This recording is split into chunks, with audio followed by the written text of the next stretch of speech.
When Sun Mian believed he had ventured into the captivating realm of Pokémon, he was bewilderingly confronted with the revelation that this world had itself transcended. One fateful day, upon awakening, he discovered that, instead of the usual elderly ladies gracefully dancing in the plaza, there were a multitude of Jigglypuffs executing their whimsical performances. Above, flocks of Spearows soared through the skies, leaving behind trails of white, murky projectiles. Nearby, a child exuberantly proclaimed, "I shall become the next champion. I will capture Rayquaza. I will catch Lugia. I shall capture." Chapter 1. A Casual Transmigration.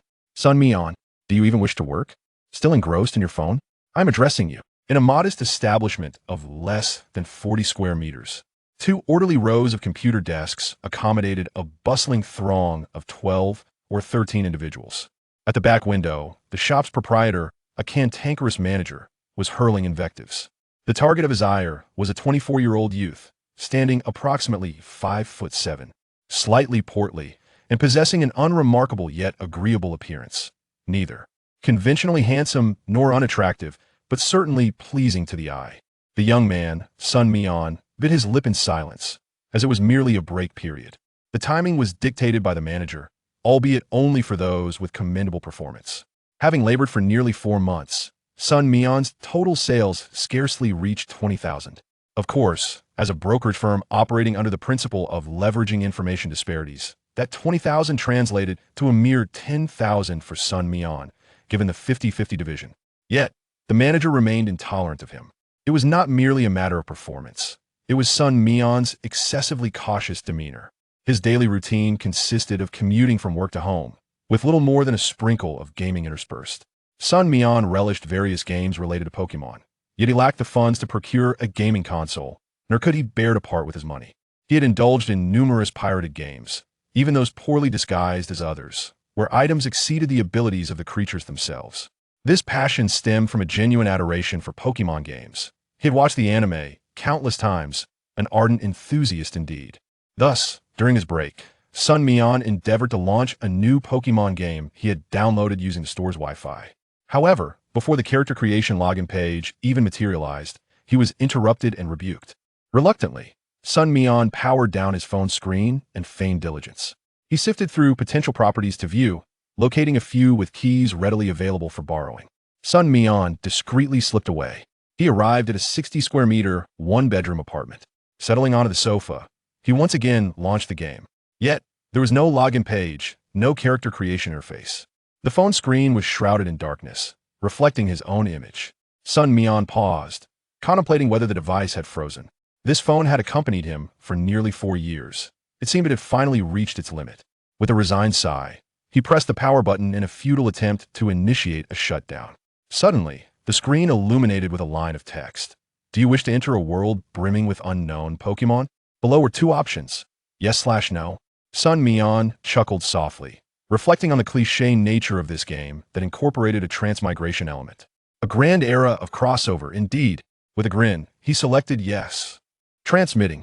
Please wait. It seemed to be loading. Suddenly, Sun Mian felt the ground tremble violently, as if an earthquake had struck. In a state of panic, he sought refuge in a corner.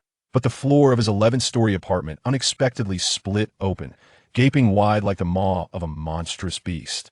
In an instant, Sun Mian was engulfed. Data corrupted, transmission interrupted, source world obliterated, activating backup base world. Re-establishing transmission. Boom. Transmission failed, detecting Pokémon presence in an unfamiliar parallel world, establishing a symbiotic relationship with player Sun Mian to ensure the system's survival. Click. The phone screen continued to flicker. Yet at that moment, Sun Mian found himself in a rather peculiar state. His body had suffered damage during the unsuccessful transmission. Only a wisp of consciousness remained, enveloped in a sphere of light, descending into this new realm. This world bore resemblance to Sun Mian's own. It was also called Earth, yet its total area was 4 times that of his previous world. Furthermore, the technological advancements were intriguingly unique. Televisions existed, with stars performing who appeared as glamorous figures, some resembling animals, others humans. There were no firearms, but alternative weapons served as the means of conflict between the police and criminals. The sphere of light located a recently deceased body, lying quietly amidst a heap of refuse. It appeared to be a filthy orphan. The system, pressed for time, had little choice. There was insufficient energy to safeguard this fragile soul. If Sun Mian's essence were to vanish, it too would perish, or rather, cease to exist. The system possessed limited intelligence, relying solely on its self-preservation protocols for decision-making. Swiftly, the sphere of light fused Sun Mian's soul into the frail body. Cough! The sudden influx of air caused the body to sit upright. Sun Mian's head throbbed painfully, and instinctively he clutched his head. Yet, as he lifted his arm, he noticed something amiss. What was this? Whose hand was this, and how did it come to be attached to my body? Seizing the opportunity, the system, with its final remnants of energy, issued a task. A faint blue silhouette materialized before Sun Mian's eyes. Rebooting system. Infuse energy into the system. Electric, solar, or nuclear energy will suffice. Note, the system shares a symbiotic existence with the host. Energy infused into the host will be transferred to the system. Sun Mian was left utterly bewildered. After nearly an hour of piecing together fragments of information left by the system, alongside observations of his surroundings and his own transformations, he deduced the truth. He had traversed into a parallel world remarkably similar in historical context to Earth. However, a century prior, this world had inexplicably birthed a novel form of life. These beings supplanted numerous technological advancements and were known to the inhabitants as Pokémon. These Pokémon bore an uncanny resemblance to those from Sun Mian's cherished games and shows. At the very least, the purple rodent before him confirmed this notion. Its large incisors protruded prominently, with oversized ears that twitched adorably, exuding a certain cuteness, albeit timid, yet capable of becoming quite agitated when threatened. Judging by its coloration, it was relatively light, with shorter whiskers, indicating it was a female Rattata. This little Rattata clutched a bone of indeterminate origin in its mouth, nearly as large as its own body. Upon sighting the Rattata, Sun Mian initially felt a thrill of excitement, only to be swiftly drenched in cold sweat. As Rattatas are social creatures, the presence of one indicated that others were likely nearby. One cautious individual might not attack him, but what if there were 10, 20, or even 50? He needed to leave immediately. Sun Mian hastily scrambled to his feet, realizing just how frail this body truly was, weak and emaciated. It appeared to be around 14 or 15 years old, yet its skin clung tightly to the bones, with clear signs of malnutrition evident in the yellowish splotches that marred its face. Rushing forward, Sun Mian soon found himself breathless. Glancing back, he was relieved to see that the Rattata had not targeted him. The scraps of bone and food in the refuse heap were more than sufficient for its sustenance, sparing him. The peril associated with assaulting a living creature is undeniable. Indeed, it is exclusively attributable to the presence of Sun Mian that this circumspect, or perhaps overly cautious, Pokémon is averse to undertaking aggressive maneuvers. Chapter 2. The Pokémon in the Abandoned Factory Bang. Sun Mian heavily flung himself beneath a tree. Through the dappled shade, the scorching sunlight was considerably tempered, rendering the surrounding air seemingly 2 degrees cooler. Hunger, thirst, and fatigue. This singular thought plagued Sun Mian's mind. He had to devise a means to procure sustenance. Alone in this unfamiliar world, he had no one to rely on, save for the system that still lacked the energy to restore him. While other traversers effortlessly acquired resources through sign-ins or encountered legendary Pokémon upon stepping outside, often without fear of being obliterated, but instead, these creatures ended up as their companions. Wasn't that utterly ridiculous? Yet, he too wished for a touch of that absurdity.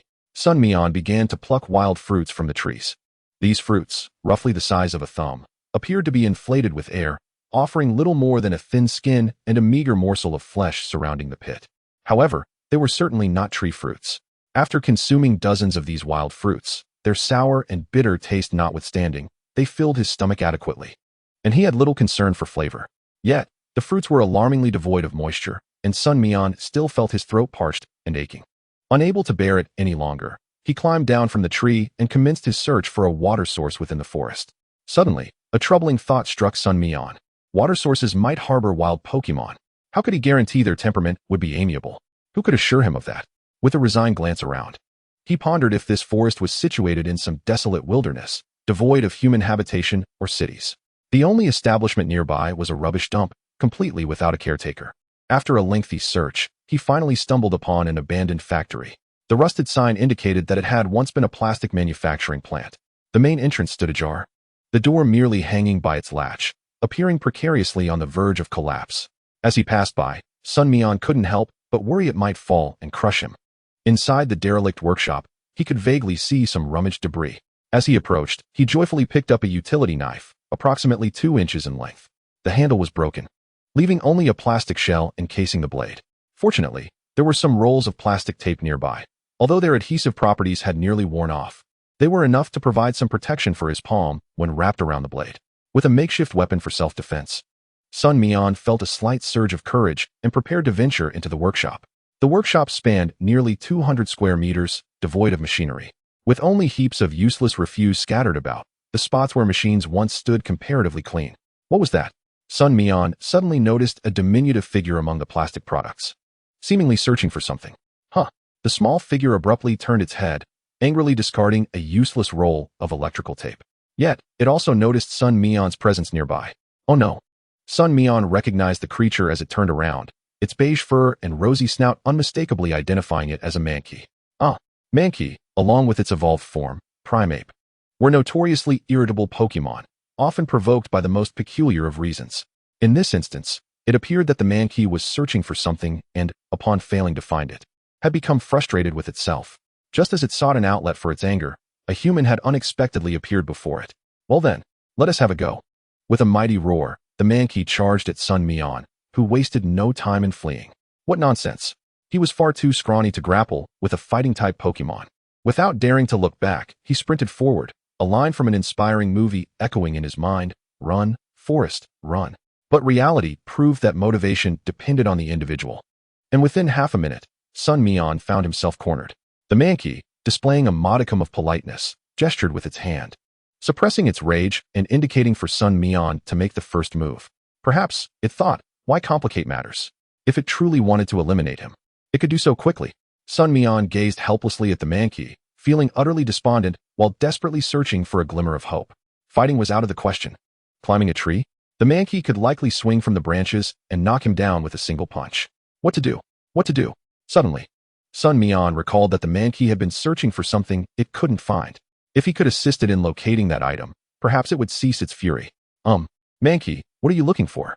If you'd like, I could help you find it. Sun Mian forced a smile as he spoke. Seeing Sun Mian's reluctance to engage in combat, while continuing to chatter, the Mankey leapt up and delivered a sweeping kick, sending Sun Mian sprawling to the ground. At that moment, if the Mankey possessed a pokeball, it would surely have thrown it. Young man, you lack martial virtue, Sun Mian exclaimed, his eyes wide as the fall left him dazed. However, upon observing his feeble state, the Mankey lost interest, having vented its frustration. It adjusted its waistband and sauntered back toward the workshop to continue its search. With great effort, Sun Mian managed to rise, grimacing as he cast a glance at the Mankey within the workshop. This Mankey must have been seeking something specific, otherwise, its reaction would not have been merely to knock him down, but potentially to deliver a far more lethal beating. Channeling the reckless spirit of a protagonist, Sun Mian approached the Mankey. I'll help you look. You alone. Well, it must be quite taxing for a single monkey. The Mankey shot him a glance, as if to say, you? Help me? Sun Mian felt insulted by the look, yet his ultimate aim was to forge a bond with this creature. If he could win over the Mankey, he might gain some measure of protection in this world. Thus, he suppressed his inner turmoil and spoke gently. After all, whether it's one monkey or two, we're still searching. You, having broken away from your group, wouldn't want your companions to discover your absence, would you? I, on the other hand, am not part of your tribe. The Mankey pondered for a moment before nodding slightly, gesturing for him to proceed. You'd better describe to me what it is you're searching for, or what purpose it serves. Sun Mian looked at him helplessly. The Mankey gestured, and Sun Mian focused intently. Well, he had never learned sign language, and the Mankey's frantic gestures were hardly coherent. A language barrier indeed. After a moment of contemplation, Sun Mian decided to take the initiative and ask questions one step at a time. If I get close, just nod. If I'm far off, shake your head. If I'm right, clap your hands. The Mankey grunted in acknowledgement. Is it something you use for eating? The Mankey shook its head. For sleeping? Another shake. Let us think of something more fitting. Since Mankey is known for its temper, is it for fighting? The Mankey nodded vigorously. Chapter 3. The Gift of Mankey. After an extensive inquiry, Sun Mian finally grasped what the Mankey sought. It was another Mankey, one that had been captured and had returned to its tribe with the owner's blessing to visit. Many Mankey greeted it warmly. which typically involved a bout of sparring as a form of welcome. However, this particular monkey suddenly waved its hand at them, wrapping its paws in bandages before commencing the fight. Before long, the originally unremarkable monkey creature, which was merely a mid-tier member of its troop, suddenly exhibited an extraordinary surge in combat prowess, dispatching the welcoming monkeys with a single air slash and a sweeping strike. This left the others utterly astonished, speculating that the creature's newfound strength was likely due to the bandage it bore. However, Sun Mian remained oblivious to this fact, merely understanding that the monkeys were in search of something specific. Bandages for fighting? Shouldn't they be used post-battle? Disregarding these peculiarities, Sun Mian realized that this knowledge would facilitate his search. Surely, such an item could not be found amidst the heaps of plastic. Yet, the factory was likely to contain a medical room. Even if there were no duty rooms or offices, a first aid kit could still be located within the premises, thus enabling him to procure the bandages. After a thorough search, Sun Mian eventually discovered a medium-sized first aid kit in the duty room. Discarding the expired medications within, he unearthed a roll of bandages. Upon seeing the bandages, the monkey creature's eyes sparkled with excitement, and it began to leap about joyfully. It tugged at Sun Mian's arm, signaling him to hand over the coveted item.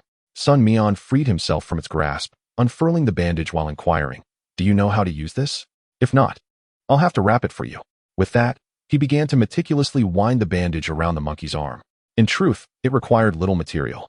As the average monkey stood only half a meter tall, this particular specimen was relatively well-developed, measuring around 70 centimeters. He handed over the remaining bandage as a spare for future needs.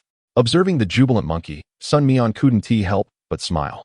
Having acquired its treasure, the monkey was naturally inclined to seek vengeance on its tribe's behalf. However, before departing, the monkey hesitated, sensing that the human before it was rather amiable. Yet, the monkey's ambition was not to follow a trainer. It aspired to become the king of the mountain. Nevertheless, before it left, the monkey bestowed upon Sun Mian a parting gift, 3 fruits. The fruit was blue with a green stem, its surface adorned with small dimples. An orange fruit. Sun Mian accepted this unexpected boon with gratitude. However, he mused that he could not benefit from its effects and merely consuming it would be wasteful. Nonetheless, he expressed his thanks to the monkey, watching it disappear into the forest. Sun Mian took the first aid kit with him, which also contained common supplies like iodine and alcohol. The abandoned factory still held some bottled water. He managed to find a few bottles in relatively good condition, disregarding the expiration dates. He gulped down 1 bottle thirstily and took 2 more as he made his way down the mountain. Along the journey, Sun Mian observed the competitive skirmishes between the Pidgeys and Spearows, as well as the darting forms of Rattatas weaving through the underbrush. Beautifly fluttered gracefully overhead, while the menacing Beedrills patrolled their territory, narrowly evaded by Sun Mian. All these encounters invigorated him, seemingly enhancing his stamina, and he took fewer breaks along the way.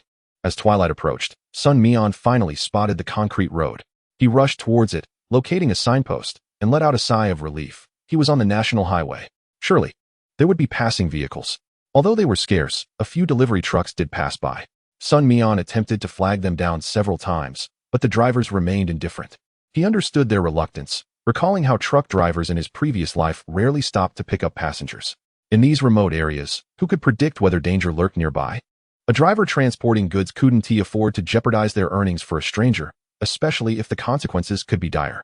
However, fortune favored the persistent. And perhaps due to his youthful appearance, a van came to a halt before him. "Hey kid, are you lost?" The driver, a middle-aged man with weathered features and a warm smile, bore the marks of a hard life on his darkened skin. "Yes, I'm from the city orphanage. I was adopted, but the elder there sent me back because I'm too old. I didn't want to go back, so I left on my own." Although Sun Mian had only recently entered the intermediary profession, he had learned the art of conversation well enough to craft a plausible story. Yet, he felt a twinge of unease at the deception, an instinctual reaction to his dishonesty. Nevertheless, he had to find an excuse. His current identity was ambiguous, but his appearance and surroundings indicated he was merely a ragged street child. The world is vast, and all sorts of people exist. Don't lose heart. Hop in. I'm heading to the city myself after delivering my cargo. The driver kindly opened the passenger door, and Sun Mian hurriedly climbed in, cautiously choosing to sit at the edge, aware of his filthy state. The driver noticed this and felt a pang of sympathy. "It's all right, just sit comfortably. This old van is just for delivering goods. Don't mind the mess." The driver spoke sincerely. No, really, thank you, but I'm too dirty." Sun Mian quickly waved his hands, feeling guilty for the earlier deception and unwilling to accept the driver's kindness easily. Don't worry about it. Sit down. Just listen to your uncle. The driver insisted. Unable to argue further, Sun Mian reluctantly shifted back a little more in his seat. Though the driver still seemed a bit unsatisfied, he didn't press the issue further. He released the handbrake and retrieved a well-packaged bread from beside him. You must be starving. Here, have some bread. Hearing the driver's caring tone made Sun Mian feel even worse. Perhaps he truly wasn't cut out for sales. The guilt of deceiving someone weighed heavily on him as he accepted the bread from the driver, bowing his head in silence. The driver assumed Sun Mian was simply cautious, having just met him and likely worried. The van journeyed for 2 hours before entering a small town, not a city, merely a rest stop. It was dark outside, and the driver, having already driven for 6 to 7 hours, was clearly fatigued. Driving while tired was unwise and unsafe. Upon reaching a modest motel, the driver booked a standard room. The space was less than 20 square meters, furnished with 2 1.5-meter beds and a rudimentary bathroom. Although the conditions were quite ordinary, it did have hot water. Who would relish the foul odor and grime clinging to them? Sun Mian placed the first aid kit down and hesitated before asking, "Uncle, may I use the bathroom to take a shower first?" "Of course." The driver replied encouragingly, and Sun Mian hurried inside. As he watched the steam rise, the driver suddenly remembered something and rushed out of the motel. Not long after, just as Sun Mian finished washing up and was about to clean his soiled clothes, the driver returned, carrying several garments. Spotting Sun Mian squatting naked in the bathroom, he quickly exclaimed, "Don't wash anymore, kid. I bought you 2 shirts. They're not fancy, but you can toss your dirty clothes away." "Really?" Sun Mian was taken aback, genuinely surprised to have encountered such kindness on his journey. The driver can be regarded as the kindest stranger that Sun Mian has encountered thus far. Sun Mian graciously accepted the gesture of kindness, silently etching this favor in his memory.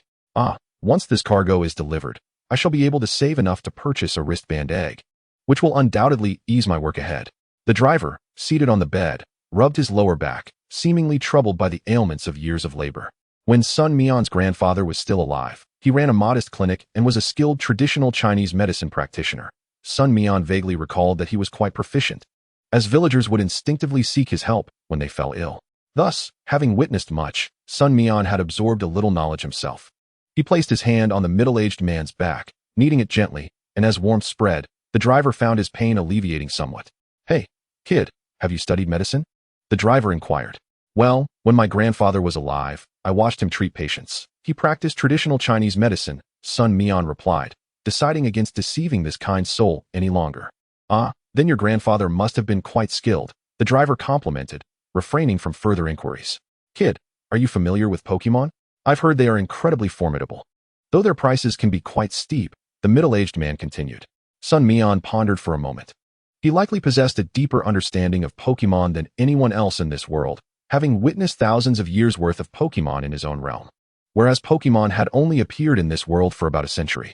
Thus, he nodded solemnly, affirming his familiarity. "Haha, it's remarkable how quickly you young people adapt. Our education system has fallen behind. I've read about them in books and encountered them in the wild, even aspired to be a professional trainer. Yet I couldn't even pass the written exam in the end," the driver chuckled heartily. "A written exam? So it seems individuals in this world must attend school or educational institutions to become trainers," Sun Mian observed. "Indeed, there has been a surge in trainers since the early 2000s. Now, Pokemon culture has permeated middle schools, and with the knowledge gained there, one can apply to professional Pokemon schools. Graduates earn their trainer qualifications, making them highly sought after for further education or employment opportunities," the driver elaborated. Such information was often reported in the news, and even without following the headlines, family and friends would occasionally discuss it, enabling the driver to glean some knowledge despite not being a trainer himself. "So, if one lacks a trainer qualification, they cannot capture Pokemon?" Sun Mian asked. "Certainly not. That would be considered theft. Even those with qualifications can sometimes be unscrupulous and engage in poaching and trafficking. However, ordinary individuals can apply at local or provincial leagues to obtain the right to care for a single Pokemon, receiving a Pokeball in the process. Typically, a standard Pokeball requires a Pokédex for purchase, but without a trainer qualification, one can buy no more than 3, the driver explained with confidence. "I see. So this world regulates the number of trainers through Pokeballs. Hence, it stands to reason that illegal organizations might be clandestinely manufacturing them?" Sun Mian speculated. "While that is possible, the instances are likely rare, as only master craftsmen can produce Pokeballs. The government protects these artisans, ensuring their salaries and benefits are commendable. The mere social status that comes with this profession drives many to pursue this skill with fervor. Yet, mastering such a craft requires more than just enthusiasm and diligence. Innate talent plays a pivotal role, the driver remarked. All right, kid, it's getting late. Let us get some rest. We'll set off early tomorrow. And once we reach the city, you must come visit my home, the driver said, already drowsy and lying on the bed. Sun Mian responded affirmatively, though fatigued. He found sleep elusive. The day's events had been utterly surreal. He pondered in trepidation and delight what he would do if this were merely a dream. Ultimately, however, the allure of slumber proved too compelling to resist. At dawn, the driver awoke first, preparing to wash up quietly before rousing Sun Mian. To his surprise, Sun Mian was already awake. Having learned some physical conditioning techniques from his grandfather in his youth, Sun Mian, despite his frail physique, managed to shake off the fatigue and rise. Awake? Go wash up first. Afterward, we'll have breakfast before we depart, the driver instructed. Sun Mian nodded, allowing the driver to finish before entering the cramped bathroom to freshen up.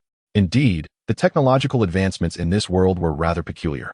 The modest and provided disposable electric toothbrushes. Yes, disposable. Upon use, the brush head could be detached, and the tail would fracture to prevent reuse. Breakfast consisted of familiar staples. Ordinary livestock still abounded, as humans required their meat. However, these animals were primarily raised through artificial means, as wild encounters had become exceedingly rare. Pokémon created their own food chains, and one could hardly expect to find common beasts in the wild anymore. After breakfast, as they returned to the inn, Sun Mian recalled the dormant system and addressed the driver. Uncle, please wait for me downstairs. I need to use the restroom. I'll return the room key shortly. All right, I'll wait for you downstairs. The driver nodded, giving it no further thought. Once the driver had departed, Sun Mian sat on the toilet, glancing at the socket next to the hairdryer. After a moment's hesitation, he wondered, could I be electrocuted? Chapter 5, Common Talent Levels. His damp hand reached into the socket, and the current coursed through his body. Initially, there was a tingling sensation accompanied by mild pain, but soon the current dissipated, or rather, was absorbed by the system hidden within him. As the system drew in energy, the electricity treated Sun Mian merely as a conduit, continuously increasing the load, yet still being absorbed. Having absorbed enough energy to sustain him for approximately a year, he could typically harness solar energy.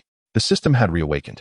A pale blue screen materialized before Sun Mian, with words appearing in succession. He felt a surge of excitement. My golden finger, you have finally awakened. System, what functionalities do you possess? Can you grant me access to legendary Pokémon? Or perhaps provide me with a Master Ball to teleport me next to one of them? Or even send me a Pokémon hatchling? Just as the thought crossed his mind, the corresponding text appeared on the panel. Sun Mian recalled that his relationship with the system was symbiotic, so there was no need to vocalize his desires. Such features are not available. The system's words seemed tinged with a hint of exasperation. Why do you always think of legendary Pokémon? Sun Mian frowned. Then surely you can alter Pokémon traits or enhance innate talents. The system clarified, I can enhance various abilities of Pokémon through continuous training, including talent. But altering traits is beyond my capabilities. So you're merely a training facility? Sun Mian mused, feeling somewhat disillusioned by what he perceived as a lackluster golden finger. The system quickly added, there are also initial abilities, such as identifying Pokémon attributes, including Pokémon eggs, and corresponding cards that allow Pokémon to acquire skills.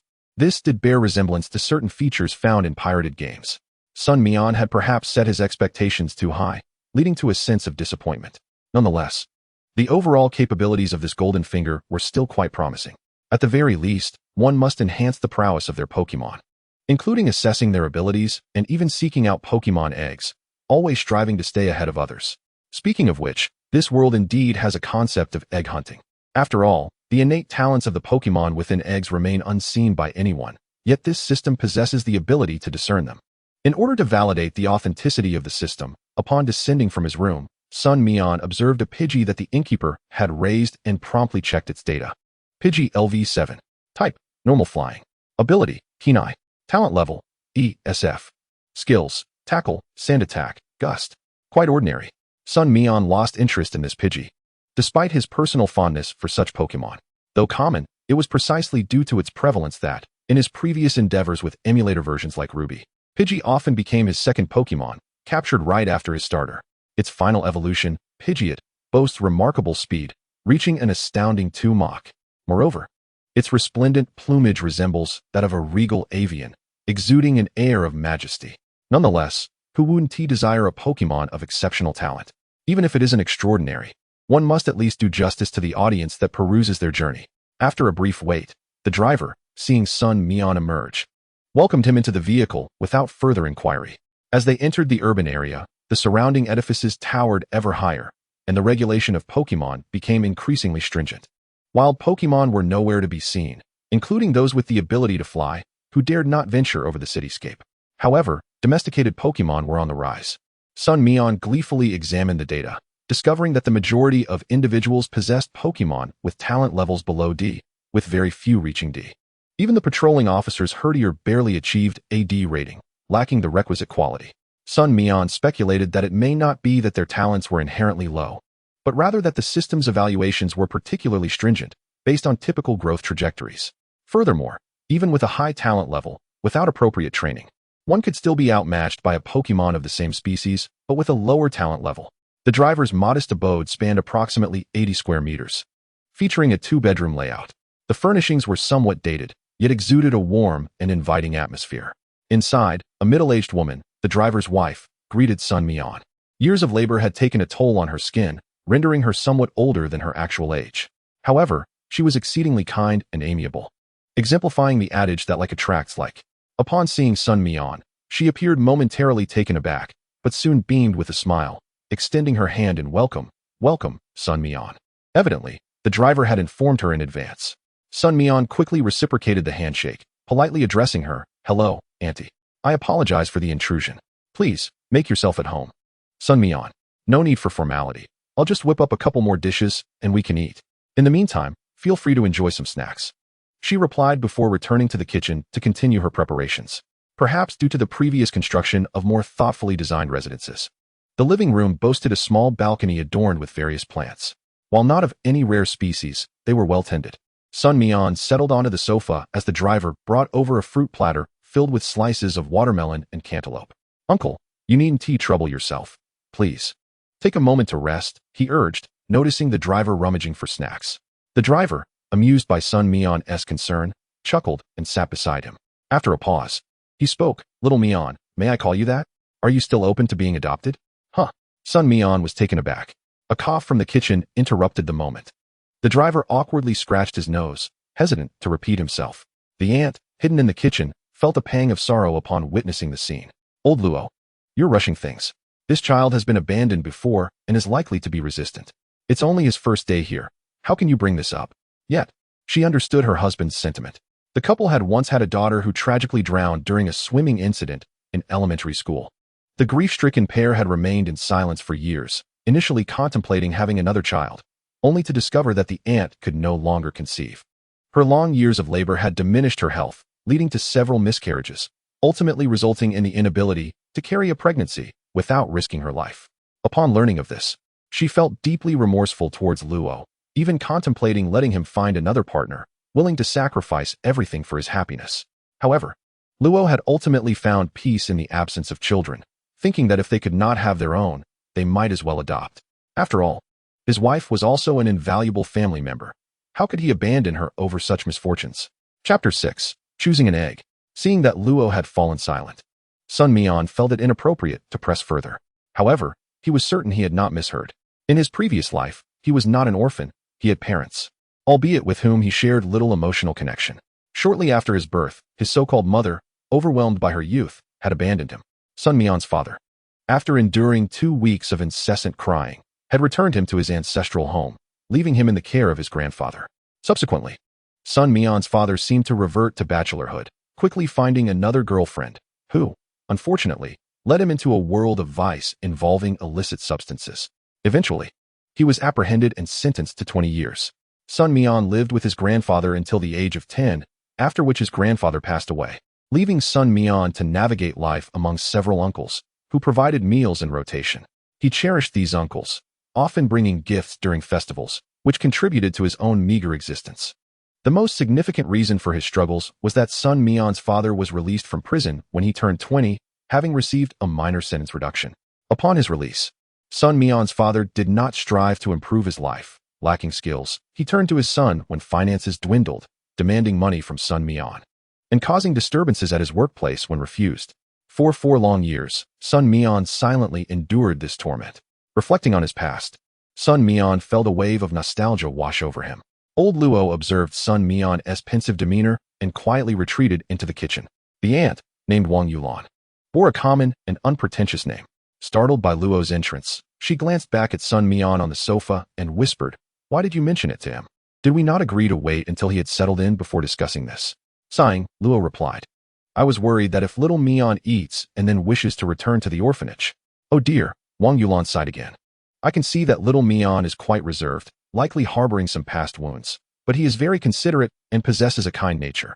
He is a good child." "Indeed." Old Luo sighed and then remarked, "If Xiaomian truly wishes to return to the orphanage, given that I am often away for work, you might as well visit him at the orphanage when you have the time. Let us nurture our relationship before broaching the subject with him.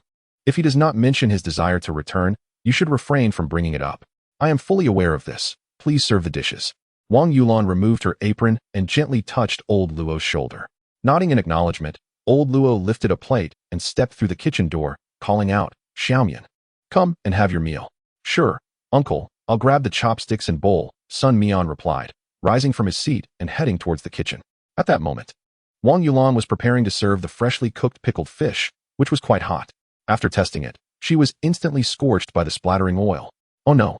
Sun Mian immediately noticed and hurried over, grasping Wang Yulan's hand and turning on the faucet. He then dashed to the refrigerator, asking, "Auntie, do you have any ice cubes?" "Huh, no ice cubes, but the refrigerator is quite old. There are some ice shards stuck inside," Wang Yulan explained. "That should still work," Sun Mian replied, opening the refrigerator door and scraping off the ice shards, which were numerous and painfully cold to the touch. He took a plastic bag, filled it with the ice shards, and handed it to Wang Yulan for her to place on her burnt hand. "What happened?" After tending to these matters, Old Luo entered the kitchen, having missed Wang Yulan's exclamation due to being preoccupied with his earlier impatience. "It's nothing, just a little burn. Xiaomian helped me take care of it," Wang Yulan gently clarified. Old Luo quickly took Wang Yulan's hand, asking, "Are you all right?" "Let me see. Is it blistering? You should rinse it with cold water." "I've already rinsed it.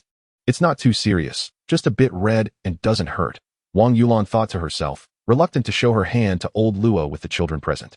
Neither Sun Mian nor Old Luo had considered this aspect, but both took it upon themselves to assist Wang Yulan, one serving dishes while the other fetched bowls and chopsticks.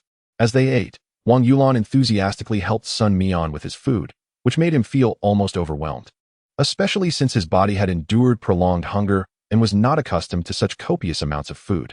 Eventually, Sun Mian wore a pained expression, lamenting, "Auntie, your cooking is too delicious. I can hardly eat anymore, and yet I squeezed in a couple more bites. However, now I truly cannot manage. It feels like my stomach might burst." "Oh dear, you're so thin. You must eat more." Wang Yulan expressed her concern. "But I can't overeat. That would be quite uncomfortable for my stomach," Old Luo interjected, dissenting. Wang Yulan paused for a moment, then shot Old Luo a glare, turning to Sun Mian and saying, "In that case, don't eat anymore. We don't want you to overindulge. Just tell me what you'd like for dinner tonight, and I'll go buy the ingredients this afternoon." "Huh, there is still so much food left. Are there more guests coming this afternoon?" Sun Mian was taken aback. No, let us just make do with what we have," Wang Yulan responded, growing increasingly fond of Sun Mian. This child was genuine, had a good temperament, and showed concern for others. If he were her own child, she would probably wake up smiling from the dream. However, this afternoon, both Sun Mian and Old Luo had plans to go out. Old Luo had previously mentioned wanting to buy a Macop egg in town, with the system as his advantage. Sun Mian intended to make the most of it. Old Luo was indifferent to the timing of the purchase. There were benefits to buying early, but he knew that the quality of Pokemon eggs could be elusive, pondering whether to enlist an expert's help for guidance. Sun Mian, however, firmly grasped his arm, assuring him, "Don't worry, uncle. I have an exceptional eye for Pokemon eggs. No one can rival my discerning vision." After a moment's thought, Old Luo refrained from refuting him, contemplating that allowing Sun Mian to choose was acceptable. Old Luo had abandoned his initial desire for a Macop to ease his workload and instead thought of acquiring the Pokemon as a gift for Sun Mian's incorporation into their family. However, he was not a soft-hearted person. If Sun Mian had no intention of joining their family, a Macop egg would cost at least 120,000 to 130,000, which he would be reluctant to part with. Upon arriving at the breeding house, they entered a designated area for Mac-Hop Pokemon eggs. Most visitors here were colleagues of Old Luo, with a few construction foremen seeking to bolster their team's strength. Rows of blue-gray eggs lined the area, and everyone feigned selection, as few truly understood what to look for. Yet, Sun Mian was genuinely engaged in the selection process, scanning through the rows.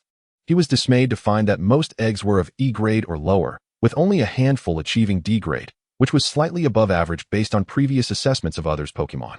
Nonetheless, Sun Mian remained unsatisfied and meticulously examined each egg, determined not to overlook any potential treasures. Finally, he spotted an egg in someone else's hands that boasted exceptional potential. Pokemon Egg, Mac-Hop.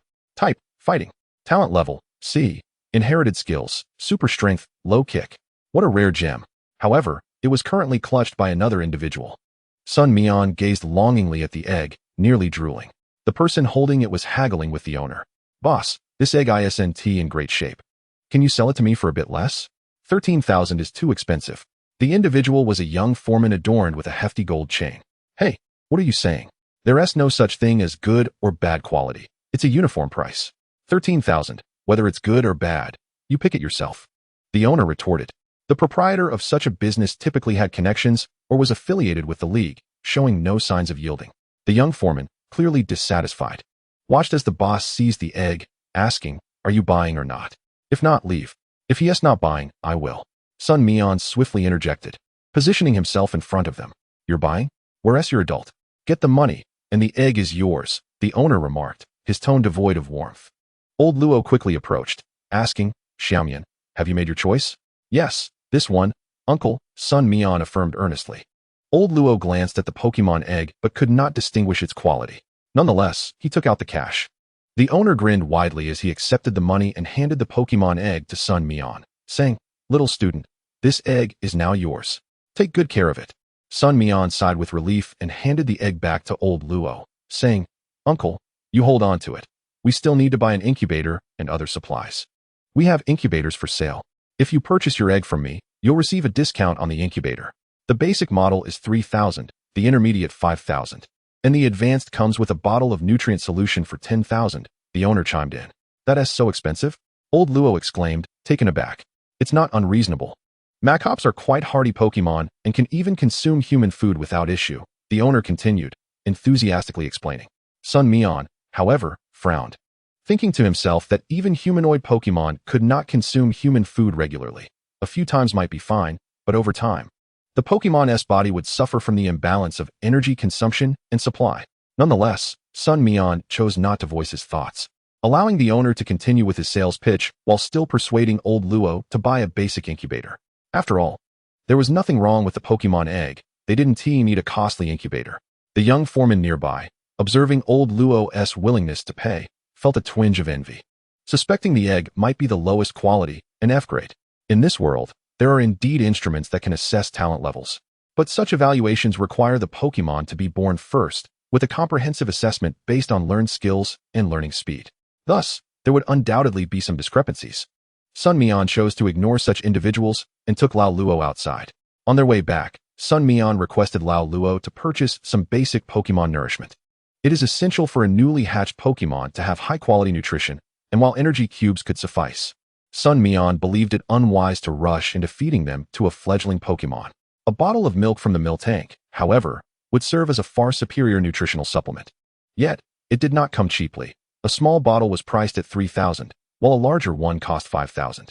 The so-called deluxe version, adorned with exquisite packaging, could soar to prices between 810,000.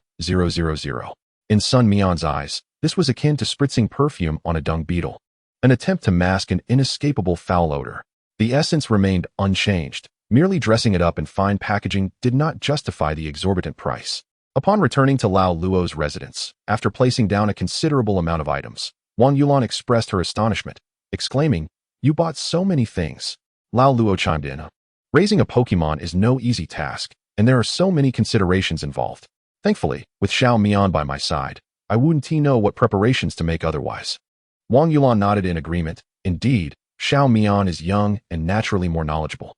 Sun Mian, however, felt a twinge of embarrassment.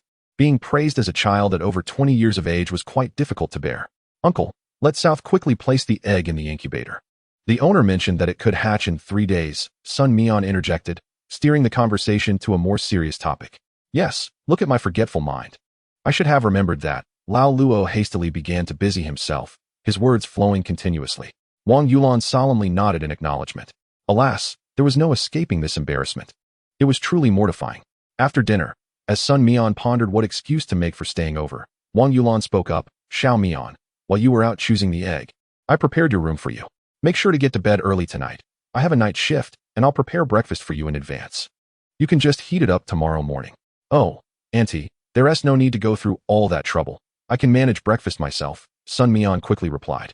It's no trouble at all, just a moment's work. Lao Luo, please show Xiao Mian to his room, Wang Yulan said with a smile. Lao Luo nodded and led Sun Mian to the second room. The room was approximately 13 or 14 square meters, not particularly large, but despite its size. It was fully equipped.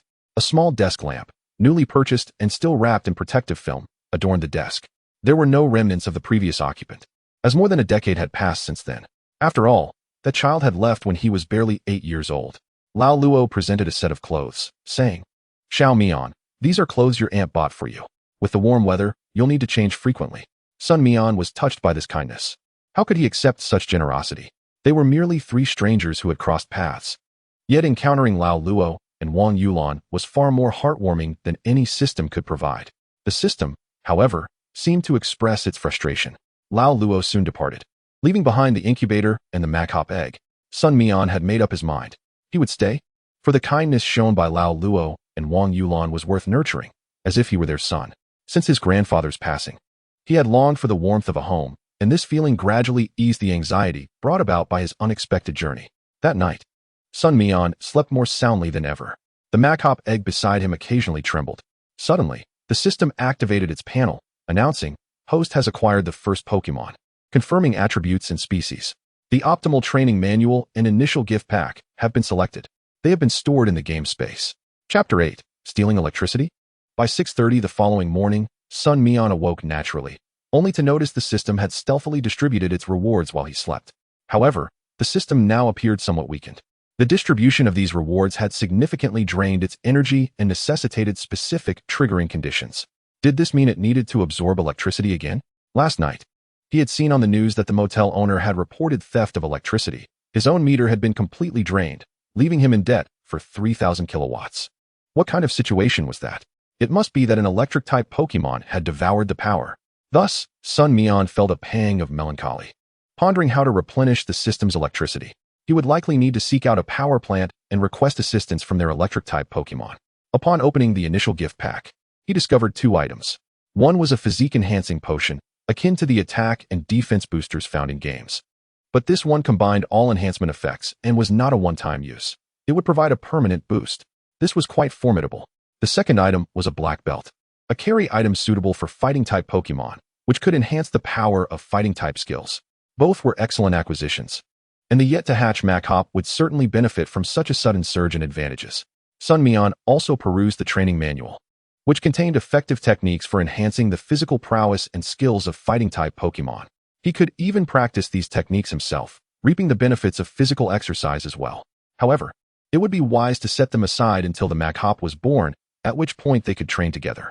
The system was indeed peculiar. This Makhop was originally intended as Lao Luo's assistant, so how could it be considered his initial Pokémon? It was not that Sun Mian disliked Makhop. He cherished all Pokémon, but this one did not rightfully belong to him. Yet the system offered no explanation. Was it necessary to inform him that Lao Luo had long intended for him to be treated as his son and had gifted him this Pokémon? Although the system lacked emotions, it had encountered similar situations in its database before. This was termed a surprise, was it not? Exiting the room, Sun Mian found that Wang Yulan had yet to return. She would likely not be back until 10 in the morning. From 10 in the evening until 10 in the morning, a total of 12 hours had passed. Wang Yulan worked as a seamstress, a profession known for its long hours. Furthermore, their workshop was thriving, necessitating both day and night shifts. Lao Luo had also left, leaving Sun Mian a note stating he would return at noon to prepare lunch, advising him to stay home as much as possible. Lao Luo and Wang Yulan were remarkably trusting, leaving Sun Mian alone at home after knowing him for merely 2 or 3 days. This was a reflection of their own life experiences. One could not truly empathize without having endured similar circumstances. Nonetheless, Sun Mian did not remain idle. He began to rummage through the refrigerator to see what could be prepared. Lao Luo worked as a delivery driver for a machinery factory. His van was his own, which generally meant slightly higher pay for deliveries. And the factory provided a basic salary along with social security benefits. Therefore, even when there were no deliveries, Lao Luo still needed to return to work, albeit only for the morning shift. In the afternoon, he would come home to rest for a day and a half before heading out again the day after. The refrigerator contained some vegetables, so he decided to stir-fry a couple of greens and perhaps combine them with some leftovers. It should suffice for 2 people. By the time Lao Luo returned, the dishes had cooled slightly, but in the summer heat, this was of little consequence. Lao Luo was pleasantly surprised, not only that Sun Mian had prepared a meal for him, but also that he had not left. Did Sun Mian share similar thoughts to his own? However, having previously misjudged the situation, Lao Luo hesitated to bring it up again. The two engaged in conversation about mundane matters. Waiting for Lao Luo to tidy up the dishes, he sat beside the sofa. Lao Luo remarked, "Xiao Mian, your identity information should still be with the orphanage. Which one is it in the city?" He thought it prudent to inquire in advance, lest Sun Mian leave and he would be unable to find him. However, Sun Mian found himself in a quandary. Oh no, would he have to fabricate numerous lies to cover up a previous one? Host, when the soul consciousness within this body dissipated, the system extracted its memories. Do you wish for me to impart them to you? Is that possible? Then please proceed, Sun Mian replied mentally. Understood, please hold on. Buzz. Suddenly, Sun Mian felt a pressure in his head, causing him to involuntarily lie stiffly back on the sofa. Memories flashed through his mind, from birth to the end, akin to watching a film. As Sun Mian relived this cinematic experience, Lao Luo was alarmed. What was happening? He merely asked which orphanage it was. Did this child react so intensely? Was he bullied at the orphanage? Lao Luo hastily reached for his phone to call for an ambulance. Just as the call connected and he began to ask a couple of questions, Sun Mian regained consciousness and quickly interjected, "Uncle, I'm fine. There's no need to call an ambulance. It would waste medical resources." Huh, you're all right? Lao Luo was taken aback. Fortunately, the operator had also heard Sun Mian's words and, after assessing the situation, concluded that he had likely experienced a sudden stimulus causing a protective response from his brain. There should be no serious harm, although a visit to the hospital for a checkup would be prudent. Lao Luo solemnly stated, "Yes, a checkup is necessary. If you truly are unwell, it could lead to trouble. Money is no issue. I can cover the costs. You can repay me when you have the means, but your health is paramount." Sun Mian opened his mouth, deciding it was indeed time for a checkup. The memories he had just witnessed revealed the original owner of this body. His name was Sun Mian, sharing the same pronunciation but differing in character, and he had indeed grown up in the city's orphanage. However, Sun Mian's circumstances were dire. Disliking confrontation and shunning social interaction, he was bullied by the other children in the orphanage, often unjustly bearing the blame for their misdeeds. Consequently, even the teachers at the orphanage held a disdain for him. The meager food rations meant to sustain him were frequently snatched away by others. To survive, Sun Mian resorted to scavenging, seeking out a rumored abandoned factory on the outskirts of the city where many sellable items lay. He resolved to give it a try, yet he overestimated his physical endurance and condition. Prolonged malnutrition rendered him incapable of reaching the outskirts, even when he managed to get a ride partway from a kind stranger. The uphill trek posed yet another challenge. Ultimately, Sun Mian tragically succumbed to exhaustion on the mountain, with the abandoned factory still about 600 meters away. After absorbing this memory, Sun Mian was certain he would never return to that orphanage and relate its location to Lao Luo, who nodded in relief, mentally noting the matter. He remembered that a colleague's wife worked at the city orphanage and could inquire further. Chapter 9. The Birth of Strength.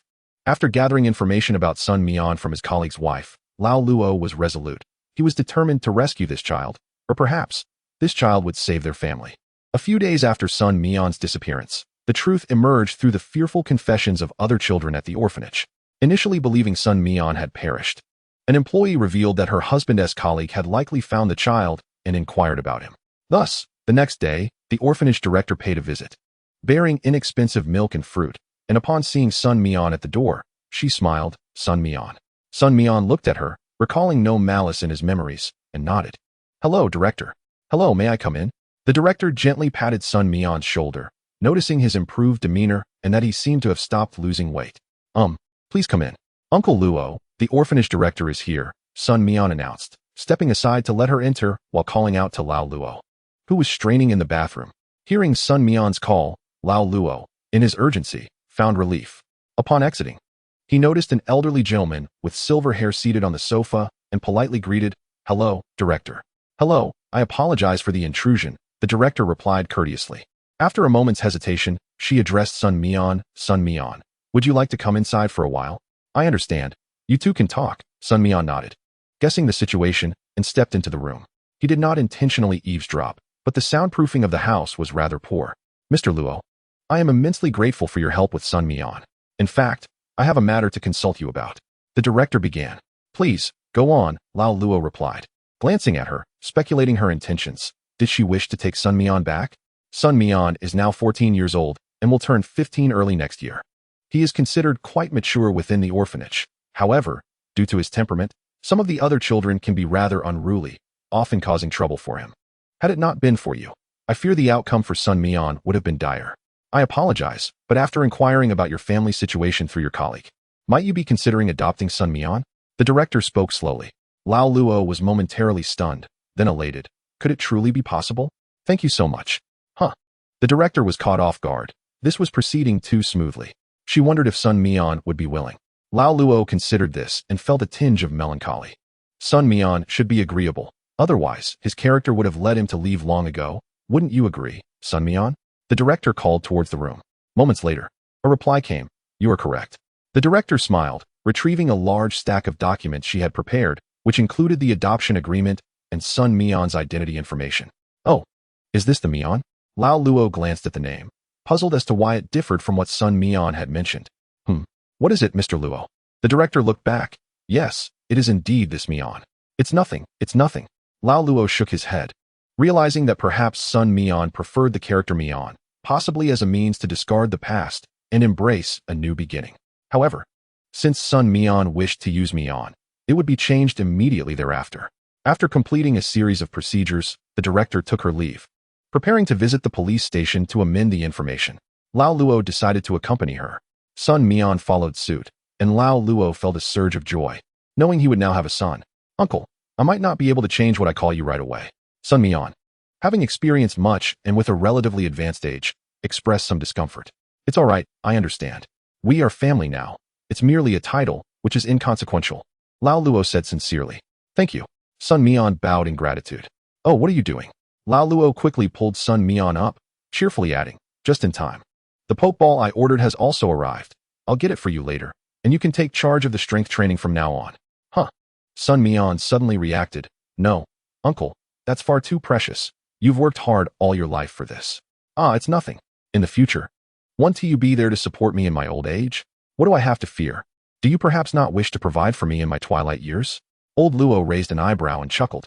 Of course I do, Sun Mian responded with a smile. Although they were not biologically related, their temperaments bore striking similarities. Perhaps this is what fate entails. On the night of old Luo's business trip, shortly after Wang Yulan left for her night shift, Sun Mian began to hear commotion emanating from the incubator. The Pokemon egg was shaking incessantly, its movements rapid. Suddenly, with a resounding thud, a grayish-blue fist smashed through the top of the eggshell, followed by a swift kick that shattered it into several large fragments. What a vigorous little creature. Oh my! A diminutive yet muscular Maghop emerged, complete with a tiny tail. As the first being, be it human or Pokemon, that Maghop encountered, it instinctively regarded Sun Mian as its closest kin. It took a couple of steps forward and nestled into Sun Mian's embrace, its little tail wagging joyfully, signaling its exuberant mood. Hello, Maghop! Sun Mian exclaimed, brimming with excitement. This was his very first Pokemon, having just come into the world. Maghop was still acclimatizing and soon dozed off in Sun Mian's arms, standing less than a meter tall, yet weighing nearly 20 kilograms. It was a bit of a strain for Sun Mian to hold. He carefully shifted Maghop onto the bed and rubbed his sore arms before examining matchups data. Maghop, LV1. Type, Fighting. Ability, Guts. Gender. Talent level, C. Skills, Tackle. Leer, Low Kick, Inherited Skill. Superpower, Inherited Skill. Habit, extremely fond of physical training. It adheres to a rigorous regimen daily in the mountains and remains unsatisfied even after a full day of practice. It often trains by lifting heavy boulders. Its ability, Guts, amplifies its attack power by 15 times when affected by a status condition. Tackle and Leer were learned automatically upon birth, though they are not yet fully stable and require further training. The little one was still slumbering, and Sun Mian chose not to disturb it, allowing himself to drift off beside it. Sensing the familiar scent nearby, Makhop instinctively snuggled closer to Sun Mian. When Sun Mian awoke, he found Makhop had also stirred, now lifting a chair within the room for exercise but appearing dissatisfied with the weight. Upon noticing Sun Mian's awakening, Makhop excitedly called out, startling him. "Good morning, Makhop. Are you hungry? I've prepared some milk from the big milk can for you, right next to your eggshell." Sun Mian greeted cheerfully. Makhop set down the chair and hurried over to the shattered eggshell, locating the small bottle of milk. It effortlessly removed the cap and began to gulp it down. Chapter 10. A spirit of determination. By the time Wang Yulan returned home, Sun Mian had already prepared lunch in advance, tidying up and getting ready to take Makhop out to explore the world. Upon discovering Makhop, Wang Yulan joyfully extended her hand, saying, "Hello there, Makhop." Makhop looked at Wang Yulan, then back at Sun Mian, who smiled encouragingly at it. Makhop extended its hand, hesitantly, not wanting to exert too much force. "Are you two planning to go out, little Mian?" Wang Yulan inquired, glancing at the lunch on the table and then at Sun Mian, who was wearing a backpack. "Yes, Auntie. Makhop has just been born and is surely curious about the outside world, so I'm taking it for a little stroll," Sun Mian explained. "All right, but do be careful and watch for traffic. Don't run the red lights. And do you have some money on you? It's fine to buy some snacks occasionally." Wang Yulan chattered, and Sun Mian felt warmth from her concern. After patiently waiting for her to finish, he solemnly replied, "Don't worry, Auntie. I'm fully prepared and will return before dinner." "Good, then it seems I should get you a mobile phone for convenience. Otherwise, I can give you some money. And you can pick one out yourself." Wang Yulan expressed her lingering worries. "No need, Auntie. I don't really have anyone to contact. Just bringing the house key is sufficient," Sun Mian replied, not wishing to impose any further expenses on her. Although mobile phones in this world are priced similarly to those on Earth, Sun Mian currently saw no necessity for one. As they ventured out, Makhop was intensely curious about the Pokemon being called back into their Pokeballs and tugged on Sun Mian's arm. "What's wrong?" Sun Mian asked. Understanding the unspoken question, did Makhop wish to enter a Pokeball? "I had intended for you to take it easy for a couple of days after just hatching," he added. Makhop tilted its head in confusion. Yet, it was predominantly curiosity that drove Makhop. Sun Mian produced a Pokeball and lightly tapped it against Makhop, who was drawn inside. There was hardly any resistance. It had been captured effortlessly. Observing this scene, Sun Mian cautiously glanced around before whispering, "I've captured Makhop." One must maintain a sense of ceremony. After all, once released, Makhop looked at the Pokeball, no longer curious. The interior of the Pokeball was adapted to its size, not cramped, but rather empty. Naturally, Makhop had no desire to remain inside. They resumed their journey, stopping and starting as Makhop's curiosity led the way. Perhaps due to its young age, it was curious about many new things, yet not particularly interested. The only thing that piqued its interest was witnessing a thief using a Rattata being apprehended by patrolling officers. A battle ensued between an Arcanine and the Rattata, which lasted 2 to 3 rounds before the Rattata was ultimately defeated. Makhop felt as though something within it had ignited, tugging at Sun Mian's arm and pointing ahead. "Huh." Sun Mian turned to see Makhop's enthusiasm for battling ignited by the scene. "Oh, how convenient," he thought, relieved that Makhop seemed inclined toward battling. He had worried that if Makhop were disinterested in combat, he would never force it. Just as they were about to return home, Machop's fighting spirit flared, nearly compelling it to challenge the Arcanine. Sun Mian quickly restrained it. "No, wait. That's a police officer. If you fight him, I might end up locked away." Makhop, being held back, drooped its head, clearly disheartened. "Makhop, if you love battling so much, you need to train beforehand. Otherwise, you'll end up like that Rattata, getting knocked out by others," Sun Mian advised. Makhop looked astonished, raising its hand as if to say, "But I'm strong." "Of course not. If you don't train and rely solely on strength, you'll find yourself dodging flames while getting pummeled." Sun Mian shook his head seriously. Gradually, Makhop comprehended, nodding thoughtfully. Its fighting spirit rekindled. "Ka!" it exclaimed, affirming its determination. "Yes, I know you can do it." Sun Mian smiled. After spending the afternoon exploring, Makhop had begun to understand its environment. However, the entire day had only yielded one brief encounter of officers apprehending a thief, which was quite different from the frequent battles depicted in games and anime. This disparity was likely due to stringent regulations. If Pokemon wished to battle, they could do so at the professional arenas managed by the league. However, non-trainers would need to pay a venue fee, which was one of the benefits provided to trainers by the state. Otherwise, battles could only occur in the wild, where there were no regulations unless one engaged in environmental destruction or illegally captured wild Pokemon. in which case forest rangers would intervene. Thus, everything is not as simple as it seems. Sun Mian was acutely aware that most of the so-called novels about Pokemon he had previously read were largely unrealistic. The anime had magnified and beautified everything, rendering the conspiracies therein childish. The villainous characters in these stories were often foolish, sometimes even portrayed as the protagonist's courier, delivering resources. Women and Pokemon. However, if one were to hope for such scenarios in reality, it would be wise to elevate their pillows, otherwise, they might find themselves unable to awaken from their slumber. The following day, Sun Mian took the restless Wanli to the mountains on the outskirts of the city, where an abandoned factory stood, also the place of his birth. Wanli gazed at the forest, instinctively wanting to roar, but Sun Mian swiftly covered his mouth. Don't shout, Wanli. Listen, can you hear anything? Sun Mian's words prompted Wanli to quiet down and listen intently. Naturally, his hearing was far superior to Sun Mian's. Huh. Wanli gestured animatedly towards Sun Mian. Sun Mian understood immediately. You mean the sound of a battle? Wanli nodded eagerly, casting hopeful glances at Sun Mian. Recognizing Wanli's excitement, Sun Mian instructed, let us proceed cautiously. We mustn't get caught in the crossfire. Wanli nodded vigorously and dashed ahead, only to return shortly, earnestly tugging at Sun Mian's shoulder. Sun Mian, puzzled, stepped into the thicket and stumbled upon a nest of Metapod. Ah, no wonder this fellow suddenly became docile. He isn't as fearless as he pretends. The commotion from earlier indicated the presence of Beedrill, and it was clear that they had the upper hand. This was not mere speculation, as evidenced by the two youths approaching, one male and one female. Hey, brother, you should run. Those Beedrill have gone mad. Was it really necessary to throw that Kakuna? The boy exclaimed, waving his arms frantically. Sun Mian frowned. You threw a Kakuna? Yeah, as soon as we entered the forest. A Kakuna dropped from the tree and startled Xiaorue. What was I supposed to do? The boy continued. Exactly. I absolutely detest those wriggling creatures. Xiaorue chimed in. Guys, how about we chat later and start running now? Sun Mian urged, noticing the Beedrill barreling towards them, having spotted the three of them. Chapter 11. A reunion with Mankey Buzz. Dozens of Beedrill, each nearly a meter in length, with their four silvery wings creating an indistinct blur, charged at them, brandishing their stinger-like appendages. My goodness.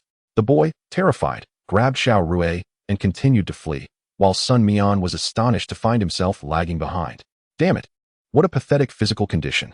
Sun Mian cursed inwardly, urgently signaling Wanli to carry him away, despite having only been born a few days prior. Wanli's muscular physique allowed him to effortlessly lift an adult, making Sun Mian, who weighed less than 70 pounds, feel as light as a feather as they sped past the two youths. Whoa, dude, you actually have a Pokemon? Then why are you running? Go back and fight them. The boy exclaimed, noticing the sudden appearance of Sun Mian, who was being carried by Wanli. Are you serious? Have you never learned about Pokemon? Beedrill are social creatures and extremely irritable, not to mention their poison types. This is madness. Sun Mian was on the verge of despair, wondering if the children of this world were utterly ignorant of Pokemon knowledge. What exactly were they teaching in schools? Ash and his friends had started their journeys at 10 years old. The boy's face turned crimson as he stuttered, unable to respond, while Xiaorue could not help but roll her eyes. Brother, you really should study harder. It's perfectly normal for me as an elementary student not to understand. But you are in middle school. Ah. The boy, frustrated, raked his hands through his hair, but this stuff is really hard to learn.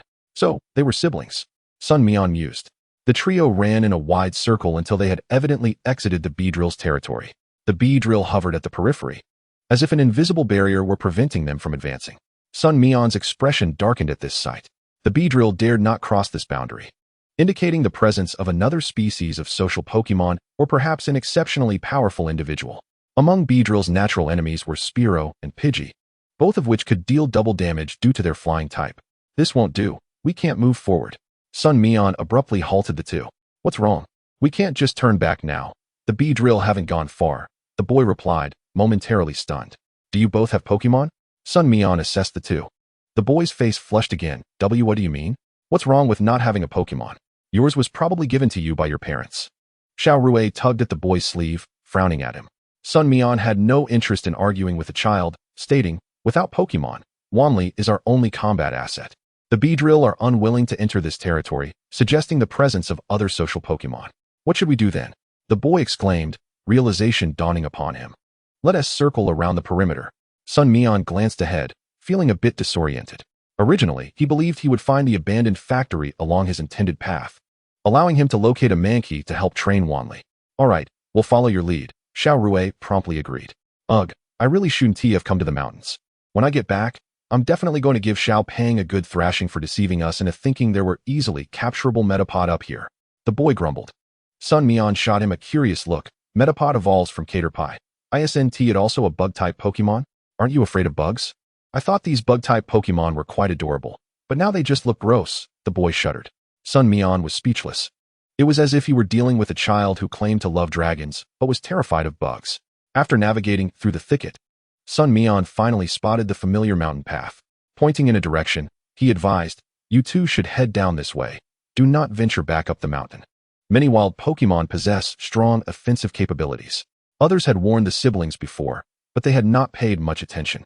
Having experienced it firsthand, they finally understood the gravity of the situation. Even without injury, the pressure of being chased for so long was immense. "Are you not coming down?" Xiao Rui inquired curiously. "I still need to train my Pokemon." "You two have no Pokemon to train with, so it's best you head back home," Sun Mian said, reluctantly offering his advice. The boy, visibly frustrated, retorted, "So you think we're a burden, huh?" "I never said that," Sun Mian replied, exasperated, raising his hands in surrender. "Forget it, Xiao Rui. Let us go. This guy is a Pokemon trainer. We don't have to worry," the boy said somewhat bitterly, though without malice. Xiao Rui nodded. Glancing at Sun Mian with concern, "Be careful, big brother." "Thank you both. I will be cautious," Sun Mian smiled, watching the two depart. Exhaling a breath of relief, he realized he had wasted considerable time and needed to tighten his pace. "Wanli, drink this potion first." Sun Mian took out a physical enhancement potion. Wanli curiously accepted it, quickly tilting his head back to down it without hesitation. A surge of warmth enveloped Wanli's entire body, coursing through every muscle, prompting Wanli to let out a jubilant cry. Yahoo! Sun Mian cast a glance, and after downing the potion, he astonishingly ascended to level 5, acquiring the new skill of Qi Gathering. Other attributes remained unchanged, but it was reasonable to assume that his attack power, speed, and defense had all seen an increase. Upon discovering the abandoned factory, he found it as desolate as ever, devoid of any wild Pokemon. Logically, one might expect to encounter creatures like Rattata or Zubat, which tend to favor such environments. However, it didn't take long for Sun Mian to deduce the reason. It must be the Machoke. Known for their combative nature, they likely challenged each other incessantly, turning the factory into their temporary hideout, yet preferring not to dwell within its confines, thus explaining the scarcity of Pokemon. Before long, Sun Mian spotted a Machoke wrapped in bandages. It was the same one that had previously gifted him an Oran Berry. Sun Mian promptly checked its attributes. Machoke LV12. Type, Fighting. Ability, No Retreat. When its ability is lowered, its attack significantly increases. Talent level, D. Skills, Scratch, Low Kick, Leer, Qi Gathering, Fury Swipes, Taunt. Sun Mian's eyes widened. This Machoke possessed a considerable array of skills, and its ability was a hidden trait. Its talent level was the highest he had encountered. Aside from his own Machop, he yearned to capture it. However, he already had a Machop, and didn't he wish for his team to be solely comprised of fighting-type Pokemon? As this was the real world, not a turn-based game where one could simply send out a Pokemon to battle. Team synergy was of paramount importance. Moreover, Sun Mian had a limited supply of Pokeballs. Chapter 12, A Swift Exit. Humph. The Machoke noticed Sun Mian and eagerly rushed towards him, displaying the scars on its face. It appeared that it had been challenging its companions continuously over the past few days. Sun Mian chuckled and beckoned his Machop over. "Machoke, it's good to see you again. I have a favor to ask. This is Machop, my partner. It was just born, but like you, it is also quite passionate about battling. I hope you can be its first opponent." Machoke raised an eyebrow, unimpressed, as it observed the slightly shorter Machop. "Is this it?" Machop, sensing the disdain in its opponent's gaze, felt a surge of irritation. What did it mean? Did it look down upon him? Clenching its fists, it struck together, producing a resounding, thunderous sound, exuding strength. The Machoke's expression shifted, taking the situation seriously. This little one seemed to possess considerable power. With a battle cry, it leaped high into the air. It was a scratch.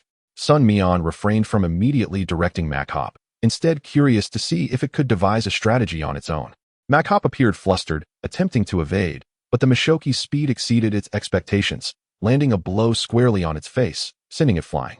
Struggling to regain its footing, Machop was pursued relentlessly, and the Machoke utilized Leer. In the game, this would directly lower its defense. In reality, the intimidating glare would likely instill fear. boosting the Mashoki's confidence for its next strike. At such a tender age, Makhop had never endured such an onslaught, glancing at Sun Mian with evident trepidation. Sun Mian felt a twinge of disappointment. If Makhop became afraid of battling due to a mere setback, perhaps its temperament was not suited for combat. Noticing the fleeting disappointment in Sun Mian's eyes, Makhop despised its own fear, forcing itself to muster its spirit. Just then, the Makhop closed in. With a furious roar, Makhop thrust its hands forward, surprisingly halting the Mashoki's advance. Sun Mian's eyes lit up. That's it, Makhop. After seizing your opponent, execute a low kick. Makhop understood and, recalling the technique, swept its leg out. Bang! The Makhop was directly knocked down. That's it, Makhop. Use superpower to seize your opponent. Makhop stomped heavily twice, gripping the Makhop, which began to panic and screech. Makhop was fueled by the desire to retaliate, spinning wildly. Was it a throw? No. It seemed more like an instinctive grasp of its own strength, yet mastering the skill was still distant. Throw the Makhop out, Makhop. Sun Mian's voice rang out. Makhop spun so fast that its feet felt scorching, and after launching the Makhop, it became dizzy and collapsed to the ground, surrounded by shimmering stars. The Makhop crashed against a tree with a thud, taking some time to recover. Gritting its teeth, it gazed at the seated Makhop, clearly impressed by its strength. Thank you, Makhop. Sun Mian hurriedly interjected, concerned that the two might escalate their rivalry. Makhop, however, maintained its composure, nodding in resignation as it approached, slinging an arm around Machop's shoulders. Chattering away. Hey, young one, you've got quite the physique. Makhop chuckled.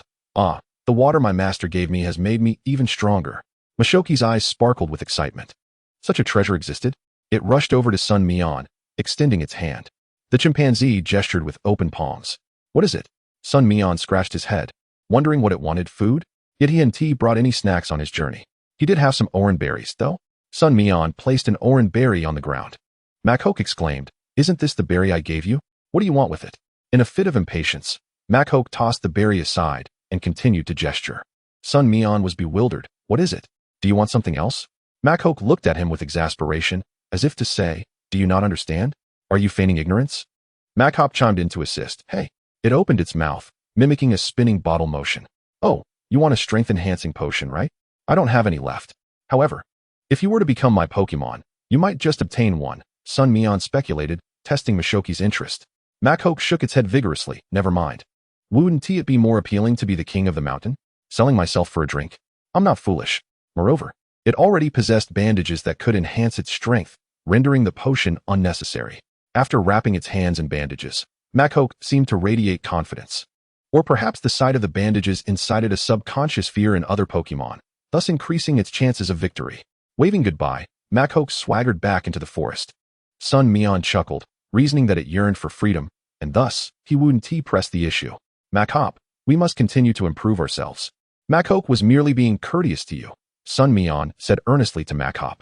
Makhop nodded vigorously, aware that Makhop had refrained from using its more potent attacks, opting instead for a selection of lower damage skills.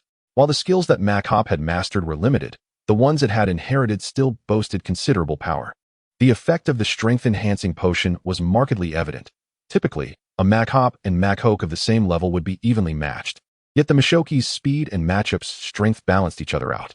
However, Makhop could barely keep pace with Makhop, a testament to the potion's effect. Yet, its execution of skills felt somewhat clumsy and hesitant. It still needed to acclimate. The next step was to train in this direction. Makhop, use low kick on that tree. Makhop assumed a stance and executed a flying kick. Bang! The great tree trembled slightly, but due to excessive force, the arm strength faltered, causing a tingling sensation in its feet, and it fell to the ground. With a muffled grunt, it immediately attempted to rise, though its feet remained numb. You see, excessive strength can lead to self-injury. Arm strength, your body harbors immense power, but you must learn to control it and harness it for your own benefit. Do you understand? Sun Mian patiently instructed arm strength. Listening attentively, arm strength nodded, and, once its feet regained sensation, gently called out to Sun Mian. All right, let's try again. Sun Mian encouraged. Gazing at it with motivation, arm strength focused its earnest eyes on the towering tree, envisioning it as a monkey-like creature or a bee drill. Bang! That was still too strong. Look, you stumbled back. Arm strength. Let's go again. Bang! That was a bit too weak. Bang! The forest echoed with such sounds. A few small Rattata, hoping to catch a glimpse of the abandoned factory's monkey creature, approached only to witness a robust arm strength relentlessly striking the tree. The force was thunderous. If it were to strike them, how painful it would be. The little Rattata quickly scurried away. Chapter 13. School? After practicing dozens of times, arm strength still had stamina. But one cannot rush the process. Training must be gradual to prevent hidden injuries. Let's take a break, arm strength, but don't sit down immediately. Walk around the tree for a bit, Sun Mian advised. Arm strength nodded and began to circle the tree as Sun Mian walked alongside. After resting for a while, Sun Mian handed over a small portion of Pokemon nutritional supplements, which arm strength eagerly devoured. Meanwhile, Sun Mian searched for some wild fruits that weren't from trees, realizing too late that he had brought only arm strength's food and none for himself. His lack of experience showed. In his previous life, there were always small restaurants or convenience stores nearby, so he never had to worry about such matters. Observing Sun Mian gather wild fruits, and noticing he still looked hungry, arm strength thought for a moment and offered its high-protein nutritional supplement, yam. Huh. Sun Mian was momentarily taken aback, brushing his hand over arm strength's smooth head. No thanks. Arm strength. This food is specifically for you Pokemon. I can't eat it, and besides, it's meant for you. Enjoy it. Arm strength scratched its head, finished its meal, and then helped Sun Mian search for wild fruits. The battle with the monkey creature had allowed arm strength to level up, now reaching level 6.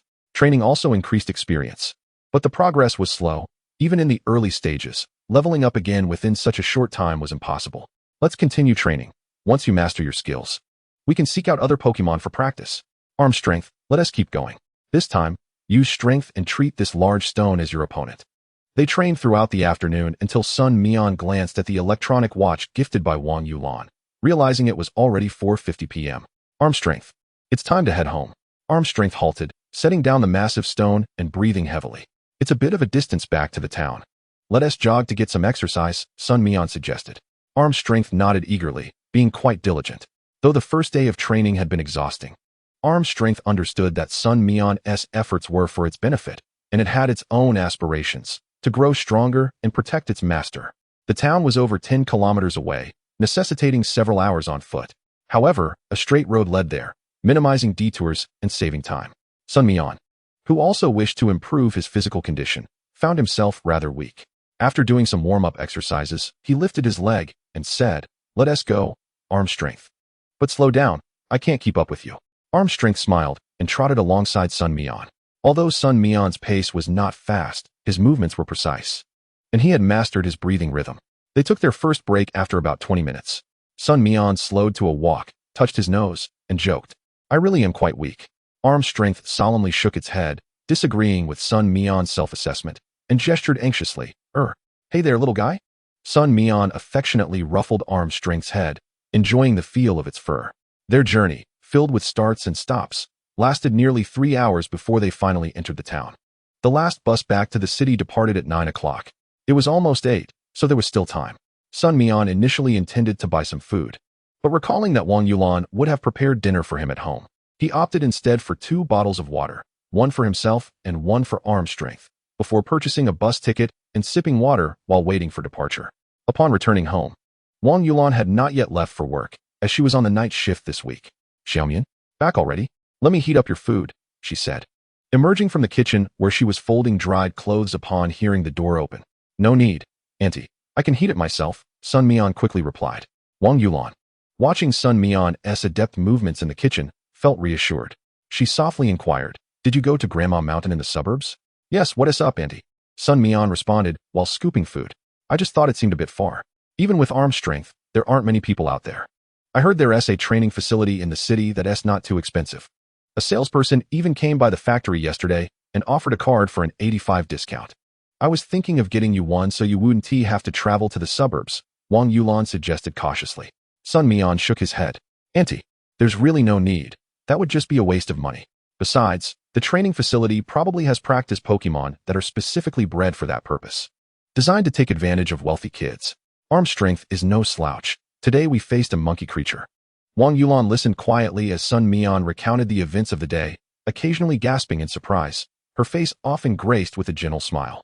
"Well, Xiaomian, you can make your own decisions," she concluded, urging him to eat. Arm strength was quite exhausted today, so Wang Yulan heated water for a bath, using the electric water heater, before putting on her shoes to leave. "Xiaomian, I've heated the bath water. I'm off to work now. Remember to lock the door. Tomorrow I have a day off, and Uncle Luo will be back in the morning. We can check out the nearby middle school. Are you interested in going to school? Sun Mian hesitated. He wasn't particularly interested in middle school, but after that, one could enroll in a specialized Pokemon Trainer Academy, which was indeed worth considering. If I can go, I certainly want to.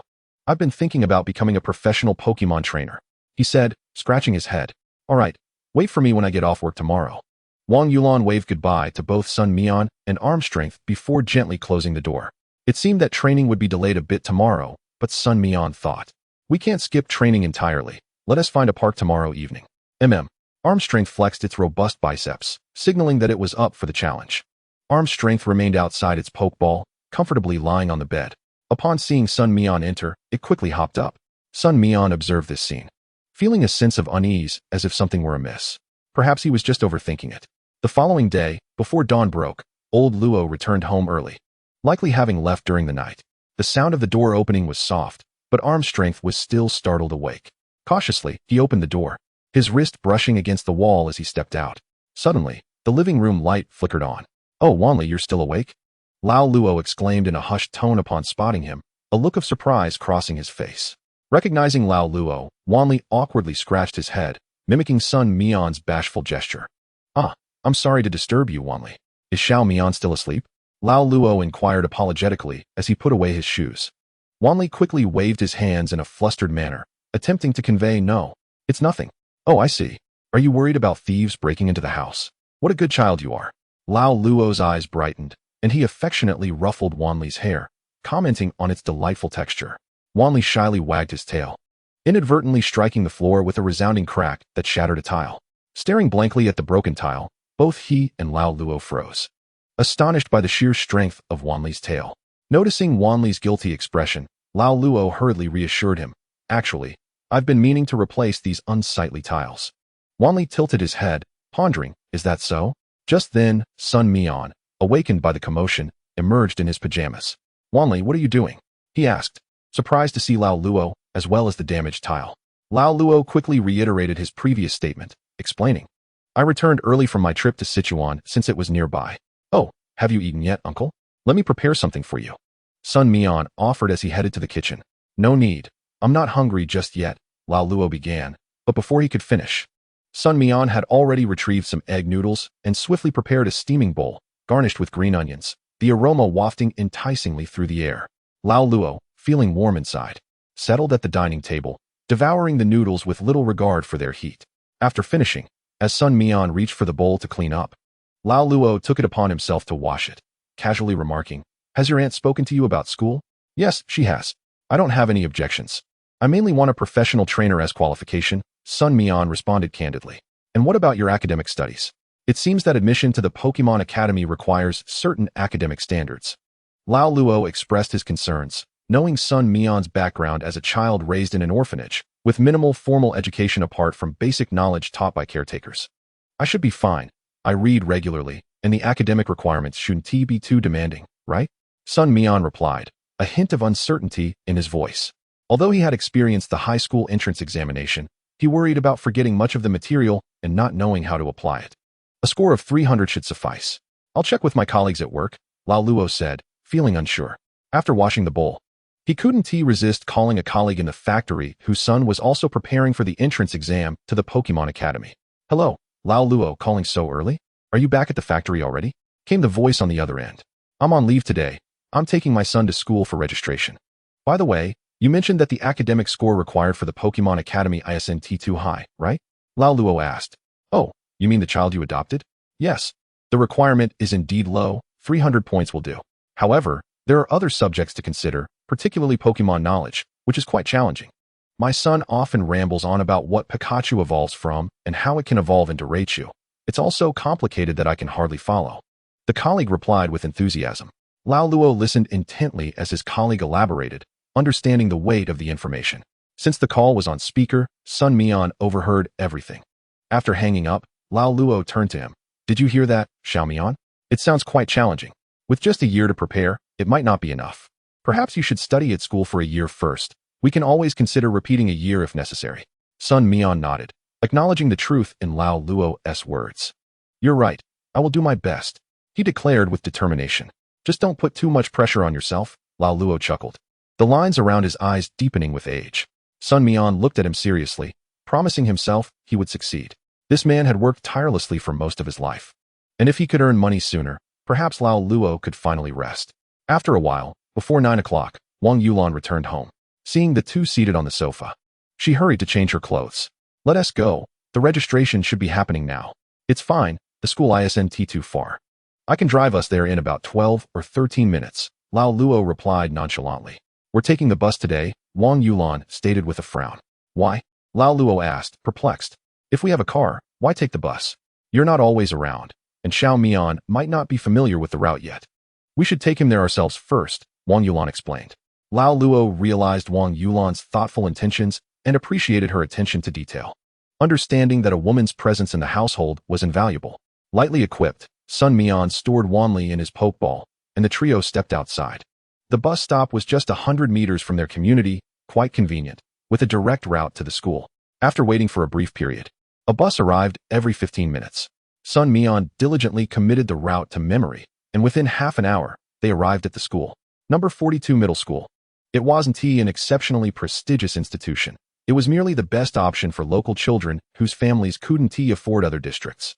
Nonetheless, the crowd was considerable. As it was registration day, security personnel were meticulously checking to ensure that only parents and their children entered the premises. With their identification documents in hand, the three hastened toward the teaching building. Outside the classrooms, a line of parents stood waiting.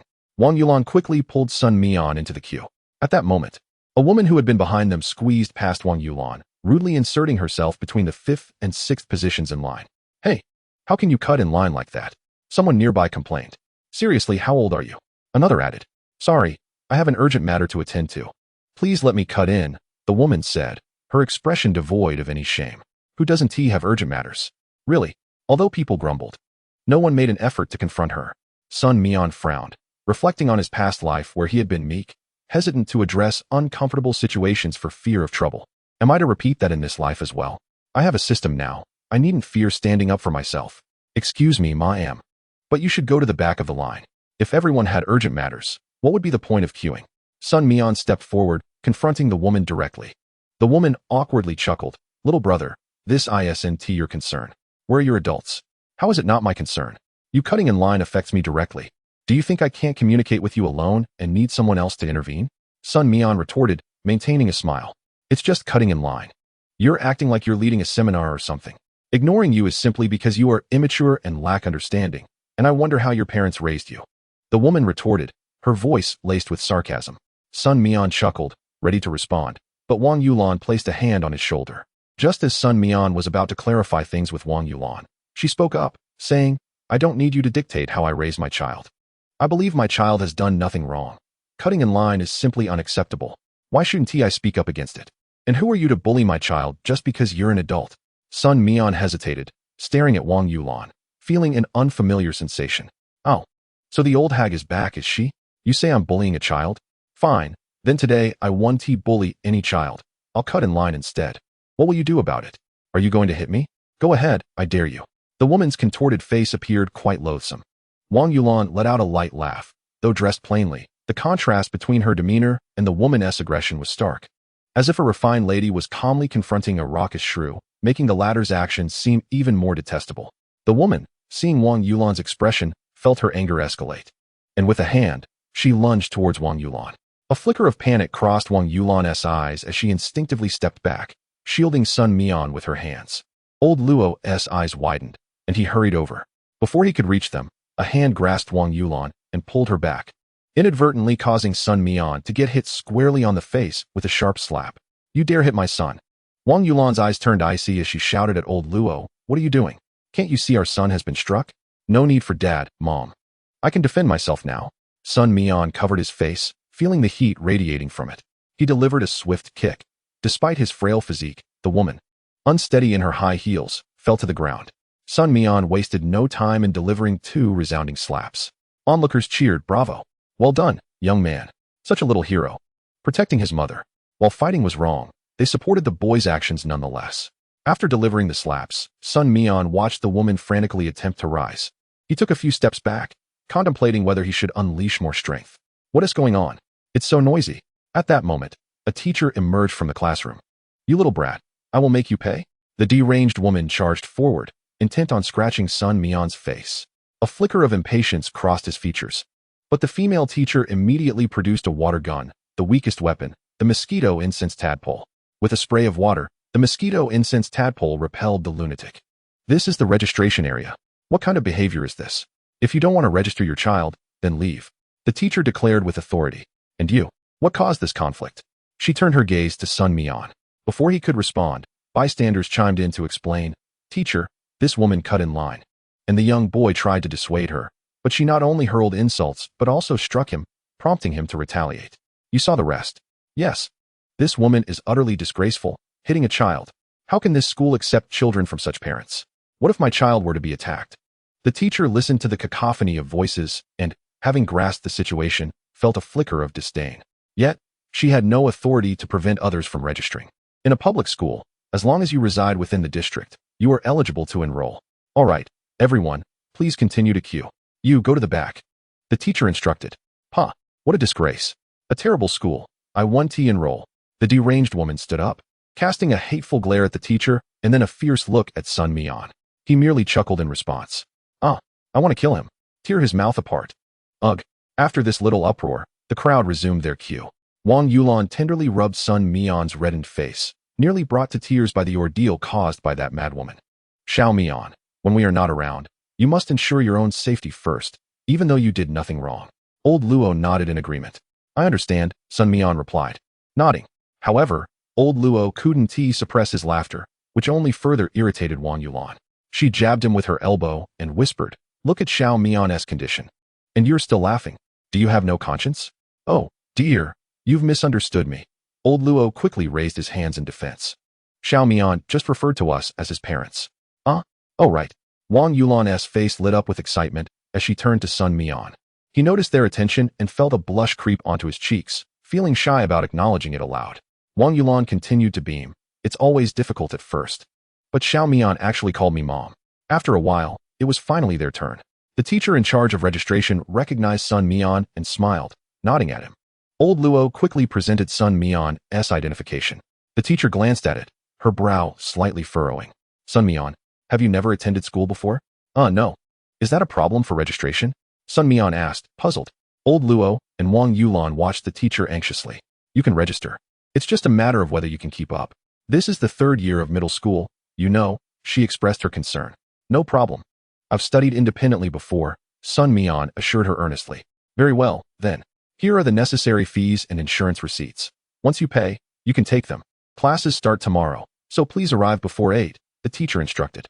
Old Luo promptly paid the fees, thanking the teacher earnestly. As they exited the classroom, Sun Mian was still coming to grips with the fact that he was now a middle school student. However, the thought of sitting among a group of young children was rather daunting. Let us take a stroll around the school to familiarize ourselves with the surroundings, Wang Yulan suggested, noticing other parents doing the same. Sounds good, old Luo agreed. Yet, Sun Mian hesitated, recalling that he had yet to train his wrist strength today, planning to head to the nearby park for practice in the afternoon. Wang Yulan nodded. All right, we'll be spending a year here anyway. Let us grab a bite to eat first, and then we can go watch your training. Sure, old Luo echoed, his enthusiasm unrelenting. Chapter 16. Encountering the bug-fearing boy again at the park. The city park was expansive, located at the corner of the ancient city, with all 4 corners accessible. Sun Mian's family arrived at the western section of the park, and despite the heat, many were walking along the moat, engaging in conversation. Some were even out with their Pokémon. However, it seemed that no one was training, likely heading to the training grounds in the city instead. Sun Mian released his wrist strength. In this unfamiliar environment, it initially felt a bit disconcerting for him, but upon seeing a familiar figure, he steadied himself. Suddenly, a jumping Bobo appeared before his wrist strength, tilting its head and, without warning, pecked at his foot. Ouch! Hey, you little rascal, what are you doing? Sun Mian exclaimed, clutching his foot. Hey Bobo, why are you running around again? A young boy rushed over, making eye contact with Sun Mian. In unison, the two were taken aback. It's you. The boy was none other than the brother of the frightened siblings they had encountered earlier on Granny Mountain, who were terrified of bug-type Pokémon. Sun Mian cast a glance at him, then at his Pidgey, and mused, could it be that out of fear of bug types, he has opted to raise a flying-type Pidgey instead? Truly a remarkable talent. This Pidgey was given to me by my father, who is a professional Pokémon trainer. So, what do you say? Shall we battle? The boy declared with pride. A battle? Sun Mian regarded him with a discerning eye. The young lad exuded confidence. He then assessed Pidgey's attributes. LV4, type, normal flying, gender, male, ability, keen eye, talent level, E, moves, tackle, sand attack. What on earth was this feeble Pidgey thinking? Challenging me? Even if fighting types are weak against flying types, it shouldn't be so cocky. Sun Mian felt somewhat incredulous, yet he couldn't let this obvious opportunity for experience slip away. He promptly agreed. In this world, the culture of Pokémon was thriving. Within the city park, there existed a professional battle arena. Upon reaching the arena, it became evident that many parents had brought their children to witness the Pokémon battles, presumably hoping to introduce them to this captivating domain. Wang Yulan and Old Luo were cheering from the sidelines for Sun Mian and his Machop, who was brimming with vigor. As the battle commenced, the boy commanded Pidgey to soar into the sky, demonstrating a degree of tactical acumen. Machop, focus your energy. Sun Mian's voice resonated. Machop immediately steadied itself. Eyes locked onto the opponent, exuding an aura of determination. Why isn't he attacking right away? Murmured someone from the crowd. Perhaps he can't reach, after all. Machop can't fly. Indeed, speaking of flying, one must mention Groudon. Pidgey, use sand attack. The boy ordered. Sun Mian observed as Pidgey descended to a certain height, flapping its wings to stir up a whirlwind of sand, which surged toward Machop. Machop, close your eyes. Sense your opponent's breath and counterattack. Sun Mian had to place his complete trust in Machop. Machop shut its eyes, enduring the grit upon its body, feeling the vibrations of Pidgey's wings and its excited breaths. Machop. With a sudden burst of energy, Machop leapt into the swirling sand, executing a soaring kick that sent Pidgey hurtling backward. Pidgey flapped its wings frantically, attempting to regain altitude. Focus! Sun Mian shouted urgently. Machop's eyes widened, channeling an imposing presence toward Pidgey. Caught off guard and still stabilizing itself, Pidgey plummeted to the ground. Now is your chance, Machop.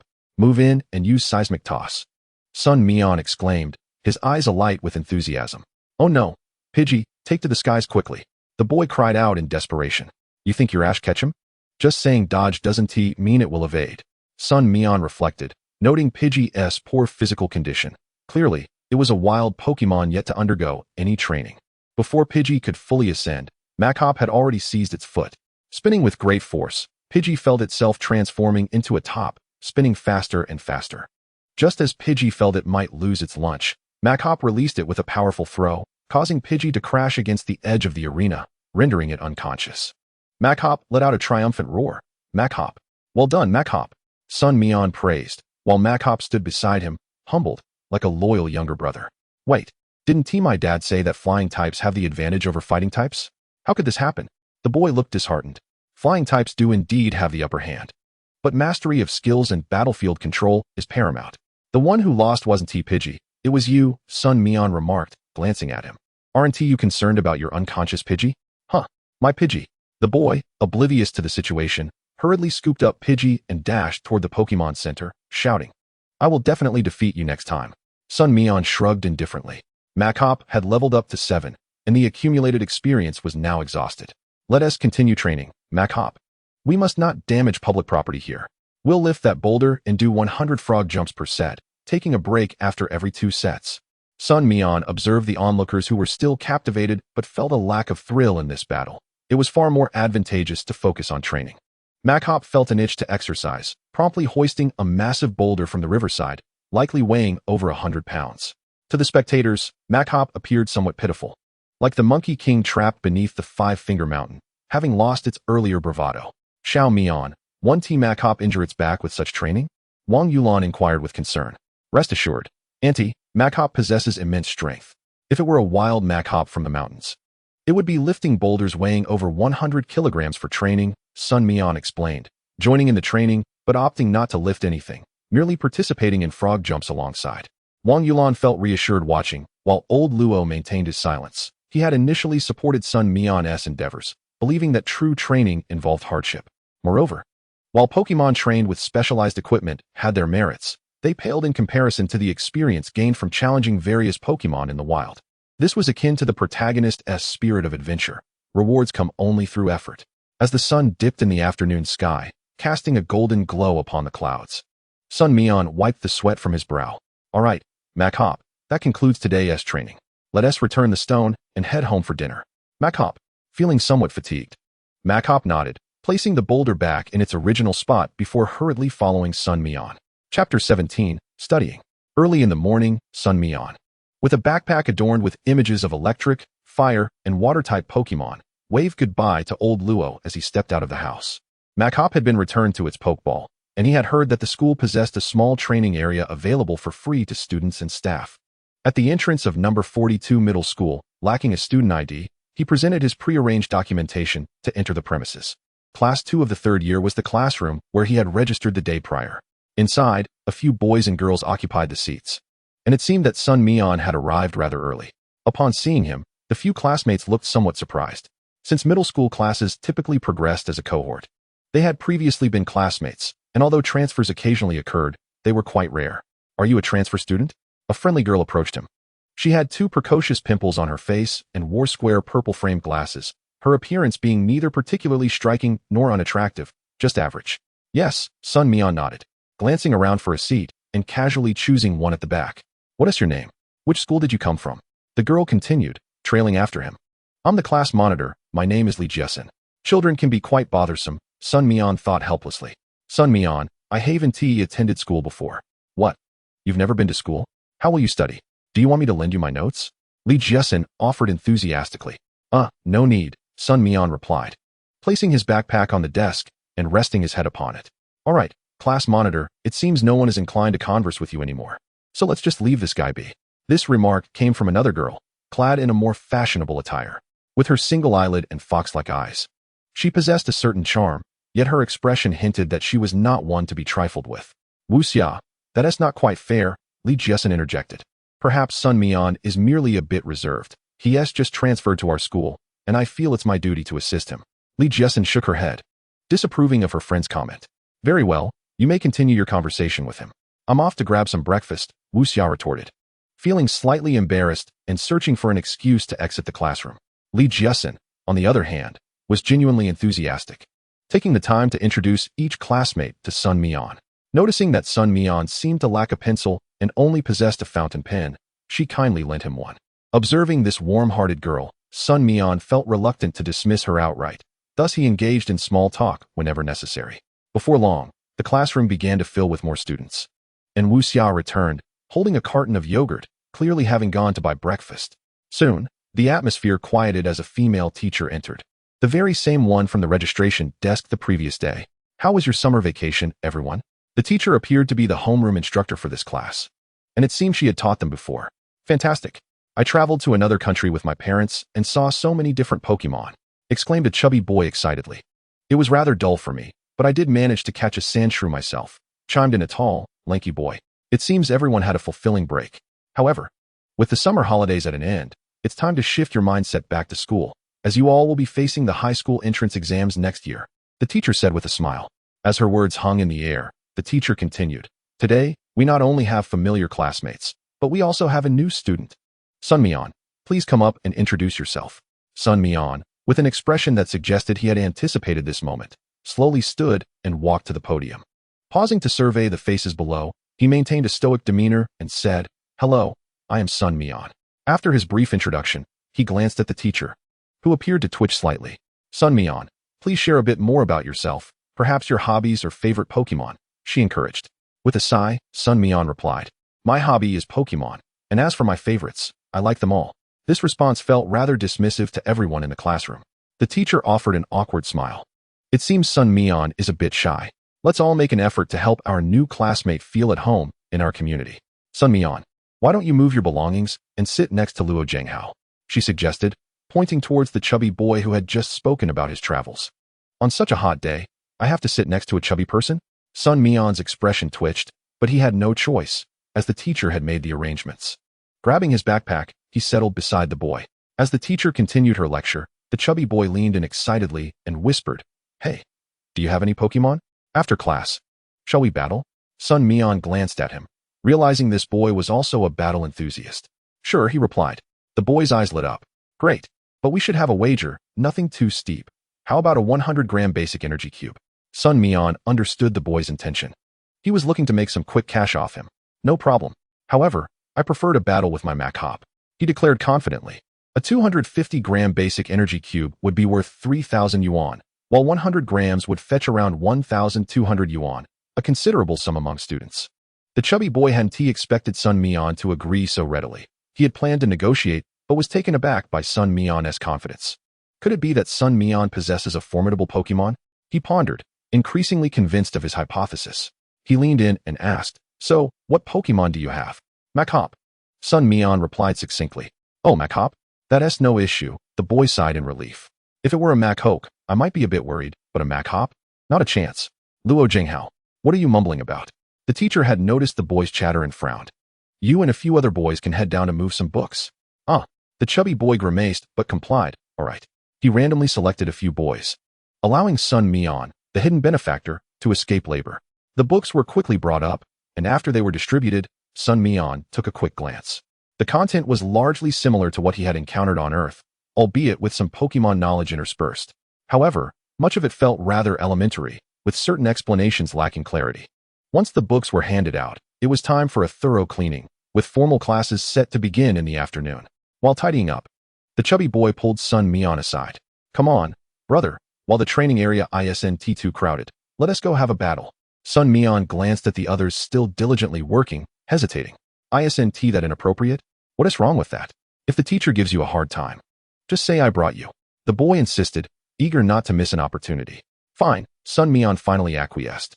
Chapter 18. The Earthly Contest. The small training facility at No. 42, approximately 600 square meters in size, felt somewhat diminutive compared to others. Given the number of students and teachers in the school, it was hardly sufficient. Luckily, Sun Mian and the chubby boy arrived early, finding only a couple of teachers present, training their Pokemon. As they approached the battle arena, the structure shifted dramatically, lowering significantly while artificial hills of sand and stone emerged from the ground. A curious teacher, intrigued by the commotion, volunteered to act as the referee. "Both competitors are ready. This will be a 1v1 match. The battle is won when one Pokemon loses its ability to fight or concedes. Now, please release your Pokemon." Without hesitation, Sun Mian sent out Mac Hop. Having been confined for a considerable time, Mac Hop felt calm yet eager to explore the vibrant world outside its Pokeball. "Wow. It appears our contestant on the left has summoned a robust Mac Hop. And what do we have on the opposing side? Oh my goodness. It's a rare Snorlax." Snorlax was known for its enormous appetite, but in comparison to its evolved form, it seemed rather insignificant. No wonder the chubby boy was so eager to bet. Perhaps he is trying to earn some food money for this Snorlax? Snorlax, level 11. Type, normal. Gender, NA. Ability, thick fat, reduces damage from fire and ice type moves by half due to its thick layer of fat. Talent level, D. Skills, lick, tackle, rollout, recycle. Heavy slam, inherited skill, fire punch, TM, thunder punch, TM. Additional notes. When it gets overly engrossed in eating, it forgets about the food hidden beneath its fur. Sun Mian frowned at the impressive skill set. It seemed rather formidable. While the level difference was not insurmountable, with Mac Hop at level 7, the gap was still significant. Although fighting-type moves were strong against normal types, the odds of victory appeared slim. However, the term give up does not exist in Sun Mian's lexicon. Then why not hurry and seek out the bookstore owner? "Is this not a pirated dictionary?" Armlee remarked. "Armleet, you are indeed a formidable opponent," Sun Mian declared. Armleet nodded earnestly, his eyes seemingly ablaze with fervor. No amount of strength could intimidate him. "Armleet, focus your energy." As Armleet entered the arena, the trainer commanded him to harness his energy, thereby enhancing the probability of landing a critical hit. A prudent choice indeed, considering the thick layer of fat that served as a formidable defense for the Snorlax. The referee provided an engaging commentary, as spectators gradually filled the training ground, eager to witness the unfolding spectacle. "Focus your energy, Snorlax. Use roll," the stout trainer asserted confidently. Sun Mian had anticipated this. With his enhancement skills, he had to act promptly, which unfortunately allowed the opponent to execute roll. However, the moment for offense was now upon them. "Armlee, knock it down." Armlee advanced silently, his speed too quick for the sluggish Snorlax to evade. The stout trainer proclaimed, "Take it head-on, Snorlax. Use Fire Punch." Yet, the reality might differ slightly. Armleap, well-versed in the knockdown technique, was adept at channeling force to maximize impact. With a powerful kick to Snorlax's knee, Armlee leveraged the momentum, springing away just in time to avoid the delayed Fire Punch. The stout trainer furrowed his brow. Snorlax, seize it. Use tackle to close the distance. Then follow up with Fire Punch. The execution of 2 moves would surely momentarily daze the Pokémon. Sun Mian, observing Snorlax's lack of skill training, couldn't help but smirk. Arm Leap. Bend down and execute a low kick. Arm Leap, unfazed, watched as Snorlax approached, and like a frog, swiftly lowered his body, pivoting sharply to strike Snorlax's leg once more. He had been eyeing that leg all along, aiming to enhance the accuracy of his low kick. With a resounding thud, Snorlax crashed to the ground. Letting out a pained cry, Arm Leap, press the advantage. Do not hesitate. Use super strength to grab it. Sun Mian commanded loudly. Arm Leap had been inspired by a scene from a martial arts television show, where a fighting Pokémon executed a move reminiscent of the Earth Throw, albeit with a touch more flair and less practicality. Sun Mian merely wanted Arm Leap to familiarize himself with the technique. Arm Leap. Arm Leap seized Snorlax's limbs and began to whirl him around with great vigor, hurling him outwards. Snorlax crashed against the edge of the arena, but, thanks to its stamina, slowly rose again. Snorlax, consume the hidden berries and utilize recycle. The stout trainer's voice reached Snorlax's ears. Snorlax promptly devoured the berries concealed beneath its fur, revitalizing its energy, as the injuries from previous falls seemed to mend considerably. The recycle move, akin to a cow ruminating, allowed Snorlax to reap the benefits of consuming the berries once more. Its previous injuries had healed significantly. Items are permissible during the match. Arm Leap had a fighting-type item, a black belt, but Sun Mian had chosen to focus on skill training instead of equipping it. Snorlax, use roll again. Recognizing Arm Leap's strength, the stout trainer felt a twinge of anxiety but maintained his composure, urging Snorlax to continue with roll in hopes of wearing down Arm Leap. Sun Mian quickly discerned the opponent's strategy. Continuous assaults had left Arm Leap slightly winded. This was no mere training session. The pressure and threat posed by the opponent's skills were unparalleled. Arm Leap, use Glare. Excellent. The trainer commanded Arm Leap to utilize Glare to diminish Snorlax's enhanced defense, rendering its roll ineffective. A clever maneuver indeed. The referee commended the strategy, having noted Arm Leap's young age and relatively low level, thus expressing admiration for both Arm Leap's performance and Sun Mian's tactical acumen. It seemed yet another promising candidate for the Pokemon Academy had emerged.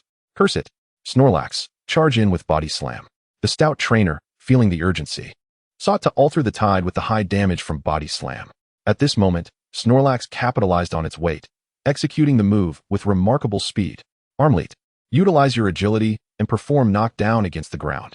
Seize it. Super Strength. Sun Mian kept a sharp eye on Snorlax.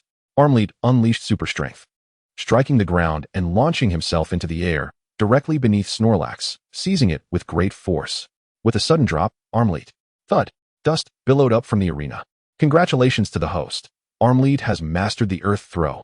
He perfectly absorbed the residual stamina-enhancing potion, elevating his talent level to C. Chapter 19. The Rise of Arm Leap.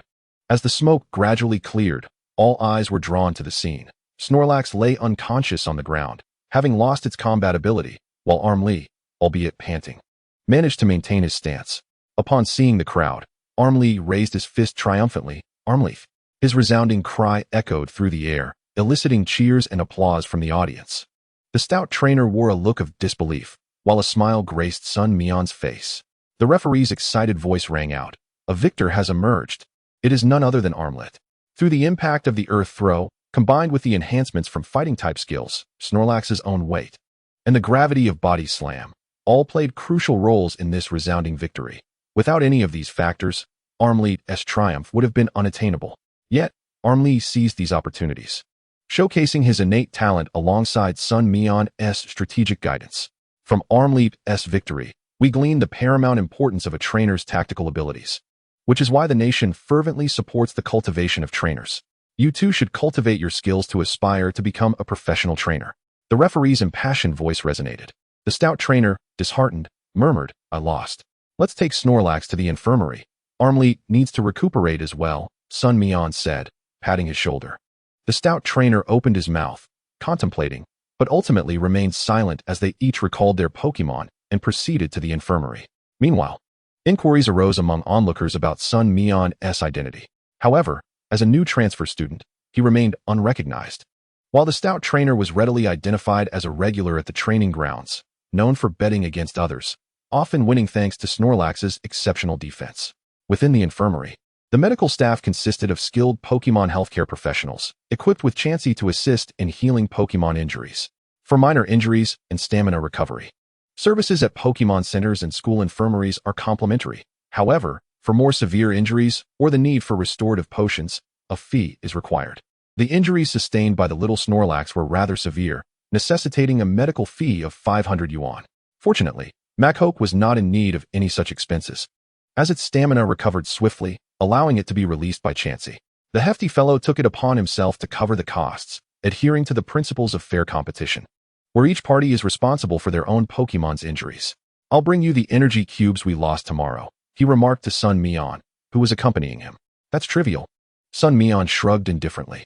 Machoke had benefited substantially from the encounter, and Sun Mian did not insist on any wagers. After all, it was merely a schoolmate, and there was no need to jeopardize their relationship. Machoke had leveled up to level 8, enhancing its innate talents and mastering the move Earth Throw.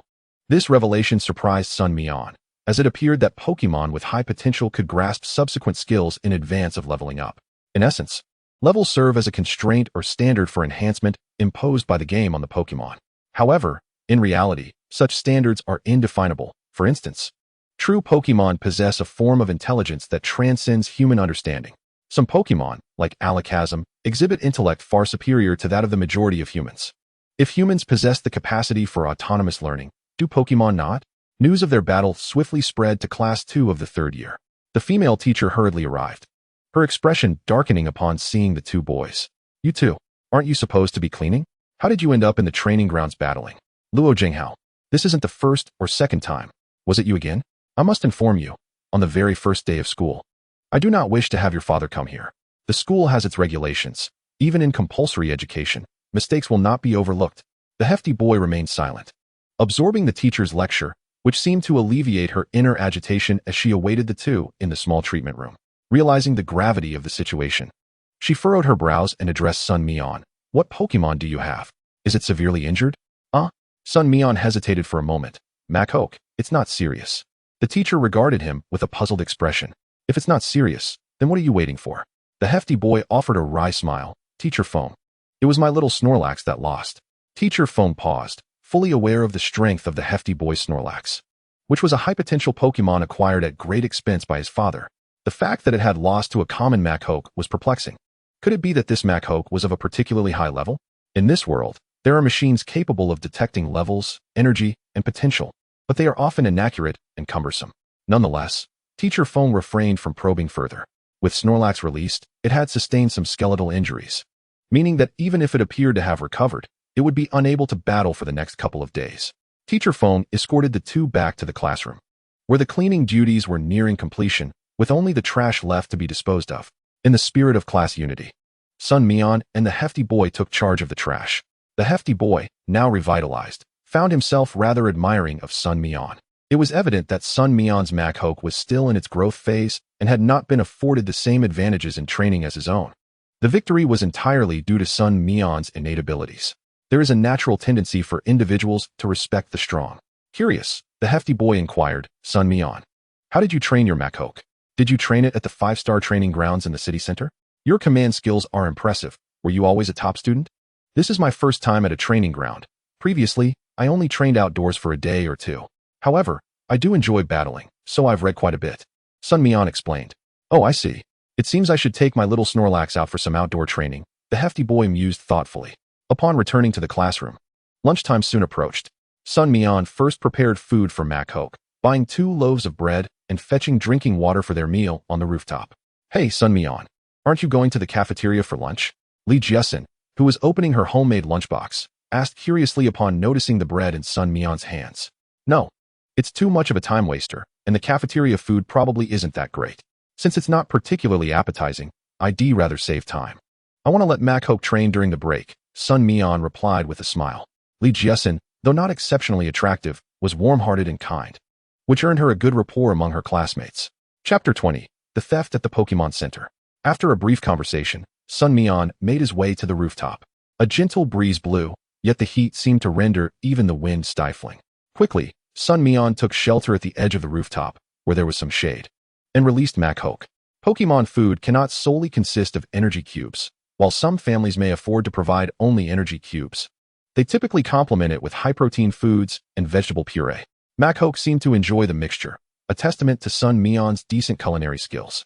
Noticing the bread in Sun Mian's hand, Makhok pushed its own food away, as if feeling pity. Sun Mian chuckled and ruffled Mashoki's head. I only managed to prepare food for you this morning because, quite frankly, bread is not filling and lacks nutritional value for you. It's fine, just eat your own food. Once I become a professional trainer and earn rewards from competitions, we can ensure a better life for our family. Makhok nodded in affirmation. After their lunch, training continued with unwavering diligence. The rooftop still lacked any training tools, so they resorted to physical training. Observing this, Sun Mian resolved to procure training equipment for Makhok. First and foremost, weighted tools were essential. In the anime, the character Maitaina had once employed such a training method. However, his approach was overly harsh for Pokémon, neglecting to consider their physical limits. It would be up to Sun Mian to find a balanced approach. Upon returning home after school, Wang Yulan had already prepared dinner, and Lao Luo was also at home, as there were no deliveries requiring him to leave the province today. How was your first day of classes? Lao Luo inquired at the dinner table. It was fine, the classmates were enthusiastic, and I even had a Pokemon battle. Makhok performed admirably and won. Sun Mian replied succinctly. That's good. Try to avoid conflicts with your classmates, but if you're bullied, don't hesitate to stand your ground. You have teachers, uncles, and your aunt to support you. Lao Luo said with a smile. Yes, I understand. I still need more training time. After dinner, I plan to take Makhok for a night run, Sun Mian remarked. Make sure to keep the keys on you, Lao Luo added. And remember to buy a mobile phone for Sun Mian tomorrow. It will be easier to stay in touch. Wang Yulan interjected. Sun Mian attempted to refuse, but it was too late. Lao Luo agreed, and Sun Mian had no choice but to concede. Just a simple phone will suffice. As long as it can make calls and send texts, that's all I need. Other functions are unnecessary since I used to buy a smartphone for Pokemon games, but now that they are real, who would still play those? After washing the dishes, Sun Mian and Makhok set out, with Wang Yulan slipping some pocket money into Sun Mian's hand.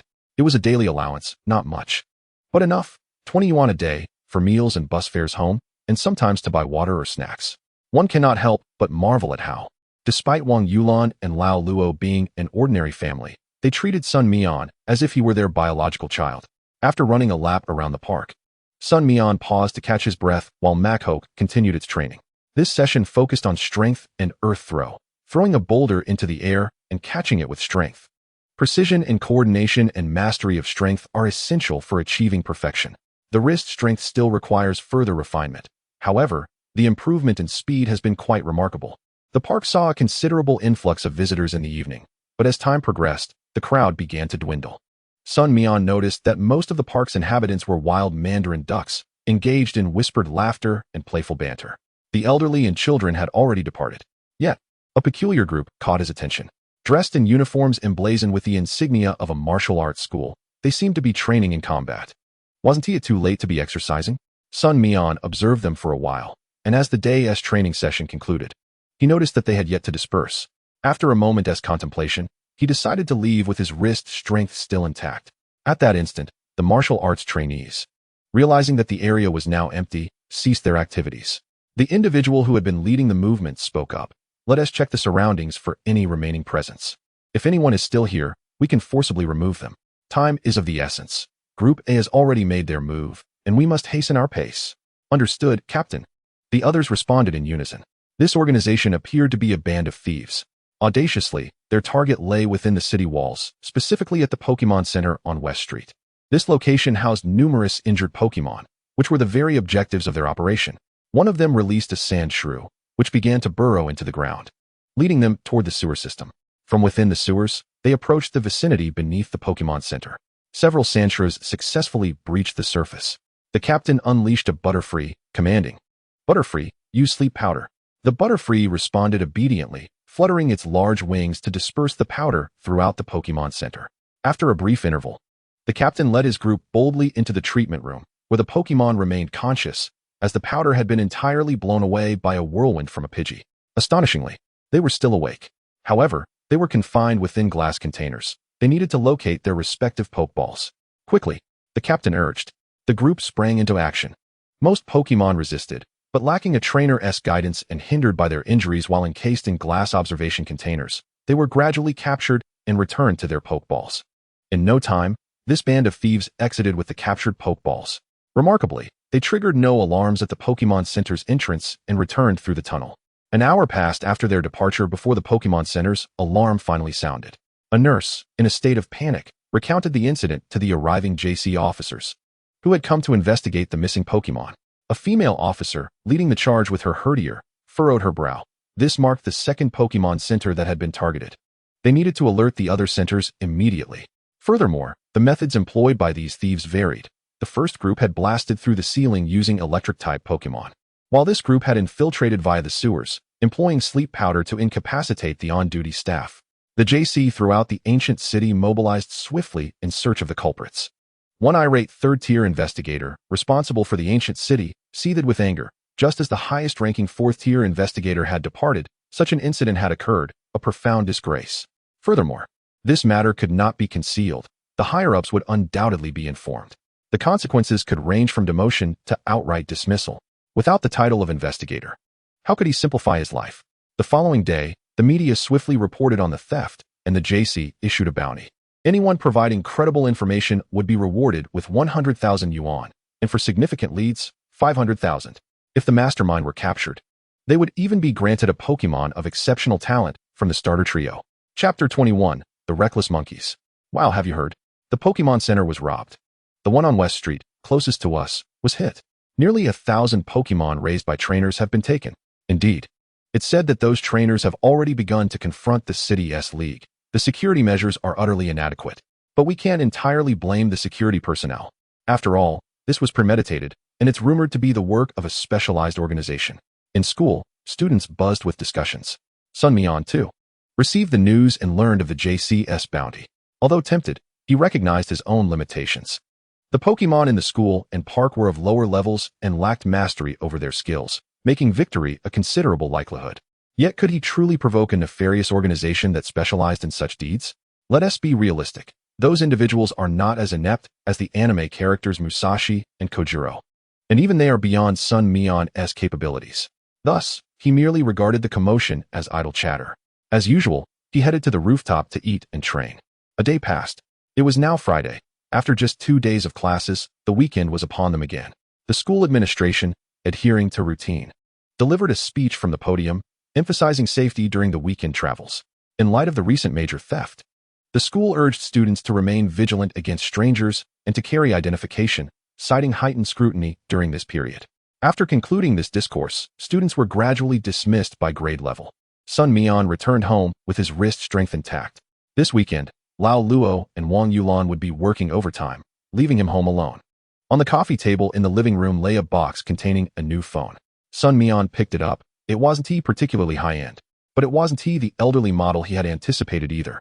It was a mid-range smartphone, priced just over 2,000. Next to it was a note indicating that the SIM card had been installed, along with contact numbers for Lao Luo and Wang Yulan. It also advised him to be cautious during their absence and included 100 yuan for meals over the next 2 days. Looks like it's just you and me this weekend. Wrist strength, Sun Mian said to his Pokemon. Wrist. It responded lightly. No worries, little brother is here. After quickly preparing a simple dinner for the two of them, Sun Mian began to ponder. It seemed that training in the park would be slow for the next few days, especially with the school administration emphasizing identity checks and the need to carry identification. Perhaps he could go to Granny Mountain? That would require ample provisions. Last time, the chubby one had already given him the energy cubes he had lost in a bet. Preparing 2 days' worth of Pokemon food, along with some dry rations and water for himself, would suffice. After some consideration, Sun Mian resolved to put this plan into action. At this stage, enhancing his strength was of utmost importance. On Saturday, Granny Mountain still appeared desolate and uninhabited. In the previous world, this mountain and its surroundings did not exist. It was an additional area of this larger blue star. Familiar with the location of the abandoned factory, Sun Mian waited for a while until the mischievous monkey arrived. This time, however, it brought along several underlings, suggesting that the monkey had assumed the role of gang leader. The monkey looked elated to see Sun Mian, dancing with joy, yet soon turned serious, inviting Wrist Strength to join in something. With a solemn demeanor, Wrist Strength responded, and then gestured animatedly before Sun Mian. Having spent considerable time together, Sun Mian could easily decipher the gestures. Were they seeking trouble with other Pokemon? A fight? Sun Mian frowned. Many Pokemon possess a sense of territoriality, and the irritable Mankey is undoubtedly a formidable opponent. Surely, it cannot be a Beedrill. Beedrill is venomous, and we lack any antidotes. Nevertheless, we should investigate further. Decisions can be made in due course. Leading the way, Mankey deftly navigated among the branches, accompanied by a handful of its companions. Before long, they guided Sun Mian and Machoke to their destination, a grove of berries. However, a guardian was present, a flock of Spearows, numbering around 20. The berries glimmered enticingly among the branches, swaying in the breeze, causing the Mankeys to drool with anticipation. Humph. Mankey pointed accusingly at a larger Spearow ahead. Sun Mian glanced over. Spearow LV-16. Type, normal flying. Gender, ability, keen eye. Talent level, E. Moves, peck, growl, leer, pursuit, fury attack, quick attack. Additional info, Spearow is a social Pokemon. Upon sensing danger, it emits a loud call to alert its companions. This particular Spearow is rather high in level. It is likely that, in due time, this group will give rise to a Fearow. Mankey clearly had its sights set on the berry grove guarded by the Spearows. However, it was evident that not only was the flying type a disadvantage, but they were also outnumbered, and perhaps these Mankeys had already attempted a foray previously. Mankey, where are your companions? Just a few of you? The opposing side can see around 20, not to mention the possibility of more Spearows lurking in the woods. Humph. Mankey disdainfully spat, seemingly unimpressed by its companions. Machoke, however, was aware of the details, gesturing beside Sun Mian, who struggled to comprehend. Nevertheless, the meaning was clear. There were only a handful of Mankeys. This is troublesome. An outright confrontation would certainly end poorly, so we must be strategic. Mankey, do you know where the Pidgey flock is? Sun Mian suddenly recalled that Pidgey and Spearow were true rivals, their respective groups mutually suppressing one another. The Mankeys nodded in agreement, and Sun Mian excitedly rambled, prompting the Mankeys to dash off eagerly. Soon, one Mankey approached the territory of the Spearows. The 20 Spearows fixed their gaze on the Mankey, issuing a series of alarmed calls. The Mankey seemed to hesitate, retreating slightly, just as the Spearows reveled in their triumph. The Mankey hurled a stone, striking one squarely on the head. Wow! The Spearow flock erupted in chaos, soaring into the sky. Their cries resonated, causing the surrounding foliage to rustle, revealing over 30 more hidden in the trees. Thankfully, Sun Mian and Machoke swallowed hard, exchanging relieved glances at the Mankey acting as bait. That bait Mankey was on the verge of panic. Although Spearows are not the most proficient flyers compared to other avian Pokemon, they can glide effortlessly when they spread their wings.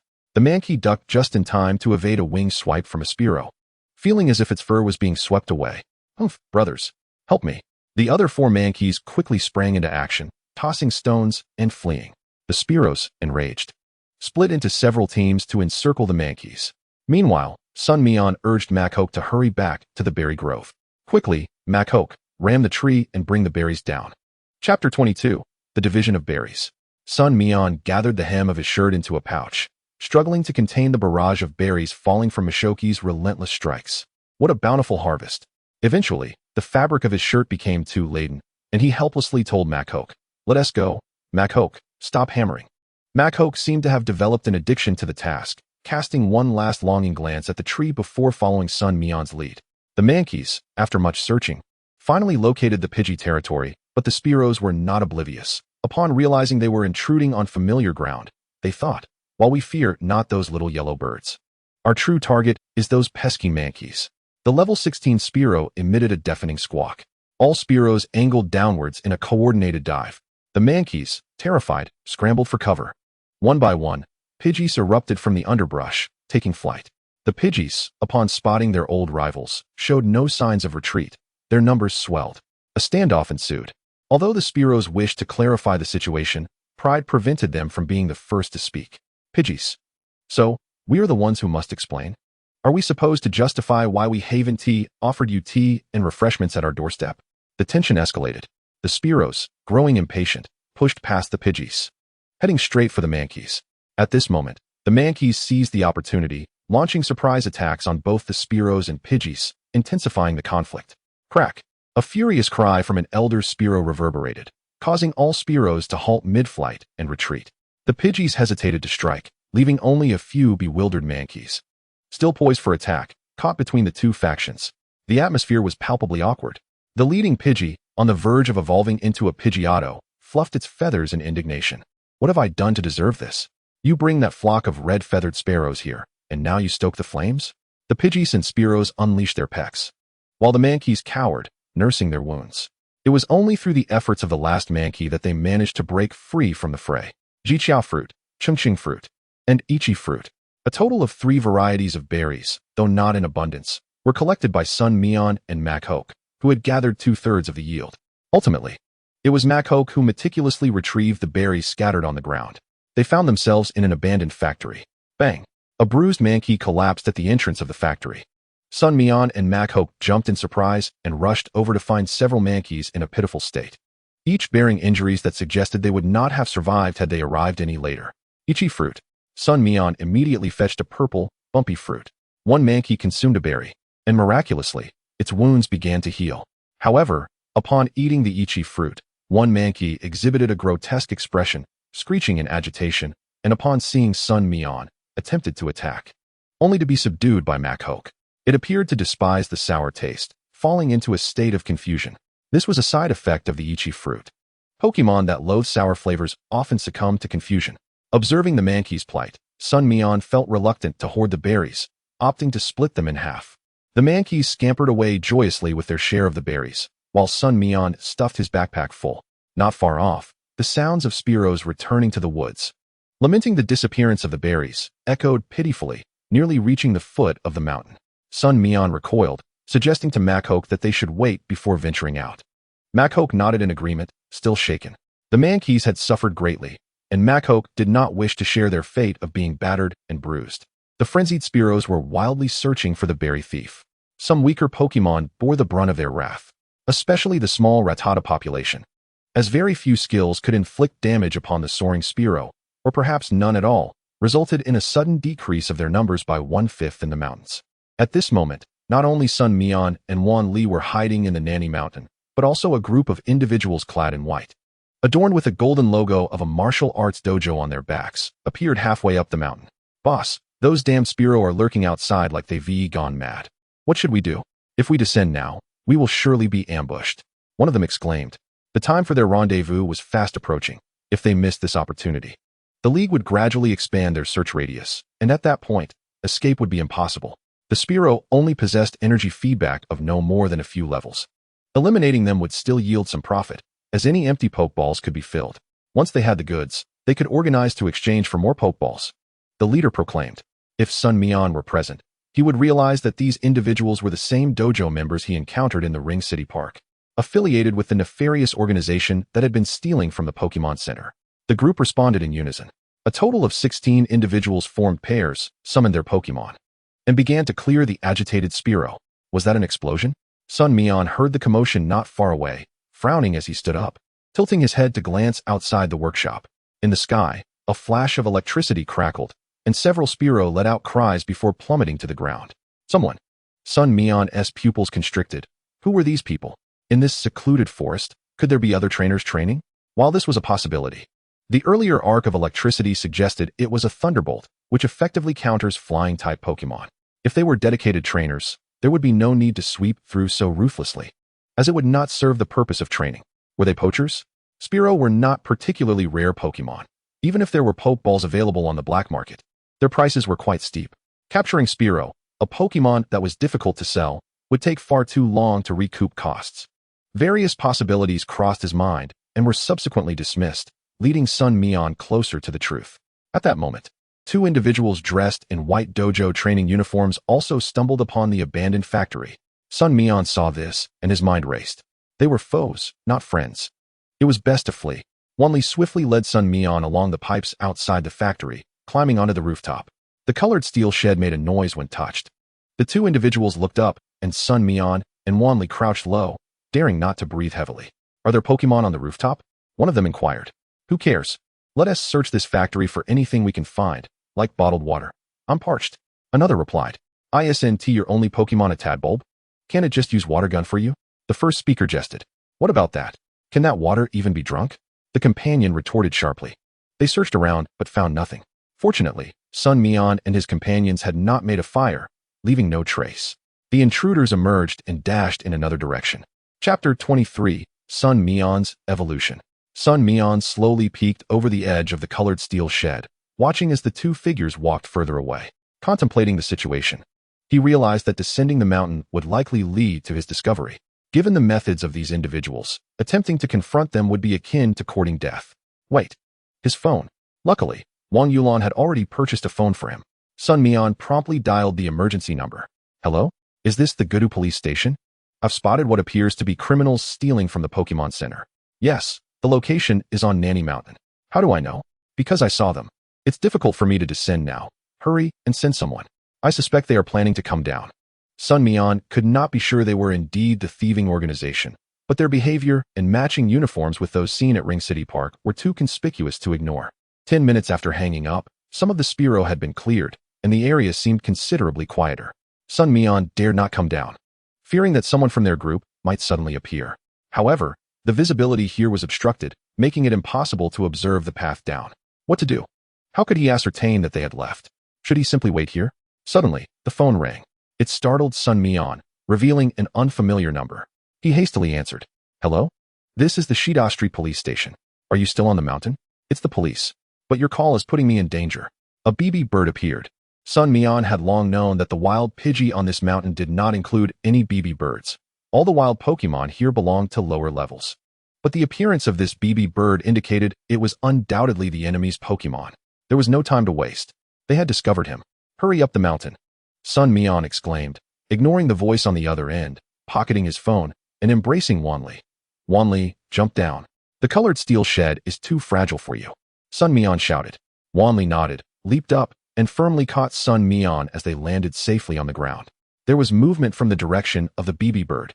Quickly, not far away, shouts echoed through the forest. Sun Mian's pupils dilated. This was not good. The BB bird in the sky was acting as a guide. Wanli, take the mountain path, ascend. He could only buy time. The way down was mostly a well-maintained trail, with low vegetation nearby, making them prone to detection.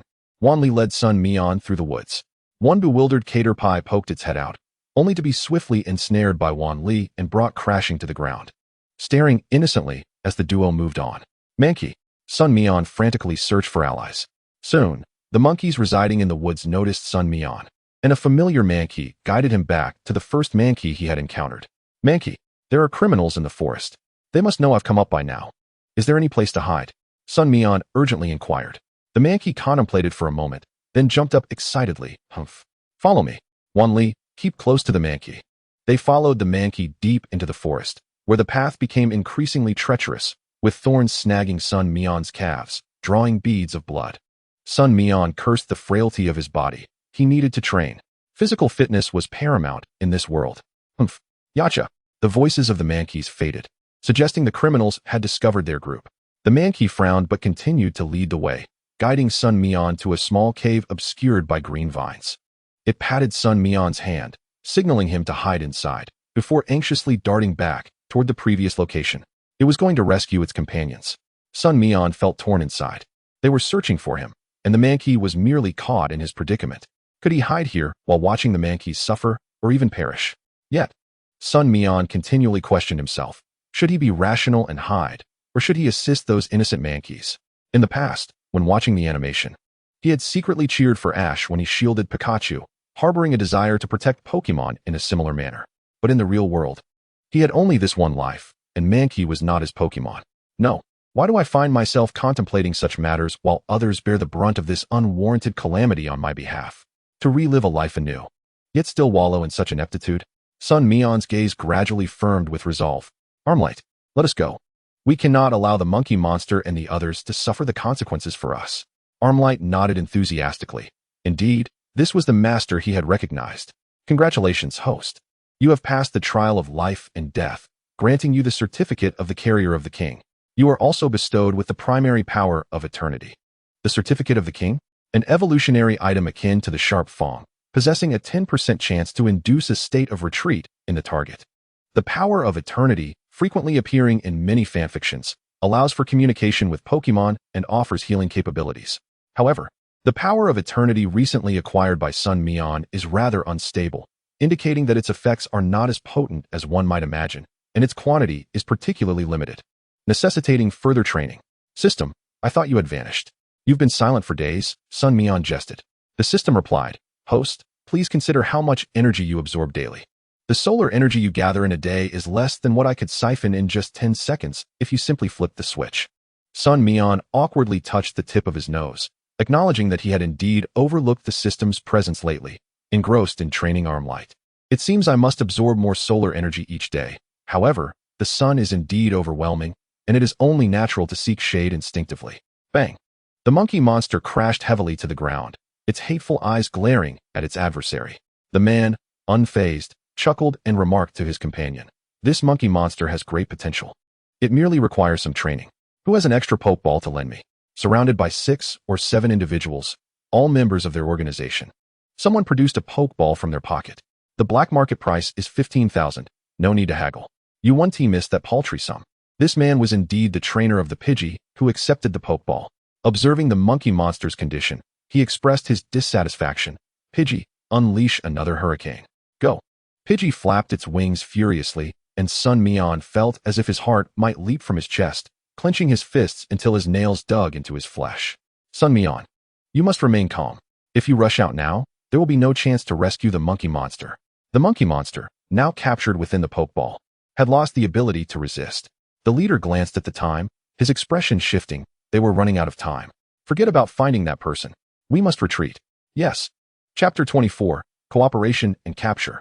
Sun Mian's phone vibrated, prompting him to check a message from the earlier number. "Is it inconvenient to take a call? We are merely 5 minutes away from Granny Mountain. Is the other party still on the mountain?" 5 minutes. They likely have already fled. Sun Mian's mind raced as he hastily replied, informing them that the other party was descending the mountain, and with the aid of Pokémon, they would likely reach the base swiftly. He was uncertain whether any transportation awaited them below. "Understood," came the immediate response. Simultaneously, Sun Mian could not sit idly by and watch them take the monkey monster. If he did, the next opportunity to encounter them would be uncertain. "Armlight, I entrust you with the black belt. We must strike when they are most unguarded. We have but one chance." Sun Mian looked earnestly at Armlight. Armlight nodded in understanding. The group of a dozen individuals swiftly slid down the mountain path. Sun Mian and Armlight struggled to keep pace, opting instead for the steeper slopes, using the grass to slide down, undeterred by the thorns that surrounded them. Sun Mian's focus solely remained on the figure who had taken the monkey monster. As they neared the base of the mountain, the sound of a helicopter echoed. Leaves were swept up in the wind, startling numerous flying Pokémon. "Move, move," urged the leader of Team B. Now was the moment. "Armlight, grab that rock. Use strength. Launch it at that helicopter with precision." Sun Mian could only place his trust in Armlight. With the enhancement of the black belt, the fighting type skills were significantly amplified. Armlight grasped the boulder. Eyes locked on the helicopter 100 meters away. With a grunt, the sound of the boulder being hurled filled the air. Armlight, with an angry roar, the rock soared skyward. Bang! The boulder struck the helicopter's rotor blades. It lodged itself in a critical spot, causing the helicopter to tilt dangerously. "What the hell? We're under attack." In the cockpit, the pilot hastily unbuckled his seatbelt. The damaged rotor blades rendered him incapable of regaining control. Just as the helicopter began to plummet, flames erupted. Everyone's faces were illuminated, twisted and grotesque in the fiery glow. There, the leader of Team B spotted Armlight. "Pidgey, Butterfree." The leader of Team B released 2 Pokémon, heading straight for Armlight. "Armlight, retreat." Sun Mian urgently pulled Armlight back as they fled, having locked onto their target. Pidgey flapped its wings with great speed, intercepting the pursuers. "Pidgey, Hurricane." Not far off, the trainer's commanding voice rang out as Pidgey instinctively unleashed the hurricane. Sun Mian's eyes brightened. There were trees to shield them from some of the hurricane's power. Taking cover beneath the trees with Armlight, Pidgey, having lost sight of them amidst the storm, ceased its attack and flew towards the trees. "Armlight, seize them." Just as Pidgey emerged, Armlight sprang into action. Alas, Pidgey's speed was too swift. Armlight grasped at nothing but air. Butterfree, meanwhile, flapped its wings, releasing a fine powder. Sleep powder? No, it was stun spore. Witnessing Armlight's sudden rigidity, Sun Mian quickly withdrew Armlight. Forcing it to fight would only render it a living target. Seizing a Pokeball, Sun Mian turned and fled. At that moment, someone below shouted, "Damn it! The League members are here. Boss, what do we do? Fight! Damn it! Who are these brats ruining my plans? Capture him and ensure he suffers." The voice of Team B's leader echoed. Sun Mian could no longer hear anything but the pounding of his heart and his labored breaths as he dashed into the cave indicated by the monkey monster. Collapsing onto the damp ground, He thought to himself, have I succeeded? If the League's JC is correct, they should have arrived. After a moment of recovery, Sun Mian surveyed his surroundings. The cave was small, approximately 40 square meters, resembling the dwelling of a certain Pokémon. Water dripped continuously from the ceiling, rendering the cave damp and uninviting. The ground was pitted with puddles. Stepping into one would surely dampen his trousers. A faintly exposed underground river? Sun Mian heard the sound of flowing water and approached, finding a narrow stream visible between the crevices of the mountain. Where does it lead? Sun Mian had no time for contemplation as his phone chime began. Little comrade, where are you? Are you all right? Are you injured? We have captured those individuals. The voice on the other end bore traces of fatigue, yet also excitement. Had he truly been inside the cave for only half an hour? Had they resolved matters so swiftly? Sun Mian responded with a sound and emerged from the cave. Upon seeing a dozen individuals shackled in handcuffs, he let out a sigh of relief. Nearby, nearly 30 members of the Alliance's law enforcement were present, indicating that the effort this time was indeed substantial. Comrade, I cannot thank you enough. Your contribution has been indispensable in apprehending these criminals. The leader seemed to be the one who had called him earlier. He appeared to be no ordinary officer, likely a police inspector at the very least. There's no need for formalities. This individual possesses a Pokémon, a harmless creature from the mountains, named Monkai, who was captured while trying to shield me. Could you possibly release it? Sun Mian did not forget his primary objective. In that case, it shall not be a problem. Xiaoma, please examine the opponent's Pokeballs. The officer commanded. Xiaoma picked up the opponent's Pokeballs but could not ascertain their contents and had to release them one by one. Fortunately, there were only 3. And soon the battered Monkai appeared before the crowd. Monkai? Sun Mian rushed forward, supporting the creature, instinctively recalling his bond with it. However, he quickly remembered that others were present. Regaining his composure, Sun Mian extracted a fruit from his backpack, squeezed it vigorously to extract juice, and dripped it into Monkai's mouth. Revitalized, Monkai spotted Sun Mian and grinned, emitting a sound that translated to, "You're all right, that's good." Sun Mian sincerely apologized. "I'm sorry for your injuries." Monkai replied, "It's all right, we're friends, aren't we?" Though Sun Mian could not comprehend the words, the lack of resentment in Monkai's eyes only deepened his guilt. "Rest assured, comrade, we will deploy professional forest rangers to protect the wild Pokémon in the mountains from now on. We will ensure that criminals do not disturb their peace," the officer assured, observing the scene. "I am truly grateful to you." Sun Mian bowed in appreciation. "Oh, we should be thanking you instead. Now, let us search for any remaining evidence and prepare to return to the city. Comrade, you should accompany us back to the J Bureau," the officer instructed. Sun Mian nodded in agreement. After nearly an hour of thorough searching, the team finally concluded their operation and returned to the city. Chapter 25, A New Companion. In the ancient capital, no buildings near the clock tower exceed its height.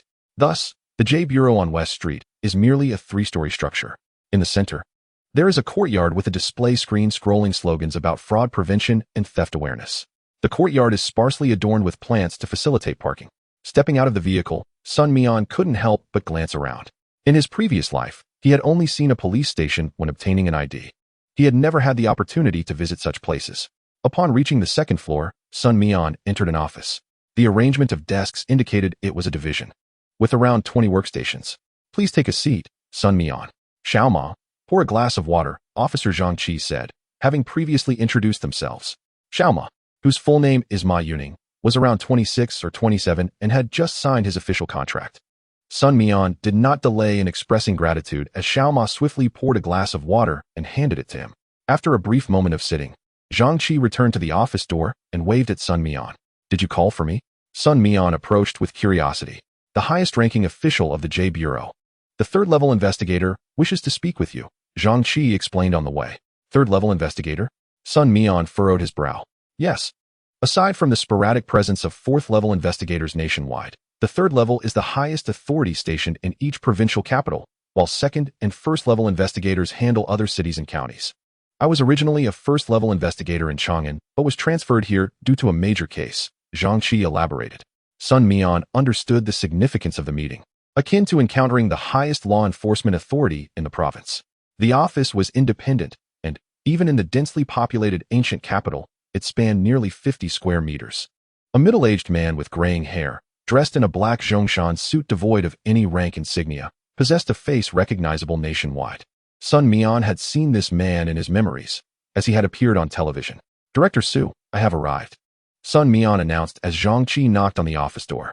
The man behind the desk looked up, smiling. Comrade Sun Mian, please take a seat.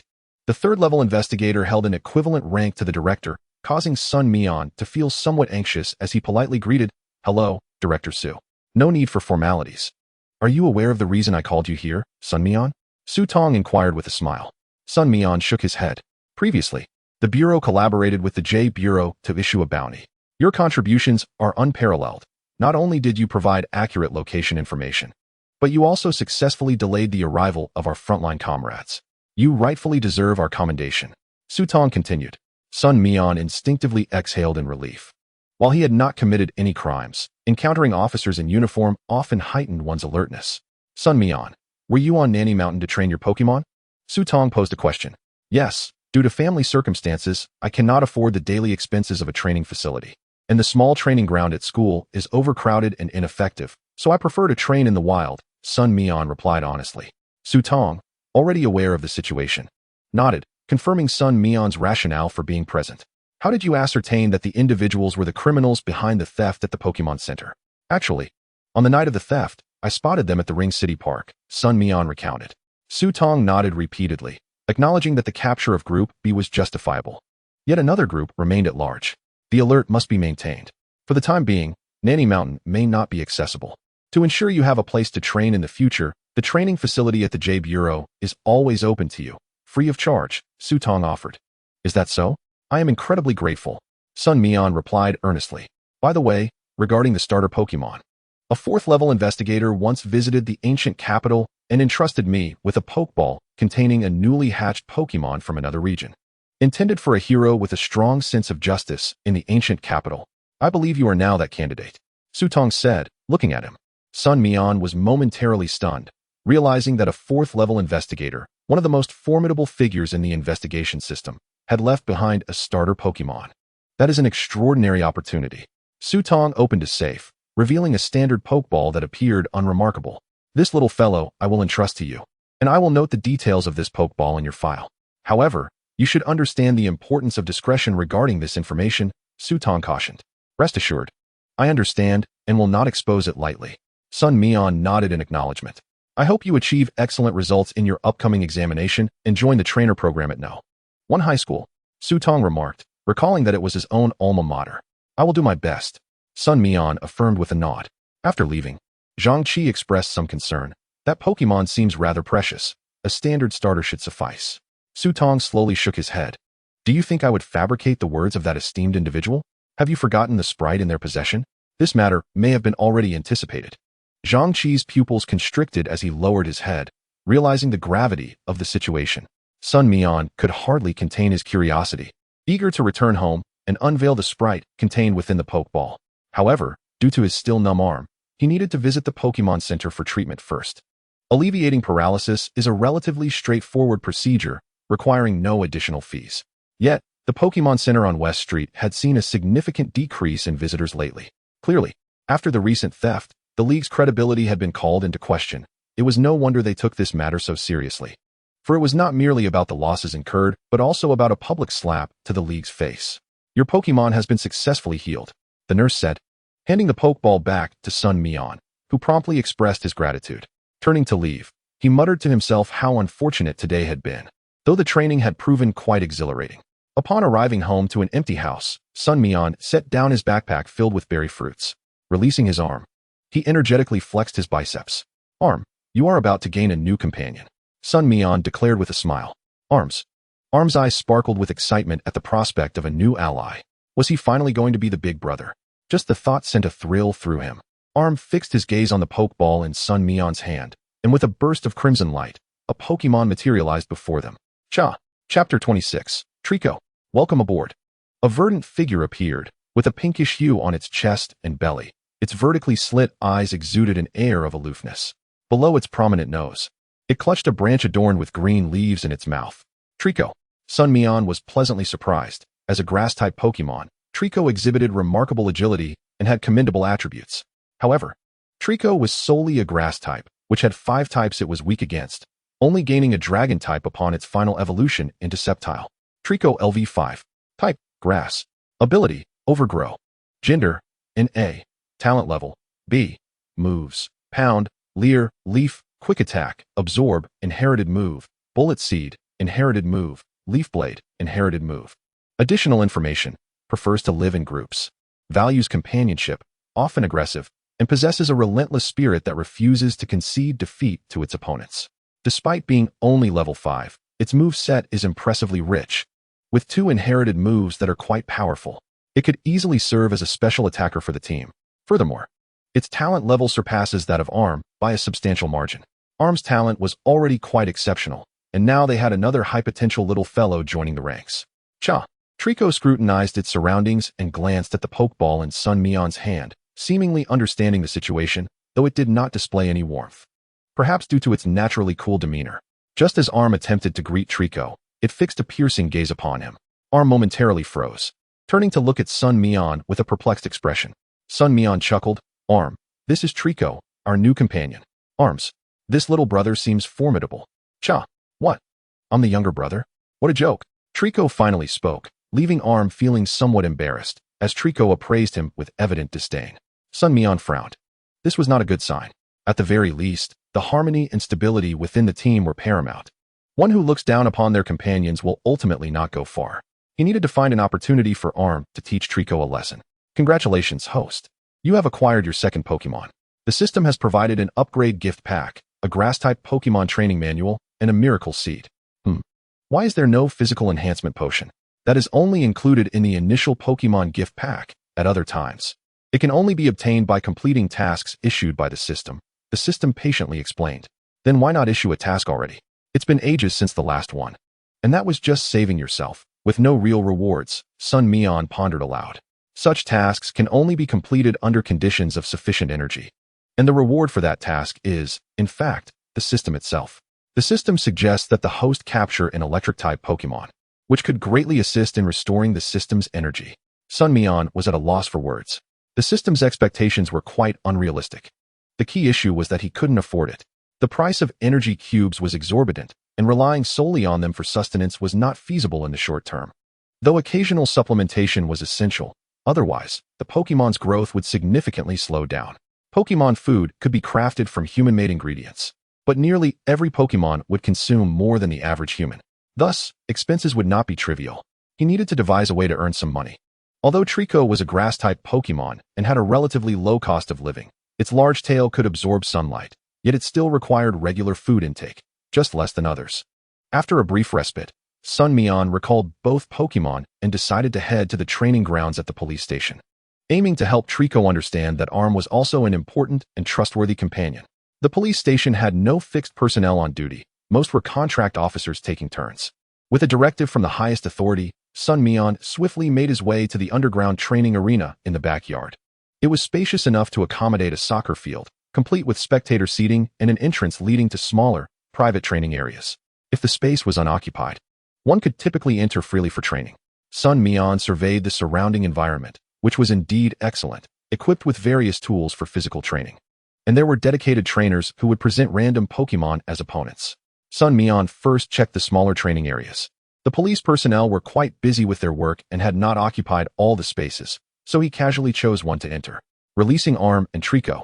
The moment Arm emerged, it scanned Sun Mian's position, while Trico immediately surveyed its surroundings for safety. This was simply the nature of the two little fellows. Trico, I hope you understand that Arm is your companion, and his strength is quite formidable. I wish for you to acknowledge him. Sun Mian spoke earnestly. Trico gave Arm a dispassionate glance, listening to Sun Mian's words. Cha, is that so? Let's see about that. Arm nodded seriously. However, Trico had already launched an attack, spewing forth dozens of seed-like green projectiles from its mouth, hurtling toward Arm. It was Bullet Seed. Arm adeptly executed a kick, leveraging its momentum to evade the initial wave of attacks. Trico's Bullet Seed did not relent in speed, launching a continuous barrage, making it impossible for Arm to dodge the subsequent projectiles as they followed the same trajectory. Sun Mian watched with a furrowed brow. A glimmer of confusion flickered in the eyes of the wood gecko. Could this seemingly robust creature also possess such agility? Just as it pondered this, the muscular Arm power surged forward, executing a powerful low kick aimed directly at it. In a flash, the wood gecko deftly evaded the attack, closing the distance to Arm power, delivering a solid strike. However, Sun Mian understood that the outcome was already determined. Arm Power, with its immense strength, seized the wood gecko and hurled it back and forth. The wood gecko, lacking in physical defense, found itself in dire straits after just 2 blows. Arm Power showed no mercy, spinning violently several times before slamming the wood gecko against the ceiling, then letting it crash heavily to the ground. At this moment, although the wood gecko remained conscious, it was utterly powerless to resist. That's enough, Arm Power. Sun Mian quickly intervened, and Arm Power obediently returned to his side.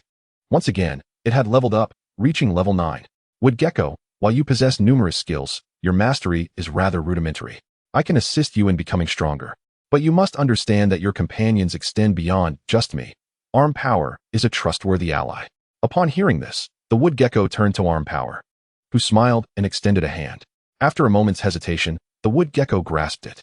With a playful glint in its eyes, Arm Power spun the wood gecko around twice. What? The wood gecko twirled in the air, and upon landing, Arm Power caught it once more. You silly creature, why frighten it? Sun Mian scolded, shooting a glare at Arm Power. Arm Power scratched its head. Isn't this a way to welcome a new companion? Chapter 27, Arm Power's Weakness. Arm Power primarily focused on physical training and the mastery of skill impact. Since the skills under Arm Power's command generally required close proximity, and given that its speed was not particularly swift, limited by human physical aptitude, no amount of training could surpass the wood gecko's speed. Thus, honing the flexible application of skills became Arm Power's current objective. In this regard, Arm Power had been performing admirably. The new member, the wood gecko, had numerous aspects to train on. First, it needed to refine its mastery of skills. Having only recently emerged, the wood gecko harbored a strong desire for combat but lacked experience, which was the primary reason for its immature skill connections. Secondly, the wood gecko's physical condition was, quite frankly, a squandered opportunity. Relying solely on its high agility without leveraging it, and attempting to engage Arm Power in close combat, this stemmed from a lack of experience and an inability to utilize its nimble physique. Therefore, once Arm Power had mastered the control of skill impact, they could practice against each other during physical training. Arm Power continuously lifted stones and hurled them at the wood gecko to enhance its physical prowess. Meanwhile, the wood gecko could only rely on its agility to evade, without the benefit of skills. Initially, Arm Power held back, but as it observed the wood gecko's agile dodging, it began to unleash its full potential. With the stones on either side depleted, Arm Power resorted to 2 bouncy balls, wildly swinging its arms to send them flying everywhere. The wood gecko, exclaiming, "What the? Are you trying to kill me, brother?" struggled to dodge the bouncing balls, occasionally getting struck. After watching for a while, Sun Mian noticed that the wood gecko was indeed progressing swiftly. At times when dodging was impossible, the wood gecko cleverly utilized its large tail to absorb the impact of other balls, allowing its body to follow the trajectory of the bouncing balls. Since the 2 balls could not reach simultaneously, the wood gecko effectively evaded the other. How clever! Sun Mian's satisfaction grew. Meanwhile, he sat down and began perusing 2 training manuals, one on combat techniques and the other on grass-type training. The foundational physical training outlined in the combat manual had been initially achieved by Arm Power, signaling that it was time to advance to the next stage. The grass-type manual emphasized connecting with nature, feeling the wind, and harnessing the energy of grass types, something best experienced in the great outdoors. Parks had some greenery, but would it suffice? Hey, is the practice partner on position 3 not showing up today? At that moment, a familiar voice echoed from the training hall outside. It was Ma Yuning. Although Ma Yuning was a contracted worker, his connections with the leadership made his words carry more weight than those of others. Ugh, I called him. He said he had an upset stomach from drinking ice-cold beer last night, so he probably won't make it today, someone nearby remarked. As Sun Mian stepped outside, he overheard the conversation. After pondering for a moment, he approached and said, "Ma Gu, how about I be your practice partner?"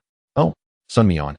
Ma Yuning was surprised to see him, suddenly recalling Zhang Qi's prior mention that the higher-ups had given Sun Mian the opportunity to train at the bureau. He exclaimed, "Sounds good, but please go easy on me." "Don't be modest. You should be the one taking it easy," Sun Mian replied with a smile. The two made their way to the training ground number 3, a combat platform designed to simulate grass terrain, elevated above the ground. Ma Yuning released his Pokemon, a Sandshrew. Sandshrew LV14. Type, ground. Ability, Sandveil. Gender, talent level. E, skills, scratch, roll, poison sting, sand attack, rollout, fury swipes, dig, TM. Additional info, Sandshrew is rather timid, preferring to dig in the sand to evade threats. While it dislikes fighting, it becomes bolder with a trainer's support. The skills are quite standard. Aside from Poison Sting being a bit troublesome, nothing else stands out. Arm Power. Come forth. Arm Power appeared, its spirit high. Ma Yuning noted the black belt around Arm Power's waist with a smile. That must be a held item, right? Sun Mian shot him a surprised glance. In this world, those who were aware of held items were typically not mere civilian trainers. This Ma Yuning was no ordinary opponent. Sun Mian did not evade the question and nodded in acknowledgement. Ma Yuning gestured for Sun Mian to take the first move. Sun Mian, not one to hold back, commanded, Arm Power. Focus energy. Ma Yuning's voice rang out. Sand attack, followed by dig. A cloud of dust rose, obscuring the Sandshrew-s position. Indeed, this was not a matchup for novice trainers. As Sandshrew, aside from Poison Sting, primarily utilized close-range skills. If Arm Power managed to catch it, even with its high defense, it would suffer significant damage. Arm Power. Stay alert. Sun Mian could only warn Arm Power, as he was unable to discern Sandshrew's location. Ma Yuning wore a confident smile. Sandshrew, use Poison Sting. Sure enough, Sandshrew darted out from the dust, a purple energy spear forming directly in front of Arm Power. Arm Power hastily attempted to kick off and leap, but still got struck on the calf. Poisoned. Ma Yuning's face lit up with joy. It worked. Sun Mian's brow furrowed. This tactic was quite bothersome for a close combat Pokemon like Arm Power. Arm Power, can you endure this? Arm Power let out a frustrated growl. Flames of determination nearly bursting from its eyes. Being poisoned constituted an abnormal condition. Arm Power's ability activated. Arm Power. Execute the strongest low kick. Close the distance. You know what to do. Sun Mian shouted. Arm Power began to slide down the grass, rapidly reaching the Sandshrew's vicinity. Even if the lower limbs are incapacitated, there are still alternative techniques to employ. With a powerful arm, utilizing strength beyond mere brute force, a single punch struck the Sandshrew squarely in the face. The Sandshrew instinctively curled its tail and huddled into a ball, only to be sent flying. Oh no! Sandshrew, quickly dig a hole! Ma Yuning shouted urgently. Just as the Sandshrew peeked out, preparing to burrow underground, it felt its tail being grasped. The Sandshrew found itself spinning. It was a throw akin to a projectile. After hurling the Sandshrew, before it could touch the ground, it received another kick, sending it soaring once more. It resembled a seamless combo from a fighting game. No time to dig, just become a sphere. Ma Yuning cried out in haste. Just as the arm was about to unleash another bout of brute strength, the toxin triggered, causing the entire body to stagger. What an opportunity! Sandshrew, use rollout and approach the opponent. Execute a flurry of strikes. A smile graced Ma Yuning's face. The arm was forced to retreat repeatedly, the toxin spreading, causing its features to contort. Sun Mian furrowed his brow. We concede. Brother Ma, my apologies. I must hurry and get the arm treated. Ma Yuning paused for a moment, then sheepishly scratched his head. Indeed, I should be the one apologizing. This is truly. No, Brother Ma, you have won. This is a normal battle. Sun Mian stated earnestly, already retracting the arm. Ma Yuning quickly led the way. The infirmary is this way, follow me. Chapter 28. The results of their training. The infirmary is connected to the Pokemon Center, with dedicated staff from the center responsible for the police precinct. The arm was promptly treated for the toxin and its stamina restored, soon bouncing back to vitality. Brother Ma, shall we give it another go? Observing the arm's indignant demeanor, Sun Mian understood its intent and addressed Ma Yuning. Doesn't the arm need to rest a bit longer? Arm. The arm responded exuberantly. Ma Yuning smiled wryly, nodding. I truly wonder who is the training partner here. Let us proceed. The Sandshrew was equally defiant just now. The afternoon passed swiftly, and by 7:30, Ma Yuning finished his shift, concluding their battles. Sun Mian noted that Ma Yuning's Sandshrew had reached level 15, while the arm was at level 11, not to mention having accumulated half the experience needed. Having a dedicated training partner makes a significant difference. However, during the early stages, experience was scarce and levels rose quickly. After reaching level 13, the pace slowed, and level 20 marked a notable threshold. Upon returning home, Lao Luo and Wang Yulan had yet to arrive. Sun Mian hastily prepared a meal, fed the two companions, and then collapsed onto the bed, succumbing to sleep. The arm rested at the foot of the bed, one leg draped over Sun Mian, while the wood gecko, fond of heights, lounged atop the bookshelf with a book cushioning its head, also exhausted and slumbering. Early the next morning, the arm practiced yoga as per the training manual. Indeed, the second phase of physical training consisted of yoga postures. Being inherently rather boisterous, the arm struggled to grasp the techniques, progressing rather slowly. Even the wood gecko could not bear to watch, eventually managing to perform the first pose after a while. The arm stared in astonishment, a fierce determination igniting within. If even the little brother can do it, how can I, the elder sibling, not succeed? Fortunately, diligence bore fruit. By the time Sun Mian prepared breakfast and lunch, the arm had mastered the first pose and was probing into the second. Although the entire yoga routine comprised a staggering 81 poses, every journey begins with a single step. Progress was what mattered. Sun Mian praised the arm and turned to the wood gecko, who was perched on the balcony, holding a twig to sense the wind and the energy of the grass type. Wood gecko, shall we train on the small hillside behind the school today? Chirp. The wood gecko nodded in agreement. Retrieving both Pokémon and packing the lunch into his backpack, Sun Mian commenced another week of studies. The chubby boy, appearing rather mysterious, approached Sun Mian. Brother Mian, let me tell you, this noon, Class 1 is challenging Class 3 to a battle using Pokémon. Should we join in the excitement? Sun Mian shot him a surprised glance. Which class has bribed you? Hee, you know me well, Brother Mian. The class leader of Class 1 gave me 50 grams of basic energy cubes, and we can split it, the chubby boy said with a sly grin. I'm not bothered about the quantity, but brawling like that is rather undignified. Sun Mian imagined the scene and shook his head. Forget it, you can enjoy it yourself. I have other matters at noon.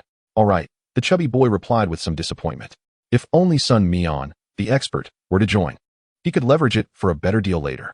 After a morning of classes, Sun Mian rushed to the small hillside behind the school's cafeteria. Originally, this area was intended to be leveled for new classrooms and dormitories. However, recent developments in the city have diverted funds elsewhere, leaving this project stalled for quite some time. Having lain dormant for about 2 to 3 years, the original willows and other trees remained untouched, and apart from a few early dating students, few ventured here, releasing both Pokémon. The wood gecko surveyed the trees before it, its demeanor brightening, shedding its previous dullness. It glanced at Sun Mian, seemingly seeking permission to enter the grove. Upon receiving a nod from Sun Mian, the wood gecko leaped and vanished from sight. The grass-type training manual was somewhat esoteric, instructing Pokémon to first attune to nature and sense the wind and grass energy, allowing them to seek opportunities independently. Beyond that, Sun Mian could offer little assistance. Successfully completing the task of enabling the arm to master 5 yoga poses and allowing the wood gecko to sense the wind. The time limit is 24 hours. With rewards of physical attack enhancement potions and speed enhancement potions. Sun Mian paused for a moment, then realized that the system was urging him to hasten his Pokémon's training. Arm, do not rush. I shall accompany you in practice. First, let us raise the right leg, half squat, and maintain body balance. Under Sun Mian's encouragement, the arm's training speed improved somewhat. As for the wood gecko, it retained Sun Mian's instructions, sensing the wind and grass energy. The grass energy was something it could perceive at any time, especially when it utilized its skills, as that represented a manifestation of grass energy. However, Sun Mian's words implied something deeper. The wood gecko pondered. With its high aptitude, it quickly grasped the concept. It was about stabilizing the grass energy on itself so that it could be utilized most swiftly when deploying skills. Exactly. Then what about the wind? The wood gecko closed its eyes, listening to the rustling leaves, the sound of a caterpie crawling on the ground, the murmurs of sand shrew beneath the earth, and the whisper of the wind. I can feel it. The wood gecko opened its eyes and leaped down from the branch. Its tail spread out like a parasol, and with the gentle breeze, its descent seemed to slow. Simultaneously, the wood gecko executed a mid-air twist, using the wind to alter its trajectory. This was the true essence of sensing the wind. Yet, there was still a delay. If only it could immediately harness the wind, combined with lightning-fast skills, it would become the ultimate assassin within the forest. The wood gecko's eyes sparkled with excitement. Congratulations, host. The wood gecko has preliminarily perceived the wind, completing the task objective 12. How swift. Is this the effect of high aptitude? When Sun Mian heard the system's notification, he instinctively glanced at the arm's progress. The mastery of the second move still seems to elude him, just a mere level away, yet the distinction is so palpable. It cannot be right. The training of the wood gecko belongs to the first stage, while the training of arm strength is of the second stage. Moreover, the two training regimens cater to their respective physical constitutions, rendering any comparison utterly nonsensical, as they exist in entirely different realms. Arm strength. Do not rush. Slow down the movement a tad.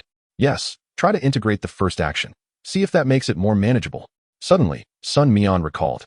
Arm strength exhaled, nodding in acknowledgement.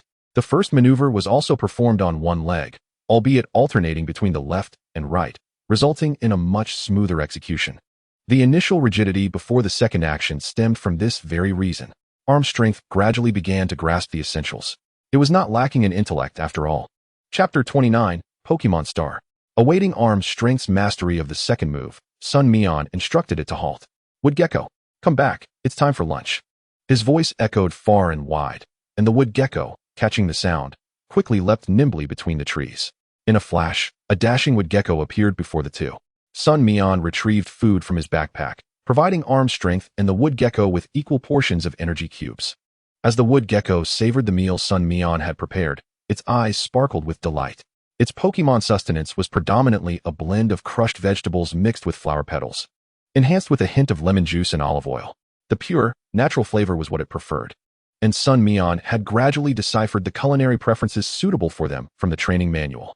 Suddenly, an urgent, piercing alarm blared from the school loudspeakers. What was happening?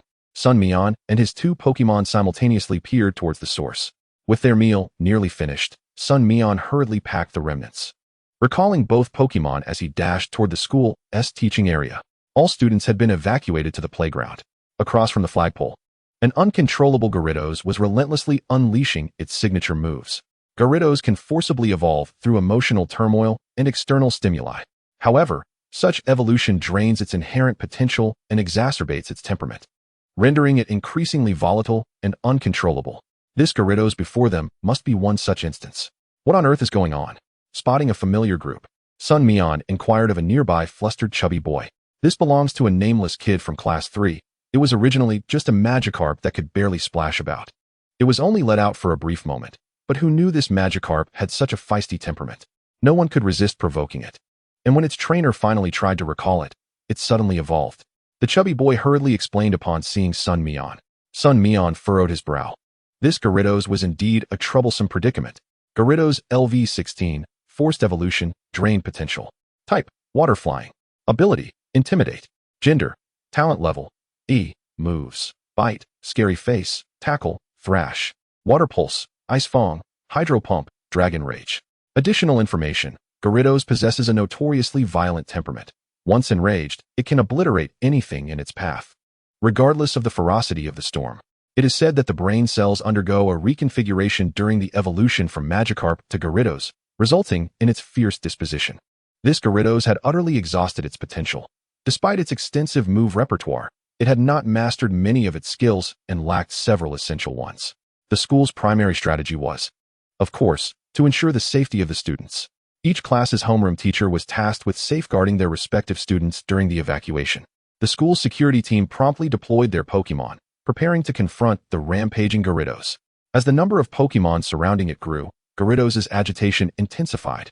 A jet of water erupted, transforming into a deluge, splashing towards the multitude of Pokémon. It was salt water. The already injured Pokémon suffered double the damage from the saltwater assault. Moreover, most of these Pokémon were merely in their first form, and under the intimidating presence of Gyarados, they became timid and clumsy, misfiring their moves. What are the security team teachers doing? The chubby boy muttered. Sun Mian observed keenly, and it was indeed evident that the school's teachers were of rather mediocre caliber. However, this was only a middle school. High school had recently been incorporated into the Pokémon Academy, and one could imagine that the instructors there would be significantly more competent. This cannot continue. The students must be evacuated from the school. As Gyarados rampaged in search of water, it drew closer to the swimming pool on the playground. The school authorities urged the teachers once more to evacuate the students from the premises. Sun Mian refrained from being the one to take the lead.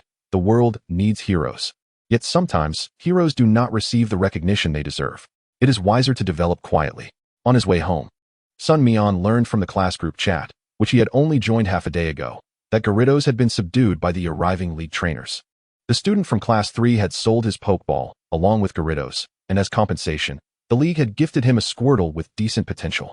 This elicited gasps of astonishment from the other students. Yet, Sun Mian understood. Did the league truly suffer a loss? Far from it. Would the intimidation factor of a Gyarados be lesser than that of a Squirtle? Especially considering that the so-called decent potential merely translated to a talent level of D. Although Gyarados had drained its potential, under professional training, it could become a formidable force within military or league teams. In contrast, It was uncertain how long it would take for Squirtle to exhibit its combat capabilities. The school would need repairs, and thus classes would be suspended for the next few days. During the day, the park would undoubtedly be too risky for releasing the wood gecko, so they returned home, allowing arm strength to practice yoga movements indoors. Watching from the side, the wood gecko surprisingly began to imitate the poses. Sun Mian inquired of the system, which responded that while the wood gecko could indeed strengthen its body through such practice, it would not necessarily master the subsequent moves with the same proficiency as a fighting-type Pokémon. This was not a matter of talent. Before long, Lao Luo returned home. Looking weary yet cheerful, surprised to see Sun Mian at home, he exclaimed, "Oh, Xiaomian, you didn't go to school?" Sun Mian recounted the events at school, and Lao Luo nodded in understanding. He then continued, "The factory has issued a benefit. Master Mi Mengyan is holding a premier exhibition in the ancient capital, and the tickets are selling for exorbitant prices. I managed to snag two. I'll take you with your aunt to see it." Mi Mengyan, I don't recognize that name. A prominent trainer in this world? Or perhaps a champion? However, as Lao Luo elaborated, Sun Mian gradually comprehended. Mi Mengyan seemed to embody the role of a coordinator. Yet, in this world, coordinators had yet to emerge. There were Pokemon stars, and Mi Mengyan had a Clefairy, which belonged to the category of Pokemon stars. This was merely a performance match. Upon hearing this, Sun Mian felt little interest. Whether he watched or not was inconsequential. Lao Luo, noticing Sun Mian's lack of enthusiasm, was somewhat taken aback, as the children of his colleagues were typically eager fans. It seemed Sun Mian was not inclined towards such pursuits. Lao Luo pondered that perhaps Sun Mian's personality was simply more mature, disinterested in such frivolities. With this thought, Lao Luo adopted a relaxed demeanor. "Xiaomian, how about I show you a trick today?" "Sure, uncle, I'll lend you a hand," Sun Mian exclaimed with a smile. The two men, one tall and one small, busied themselves in the kitchen, while Wang Yulan returned home to enjoy a ready-made meal, and the family shared laughter and conversation. Chapter 30, The Police Station Mission. In this world, the proliferation of many Pokemon protection zones has led to a verdant landscape. The night sky, adorned with countless twinkling stars, is truly enchanting. Sun Mian glanced at the sky, shouldered his backpack, and set off. The city park is vast, with areas devoid of buildings where fewer people gather. Shadows reign in the absence of light, and thus, one would not find elderly ladies dancing with their Pokemon. Curiously, the nurses from the Pokemon Center occasionally emerge to perform group dances with their Chansey. "Release your Trico and Mac-Hop. Let's commence tonight's training," Sun Mian declared. "Mac-Hop, focus. Tonight, let's aim to master the third and fourth moves." He turned to Trico and asked, "Trico, do you feel confident about channeling grass-type energy into your body?" Trico closed its eyes, attempting to harness the energy, which briefly lingered in its palm, but for less than 3 seconds. Feeling somewhat embarrassed, Trico was reassured by Sun Mian. "No worries. Let's continue our training. You might even get the chance to assist in the police station's training tasks." Trico nodded, eyes gleaming with determination. Indeed, a little warrior. Both Pokemon displayed a commendable spirit. Mac-Hop, though slightly rough around the edges, was earnest, while Trico exhibited a calm demeanor. Thus, Sun Mian felt more at ease with Trico's independent training, harboring more concern for Mac-Hop. After training for a while, the moonlight illuminated a corner of the park. Within the surrounding river, various water-type Pokemon appeared to be gathering under the moonlight, joyfully leaping through the water. "Trico, your opponents have arrived," Sun Mian exclaimed, his eyes sparkling with excitement. This was the perfect opportunity for practice. Tonight, the water-type Pokemon in the river were in for a surprise. The recently repaired Pokemon Center at South Xiaomin had been the target of a theft by Group A. The rooftop had been punctured by a thunderbolt, leaving a significant hole, now mended. The head of the Pokemon Center, surnamed Xiao, belonged to a family of the Alliance and was responsible for the center. "We need to establish a policy regarding compensation for the trainer's Pokemon," remarked Xiao Fongmin. "It is not advisable to directly draw Pokemon from our family resources, as they possess superior qualifications and are quite valuable. Shall we issue a bounty task at the police station, allowing trainers to capture the Pokemon?" inquired a distant family member. "Yes, we can also post tasks within community organizations. There are a total of 484 Pokemon, which is no small number. We must bear the responsibility ourselves." Xiao Fongmin sighed, contemplating the magnitude of the compensation, representing nearly 3 years' worth of benefits. Before she could elaborate on contacting underground affiliates within community organizations, Xiao Fongmin interjected, "No. The Alliance is currently investigating which organization is behind this. I've heard they have already apprehended some individuals, their leads. We cannot reach out to them now. It would be tantamount to courting disaster. Then we must go to the Pokemon Academy and the police station to issue the tasks, suggested the distant family member. Xiao Fengmin nodded, casting one last forlorn glance at the repaired Pokemon Center before sighing again. The next day, Sun Mian rose early as usual. Finding Maghop already engaged in practicing the 5th yoga pose, he felt confident that the task could be accomplished. After preparing Pokemon food and realizing he did not need to attend school that day, Sun Mian decided to spend the day training at the police station's training ground. Accompanied by the still unfamiliar Maghop and the already level 7 Trico, he entered the police station once more. Inside, the atmosphere was bustling with activity. Upon spotting Sun Mian, Ma Yuning brightened and hurried over. Sun Mian, good morning, brother Ma. What tasks do you have today? Everyone seems quite busy. Sun Mian inquired. Oh, I was just about to inform you. The stolen Pokemon Center incident involves 2 locations, doesn't it? The one at South Xiaomin needs compensation for the Pokemon stored there. The police station has also released a bounty task. The Pokeballs for this task are provided by the Pokemon Center's head, Ma Yuning replied. Oh, the rewards must be substantial, Sun Mian remarked enviously. Ma Yuning laughed heartily. Team leader Zhang Qi specifically requested a position for you from the higher-ups, reserved just for you. Sun Mian gasped. What does this mean? If it weren't for the fact that he was certain there was no connection between him and Zhang Qi from his past life memories, he might have suspected a familial tie. Seeing Sun Mian's astonished expression, Ma Yuning exhaled in relief. He too had been taken aback upon learning that Zhang Qi held such esteem for a middle school student. This is an incredible opportunity for you. Your target will be Pokemon with energy feedback levels below 10, with qualifications around level E. Therefore, the Pokemon you capture will require careful evaluation. Since you lack experience, I suggest you visit the library to familiarize yourself with how to gauge Pokemon levels, though it may be somewhat complex and unlikely to yield immediate results. Prepare yourself mentally. Ma Yuning continued. That is no problem at all. Sun Mian thought to himself, for he possessed a system that could definitively assess Pokemon levels, far superior to any detection device. However, he refrained from boasting, simply replying, Thank you, brother Ma. All right, please fill out your information. Do you have a phone number? It seems only team leader Zhang has your number. You need to register, or it will be inconvenient for me to contact you, Ma Yuning said, leading Sun Mian to a small office. After registering his information, Sun Mian received 6 Pokeballs.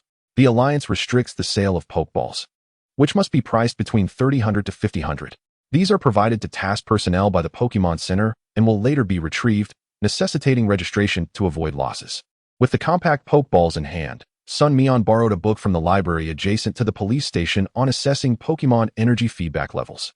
After completing the 5th yoga pose, he received 2 enhancement potions for the task and joined Ma Yuning and the others. This was a 6-person team. For the newcomer Sun Mian, none of the 5, including Ma Yuning, displayed condescension or mockery. Rather, they greeted him warmly. They all recognized Sun Mian's contributions to the police station, and more importantly, Zhang Qi, a first-level investigator, clearly intended to recruit him. With a person of such immense potential and a prominent figure's favor, everyone's tolerance was considerable.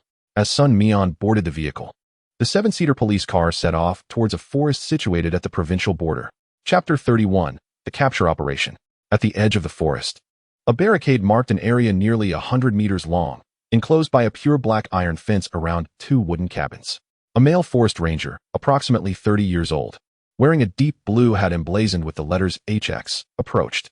He stood around 1.7 meters tall and appeared to be in excellent spirits, albeit somewhat slender. The ranger approached and saluted. Welcome to the inspection by the leadership of the ancient city general bureau. You are too kind, brother Wang. Ma Yuning appeared to recognize the individual and promptly returned a courteous bow, subsequently grasping the other's hand with a sigh. Brother Wang's work truly resides on the precipice of danger. He is our exemplary model. We are here concerning the matter of the stolen Pokemon from the Elf Center and must first compensate the affected parties. I understand and appreciate that. I will create a group for everyone, and I shall send you the map of the mountains. Additionally, I have marked the approximate habitats of Pokemon by their levels for reference, Ranger Wang Bo remarked. Thank you so much, brother Wang. Ma Yuning expressed gratefully. The 6 individuals promptly added a new WeChat group, where Wang Bo shared the map, stating, currently, there are no new personnel joining this ranger jurisdiction, so I cannot accompany you. Understood, the work is of utmost importance. Thank you for your hard work, brother Wang. Ma Yuning reiterated hastily. Sun Mian observed from the side, inwardly marveling at Ma Yuning's politeness. He was indeed a talented individual, engaging respectfully with everyone, and it was likely that he would achieve great success in the future. Upon entering the mountains, the group deliberated, feeling a sense of unease due to the unfamiliar environment. It would be prudent not to separate. Let us tackle some simpler tasks first, those involving groups. Our list includes 3 tadbulbs, with a reward of 30,000 each. Who is interested? Ma Yuning inquired. Glancing over the list. Immediately, 2 hands shot up, and after a moment's hesitation, Sun Mian also raised his hand when he noticed no one else had. All right, it's settled. We will first assist our colleagues in safely reaching the tadbulb gathering site, but the capturing will depend on your skills, Ma Yuning stated earnestly. Sun Mian and the other 2 nodded in understanding. After more than an hour, a small pond, approximately 120 square meters in size, came into view. One side of the pond featured a recess with a gentle stream flowing away. According to Ranger Wang Bo's annotations, a group of about 50 tadbulbs had made this natural pond their breeding ground. However, the prime breeding season for tadbulbs had already passed, making it unlikely to find any tadbulb eggs for a bit of extra income. Soon, they spotted a group of little creatures with blue round heads and white bodies adorned with black striped patterns. Each one was quite diminutive, with legs that seemed almost non-existent, and large tails flapping behind them. Sun Mian, your target is a level 5. Have you located it? Ma Yuning inquired, offering special attention to Sun Mian. Sun Mian nodded, having already identified his target. However, the key lay in how to entice these creatures out. I have an agate jellyfish. Should I send it in to drive the tadbulbs out? Someone suggested. The tadbulb stripes have a hypnotic effect, with so many of them. The agate jellyfish would likely be hypnotized immediately, Sun Mian replied. That is true. The individual recalled knowledge from their studies, scratching their head. Do we have any electric-type Pokemon? Ma Yuning suddenly asked. Any Pokemon capable of electric-type moves will do. Sun Mian understood Ma Yuning's intent. I have a Pikachu. A volunteer stepped forward. Pika-God.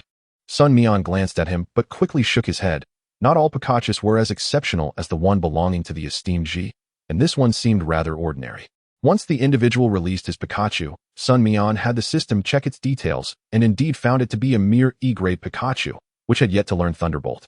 Its only electric-type moves were a Shock and a Thunder Wave. Pikachu, use Thunder Wave on the water's surface. Pikachu leapt lightly, rubbing its 2 rosy cheeks together, sending a wave of yellow electric currents across the pond's surface. Although Thunder Wave is a low-current attack, the water accelerated the electric flow, coupled with the fact that it inflicted double damage to water-type Pokemon, soon resulted in a group of paralyzed tadbulbs emerging from the water. All right, Machoke, go. Capture the tadbulb at 11 o'clock. Low kick, Machoke.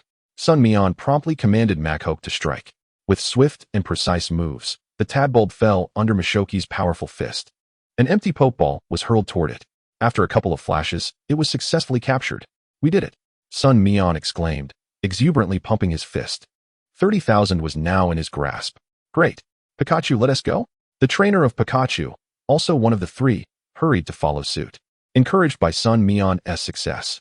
Though they were all contract workers with relatively low-level Pokemon, the elemental advantages allowed them to resolve the situation quickly. Another trainer, however, found himself at a disadvantage with a Geodude. Being 4 times weak to water-type, it was puzzling why he had chosen the tadbulb as his target. Sun Mian felt a bit speechless, realizing he was dealing with a trainer who relied heavily on emotional attachment to his Pokemon during battles.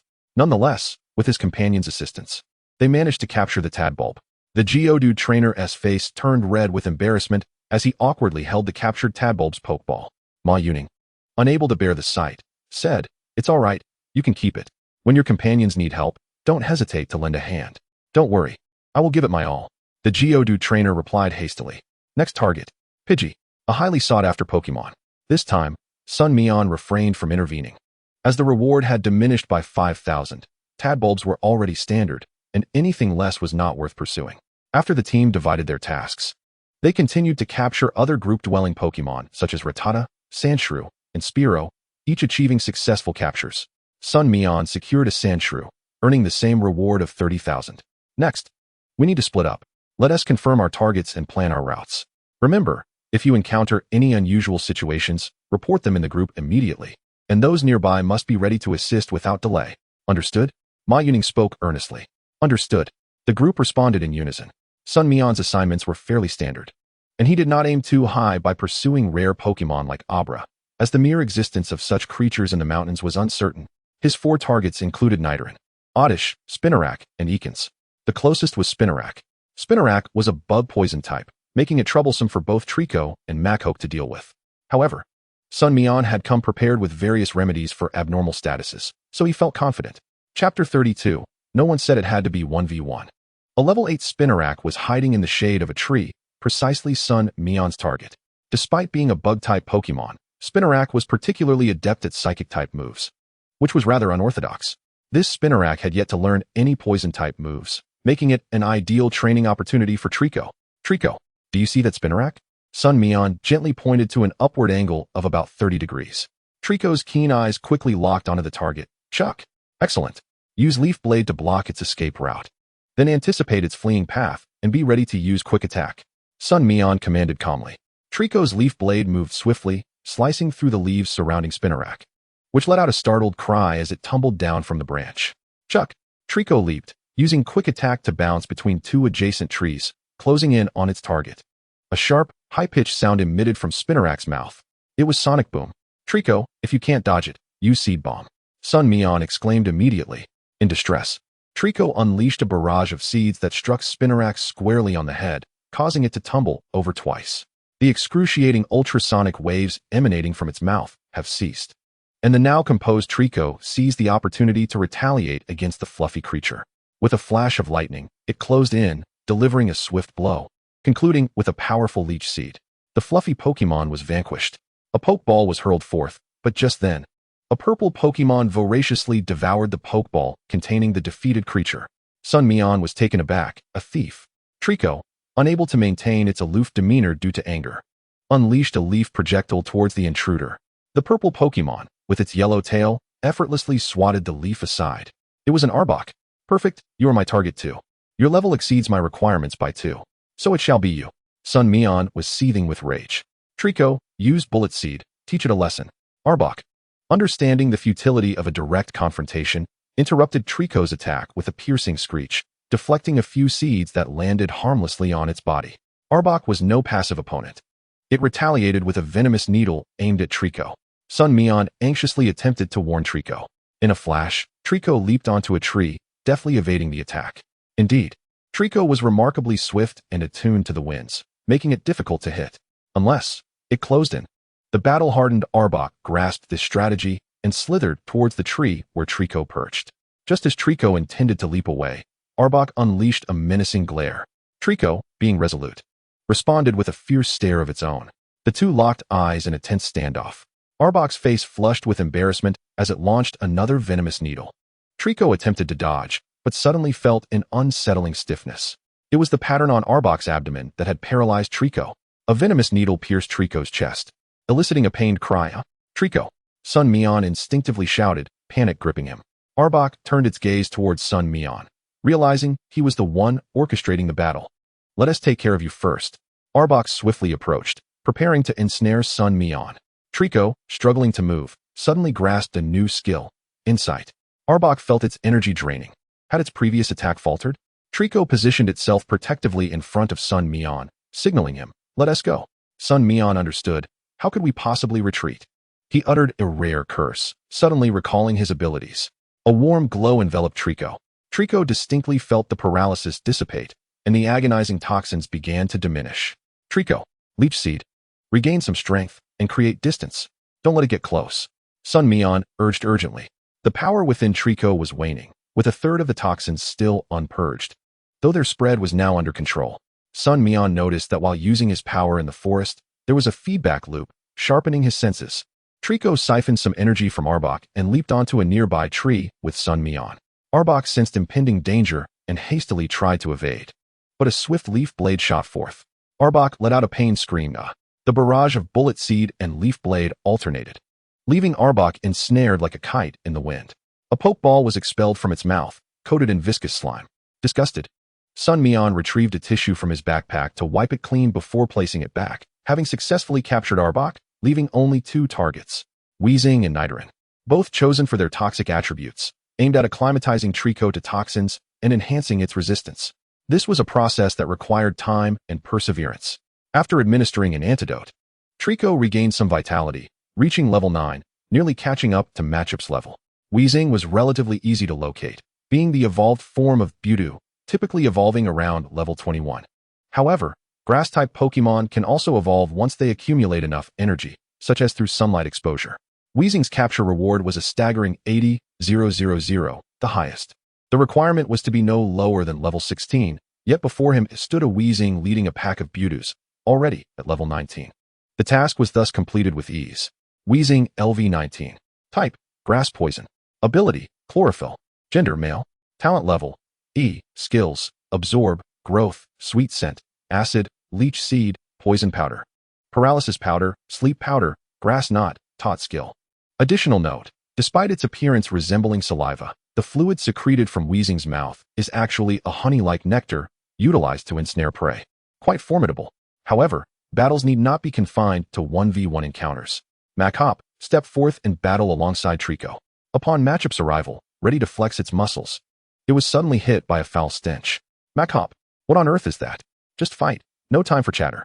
Trico darted forward, testing the waters. A vine shot up from the ground, ensnaring Trico's foot. Thud. Trico managed to rise, the branch it clung to trembling. Sun Mian watched with concern. Such fury could lead to injury. Machop charged forward, delivering a powerful double punch to Weezing's face. That's for hitting my little buddy. What gave you the audacity? Chapter 33, Trial. The Beautos, witnessing their leader being attacked, panicked and scattered, instinctively reluctant to abandon their leader, remaining within a certain vicinity. Trico fixed its gaze upon them. The Beautos once again fled in disarray. Trico, Leaf Blade, cover Machop. Sun Mian's timely command echoed. Trico executed a precise Leaf Blade, arcing past Machop and striking Weezing with a gust of wind. Weezing's attempt to unleash acid was abruptly interrupted, unable to spew forth. Machop, startled, swiftly executed a low kick and bolted away. Frustrated, Weezing unleashed a Leech Seed, striking Machop as it fled. Machop felt its vitality sapped and knelt on one knee. Trico, with a fierce glare, gathered energy and struck again with a low kick. Sun Mian frowned, realizing they couldn't allow Weezing to continuously drain their strength with Leech Seed and Poison-type moves. Trico's glare momentarily unsettled Weezing, providing Machop the chance to strike again. Knocking it down once more. Trico, Leech Seed. Machop seized it, executing a throw. Trico's Leech Seed did not entirely consume the energy Weezing had stolen. Yet Machop's throw rendered Weezing a sitting duck in midair. Trico, unleash your most powerful Bullet Seed. As green energy seeds rained down upon Weezing, it collapsed to the ground. Succumbing to unconsciousness, a Poke Ball accurately struck it. The Poke Ball flickered for nearly a minute before it finally ceased its trembling. Sun Mian hurriedly stepped forward to retrieve it, observing the two Pokémon, who were gradually coming to an understanding.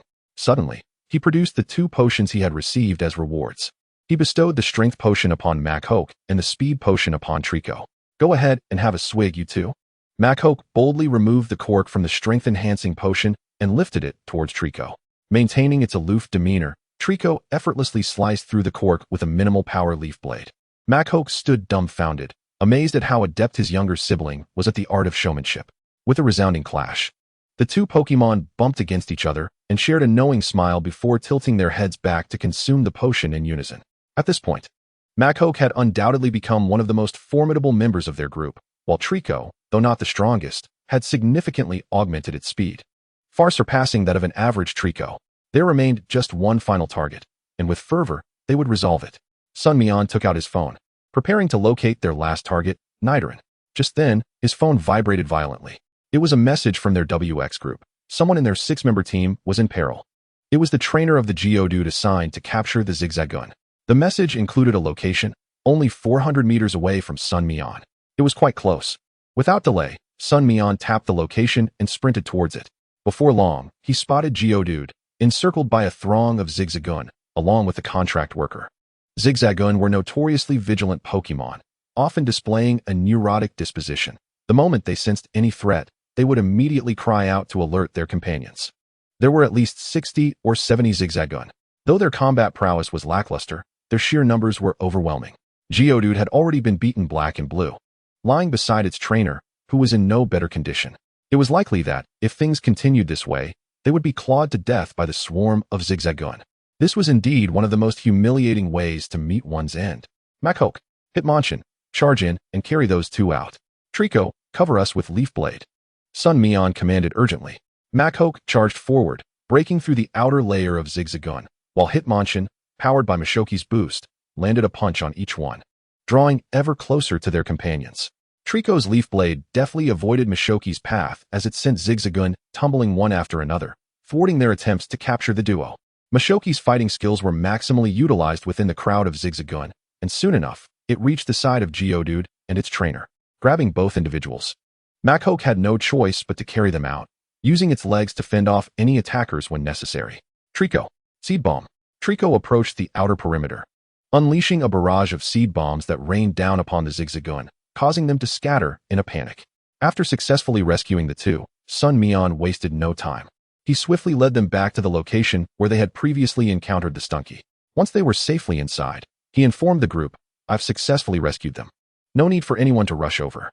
Ma Yuning responded immediately, "I'm almost there. Where are you now?" Sun Mian shared their location, and within 5 minutes, Ma Yuning arrived. Upon seeing the still-dazed Geodude trainer, Ma Yuning's expression turned somber. This batch of newcomers was indeed lacking in strength. They were barely stronger than freshly graduated middle school students, likely even inferior to some of the second-year students at the Pokemon Academy. However, it was an unavoidable situation, with the exposure of underground organizations. The entire world had become increasingly unpredictable, even witnessing the emergence of legendary Pokemon in certain regions, which was not necessarily a positive phenomenon. Human greed could lead many to exploit the powers of these legendary creatures to commit heinous crimes, plotting schemes against global safety and the League. Your current state is not suitable for remaining in the Bureau. You should head over to the traffic police for now. Please hand over the Pokeballs you were given, Ma Yuning instructed. The Geodude trainer seemed to have anticipated this, speaking with a bitter tone. "I was indeed reckless this time. Could I be granted another chance?" Ma Yuning remained silent, and the Geodude trainer gazed at him for a moment, then sighed heavily, surrendering all of his Pokeballs except for Geodude, including those he had captured earlier, such as the Tadbulb and Rattata. Observing the dejected figure before him, Sun Mian remarked, "Is this also a test for them?" "Indeed, it is. I didn't expect you to pick up on that," Ma Yuning replied, regarding him with a newfound respect. This middle school student was increasingly surprising. "Aside from you, the others are all subjects of evaluation, correct? Then what about me?" Sun Mian inquired.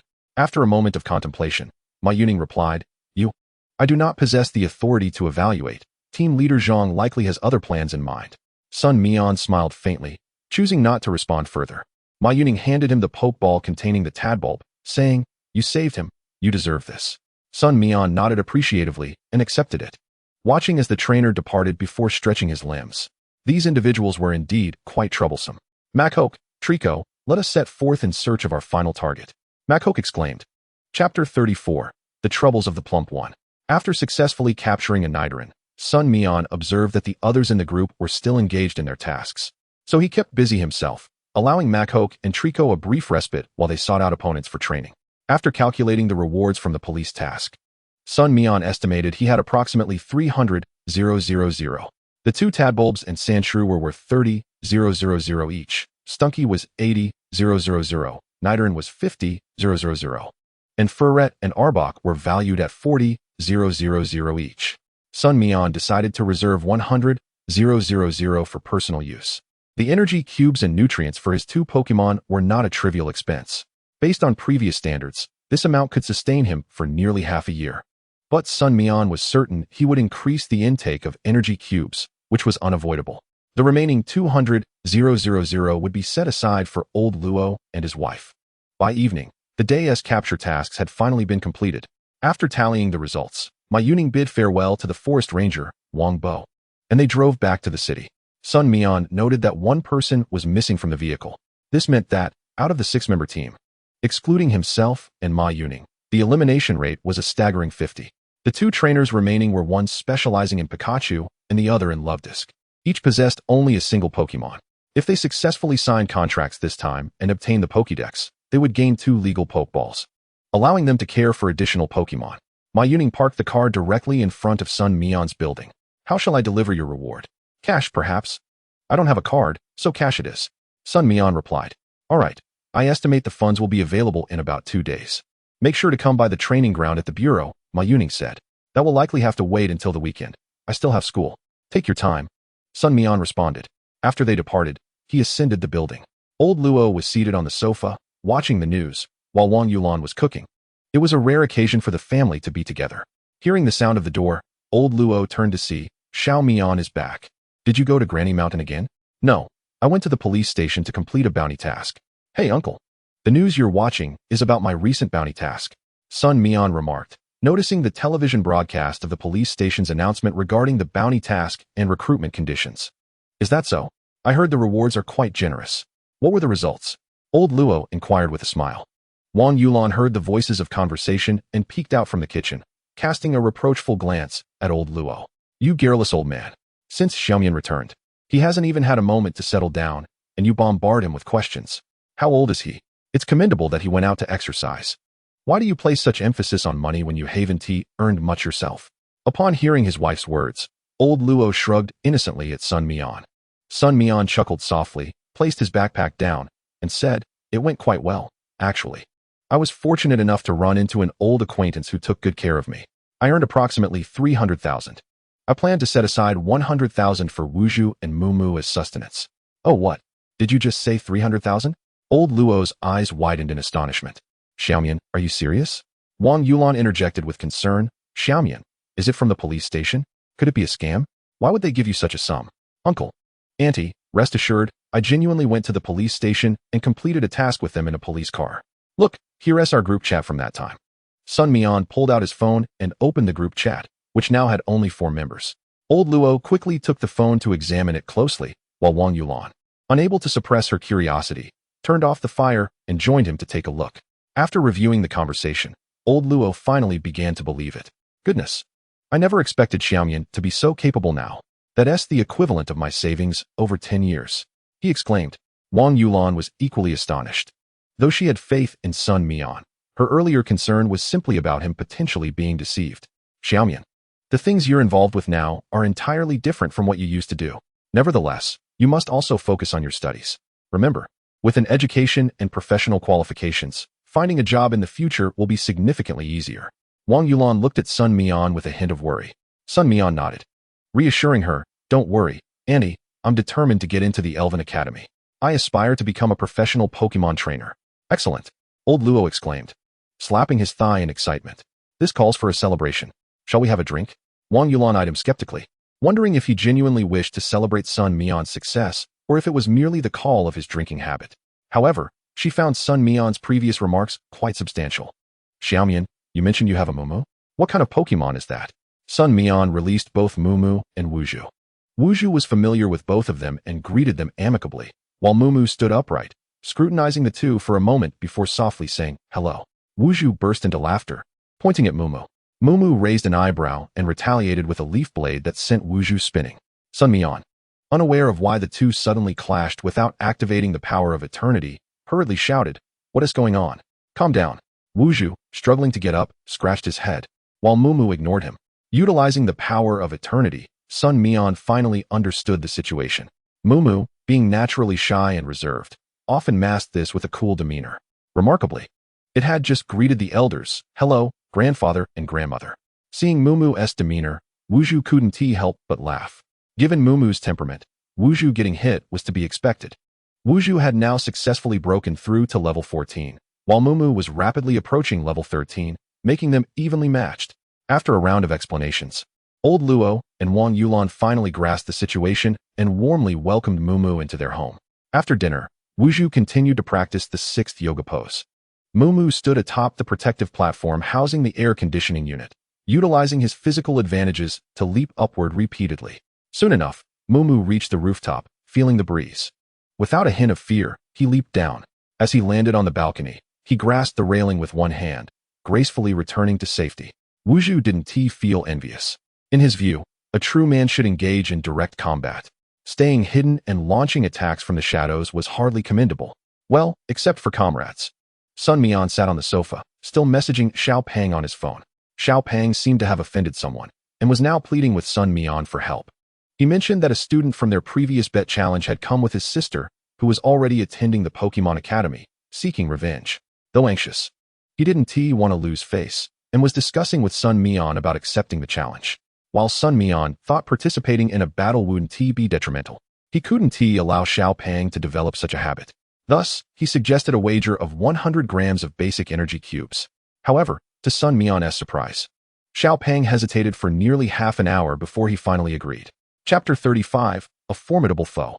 The next day, at the entrance of Class 2, Year 3, Xiao Pang was unusually early, anxiously staring at the hallway like a statue waiting for his beloved. Li Jiesin, a diligent student who typically arrived early, quickly noticed Xiao Pang's odd behavior. Luo Jinghao, why are you here so early? Who are you waiting for? Without turning his head, Xiao Pang replied, I'm waiting for my brother Mian. Brother Mian? You mean Sun Mian? Li Jiesin raised an eyebrow, puzzled by the sudden closeness between them. When did their relationship become so good? Even Xiao Pang, who is punctual, is here so early. Sun Mian was expected to arrive in about 10 minutes. He usually came around half an hour early. Li Jiesin remarked. What? Xiao Pang stared blankly at her, realizing that he had come early for no reason. What do you need him for? Li Jiesin inquired curiously. Hey, what do you know, you little brat? Xiao Pang retorted, feeling irritable and dismissive. Li Jiesin pouted in annoyance, but returned to her seat to organize her stationery, although she remained curious about Xiao Pang's eagerness to wait for Sun Mian. Sure enough, 9 minutes later, Sun Mian appeared at the corridor stairwell. Oh, finally, Brother Mian, you're here. Xiao Pang nearly leaped in excitement. Sun Mian was taken aback, wondering if Xiao Pang had been possessed by someone else. He was surprisingly nimble. What are you waiting for? Sun Mian asked helplessly as he placed his backpack into the drawer and took a seat. Brother Mian, we agreed on the terms. Here's the 100 grams of energy cubes. Accept it. Xiao Pang excitedly produced a small box the size of his palm. All right. But why are you so scared of others? Sun Mian found it odd. Losing a match isn't the end of the world. We could just lower the stakes. Why go to such lengths to pay me? Brother Mian, you don't understand. Sometimes, men find themselves in situations beyond their control, Xiao Pang lamented. Then if you don't want to talk, take back the energy cubes. Sun Mian glared at him. Don't, Brother Mian. I made a mistake. I'll be honest with you. Xiao Pang quickly responded. Sun Mian, bemused by his antics, finally heard the real situation. Xiao Pang came from a well-off family in the ancient city, and they had arranged a marriage for him long ago. In this world, individuals reached the legal marriage age at 18. Thus, Xiao Pang was essentially gambling for his fiancée, and now that his future sister-in-law had come knocking, how could he not be anxious? Moreover, he knew that his future sister-in-law's temperament would never allow him to escape unscathed. Therefore, he sought the help of a skilled trainer to ensure victory, and if that failed, he hoped to at least endure the confrontation without severe repercussions. From what you're saying, your future sister-in-law is quite the fighter, isn't she? Sun Mian inquired. Indeed. But why do you say is? Xiao Pang scratched his head. That will suffice. When it comes to battles, Sun Mian is never one to shy away. Just before the noon dismissal, the chubby boy had already excused himself under the pretext of an upset stomach, heading to the training ground to claim a spot. By the time Sun Mian arrived after school, he found the chubby boy flanked by two lovely young ladies, one tall and one short. The petite girl was tugging at the chubby boy's ear, her mouth moving rapidly, though no sound could be heard. The taller girl beside her stifled a laugh, their interaction appearing far from awkward. That's a relief. Sun Mian exhaled deeply, fearing that regardless of victory or defeat, he might inadvertently bring trouble upon them. Fortunately, that seemed unlikely. Hey Luing, have a little mercy, my brother Mian is here. The chubby boy spotted Sun Mian from afar and quickly turned to the petite beauty beside him. Luing instinctively released her grip, shooting him a glare. You'll pay for this later. The chubby boy chuckled sheepishly and turned to the taller girl, sister-in-law. That's the one. I can't possibly defeat him. But if you're looking for a sparring partner, he is probably the only one in our school. Lu Yi turned her gaze toward the approaching Sun Mian, observing his slender frame clad in unremarkable but tidy attire. Aside from his spirited eyes, his features bore a hint of malnourishment. Is this the person? Sun Mian, feeling somewhat bashful, merely waved at the chubby boy, who promptly began the introductions. Brother Mian, this is my fiancée, Lu Ying, and this is my sister-in-law, Lu Yi. Two stunning beauties, and this is the expert I mentioned, Sun Mian. Lu Ying's cheeks flushed slightly, though she seemed accustomed to the chubby boy's manner of speech, and politely greeted. Hello, Brother Mian. Lu Yi followed suit. Sun Mian. Nice to meet you. Sun Mian reciprocated the greeting, lacking experience with girls, and suggesting directly, shall we proceed to the battle arena? Lu Ying stood there, dumbfounded. Is this what they mean by like attracts like? He.s. even more straightforward than the chubby boy. Lu Yi, however, perked up. All right, let us go. Lu Ying took the initiative to act as the referee. Both sides released their Pokemon nearly simultaneously. Naturally, Sun Mian could only summon his Mach Hop. As Mach Hop appeared, it immediately performed a vigorous set of punches. This was a military-style boxing routine he had observed with Lao Luo just the previous day, and he had already grasped some of its finesse. Meanwhile, Lu Yi unleashed a Ralts. Upon checking its attributes through the system, Sun Mian noted, Ralts LV16. Type: Psychic Fairy. The system detects that the fairy type has yet to be discovered in this world. Ability: Trace. Gender: Talent level: C. Skills: Sing, Growl, Substitute, Telekinesis. Hypnosis, Draining Kiss, Teleport, Dream Eater, Taught Skill, Baby Doll Eyes, Inherited Skill, Psychic, TM, Protect, TM. Additional info: Ralts can sharply sense the emotions of people and Pokemon with the red horn on its head. Sun Mian was left speechless. Not only did Psychic and Fairy types have a quadruple advantage over fighting, but the skills were indeed extravagant. Currently, a single Protect TM is priced between 500,000 to 800,000, and it's nearly impossible to find. Moreover, with Substitute and Psychic, this Ralts must have an investment exceeding 1.5 million. Its talent level was also remarkably high. Sun Mian's expression darkened considerably. The chubby boy noticed and leaned closer to Sun Mian, apologetically saying, I thought my sister-in-law would bring out her Vulpix. I didn't expect her to use Ralts, which has a double advantage over you. Maybe we should call it off. Sun Mian paused for a moment, shaking his head. No need. Losing doesn't matter. No one has a smooth journey, and besides, Macop is filled with fighting spirit. We might not lose. Macop glared at Ralts and let out a fierce roar mock. Lu Ying was exasperated. This Macop is such a straightforward guy. Chapter 36, Victory and Defeat. We possess the type advantage. You may attack first. Lu Yi's demeanor had transformed completely from earlier, now exuding a spirited elegance. All right then, Macop, gather your energy. As usual, enhance first. Ralts, use Growl. Lu Yi commanded calmly. Ralts' melodic voice resonated, but Macop countered with a thunderous roar, overpowering Ralts' sound. Sun Mian felt a surge of joy. Thankfully, Macop was a straightforward fighter, a true man. Lu Yi's expression faltered, seemingly caught off guard. Macop, close in and use low kick. Macop swiftly advanced. Ralts, use double team. In an instant, Ralts created 3 illusory duplicates, resulting in a total of 4 identical Ralts on the field. Macop's low kick struck one of the fakes, causing it to dissipate. However, Macop, unaccustomed to such trickery, appeared somewhat bewildered. Now is your chance. Ralts, use telekinesis. Throw Macop away. Lu Yi's eyes brightened. Muck. Macop felt itself lifted off the ground. Am I flying? Thud. Ralts expertly manipulated its telekinesis, sending Macop crashing back to its original position. Psychic. Ralts pressed the advantage, a colorless energy piercing through Macop. Macop fell to its knees in agony, suffering double damage. Macop. Sun Mian began to sweat, contemplating countermeasures. Keep going. Telekinesis. Lu Yi's command followed closely. Knock it down. Macop struggled to evade, its eyes seething with rage as it focused on Ralts, who instinctively took a step back. Glare. Sun Mian seized the opportunity to apply pressure on Ralts. Charging forward, he commanded, Karate Chop. Macop reached Ralts, but a faint green barrier materialized, blocking its normally unstoppable move. Low kick. Yet Sun Mian remained unfazed, issuing precise commands. Macop successfully knocked down the petite princess, Ralts. Ralts staggered to its feet, feeling the sting of 14 damage. However, Macop had numerous boosts, vitality and strength enhancers, coupled with the Black Belt's fighting skill bonuses. Furthermore, Ralts' defenses were indeed weak. Draining Kiss. Yet Lu Yi had her own countermeasures. Macop was already near exhaustion, and a single Draining Kiss sent it back to one knee. What a dirty trick. The chubby boy couldn't help but mutter. Lu Ying once again tugged at the chubby boy's ear, as her role as a referee had proven rather ineffective. Once more, telekinesis. This time, I want to give you a chance. Macop, grab Ralts and throw it to the ground. However, while Macop executed its throw, Ralts instantly teleported back to Lu Yi's side midair. Darn it, I almost forgot about teleport.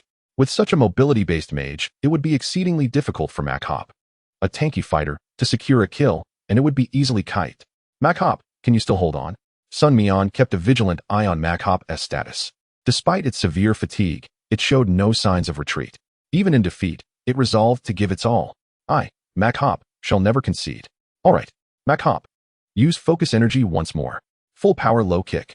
Laluras, with a swift teleportation, unleashed its psychic force. Armory was once again subjected to relentless torment, utterly devoid of the strength to retaliate. Yet, as time progressed, The exhaustion in Armory's gaze became increasingly apparent. Sensing its dwindling stamina, it gathered the last vestiges of its power, coalescing it within its hand. Congratulations to the host. Armory has independently comprehended Slate Splitter. Sun Mian paused momentarily, watching as Armory's glowing hand struck Lalura's. However, amidst a veil of white mist, Lalura's vanished. A substitute. Gasping for breath, Lalura's emerged from the opposite side of the arena, unleashing one final psychic thrust, causing Armory to collapse onto the ground. Once again, defeat.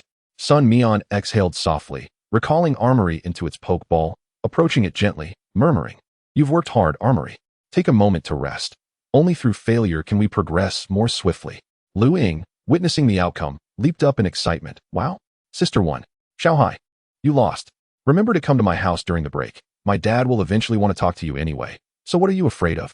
The plump boy, however, was in no mood to respond, apprehensively walking over to Sun Mian. "Mian Gu, are you alright?" Sun Mian cast a surprised glance at him. What could possibly be wrong? "It wasn't me who fought. Hee, I'm just worried you might not take it well." The plump boy chuckled, seeing Sun Mian's expression. Sun Mian looked at him speechlessly. "Is it really that serious? Do I seem so arrogant as to think I'm invincible? Lu Yi's command skills are commendable, and Lalura's is equally exceptional." At that moment, Lu Yi approached, having overheard Sun Mian's words, and earnestly replied, "No, I merely had the advantage of resources at home. Your Armory has been trained well, but Lalura's has also consumed considerable resources. In comparison, you are stronger. Alright, sister, you two should stop flattering each other. Since the battle is over, let us go have lunch. I am nearly starving. Sister, let us eat at that lamb pao mo restaurant across from the 5th hospital." "It's been ages since I had lamb pao mo," Lu Ying said, linking arms with Lu Yi. "Fine. But we need to check if Sun Mian is willing to eat pao mo," Lu Yi said helplessly, glancing at her. "I'm fine with it, though I'm not particularly fond of the taste of lamb. I remember there's also beef stew," Sun Mian replied. "Alright, let us head out," Lu Ying exclaimed cheerfully. After lunch, Lu Yi prepared to take her leave, as she was still attending the first middle school's Pokemon Academy, currently a second-year student. Before departing, Lu Yi earnestly remarked, "Sun Mian, you should also consider coming to the first middle school Pokemon Academy, right? I believe among the new students, you would undoubtedly be among the top 3. The plump boy chuckled. "Of course. Mian Ji's strength is something I've personally assessed. In my opinion, Mian Gu should be first. Ah, Xiaohai, have you forgotten about that individual from the Long family this year?" Lu Ying suddenly interjected. The plump boy seemed to recall some unpleasant memories, his expression darkening. "Humph. That kind of person will eventually be surpassed by me one day." Lu Ying gazed at the plump boy with starry eyes. Lu Yi looked at the two helplessly, shrugging at Sun Mian, who hurriedly waved his hand in response. This girl is rather straightforward.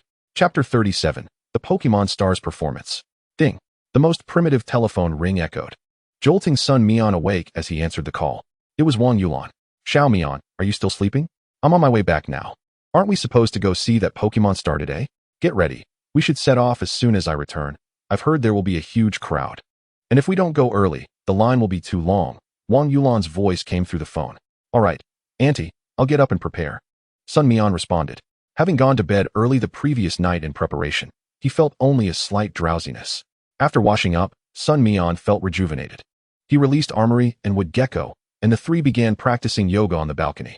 However, by the time Sun Mian completed his first pose, Armory was already on its 7th, while Wood Gecko was not far behind at the 5th. When Wang Yulan returned home, she brought breakfast with her. After finishing their meal, the two finally stepped out. Though it was an older neighborhood, the public transport routes were still quite ample. They first took a bus to the subway station, preparing to ride the subway to the sports arena. The morning crowd was relatively sparse. Yet, upon arriving at the entrance of the sports arena, Sun Mian was astonished to see hundreds of people already queuing. It was barely past 6:40. These people are truly fervent. "Come on, Xiao Mian. Let us hurry and join the line," Wang Yulan urged, pulling Sun Mian into the end of the queue. The queue, comprised of hundreds of people, consumed over 20 minutes just for ticket checks. This did not account for the ever-growing number of people lining up behind Sun Mian and his group. Once inside the arena, it seemed to be entirely booked for the event, capable of accommodating nearly 30,000 spectators. This ancient sports arena was originally constructed to meet Class A standards. The gaps between the seats in the stands were quite reasonable. Upon locating their seats, Sun Mian noted they were situated towards the back. However, this was understandable given that the seats were complementary benefits from the factory. Fortunately, with the presence of a large screen, visibility was still adequate. The performance was set to commence at 8:30. The show began with a group of youthful and vibrant young women performing a lively dance alongside a Chansey. Sun Mian, however, couldn't shake the feeling that these performers looked eerily familiar, reminiscent of the nurses he had seen dancing in the city park. Subsequently, outstanding students from various Pokémon academies showcased their flying-type Pokémon in trial flights. Among them, Sun Mian noticed an eccentric individual who had brought a Gyarados onto the stage. Brother, although Gyarados has a flying attribute, how will it actually fly? Are you carrying it? This particular Gyarados, known for its temper, felt insulted when its trainer attempted to attach wings and make it swim in a dry ice-filled puddle, pretending to soar through the clouds. In retaliation, Gyarados unleashed a spray of salt water at its trainer, eliciting laughter from the audience in the stands. Wang Yulan chuckled for a moment, but then inquired, Xiao Mian, isn't Gyarados supposed to be trained by that person? Why would it attack its own trainer? That's due to the trainer's skill level. Perhaps they are relatively inexperienced. Gyarados believes it is powerful enough to not require its trainer's guidance, hence the outburst, Sun Mian explained. Oh, Wang Yulan nodded thoughtfully and then asked with concern, will your armory and would Gecko exhibit similar behavior? Rest assured, Auntie, not to mention their potential future strength, given our close bond and my continually evolving command experience. They wouldn't act in such a manner, Sun Mian replied with a smile. That's good to hear, Wang Yulan sighed in relief. After watching a bit more of the performance, they finally reached the highlight of the day. A handsome young man with black hair appeared, adorned in sparkling attire. His hair styled in a neat side parting that revealed his smooth, fair forehead. His deep-set eyes seemed to carry warmth and charm. Greetings, friends from the ancient capital. His voice was magnetic. A wave of screams erupted from the audience, predominantly from the young ladies. Ah, Mi Mingyan. It's really Mi Mingyan. My husband. My husband has finally appeared. You shameless person. P.S. Clearly my beloved. Oh, darling. So handsome. Observing the fervent scene of fan worship, Sun Mian expressed his inability to endure the excitement. Although Mi Mingyan was indeed quite handsome, Sun Mian discerned in his features a resemblance to a certain Zhang surname celebrity from a previous life. Now, let us extend a warm round of applause to welcome our little protagonist of the day, Ming Ming, he announced. Ming Ming? Sun Mian was taken aback. But upon seeing the diminutive pink Pokémon, he realized it was none other than the beloved Jigglypuff. To his surprise, it appeared that the Pokémon had even been given a name. As Jigglypuff made its entrance, it immediately employed its spotlight charm, instantly enlivening the atmosphere.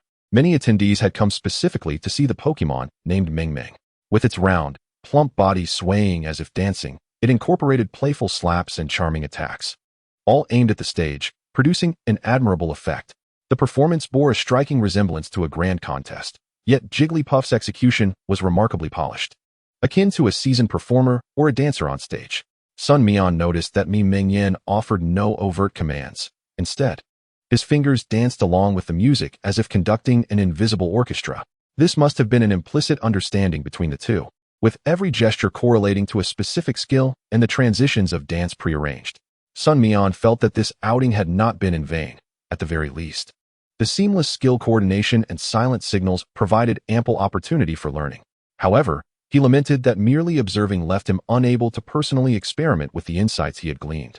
After a moment's contemplation, Sun Mian retrieved his phone and opened the Notes app, diligently jotting down all the key points he had just contemplated, as if completing an assignment. Wang Yulan, curious at a glance, noticed Sun Mian seemingly engrossed in study and chose not to interrupt. Meanwhile, other spectators mistakenly assumed Sun Mian was a reporter documenting the performance's highlights and fervor, resulting in an even more raucous atmosphere. Sun Mian felt as if his ears were enduring a sonic onslaught. Meeting Wang Yulan's gaze, he suggested, "Auntie, shall we leave? The show is likely nearing its conclusion." After watching for a while, Wang Yulan, having also found amusement in the spectacle, readily agreed and nodded. The two exited the stadium. Outside, as they prepared to return to the subway station, they suddenly caught a faint melody wafting from within the stadium. To their surprise, Sun Mian found himself feeling somewhat drowsy. What on earth is happening? Chapter 38, The Singing Jigglypuff. How could a Jigglypuff have wandered in here? This is disastrous. The audience has fallen asleep. Even Master Mi Mingyan and Ming Ming are slumbering. Quick, call for police assistance. In the monitoring room, thanks to the powerful soundproofing, the staff remained alert. But the stadium was now almost deserted. On the makeshift stage, Jigglypuff, with an indignant pout, glared at the slumbering audience, and upon noticing its recently acquainted trainer also asleep, its fury escalated. It stowed away its microphone and, producing 2 paintbrushes from who knows where, began to doodle on the faces of the slumbering spectators. Starting with Ming-Yan and Jigglypuff. Sun Mian, having sent Wang Yulan home first, hurried back to the stadium only to be greeted by this absurd scene. Indeed, it resembled the very Jigglypuff encountered by Ji Yi and the others in the animated series. Could it have also traversed through time? Sun Mian had no time to ponder. He needed to subdue this Jigglypuff. If it made its way into the city and sang its song, the potential chaos was unimaginable, especially if someone were driving and suddenly fell asleep. Sun Mian was not inherently a paragon of justice. He was merely an ordinary individual who might flee when faced with danger. However, when confronted with a solvable predicament, he would not shy away, much like many of us. Woodgecko, your speed is unparalleled. Use quick attack to approach Jigglypuff and seize its microphone. Do not let it sing. Sun Mian released Woodgecko, who promptly executed a quick attack, zipping towards Jigglypuff. Unbeknownst to Jigglypuff, who was preoccupied with its artistic endeavors, Woodgecko approached undetected. Machoke, be ready. Sun Mian called out, as Woodgecko snatched the microphone and delivered a swift blow to Jigglypuff, knocking it out. Sun Mian also released Machoke, just in case. The straightforward Machoke nodded eagerly. Sun Mian regarded it quizzically, sensing that his Machoke had unlocked some peculiar trait. Just as Jigglypuff finished doodling on one face and was gleefully preparing to deface another, a verdant figure appeared and snatched the paintbrush from its grasp. Puff! Jigglypuff puffed up, indignant at having its paintbrush taken. Woodgecko glanced down at the brush in its hand, realizing it had made a mistake. Whack! Woodgecko felt a light slap on its face. It was a slap, yet the force was negligible. Puff! Woodgecko's eyes widened. And as Jigglypuff frantically attempted to retrieve its microphone, Woodgecko swatted it away with ease. Puff! The barrage of seed bombs rained down relentlessly on Jigglypuff's round visage. Puff! Puff! Jigglypuff staggered backward, but Woodgecko offered no respite, delivering another slap that sent Jigglypuff crashing into unconsciousness, its body deflating like a punctured balloon. The disparity in power between the identical moves was staggering. It seems I won't need Machoke's assistance after all, Sun Mian remarked with a smile upon witnessing the scene. Machoke appeared somewhat disappointed. Machoke. Sun Mian raised an eyebrow, sensing that his companion might be harboring some misapprehensions regarding the adorable Pokémon. Secure Jigglypuff, he instructed, preparing to awaken the audience. Just then, the security personnel from the monitoring room arrived, accompanied by officers from the police department. However, these were not the familiar officers Sun Mian had previously encountered, as they belonged to a different jurisdiction. Upon seeing the subdued Jigglypuff and the young man with Machoke, Woodgecko was recalled. The officers had their suspicions. Nonetheless, they proceeded with routine inquiries. And after rousing the audience and understanding the situation, they turned to Sun Mian and expressed, truly, a hero emerges from the youth. We are immensely grateful for your assistance. It was merely a coincidence. Besides, this Jigglypuff possesses only moderate strength, albeit with some unique abilities, Sun Mian replied modestly. Master Ming-Yan awoke and immediately approached to apologize. I sincerely apologize for the inconvenience caused. I only recently captured this Jigglypuff, which has a penchant for singing. When it sings, it tends to induce similar situations. And I am unsure how it managed to escape from its pokeball this time. The officers, being quite courteous towards the celebrity, responded. There is no need for such formality, Master Ming-Yan. It was thanks to this student's assistance that we managed to subdue the Jigglypuff. Oh, Ming-Yan looked at Sun Mian with surprise, then glanced at Machoke beside him, his eyes lighting up. Your Machoke is truly impressive. Sun Mian had previously observed Ming-Yan's Jigglypuff and Clefairy, noting that both had comparable talent levels, with Clefairy even reaching B rank. Was this person a master of subtlety? Or was his Clefairy merely not as well trained as Ming-Yan's? Sun Mian chuckled. Master Ming-Yan, how could your Pokémon be lacking? Ming-Yan hesitated for a moment, then exclaimed in delight. You can discern Clefairy's talent? Sun Mian was taken aback, realizing he had unconsciously responded. Well, how could Master Mi's Pokémon be subpar? He laughed awkwardly. Ming-Yan, still somewhat skeptical, nodded in acknowledgement. After concluding the investigation, the JC members prepared to depart, and naturally, Sun Mian followed suit to bid farewell. Ming-Yan, still brimming with enthusiasm, added Sun Mian on WeChat. I apologize for not writing abbreviations, as they can easily be blocked, affecting viewing. She expressed her desire to connect with Sun Mian should an opportunity arise to visit the magical metropolis. Sun Mian scratched his nose, pondering what he would do in such a place, which was beyond his financial means. He took the subway home alone, where where Wang Yulan was busy preparing dinner. Little Mian is back. How did it go? She inquired. It was just a Jigglypuff singing, lulling everyone to sleep. Nothing much happened, Sun Mian explained. Wang Yulan nodded, realizing that, like Lao Luo, she only recognized a handful of very common Pokemon, and likely hadn't heard of the names of many others. Even the Trico they cohabitated with, they could not identify as a specific Pokemon, nor could they discern its rarity. During dinner, Lao Luo returned, accompanied by a colleague. It was presumably the warehouse manager he had mentioned earlier, whose son was also preparing for the high school entrance examination this year. Little Mian, this is your Uncle's colleague. You can just call him Uncle Zhang, Lao Luo introduced. Hello, Uncle Zhang, Sun Mian greeted. Noting that the man appeared to be a few years younger than Lao Luo, yet both worked in the same factory. So any notions of youthfulness were overshadowed by the visible marks of time. Hello, Little Mian. You've grown well. You're far better than my clumsy son. Zhang Qiuan remarked with a friendly smile. You shouldn't say such things. When Xiaoming hears it, I wonder how you'll placate him, Lao Luo joked. Once seated, Sun Mian began to comprehend the purpose of Uncle Zhang's visit.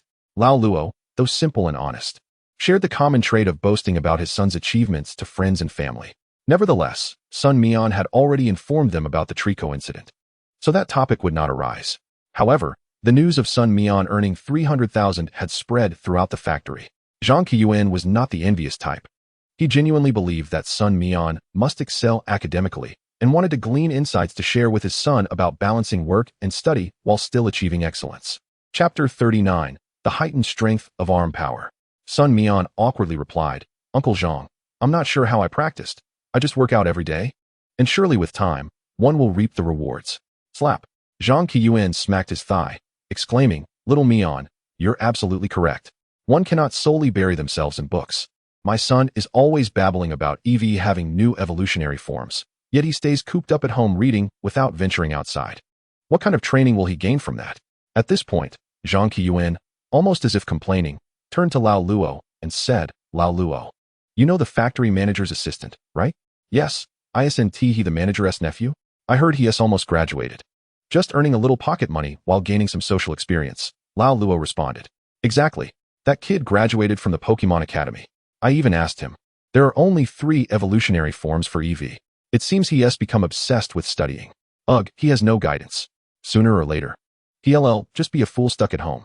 Zhang Qiuan lamented. Oh, Uncle Zhang, you're being too absolute.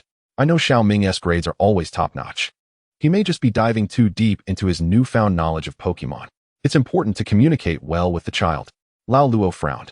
Sun Mian listened in astonishment, realizing that there were individuals in this world who were unaware of all 8 of EV's evolutionary forms.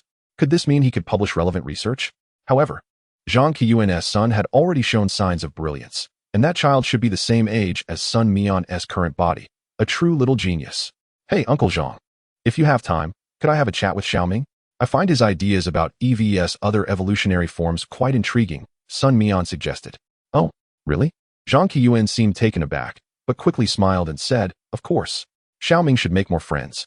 With your capabilities, Little Mian, you'll surely become an elite trainer. Perhaps even a search officer someday. Haha, Uncle Zhang, you're dreaming.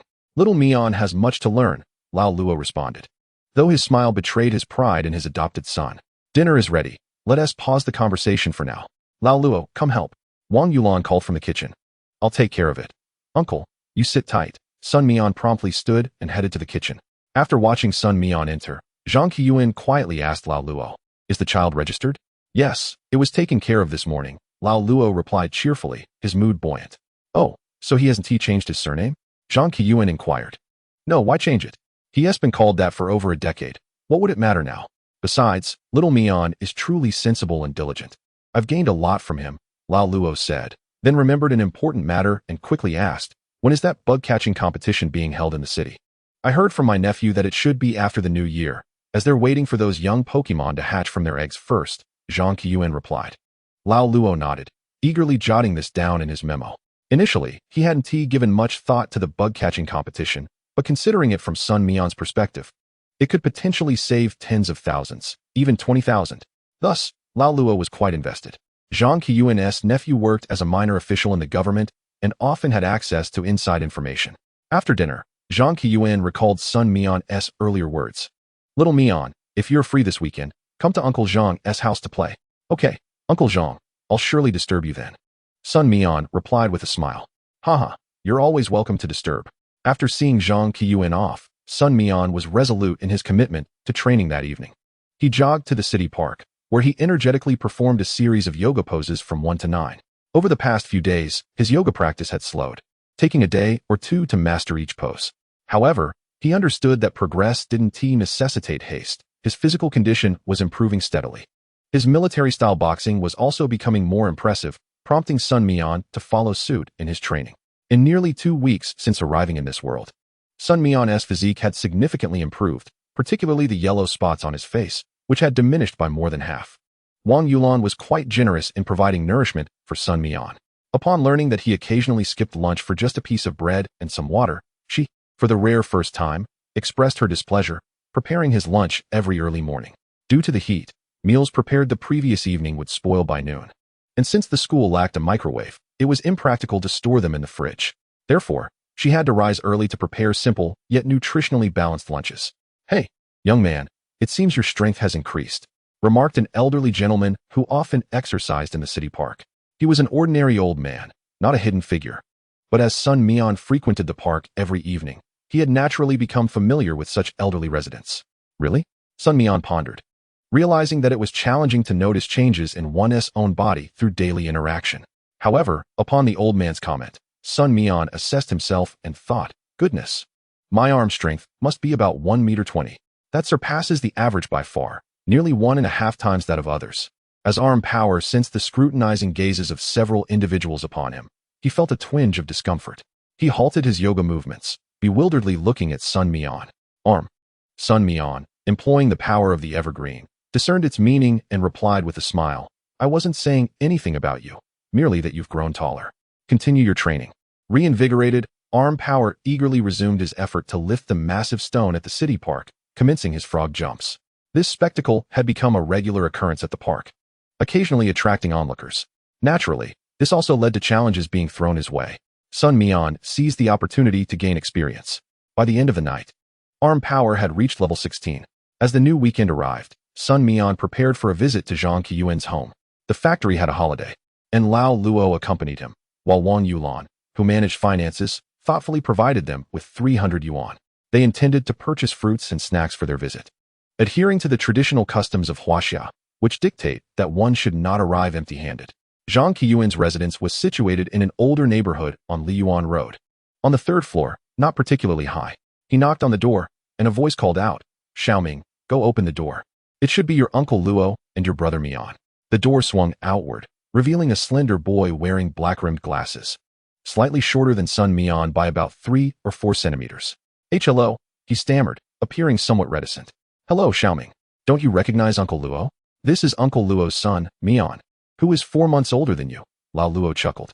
Ah, hello, Uncle Luo. Hello, brother Mian, the bespectacled boy responded, his shyness evident, yet he was undeniably polite. Greetings. Sun Mian replied with a smile, extending his hand. Xiaoming hesitated for a moment, but quickly reciprocated. Please let your Uncle Luo and brother Mian in. Zhang Qiuan's voice called from the kitchen, where he was seen tying an apron. Lao Luo had mentioned that Zhang Qiuan's household was matriarchal, with his wife working for a pharmaceutical company, primarily researching various shells and scales shed by Pokémon for medicinal purposes, earning a substantial salary. However, Zhang Qiuan was not the type to rely solely on his wife's income. Despite his lack of higher education, he was diligent and sociable, which enabled him to work as a warehouse manager, a position he had initially secured as a junior leader. Yet, Zhang Qiuan had his own tales, having serendipitously ended up in this role. Shall we change our shoes? Lao Luo inquired. No need, no need. The floor is clean, just come in and sit. Dinner will be ready shortly, Zhang Qiuan cheerfully replied. Once inside, Sun Mian took a cursory glance around the spacious 4-bedroom apartment, approximately 140 square meters, significantly larger than Lao Luo's. Although the decor was somewhat dated, it had clearly been a substantial investment in its time. Zhang Xiaoming poured 2 glasses of water for Lao Luo and Sun Mian, while a Pokemon-themed television show played in the background, creating a somewhat awkward atmosphere. Lao Luo glanced at the screen and remarked, Mian, didn't you say you wanted to discuss the evolution of EV with Xiaoming? Why not head to the room for your discussion? Understanding Lao Luo's intent, Sun Mian spoke, Xiaoming. I heard from Uncle Zhang that you believe EV has other evolutionary forms. Would you be willing to share your insights with me? Do you really believe it? That's fantastic. Let's head to my room. I have files stored on my computer. Zhang Xiaoming's eyes lit up, and his demeanor shifted as he spoke about his passion. Entering the room, Sun Mian observed an array of Pokémon memorabilia, posters, an EV-shaped alarm clock, a computer screen adorned with Pokémon wallpaper, a Pokémon backpack, and EV-themed bed linens. Please, take a seat, Brother Mian, Zhang Xiaoming said, pulling up a chair at his computer desk, where they both sat side by side. Zhang Xiaoming opened a document filled with densely packed data regarding EV's unstable physical attributes and the skills it could learn, along with feedback on energy levels. How professional! Sun Mian exclaimed, unable to contain his admiration. Zhang Xiaoming scratched his head, somewhat bashful. My mom helped a lot. It would have been difficult for me to compile all this data alone. That's still quite impressive. Sun Mian sincerely praised. Hey, Brother Mian. You know that EV can currently evolve through 3 different evolution stones, right? Zhang Xiaoming asked. Yes, that's correct, Sun Mian affirmed. Although there has been previous research using the Moon Stone, Dark Stone, and other evolution stones to stimulate EV's genes, there hasn't been any response. However, I firmly believe that EV must possess other evolutionary forms. The basis for my assertion is that EV can learn the move Shadow Ball through TM, and its proficiency in using Shadow Ball surpasses that of other general-type Pokémon that learn the move through TM, Zhang Xiaoming elaborated, enthusiastically clicking through data on the computer. Sun Mian listened attentively, nodding in agreement at intervals. As Zhang Xiaoming concluded, he expressed his disappointment. Unfortunately, despite numerous experiments with my EV, I still can't find a way for it to evolve into other forms. Sun Mian had his own theories. EV could evolve into solar, lunar, and fairy types through friendship levels. Among these, the fairy type required EV to learn a fairy type move during its initial form. However, the solar and lunar forms did not have such restrictions. Why has no one discovered these 2 evolutionary forms despite the passage of time without using evolution stones? He pondered. The primary reason likely lay in the friendship system. While raising friendship levels was relatively easier in the early stages, it became increasingly difficult over time. Moreover, friendship often waned in reality, diminishing with the passage of time. Before becoming a professional trainer, someone might have owned an EV, and even if they had not allowed it to evolve, as time passed, that EV could fall behind in battling prowess. Would one choose to let it evolve or neglect it? This led to 2 outcomes. 1. EV would evolve using an evolution stone, or 2. Its friendship levels would decrease due to neglect. Even in a research center, without dedicated scholars to care for them, EVs, with their sensitive and fragile hearts, would struggle to accept the alternating care of various lab coats. Thus, this was the true reason why these 2 evolutionary forms had yet to be discovered. Sun Mian realized he couldn't divulge all his knowledge at once. The idea of writing a thesis was, in truth, unrealistic for him. What background or resources did he possess? To produce a paper that even most researchers could not explain, could he guarantee his own safety? In reality, such a feat was impossible. While some scholars were genuinely dedicated to Pokémon research, there were certainly those who were self-serving opportunists. After some contemplation, Sun Mian finally said, Xiaoming, you must remain steadfast in your beliefs. Your EV will undoubtedly evolve into other forms. You must trust yourself, and likewise, trust in it. You're right, Brother Mian. You are the only one who truly believes in me. My parents only say those things to make me happy, and I understand that. Zhang Xiaoming said, touched. Haha. But Uncle Zhang and Auntie truly love you. You are fortunate. By the way, may I see your EV? Sun Mian inquired. Zhang Xiaoming promptly released his EV. Upon seeing the 2 individuals in the room, EV felt a twinge of shyness and instinctively hid behind Zhang Xiaoming. Sun Mian took a glance. This EV exhibited commendable potential. Rated at E. With a bit of nurturing and energy supplementation, it would likely experience an increase in its abilities upon evolution. Do you keep it cooped up in its Pokeball all the time? Sun Mian inquired. Not entirely. It goes into the ball when we have guests at home. Zhang Xiaoming replied. In the future, try to let it out more often, engage in some bonding. Who knows, it might even discover alternative evolutionary methods on its own. Sun Mian suggested, casting a knowing glance at the EV that was peeking at him. The EV immediately retreated, its ears flapping nervously. Chapter 41. Seeking a powerful opponent after lunch, the elderly duo bid farewell to Zhang's father and son. Zhang Xiaoming, now comfortably referring to Sun Mian as Xiao Mian Ge, genuinely regarded him as a friend and reluctantly said, Xiao Mian Ge, do come and play again next time. Absolutely. But you can also come to my house anytime. As long as you wish, Sun Mian replied with a smile. Zhang Xiaoming nodded vigorously. Zhang Qiuan chuckled, noting, Xiaoming is still quite introverted. Who would have thought he gets along so well with Xiao Mian? Of course, both are exceptional children, thus they naturally share common ground. Old Luo unabashedly praised Sun Mian. Once home, Sun Mian could not remain idle and headed to the training grounds at the police station. He had to conceal his wood gecko elsewhere, as it would be quite unfair to keep it cooped up. After warming up his arm strength, he engaged in a couple of rounds in the small training room. Arm strength, as the elder brother, emerged victorious in both matches. No matter how swift the wood gecko was, in this arena-style battle, if caught by arm strength, it would likely succumb to a relentless combo. After providing the two little creatures with energy cubes, Sun Mian took out the weighted equipment he had previously purchased online. Ma Yuning had long since sent over 300,000, and old Luo had arranged a separate card for Sun Mian, depositing 100,000 while keeping the remaining 200,000 on another card. Arm strength, we'll add this during training, Sun Mian said, laboriously lifting the vest to put it on arm strength. Curiously, arm strength glanced at it, obediently donned it, and felt a slight heaviness, yet it was manageable. This is a 20 kilograms weight. I'll have arm strength acclimate to it for a while. There's plenty more weighted equipment, including arm and knee weights, as well as custom iron shoes. Arm strength, use tackle. Arm strength instinctively lifted its leg, but nearly lost its balance. This doesn't seem heavy. While it may not feel heavy to you, it effectively adds weight to your body. You must gradually adjust to this new weight and maintain the speed and accuracy of your moves to meet your previous standards, Sun Mian patiently explained. Understanding. Arm strength calmed down, first jumping around to familiarize itself, then executing tackle with reduced speed. Though its power and velocity were significantly diminished compared to before, it managed to perform the move. Alright, let's continue training. Arm strength's aptitude was genuinely impressive, sparing Sun Mian considerable effort. Now, wood gecko, it's your turn. Sense the grass-type energy and execute a minimal power leaf blade, followed by a maximum power leaf blade. The wood gecko nodded, closed its eyes, and after 5 seconds, opened them.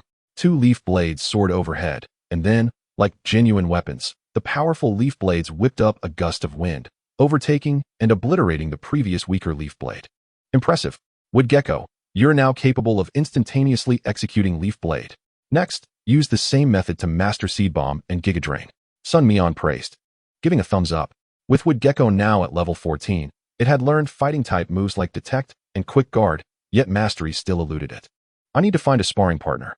Sun Mian suddenly recalled a formidable opponent, not Ma Yuning, whose strength was somewhat lacking. He pulled out his phone and made a call. Hello, Fatty. I have a question. What's your sister-in-law's number? Sun Mian got straight to the point. What the heck? Mian Gu, you're not thinking of becoming my brother-in-law, are you? Fatty exclaimed in shock. Are you joking? This is serious. Hurry up and tell me. Sun Mian frowned. At 17, a high school sophomore, how could he entertain such thoughts about her? This fatty really thought everyone was as crude as him. Ahem, I'm currently at my fiancé's house. Should I have her call you? Fatty awkwardly replied. Fine. Half an hour later, Sun Mian met Lu Yi and 2 other curious companions at the police station entrance. You want to battle me? Lu Yi asked, slightly puzzled by the suddenness of the request. Yes, I have a Pokemon that needs a strong opponent for training. Fatty, you and your wife should wait outside for now. I'll treat you to dinner later, Sun Mian stated. Mian Gu, what's the deal? Can I just watch? Fatty said with a wry smile. Sun Mian apologetically replied. It's not that I don't trust you, but I trust your big mouth too much. You should take a break and go shopping with your wife. I'll find you later. Fatty was taken aback. What? Are you saying my mouth is a loudspeaker? Yet he couldn't help but wonder what secret was at play. Upon entering the small training room, Sun Mian hesitated momentarily before saying, Louis, I have a Pokemon that I must keep under wraps. With your background and perspective, it shouldn't be an issue. Please, do not disclose this to Fatty, the loudmouth. Rest assured, I swear on my integrity that I won't tell a soul. I'm actually more curious about what Pokemon it is. Louis responded enthusiastically. Sun Mian nodded and released Wood Gecko. Wood Gecko cast a cool glance at Louis, unimpressed by the presence of a woman. Upon seeing Wood Gecko, Louis paused briefly, then smiled, saying, That's a Wood Gecko, right? The starter from beyond the southern borders of Hua country. Indeed. Sun Mian nodded, knowing Lou's background would surely recognize Wood Gecko. Shall I use my Vulpix this time? Louis asked with a grin. That works. However, between Ralts and your Vulpix, I'm more intrigued by your Vulpix. Sun Mian replied confidently. Alright. A well-developed, lustrous Vulpix emerged. Vulpix LV-15. Type, Fire. Ability, Flash Fire. Gender. Potential level. C. Moves. Ember, Tail Whip, Confuse Ray, Quick Attack. Grudge, Incinerate, Mystical Fire, Inherited Move. Will-O-Wisp, Inherited Move. Roar, Tutored Move. Quick Attack, Tutored Move. Flamethrower, TM, Protect, TM. Additional notes. Vulpix can emit flames and will unleash a fiery blaze if disturbed during sleep. Another RMB player. Sun Mian couldn't help but feel a pang of envy at the dazzling move pool. Shall we begin? You attack first, Lu E suggested. Alright. Wood Gecko.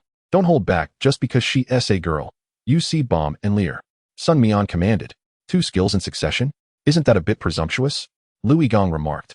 The instant seed machine gun and the glare were merely a second apart. How could this be possible? Chapter 42. Transformation, Evolution. Meow meow.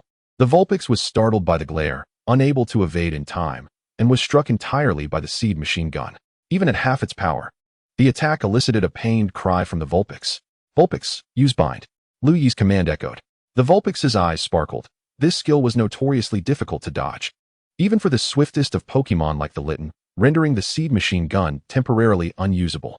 Litten, flash in with a bolt of lightning. Strike. Sun Mian continued to issue commands, and the Litten executed them with remarkable speed, sending the Vulpix flying with a powerful slap. Damn it. Vulpix, unleash Flamethrower. Before hitting the ground, the Flamethrower was already on its way.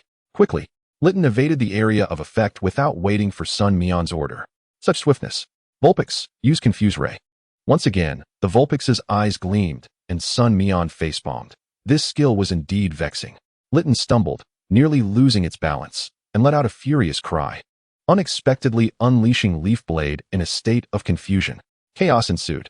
A portion of the Leaf Blade shot towards the ceiling, while another struck Litten itself, sending it flying. Sun Mian could only feel anxious. At this moment, Litten was unresponsive to commands. Press the advantage, Vulpix, another Flamethrower. Lu Yi shot a triumphant glance at Sun Mian, whose teeth ground in frustration. Litten, covered in ash, had its confusion lifted but bore numerous wounds. Struggling to rise from the ground, Litten's eyes brimmed with an unprecedented fury. Litten, use Mega Drain. Leaf Blade. Green light surged through the Vulpix, while simultaneously, the Leaf Blade approached. Bang. The Vulpix was sent soaring once more. Meow. Vulpix, use your held item. Lu Yi hastily commanded. With a flash of lightning, knock that milk bottle out of the way. Sun Mian growled. Litten understood Sun Mian's intention perfectly and dashed to the Vulpix's side, swatting the item away. The Vulpix paused, a glimmer of tears visible in its eyes. Is it crying now? Sun Mian awkwardly observed Lu Yi's furious expression and scratched his head. Litten, don't hold back, Leaf Blade. Vulpix, Flamethrower. The flames engulfed the Leaf Blade, once again drawing close to Litten. Litten, see through it. Bang. Litten spun gracefully in midair before landing steadily, successfully defending. Lu Yi was astonished at Litten's resilience. Vulpix, use Will-O-Wisp. Another one of those skills. Litten, see through it. Sun Mian felt a headache coming on. But this time Litten's see-through didn't hold, and it began to suffer burn status. This Vulpix's tactics are truly infuriating. Litten, connect Leaf Blade with Leaf Tornado.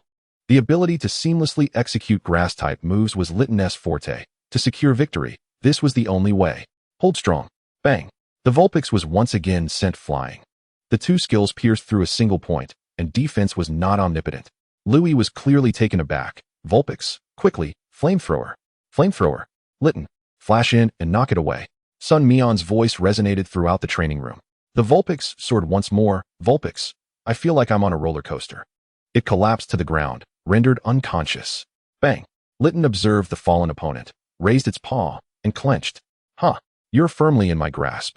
But then, Litten's entire body was enveloped in a white light. Evolution. Sun Mian watched without surprise. Although the game required level 16, Litten's energy feedback would surpass that threshold if measured by the instruments of this world. Thus, the limitations of evolution were rendered moot. Bang. Litten's body elongated and slimmed down, with leaf-shaped appendages sprouting from its back, and its bushy tail transformed into 2 long, slender leaves. Congratulations, Forest Lizard. Sun Mian beamed at it. The Forest Lizard raised an eyebrow, its round, beady eyes morphing into strikingly handsome almond-shaped eyes, exuding an air of aloofness that made it even more stylish. I knew you would think of this. Alas, my Vulpix has been thoroughly beaten, Lu Yi jested. Thank you so much. I'll treat you to a meal. Sun Mian was as elated as a child weighing 70 kilograms. Congratulations on your Pokemon's first evolution. Evolution reward package issued. Physique enhancement potion. Grass power. The power born from grass-type raw stone. Those who possess grass power can communicate with grass-type Pokemon and amplify their grass-type skills. Additionally, host. It is advisable to check the forest lizard's attribute panel. The system's little brother emerged to dispense rewards. Sun Mian disregarded the beauty beside him and promptly examined the forest lizard's attributes. Forest lizard LV15. Type, grass. Ability, overgrow. Gender, talent level, A. Skills, scratch, glare. Leaf tornado, quick attack, see-through, rapid defense, multi-strike, precision hit, energy ball, malicious pursuit, mega drain, taught skill, seed machine gun, inherited skill, leaf blade, inherited skill. Additional note, more combative than Litten, it believes only through battle can it earn respect. If defeated, it will strive to grow stronger until it conquers its opponent. This is akin to an RMB contender, and the talent level has reached a true prodigy. Moreover, with the system's reward of grass power and the physique enhancement potion, the current forest lizard, should it face the Vulpix again, would utterly dominate. Forget about type advantages. You can hardly compete with basic attributes. Wouldn't that be akin to swatting you in the air? Sun Mian couldn't help but chuckle. Lu Yi returned the Vulpix, only to witness this scene. Taking an involuntary step back, at the stewed bread restaurant across from the 5 houses, for individuals ordered their meals. The plump one, with a hearty appetite, devoured a bowl of stewed bread and awaited the chef's mixed organ soup, all while querying Sun Mian and Lu Yi, sister-in-law, brother Mian, who won. By the time Sun Mian exited, he had already regained his composure, and Lu Yi maintained a cheerful demeanor. The plump one and Lu Ying debated endlessly, unable to deduce who had won. I definitely think it was my sister. Lu Ying, a staunch supporter of her sibling, believed in Lu Yi without question. The plump one, feeling indignant, retorted, Brother Mian's strength is no less, all right? Besides, Brother Mian must have some secret weapon. I think his chances of victory are high. Sun Mian couldn't be bothered with the bickering couple and waited for the beef dumplings to arrive, focusing on his own meal. However, Lu Yi could no longer tolerate their incessant chatter and interjected, I lost. You two should just eat in peace. So much food should be enough to silence you. What? The plump one was taken aback. Just moments ago, he was merely playfully sparring with Lu Ying, secretly believing Lu Yi had a higher chance of winning. Now, with the truth laid bare, the plump one pondered, Brother Mian, do you have plans for National Day? Chapter 43, The Migration of Pokemon at Amay Mountain. According to reports from our station, a massive herd of over 1,000 toros has appeared in the middle of the G244 National Road, which connects Hanzhong to Tianfu Province. It is understood that these toros are resting near Nanjian County during their migration, which spans an arduous 800 kilometers. This has, however, caused considerable inconvenience to transportation in Huagua. Within an SUV, the voice of a host from the ancient capital television echoed through the radio. The rotund man lamented. This is not merely inconvenience. It's utterly impassable. Sun Mian wore an expression of helplessness. During the National Day holiday, the rotund man had invited Sun Mian to travel to Amay Mountain, as it was reported that rare migrating Pokemon, such as Ponyta and Kadabra, had been sighted there. Fatty, as a wealthy second-generation heir, surely you can afford to purchase a quality Pokemon egg or even a high-grade Pokemon. Sun Mian inquired, perplexed. Alas, Mian-ji, sometimes you overthink things. While some so-called wealthy second-generation individuals might indulge in such luxuries, our family straddles both governmental and commercial spheres. I must consider my father's position. If he were to fall from grace due to my actions, wouldn't I share in the misfortune? Fatty sighed. Sun Mian nodded thoughtfully, recognizing that Fatty possessed a commendable worldview, albeit with the flaw of being somewhat garrulous. Yet, who among us is without faults? Who can guarantee the absence of imperfections? Thus, Fatty had become Sun Mian's sole companion in this world with whom he could engage in meaningful conversation. Fatty also possessed a Pokédex, albeit one issued through official channels. His uncle was a gym leader, and it was through him that Fatty received the Pokédex of a gym disciple. As a privileged second-generation heir, certain advantages were to be expected.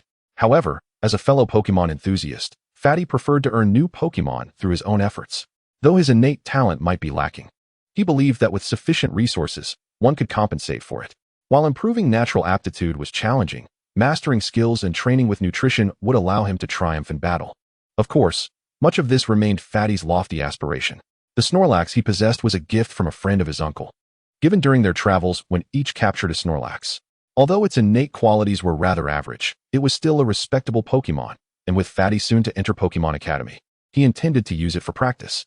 Young master, it seems we won't be getting through anytime soon. The red traffic jam ahead is growing increasingly long, remarked the middle-aged driver, whom Fatty had persuaded his father to allow out for this trip. Fatty's desperate wail pierced through the car window. Driver, may I ask how much further until we reach Nanjian? Sun Mian inquired, frowning. About 13 kilometers, the driver replied after a brief glance. Fatty's eyes lit up. Mian-ji, let us just get out and run there. I have no problem with that. Sun Mian observed Fatty's girth. Fatty paused. What's wrong, Mian-ji? What's wrong? Don't you have any self-awareness? Sun Mian replied with exasperation. At that moment, the driver chimed in. The master provided me with a Pidgeot before leaving. In case of emergencies. Isn't this an emergency? Hurry, Uncle Cohen. Release it. Fatty exclaimed excitedly. With a resigned sigh, the driver retrieved a Pokeball and handed it to Fatty, who immediately unleashed it. A well-developed, agile Pidgeot appeared, its striking yellow crest impressive. Pidgeot, let us go? Carry Mian-ji and me to Nanjian. Fatty climbed onto Pidgeot's back, gripping its neck. Pidgeot's eyes widened, feeling nearly suffocated. You rotund fool. If it weren't for your father, I'd toss you into the sky. Fatty, you need to loosen your grip. I feel like I'm about to pass out. Sun Mian quickly noted. At this moment, prudence prevailed to avoid damaging their mode of transport. Pidgeot found the burden manageable, as Fatty was merely slightly overweight, while Sun Mian's slender frame brought the average down. In approximately 10 minutes, they arrived at the Nanjian Passenger Transport Center. Mian-ji, why not fly directly to Amay Mountain? Pidgeot is fit for the journey, Fatty queried. Let us take a vehicle first. The foot of Amay Mountain will likely be crowded, but the migrating Pokemon won't be confined to that area. When we reach the route, we can disembark. Pidgeot is conspicuous, and lower-tier Pokemon will be frightened away. Sun Mian elucidated. Oh, Mian-ji, you're so knowledgeable. Have you captured Pokemon in the wild before? Fatty asked. Not exactly, but it's all in the books. You simply haven't read them, Sun Mian deflected, unable to explain his previous forum readings. Ugh, reading is a death sentence for me. I don't know why, but I get drowsy as soon as I open a book, Fatty lamented. Sun Mian chose to ignore him. As they boarded the vehicle for the nearly 16-hour journey to Amay Mountain, the duration felt excessively long. Sun Mian opened his phone to consult the map. Although this migration of Pokemon had not garnered extensive media coverage, an increasing number of individuals were sharing information online as time passed. Utilizing online insights and expert predictions of the migration route, Sun Mian identified 2 rest points that were not Amay Mountain. One was a township located 40 kilometers northeast of Amay, where a small lake known as Beilongjing boasted a good reputation and an excellent environment. The second was directly east, near Leshan, called Huanglioba. Based on the vehicle's route, Beilongjing emerged as the optimal choice, bound to attract fewer people. After discussing with Fatty, who unconditionally trusted Sun Mian, he expressed, since we have these few days during the National Day holiday, even if we don't find migrating Pokemon there, we can always head over later. It's merely a matter of picking up the remnants of others' efforts. Fatty exhibited a relaxed attitude. After 8 hours, they reached their destination, confirming their route as they entered the western side of the township, where a hotel awaited. Are we in such a hurry? Fatty asked, surprised. Yes. I checked the latest news. Those Pokemon don't linger long. The earliest batch has already moved northeast, Sun Mian replied. All right then, I'll quickly catch some sleep. Fatty recognized the priorities. They booked a standard room, and after a brief wash, Fatty fell asleep instantly, embodying the very definition of a person who could sleep anywhere. Within 3 minutes, the faint sounds of snoring could be heard. Sun Mian released his Machoke and Forest Lizard, providing them with energy cubes. As today's training would have to be temporarily set aside. Chapter 44, The Stench Approaches. Sun Mian found himself in a quandary regarding the bottle of physical enhancement serum awarded for the evolution of the Forest Lizard. On one hand, Machoke's aptitude had diverged significantly, making it reasonable to allocate the serum to him.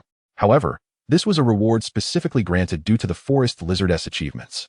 Thus, the following day, Sun Mian released both Pokemon, explaining the situation and allowing them to decide for themselves. Machoke immediately declared, since this was earned because of my little brother, it should definitely go to him. Even if the Forest Lizard has evolved and gained strength, the serum must be given to him.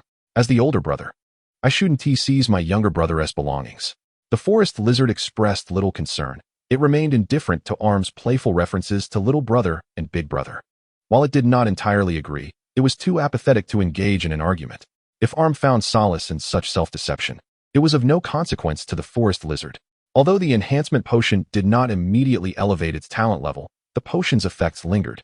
As the final week before National Day approached, the rigorous training of the two Pokémon yielded astonishing results. Arm reached level 19, nearing the significant milestone of level 20. The forest lizard successfully absorbed the potion, achieving level 17 and elevating its talent level to A. A miraculous seed was now housed within a small charm worn around the forest lizard's neck.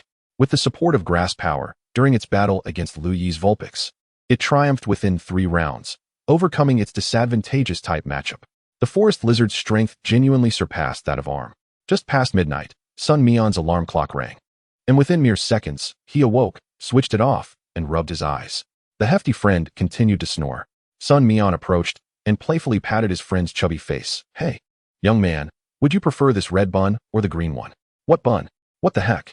The hefty friend jolted awake, and upon recognizing Sun Mian, he exhaled a sigh of relief. "Mian Gu, that's not how you play. It's quite frightening at this hour. As long as you're awake, wash your face to clear your head. It's time to set off. Have you packed everything?" 10 minutes later, the two descended the stairs. The moon was particularly round that night. Although clouds occasionally obscured its light, enough illumination remained to navigate the path. Approaching the only road leading to Bailongjing, Sun Mian and his hefty friend released Arm and their small Snorlax. The Snorlax had also made rapid progress recently, reaching level 18, though it had been outpaced by others. Arm, seeing its former rival, approached and affectionately patted the Snorlax's belly. "Arm, little brother, you're eating well." "Huh, wait, do you seem taller? Is it just my imagination?" Arm disdainfully glanced at the Snorlax. "No matter how fat you get, it's useless. You need muscles." After exchanging pleasantries, the two Pokémon resumed their aloof standoff. The hefty friend joked, "If my Snorlax weren't a boy, I'd genuinely think this was a couple's quarrel." "Huh." The Snorlax excitedly gestured. "Who's quarreling with him?" Arm dismissed the Snorlax, stating, Arm, I'll definitely find a strong, muscular wife in the future. This hefty one won't do." Sun Mian, observing Arm's preferences, sighed and pondered whether he should correct Arm's taste. A muscular wife, akin to a Barbie doll? That would be quite an eyesore.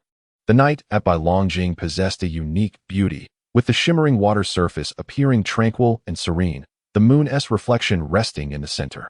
Unbeknownst to them, a Pokémon with a large tail leaped from the moon's reflection, a Magikarp, a rather ordinary water-type Pokémon. Naturally, Sun Mian and his hefty friend had no intention of pursuing it. Sun Mian had no specific Pokémon in mind, but the hefty friend harbored desires for a fire-type. Perhaps a Ponyta or a Houndour. However, such wild specimens were relatively scarce. Suddenly, a sound interrupted their thoughts. Sun Mian turned towards the seemingly endless water surface of Bailongjing. "Goodness, Mian Gu, do you see that? Are those Pokémon having a meeting over there?" The hefty friend exclaimed, his mouth agape with astonishment. "Let us approach quietly and see if they are natives or migrating Pokémon," Sun Mian suggested. The hefty friend nodded eagerly. As they drew closer, Sun Mian and his companion recognized several familiar figures, common Pokémon like Maril, Poliwag, and Shelder. They even spotted rarer ones like Swablu and the Houndour the hefty friend had longed for, and even a small Totodile. How could these creatures be gathered together? The answer soon revealed itself, a horde of Stunky.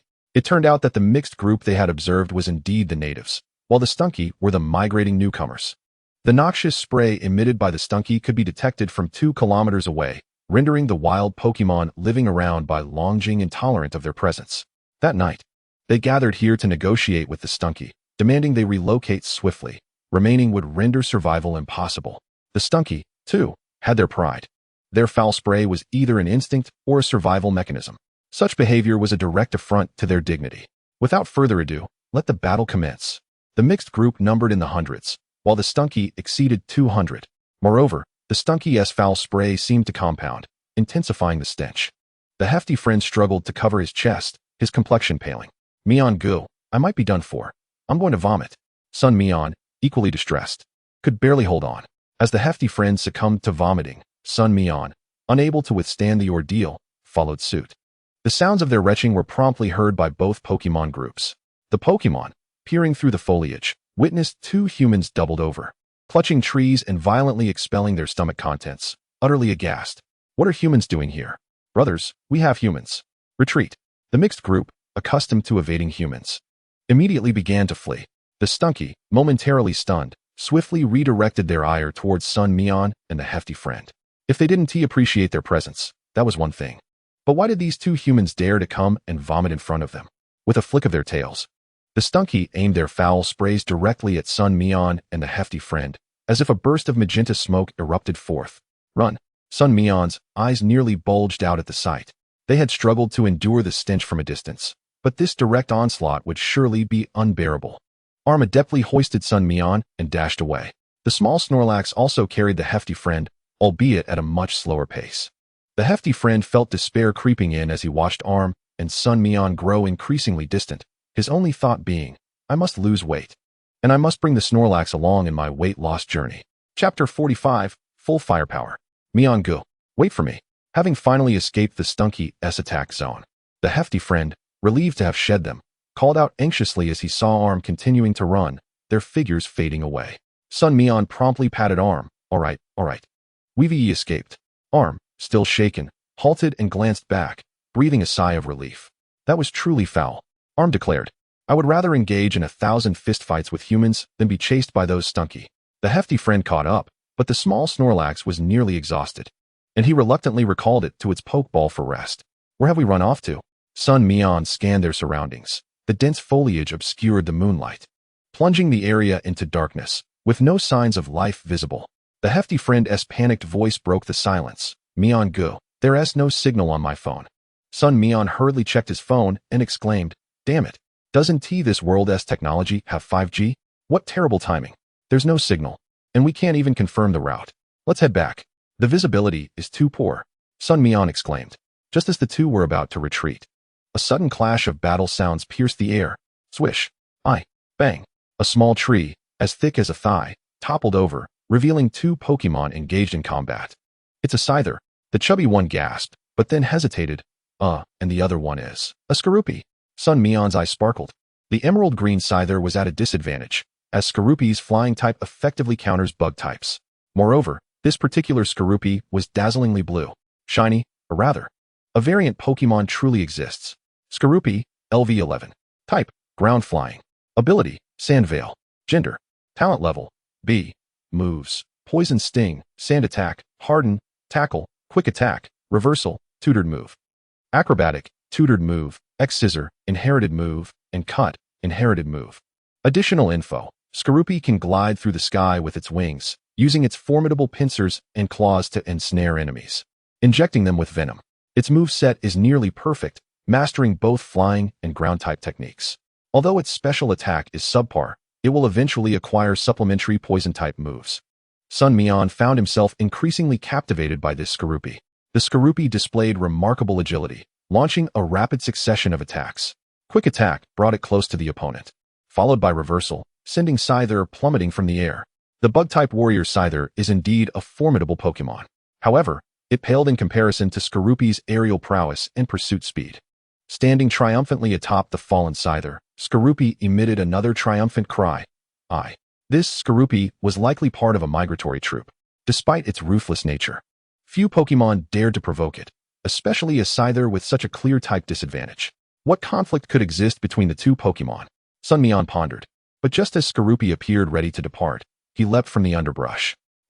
Demacia, Skorupi, let's battle. The blue Skorupi turned back, its long tongue flicking, sharp fangs glinting menacingly, its gaze sharpening. Sun Mian hastily activated the power of eternity. The Skorupi's intentions were quite clear. It wanted to fight and then to leave. This Skorupi seemed a bit irritable, with the arm thrust attribute disadvantage. The forest lizard should have no trouble overcoming Skorupi. However, upon noticing Sun Mian's movements, the arm thrust hesitated. Arm, can I step in? Observing the arm thrust's unwavering spirit and readiness for battle, Sun Mian gradually understood. It didn't want to be left behind and wished to prove itself. Go for it. Arm thrust. After gathering energy, use arm thrust.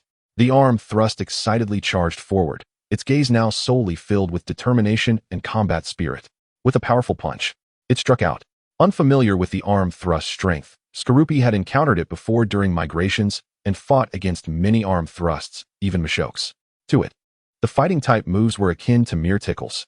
Skorupi opted to use Cut, choosing offense as defense. Bang! The arm thrust's fist collided with Skorupi's pincers. staggering back several steps. The arm thrust was met with a similar reaction from Skorupi, whose eyes widened in astonishment.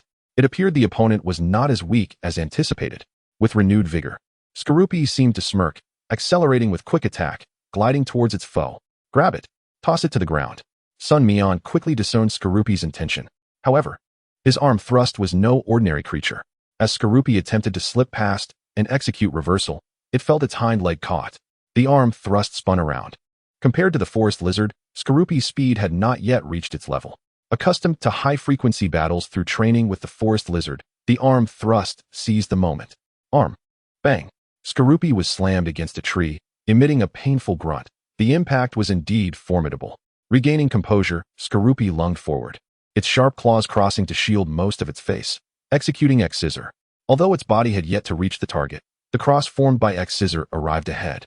The afterimage. Arm thrust. Explosive punch. Strike back. With minimal defensive maneuvers, the arm thrust charged ahead. Bang. The arm thrust was sent flying. Skorupi's momentum came to a halt, and then its body glowed, hardened. Following that, a poison sting followed. The arm thrust instinctively kicked off the ground, leaping to evade. However, Skorupi's special move unfolded.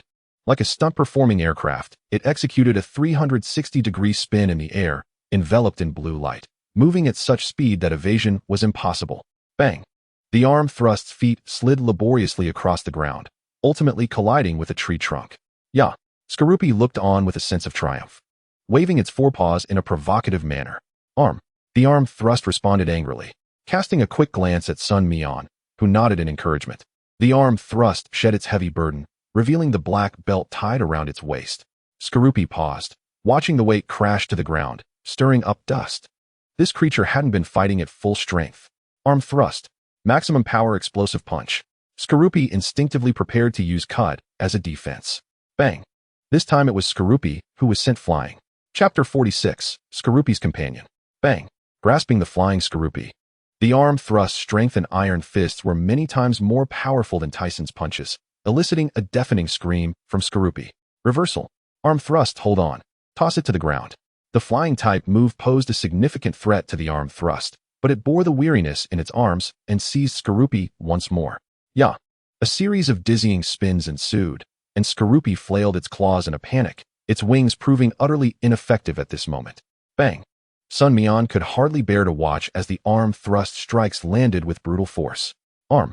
A man's battle. The arm thrust, fueled by excitement, pressed through its injuries. Eager to seize Skorupi again. Despite its severe wounds, Skorupi showed no signs of conceding, charging forward as determined as ever. The arm thrust, towering over a height of 1.2 meters, stood above the Skorupi. Sun Mian began to notice more details. Although the blue Skorupi was a variant, its exceptional performance was largely due to its formidable skills and physical prowess, seemingly not as strong as initially thought. Nutritional deficiencies? Sun Mian speculated. While Skorupi edged closer to frenzy, having suffered successive defeats, it began to utilize the sharp hook at its tail. Poison stings shot forth incessantly. While the arm thrust deftly dodged, yet Skorupi's gaze flickered, seemingly fixated on something not far away. Brother Mian, it seems this Pokemon is worried about something. Could its companions be nearby? Even the chubby one noticed. Sun Mian nodded thoughtfully. Could it be that there truly exists a colony of Scorpios? At this moment, he activated the power of Tsukiyomi, sharpening his senses.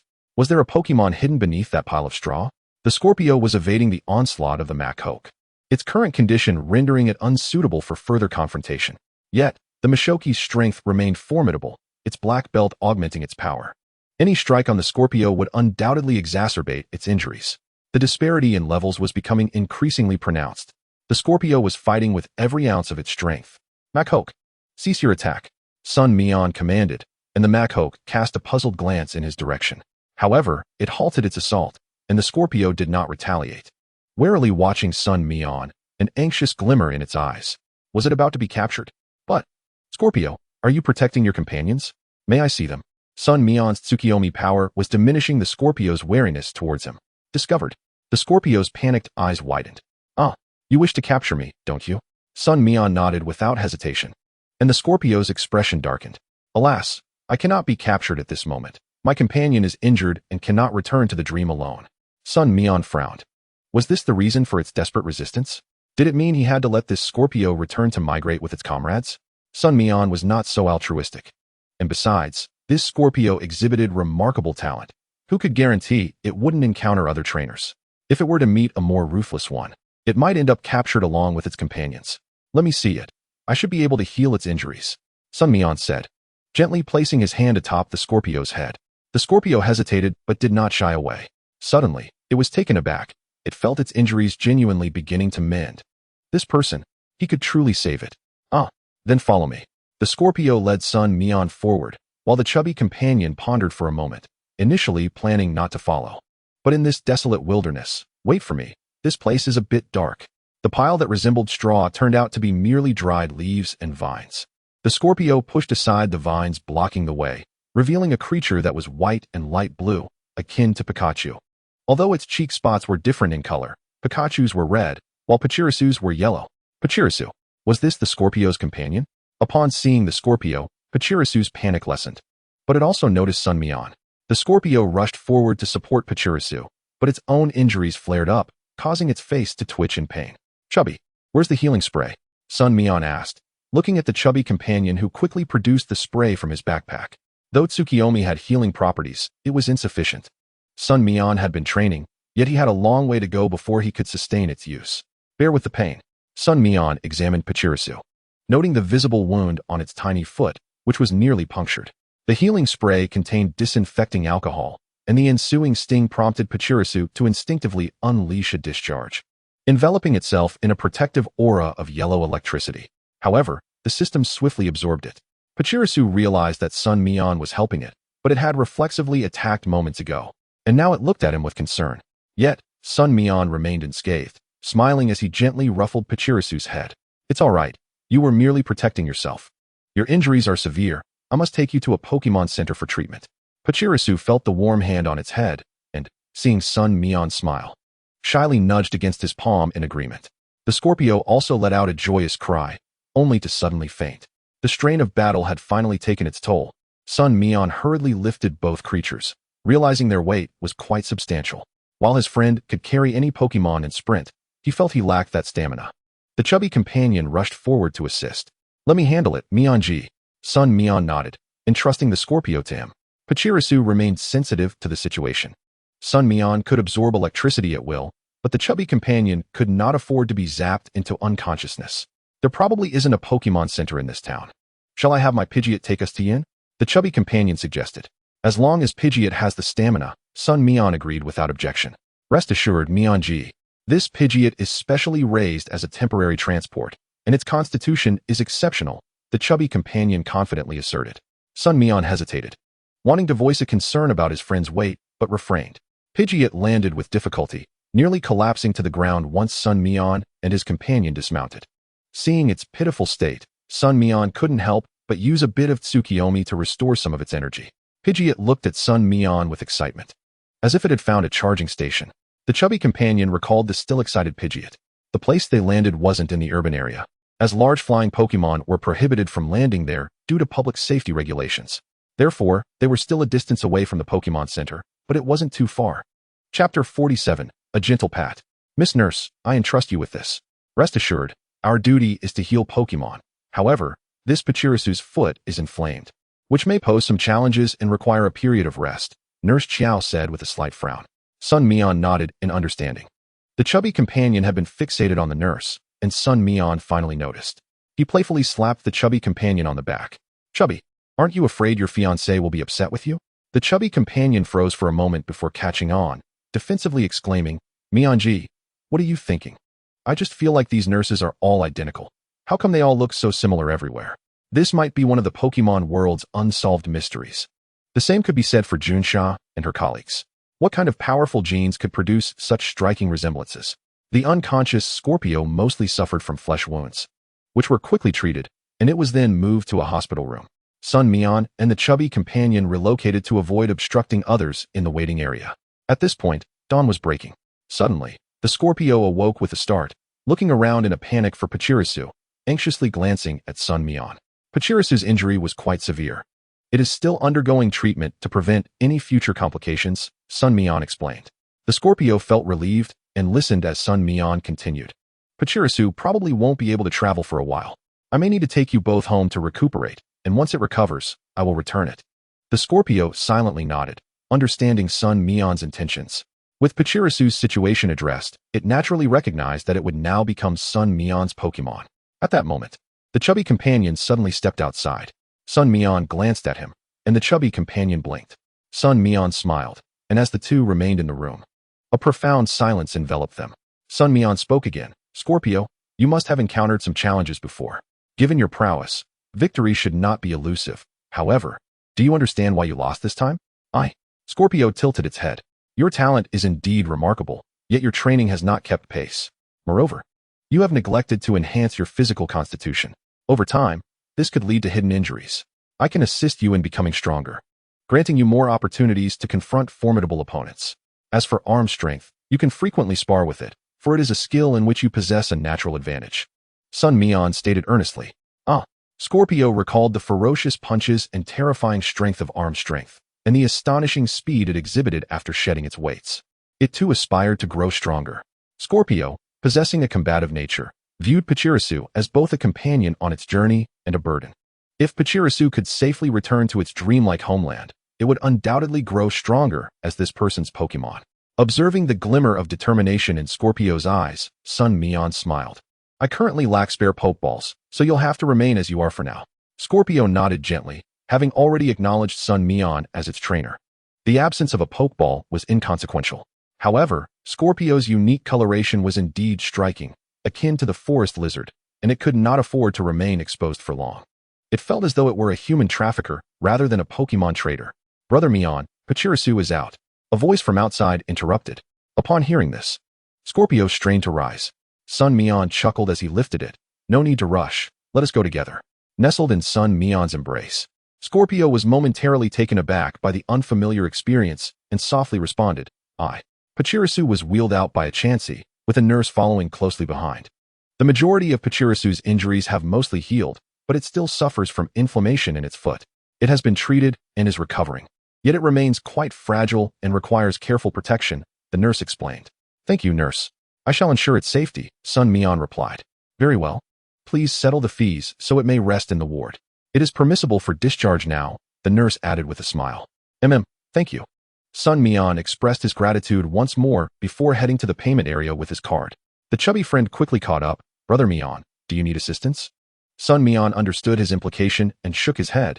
It's fine. I have the funds. Please keep an eye on Pachirisu for me. If possible, could your driver come to pick us up? Transporting Scorpio and Pachirisu this way could be troublesome. Sure, I'll call my dad right away. The chubby friend nodded and stepped aside to make a call. After settling the payment and collecting the wound medicine, Pachirisu curiously surveyed the ward's environment. Upon seeing Scorpio and Sun Mian enter, it joyfully exclaimed, Li li la la. Pachirisu appeared to be in good spirits, so Sun Mian decided, then let us discharge it. You can stay at my house for a while, and I'll return you home later. He affectionately ruffled Pachirisu's little head, causing its eyes to squint with delight. However, it looked at Scorpio with a hint of confusion. Scorpio hesitated momentarily before engaging in conversation with it. Although Pachirisu experienced a brief moment of disappointment, it was ultimately happy for Scorpio, continuously chirping as if to congratulate it. Scorpio soon returned to its usual self, and Sun Mian refrained from utilizing his power of eternity. Approximately 20 minutes later, the chubby friend's car arrived, but it was not the same driver as before. He was likely stuck in traffic. Sorry for delaying your time, buddy.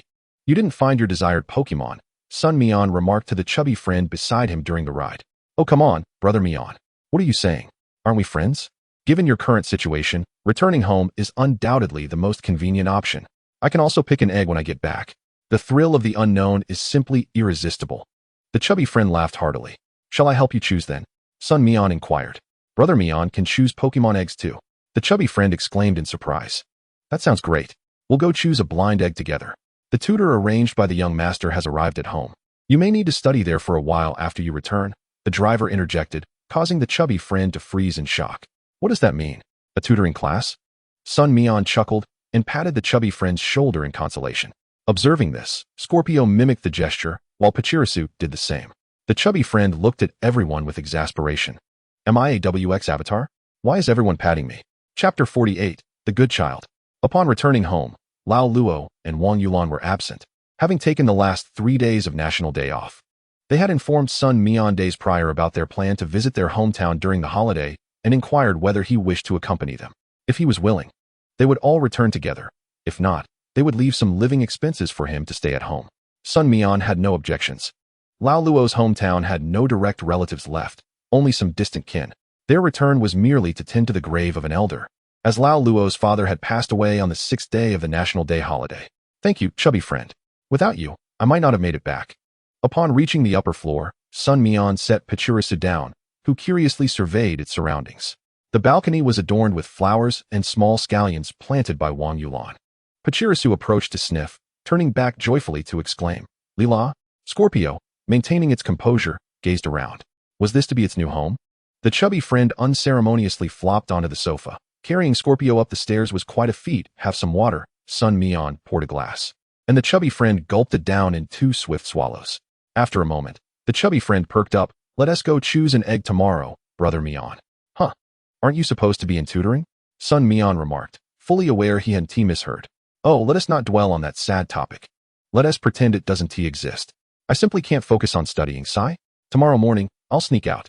The chubby friend oscillated between lamenting and excitement. You truly are something else. Sun Mian had no words to respond.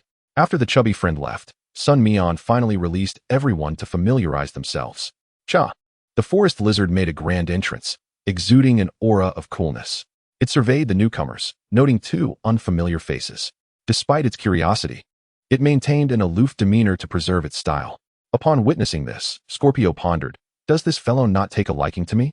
Arm strength entered seamlessly, acting like a tour guide as it introduced the various Pokémon.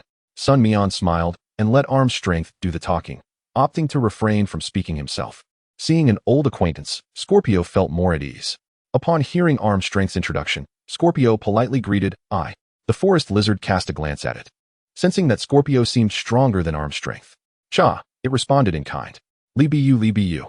Pachirisu introduced itself, its affable nature drawing an extra glance from the forest lizard, who thought, this little one is quite charming. However, arm strength interjected, little brother, this sister will eventually return to her own home. I've translated for you. No need to thank me. The forest lizard blinked in surprise. What? Do you think our food isn't good? The strength of Armlead felt perplexed after hearing the words of the forest lizard. Indeed, with the aroma of the Master's cooking wafting through the air, how could they not be tempted? But of course, they hadn't eaten at all. Realizing this, Armlead immediately tugged at Sun Mian's sleeve and pointed to his mouth.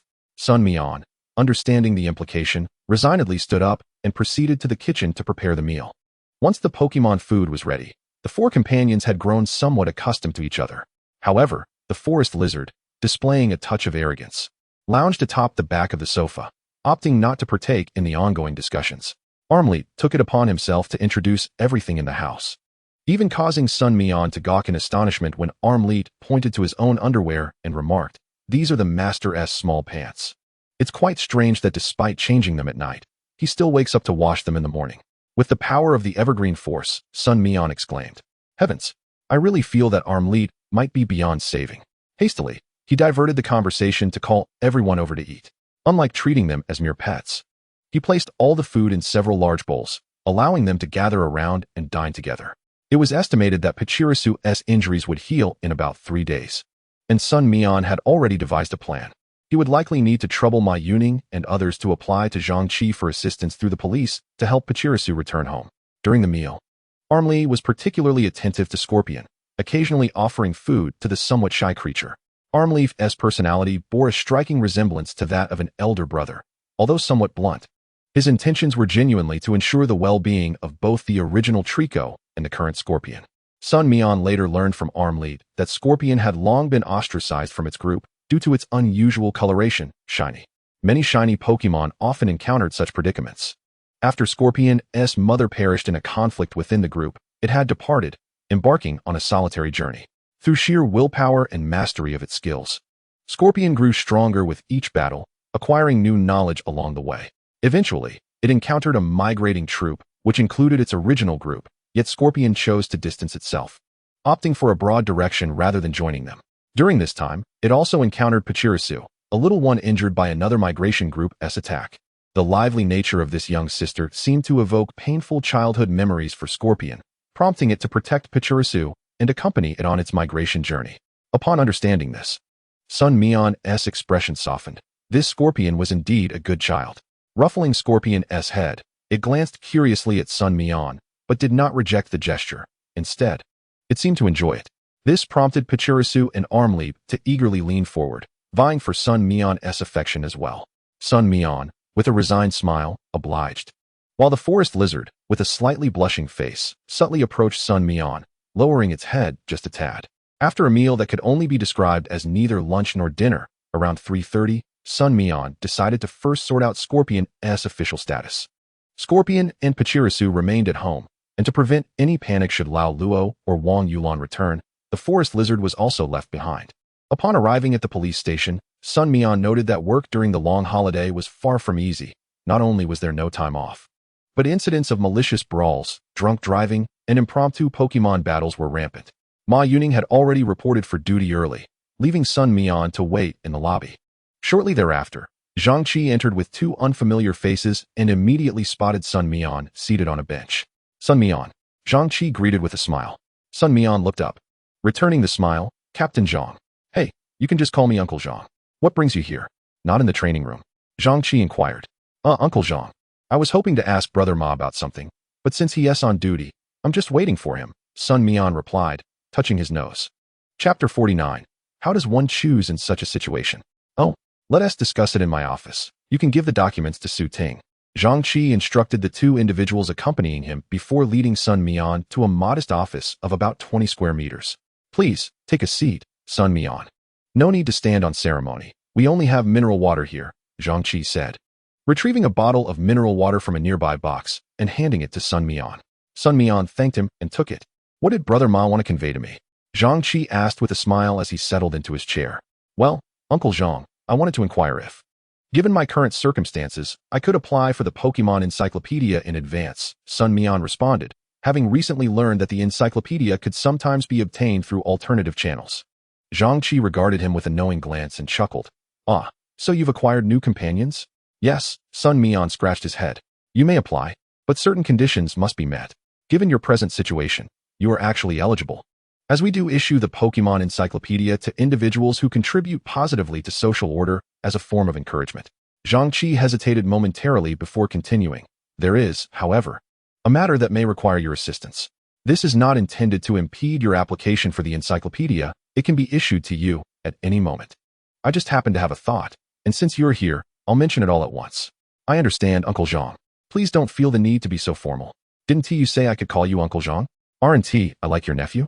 There's nothing that can't be discussed, Sun Mian replied, following Zhang Qi's lead. Zhang Qi nodded, appreciating Sun Mian's maturity, which he had recognized early on. Sun Mian's words brought him a sense of comfort and satisfaction. Then I'll address it. Do you recall the evil organization that stole from the Pokemon Center when we first met? Zhang Qi inquired. Of course, I remember. What about them? Have they targeted another Pokemon Center? Sun Mian asked, furrowing his brow. Not quite. We have confirmed that it is a large criminal group associated with the Sonic Gang, and we have identified one of their hideouts. However, this hideout is rather unusual. Zhang Qi paused before elaborating. This hideout is located within a Pokemon Academy in Magic City, and I suspect that some of the teachers, or even students, might be involved. Sun Mian was taken aback. A school? I always thought that such gangs or criminal organizations would set up their hideouts in nightclubs or similar venues, but the Sonic Gang chose a school as their base. How audacious.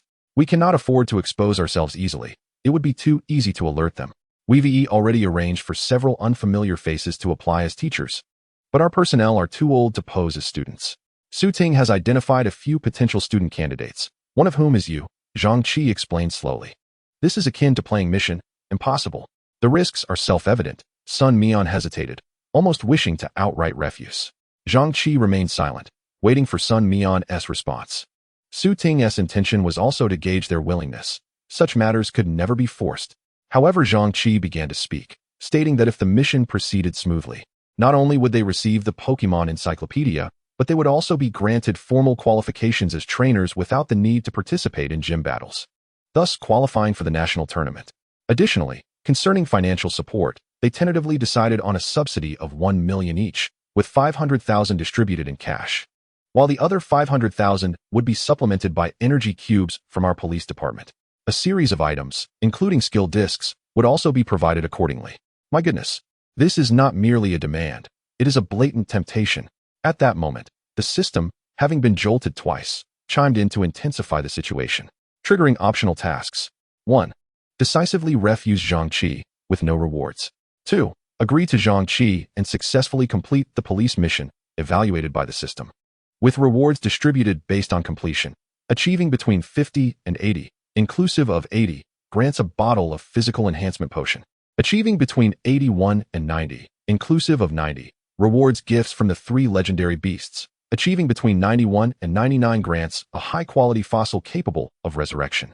Achieving 100 rewards a semi-divine Pokemon egg to be directly teleported from the collapsing world before its destruction to the host. Note, this reward requires the consumption of 15 energy from the system, currently at 22. You wretched system, you are truly malicious, he thought, to present such guiding choices. However, refusing incurs no punishment, which raises the question of whether these rewards are enticing enough. Need it even be said? All right, Uncle Zhang. It is my duty to contribute to the nation, Sun Mian asserted earnestly. System, what is going on with the little brother? Zhangqi looked at him with admiration. Good. Indeed, heroes emerge from youth. Nevertheless, Zhangqi harbored some concerns. The task ahead was undeniably formidable. You must think carefully, he cautioned. Enough talk, Uncle Zhang. What is there to fear in the face of such challenges? Brave Mian fears no difficulty. Sun Mian replied resolutely. All right. Zhangqi was momentarily at a loss for words, patting Sun Mian on the shoulder. Come, Uncle Zhang will help you select skill discs. What do you desire? Oh, indeed. Uncle Zhang. For my arm strength, I wish for the million-ton heavy punch and million-ton heavy kick. For the forest lizard, I would like to equip leaf tornado and seed bomb. Furthermore, for the newly acquired scorpion, the best options would be poison sting and mud bomb. Additionally, if you have protect and power awakening, I'd like one of each for every Pokemon. Sun Mian exclaimed with excitement. Zhangqi opened his mouth, suddenly questioning whether Sun Mian was motivated by the rewards. The police department only has one protect. I can personally arrange to procure one for you. But that is the only one available. The million-ton heavy punch can be immediately provided by the department, and leaf tornado can also be given to you. As for the 2 poison-type skill discs, I will try to find them in the black market. The police can only assist you with a maximum of 3 skill discs, but I will additionally give you 1 protect, all right? Zhangqi said, with a hint of bitterness. 1 protect costs around 70 to 80,000. I don't have private funds. I'll have to consult my wife. Well, that is acceptable, Sun Mian mused, calculating. At least that's around 200,000. If I don't find good deals in the black market, it might run close to 300,000. With such substantial support, Sun Mian felt it inappropriate to push for more. It was essential to approach such matters gradually. By the way, you mentioned the forest lizard. I didn't expect it to have already evolved. Impressive cultivation. What about the scorpion? Such a Pokemon must hail from the primitive forests near the borders of Hua Country and White Bear Country? Zhangqi inquired. I was fortunate to encounter it during the migration of Pokemon returning from the south to their homeland. I also have something to discuss with you. I encountered a Pachirisu that wishes to return home. I did not capture it, as I wish to utilize the police department's resources to send it back. That is no problem. Leave it to me. Chapter 50. The Evolution Method of the Scorpion. Good day, Captain Zhang. Has Captain Zhang returned? Is this the new recruit? They seem rather young. On their way to the storage room for skill discs, several individuals offered their greetings. Zhangqi responded with a smile, while Sun Mian was slightly surprised. He had heard from Ma Yuning that Zhangqi had been transferred from another region. Was he preparing to stay long-term? He directly retrieved the million-ton heavy punch, leaf tornado, and protect from the warehouse. Why not just learn them directly in the police department's skill learning machine? Zhangqi suggested. The forest lizard is still at home, but I can have arm strength learn it, Sun Mian contemplated. Zhangqi nodded, not dwelling on the minor details, and continued. As for your trip to Magic City, we tentatively plan for after National Day. We will arrange for someone to speak with your school about you attending as an exchange student, and upon your return, you will directly enroll in the first middle school Pokemon Academy. Huh, I still have to go to the Pokemon Academy? Sun Mian furrowed his brow. Wasn't it said that if the mission succeeds, I would be granted formal qualifications as a trainer? The objective of attending the academy would already be achieved. Why waste time? Don't consider it a waste of time. Zhangqi seemed to have anticipated this, quickly adding, the various research institutions within the Pokemon Academy are quite valuable. Your familiarity with Pokémon can be greatly enhanced there. Furthermore, having a Pokémon Academy as part of your background can be beneficial for future promotions, though it may be premature to discuss that now. Sun Mian nodded thoughtfully. Zhang Qi had nearly let slip that he wanted him to become part of the police department or a search officer. He wasn't particularly interested in that. Ideally, he would prefer to be the leader of a gym, although Sun Mian was wise enough to know that mere strength alone wouldn't qualify him for such a position. Without connections, how could he compete with others? Sun Mian absorbed Zhang Qi's words, naturally not opposing them. Additionally, we will arrange your identity accordingly. Occasionally displaying your strength to attract attention could be a strategic choice to complete the mission. However, the specifics remain to be seen. Discussing it further is merely theoretical. Zhang Qi elaborated. Sun Mian nodded, recognizing that Zhang Qi was imparting wisdom. As for the Scorpion's poison-type skills, I will search elsewhere. I should be able to provide them before your departure. Remember, safety is paramount. You are a genius, and I trust you understand my meaning. I look forward to witnessing your swift growth. Zhang Qi's words carried significant weight, even as Sun Mian departed. He pondered whether this was truly Zhang Qi's intention or a directive from higher authorities.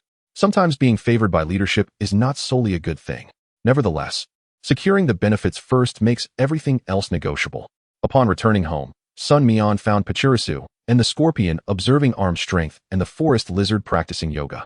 It was evident that the two were intrigued by the yoga poses. However, Pachirisu, still recovering from an injury, could not participate, while the scorpion instinctively believed it needed Sun Mian's approval to learn such things. After exchanging greetings, Sun Mian revealed the two newly issued Pokeballs and a Pokédex that was of little use to him. Scorpion, I ask you earnestly once more, do you wish to become my partner? Sun Mian produced a Pokeball. Without hesitation, the scorpion touched the button, accepting the bond without struggle. Releasing the scorpion once more, Sun Mian affectionately rubbed its head. It's a bit rougher than arm strength, but the texture is quite nice. The system noticeably paused, clearly indicating that a dual-type scorpion could not simply receive a single training manual. After a thorough system assessment, it was determined that the scorpion possesses the attributes of ground and flight, earning the reward of the Scorpion Cultivation Manual and the Sharp Fang. The system is quite cunning. Indeed, upon perusing the manual, Sun Mian discovered it primarily details exclusive nurturing techniques for the scorpion, including suitable Pokemon food, energy block combinations, and postnatal care. Should he ever tire of being a trainer, he might contemplate establishing a scorpion breeding facility. The Sharp Fang serves as the evolutionary item for the scorpion. When equipped, it facilitates evolution during nighttime upon reaching a certain level.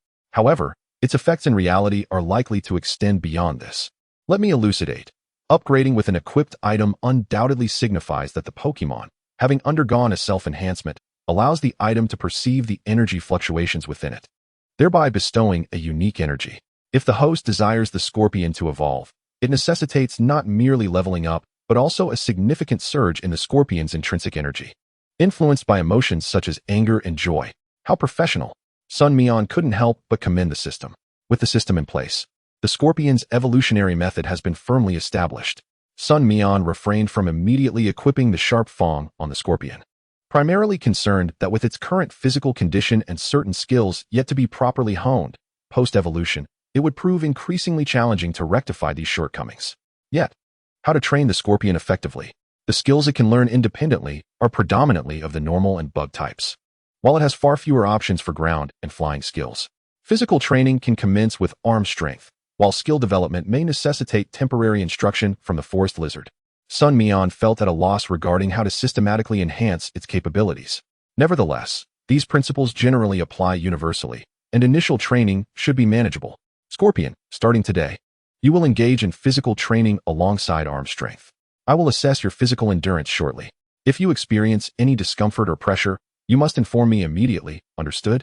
Sun Mian spoke with utmost seriousness, and the scorpion nodded earnestly in response. Subsequently, arm strength added weight, specifically to its legs, as the weight on its arms had already been gradually increased the previous week. Once properly equipped, arm strength gestured for the scorpion to join him on the balcony. There, Sun Mian had arranged a set of dumbbells, ranging from the lightest at 5 kilograms to a specially crafted 100 kilograms dumbbell, which was even longer than the scorpion itself. Arm strength effortlessly lifted the 100 kilograms weight, but with the added load, the difficulty was nearly multiplied, rendering the training somewhat arduous for him. As for the scorpion, it began with the lightest weights, But by the time it reached the 15 kilograms dumbbell, its pincers trembled after completing about 10 sets. The scorpion's voice quivered slightly. Yet it remained steadfast, remembering Sun Mian's instructions. Sun Mian watched with admiration. The scorpion was doing remarkably well. Let's switch to the 10 kilograms weights. And today we shall aim for 100 sets, resting for 5 minutes after every 20 sets.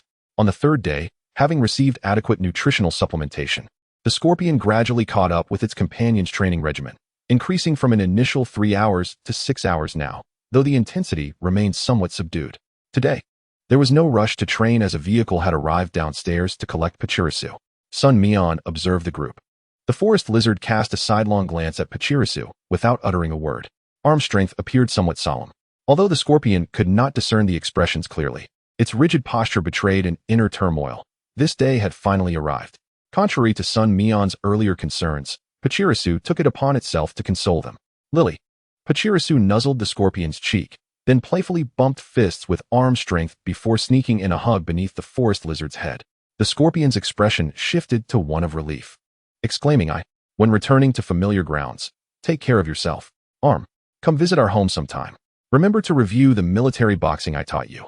Next time someone bullies you, just give them a good thrashing. Huh, nothing much to say.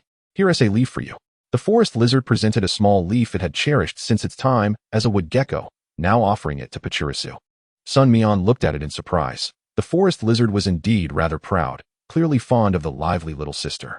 Arm strength, not wanting to be outdone, produced a 5 kilograms dumbbell that had been left unused, declaring, Arm, sister, this is for you. Remember to build your muscles. The scorpion had no gift to offer, being rather impoverished itself, yet Pachirisu understood. Everyone was aware that perhaps the one most reluctant to part was it. Pachirisu, I have a gift for you too. Sun Mian produced a long, small bow and tied it around Pachirisu's arm. Pachirisu gazed at the bow with delight and expressed gratitude to Sun Mian. It adored it. Yet, as with all joyous gatherings, they must eventually conclude, and Pachirisu was destined for the journey home. Upon descending, the responsible officer from the police department politely confirmed and ushered Pachirisu into the police car. Through the window, Sun Mian caught a glimpse of Pachirisu, smiling at everyone. The vehicle slowly rolled away. Sun Mian, with his keen senses, noticed the slight trembling of Pachirisu's shoulders as it lowered its head, tears glistening on its cheeks. Arm strength and the others refrained from descending. Upon returning indoors, the scorpion was diligently training its physical strength alongside arm strength, while the forest lizard sat with eyes closed, seemingly meditating. However, the scorpion was more focused than ever, and arm strength's punches landed with greater force, while the forest lizard occasionally blinked. These companions were observing the return to Old Luo's ancestral home. Sun Mian ultimately stored everyone in their pokeballs. According to Old Luo, in the countryside of his hometown, neighbors lived some distance apart, and vast fields lay untended, frequented by wild Pokémon. To ensure the safety of both villagers and wild Pokémon, only 2 forest rangers in the vicinity possessed any knowledge of Pokémon. Thus, this return offered a chance for everyone to stretch their legs outdoors. Old Luo drove his van, the back seat carrying a faint scent of machine oil from frequent cargo transport.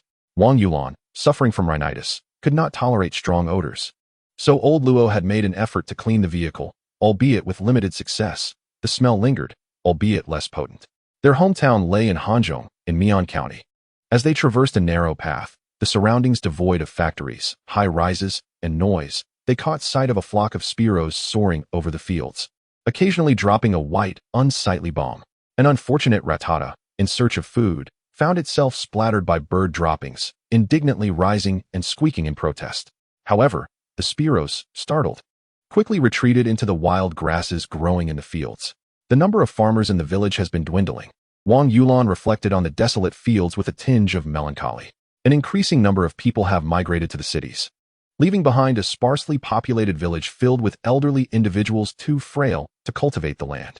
Old Luo spoke as if to explain, yet his tone carried a hint of sorrow. By the way, did you purchase the incense and paper money for our parents' memorial service? Wang Yulan suddenly recalled. Huh. ISNT Old Wang Air at the entrance selling incense and paper money? Old Luo paused, taken aback. Have you lost your mind? A few days ago.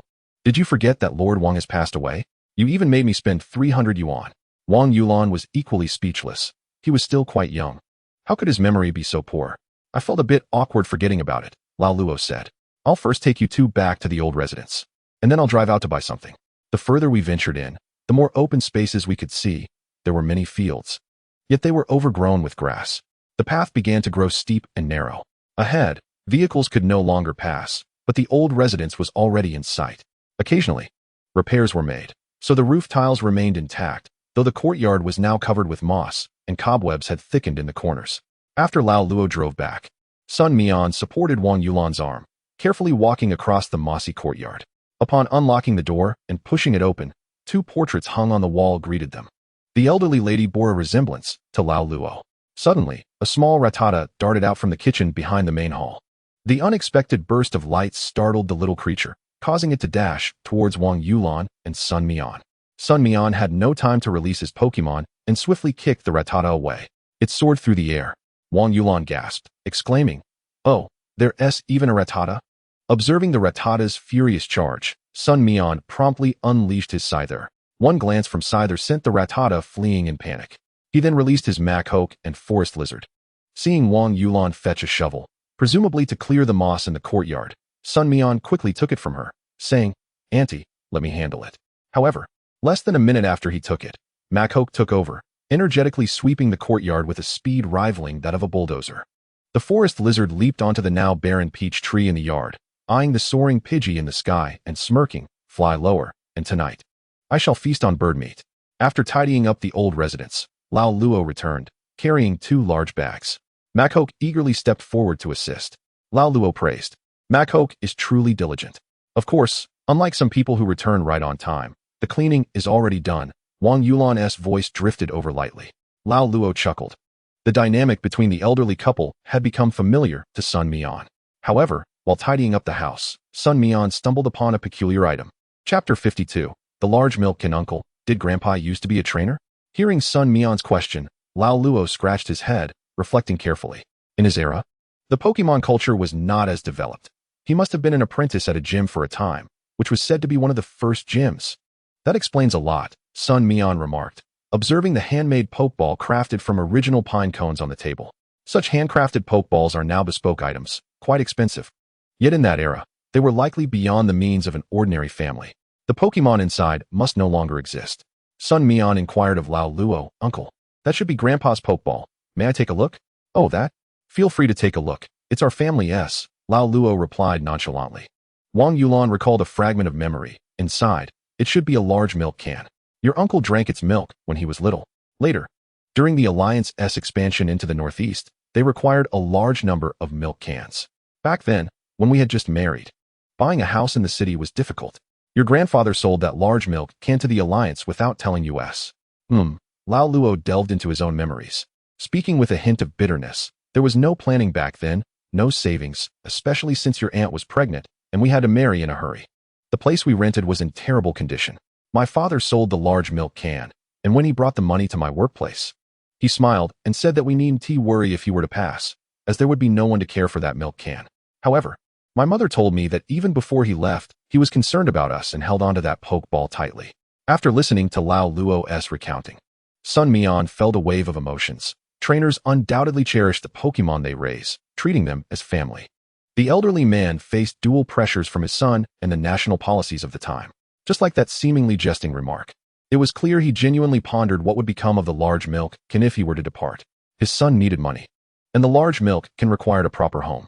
Sun Mian gazed at the Pokeball, suddenly feeling its weighty significance, a vessel of emotions spanning 2 generations.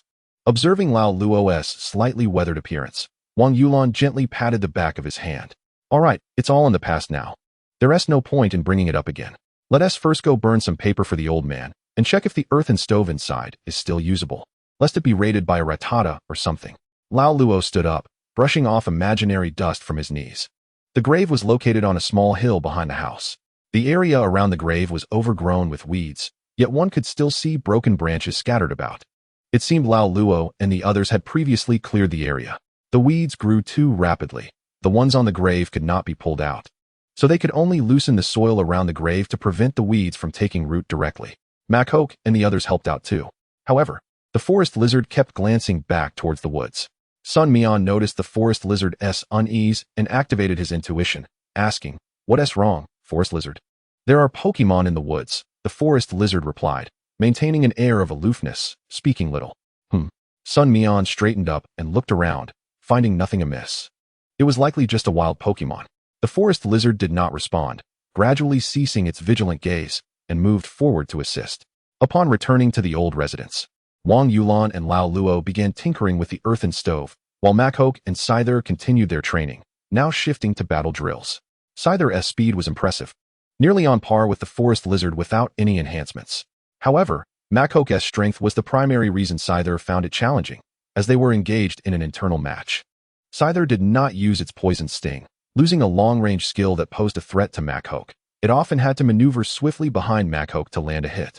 Nevertheless, the newly mastered heavy punch was a novel experience for Machoke, and whenever an opportunity arose, it would bellow excitedly and unleash a powerful strike. The forest lizard could barely be bothered to watch. Its mind was still preoccupied with the Pokémon it had encountered earlier. Having just heard Sun Mian mention the large milk can, the forest lizard recognized its appearance. It felt as though the Pokémon it had seen earlier was indeed a large milk can. After a while, Sun Mian called everyone to eat. The Pokémon food was still prepared by him, and he was growing increasingly adept at it. The forest lizard temporarily forgot about earlier events, opting to fill its belly first. Late at night, everyone fell into a deep sleep. Suddenly, the forest lizard opened its eyes, glancing beside it. Scyther did the same, while Machoke continued to snore. The forest lizard murmured, "Hush. Did you hear that sound?" Scyther nodded, directing its gaze towards the woodshed behind the kitchen. The noise originated from there. The woodshed had been constructed on the northern side of the house, with no inner door connecting to it. One must exit through the main door and circle around the house. The forest lizard and the scorpion deftly opened the door, their movements so gentle that they made not a sound. Inside the cabin, a predominantly pink Pokémon cautiously closed the door behind it. For all these years, it had been thus. The cabin bore no lock, yet it served to safeguard this place. "Huh," exclaimed the scorpion. "Aya?" questioned the forest lizard. "Surely there's no thief here to steal firewood?" The forest lizard paused for a moment, casting a glare at the scorpion, as if to say, "Am I unaware of this?" The milk tank was startled. "Where did you spring from?" Realization dawned. These were two Pokémon brought by that human child. Oh no, they had been discovered. "Ah!" it cried, "Run!" The forest lizard leapt in front of it, blocking its path. "Ha! You think you can escape? Today, you shall be heard." The scorpion, exasperated, tapped its head. The older brother had been watching too much television. After being obstructed, the milk tank attempted to charge through the forest lizard, but the latter effortlessly sidestepped. Delivering a swift slap, bang! The milk tank was knocked down to the ground, its innocent eyes betraying a flicker of fear. The scorpion stepped forward. "Aya, let us inquire about the situation first, or perhaps you should just stand aside and observe." The forest lizard's expression flushed red. It raised its head proudly, standing at the door, remaining silent. "Ah, milk tank, are you the Pokémon of this house's owner?" The milk tank hesitated, shaking its head. "Alas, that is my grandmother. My mother was born in the wild. When I was very small, my mother told me that this family is our true owner." Chapter 53, Before Departure. After hearing the milk tank's tale, the scorpion declared its intent to assist this young lady, silently guarding the owner's home, and yet it felt unacknowledged. Such a Pokémon. It is a paragon for our kind. The scorpion's eyes ignited with fervor. The forest lizard cast a sidelong glance at its little brother. A sense of justice that overflows is not always beneficial, dear brother. As dawn's light barely illuminated the sky, the arm-strengthening Pokémon rubbed its sleepy eyes, donning weights and holding dumbbells. Suddenly, it saw the scorpion darting towards it. "Arm. Scared," it exclaimed. "What are you doing, little brother? You nearly gave me a heart attack this early." "Aya," the scorpion responded. "Big brother, come here, I need to tell you something." The arm-strengthening Pokémon, looking bewildered, was pulled away by the scorpion. Upon arriving at the cabin and after a series of explanations regarding their plan, the arm-strengthening Pokémon began to understand, though it still hesitated. "Arm, if the owner learns that we are deceiving him, it may not end well." "What do you mean not well?" At that moment, a voice emerged from the entrance. Sun Mian, who had also awoken early, discovered that the arm-strengthening Pokémon was not out training in the yard. He hurriedly searched around and found it engaged in a heated discussion with the scorpion. The arm-strengthening Pokémon slapped its forehead in realization. They were negotiating about something. After the arm-strengthening Pokémon explained the situation, Sun Mian pondered for a moment. "I have a Pokeball. Do you want me to capture it?" Just then, the milk tank rushed out, excitedly gesturing. "Aya, I just want to continue guarding here. But there is no food here." Sun Mian frowned. The milk tank looked at Sun Mian in surprise, realizing it could converse. and after a moment's hesitation, said, I do not enjoy battling. I am content just to stay here. Disliking battles. Sun Mian glanced at it, suddenly resolute in his decision. You can try to integrate into our family. The Pokeball is still yours, but you need not battle. If you wish, you may care for the arm-strengthening Pokemon and even the future companions. The milk tank's eyes began to shine. Aya, is that truly possible? Arm. Rest assured, my master is quite formidable. Little sycophant, Sun Mian remarked, casting a satisfied glance at the arm-strengthening Pokemon.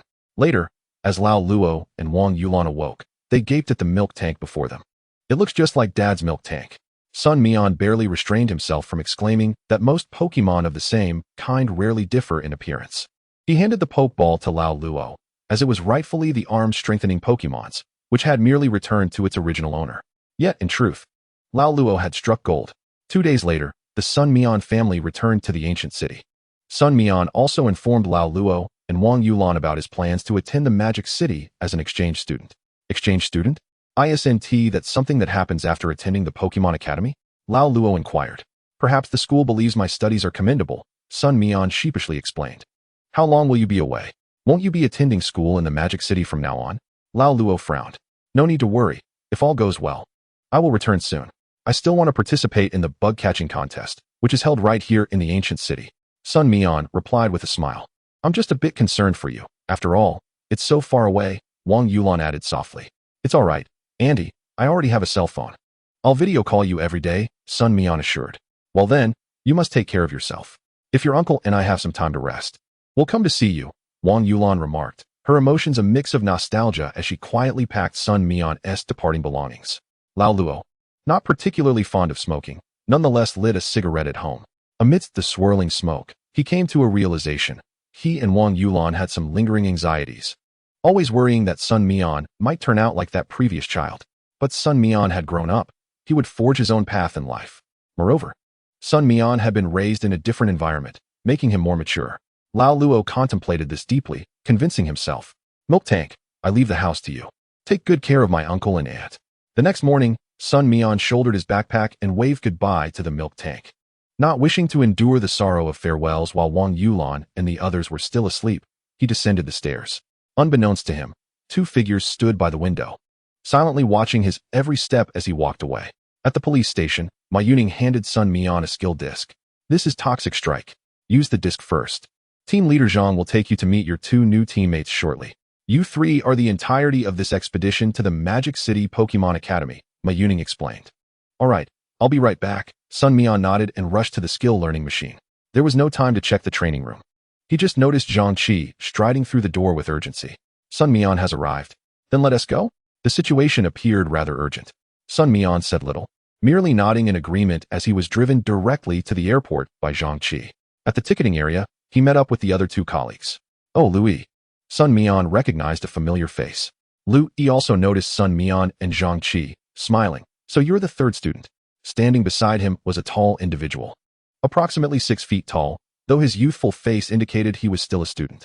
Lu Yi, since you know him, please introduce him, Zhang Qi requested. Lu Yi nodded and addressed the tall boy beside him. This is Sun Mian. My 6-tailed Pokemon was defeated at his hands. Upon hearing this, the typically aloof tall youth exhibited a flicker of interest, casting a glance at Sun Mian, who he estimated to be around 163 meters tall. Long Dong. A pleasure to meet you. Sun Mian pondered whether this individual shared a demeanor akin to that of a forest lizard. However, he politely inquired, May I ask you a question? Go ahead, Long Dong replied, his expression remaining impassive. Do you happen to have brothers named Cheetah and Chong? Friends, perhaps? Lu Yi and Zhang Qi were momentarily taken aback, and then Lu Yi burst into laughter. Zhang Qi, perplexed, wondered what was amusing. Had he truly aged to the point of misunderstanding? Long Dong's face twitched slightly, but his tone grew colder as he replied, I have no friends. Nor do I have brothers with such peculiar names. Sun Mian sighed in relief. Fortunately, he was not related. Nonetheless, it sufficed that they had met. Zhang Qi escorted the 3 to the aircraft, his mind lingering in unease. Along with the personnel masquerading as teachers, there were merely 7 individuals. Would all 7 return safely? Chapter 54, The Freezing Bird Outside the Airplane. On board the aircraft, Sun Mian was absorbed in thought, reflecting that the ozone layer's rift should not concern these tropospheric planes. As it did not encroach upon its territory, they remained at a significant altitude. Sun Mian, do you also possess a Pokédex?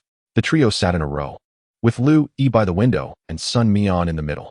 A mere glance downward revealed the 3 Pokeballs affixed to Sun Mian's custom belt. Long Dong glanced over, noting that students from the Pokemon Academy typically carried a Pokédex as standard equipment. Indeed, lacking a Pokédex is quite inconvenient, Sun Mian shrugged. Acknowledging the necessity for official ownership of 3 Pokemon, Lu Yi nodded in agreement. A Pokédex was indeed not a rarity among them. As they entered the airspace above Magic City, Sun Mian observed that the newly developed areas appeared vast, yet had not been deliberately cultivated. The lush green forests, viewed from above, resembled moss. Ladies and gentlemen, the aircraft is beginning its descent. Please return to your seats, fasten your seatbelts, stow your tray tables, and adjust your seatbacks to their upright position, announced the voice over the intercom, indicating the impending descent. The trio prepared to disembark. However, at that moment, 2 Spearow responsible for aerial surveillance suddenly approached the aircraft. Was this a warning? It was a freezing bird. Suddenly, someone by the window exclaimed excitedly. Pressing close to the glass, Lu Yi quickly turned to look. The blue tail feathers appeared frosted, and its proud posture exuded the arrogance of a divine beast. What luck! To witness a freezing bird upon arriving in Magic City. Lu Yi marveled. Enough with the marveling. Let us hope this freezing bird does not consider the aircraft a target. Sun Mian remarked, frowning. The 2 Spearow, intimidated by the divine creature's aura, dared not obstruct its path. Their long-term training was solely to escort the aircraft safely. Thus, they remained steadfast at the aircraft's sides. The freezing bird, however, paid little heed to the aircraft, its irritation manifesting as it squawked, "You're blocking my way." Long Dong stood and made his way toward the cockpit. "Sir, please refrain from wandering," the flight attendant interjected hastily.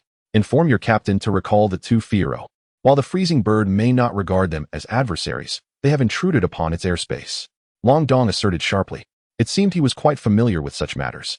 Sun Mian was taken aback by this revelation. "The Long family is known to have a legendary Pokemon like the Moltres, isn't it?" Lu Yi explained. Sun Mian nodded thoughtfully.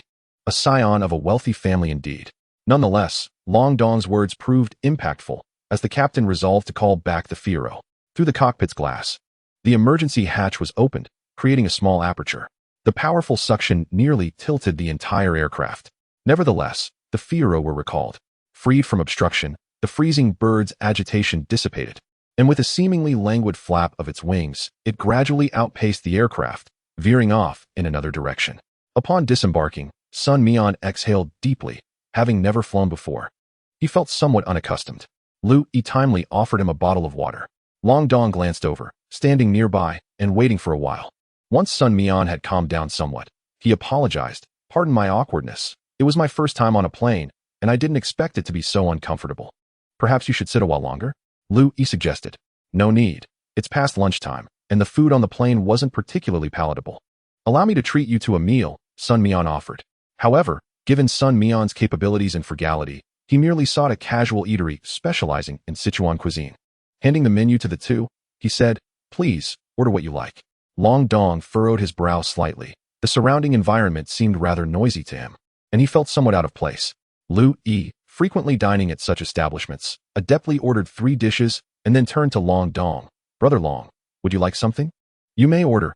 I'm not particularly hungry," Long Dong replied with difficulty.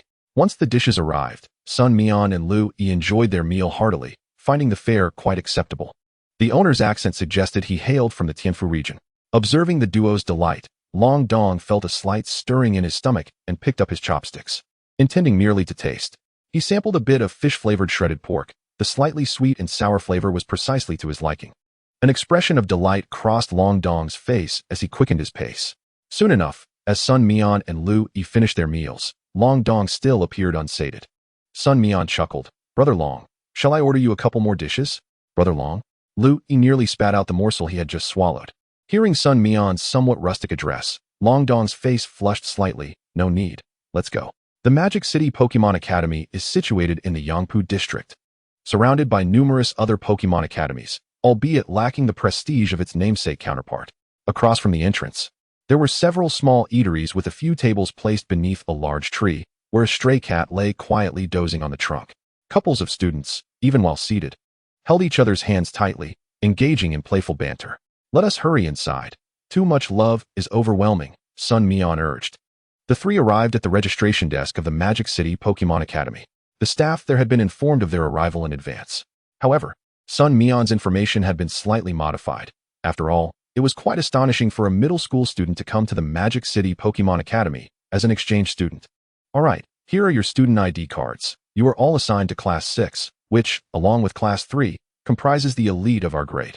I hope you have a wonderful experience in Magic City, the registration officer said with a smile. Thank you, teacher, Lu Yi expressed softly on behalf of the group. Regardless of the timing, they needed to make an appearance in class. The homeroom teacher soon arrived to guide the trio. The teacher displayed noticeably more warmth towards Long Dong, indicating that the Long family was renowned not only in the ancient capital, but was indeed widely recognized throughout the nation. Alright, I apologize for taking up a few minutes of everyone's time. We have 3 new classmates joining us, so let us extend a warm welcome to them, announced the homeroom teacher. The room erupted in enthusiastic applause. The male students of Class 6 expressed their utmost admiration for the beauty Lu Yi, while Long Dong, with his striking looks and long legs, also garnered the affection of the female classmates. As for Sun Mian, the general consensus among his peers was that he was merely an afterthought. What the heck? Sun Mian exclaimed. System, do you understand my feelings now? What a hassle. Chapter 55, A Suspicious Incident. The dormitories of the Magic City Elven Academy had been arranged well before the school year commenced. Even if there were extra accommodations available, they had been designated for other purposes. Fortunately, the local police station in the ancient capital was quite reliable, and after coordinating with the police here, they secured an elevator apartment just a 10-minute walk from the school, renting a 3-bedroom, 2-living-room unit for student use. Essential living supplies still needed to be purchased, most of which Sun Mian acquired were ingredients for preparing elven cuisine and training materials.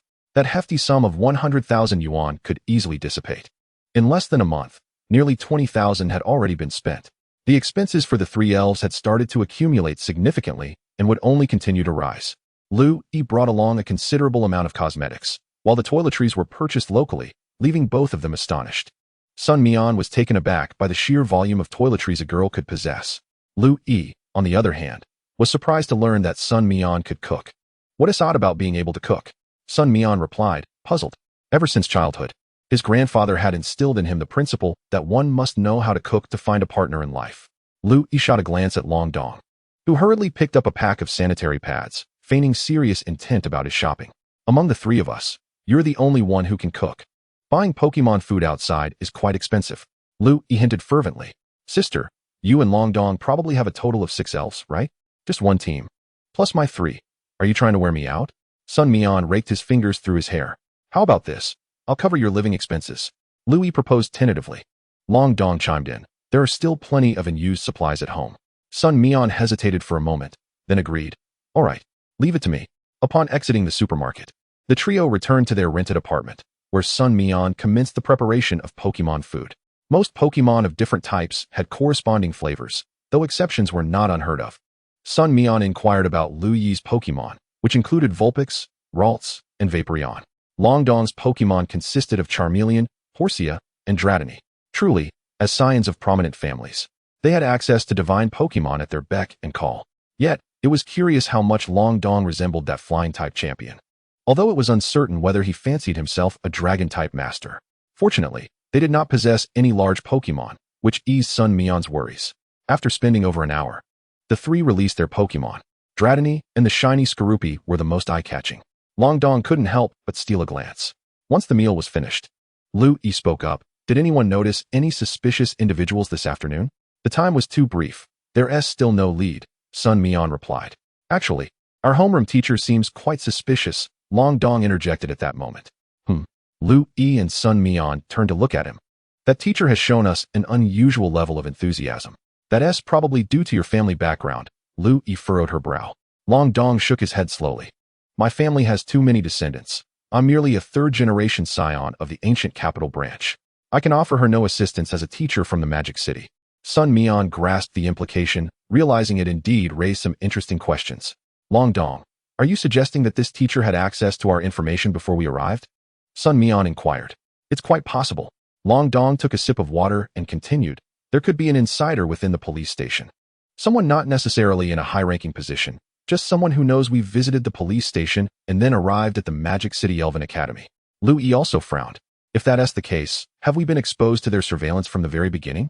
I'm merely stating the worst-case scenario. However, let us remain low-key for the time being and investigate discreetly, Long Dong advised. Understood.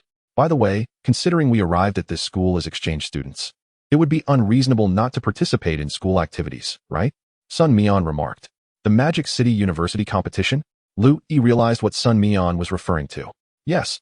Such events at the school level will likely have personnel arranged by them to gain greater access and facilitate their actions, Sun Mian speculated.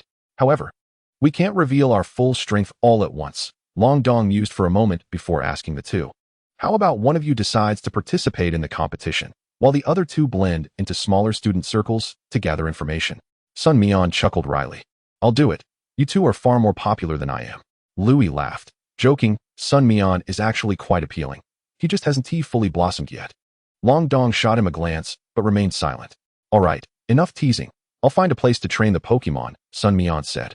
There's a martial arts gym nearby. If you go out, that's where you should head. Other places might not be safe, Long Dong advised. All right, many thanks. Master Long, Sun Mian grinned. Long Dong, disinterested in the banter, simply turned and entered the house. Lu Yi also went inside to tidy up, as she had a mountain of cosmetics yet to unpack. Arriving at the martial arts gym Long Dong mentioned, armed with the membership card he provided, Sun Mian quickly made his way to a private training room. As he released the Pokemon to train, he also opened his phone and entered the newly formed class group. The Sanha Gang has been established in Huagua for nearly a century, and its leader has remained a mystery. As a local organization, the Sanha Gang has focused its development efforts abroad in recent years. Domestically, their most notable action was the theft at the ancient capital's Pokemon Center. Their motives surely extend beyond merely acquiring the Pokemon housed there. Sun Mian had speculated on several possibilities, the foremost being targeting legendary Pokemon. But which legendary Pokemon could possibly connect with these ordinary Pokemon? Mew? Ho-Oh? It could also involve Pokemon experiments. Some experiments are inhumane and are strictly prohibited by the state. However, there are undoubtedly evil organizations that exploit Pokemon as tools, triggering their emotional energy and causing them to lose their capacity for rational thought, transforming them into weapons. By joining this class group, Sun Mian hoped to glean any unusual occurrences from their past discussions. As fortune would have it, Sun Mian's attentiveness bore fruit. Since April of last year, spanning a year and a half, the Magic City Elven Academy had encountered 3 particularly suspicious incidents. First, a teacher went missing only to return 2 months later with a drastically altered personality. Second, whispers of Pokemon could be faintly heard from the teaching building at night. Third, during the summer camp, over 10 Pokemon went missing, with only 3 eventually found, their bodies discovered.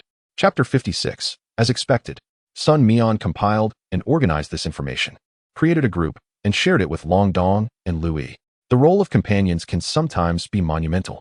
One must not fall into the delusion of being the sole protagonist, for even the illustrious warrior, Guan Yu, is not immune to missteps. 10 minutes later, Lu Yi responded, I gathered more details from those boys. It turns out that many of the lost Pokemon from the summer camp were released into the wild rather than contained within their Pokeballs.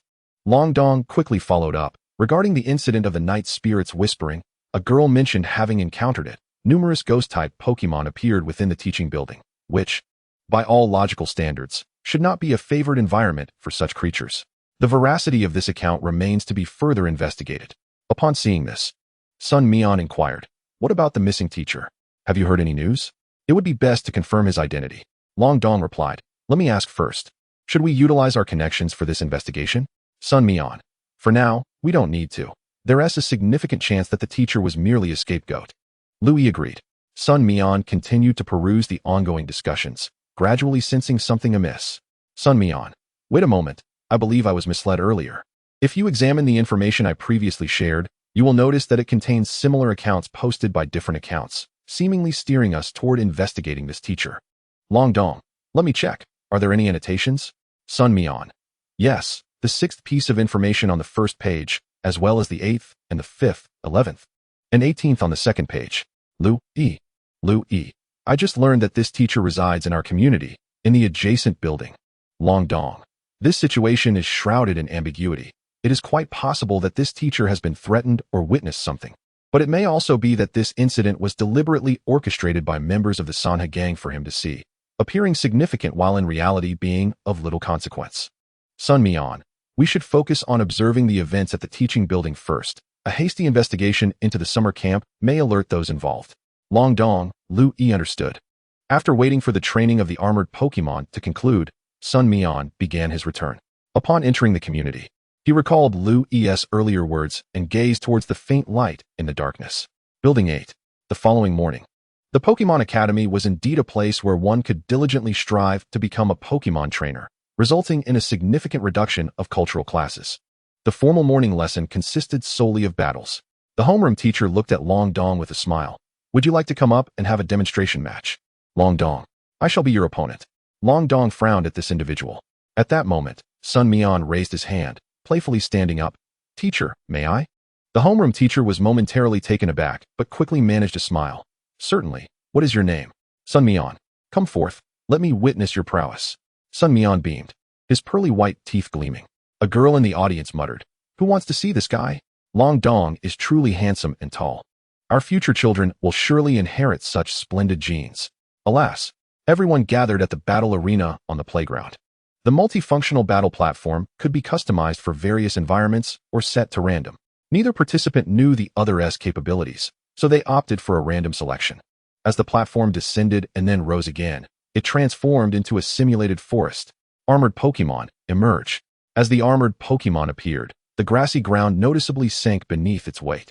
A burden. The homeroom teacher stared intently at the armored Pokémon, astonished, yet his hands did not falter as he released his own Pokémon. A Beedrill. Beedrill LV22. Type, Bug Poison. Ability, Swarm. Gender, Talent Level, E. Skills, Twin Needle, Bug Bite, Fury Attack, Twine Needle, Focus Energy, Poison Sting. Additional note, Beedrill typically dwell in swarms, exhibiting a fierce temperament and strong territorial instincts. Any intruder into their domain will be met with a concerted assault. The skill panel is rather average, and the talent is quite lacking. Surely, this Pokémon serves as a distraction for the teacher? Sun Mian observed for a moment. But the quadruple weakness compelled the armored Pokémon to shed its burden. The armored Pokémon swiftly unfastened the clasp on its chest, and the weight fell away. Bang! Just how heavy was that burden? Someone gasped nearby. This armored Pokémon appears formidable. But what use is that? It's 4 times weak. For heaven's sake. Ignoring the surrounding chatter, Sun Mian's gaze grew serious. Long Dong also watched intently, both to assess the homeroom teacher's data and to observe Sun Mian's Pokémon strength as a companion. Armored Pokémon, Focus Energy. Beedrill, Focus Energy. Both sides simultaneously opted for enhancement skills, yet it was evident that the armored Pokémon was faster, executing a kick without needing Sun Mian's command. Beedrill, Evade. The homeroom teacher shouted urgently. Armored Pokémon, Pivot and Strike. Following Sun Mian's command, the armored Pokémon stomped the ground powerfully, leaping up to deliver a resounding slap to Beedrill. Earthquake. Beedrill's forelimbs were seized, and after a few spins, it was sent flying. Beedrill, Twin Needle, Fury Attack. The consecutive commands drove Beedrill, eyes reddened, charging forth. Although this Beedrill's potential was mediocre, its skill transitions were swift. The first Twin Needle was dodged, but the second struck the armored Pokémon's arm. The armored Pokémon let out a pained cry, and the ensuing Fury Attack forced it to retreat. Bang! It's the armored Pokémon. What is happening? The trainer didn't issue a command, did he? Someone exclaimed in astonishment. Long Dong's eyes lit up. The armored Pokémon's combat talent is exceptionally high. It knows to react and counterattack in a timely manner. Beedrill's defense is not remarkable, and it was continuously pained by the armored Pokémon's assault. Once more, Twin Needle. Don't give it a chance. Armored Pokémon, Slash. As the armored Pokémon's hand struck down, it took the initiative, directly knocking Beedrill to the ground. To be cautious. The armored Pokémon delivered a kick, sending it flying. Beedrill lost its fighting ability. The victor was the armored Pokémon. The class monitor, serving as the temporary referee, gazed in astonishment at the armored Pokémon. This battle was truly swift. Even while being at a disadvantage, the skills possessed such destructive power. All eyes turned to that burden. Could the weight training be this effective? Sun Mian approached and gently patted the armored Pokémon's head, the power of the evergreen flowing gradually within. And seizing the moment when no one noticed, he swiftly recalled it into its Pokeball. Sun Mian's armored Pokémon is indeed formidable, the homeroom teacher remarked with a smile. Sun Mian glanced at the Beedrill, still lying unconscious on the ground, and slowly smiled. Teacher, you truly exceeded my expectations. A Beedrill, such an ordinary Pokémon. Yet you managed to command it in a way that caused my armored Pokemon injury. This seemingly inflated statement sparked a lively discussion among the crowd. This person is far too arrogant. Chapter 57. The Team Leader. In the classroom. In a group of 3. Lu E. This individual is becoming increasingly suspicious. That Pokemon clearly does not exhibit any fondness toward her, does it? Long Dong. Yes, and you should have noted this point. After losing to Sun Mian, she did not pay much attention to Beedrill. Sun Mian. Undoubtedly, she views Beedrill as a mere tool. This behavior bears striking resemblance to the descriptions of the Sana gang. Lu E. Shall we take action against her? Sun Mian. We can, but should we proceed so forcefully? Are you not going to cooperate with those 4 prearranged teachers? Long Dong inquired. I think it's unnecessary. I suspect those 4 are even more likely to expose us than we are, he replied. Lu E nodded in agreement. That's true. It seems we'll have to rely on Brother Long's family connections. Long Dong dismissed the concern. This is a trivial matter, as long as it resolves the issue. That's what matters. Putting down his phone, Sun Mian glanced up at the teacher discussing Pokemon breeding knowledge. This was one of the essential courses. Regardless of whether one aimed to pursue a career as a breeder, a fundamental understanding of breeding concepts was imperative. Sun Mian listened intently. Although he was quite familiar with many Pokemon and their abilities, his grasp of breeding knowledge was woefully inadequate. Thus, he seized the opportunity to educate himself further. The breeding class teacher was genuinely pleased with Sun Mian's diligence. Rarely did male students exhibit such a keen interest in breeding classes, especially with such earnestness. After class, the teacher approached Sun Mian's desk with a warm smile, saying, I can see you have a fondness for breeding class. If you have any questions, feel free to ask me anytime. Oh, thank you, teacher, Sun Mian replied, momentarily taken aback but quickly nodding in gratitude. No problem at all. My office is right next to your homeroom teacher's. You are welcome to visit anytime. With that, the teacher slowly departed. Observing Lu E and Long Dong still engaged with their classmates, Sun Mian pondered for a moment before following suit. Oh, you arrived so quickly? The breeding class teacher was surprised to see Sun Mian knocking at the door less than 5 minutes after they had parted. Yes, teacher. I have many questions that I'm struggling to understand, and I specifically came to ask you. You mentioned earlier that if Pokemon are consistently given energy cubes of their preferred flavors, their evolution speed will increase accordingly? Sun Mian inquired. Well, that statement isn't entirely accurate. I didn't explain it rigorously earlier. The energy feedback from Pokemon, which we commonly refer to as levels, is merely a representation of energy value tiers. So, what is the purpose of energy cubes? To enhance a Pokemon's physical qualities? I fear they may not be as effective as some nutritional supplements. The breeding class teacher elaborated. Sun Mian listened attentively, nodding occasionally, and took notes, earning him a look of appreciation from the teacher. However, Sun Mian's primary objective was not the teacher, but rather the homeroom teacher of Class 6. The breeding class teacher mentioned sharing an office with the homeroom teacher. Yet there was still no sign of them. After a prolonged discussion, the breeding class teacher felt a bit parched, having just lectured for an entire class period, and took a moment to rest. As Sun Mian finished jotting down the key points, he apologized. I'm truly sorry for taking up your time. You are far too courteous. Teaching is my vocation. It's my duty, the teacher replied. Well then, I won't disturb your rest any further. I'll come back another time, Sun Mian said with a smile. All right, take care. Concerned for his Class 6 homeroom teacher. Sun Mian noticed them now dressed in a markedly different outfit, seemingly attempting to disguise themselves as unremarkable. They had stopped at the back entrance of a supermarket where delivery was being facilitated. Several delivery men were busily working, and one of them, upon spotting the homeroom teacher, feigned annoyance, saying, What are you doing here, you old hag? Hey, Ligu, is your wife here? A colleague chimed in. Leave this to us. You take a break and chat with her, another colleague quickly added. Ligu feigned embarrassment, laughing lightly. Sorry for causing trouble again. No worries, Ligu. You've always looked after us, his colleagues assured him. Ligu led the homeroom teacher to a stairwell outside the supermarket.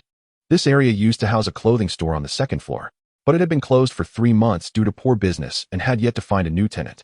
What is going on? Didn't you say someone might come to investigate soon? Why are they still looking for me? Ligu frowned at the homeroom teacher, a cigarette dangling from his lips.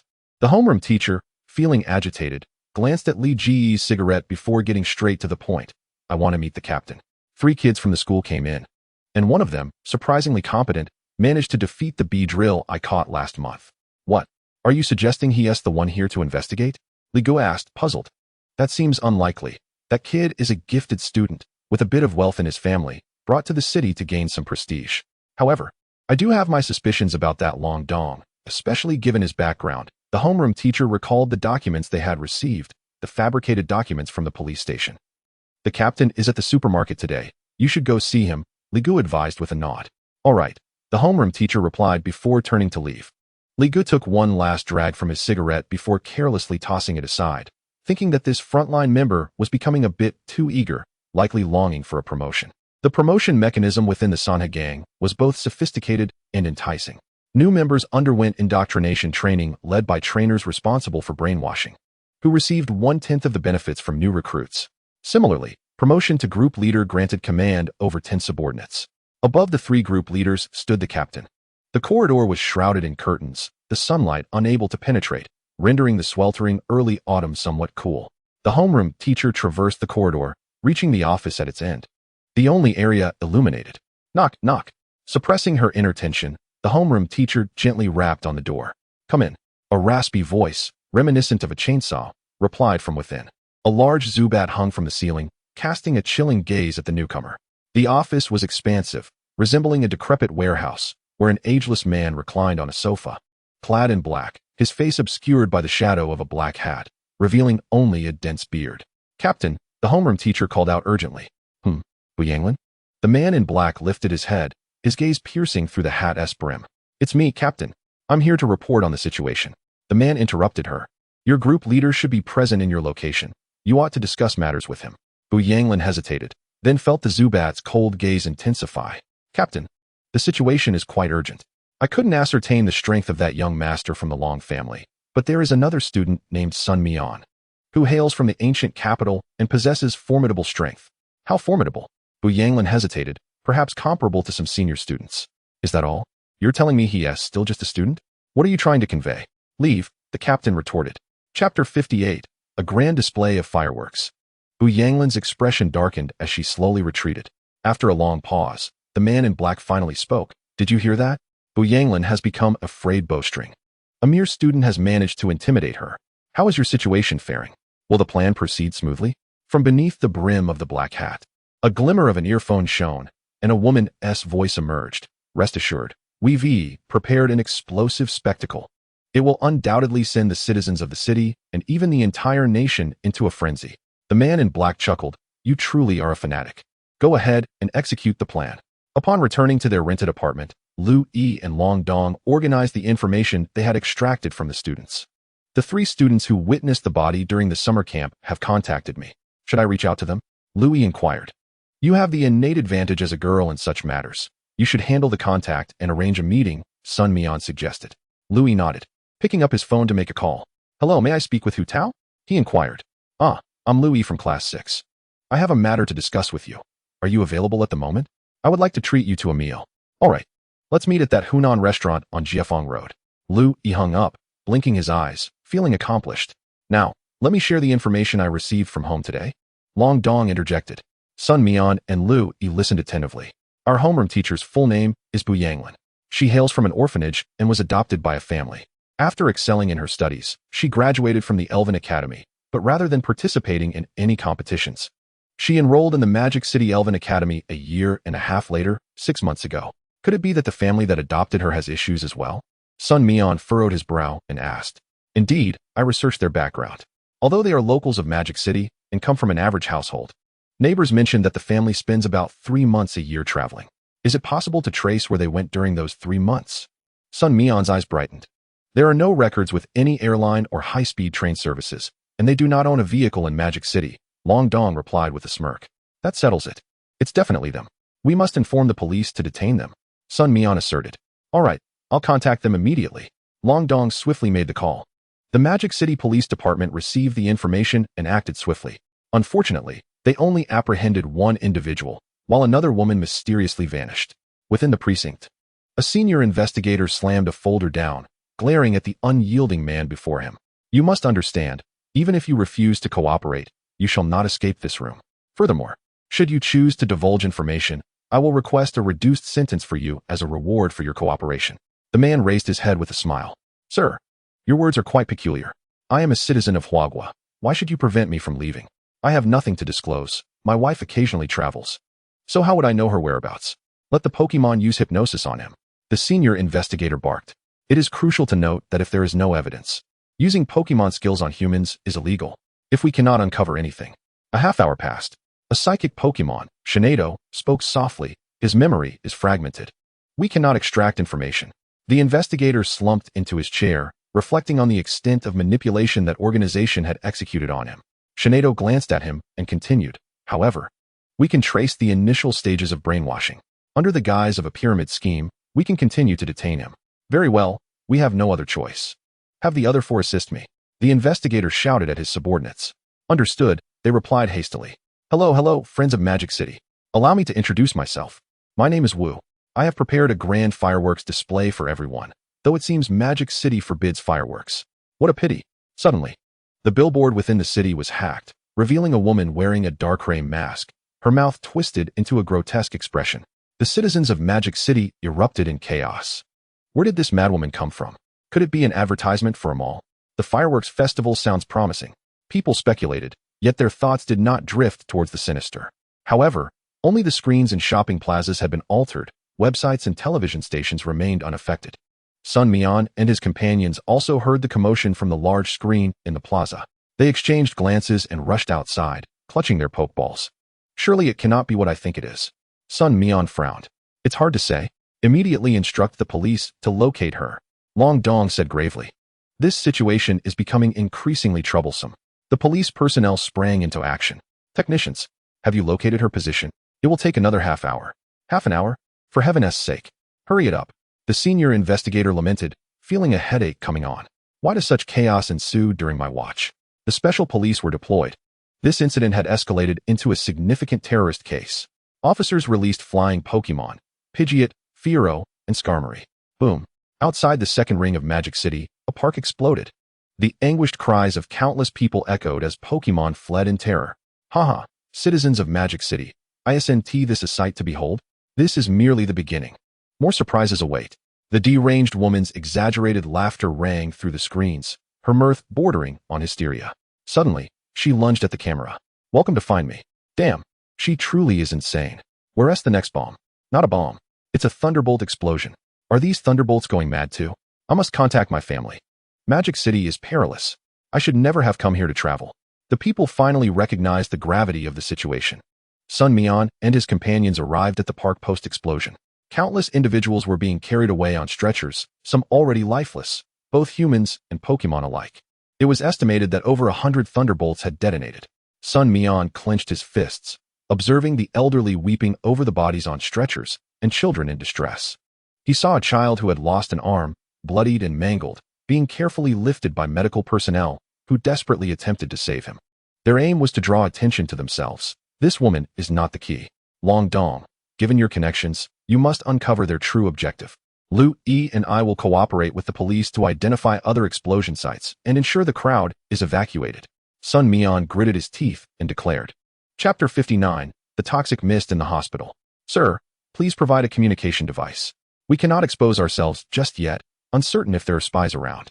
Sun Mian spotted a commanding officer among the police and discreetly approached, whispering and presenting his identification. The officer glanced at it, understanding immediately, and nudged Sun Mian, student. This place is too dangerous. You must evacuate. As he spoke, Sun Mian felt 2 Bluetooth earpieces placed in his hand. He squeezed through the crowd and quickly reunited with Lu Yi, handing her one of the earpieces. Upon wearing the earpiece, they could hear the commands of the surveillance room personnel. Sun Mian instructed Lu Yi, follow the directives from the earpiece. I suspect some lower-ranking officers may be aligned with the adversary. Any information they receive could lead to a shift in their plans. I have identified several potential escape routes on the map. I will investigate those. Lu Yi nodded vigorously, watching Sun Mian depart before hurriedly hailing a taxi to the next location as per the instructions. Sun Mian released his Macamp, prioritizing safety above all. Focusing on the map on his phone, he forced his mind to calm, adopting an alternative perspective. If he were the adversary, after detonating the bombs in the park, where would the next target be to obscure their true intentions? Sun Mian scrutinized the locations he suspected. Finally, he confirmed it. The hospital, or rather, the Pokemon Center. With the overwhelming number of injured individuals requiring medical attention, the healthcare personnel found themselves stretched thin, prompting a substantial deployment of police officers to assist in the transportation of the wounded. The most perilous locations, while not necessarily the safest, undeniably draw the eye and are often the very spots that people instinctively overlook. Sun Mian, disregarding the risk of exposure, summoned Scorpion. Scorpion, a stunt performer, darted forth in a flash, gliding towards the Pokemon Center. I will inform you of our next steps. You must hold your ground until we arrive.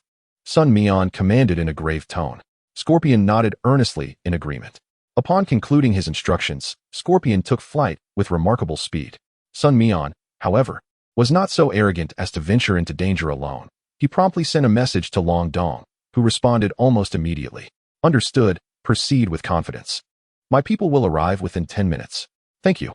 Sun Mian had no time for further exchanges and hastened towards the hospital. At this moment, the route to the hospital was largely cordoned off to facilitate the passage of ambulances and police vehicles. In the hospital's morgue, a lifeless body, having succumbed to cardiac arrest, suddenly sat up. Damn it, every time I go through this, I feel as though I'm on the brink of death. The man, his face marred by scars, was nearly unrecognizable. Thick scabs seemed to transform his eyes into mere slits, with extensive burns extending from his cheeks to his neck and chest. The scarred man loosened his joints and pulled aside a sign indicating the fire escape, revealing 3 pokeballs within. You must have been waiting long, my precious ones. Inside were an Ariados, a Grimer, and a Jengar, all above level 30, entities that surpassed the rank of a mere vice-captain. Particularly, the Grimer was a foe that ordinary trainers could scarcely contend with. Toxic gas and venomous traps filled the fire escape.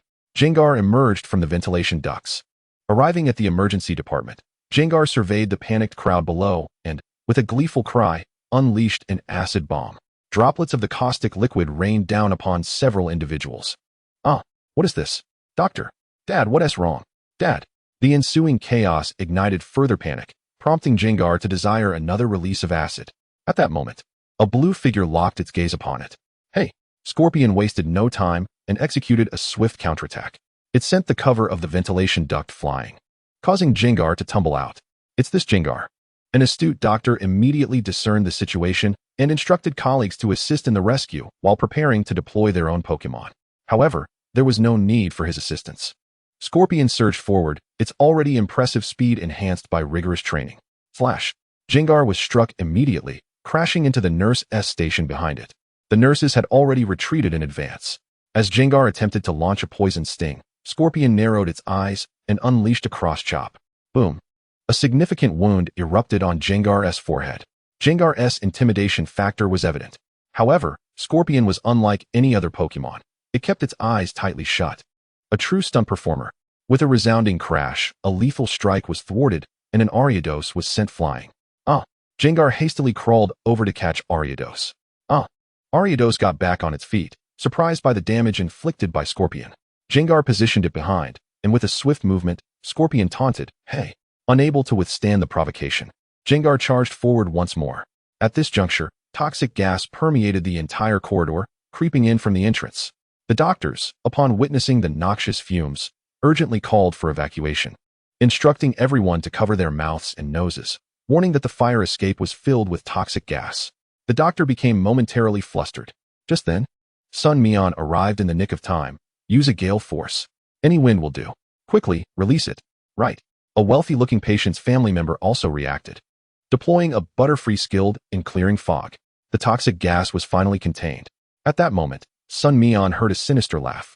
The scarred man emerged from the corridor. Kid, you're quite quick on your feet. Rather than displaying anger towards Sun Mian for thwarting his plans, the scarred man instead wore a smile. Join us, and I can spare your life. Sun Mian cast a glance at him, instinctively startled by the scars.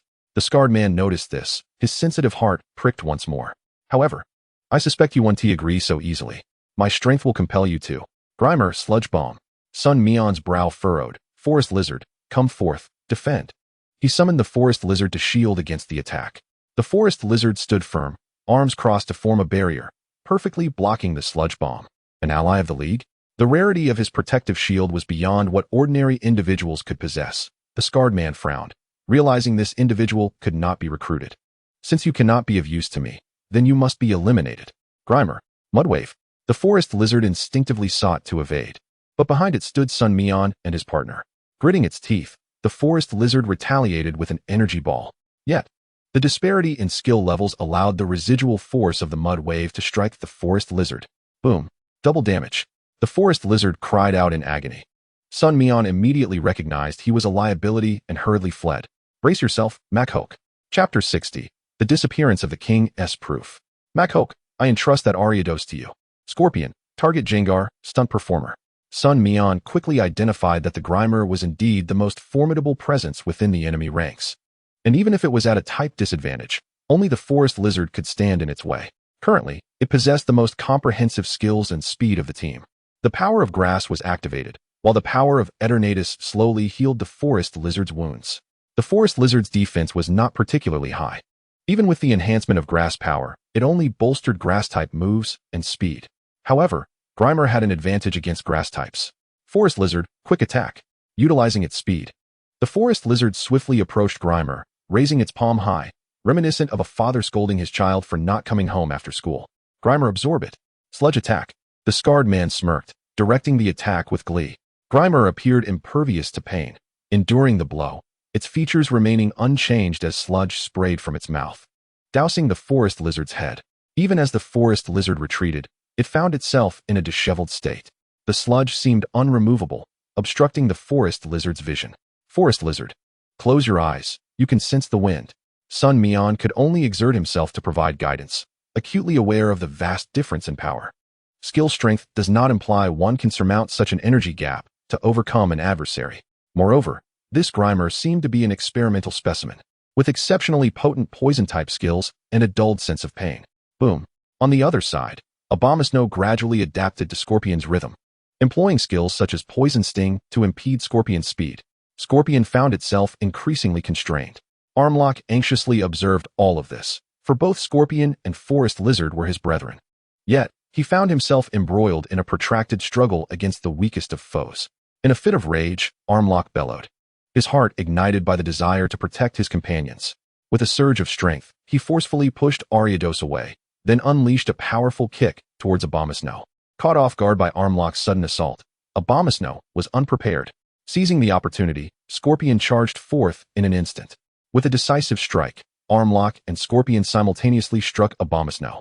The impact sent Abomasnow crashing into the wall, collapsing heavily to the ground. Ariados, witnessing the plight of Abomasnow, furiously unleashed a psychic attack. Armlock felt a sharp pain in his head, dropping to one knee as Ariados took the chance to rush in, delivering a lethal needle jab. Armlock looked up, realizing that Ariados' forelimb was perilously close to piercing him. With a loud thud, Armlock was shoved aside, and Scorpion let out a muffled groan as he was sent flying. Armlock, momentarily stunned, watched as Scorpion, who had shielded him, was hurled away. At that moment, Abomasnow rose again, both Pokémon eyeing Armlock with predatory intent. Ignoring them, Armlock rushed to assist Scorpion, letting out another fierce roar. His entire body was enveloped in a radiant white light. Is that? Sun Mian gazed in astonishment at the white glow. Is Armlock already at the stage of evolution? The system detected that Armlock was being influenced by his emotions, forcibly evolving, and issued a warning. Potential may drastically decline. Sun Mian's pupils constricted. System, why are you not assisting at this moment? I need an intervention. I am trapped within your body, utterly incapable of controlling that surge of power. Let the proof of the king serve as a sacrificial vessel to draw closer to Armlock. The system responded with urgency, devoid of emotion, yet clearly anxious. Without a moment's hesitation, Sun Mian grasped the proof of the king and raced to Armlock's side. The proof seemed to corrode in his hands, slowly melting away. The system, appearing weary, remarked, I have managed to stabilize it. Armlock has fortuitously benefited from this adversity. The notion of benefiting from adversity paled in importance compared to Sun Mian's greatest concern, that Armlock would not despair over his declining potential, leading to a greater rift between him and his companions. Fortunately, the system had a solution. The proof of the king possessed effects far more unique than those depicted in games or animations. Suddenly, a formidable Makhok burst forth, towering at an impressive height of 1.8 meters, its robust muscles reminiscent of a dinosaur. Its tail vanished, and adorned with a golden belt-like pair of shorts. Makhok, level 21. Type, fighting. Ability, guts. Gender, unknown. Talent level, A. Enhanced by the proof of the king and the system's energy. Skills, low kick, leer, focus energy, revenge, low sweep, inherited skill, strength, inherited skill, seismic toss. Brick break, cross chop, hammer arm, heavy slam, bodybuilding. Additional information. Machoke not only possesses an indefatigable physique, but also frequently assists humans in laborious tasks such as transporting goods, deriving great satisfaction from such endeavors. That once diminutive figure had now grown. Gazing at Machoke, who now towered over him, Sun Mian felt tears welling in his eyes. Machoke, after your evolution, use low sweep. Machoke responded with enthusiasm, flexing its muscles, then charged at Ariados like a beast, seizing its body and bending down. With a resounding crash, Ariados was thrown away. Machoke then turned its fierce gaze towards Abomasnow, startling it into retreat with an intimidating glare. Low kick. Abomasnow crashed down once more. Machoke seized Abomasnow, spinning rapidly before executing seismic toss. Abomasnow collided directly with Ariados, the tremendous impact rendering both Pokémon unconscious. Exhausted from expending its emotional energy, Machoke let out a deep breath, raising Scorpion and showcasing its muscles. Scorpion looked at Machoke with resignation. Brother, I know you are strong, but second brother is on the verge of losing. Machoke turned to Forest Lizard, who was being pushed back relentlessly, unable to maintain its facade, panting heavily as it glared at its adversaries. Machoke swiftly joined the fray with Scorpion. It would be foolish to continue a 1v1 battle now. The scarred man displayed no signs of panic on his face. With a deep sigh, he realized it was time to deploy those weapons. The scarred man abruptly hurled out 4 or 5 Pokeballs. The Pokemon emerging from them were frail, their cruel gazes scanning the surroundings, and without hesitation, they dove into the crowd, seizing a human and crushing them to a pulp. You bastard! Sun Mian could no longer contain his fury, exclaiming, and hurriedly led his Pokemon to intervene. The scarred man laughed heartily, recalling Ariados and Abomasnow. Instructing Mook to unleash toxic gas once more, his figure gradually fading into the noxious fumes. Chapter 61, Thunderbolt Explosion. Boom. The door to the director's office was smashed open. The scarred man entered, finding no one inside, and began surveying the area. He powered on the computer within. A password. However, the scarred man paid it no mind, quickly rebooting the computer and typing furiously on the keyboard. 3 minutes later, the computer forcibly entered the desktop. The scarred man sought the files he needed. The director's placement was not concealed, and soon he located them, transferring the data to a USB drive. Brother, I've got the goods. The scarred man contacted the man in the abandoned warehouse office at the supermarket. The man in black replied in a low voice, withdraw for now. The human experiments can commence. You need not concern yourself with the others. Understood, the scarred man affirmed, not hesitating for a moment as he swiftly made his way toward the exit. Who are you? At that moment, a chief physician spotted him and exclaimed in surprise. The scarred man revealed a grim smile. Mook, mud bomb. Mook sprayed the physician in the face, simultaneously enveloping the fallen, wailing doctor. After a while, the physician was consumed by Mook. Meanwhile, with the assistance of the local law enforcement and the crowd's Pokemon, they finally managed to restrain the Pokemon that had completely lost their rationality and were impervious to pain. These Pokemon were not particularly rare, common ones like Beedrill and Sandshrew. Yet, they had been utterly reduced to mere tools. With their brains damaged and forcibly controlled, they struggled desperately, even tearing parts of their own bodies apart. Unable to maintain control, they had no choice but to sedate them, hoping for a future method of restoration, although that hope was exceedingly dim. Sun Mian had no time to rest. Having searched the hospital extensively, yet he could not locate the scarred man furrowing his brow, he received a call from Long Dong. Sun Mian, where are you? The medical annex is likely one of their targets. I have encountered considerable trouble here. I am not a match for that individual. Yet he has not lingered excessively with me. I remain uncertain whether he has achieved his objective, Sun Mian remarked without delay. Long Dong fell silent for a few moments. The sound of turning pages audible from his end, along with the mentions of the power plant and the water treatment facility, the latter being the farthest. Already had police personnel dispatched, while I am currently en route to the power plant. Should I accompany you? Sun Mian inquired, glancing at the map to ascertain the power plant's location. It appears to be quite a distance. Come along. Reinforcements have already been signaled. The adversary has not yet managed to withdraw. Suddenly, several urgent voices emerged from Long Dong's side. Sun Mian promptly replied, all right, I will be there shortly. Meanwhile, on the other end, Lu Yi appeared disheveled as he gazed at the deranged woman before him. The madwoman had been located, yet astonishingly, she was situated in the television tower. In the rest area of the tower, staff members were bound, surrounded by a multitude of electric orbs. Lu Yi and the police had no viable strategy. Multiple attempts had resulted not only in casualties among the hostages, but also in explosions triggered by the electric orbs, obstructing their path further. From the crevice of the collapsed area, the madwoman's maniacal laughter echoed through the corridor. Come on, continue the assault. Kill me, and let the entire nation witness as you bury me alongside these individuals. At this moment, Lu Yi noticed the live broadcasting equipment behind her in the television tower. An employee, trembling under the gaze of the deranged woman, was operating the equipment. The flashing red light of the broadcasting device indicated that it was functioning normally. Lu Yi hastily donned a hat, pulling it down to obscure his eyes. His soiled face rendered his identity unrecognizable. What should we do, boss? We cannot push through. An anxious young officer inquired. The one being questioned was a middle-aged man, around 40 years of age. Although he had not been selected as a search officer, his psychic prowess was commendable, with most of his main abilities surpassing the 30 threshold. Is there a ghost-type Pokemon or a psychic type capable of teleportation? In this situation, alas. However, truly few Pokemon possess the ability to teleport. Lu Yi paused momentarily before whispering, "My Ralts can teleport." The officer turned to him, aware of Lu Yi's identity to some extent. Yet considering Lu Yi's youth, he initially did not regard him with much significance. Can Ralts rescue those hostages? The officer asked with hopeful anticipation. Lu Yi gritted his teeth and replied, "There are too many. Ralts cannot bring out so many people, and the remaining ones may be." A profound silence enveloped the room. Saving even one would be a victory.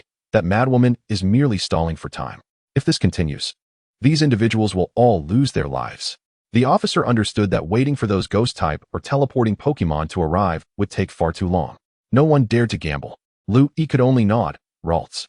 Ralts had long comprehended Lu Yi's intentions. In an instant, she vanished, reappearing beside the hostages, and without a moment's hesitation.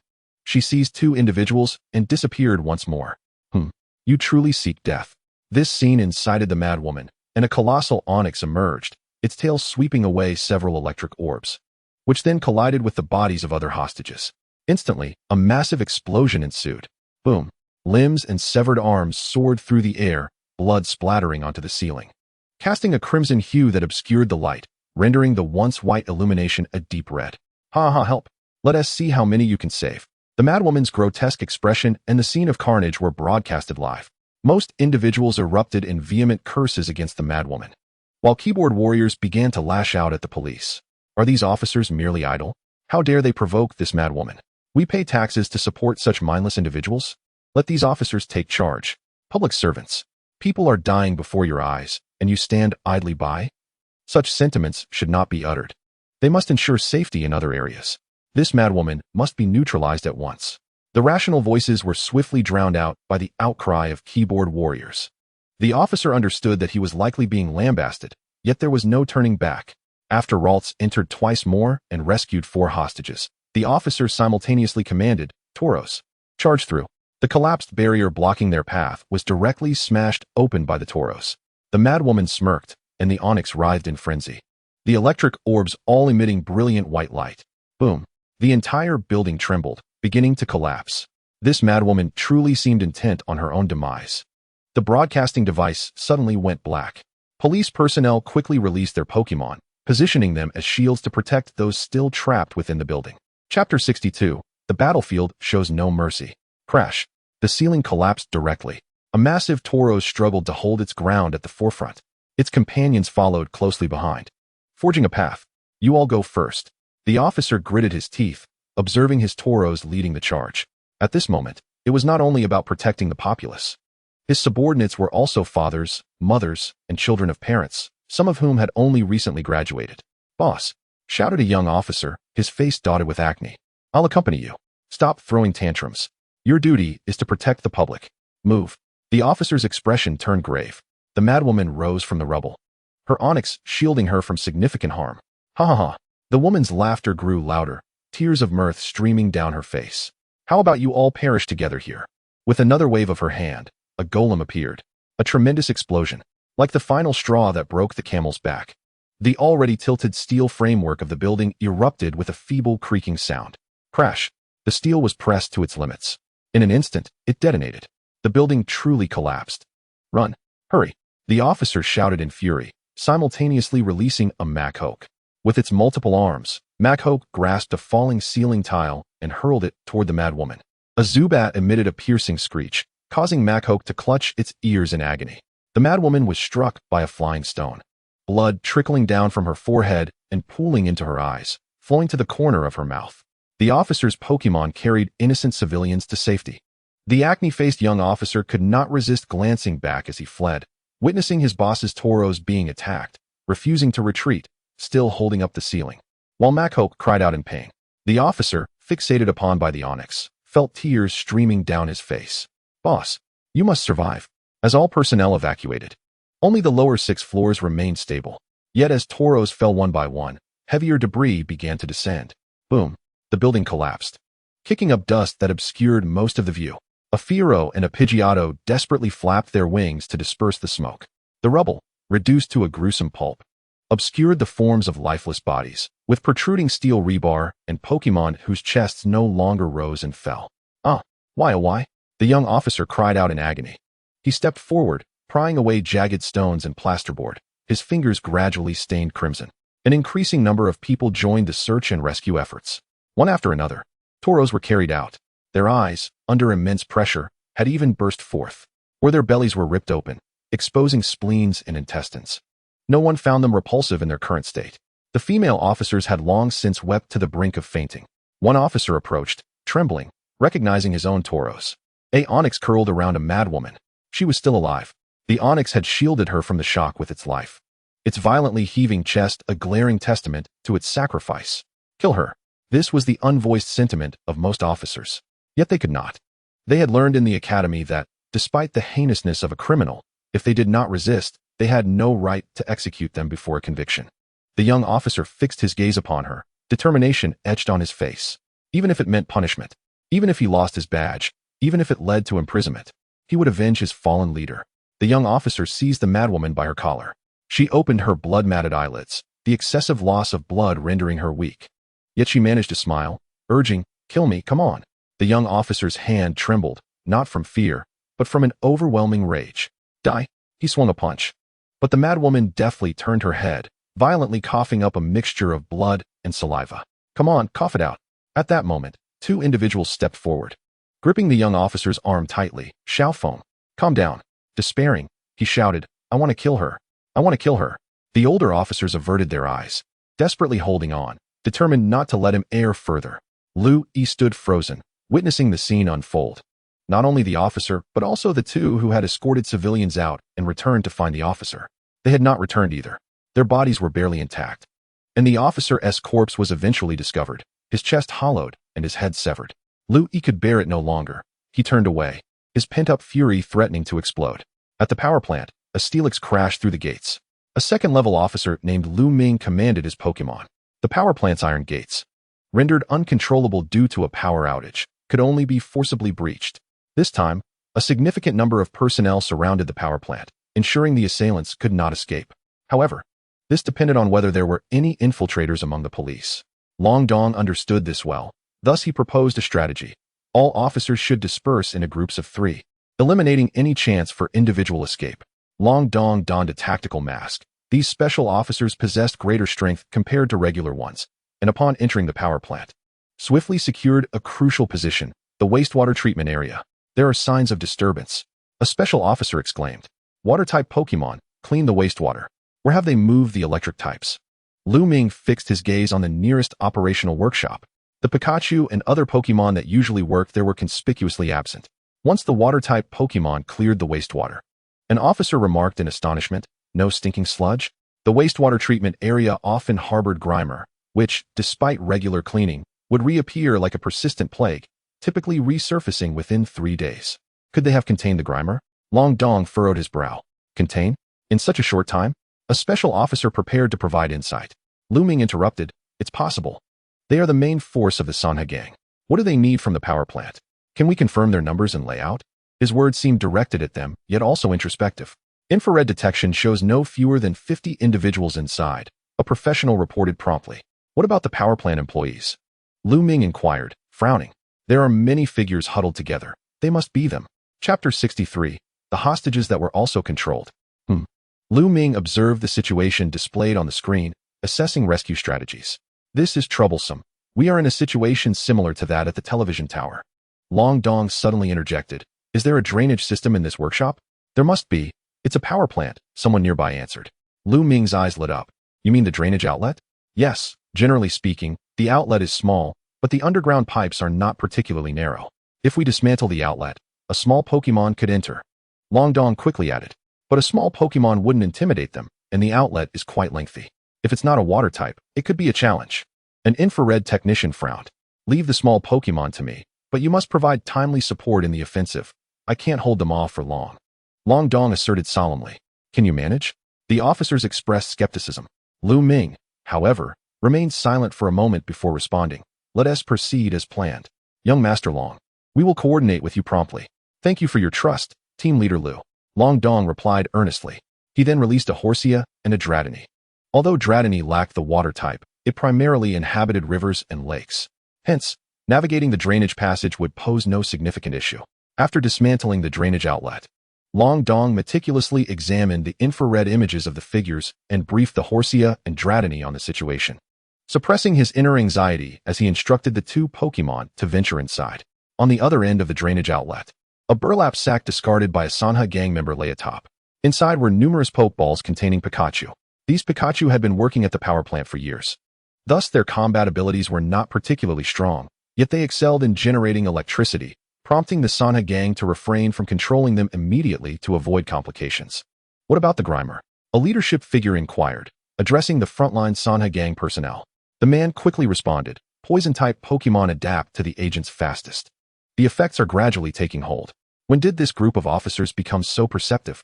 The small leader scanned the surroundings, adding, Don't let me find out there's a traitor among us. Remember, once you join the gang, you have no family. The leader invested considerable time and resources in your training. We understand. The group replied hastily. The small leader nodded, though he felt a twinge of anxiety. The madwoman was a pivotal figure attracting everyone's attention. Meanwhile, the recent explosions within Magic City had already tied up a significant amount of police force. Yet these officers seemed to have anticipated their movements, arriving directly at the scene. The power plant's equipment was exceedingly valuable. Such official devices were unattainable at any cost outside.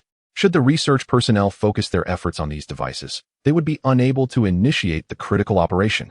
Have all the equipment been dismantled? A voice suddenly echoed in the small leader's ear. The junior leader hastily remarked, It has been dismantled, but we are unable to transport it out. I have dispatched another team to assist you. Remember, sacrifices may be necessary, but I demand to see that equipment. Understood. The junior leader replied respectfully, urgency evident in his tone. Once the voice on the other end faded, he turned to the crowd, his anxiety escalating, and shouted, Bring out the hostages. Tell that group of law enforcement outside to retreat. Yes. Immediately, someone rushed forward with a poison-type Pokemon, seizing the hostages and dragging them to the entrance, exposing only half of their bodies. Listen outside. Step back 500 meters. Prepare the vehicles for us. Otherwise, I cannot guarantee the safety of these hostages. As he spoke, he commanded a nearby Zubat to viciously bite the arm of one hostage, tearing away a large chunk of flesh. Ah, my arm. The anguished cries of the hostages tightened the hearts of everyone outside. Captain, what should we do? Lu Ming's mind began to spiral into chaos. He knew there was no support for him, but could he charge in? Or rather, did he dare? He could not. His position placed him under constraints. From a gap in the drainage outlet, Mariani glimpsed the interior of the operational workshop, estimating that the captives were approximately 40 meters away. Mariani pondered for a moment, lowering its head to converse with Dratini. Tatsutsu. Yua Yua. With determination in its gaze, Mariani conjured a whirlwind. Not only did it obliterate the vent, but it also propelled itself forward, landing on the ground. Before the adversaries could react, a wave of water surged forth, opening a passage. A massive wave rose, revealing a serpentine Pokemon above. Surf. Boom. Dratini arrived near the hostages, exclaiming, Walia. The hostages, bewildered, failed to comprehend its words, as they were not attuned to their master's intent. What to do? Right. Notify the master. With a slight closing of its eyes, it unleashed an ultrasonic wave. The member of the Sonk gang at the entrance was sent flying, crashing outside. Dratini. Longdong suddenly shouted, Lu team, initiate the attack. Without a moment's hesitation, Lu Ming commanded an all-out offensive. Officers released their Arcanine and Vulpix, unleashing powerful fire-type moves. Sparks erupted, flames engulfing the area. Everyone rushed towards that direction. The junior leader, realizing the situation, frantically shouted, Capture that Dratini. At that moment, Mariani leaped into action, using salt water to hinder a portion of the advancing foes. But more Pokemon were pushing forward.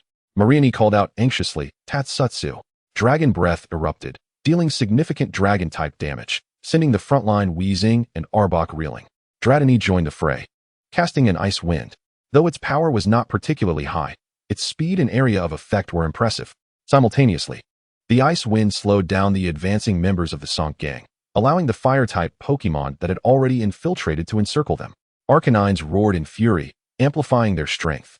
Vulpixes waved their tails excitedly, with the most powerful among them unleashing psychic energy to break through defenses. It was over. The junior leader's face turned ashen. At that moment, Lu Ming, rushing in, saw that the hostages were unharmed and felt a rush of relief. Long Dong also noticed Dratini and Mariani. Their synergy targeting the Pokemon of the Sonk Gang, unleashing AoE skills without restraint. Long Dong smiled, relieved that everything was alright. Chapter 64. The Drawbacks of Out-of-Control Pokemon. Take them all away. Lu Ming surveyed the surroundings and spotted burlap sacks containing Pikachus, all marked with stickers from the power plant. Though these Pokemon were relatively common and not particularly expensive, they constituted vital assets for the power plant. Lu Ming instructed his confidant to take the burlap sack to the power plant's management to confirm the quantity. This is bad. Lu team, there are vehicles blocking the police cars outside. The enemy's reinforcements. Lu Ming's spirits surged as he dashed towards the exit. 7 or 8 police vehicles were obstructed by more than 20 cars. Among them were larger vehicles like SUVs, and the adversaries had completely sealed off the area, firmly occupying both ends of the road. No one exited their vehicles, but the tense atmosphere drew all eyes to the scene. The officers focused on the enemy's car doors, while the Arcanines trembled with excitement, eager to swiftly resolve the situation, their limbs poised like race cars ready to launch. Just as everyone's attention was fixed on the entrance, a brilliant light erupted from the Pokemon. Golem, Onix. As they appeared, the ground shook violently. A collective tremor. The intensity exceeded 112, causing the Arcanines to panic, their limbs scrambling as they struggled to maintain balance, colliding with one another. Chaos ensued within the ranks, even as the SWAT team attempted to direct them. The combat effectiveness of the Fire-type brigade seemed to be abruptly restrained. Golem led the charge, curling its arms around its body to form a massive sphere. Crashing into the crowd, 7 or 8 golems weaved through the throng. This was dire. The damage inflicted by the Arcanines was utterly negligible against the golems. An officer, in a state of urgency, released a water-type Pokemon, the familiar Maril. Water Gun. This single attack acted as a signal for the battle to commence. The scene erupted into chaos. Lu Ming observed the battlefield, his pupils narrowing. Where was Onix? That vanished tail? No, burrowing. Lu Ming hurried back to the workshop, where the Sonk Gang members were still being held. The enemy's objective must be to rescue these members. However, the position from which Onix emerged from the ground caught Lu Ming off guard. Boom. The power plant's generator. An Onix burst forth, its tail coiling around the machinery, attempting to drag it into the hole it had excavated. Their target was the machinery. Lu Ming instantly grasped the situation. However, the colleague overseeing the Sonk Gang members was now restrained.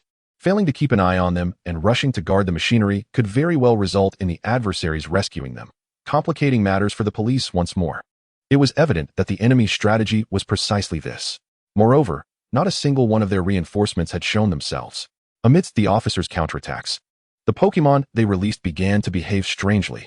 A horde of Arbok, their eyes glowing crimson, surged forward, their poisonous fangs ready to bite. Like a disruptive force, these Arbok, undeterred by pain, surged forward, further impeding Lu Ming and the others from securing the machinery. Dratini Surf. Mariani, Water Pulse. Just as Lu Ming grappled with the headache of the situation, 2 small figures charged towards the first wave of golems. The surging waves of the ocean abruptly halted the advance of the opposing team, inflicting considerable damage upon the Rayquaza, causing them to stagger backward, their dampened bodies igniting a sense of impatience within them. One confused Rayquaza, in a fit of chaos, activated its self-destruct mechanism. Boom. The tremendous force of the explosion sent numerous Rayquaza and Herdier flying through the air. The shockwave from the blast jolted the entire convoy. Who was that person? Within the Sanha Gang's convoy, a man clad in a flashy cyan floral shirt and sunglasses, appearing to be in his 30s, straightened up suddenly. A member of the Sanha Gang in the front cabin furrowed his brow, unable to ascertain the identity of the individual, suspecting he might be a scion of one of the prestigious families within the league. Forget about them. The leader only requires the machine, even if it costs lives. A path must be forged. The man in the floral shirt wore a grim expression. All received the command, and more uncontrollable Pokémon were thrown out like refuse. Long Dong frowned. These fearless Pokémon charged forward solely to seize the main fighting force of their side. The Onyxes had already successfully dragged the machine into the cavern. The mouth of the hole continued to widen, accommodating the breadth of the machine. Scyther, execute your most powerful X-Scissor. Bang! The front of the convoy was sent soaring. Sun Mian wore a smile, his face masked with the visage of Ho-Oh. Damn it. So you're allowed to use Pokémon to directly attack humans. Huh. Who the hell is this? The man in the floral shirt, infuriated, felt as though he might suffer a heart attack. Why was it that whenever it was his turn to undertake a mission, so many unforeseen issues arose? Did these prodigious youths view him as mere stepping stones? Forest Lizard. Leaf Tornado. Sun Mian infused the power of grass into the forest lizard's body. The forest lizard felt as if it had just gulped down a bottle of ice-cold cola on a sweltering summer day, instantly invigorated.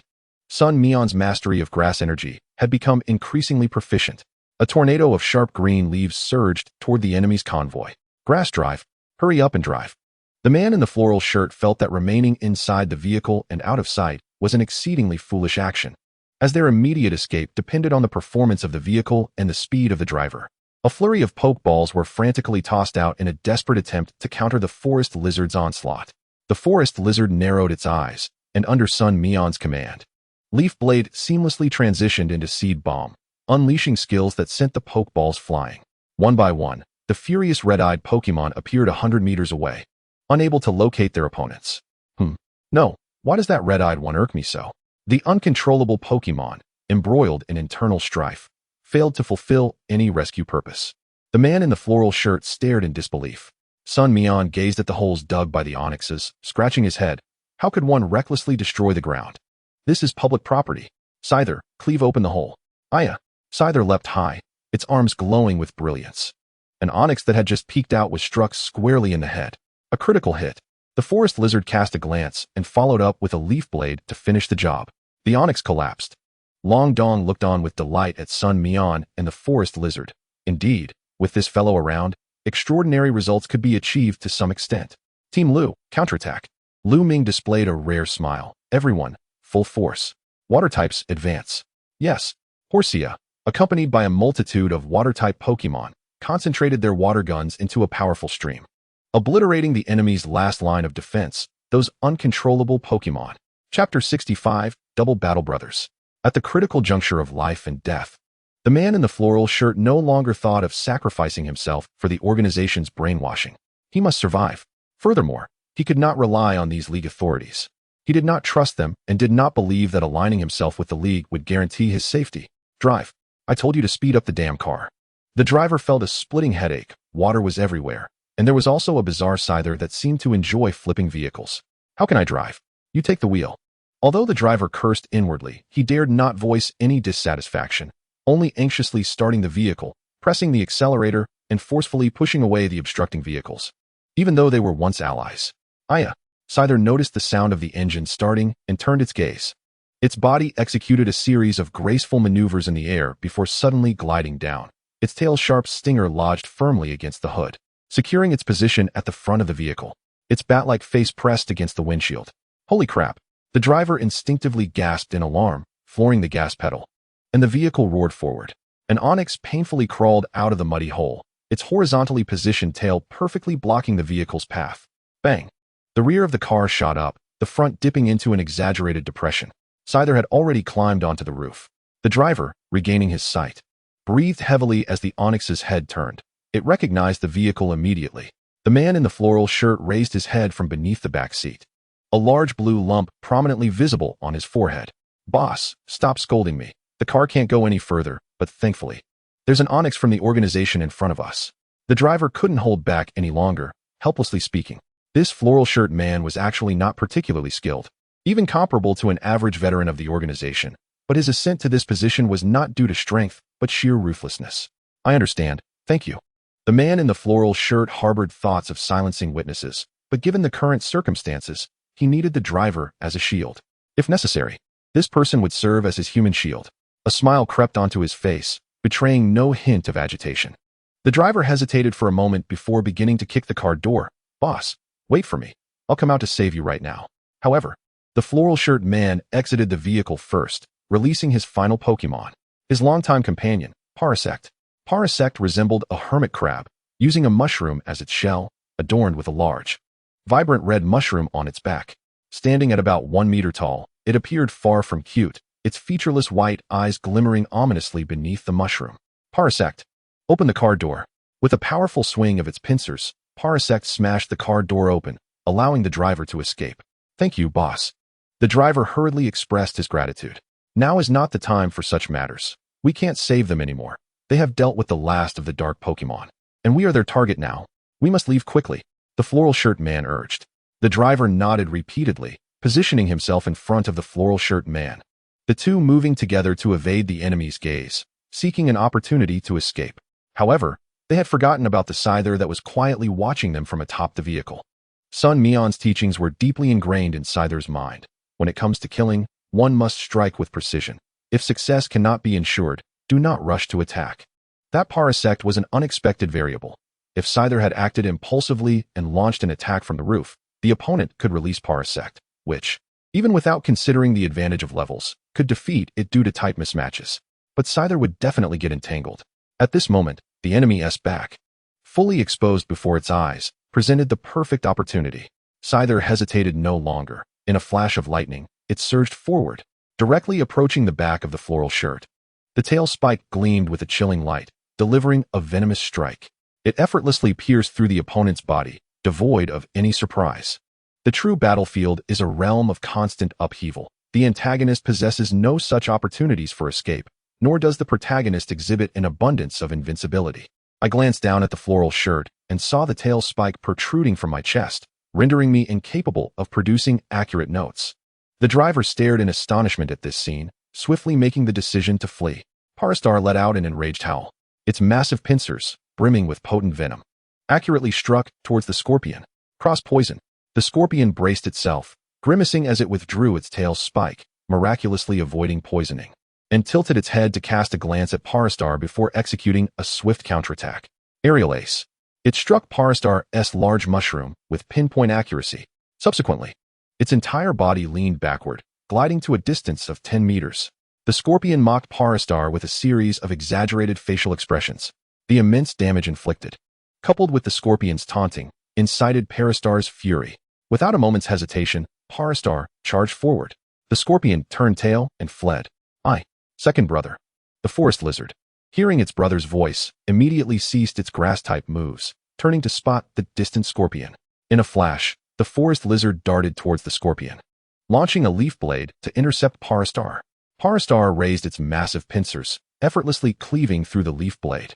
The forest lizard's eyes sharpened into a singular focus. The rapid succession of moves, though not particularly damaging, effectively impeded Parastar's advance. Seizing this opportunity, the scorpion unleashed its special move once more, directly striking Parastar's rear. Thud. Parastar, in agony, turned its head, just as the forest lizard's follow-up attack landed. Parastar gradually sensed something amiss. This forest lizard functioned like a mobile turret. Its damage may have been minimal, yet it barred me from getting close.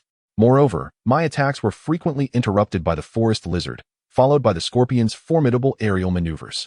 I felt like a punching bag, being struck repeatedly. Parastar hastily attempted to flee. At that moment, Sun Mian also noticed the actions of these two brothers, pondering if he should find a way to assist the forest lizard. This could easily turn into a silent control. With the enhancement of grass-type energy, it could control them to death. The forest lizard, having grown weary of the skirmish, closed in for a series of slashes. It sent Parastar tumbling over, struggling to rise, only to be surrounded by a pack of catty dogs. Collective spark. The aroma of roasted mushrooms? Lu Ming caught a whiff of the scent. After a brief assessment, he noted the 4 machines dragged into the cave. One had fully submerged due to water-type skills and was likely beyond repair, while the other 3 required significant overhauls. However, the power plant director was among the hostages, and upon noticing, he promptly stated, "It's fine to dispose of the old ones. We can buy new ones. I must thank everyone for your tremendous assistance. If you need anything from me, please do not hesitate to ask." Oh, Sun Mian's eyes lit up. "Director, come. Give me a jolt." Chapter 66. The incident escalates. This. The power plant director expressed that he had never encountered such an unreasonable request in his lifetime. Sun Mian, with righteous conviction, replied, "Director, You might not understand. Let me explain. Go ahead. Consider this. Why is there a defibrillator in first aid? It demonstrates that a person requires electrical stimulation. I am in dire need of stimulation right now. Observing Sun Mian's earnest demeanor, the director fell silent. Perhaps this child possessed some peculiar preference. Nonetheless, he remained somewhat apprehensive and released a well-behaved Pikachu, instructing, Pikachu, administer a moderate electric shock to this young man. Pika? Pikachu hesitated for a moment, looking at Sun Mian's encouraging expression, but in less than a second, it resolutely unleashed an electric shock. As per usual, the initial sensation of paralysis dissipated swiftly, and with the system absorbing energy, Sun Mian surprisingly felt a sense of exhilaration. Surely, he couldn't have developed some peculiar preference? Rest assured, host, you remain a normal human. When I absorb electrical energy, it will safely and beneficially flow through various parts of your body, resulting in a peculiar sensation as your skeletal structure is stimulated. Sun Mian let out a sigh of relief. Thankfully, he wouldn't have to abandon the idea of charging the system. If he were to cultivate some strange preference, would he ever find a partner? If he couldn't find a partner, that would indeed be quite tragic, right? Raising an eyebrow. The current seems a bit weak. Gazing at the energy progress indicated by the system, Sun Mian inadvertently voiced his thoughts. Pikachu grew anxious, wondering what he meant. I'm a stunning power plant, Pikachu, you know? The electric shocks intensified dramatically. Unfortunately, lacking the ability to learn Thunderbolt, it fell short of being a proper power bank. Sun Mian, exasperated, addressed the director, Director. I recall there are quite a few Pikachus left. The director was already in a daze. Yes, there are. Release them. The image of dozens of Pikachus unleashing electric shocks on a single human was a scene that would remain etched in the minds of all present. Long Dong was left utterly astonished, realizing that he shared a roof with a humanoid Pokemon. The image of a wealthy second-generation heir faded away. Eventually, the Pikachus grew utterly exhausted. Sun Mian inquired with the system, which reported that only about 39 units of energy had been charged. Observing the seemingly drained Pikachus, he felt a twinge of guilt for asking them to continue. All the employees of the power plant were granted time off to rest. The director had realized the significance of the equipment in this exceptional power plant and promptly agreed to allow Lu Ming to temporarily relocate the equipment to the special police unit. Long Dong furrowed his brow, glancing at his phone. Wasn't Lu Yi at the television tower earlier? What's going on? Sun Mian also looked over. The online backlash was overwhelming, all directed at the police involved in the rescue operation, including Lu Yi, who had remained out of sight. Some even boasted about identifying Lu Yi within 3 days. Were these individuals out of their minds? Did the police not want to rescue anyone? Moreover, had they not saved a portion of those in peril? For the safety of the greater populace, couldn't they have employed alternative methods? Sun Mian's brow furrowed deeply. The current online discourse was far too susceptible to manipulation. He dared not confirm whether this reflected the genuine sentiments of netizens, as there could be those stirring the pot. Long Dong, however, proposed another possibility. Can we not address this now? The officials of Magic City have been tagged. Sun Mian sighed. Let it simmer for a while. Once the instigators surface, we can trace the roots. Right now, we lack any leads. If there truly is someone pulling the strings behind the scenes, I will expose them and make them taste their own medicine. Long Dong chuckled softly, though his smile carried an icy undertone. Meanwhile, at the water treatment plant, this was the jurisdiction of the most elite units of the Magic City police force. Simultaneously, it was the territory of a notorious leader from the Sana gang, personally overseeing the deployment of toxic substances into the entire water resources of Magic City. What a mad act, turning the citizens of Magic City into experimental subjects.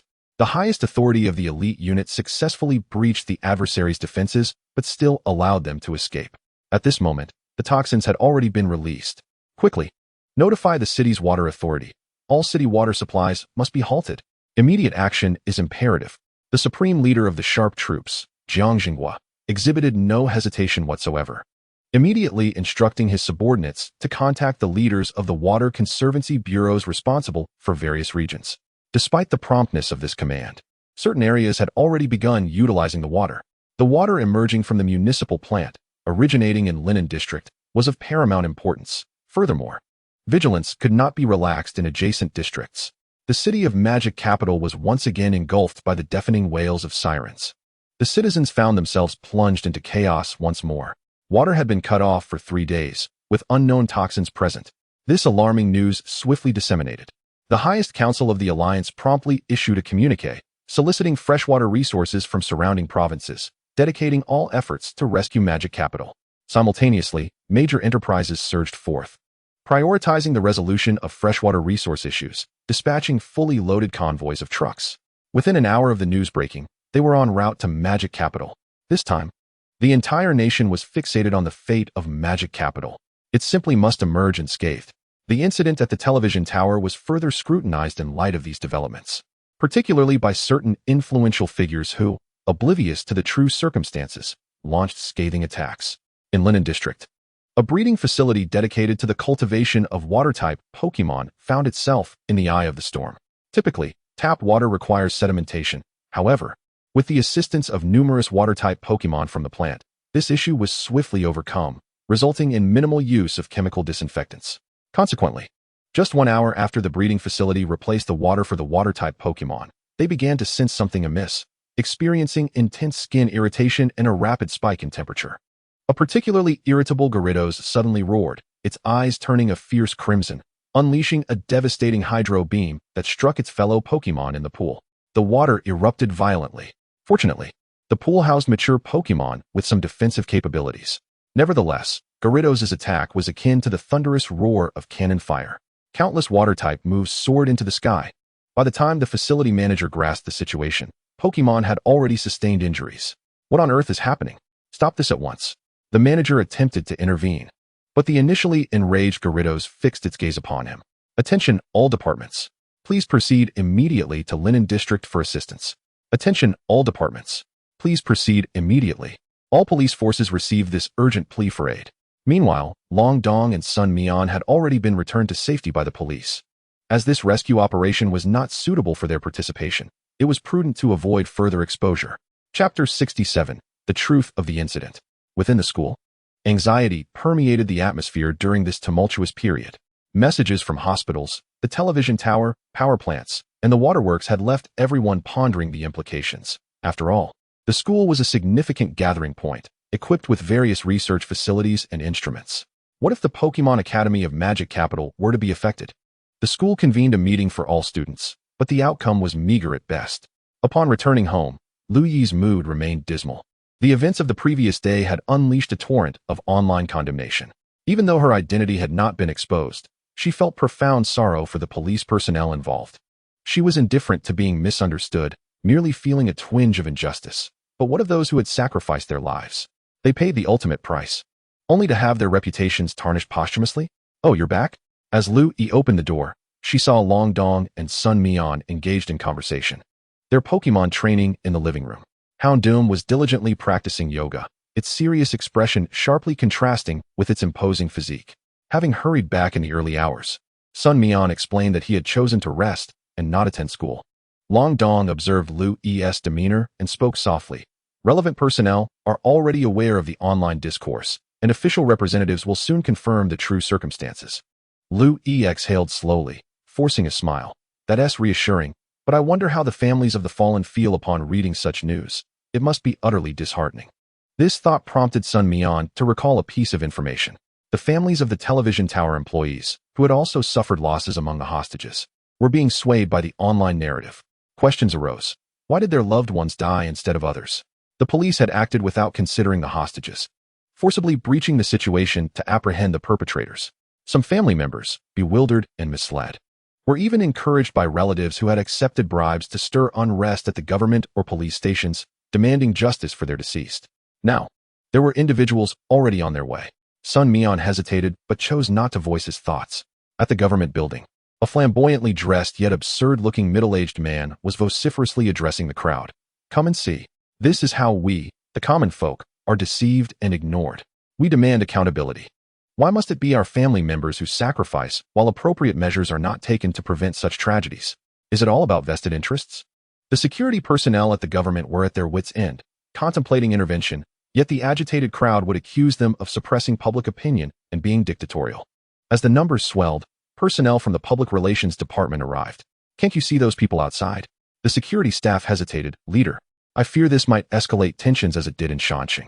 You must remember, we serve the public, but the nation requires order. There must be protocols. We have ample evidence and preparation for this matter. We cannot allow these individuals to seize upon any self-righteous remarks to incite chaos. The deputy minister of the Public Relations Department said, frowning. I understand, leader. The security personnel nodded promptly. Immediately, they moved to detain the two individuals primarily responsible for inciting the crowd. Hey, what are you doing? Don't touch me. Let go. Is this how you treat the citizens? We pay taxes for your sustenance, and you bite the hand that feeds you. The deputy minister of the Public Relations Department stepped forward, declaring, tonight, the government of Magic Capital will present the entire sequence of events and the audio recordings from all police communications at a press conference. The truth will emerge, and the true citizens will judge the matter. There is no need for you to maliciously mislead others. Inform the police department that there are individuals inciting unrest and disrupting public order. Yes, leader. The security personnel stood tall, their powerful arms firmly restraining the dissenters, rendering them unable to struggle. In the evening, a grand press conference unfolded, gathering reporters from various national television stations, newspapers, and even state media. In recent days, a deeply disappointing incident had transpired. A nefarious organization, targeting the television tower, orchestrated a shocking act of violence. Our police were dispatched promptly to provide assistance, effectively preventing further attacks on densely populated areas. Yet, under the machinations of those with ulterior motives, our police personnel face slander. I will now release all compiled recordings and videos, with no edits or omissions, and I welcome media colleagues to provide their insights. The Deputy Minister of the Public Relations Department announced, gesturing for the staff to commence the presentation on the large screen and audio system. Here is 0016. 37 minutes after the explosion orchestrated by terrorists in the park, I have confirmed their final location, the 13th floor of the television tower. Please provide instructions. Proceed to the target immediately. All personnel are accounted for. Move towards the television tower of Magic City. Captain, the adversary has taken the employees of the television tower hostage. Do not act recklessly yet. Ensure their safety. Are the Pokémon with sniper capabilities ready? They are prepared. However, the enemy's position is exceedingly concealed, and the ground is littered with dormant electrode. Requesting support. Confirm the location of the hostages. What should we do? Boss, we can't charge in. Are there any ghost-type or psychic-type Pokémon capable of teleportation? In this situation, alas, my Ralts can teleport. Can we have Ralts rescue those hostages? The audio feeds seamlessly connect with the video displayed on the large screen. As the sight of the Tauros, blood trickling from their mouths as they brace against the collapsing ceiling, emerged, some reporters present began to weep, while others, filled with rage, clenched their fists. Meanwhile, the police chief giving the orders remained as the last line of defense. He did not retreat. Two officers who went back to search for remaining personnel failed to evacuate in time, their figures obscured from view. Only the sight of the ceiling caving in to trap them beneath, just before their demise. Their final words were, "At least we managed to get them out in the end." The Deputy Minister of Public Relations, tears brimming in her eyes, awaited the conclusion of the video and audio playback before gritting her teeth and declaring, "These are our heroes.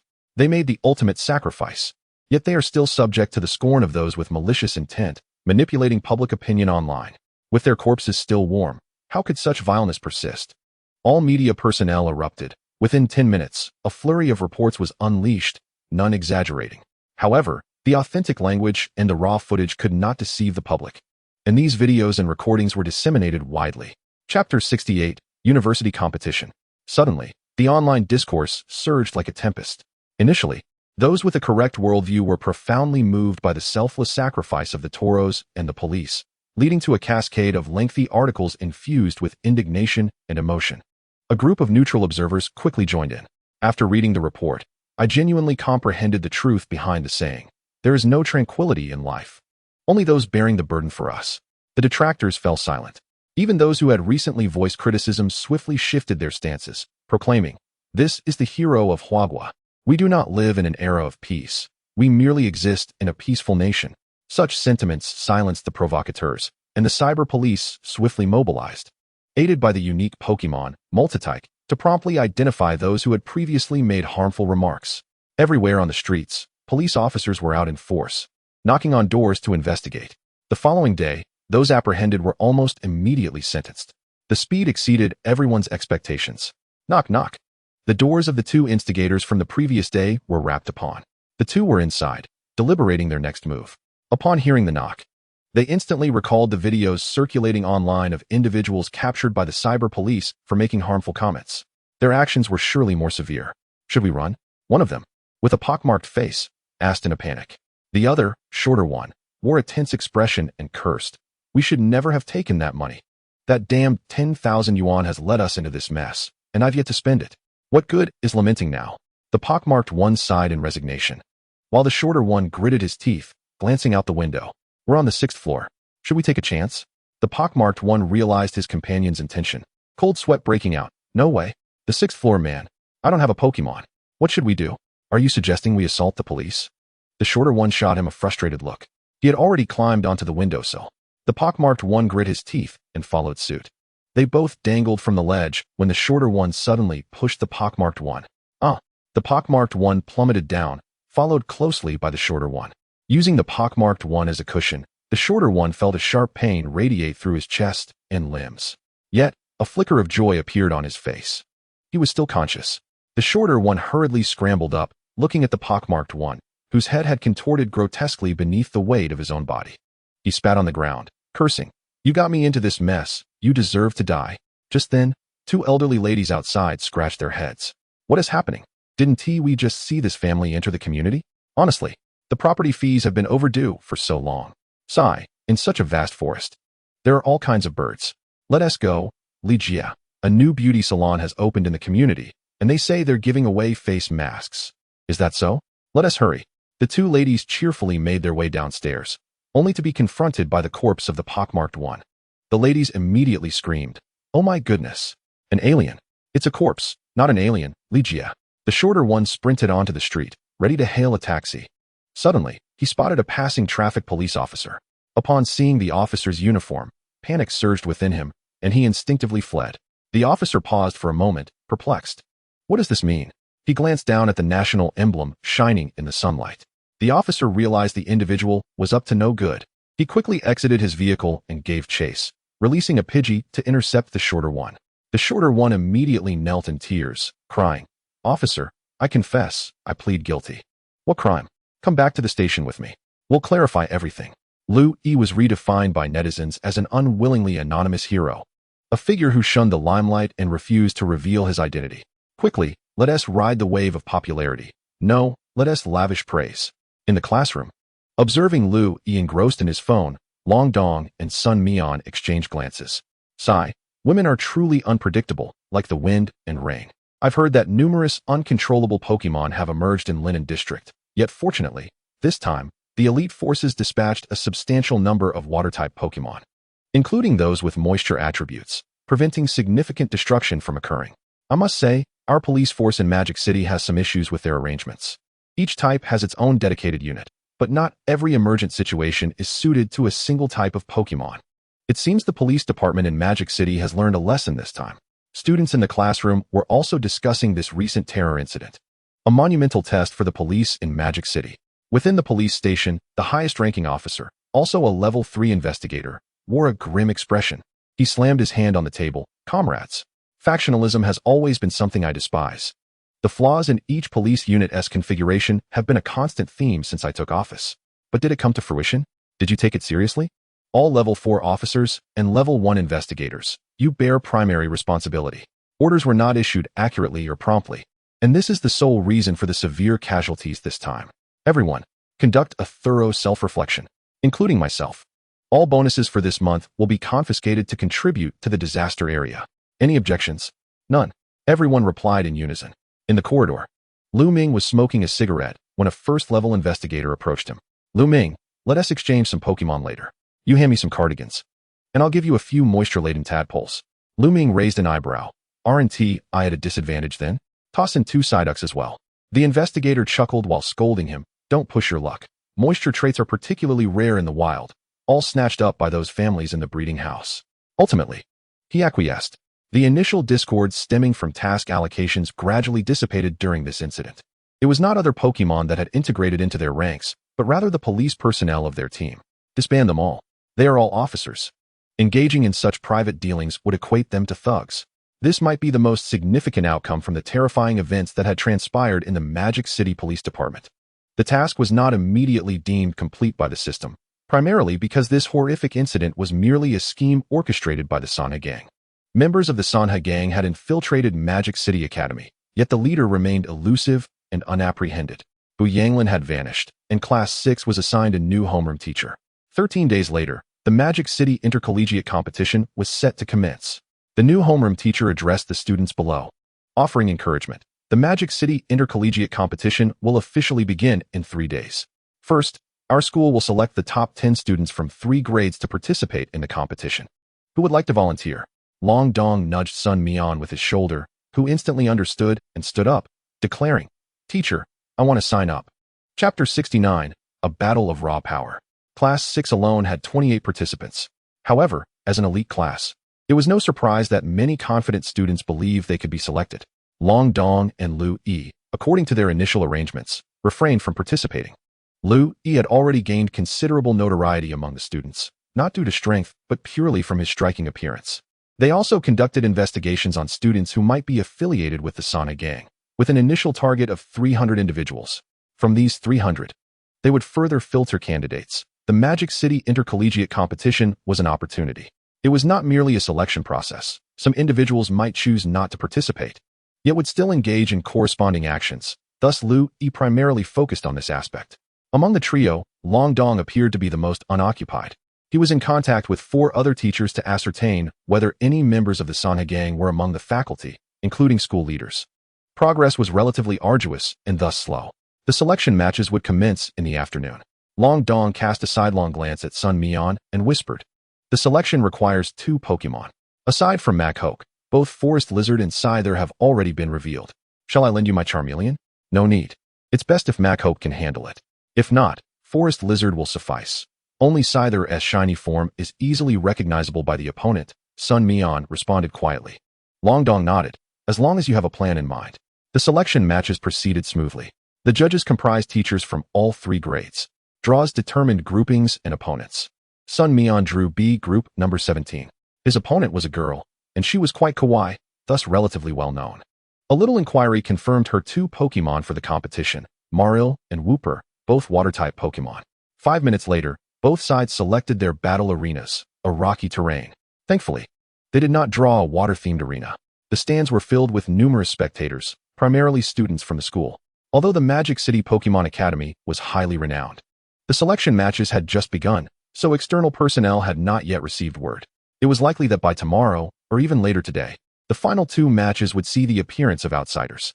Sun Mian would need to compete in 2 matches this afternoon. The scoring system awarded 2 points for a win, 1 point for a draw, and none for a loss. Xiao Nana is the most beautiful. Xiao Nana, use water gun. Defeat that sleazy guy in front of you. Sun Mian was taken aback. What on earth? The audience seemed to be predominantly fans of his opponent. The referee shot an exasperated glare at the spectators. But with everyone cheering, they were undeterred by the teacher's presence. "Now, both competitors, please enter the arena and release your Pokémon." Xiao Nana donned a frilly Lolita dress, petite and adorable with a red headband adorning her slightly round face. "It's decided. My Marill." Her extremely youthful and delicate voice elicited a cacophony of cheers from the stands. It seemed that Marill was her ace. Xiao Nana appeared eager to conclude this mundane battle swiftly. Alas, Marill's prowess was evident. The opposing guy looked like mere fodder. Sun Mian released Machoke, instinctively glancing at Marill's attributes. Marill LV19. Type, Water Fairy, undiscovered. Ability, huge power. Gender, talent level, D. Skills, tackle, tail whip, water gun, water sport, bubble, rollout. Bubble beam, water tail, taught skill, belly drum, inherited skill, motivated, skill disc. Indeed, students from the Magic City Academy were not ordinary trainers or apprentices. Sun Mian mused to himself. The referee announced, "The first attacker is designated. Marill shall defeat Machoke. If it loses its fighting ability or concedes, it is considered a failure. Marill, water gun, give it a shot." Xiao Nana immediately initiated the offensive. The little girl had a fiery temper. Machoke's speed was not exceptional, particularly under the added weight. Yet the power of water gun did not faze Machoke. It seemed unaffected and instinctively began to concentrate, methodically enhancing its skills. Marill, after using motivated, unleash water tail. With a flick of its round, ball-like tail, Marill charged forth. Sun Mian discerned the opponent's adeptness with the water tail technique and did not dare to lower his guard. Machoke, low kick. Executing the technique he had practiced countless times, Machoke delivered a powerful kick to Marill. Water tail struck Machoke simultaneously. Machoke staggered back a few steps, kneeling on one knee to stabilize itself.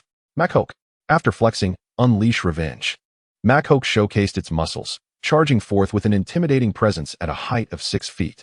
Marill instinctively recoiled, while Xiao Nana, concerned, hurriedly cheered her on. Marill regained its composure, using bubble to obscure Machoke's vision. Sun Mian suddenly chuckled. Machoke, eyes shut tight, charged through the bubbles, grasping at what it remembered, and delivered a mighty punch. Marill was sent flying, its defenses drastically deteriorating.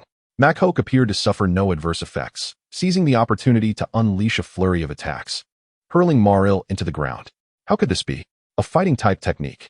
Xiao Nana furrowed her brow, contemplating the held items. Yes, this Machoke must have an item that boosts fighting-type damage. Marill, do not concede. Use Belly Drum for your strongest strike. After using Belly Drum, Marill unleashed its most powerful water tail. Machoke's eyes gleamed with excitement. Now this is a battle of raw power. Machoke, retaliate. Sun Mian commanded, a smile on his face. Oh no. Panic flickered across Xiao Nana's face. Howley, in agony from the water-flowed tail, displayed his painful mask. However, simultaneously, the power of retribution exponentially amplified Howley's strength.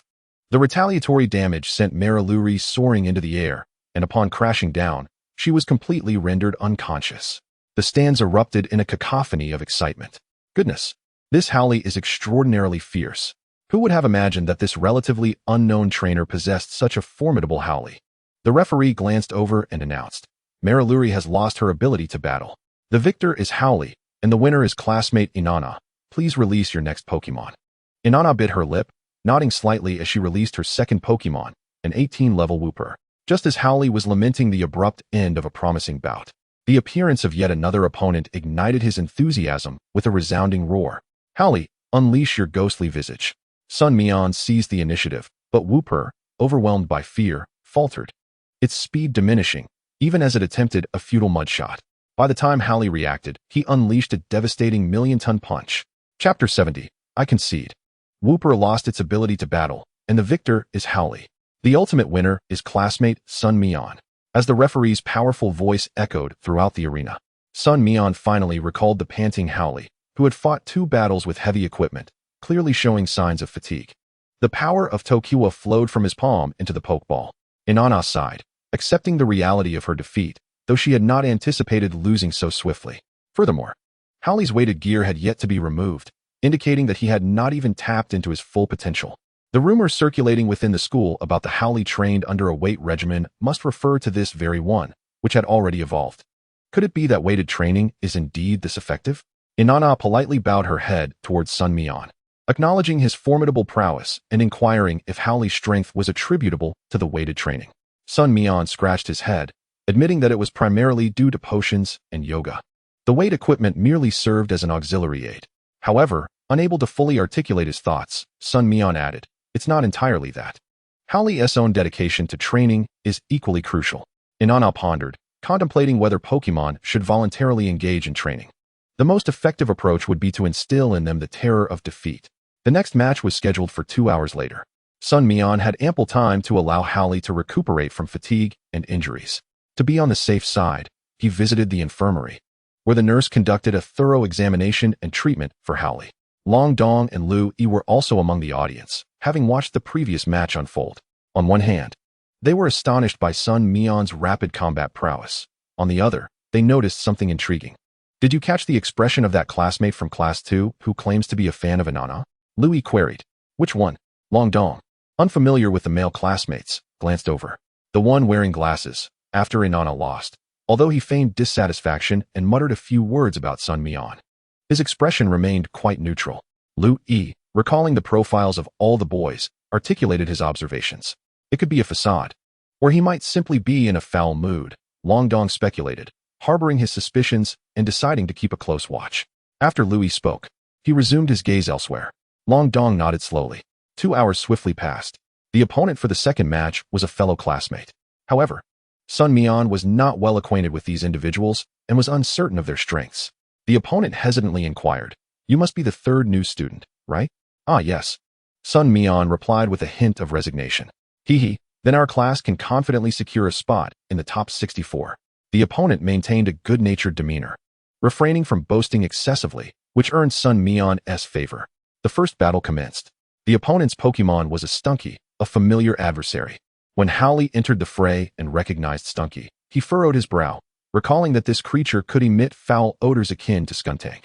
However, he ultimately triumphed in the first match, though the poison-type attacks caused considerable trouble. For the second battle, Sun Mian had no choice but to remove Howley's weighted gear. As the intense stamina depletion would exacerbate the toxins, it was imperative to finish this quickly. The opponent's second Pokemon was one of the Kanto starters, Squirtle. Squirtle LV20. Type, Water. Ability, Torrent. Gender, NA. Talent level, C. Skills, Tackle, Tail Whip, Water Gun, Withdraw, Bubble, Bite, Rapid Spin, Water Pulse, Tutored Move, Iron Tail, Tutored Move. Refresh, Inherited Move, Scald, TM. Additional note, it is said to have a lifespan of 10,000 years, and its thick, white, fluffy tail symbolizes its longevity. It swims faster in water than it can run on land. Achieving a swift victory was uncertain. Sun Mian, with a hint of reluctance, commanded the already fatigued Howley, who had utilized bodybuilding and focus energy, to charge in with a ghostly face and a powerful strike. Squirtle, Withdraw, shielded itself within its shell and unleashed Water Gun. Howley, frustrated, struck the shell, only to be doused in water. Howley, do not rush. Since the opponent wishes to play the turtle, let us send it skyward. Sun Mian's voice resonated, and Howley seized the opportunity to execute a throw. Squirtle's shell rolled across the ground, and when it emerged, it shook its dazed head. Although its shell possessed formidable defense, such impact was unavoidable, reminiscent of seabirds capturing turtles and slamming them to the ground. Squirtle, Water Pulse, Rapid Spin. Aware of Howley's poisoning, the opponent did not let down their guard, launching a series of attacks that sent Howley, who had just withstood the Water Pulse, soaring from the ensuing Rapid Spin. Howley, Million-Ton Heavy Punch. Squirtle, Withdraw. Howley struck the shell once more, and Squirtle emerged from its shell, advancing with a powerful iron tail. Howley fell to one knee, gasping for breath. Sun Mian completely surrendered. Although the opponent was not maliciously stalling for time, Squirtle's tactics were effective, and as the poison spread, Howley would only worsen with each passing moment. However, Howley seemed to grasp Sun Mian's intent, letting out a furious roar. Strength. He seized the opponent, leveraging the force to slam down, delivering a punishing heavy punch that denied Squirtle any opportunity to withdraw.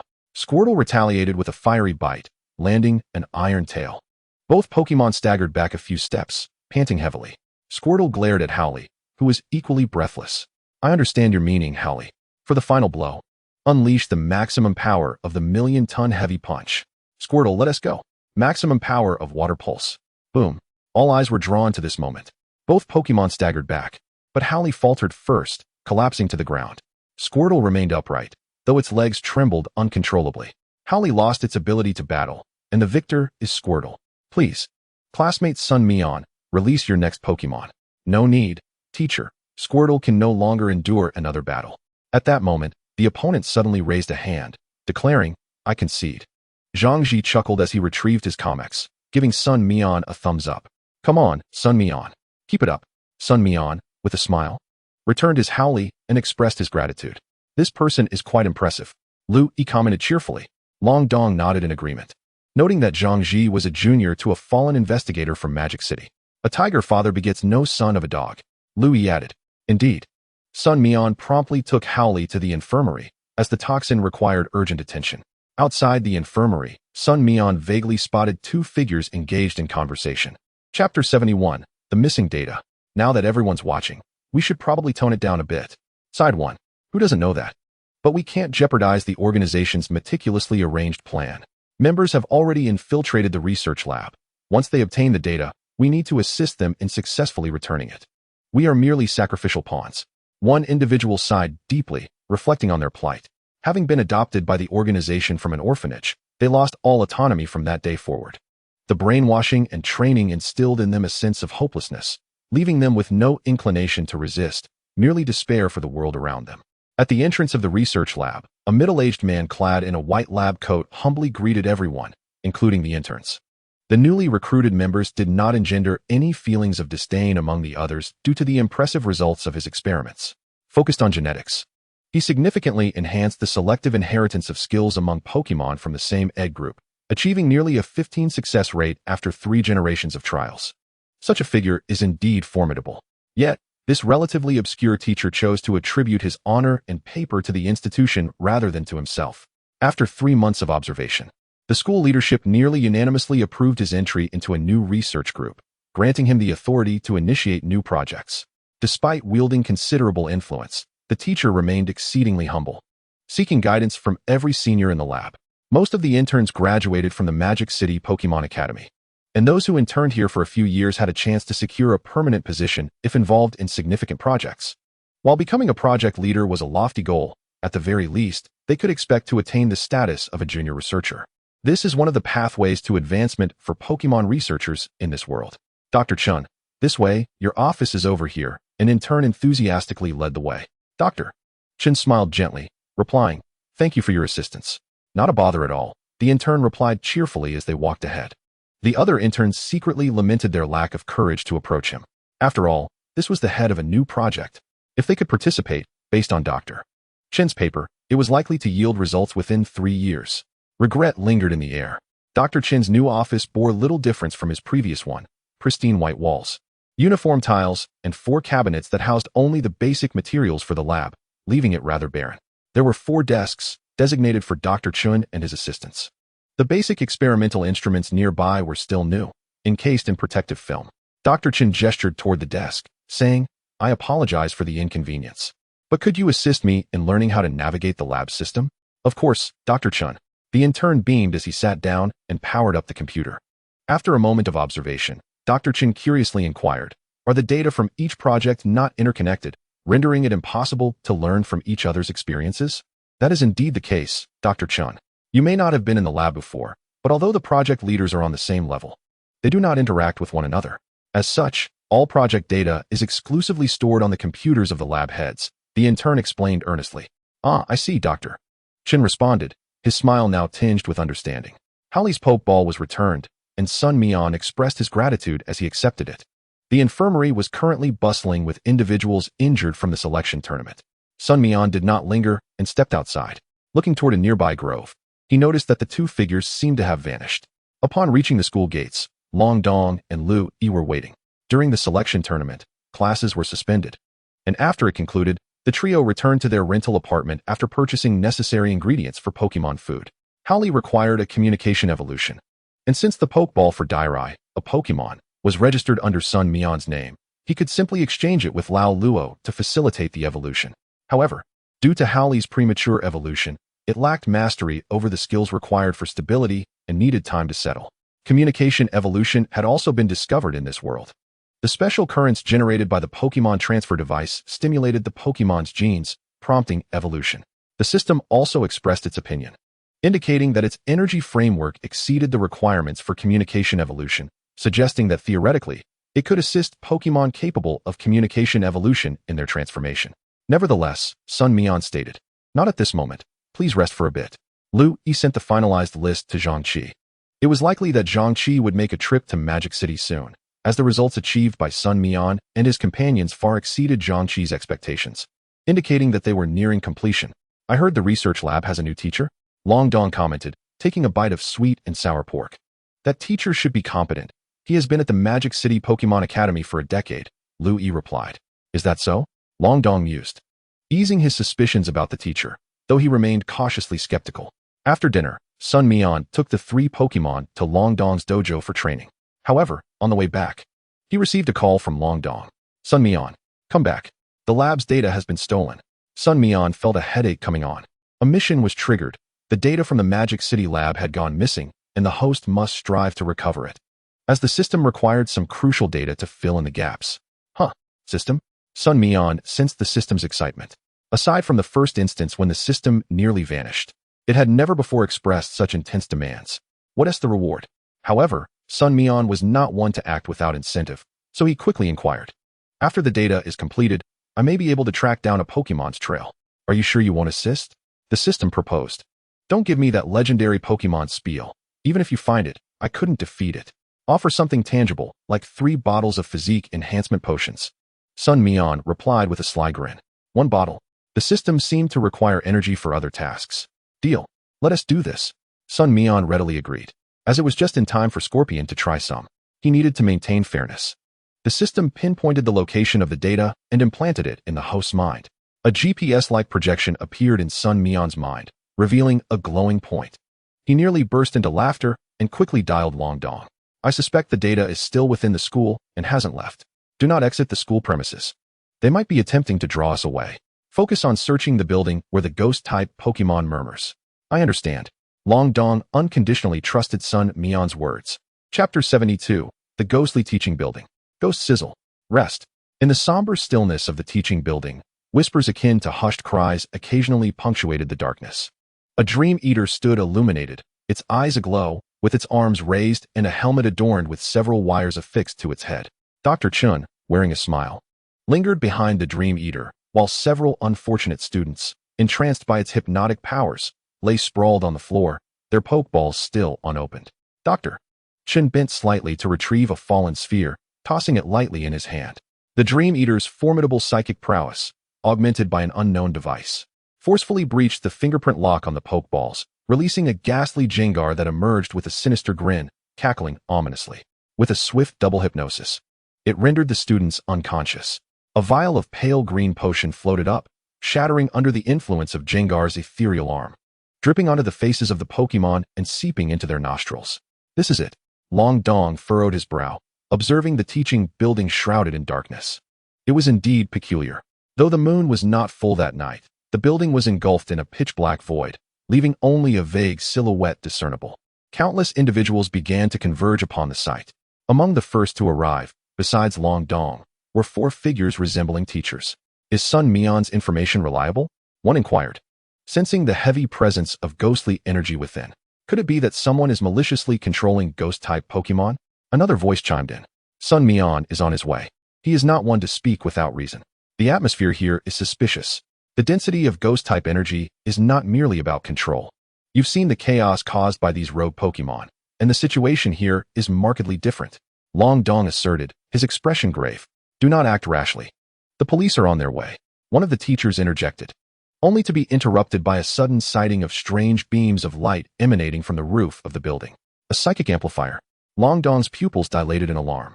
This was a device long resisted by the Alliance, developed by several nefarious organizations nearly 20 years ago to amplify the psychic abilities of psychic Pokemon, often at the expense of others' mental energies. Those enhanced Pokemon could hardly withstand such overwhelming psychic force, facing a substantial risk of brain death. Even those who managed to survive would be left in agonizing torment, potentially spiraling out of control. This inhumane device had been swiftly suppressed by various national alliances. Under the pressure from numerous countries, the matter was soon quelled. Yet now, it had resurfaced. Longdong had seen references to it in his family's archives.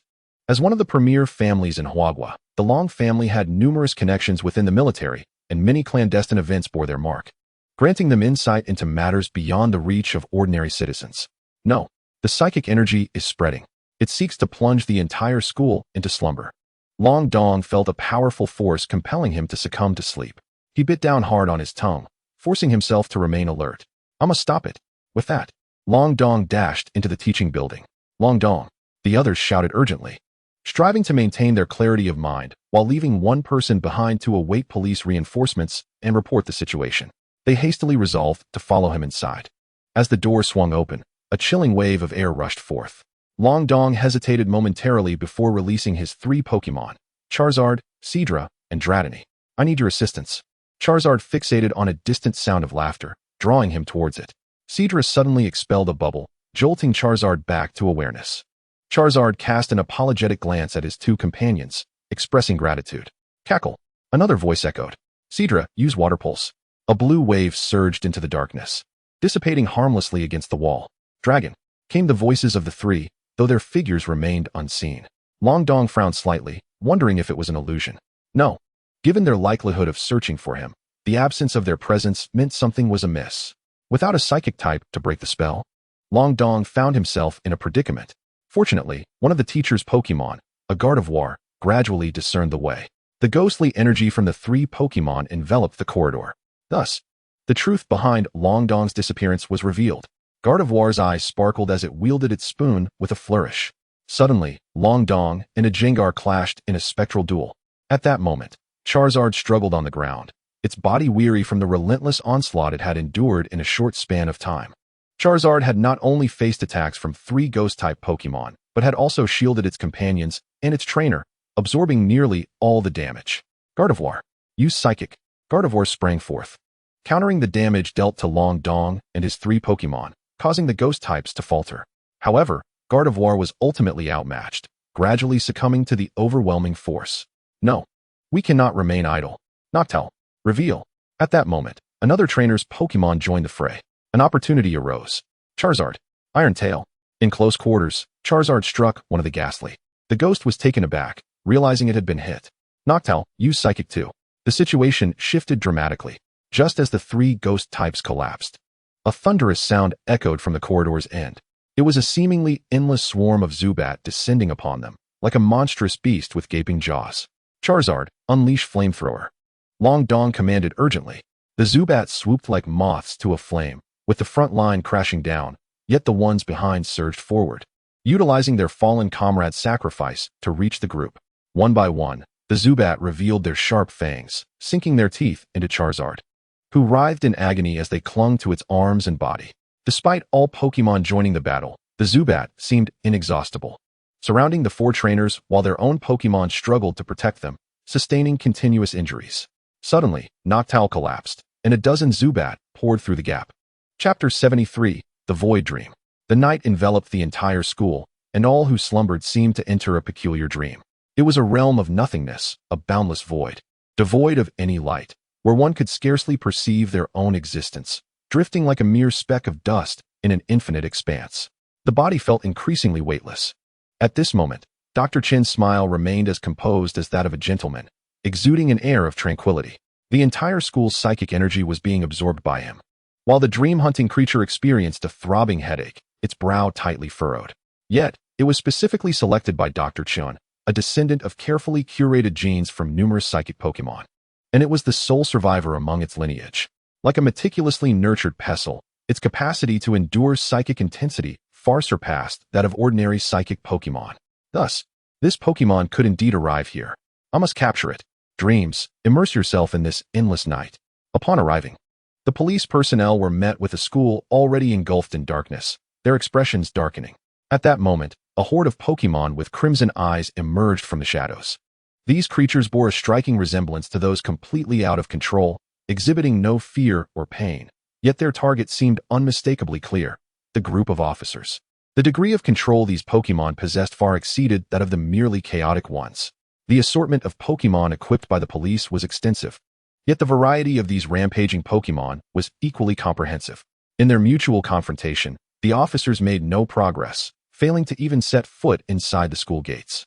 As the shroud of darkness thickened, an increasingly potent hypnotic effect caused the police officers to retreat in succession. The darkness began to spread outward, awakening more and more individuals who had previously been in slumber, their brows furrowing as they too entered that dream realm. When Sun Mian finally arrived, he found countless bodies sprawled on the ground, while those controlled Pokémon had vanished, along with the absence of their trainers. What could have transpired? Host. They have been forcibly hypnotized and drawn into a manufactured dreamscape. Your psychic power is not stabilized by me, but rather because your psychic energy differs from those of this world, making you immune to being drawn into it. In other words, this catalyzed hypnosis would be ineffective against me? Not entirely. While you cannot be pulled into the fabricated dream, you can still be subjected to hypnosis, the system continued. Sun Mian furrowed his brow tightly, realizing that he alone might not be able to rescue so many individuals. He dashed into the school. The entire establishment was enveloped in a darkness so profound that he could scarcely see his own hands. Fortunately, with the system pinpointing the location of the doctor, he could navigate through the GPS beacon to determine its position. That was undoubtedly the epicenter. Upon entering the teaching building, Sun Mian felt something beneath his feet in the long corridor. Crouching down, he touched it. Was it a bat? More accurately, a bat-like Pokémon. Were these creatures also under control? Or were they the Pokémon of the rescue personnel? Dalong. Sun Mian called out twice, but only his own echo reverberated in the corridor with no response. He pulled out his phone, only to find that it had lost signal. Was there an issue with the base station? Or was the signal being interfered with by something? Sun Mian couldn't afford to dwell on it. The increasing number of missing companions and the appearance of more Pokémon filled him with dread. Using the faint glow of his phone, he finally discerned a flicker of shadow. Sun Mian confirmed the identity of the bat Pokémon below. There were too many. At least 100 sprawled across the floor. What about those two Ghastly and Haunter? Were they also being controlled? Suddenly, Sun Mian heard a series of increasingly close whimpers, breaths, and pairs of red eyes. The stench was becoming palpable. The prolonged howls confirmed that the entities were foes. And there were many. Machoke, Scyther, Trico. 3 Pokémon were released, and the teaching building turned out to be the place with the least hypnotic influence. Machoke, hearing the sounds, sensed the direction. Although its Pokémon vision couldn't fully capture the figures, silhouettes began to materialize. As an elder brother, Machoke would not allow his younger siblings or master to be threatened. It sprang forward, exclaiming, "Power! Focus! Muscular!" Under the dual enhancement, Machoke charged forward, seizing one of the enemy Pokémon by the neck and executing a powerful throw that brought it down. The adversaries surged forward. Scyther, Lightning Slash, Poison Jab, Trico. The cover is up to you. Got it. Trico responded earnestly, and with the power of grass, he unleashed a barrage of seed machine guns and razor leaves. Not needing to hit the enemies accurately, merely restricting their movements. Under Machoke's fierce assault, more and more Pokémon fell. Scyther, like a skilled finisher, struck down the already incapacitated foes with its poison jab, slashing, and other techniques. As Sun Mian drew closer, he finally recognized the fallen Pokémon. Were those Herdier? No wonder Machoke had them in a firm grasp. There were about 20 of these Herdier, forming a mature pack. Based on their skill set, they must have been wild Pokémon. After dispatching them, Sun Mian utilized the power of restoration to revive Machoke and the others, locating the stairs to continue upwards. Yet upon reaching the upper floor, the fallen Pokémon had vanished. This indicated that Long Dong and the others hadn't even ascended. Where could they have gone? Sun Mian furrowed his brow, relying solely on himself. Even if he found the doctor, he would be unable to resolve the situation. He had to consider his own circumstances. Sun Mian would not easily allow himself to fall into peril. Since they had not gone upstairs, there must be overlooked points on the first floor. He decided to return. Sun Mian promptly made his decision, retracing his steps to the first floor. The tranquil corridor was littered with numerous fallen Pokémon, and their positions seemed to guide him toward something. Of course, the direction they had come from. They surely wouldn't have been in this corridor from the very beginning. There must be other hiding spots. Sun Mian meticulously searched every classroom and the teacher's office, but found no one. Was there a flaw in his reasoning? Sun Mian pondered deeply. No, he must have overlooked something. What could it be? Why was that fire hydrant door ajar? Illuminating it with his phone, Sun Mian increasingly felt that something was amiss. He pushed it slightly, and it opened unexpectedly. There was still space inside. Machoke led the charge, rushing in. No ambush awaited. Yet Machoke's excited voice rang out, "Golly!" Sun Mian hurried over. A few battered individuals, along with Long Dong, lay on the ground. This space measured approximately 20 square meters. It was uncertain whether it had always existed or had been secretly altered by someone. Chapter 74, Ascending. The Lure. Dalong. Sun Mian nudged Long Dong, realizing he was likely unconscious due to his injuries, not hypnotized. His restorative power should only be effective on Pokémon. However, the healing potions in this world worked on humans as well. Sun Mian took out a spray from his backpack and applied it to Long Dong. Perhaps the slight pain from the disinfectant in the medicine jolted Long Dong awake. Dratini! Long Dong roared, momentarily startling Sun Mian. "Big brother Dalong, it's me, Sun Mian." Long Dong, seeing a humanoid silhouette and hearing Sun Mian's voice, breathed a sigh of relief, but quickly became agitated, exclaiming, "Dratini and Charmeleon, along with Seahorse, have been captured. What happened?" Sun Mian furrowed his brows. Long Dong recounted the circumstances of that moment. As the numbers of the ultrasonic bats surged, the big-mouthed bats also began to appear, transforming the situation into one that was not solely reliant on sheer numbers. Concurrently, the breach created by the owl nightjar became a focal point for the ultrasonic bats, who fearlessly surged through. Those few individuals under constant assault could do nothing but shield their heads in helplessness. However, it seemed that the ultrasonic bats were not targeting them at all, but rather forcing them back to capture the already battered Pokémon, vanishing without a trace. Sun Mian, having listened to the situation, privately lamented that he was fortunate the ultrasonic bats had already dispersed when he entered. Otherwise, he too might have been overwhelmed. After awakening the other three, their immediate concern was also for their Pokémon. Yet, bereft of their own Pokémon, they found themselves of no assistance. Sun Mian's subsequent actions faced considerable obstacles. Beyond this educational building, darkness had enveloped the rest of the surroundings, hypnotizing all within. even if they sought their Pokémon. They could not escape, and any attempt to do so would be futile. Sun Mian remarked that the adversary's intentions were unmistakable, to capture more Pokémon, perhaps to manipulate them. But there could be other possibilities. What shall we do? Just watch, Long Dong said, unwilling to concede. I have an idea. At that moment, another teacher spoke up. He continued slowly, there must be other Pokémon upstairs as well. Everyone frowned, acknowledging the likelihood. Currently, only Sun Mian possesses any combat capability. We must ensure he can ascend. That mental amplification device requires his destruction. No one else can breach the darkness to come in. But the enemy's strength is undoubtedly formidable. Just these controlled Pokémon, though low in level, cannot be suppressed by those lacking higher energy feedback. So, Sun Mian's ascent is perilous. Long Dong stated, this is our sole opportunity. My plan is for us to distract these controlled Pokémon, allowing Sun Mian to ascend. The teacher proposed. The others fell silent. This is unacceptable, even without utilizing skills. Pokémon's physical prowess surpasses what you can withstand. Sun Mian interjected. There is no other option. Sun Mian, we cannot allow this situation to escalate. You are unaware of the hypnosis incident from 20 years ago. We cannot permit a tragedy to repeat. Long Dong exhaled heavily, nodding in understanding. Then let us proceed. The other two solemnly agreed. Sun Mian's heart was tumultuous. Gradually, he comprehended that these individuals were not merely concerned for the safety of their Pokémon, but rather, the entire school, even the entire district, and the citizens of the magical city were ensnared by this scheme. Sacrifices had to be made, and these individuals willingly chose to risk themselves to secure a glimmer of hope for Sun Mian. I entrust this to you all, and please ensure your own safety. Sun Mian implored. Fear not. The others replied with smiles.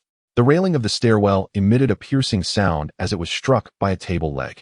A classroom on the second floor was suddenly breached.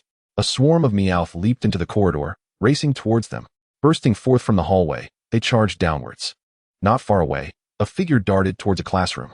The Meowth locked onto their scent, their crimson eyes stripping away their usual adorability, revealing a menacing demeanor as they pursued. Faster! We must be quicker! The teacher leading the charge dared not look back, fearing even the slightest distraction, and burst into the classroom, where another teacher immediately positioned desks and chairs against the door, and the back door. The teacher who ran and did not pause, rushing to the rear door to barricade it with furniture. Yet the Meowth's momentum was tremendous. This tactic would not hold for long. Long Dong and another teacher quickly followed Sun Mian up the stairs. Without pausing on the second floor, the three continued their ascent. The rooftop was on the 5th floor. 3 more stories to go. The Pokémon on the 3rd floor, hearing the commotion in the corridor, were already stirring with anticipation. Gritting his teeth, the teacher said, You all continue up. I will draw them away. Sun Mian could not afford hesitation and nodded decisively, as he and Long Dong rushed up the stairs. The 2 classrooms nearest the corridor erupted with a bang, unleashing a horde of Abra and Geodude. The number of Pokémon was escalating. At that moment, the teacher shouted loudly, Come here, you little rascals. I'm right here. With that, he dashed down the stairs. The Pokémon on the 3rd floor immediately seemed to have found their target. Charging down the corridor, the teacher entered the 2nd floor, unwilling to descend further, and instead ran into the hallway, shouting as he went, I'm over here. Come on. The Abra opened its mouth wide, unleashing a barrage of poison needles. The teacher narrowly dodged, hastening forward. The corridor's window was wide open. Without hesitation, the teacher enticed them closer, laughed heartily, and leaped out. All the Abra and Geodude surged forth. On the 4th floor, in the quiet corridor, Sun Mian and his companion ascended, as if they had not attracted any attention. Sun Mian exchanged glances with Long Dong. Since there was no reaction, they decided to continue upward. But just as they began to ascend, the classroom door swung open. From the stairwell leading to the 5th floor and rooftop, a swarm of Magnemite floated into view. Sun Mian's eyes lit up. Long Dong, hold off on drawing them away. Let me handle this. System, my dear brother. I can only place my complete trust in you. Sun Mian charged in. Countless sparks of electricity flickered. Long Dong heard the commotion behind him. The Pokémon from the 4th floor were approaching. Gritting his teeth, he recalled Sun Mian's previous actions at the power plant, choosing to trust him as he let out the sludge Pokémon emerging from the 5th floor. Sun Mian flung open the rooftop door. A fierce wind rushed by. Sun Mian beheld a figure clad in a white lab coat, alongside a dream eater bound by instruments. Chapter 75, The True Objective. As the door was pushed open, the flickering electricity behind that figure illuminated it. Dr. Chun furrowed his brow slightly, surprised that someone had dared to ascend. 2 Hypno were released by Dr. Chun, their vigilant gazes fixated upon Sun Mian. Sun Mian grinned broadly. Were they about to evolve, these Hypno? Scyther, Forest Lizard. I leave them to you. The level of the Forest Lizard was not significantly different from theirs, but the Scyther had yet to reach level 20, creating a severe level disparity, even with exceptional talent. Victory was not guaranteed, but now, Sun Mian had no choice but to trust them. Without further words, Sun Mian and his Machoke charged forward. Doctor. Chen shook his head slightly as shadows rose from below. Those were the controlled flying-type Pokemon of the others, and the 2 Pokeballs in Dr. Chen's hand had yet to be unleashed. What was he waiting for? Zhang Qi disembarked from the vehicle, only to hear the police personnel awaiting him report new developments. Zhang Qi frowned and immediately released a Spearow, disregarding the regulations against low-altitude flying within the city, and headed straight for the outermost perimeter of the darkness. Countless Pokemon are striving to dispel the ominous shroud. Though some progress has been made, it remains minuscule, as the number of Pokemon under control and hypnosis continues to rise. And with the frequent emissions from the enhancement devices, the density of the shroud intensifies. Team Lu. Zhang Qi has spotted a familiar figure and approaches immediately. Captain Zhang. You 2 have arrived. Though both hold equivalent ranks, their duties diverge. What is the situation? Is this the handiwork of the Sanhe gang? Zhang Qi furrows his brow slightly. Lu Ming's expression darkens. The data from the Magic City Pokemon Academy has been stolen. The enhancement devices were prepared in advance, but the data contained modified methods for amplifying hypnosis, rendering the original control techniques far more sophisticated. The Pokemon under control can execute commands flawlessly. Furthermore, as the number of hypnotized individuals increases, the coastal warning systems suddenly indicate an energy source resembling a legendary Pokemon approaching. Can we confirm the identity of the entity? Zhang Qi inquires, astonished. Currently, confirmation is elusive, but based on their strategy, there are only 2 potential targets. Lu Ming's pupils flicker. Zhang Qi quickly grasps the implication. You mean, Darkrai and Cresselia? The effects produced by the shroud bear a striking resemblance to Darkrai's inherent abilities. Darkrai is highly likely to be drawn here, while Cresselia, the guardian that chases Darkrai to dispel nightmares, may also be compelled to arrive due to this energy. Lu Ming asserts. The true aim of the Sanhe gang. It is them. Zhang Qi cannot suppress his exclamation. On the rooftop of the teaching building, Sun Mian and his 3 Pokemon are nearing their limits. Although Dr. Chen's 2 Hypno moves have merely pushed back the Scyther and Forest Lizard, the Pokemon with crimson eyes show no regard. The injuries of his Machoke worsen. Sun Mian's power of eternity is nearly depleted. Yet, his dwindling stamina is plummeting rapidly. The exhausted Machoke is soon targeted by a Noctowl that seizes its opportunity, launching a Psychic-type move, Confusion, directly at Machoke. Machoke is sent flying, struggling to brace itself with its arms. My master is still there. Sun Mian trembles slightly, not from fear, but from rage. Machoke and Scyther can no longer hold on, leaving only the Forest Lizard gasping for breath, its frequency of skill usage diminishing. This swift attacker is also on the verge of collapse. It's here. That intoxicating power. The excited voice of Dr. Chen suddenly resonates. The Dream Moo's anguished expressions reveal someone is suppressing its psychic power, effectively dispelling the shroud. That figure seems to have pinpointed the source of the energy. It rushes straight towards the school building. The dissipating outer shroud allows Lu Ming and the others to advance, aiming to rescue the entrapped Pokemon and humans. A pale pink energy pierces through, further heightening Dr. Chen's excitement. 2 Pokeballs are released. One contains a mischievous Gengar, while the other houses a coldly observant Absol. Gengar. LV38. Type, Ghost Poison. Ability, Cursed Body. Gender, NA. Talent level, B. Moves, Shadow Punch, Hypnosis, Lick, Curse, Dark Pulse, Curse, Nightshade, Strange Light, Surprise Attack, Revenge. Dream Eater, Dark Pulse, TM. Shadow Claw, TM. Mist, Inherited. Perish Song, Inherited. Fire Punch, Tutored. Knock Off, Tutored. Additional info. Gengar is quite playful, sometimes even quite mischievous. They enjoy pranks, such as pretending to be someone as Shadow and then acting differently. Absol, LV39. Type, Dark. Ability, Super Luck. Gender, NA. Talent level, B. Moves, Perish Song, Future Sight, Feint Attack, Leer, Quick Attack, Pursuit, Taunt, Bite, Shadow Clone, Slash, Swords Dance, Night Slash, Detect, Psycho Cut, Quick Attack, TM, Roar, TM, Pursuit, Inherited. Critical Hit, Inherited, Deceptive, Tutored, Thief, Tutored. Additional info. The appearance of this disaster Pokémon heralds calamity, often residing in mountainous forests, rarely seen by humans. And that figure gradually reveals itself.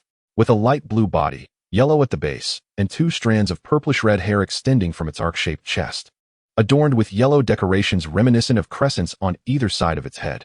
Cresselia, you have finally arrived. Dr. Chen's face still bears a smile. Yet as soon as he finishes speaking, Gengar's Shadow Ball hurtles forward. Simultaneously, Absol executes Taunt. Boom. The expertly trained Shadow Ball strikes Cresselia directly. The effect of Taunt prevents Cresselia from using any defensive moves immediately, forcing it to endure the impact. Psychic Blade pierces forth. Absol leaps forward, seizing the initiative. A similar Psychic Blade erupts, striking Cresselia first. Yet Absol appears unfazed, immediately launching another critical hit. It sends Cresselia plummeting downward. Gengar chuckles mischievously, invoking Perish Song. An invisible curse descends upon Cresselia's head.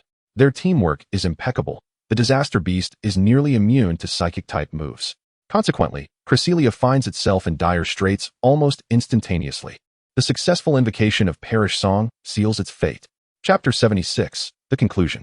Cresselia is not inherently weak, but against the premeditated strategies of the opponent. It soon realizes it has fallen into a trap. The pressure of the legendary Pokémon begins to manifest. Gengar struggles to maintain its stance. Seizing the opportunity, Cresselia activates Lunar Light under the cover of Mystical Guard and Mist. Absol. Thief. Absol's Thief swiftly drains nearly all the Mist and Lunar Light. Cresselia visibly panics. At that moment, the effects of Perish Song take hold.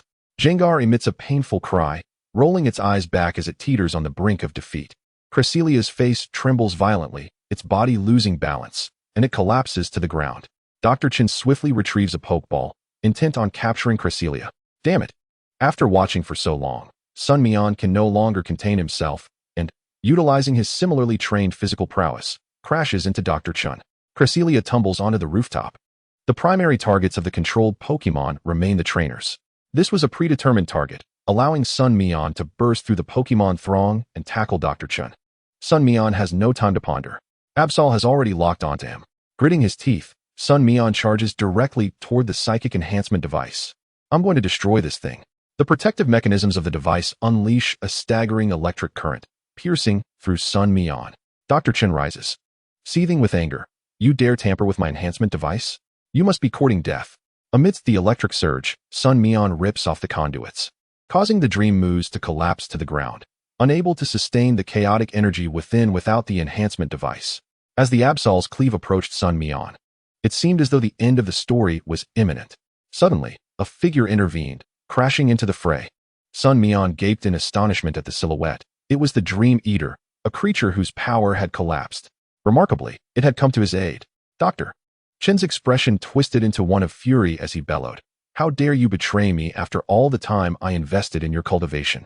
The Dream Eater, its body now in ruins, lay incapacitated after sustaining a blow, yet its countenance was one of liberation. Finally, it could rest, yearning to sleep for eternity. The black mist, fueled by its psychic energy, began to recede. The police force accelerated their efforts to dispel the darkness. Dr. Chen realized that his ambition to control the entire city of magic through the black mist had crumbled. However, the true prize, the Dream God, remained within his grasp. A Pokeball struck Cresselia, who had already succumbed to unconsciousness, and she was captured without resistance. Dr. Chen could not contain his triumphant laughter. Haha, Dream God. At last, you are mine. With your power, I shall seize Darkrai, and with these 2 deities, I will dominate the world. At that moment, a colossal beam of destructive energy struck Absol directly. Boom.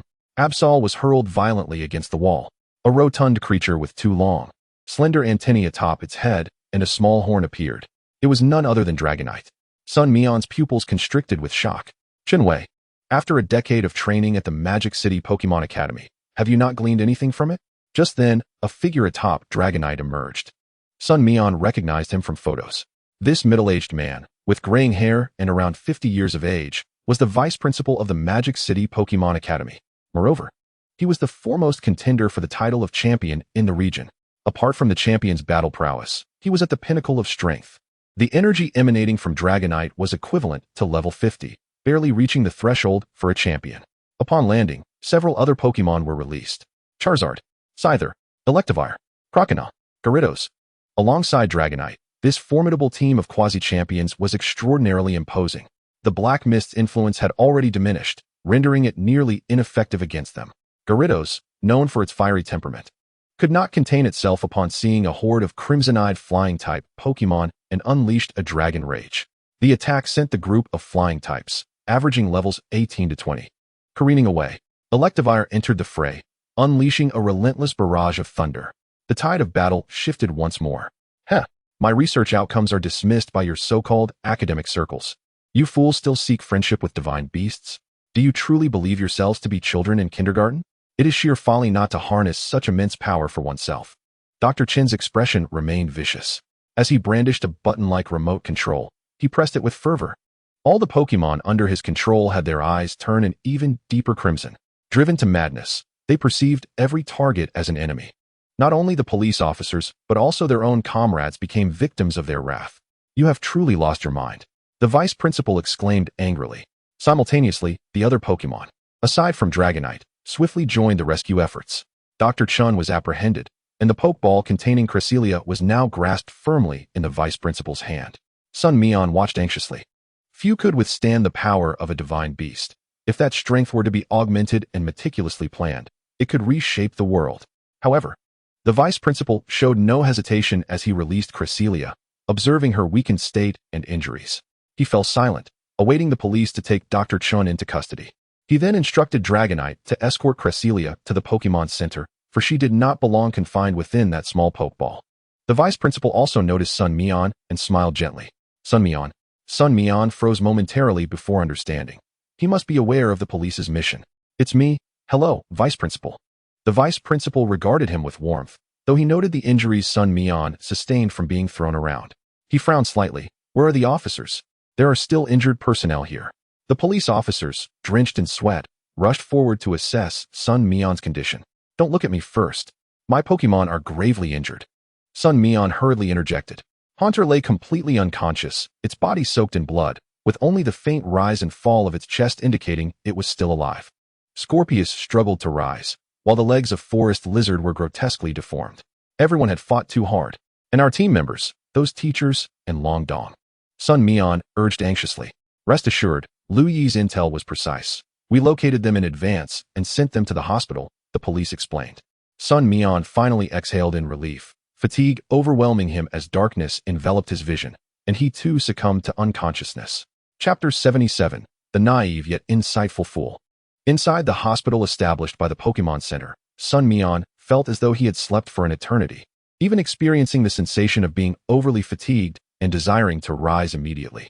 Upon opening his eyes, he beheld the blue and white decor of the hospital. A corner of the bed was slightly sunken. After a moment of gazing, he discerned the outline beneath the covers. It was Scorpius. You've finally awakened, Sun Mian. A voice suddenly erupted from beside him, startling Sun Mian. Upon focusing, he recognized it was Lu Yi, her presence startling in broad daylight. How long have I been asleep?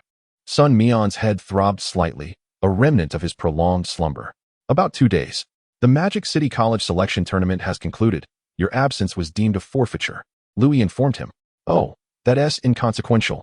As long as the mission was accomplished, Sun Mian replied, rubbing his head as he rose from the bed.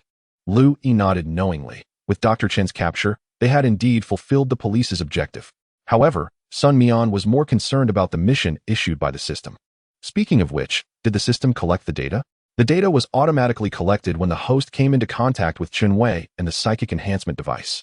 The task is complete, and the physique enhancement potion will be issued in due course. The system's voice resonated in his mind.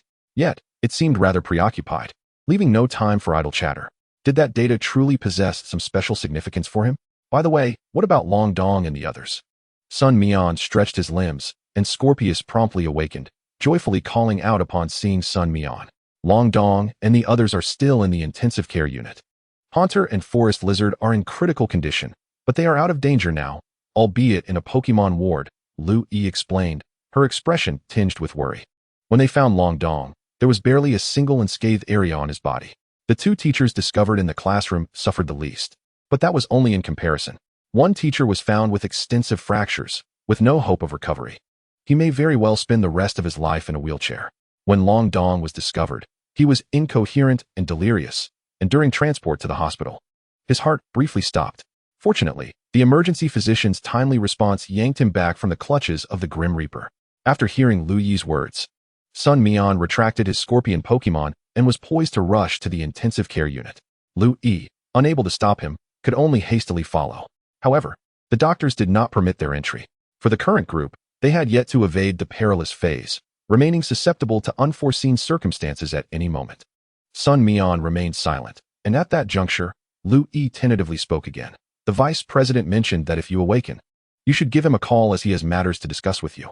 Noticing Sun Mian's nod, Lu Yi refrained from further conversation, wary that Sun Mian, having just regained consciousness, might suddenly collapse before fully recuperating. The call connected. Hello, Dean, this is Sun Mian. At last, you have awakened, Sun Mian. How do you feel? I'm all right. Thank you for your concern, Dean. Lu Yi mentioned that you wish to speak with me? Indeed. During your days of unconsciousness, the members of the Sanha gang were completely eradicated from the Magic City. This significantly enhances the city's security attributes. The police department contacted me, expressing a desire to establish a heroic figure, and I believe you would be a fitting candidate. Without a moment's hesitation, Sun Mian replied, a heroic figure? This battle was not solely my endeavor. Lu Ming, Long Dong, those who sacrificed, the teachers, doctors, and police, each played an equally significant role. I do not feel worthy of such honor. The vice president hesitated for a moment, as if envisioning Sun Mian's resolute demeanor, before suddenly laughing. You are unaware that if you achieve exceptional results at the national conference, combined with this recent merit, it could add considerable weight to your path towards becoming a king. Do you not aspire to be among the elite of Huagua? Sun Mian chuckled softly, gazing at the entrance of the intensive care unit, observing the bustling crowd through the glass corridor. I understand, but this honor truly does not belong to me. You may be a bit foolish, but the old man appreciates that. The vice president's tone shifted, bursting into laughter. Very well. I comprehend your sentiment. I will convey this to them. Will you participate in the Magic City University competition? I can secure you an additional spot. Just as Sun Mian was about to decline, his system chimed in with a new task. Optional tasks. 1. Refuse the vice president's goodwill and receive a special attack enhancement potion. 2. Accept the vice president's goodwill and successfully attain a top 3 position in the Magic City University competition, receiving a strength belt, power band, and both special and physical attack enhancement potions. Sun Mian paused for less than a second. Dean, is that feasible? Ahem, you rascal. Very well. I shall arrange it for you. Even though you are not a native of Magic City, the citizens owe you a debt of gratitude. You are always welcome here. After expressing his thanks and exchanging a few pleasantries, Sun Mian ended the call. Lu Yi, curious, inquired, are you not planning to return? The Sanha gang members have all been dealt with, right? Or are you just itching for another fight? What do you mean by itching for a fight? That sounds rather perverse. I simply believe in seeing things through, Sun Mian chuckled. However, Lu Yi's earlier remark about the Sanha gang being resolved raised a question. Why had the task not been marked as successful yet? Did he need to return to the ancient capital for that? The system remained unresponsive, presumably engrossed in its newfound information.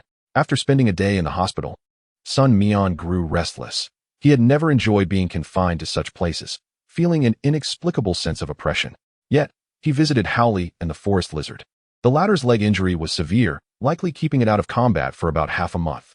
In contrast, Howley appeared vibrant and energetic. Were it not for its incomplete recovery, it would probably be engaging in stretching and yoga poses. However, in a couple of days, Howley should be fully restored and ready for battle. Sun Mian decided to take Howley with him, leaving the forest lizard in Lu Yi's care. As they departed, Howley patted the forest lizard's shoulder in a gesture of comfort, and upon reaching the door, winked at it, showcasing its triumphant exit. Infuriated, the forest lizard retaliated with a flurry of leaf blades, while Howley, chuckling, dashed away. Observing the now taller Howley, Sun Mian couldn't help but smile. It wasn't he being mischievous, but rather concerned that its brother would feel lonely with everyone leaving, hence the playful antics. Such a sensitive and endearing creature. Chapter 78. The Melancholic Third Contestant Pokémon. At the Magic City Pokémon Academy, each university had a limited quota. The vice president couldn't displace anyone's spot and had to negotiate with other academies to secure a special entry. This entry would directly participate in the top 32, allowing for a chance to advance without competing in the initial rounds. Inevitably, whispers circulated, compelling Sun Mian to prove his worth through his prowess. This news naturally reached the competing team members within the Magic City Pokemon Academy. Who is this person? How could someone with such connections manage to squeeze into the Magic City University competition after all this preparation? I thought the selection process was stringent. The speaker was one of the mainstays of the team. The strongest Pokemon was a Fire Rock Mouse, a starter from the southern campus, not easily obtainable by ordinary individuals. Thus, coming from a privileged background, he spoke with an air of arrogance. Forest Lizard, I'm familiar with this. Haha, it was directly mandated by the dean, collaborating with all participating academies. Do you truly believe someone like that could simply waltz in through connections? This individual was astute, yet he found the wealthy boy's tone intolerable, as if assuming everyone had the same advantages due to their wealth. The wealthy boy was taken aback, contemplating the validity of the statement. Unable to counter, he scoffed. But he hasn't even participated in training. What if he can't recognize his teammates during the outdoor team competition? At that moment, the training instructor clapped his hands and approached. All right, everyone, let us pause for a moment. I'd like to introduce a new team member so everyone can get acquainted. Individual strength is limited, but the power of teamwork is boundless. All eyes turned toward Sun Mian as he stepped forward. He paused, recognizing the familiar setting. Hello, I am Sun Mian. Who is this? I don't recognize him. Is he from the academy? The murmurs spread, and Sun Mian scratched his head awkwardly. The training instructor interjected. Sun Mian is an exchange student from the ancient capital with formidable strength. During the selection matches, his Howley won 2 consecutive battles, but he was delayed due to other matters, hence this last-minute entry. Please do not underestimate Sun Mian. The astute student recalled Sun Mian's reputation and exclaimed, You're the one who made Xiao Nana as Pokemon carry a load on its back, right? What a peculiar nickname. Sun Mian remembered the Lolita girl. Likely absent because she hadn't advanced in the selection round due to insufficient points. His own score was only 4. That would be me, Sun Mian replied. And the group seized this opportunity, eagerly questioning, Sun Mian, does weight training really work? Isn't it too harsh for Pokemon? Indeed, Sun Mian. My natural Spearow can't even carry a load. What should I do? Sun Mian felt a throbbing headache as he listened, and he hurriedly interjected. It is essential to maintain a moderate load. I would advise against overburdening Pokemon that are not suited for it.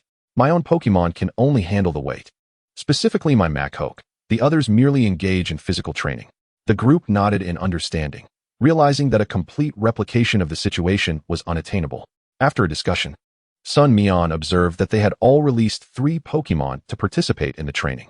It appeared that 3 were indeed allowed to enter the fray this time. The rules of the outdoor team competition were clear and straightforward.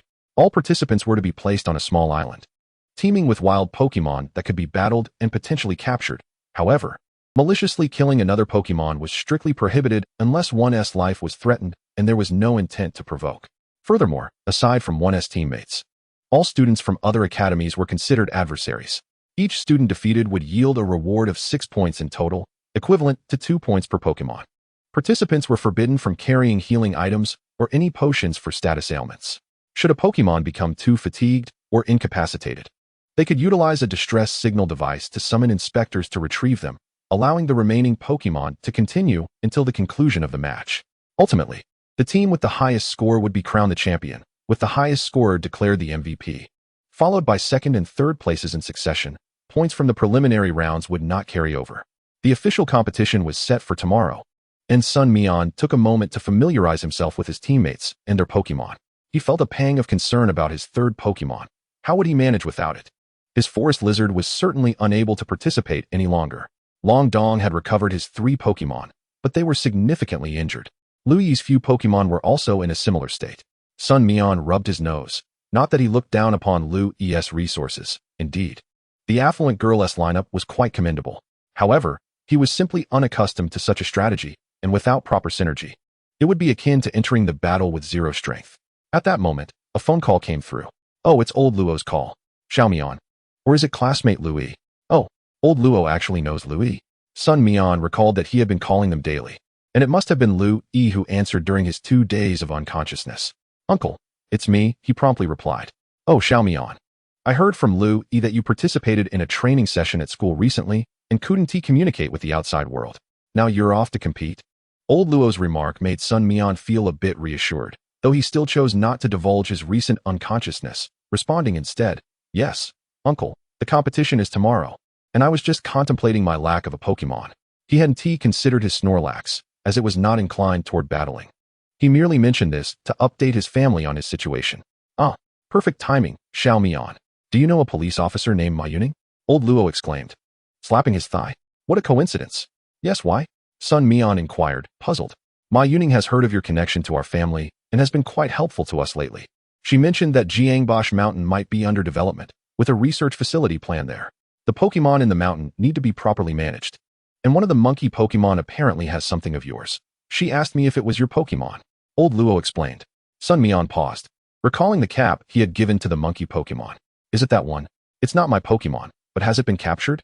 Sun Mian asked urgently. To facilitate its transfer, a batch of Pokeballs was used, but I later heard that it should ideally be released back into the wild. I thought since the monkey Pokemon has a connection to you, it could assist you in the competition. Old Luo suggested. Sun Mian smiled. That sounds great. Uncle, please speak to Officer Ma and see if the monkey Pokemon is willing to come. I can also find it a new home. All right, I'll take care of that. Chapter 79, A Den of Combat Maniacs. Through the Pokemon transfer device, Sun Mian received the monkey Pokemon at the Magic City Police Department. The monkey Pokemon was immediately released by Sun Mian, who observed its agitation in the unfamiliar surroundings. It grumbled discontentedly, cherishing the cap on its head, only one eye visible. However, upon seeing Sun Mian, a look of delight spread across its face. Sun Mian activated the power of communication to connect with it. Kid, is that really you? The monkey Pokemon referred to him as Kid without Sun Mian's prior knowledge. Call me Sun Mian. I'm in Magic City, quite far from Jiangbosch Mountain. I've heard it's going to be developed, and since you were captured in a Pokeball, I'm here to seek your help. Is it for battling? Don't worry. With me around, there won't be any surprises. The monkey Pokemon excitedly responded with a series of sounds. Indeed, Sun Mian replied with a smile. Nevertheless, the monkey Pokemon felt disheartened about Jiangbosch Mountain being taken over. To it, that was home. How could anyone arbitrarily demand it to relocate? It had only just become the leader among the monkey Pokemon, and now it was all taken away. Sun Mian attempted to explain, but the selfishness of humanity was an unexplainable source of pain. The Pokemon had lost their homes, and it was indeed tragic. Yet, the nation required development and progress. If there were no resources, should they simply forsake advancement? The historical lessons of suffering from being left behind were stark in Huagua. The situation had to be navigated as best as possible.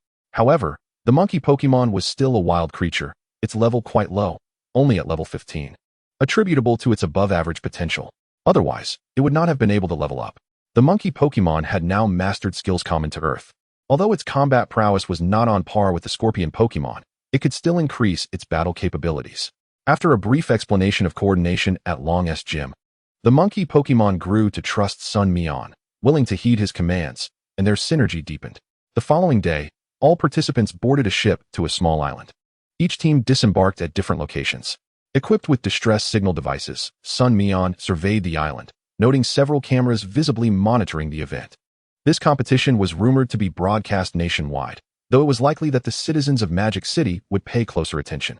Upon arrival, staff placed blindfolds on each competitor, separating them and guiding them into the depths of the island. The teams had been dispersed. With no supplies on hand, the island contained resource points, which would also be a point of contention. When Sun Mian's blindfold was removed, the staff left him, taking flight on a large bird Pokemon. Assessing his surroundings, Sun Mian immediately released his Scorpion Pokemon. It was not suitable to unleash all three Pokemon at once, as it would create too much noise. Caution was paramount at this moment. The Scorpion Pokemon thrived in such an environment. The island's unique trees appeared to have roots on both ends, their canopies pointing downward, the trunks arching like an archway, allowing passage beneath. As Sun Mian slightly bent down, he suddenly heard a commotion nearby, the sound of leaves being crunched underfoot. Were there wild Pokemon, or perhaps other competitors? Sun Mian gradually crouched down, while the Scorpion Pokemon lay low, its tail slightly raised. The sound of the rustling leaves was heavy, suggesting it was not human, at least not someone of light weight. A large, round boulder, adorned with protrusions resembling warts, emerged, accompanied by a young man approximately 175 meters tall. Sun Mian sighed inwardly. If only his Machoke were released, he would likely be unable to resist the urge to lift it. The Pokemon was none other than Geodude, and behind it trailed a student from another academy. As indicated by his attire, the proximity of their positions was rather surprising. The young man's intentions likely revolved around foraging for wild fruits in this forest, which offered no medicinal properties, merely serving to satiate hunger and quench thirst. Scouting for resources upon entering the island was indeed a wise choice. However, releasing such a sizable Pokemon as Geodude seemed rather ostentatious, unless it was a deliberate tactic. Sun Mian contemplated this possibility, aware that confident individuals might employ such methods to draw out their opponents. As the saying goes, a skilled hunter often conceals itself in the guise of prey. Sun Mian refrained from acting impulsively, while his scorpion Pokemon understood his intent and strove to conceal its presence. The young man surveyed his surroundings, plucking wild fruits hanging between the leaves, wiping them clean before tasting. The sour and slightly bitter flavor was unpalatable, causing him to grimace. Yet he ultimately chewed and swallowed with effort. Meanwhile, Sun Mian noticed another figure hiding behind the young man. Was that a Krogunk? Its white fists and blue body, complete with a distinctive pattern resembling incense coils on its chest, were unmistakable. Indeed, an ambush was at hand. However, having discerned the adversary's intentions, Sun Mian had no inclination to retreat. To withdraw now would certainly reveal his position. If discovered while maintaining his current stance, he would likely fall victim to an initial strike, even with prior preparations. Sun Mian pondered briefly before making a decisive judgment. Scorpion, do you see that Krogunk? In a flash of inspiration, he quietly commanded his Scorpion to unleash Machoke. Machoke, use Karate Chop. Machoke surged forward, and even if the adversary noticed, their defensive maneuvers would be futile against the initial onslaught. Geodude was struck with force, its head spinning from the impact. The young man was clearly taken aback. How could there be another combatant? The Krogunk, hidden behind, was also caught in the attack. The Scorpion's poison jab ensnared the Krogunk with its tail. Having suffered at the hands of Krogunk before, the Scorpion was determined not to grant the opponent any chance to counterattack. It executed its moves with growing proficiency, embodying a true predator of the jungle. Machoke, focus energy. Heavyweight punch. Geodude, use Earthquake. Do not allow them a chance to advance. Alas, Machoke, unburdened, struck with a speed that far exceeded the opponent's expectations. Before the Earthquake could take effect, Machoke had already sent Geodude flying. However, the resultant tremor caused Machoke to lose its balance and tumble to the ground. It crouched low to regain its stance, eyes shimmering with determination, fixating on Geodude. Glaring, instinctively responding to its genetic heritage, Geodude recoiled in fear. The young man, clearly startled, immediately released his third Pokemon, a level 18 Cubone. Monferno, capture it. Go wild. Sun Mian also readied his third Pokeball. Monferno's eyes sparkled with excitement as it charged forward. A veritable nest of battle maniacs. As the Scorpion, strengthened by a physical enhancement serum, had its aptitude elevated from B to B. Its attributes had also seen a slight increase. Coupled with its rapid and precise attacks, the Krogunk was the first to lose its fighting capability. Its body, overwhelmed by toxins, bore a pained expression even in unconsciousness. The young man, realizing the tide of battle was turning, promptly recalled Krogunk, equipping its Pokeball with a basic healing potion to mitigate the Pokemon's injuries. Sun Mian was not about to squander this advantage. Scorpion, use Assist on Cubone. Cubone, Bone Club.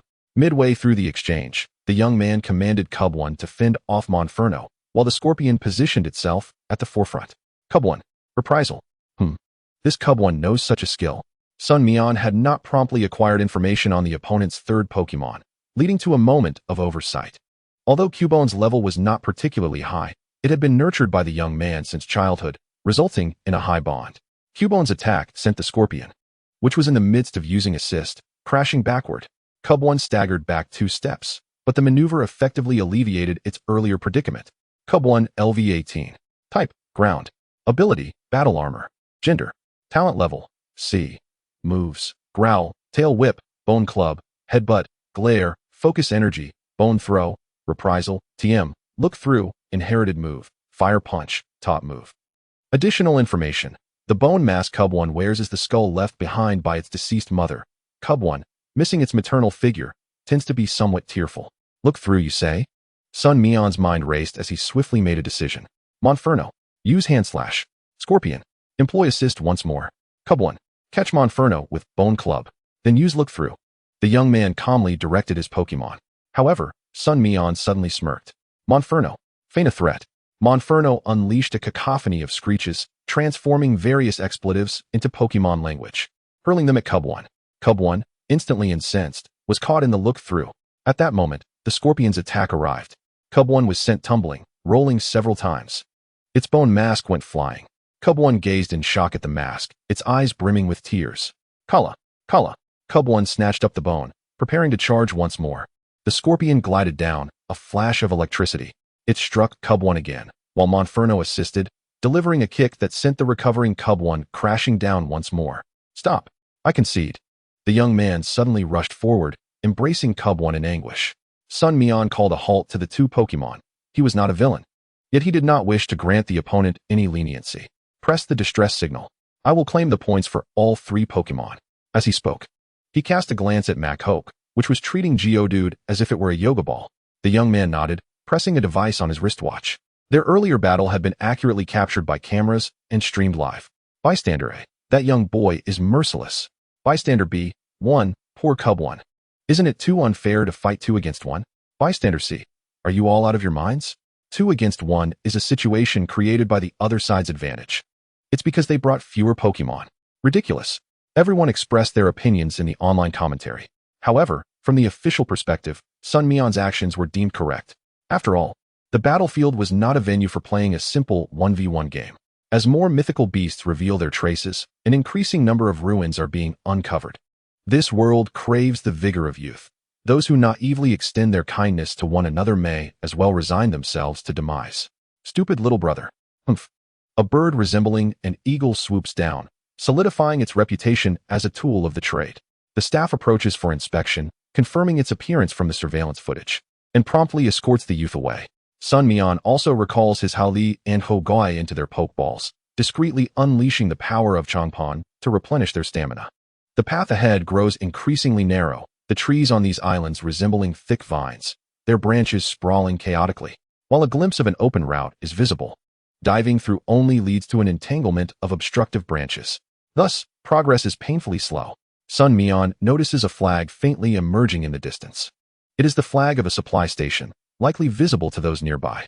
Sun Mian touches his stomach. It was 10 o'clock before he set foot on the island.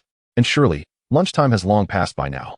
He cautiously approaches the supply point, and in order to avoid drawing attention, Tinshea refrains from clearing the obstructive branches. Maneuvering alongside Sun Mian through the thicket. Soon, they draw near the flag's location, approximately 200 meters away. This spot is exceedingly perilous. The edge of the forest aligns with Sun Mian's current position. The supply station resembles a public restroom constructed from stacked shipping containers. A red flag fluttering above in the breeze. The surroundings are impeccably tidy, having been cleared to prevent any Pokémon from damaging the station. However, the powder laid out can only deter smaller Pokémon. Those with fierce tempers or considerable strength can still breach the defenses. Yet, Sun Mian is not the first contestant to arrive here. 2 individuals are currently engaged in battle. Yes, a genuine 1v1 Pokémon duel. How naive these two seem. Sun Mian glances around. There are too few places to conceal oneself. Attempting to dash in, snatch the supplies, and flee seems an insurmountable challenge. After observing their prolonged struggle, only 1 Pokémon remains on each side. Sun Mian wipes away the tears brought on by drowsiness. Hogot, go scout the route. Pretend to be a wild Pokémon. Just act as you usually do. Sun Mian smacks his forehead. Isn't Hogot inherently wild?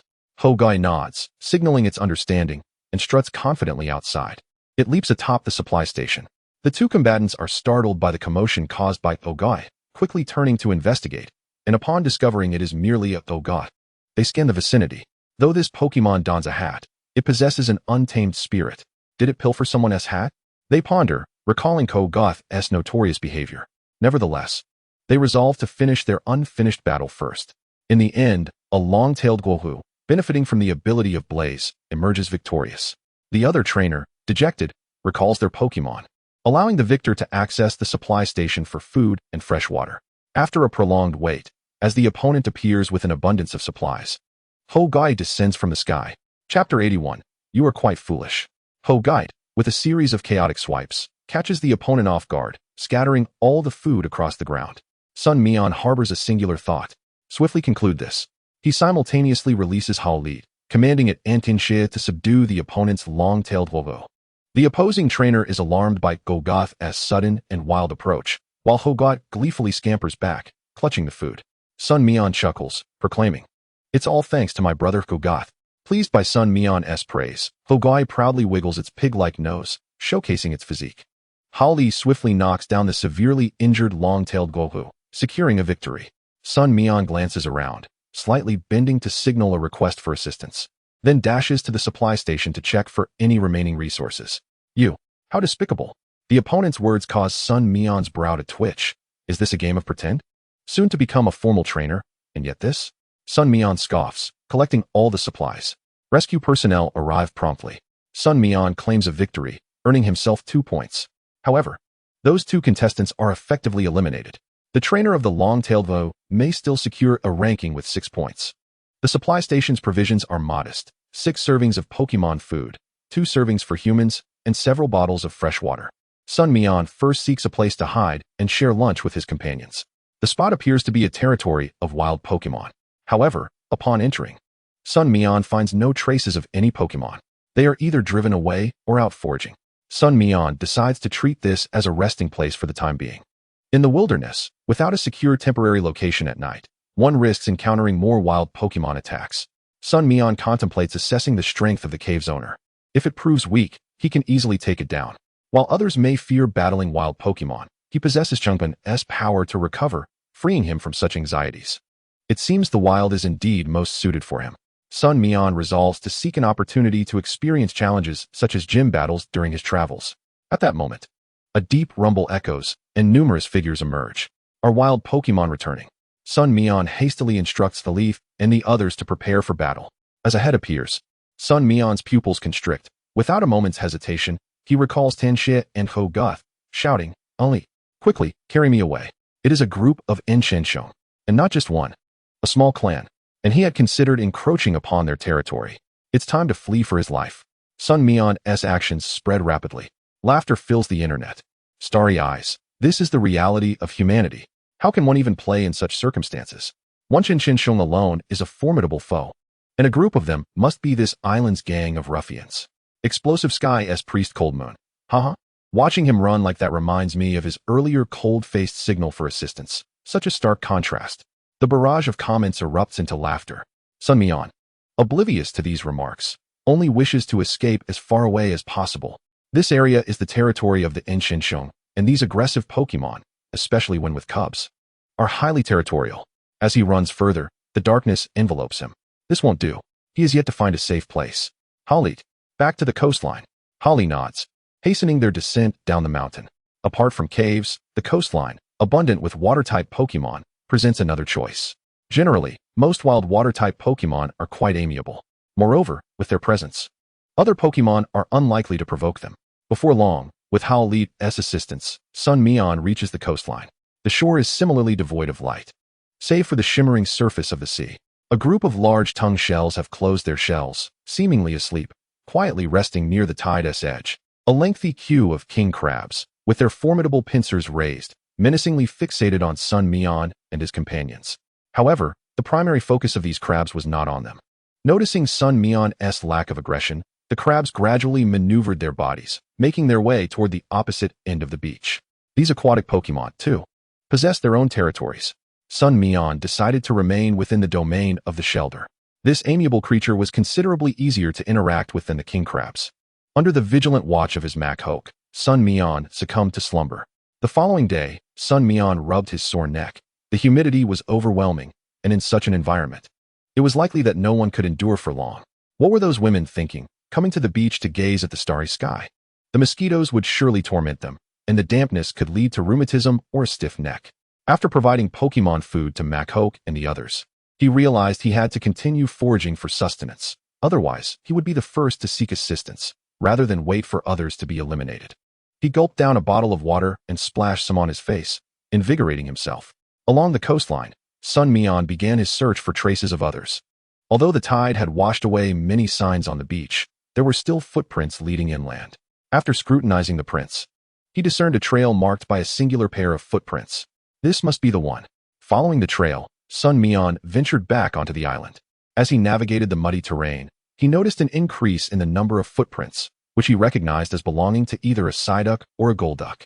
However, upon further reflection regarding the higher level of Golduck, it seemed improbable.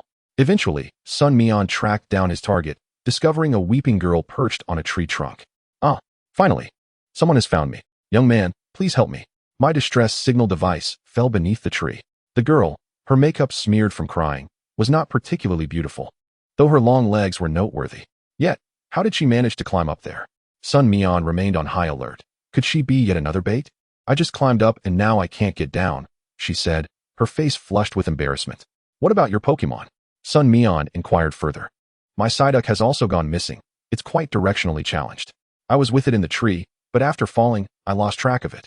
Only my Jumpluff is here with me, and my Machoke went to look for Psyduck, she lamented, her voice increasingly tinged with grievance. Sun Mian pondered the situation. If this was indeed the equipment she possessed, it might indeed be impossible to rescue her. Can you send your Jumpluff over to me? He asked. How can I be certain you're truly trapped? I need a hostage, or rather, a Pokemon hostage. All right, but please don't harm Jumpluff. I'll send it to you. It's just that my Psyduck is too foolish, the girl chattered. Sun Mian looked at her helplessly. You're quite foolish yourself. You know, Chapter 82, your turn. The Mankey was too light and irritable. Ultimately, it was the Scyther that successfully brought the opponent down. Jumpluff eagerly attempted to dart past Sun Mian, but he grasped its flower atop its head. Puff! Jumpluff gazed at him, bewildered. The girl mirrored the same expression. Jumpluff, you promised me you wouldn't harm it. Sun Mian chuckled. Share? The girl pouted, her eyes wide with indignation. Isn't that what I'm supposed to do? Here, take it. She conceded defeat, recognizing her Jumpluff's loss, thus allowing Scyther to triumph.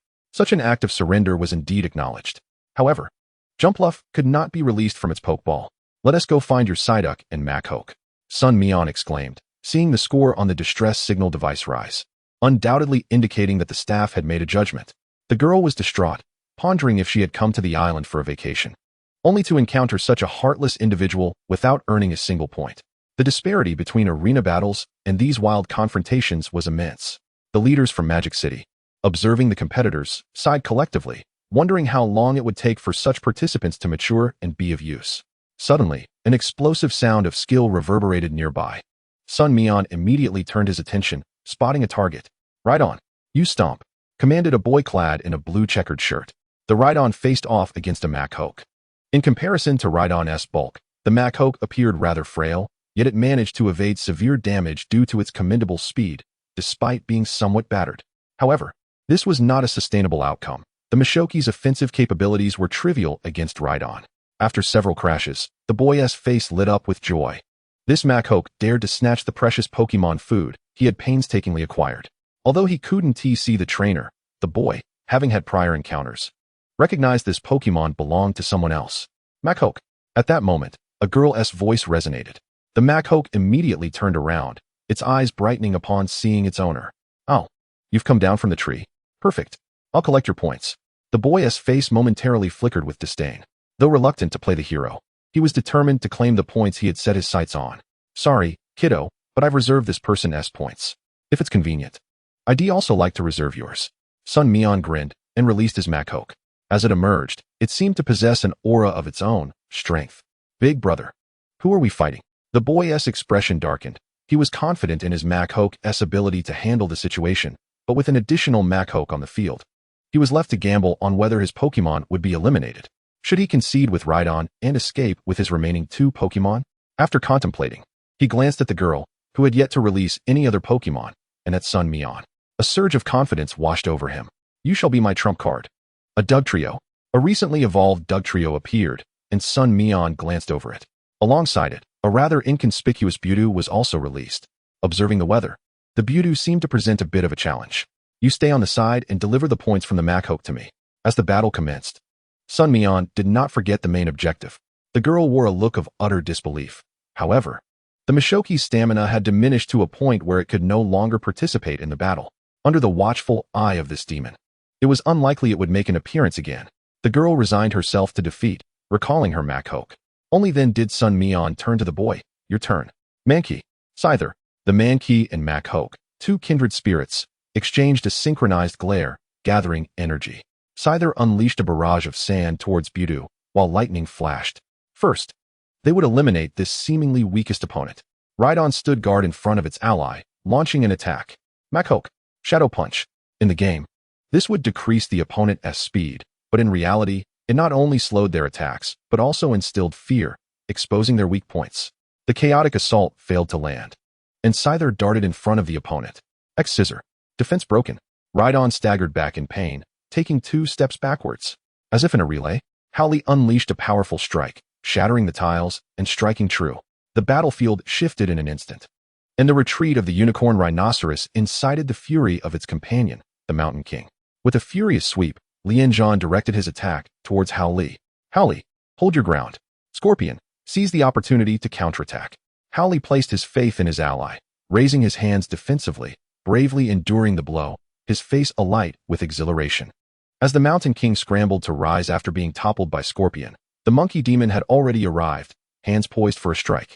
Seizing the moment of weakness, the tempo of the enemy had been thoroughly disrupted. Attempting to strike Scorpion, Howley advanced with a solid punch, while Scorpion and Monkey Demon surged in from the flanks. The one most grievously injured was none other than the Unicorn Rhinoceros. With Howley's robust physique, the Unicorn Rhinoceros became akin to a mere sandbag, and after being seized by Howley, was hurled with great force onto the Hornbud. Scorpion's eyes sparkled with determination as he targeted the Hornbud, and the brothers unleashed their skills in unison, overwhelming their opponent. Soon, the feeblest Hornbud succumbed to unconsciousness. The young lad, in a panic, cried out, "Mountain King, magnitude, level 5 quake." Scorpion swiftly evaded, while Monkey Demon and Howley struggled to maintain their balance. Enraged, Monkey Demon lunged forward, seizing the much higher-leveled Mountain King, spinning wildly before throwing it to the ground. Howley's eyes widened with excitement. The quake ceased, and the Mountain King was flung back. Howley caught it effortlessly, tossing it once more. The onlookers were left in awe. Unicorn Rhinoceros, attack. Rock block. The boy shouted urgently.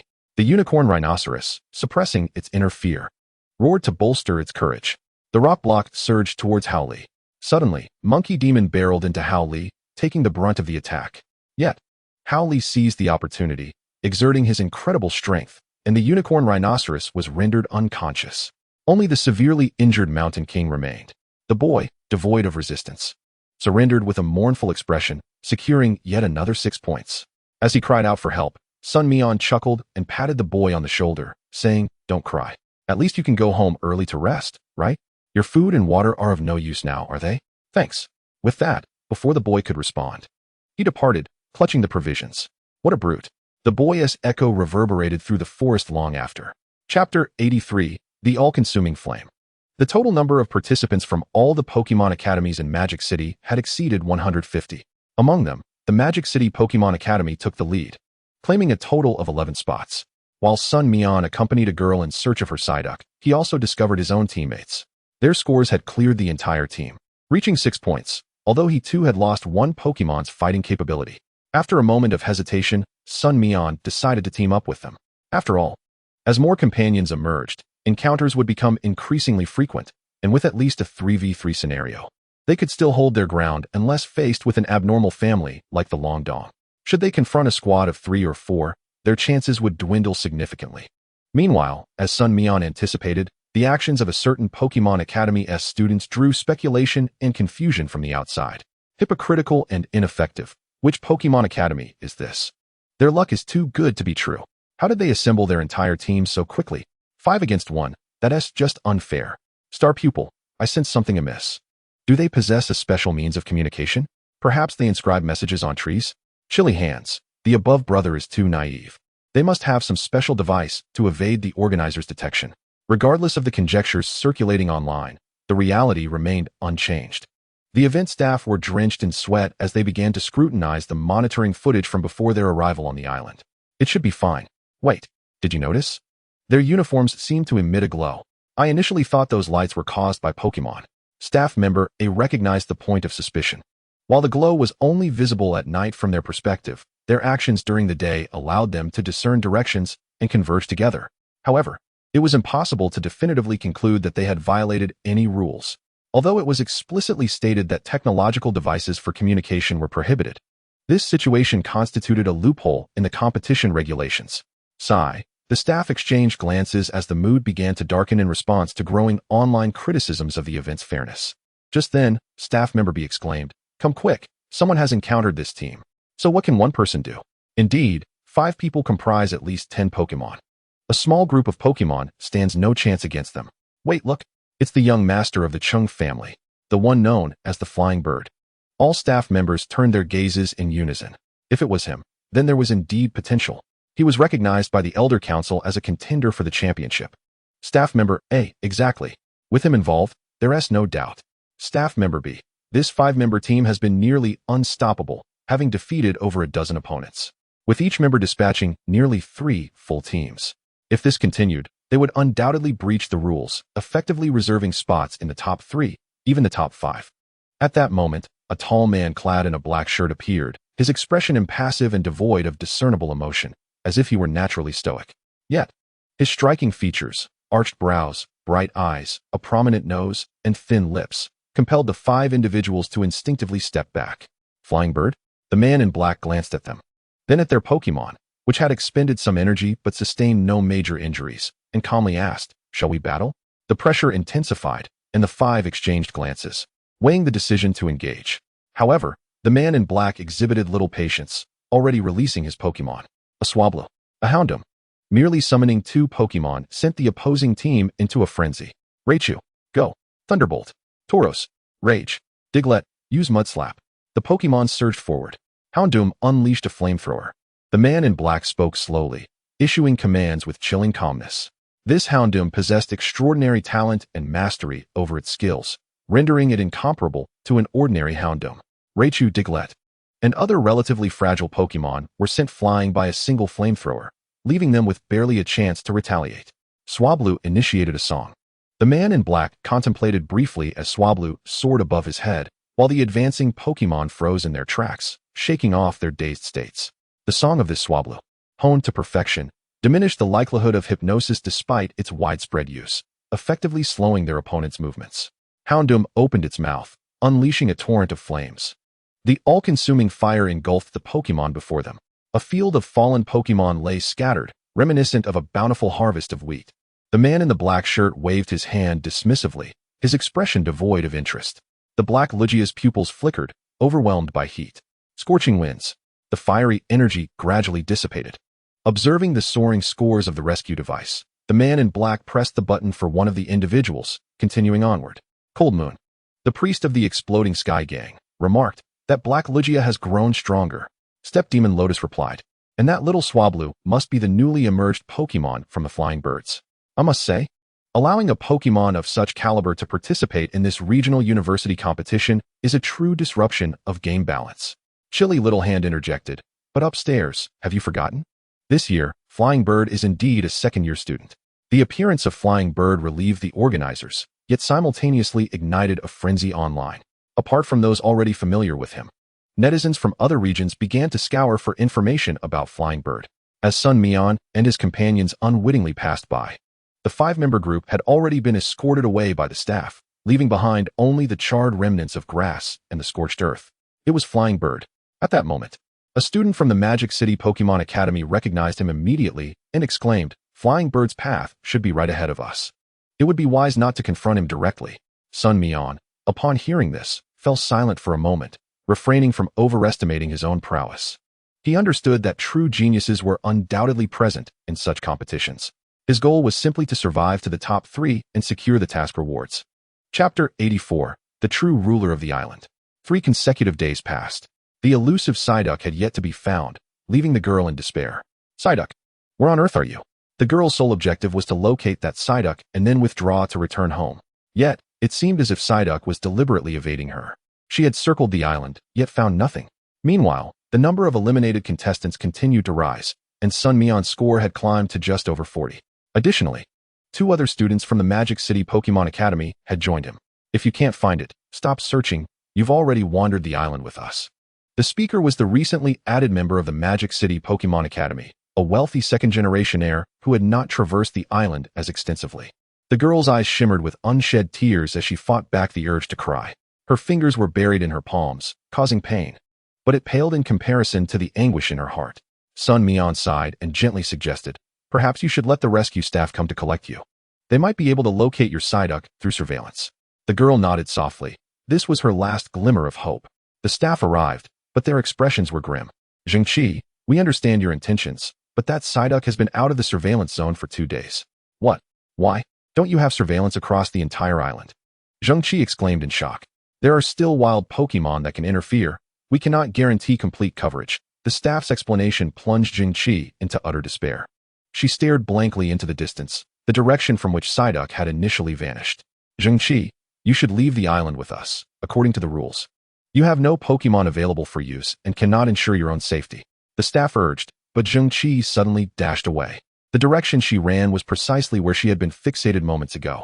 Hey, Jingqi. The staff momentarily froze before scrambling up to pursue her. Yet, once she fled into the woods, even their Pokémon could not see through the dense foliage. Unless they pursued by foot, the staff would not allow any contestant to fall into danger, promptly notifying others while pursuing after her. Sun Mian hesitated for a moment before following suit. Meanwhile, Flying Bird, having cleared most of the island, found the remaining students from the Magic City Pokémon Academy with the help of Swablu. You are Flying Bird. The wealthy heir recognized his notoriety and instinctively wanted to flee. Do not compel me to take action against you. Release your Pokémon. Flying Bird commanded. His black Lugia already summoned forth. Without any surprise, Flying Bird accepted the points from these individuals. Although he had long surpassed everyone's scores, what he sought was merely to enhance his Pokémon's battle experience. That Swablu was growing rapidly. Only 2 individuals remained. Flying Bird had already pinpointed everyone's locations with his third Pokémon. The students from the Magic City Pokémon Academy had merely been shifting positions in search of Psyduck, preventing Flying Bird from prioritizing them as targets. Now that they were the last ones left, they were destined to be harvested. Jingqi ran further away, the familiar path disappearing behind her. From the sound of water, it was evident that a small stream was nearby. The island was relatively rich in freshwater resources, making it difficult for Jingqi to determine if she had encountered this stream before. However, her obsession with finding Psyduck had completely clouded her ability to think. She followed the stream upstream. The stream cascaded down a hillside. With no other routes available, she could only climb upwards, approaching a height of nearly 10 meters. While it sounded simple, the actual ascent proved quite challenging.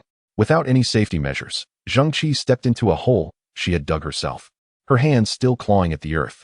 The soil mixed with gravel tore at her nails, blood mingling with dirt, forming a sticky mess. With great effort, she finally reached the top. There unfolded a different scene, a vast grove of banana trees, their broad leaves blocking all light, and through the gaps in the trunks. It seemed she could see pairs of unknown creatures glinting with cold light, watching her. Jingqi hesitated not for a moment, charging into the banana grove. A swarm of huntail butterflies was startled into flight, soaring into the sky. There, the staff immediately spotted the rising swarm of butterflies and hurried after them. The strength of the male was considerably greater. Climbing the dirt slope, they caught sight of Jingqi, gradually disappearing deeper into the grove. The 2 hurried to follow her. Upon entering the banana grove, they realized the darkness within. In broad daylight, only a trickle of light penetrated, allowing them to barely discern a distance of around 10 meters. Be cautious, Sun Mian, the staff whispered, continuing deeper. The ground was damp and muddy, revealing Jingqi's recent footprints. Over here, after a brief pursuit, Sun Mian suddenly spotted a line of shallow footprints. Hey, that's Psyduck. It's really here. The staff paused momentarily, realizing it must be true. The location where Psyduck had vanished was indeed the dirt slope where the surveillance had been disrupted by Pokémon. Then we have found the right direction. A tremendous noise. The sound of a Swampert. How could this be? The staff's pupils constricted. It was that Swampert. This Swampert was larger than its usual kind.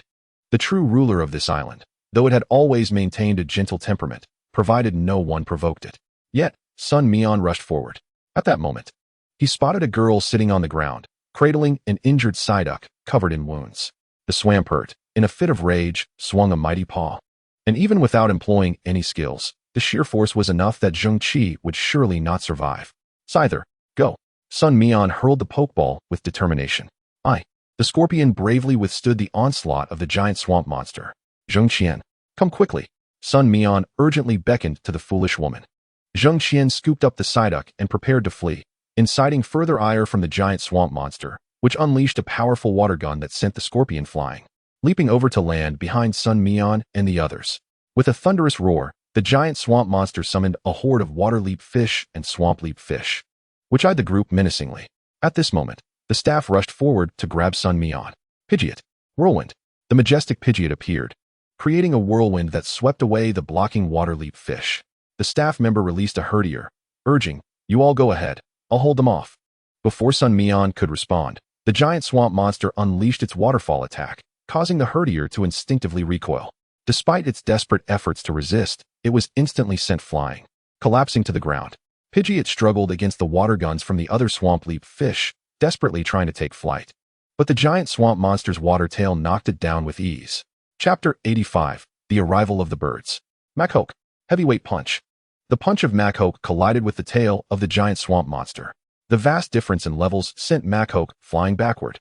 The giant swamp monster deftly dodged and lunged again. Pidgeot, enduring its injuries, braced itself for one final blow.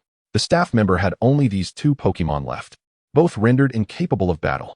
Machoke and Scorpion gasped for breath, while Sun Mian refrained from releasing the Monferno.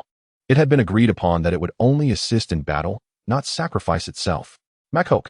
Strength. Scorpion. Strike.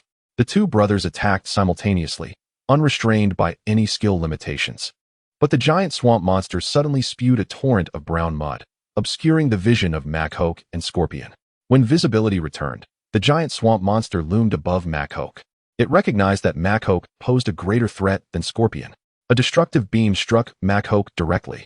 Boom. The ground cracked under the force, and Machoke collapsed. Bloodshot eyes unable to rise from the brutal impact, its back a bloody mess. Sun Mian recklessly unleashed the power of the Everstone, pouring energy into Machoke. This barely stabilized Machoke, yet it succumbed to unconsciousness. The giant swamp monster turned its gaze upon Scorpion. Scorpion showed no signs of fear, only boundless fury. AKA, Yi. Scorpion grasped the skill, Sky Uppercut. Scorpion, trust the skills in your mind. Release them. Scorpion delivered a mighty punch to the giant swamp monster's jaw, seemingly propelling both it and the creature skyward. However, they fell back to the ground just 5 or 6 meters later. A swarm of water leap fish surrounded Scorpion. With a deafening roar, the giant swamp monster rose, bellowing at the water leap fish, which hesitated and retreated. The giant swamp monster, regarding Scorpion, solemnly called out and waved its hand. Scorpion, stunt performer, combined with poison jab. Hearing Sun Mian's command, Scorpion nodded in understanding and charged forward, its shadow gliding through the sky until it stood before the giant swamp monster. The giant swamp monster threw a punch, but at the same moment, Scorpion's tail struck its arm. The giant swamp monster, in pain, shook its arm and sent Scorpion crashing to the ground. Is it poisoned? Sun Mian fixed his gaze on the giant swamp monster, which showed no hesitation and seized the opportunity to unleash an earthquake. Instantly, Scorpion, still on the ground, suffered severe damage. A punch struck Scorpion's head, rendering it incapable of battle. The giant swamp monster turned its attention to the trio, then fixed its gaze on Psyduck, roaring. It demanded they surrender Psyduck. Zheng Qian clutched Psyduck tightly, tears welling in her eyes, as the patience of the giant swamp monster waned. The water leap fish and swamp leap fish seemed to understand their leader's intent and encircled the three, forming a tight ring. Suddenly, from the banana grove behind, another figure emerged. The bird observed the giant swamp monster with keen interest. This creature appeared formidable. Houndoom, clear the way with Smog. Talonflame, charming voice. The bird had a clear target, the giant swamp monster. The charming voice was nearly unavoidable. But due to the significant level gap and the giant swamp monster's impressive physique, it caused little damage. However, the sensation of injury mirrored that experienced by Scorpion and Machoke, enraging the giant swamp monster. With a roar, the giant swamp monster commanded the water leap fish to unleash water guns. Houndoom, flamethrower. The clash of flamethrower and water gun formed a towering column of water. The water leap fish, leveraging their numerical advantage, seemed poised to overwhelm. Houndoom leaped aside, avoiding the water guns, its jaws wide open, revealing fangs that crackled with electricity. It bit down on 2 water leap fish, sending arcs of electricity coursing through them. Houndoom nearly succumbed to the urge to devour the two. With a mighty roar from Houndoom, the sun in the sky blazed even hotter. Even the banana leaves wilted under the intensity, under the clear sky's enhancement. Houndoom resembled a wolf unleashed in a sheepfold, mercilessly slaughtering the water leap fish and swamp leap fish. The giant swamp monster rushed forward to assist. Talonflame, hold it off. Talonflame blocked the giant swamp monster's attack, but could not help but stagger back, regaining its balance. The bird shouted, Nature's blessing, strawberry fruit. A fruit from the tree was thrown by the bird, instantly imbued with the essence of nature, and used again. The attribute of Nature's blessing transformed to grass. The giant swamp monster recoiled, crossing its arms to shield itself as its feet slid through the sandy ground, carving a deep trench. Yet it was still not adept enough. The bird noticed Talonflame's struggle and that even being repelled had not caused significant damage. Then come forth, Dratini. The bird flung a third pokeball. Dratini leaped forward, unleashing a dragon rage without needing direction from the bird, suppressing the giant swamp monster's attempt to retaliate. The giant swamp monster unleashed another earthquake. This time, the force was even greater. Everyone was knocked off their feet, collapsing to the ground. What a powerful earthquake! The bird was taken aback, and Houndoom also suffered injuries, as several swamp leap fish seized the opportunity to bombard it with mud slaps, prompting Houndoom to erupt with fury once more. Will-O-Wisp. The battle between Dratini and the giant swamp monster resembled a clash between two brutish titans. A shockwave erupted from Dratini's mouth, while the giant swamp monster, having rallied itself, charged directly at the Dragon Pulse attack. As it reached Dratini, it still had the strength to spare. Dratini, hold firm.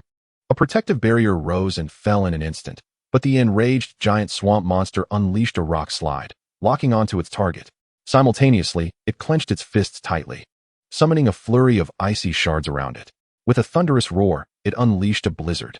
Talonflame was sent hurtling away by the force, and the mysterious guardian was hastily activated to avert the risk of freezing. The disparity in levels has significantly enhanced the freezing efficiency, indiscriminately targeting even the water leap and marsh leap Pokemon, striking them directly. Black Lugia, disliking this environment, hastily attempted to leap away but was ensnared by the raging blizzard. In an instant, it was frozen solid. The blizzard unleashed by this colossal marsh monster resembled a boss's ultimate move, swiftly clearing the surrounding minions.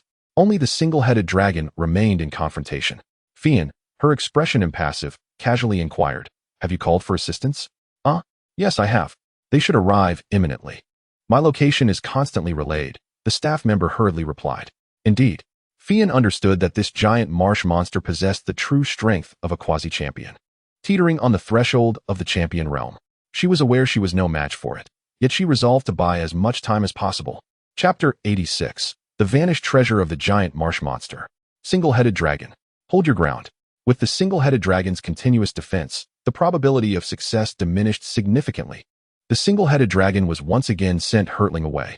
Beyond level 35, the disparity in levels became glaringly apparent, unless one wielded an exceptionally countering lineup and skills. It was nearly impossible to contend with this already level 49 giant marsh monster. The sole counterattack from the single-headed dragon was its final dragon pulse. However, at that moment, the giant marsh monster suddenly raised a shimmering barrier. It too defended itself. A glimmer of amusement flickered in the giant marsh monster's eyes. It awaited the single-headed dragon's ultimate retaliation, poised for a lethal strike. Just as Fian realized the situation, a self-motivated mud bomb struck the single-headed dragon, knocking it to the ground. Despite several attempts to rise, it failed. The giant marsh monster placed a foot atop the single-headed dragon's head and beckoned to the Psyduck cradled in Zhongqian's arms. Fian frowned. "Have you taken its belongings?"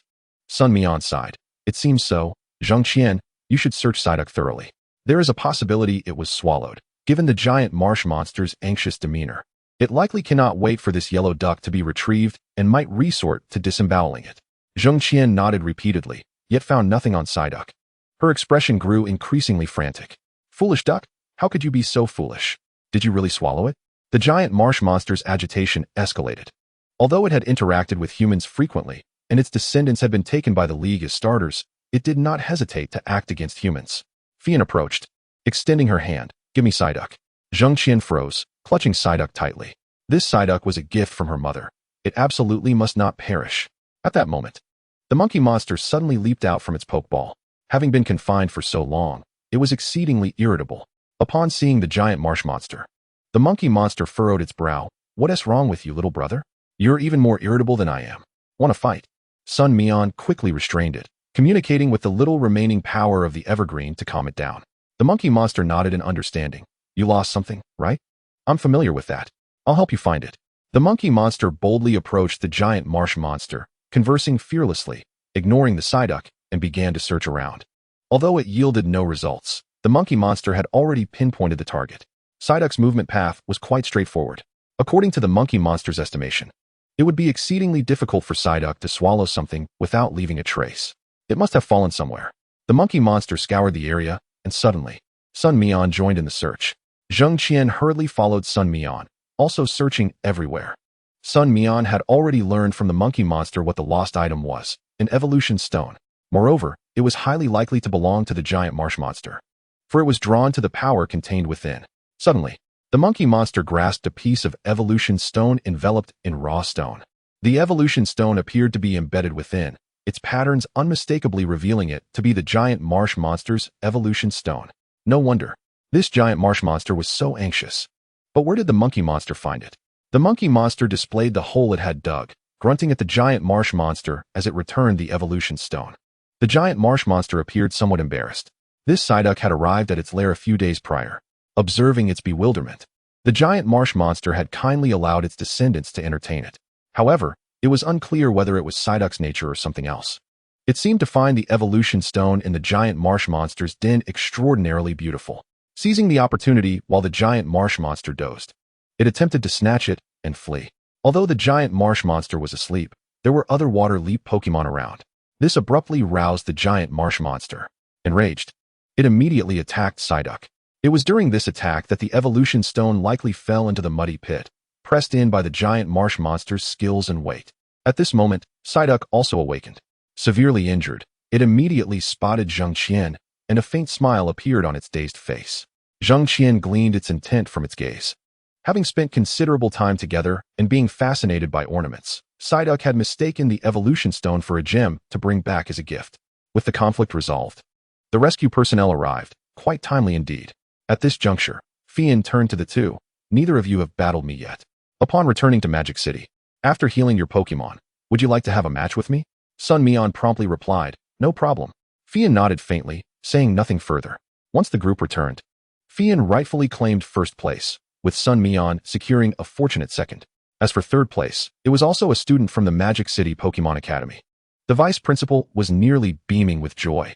Although Fian was affiliated with the military's Pokemon Academy, both second and third place hailed from their Magic City Academy. This truly was the undisputed premier academy. With the mission complete, the Power Belt, Power Band, Physical Attack Enhancement Potion, and Special Attack Enhancement Potion had been stored. Sun Mian finally breathed a sigh of relief and returned to the hospital. Long Dong and others had emerged from the intensive care unit and were transferred to the special care ward. Upon seeing the fatigued Sun Mian, Long Dong smiled. So, how did it go? Did you place? Yes, second. Fian took first, Sun Mian replied, genuinely pleased with his companion's recovery. Long Dong nodded, aware of Fian's reputation as a man endowed with the potential of a champion in this generation. Although they were of the same age, Long Dong recognized that by sheer talent, he was likely inferior to Fian. He could claim to be the foremost among the younger generation in Gudu. But if Fian were to be bolder, claiming the title of the nation's top youth would pose no issue. Howley had also leveled up to 23, with each subsequent level proving particularly challenging. The Scorpion reached level 18, while the Forest Lizard remained stagnant at level 20, unable to progress. Meanwhile, Sun Mian observed that Fian's Cotton Bird had already reached level 16, and he heard that the time taken to capture it was not long. There was still much effort to be made. He allocated the Power Belt and Power Band to the Scorpion and Howley. Although the Scorpion's overall defensive growth surpassed that of Howley, fairness was paramount, as held items were not single-use. The Physical Attack Enhancement Potion was saved for the Forest Lizard. As for the Special Attack Potion, Sun Mian contemplated and decided to store it within the system for the time being. The Forest Lizard, upon spotting Sun Mian, could not suppress its yearning and hopped eagerly before him. Though it maintained its usual air of bravado, it was evident that Sun Mian would not abandon it this time. However, Sun Mian had intended to wait for Long Dong and the others to return together. In the meantime, Sun Mian engaged in a battle with a flying creature. The opponent wielded a blue cotton bird, while Sun Mian utilized a scorpion. The blue cotton bird, with its slight advantage, emerged victorious, ultimately owing its success to its skill configuration, not to mention its exceptional A-grade talent. Chapter 87. Distribution of Task Rewards. As the aircraft soared into the skies above the ancient capital, the system kindly provided a notification. Task settlement for the Sanha Gang in Magic City. The obstruction of the Sanha Gang's explosion was not completed at 100%, deducting 2 points. Dr. Chen's modification plan for Magic City has been completed. The internal personnel investigation of the Sanha Gang school was not completed at 100%, deducting 5 points. Total score, 93, completion rate. The reward consisted of a high-quality revivable fossil, which has been safely stored. Upon hearing the first item, Sun Mian had already comprehended the implications. He was still devoid of the divine egg. However, was the internal investigation of the Sanhagang school not yet finished? Nearly 40 students and 5 teachers had been identified. The investigation commenced with 2 individuals whispering in the small grove outside the infirmary. As the inquiry progressed, another hidden figure emerged. The system could not ascertain all the individuals involved, prompting Sun Mian to reflect carefully on all that had transpired in Magic City. What had been overlooked? Upon disembarking the aircraft, Long Dong felt the winds of the ancient capital akin to a sandstorm, and remarked, "While the feeling of returning home is quite pleasant, the sand is indeed overwhelming." Sun Mian and Lu Yi exchanged amused glances and echoed his sentiment. The trio made their way toward the exit. The plump fellow and Lu Ying waved excitedly at the exit, shouting, "Mian Ge, Ani, sister, Mian Ge." Long Dong, with a face full of exasperation, felt a pang of envy. Despite his driver arriving to pick him up, he couldn't shake the feeling that he had few friends, and the disparity was palpable. "I'll take my leave first. The old man has summoned me for something." Nevertheless, Long Dong had his own matters to attend to and hurried off with his driver after exchanging brief farewells with Sun Mian and the others. The plump fellow, glancing at Sun Mian, who had tanned slightly, cheerfully remarked, "Mian Ge, you've gotten a bit darker, but you look much sturdier now. Unlike before when you were so thin." "Sister, you've tanned a little too," Lu Ying chimed in. "Really?" Lu Yi exclaimed, hastily pulling out a mirror to inspect herself. Though she had noticed it before, it hadn't seemed so pronounced until her sister's comment made it increasingly evident. "Oh my, Xiaoying, let us go shopping at the mall later. I haven't had the chance to go out," Lu Yi lamented, her frustration spilling over as she complained about the workaholic tendencies of Sun Mian and Long Dong.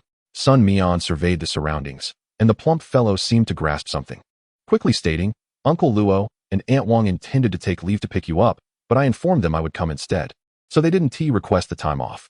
Sun Mian nodded in understanding, relieved, as his primary concern had been whether the elderly couple would find a suitable place to wait. Returning to the vicinity of Shishao Gate, they arrived at the familiar bread-soaked mutton restaurant. The plump fellow raised a glass, though it was filled with fruit beer. "Cheers to Auntie and Mian Ge for returning." Lu Ying joyfully lifted her glass to join him. Lu Yi and Sun Mian naturally clinked their glasses with smiles as they discussed the events that had unfolded in Magic City. Lu Ying felt a pang of sympathy for her sister, nearly brought to tears upon hearing Lu Yi recount the misunderstandings faced by the police in Magic City due to public opinion. The plump fellow hastily offered a tissue, but Lu Ying shot him a glare. "Do you not know to hand me a tissue?" The plump fellow feigned innocence. "What does that have to do with me? Women are truly inexplicable." "Any major news in the ancient capital these past few days?" Sun Mian inquired. The plump fellow immediately responded, "Yes, Mian Ge. The suburban Nyangbo mountain has been developed to establish a research institute. Animals that cannot be accommodated are set to be relocated to Longxiyuan, where a protected area is being established specifically for the conservation of wild Pokémon. However, this project is still in its infancy, and numerous challenges remain." "The wilderness area?" Sun Mian pondered, furrowing his brow. "Does our country not have other protected areas?" "Not quite," the plump fellow explained. "Previously, they were managed by the Alliance's forest rangers. But it seems that in recent years, evil organizations have grown increasingly brazen. The government has begun to take action, and while foreign countries established protected areas years ago, our Huahua has only just begun this year." Sun Mian nodded, recognizing the distinctions between the Pokémon world and their own. Some matters could not be generalized. After finishing their meal, Sun Mian bid farewell to Lu Yi and the others, who were off to shop, while he himself had no time to spare. Upon returning home, he found the place had remained unchanged despite his long absence, except for the addition of a freezer beside the dining table, leaving a narrow pathway in the middle. Before his departure, Wang Yulan had occasionally mentioned that the refrigerator was too small to accommodate certain items. It appeared they had purchased a new freezer, primarily because the refrigerator was still functional. The elderly couple had always been frugal, and a freezer was considerably more affordable. Curiously, the large milk can was not present at home. Sun Mian called Wang Yulan and learned that she had just returned from work, changed clothes, and taken the large milk can out to buy groceries. Observing the neatness of the house, which required no cleaning on his part, he released his 4 companions. The forest lizard, returning to familiar surroundings, promptly climbed onto the cabinet, stretching its limbs comfortably as it settled in. Holly dashed off to find its dumbbells, but after a brief trial, disdainfully set them down, deeming them too light. The scorpion introduced the unfamiliar monkey to the home. Although the monkey remained excitable, a noticeable air of dejection lingered in its eyes, perhaps a longing for its own home. Witnessing this, Sun Mian contemplated that if Longshuan were indeed to be constructed according to the standards of the wilderness area, the monkey might find solace there. However, progress was slow, and there should still be other companions of the monkey in the police station, right? Being among its familiar kind would undoubtedly bring the monkey immense joy. With this thought, Sun Mian spoke. Monkey, after we take a break, shall we visit the police station to see your companions? Woo. The monkey responded excitedly. Sun Mian watched it regain its previous enthusiasm and carefree demeanor, feeling a sense of happiness himself. This was indeed a positive development. Wang Yulan opened the door, carrying a basket of groceries with the large milk can trailing behind her. Oh, Xiao Mian, you've arrived. Wang Yulan exclaimed with a joyful smile, quickly replacing her shoes and coming over to examine Sun Mian closely. Her eyes glimmered with a mixture of joy and concern. He had tanned slightly, but his health appeared to have improved. The forest lizard and the others timely greeted her, to which Wang Yulan responded cheerfully. Ah, the forest lizards have returned home too. Wait for me to cook for you all. She then took the basket from the large milk can and headed into the kitchen. Sun Mian allowed the large milk can and Howley to play, following her into the kitchen to assist, as old Luo would be returning soon. Chapter 88. The Incident of the Leap from the Building. As old Luo approached the door, it swung open from the inside, revealing the large milk can. Having spent considerable time with the family, the large milk can was well acquainted with the sound of each person's footsteps. Accompanying old Luo was a middle-aged man, none other than Zhang Qiyuan. Your large milk can is indeed quite perceptive. Zhang Qiyuan couldn't help but exclaim. It feels as if we've added a child to the family. It's simply wonderful. Lao Luo chuckled softly, choosing not to respond immediately. Upon noticing Sun Mian approaching, he paused for a moment before finally uttering, "You've become a bit darker." Sun Mian, with an expression of resignation, replied, "Uncle, are you saying I've gotten darker too?" However, upon seeing Zhang Qiyuan beside Lao Luo, he quickly greeted, "Uncle Zhang." "Oh, Xiaomian, you've finally returned. Your Uncle Luo has been incessantly muttering about how he should go pick you up, and now he is acting all shy," Zhang Qiyuan revealed, exposing Lao Luo's fondness. Lao Luo's face flushed with embarrassment, prompting him to ignore the remark. Upon entering the house, Howley approached enthusiastically and embraced Lao Luo, their bond clearly strong. "Uncle, this is Howley. He has evolved," Sun Mian explained. "Ah, Howley, you've finally grown tall," Lao Luo joyfully remarked while patting Howley's muscular biceps. Howley now stood at an impressive height of over 1.8 meters, far exceeding his peers. And at a glance, one might mistake him for an unclothed human. At the dining table, Sun Mian, still somewhat full from the lunch of soaked bread, ate sparingly and politely settled down nearby to listen to the elders' casual chatter. "So you'll continue your studies upon returning?" Lao Luo inquired. "Yes. I've already secured my trainer qualifications, and I'll be picking them up from the police station tomorrow," Sun Mian replied. "That's good. Education is important. I've heard there are ways to study while traveling to participate in national competitions," Lao Luo mused. Zhang Qiyuan added, "Indeed, this way your academic status remains intact. But you must still sit for exams at the end of each term. Otherwise, you risk falling behind. In that case, you must study diligently," Wang Yulan interjected, frowning, as she believed that obtaining a diploma was essential for future employment ease. Sun Mian nodded in agreement with a smile, understanding Sun Mian's independence and his own views. Lao Luo refrained from further comments and shifted the topic. "In a while, let us plan a family trip with Uncle Zhang to the new protected area at Longshuan for New Year's. Although construction isn't complete, the environment is still pleasant, and it would be nice for everyone to unwind."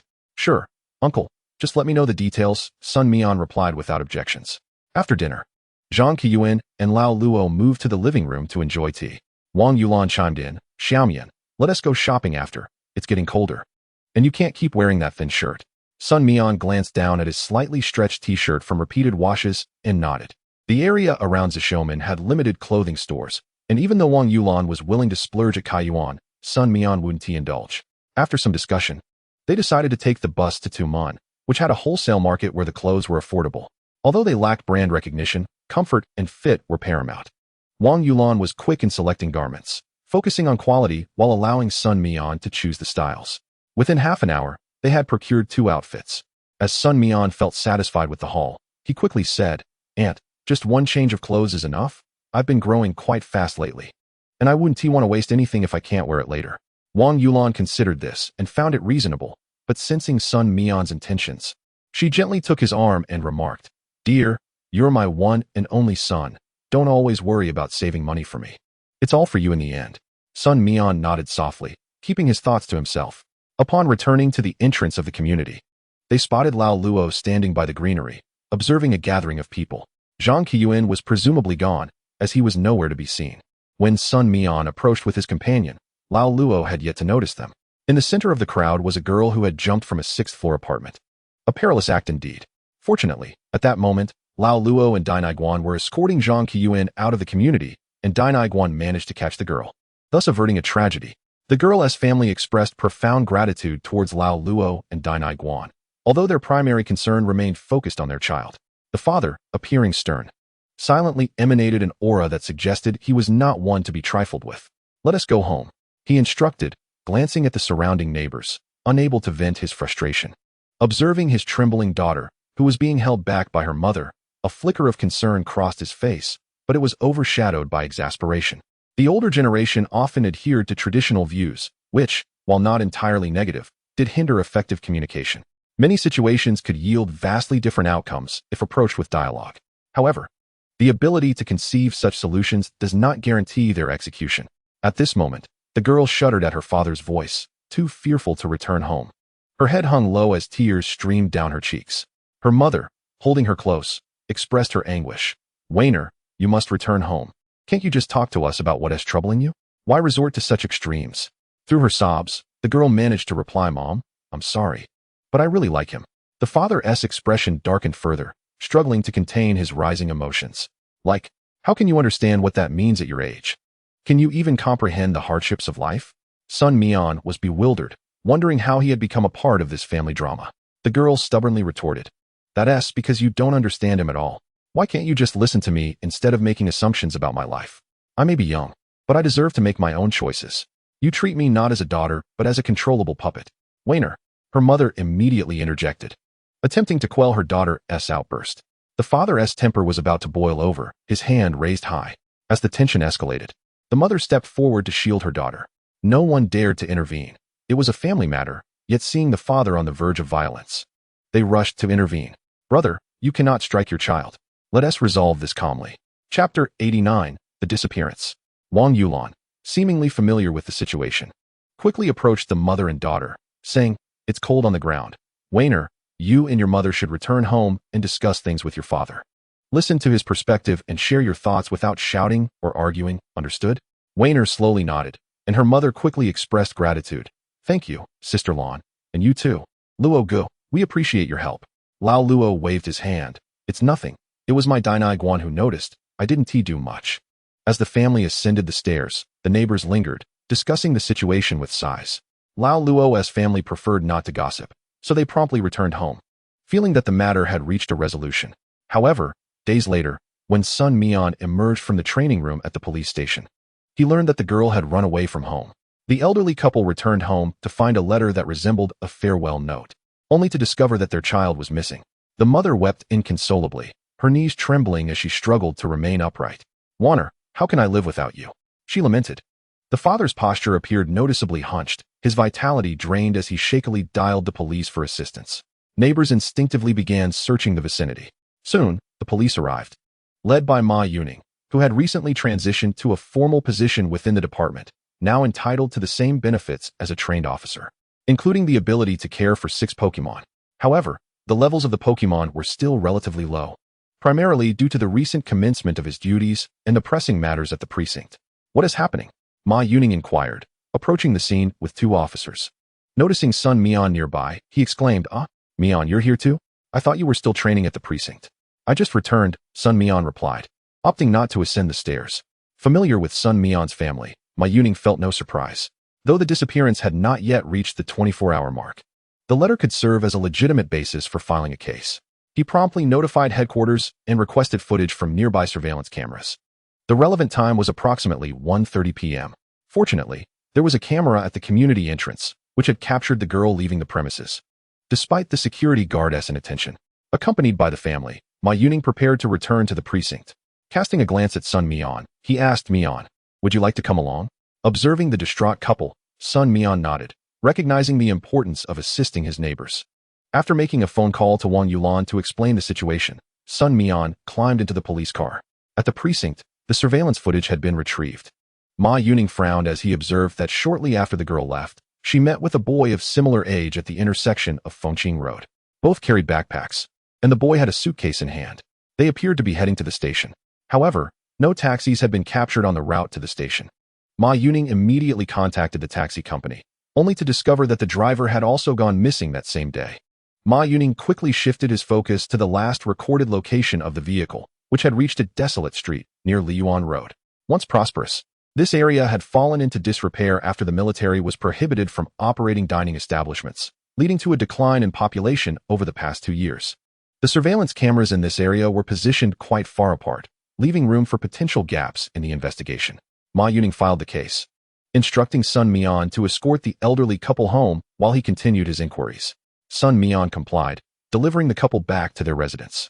Inwardly, he harbored suspicions that perhaps, following a series of incidents in the Magic City, something was amiss with the boy, the girl's boyfriend.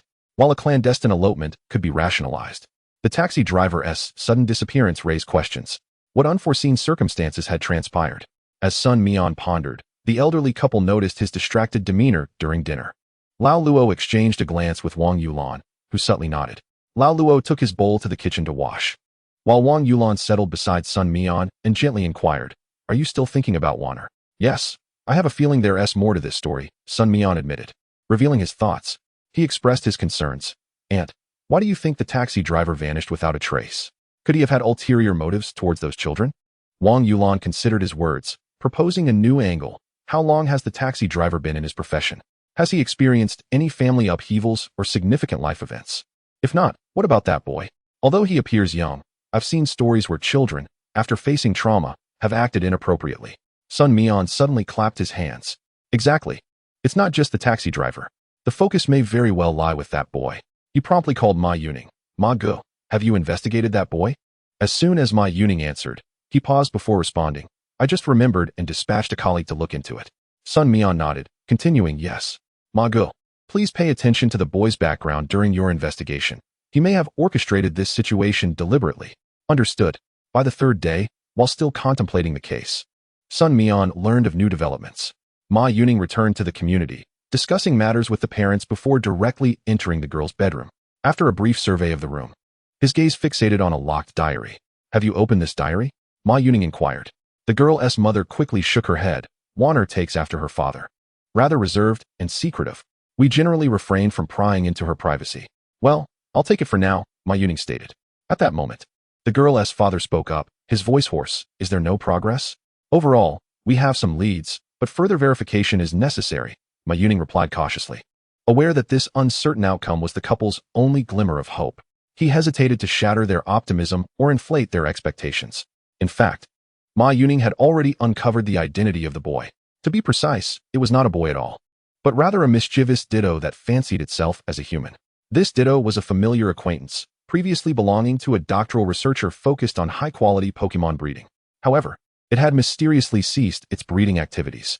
Upon investigation, the researcher discovered that this ditto had developed an affinity for humans. Realizing that it was futile to expect the ditto to resume breeding, she opted to release it, allowing an intern to care for it as a reward for their diligence. Everything was proceeding smoothly until an incident involving a Pokémon at the mountain peak led to chaos, during which the ditto managed to escape, transforming into a human and mingling within a local school. It gradually befriended Waner, yet due to its breeding instincts, it exhibited tendencies to express its affection boldly. In simpler terms, it had a penchant for romantic pursuits. Thus, the ditto confessed its feelings to the girl, who, in her innocence, had no comprehension of love or attraction. The girl found immense joy and happiness in her companionship with the shape-shifting Pokémon. Those matters that were difficult to communicate with her parents and teachers could be freely shared with it. Consequently, under the encouragement of the Pokémon, she chose to run away from home. Upon discovering the identity of the shapeshifter, Ma Yuning promptly notified the research institute. Dr. Ning arrived with an intern in tow. Ma Yuning welcomed them in the police station's office. "I apologize for the trouble. Is the girl unharmed?" Dr. Ning, exhibiting a humble demeanor, wore frameless glasses that accentuated her intellectual charm, complemented by her shoulder-length, flaxen hair, which further highlighted her mature femininity. A glance revealed to Ma Yuning the reason behind the shapeshifter's abduction of Waner. The resemblance in her eyes and chin to Dr. Ning was subtly apparent, though not overtly so, requiring careful observation to discern.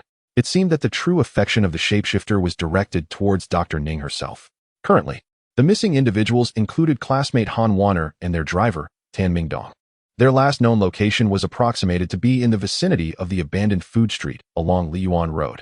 Yet the multitude of hiding spots in that area complicated the search. The underground storage facilities, remnants of a previous freezing operation, added to the challenge. With police from both jurisdictions conducting a thorough search, albeit with slow progress, as Ma Yuning candidly reported. Dr. Ning sighed softly, acknowledging the high aptitude and strong self-preservation instinct of the shapeshifter. It was likely that during the search, it had already sensed their presence, making a secret escape a plausible scenario. However, it had no prior history of harming anyone. Could it truly be undergoing a change in temperament? The personality of Pokémon significantly influences their abilities, physical transformations, and growth attributes, and Dr. Ning's research primarily focused on their temperaments. Ultimately, Dr. Ning resolved to collaborate with the police, offering assistance in the search plans, primarily at the behest of Ma Yuning, for it was a shapeshifter, and the appearance of its true goddess might prompt it to reveal itself directly. Liyuan Road was temporarily closed to traffic, with police cars lined up along the roadside. A superior officer from another jurisdiction approached, holding a rank above Ma Yuning's. However, given Ma Yuning's affiliation with the Central Bureau, the encounter remained courteous. Xiaoma, how is it going? Chenggu, this is Dr. Ning, who is assisting us in the search. Ma Yuning's introduction prompted Dr. Ning to extend her hand. Hello, Officer Chen. Hello, Dr. Ning. Officer Chen responded promptly, shaking her hand politely. The operation continued to unfold. The search was intense and meticulous, resulting in a slow but steady narrowing down of the final location. They arrived at the last row of storefronts, situated behind the former training grounds of the military. Surrounded by no other buildings, only a few sparse banyan trees obscured the storefronts. The pavement in front had long fallen into disrepair, with several uplifted tiles accumulating water beneath them. Given that the adversary was a Pokémon with considerable combat capabilities, the officers felt a palpable tension, fearing a sudden outbreak that could lead to casualties on their side. Ma Yuning's Sandshrew had reached level 18, nearing level 19, although not the main force. Its physical defense was commendable, making it suitable for the vanguard. The Sandshrew cautiously pushed open the door, revealing a barbecue restaurant within. Chairs lay overturned on the tables, covered in dust, and a frightened Spinnerack scurried out from the corner. The sudden brightness disoriented it. The Sandshrew became its immediate target, and a thread shot from Spinnerack's mouth, hurtling towards it. The Sandshrew, already on high alert, quickly dodged aside. Rapid spin. Spinnerack was flipped over, struggling to regain its footing as the Sandshrew seized it, refraining from inflicting harm, and tossed it outside. After a thorough search of the area, the Sandshrew emerged and shook its head at Ma Yuning. Meanwhile, Dr. Ning had also been proactive, releasing a Drowsy. The Drowsy scratched its head, often appearing to smile, though its expression remained largely impassive.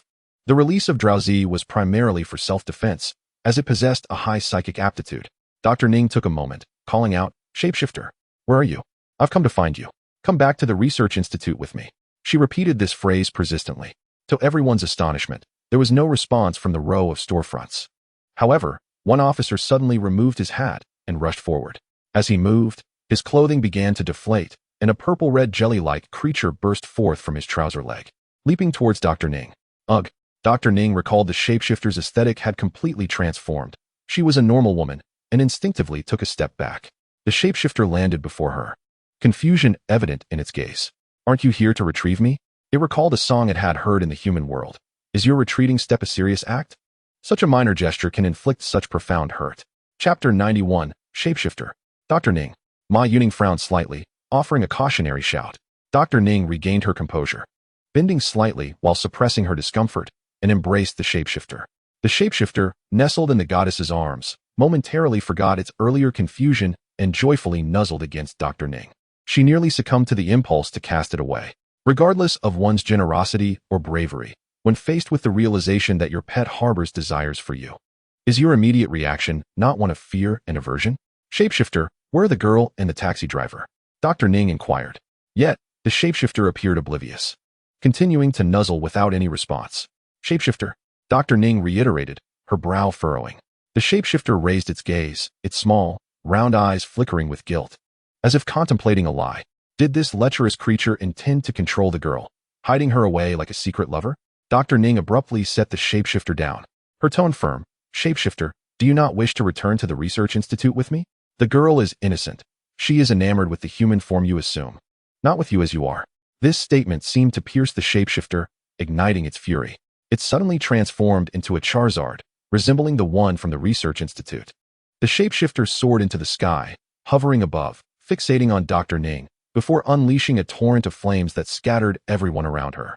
It dove down, seizing Dr. Ning once more and ascending into the air. Damn it! Officer Chen instinctively cursed, leading his team to pursue. However, the shapeshifter's speed in flight was remarkable, and without the assistance of larger Pokémon, they were unable to catch up.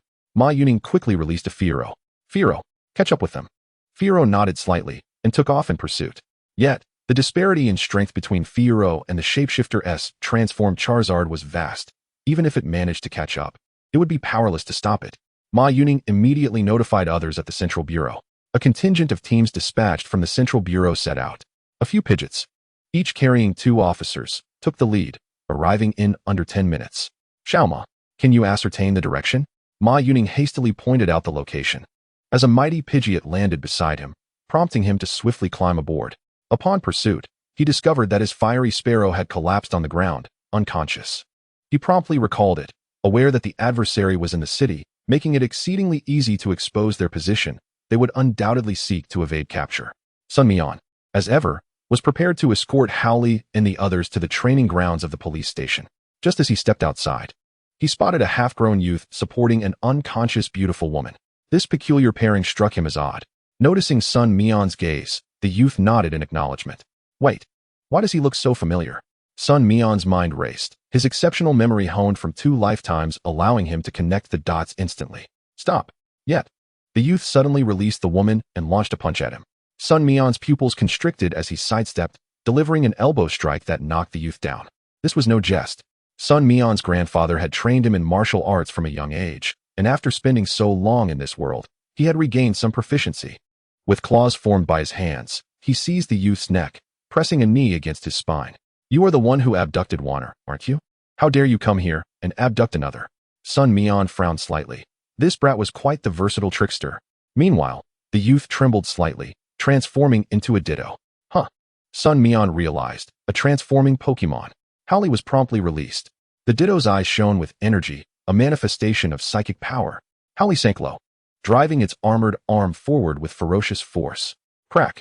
The Ditto's head jerked aside as its psychic energy was interrupted.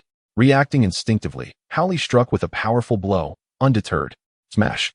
The Ditto winced in pain, but before it could react, it felt itself ensnared. Howley grasped it with one hand, while the other delivered a flurry of punches. The speed of the punches was astonishing. Each strike landed squarely on its face. This was Howley's recently learned bullet punch. The Ditto could no longer maintain its form, reverting to its gelatinous state. The Ditto, having immense stamina, transformed back into Howley. However, there remained a notable difference between a 1.5-meter Howley and a 1.8-meter Howley. Howley shot a disdainful glance at its counterpart, its muscles hardly impressive. Million-ton heavy punch. The Ditto hastily attempted to retaliate. But aside from the moves it could learn from Howley, it had no knowledge of this million-ton heavy punch. Such was the disparity in genetic memory. The Ditto had no choice but to resort to revenge.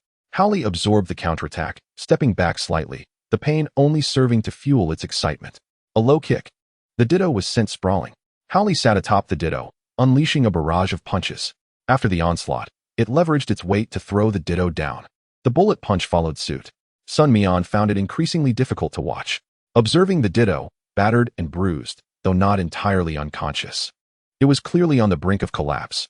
Finally, when the Ditto could no longer maintain Howley's form and reverted back to its original shape, Howley ceased its assault. Sun Mian understood Howley's sentiment. It felt insulted by the Ditto. At that moment, Ma Yuning and the others finally arrived, following the trail. Upon seeing the Ditto lying on the ground, unable to escape, everyone breathed a sigh of relief. Xiao Mian, it's really you. I knew only you could subdue it. Several Pidgeots descended, and Ma Yuning exclaimed with delight. Some rushed to check on Dr. Ning's condition. What is going on? Is this Ditto the suspect? Sun Mian inquired with a furrowed brow. Indeed, this Ditto has quite a story. That individual is Dr. Ning from the Research Institute, the original owner of this Ditto. Ma Yuning replied, his expression perplexed, unsure of where to begin. Sun Mian, uninterested in further details, decided it was time for training. All right, you handle it. I'm heading to the training room. He waved dismissively. Shall we return on Pidgeots together? Ma Yuning invited. No need. I'll just run for some exercise. Sun Mian had already sprinted away. However, midway through his training, a knock echoed at the door of the training room. Sun Mian frowned slightly, resuming his stance and shaking out his legs. At the door stood Ma Yuning with an awkward smile. Sorry to interrupt, Xiao Mian, but we have a bit of a situation that might require your help. All right, let's go. They entered an office. A Ditto regarded a Sableye with disdain, the latter's anger nearly boiling over.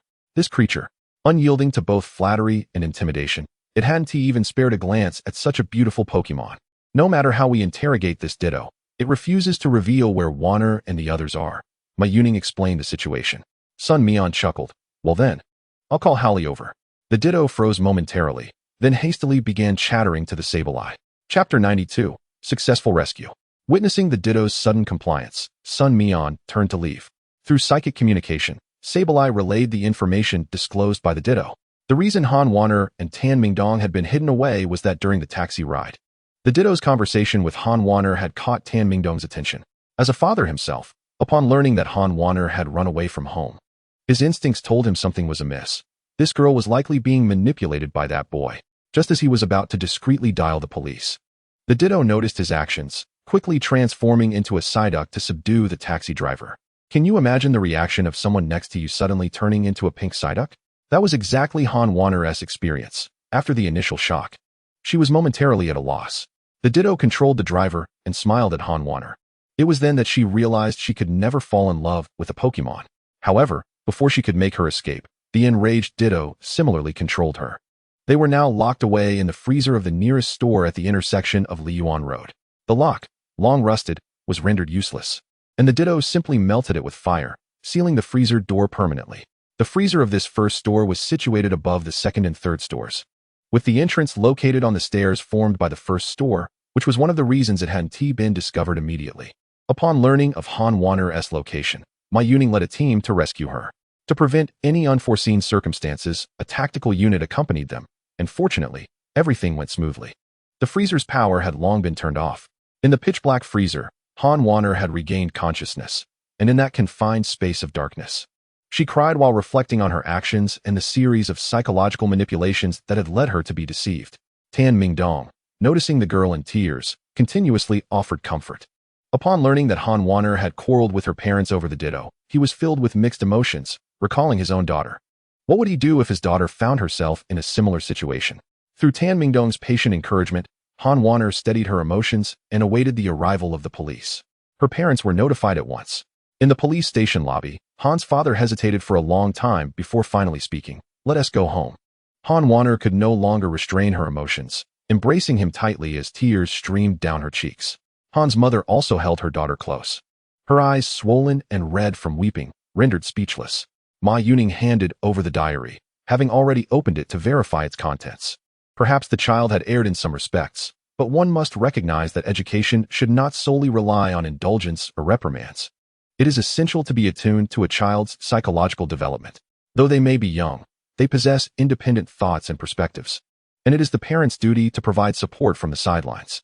Ma Yuning's words prompted Han's father to ponder deeply, and after a prolonged silence, he nodded solemnly and accepted the diary without opening it. Thank you, he said earnestly. I will certainly remember your advice. Ma Yuning, still in his mid-20s, offered a bashful smile and replied, Very well, you should head home now. At that moment, Han Wanner suddenly inquired, What will happen to that Ditto? Han's father's brow furrowed slightly, but recalling the earlier conversation, he chose to remain silent. Ma Yuning hesitated for a moment before responding, Just like humans, Pokemon must face the law when they violate rules and regulations. Han Wanner nodded gently, her heart unburdened. She had come to realize that what she truly desired was not the so-called love, but rather understanding and empathy. Yet, having formed a bond with Ditto, she felt a sense of concern for it. However, wrongdoings must inevitably be met with consequences. Having resolved the matters concerning the victims, Ma Yuning felt a headache brewing as he considered Ditto. Professor Ning was adamantly opposed to having it returned to the research institute. This troublesome creature was directly transferred to the ancient Capital Police Department under the pretense of a gift. Knowing that his current position did not permit him to assign blame to Ditto or determine its fate, Ma Yuning promptly contacted his former superior, Zhang Qi. Zhang Qi had recently been thriving, having successfully collaborated with the Magic City Police Department to dismantle a major stronghold of the Sana gang. The alliance held considerable esteem for its capable members, and Zhang Qi, being a third-generation servant of the alliance, was naturally on the promotion list. He was currently preparing his advancement materials in the ancient capital.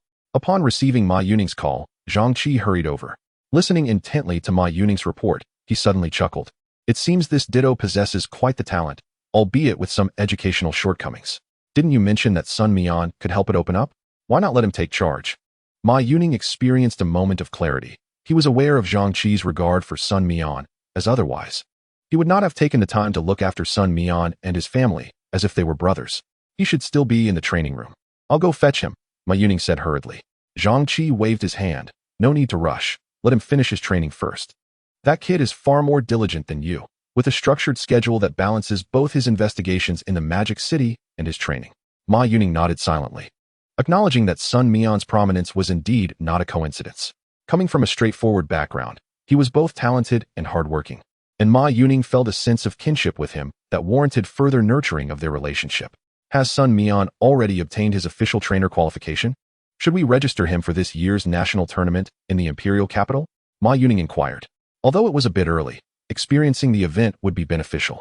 Zhang Qi contemplated for a moment and replied, All right, I understand.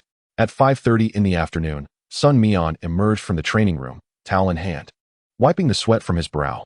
If one were unaware that this was a training facility, they might have mistaken it for a gym. Xiao Mian. As Sun Mian entered the police station lobby, Ma Yuning intercepted him, holding a pokeball and a cardboard box. What's the matter? Isn't everything resolved? Sun Mian asked, surprised. There are still some things I need to give you, Ma Yuning replied. This is the energy cube that team leader Zhang promised you. It's a bit heavy, so I'll take it back later. Additionally, this pokeball contains Ditto. Professor Ning surely wishes to avoid having it remain at the Research Institute, and we are concerned about Ditto repeating past mistakes. Since Ditto seems to be quite apprehensive of you, we thought it best to have you oversee it for a while. Sun Mian was speechless. Ma Ge, you truly have a way with words. It feels like a reward. Although Ditto has some behavioral issues, it has been trained before. Having a Ditto is quite convenient. Without hesitation, Sun Mian agreed. Chapter 93, Ditto joins. Sun Mian promptly initiated a scan of Ditto's data within the Pokeball. Ditto, level 19. Type, normal. Ability, transform. Gender, none. Talent level, C. Skills, transform. Additional description, capable of altering its cellular composition to replicate the appearance of anything it observes, even utilizing the moves of its opponents. The talent is decent, and the ability is indeed its hidden trait from the original game. The system also kindly rewarded him. Congratulations, host. You have acquired a new Pokemon, and a general training manual and a bandana have been issued. Upon returning home, Sun Mian first released his old companions. Summoning his Machoke, he then let Ditto out. As Ditto emerged, it surveyed its surroundings with a slight frown, wondering where it was. However, upon seeing Sun Mian and Machoke, it immediately lost its spirit. It realized that it had likely been brought back to the Research Institute by Professor Ning, only to become this human child's Pokemon. Ditto's mood plummeted, and rather than attempting to escape, it simply slumped down in a corner. Sun Mian observed Ditto for a while and instructed Machoke and Trico to keep an eye on it, ensuring it wouldn't run off and disturb others. The reason he didn't allow Scyther to watch over it was simply that Scyther's temperament was rather blunt. If it discovered Ditto attempting to flee, it would undoubtedly capture it without mercy. When Wang Yulan returned, she was surprised to see another Pokemon in the house, although it appeared rather peculiar, like a blob. She gently patted Ditto's head as a sign of welcome before donning an apron to prepare dinner. Ditto glanced at her. Her age did not inspire any fondness within it. The only female among this group of Pokemon was the Snorlax, but Ditto found no interest in her either. Watching Sun Mian engrossed in the training manual, Ditto grew restless. Crawling up onto the back of the sofa where Sun Mian sat, Trico looked down at it from its perch on the cabinet, remaining motionless. Ditto sneakily made a face at Trico before focusing on the training manual in Sun Mian's hands. It couldn't comprehend the contents, but its intention was merely to alleviate its boredom and find something to do. Sun Mian glanced at Ditto a few times, realizing that it had quite the capricious nature. Just moments ago, it had appeared discontent, and now it seemed eager to play. Machoke, take Ditto over and do some yoga together. Having stamina alone isn't sufficient. Sun Mian called out to Machoke and Scyther, who were exercising on the balcony. Machoke immediately approached, lifting Ditto effortlessly and departing. Ugh, The ever-changing creature struggled fiercely to break free. The psychological pressure exerted by Howley was simply too overwhelming. I don't want to play with it. Howley hurled it into a pile of dumbbells, pointing at the smallest one. The creature, bewildered, glanced at the dumbbell and then at its own body, which hardly resembled anything with limbs. Is this a test of my abilities? It thought, exasperated, just as it was about to lose its temper. Howley shot at a stern look. The creature deflated, inching closer to the dumbbell. What am I supposed to do? It pondered in frustration. Even the lightest one weighed more than itself. After pulling for what felt like ages, it stretched itself thin, yet the dumbbell remained unmoved, barely lifted 2 centimeters off the ground. In a fit of anger, it contemplated transformation when Sun Mian's voice interrupted. You can only use your original form. No transformations allowed. The creature fell silent, but seeing Howley and Scorpion's dismissive expressions, it felt a surge of indignation. It's just lifting a dumbbell. Who can't do that? It was brimming with energy, not expecting to achieve much, but at the very least, it wanted to curb its restless spirit. Sun Mian observed silently, his thoughts echoing the creature's sentiments. Later, Lao Luo returned home from work, his demeanor unusually serious and downcast. However, he greeted Sun Mian and the others with a smile, seemingly unfazed by the newly arrived creature, which went unnoticed by him, indicating that he was preoccupied with heavier thoughts.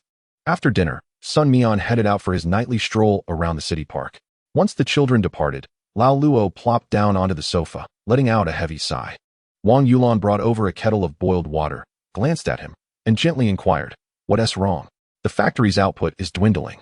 I heard that the big boss is having cash flow issues, and shares have been sold off. We might face layoffs," Lao Luo replied, a bitter edge to his words.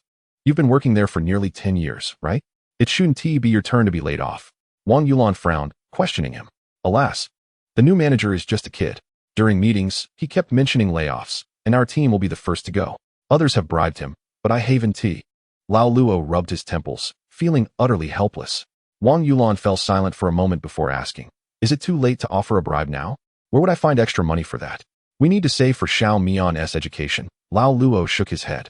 "But didn't Xiao Mian leave us 200,000? We could use that for now and pay him back later. Besides, he shouldn't need much, right?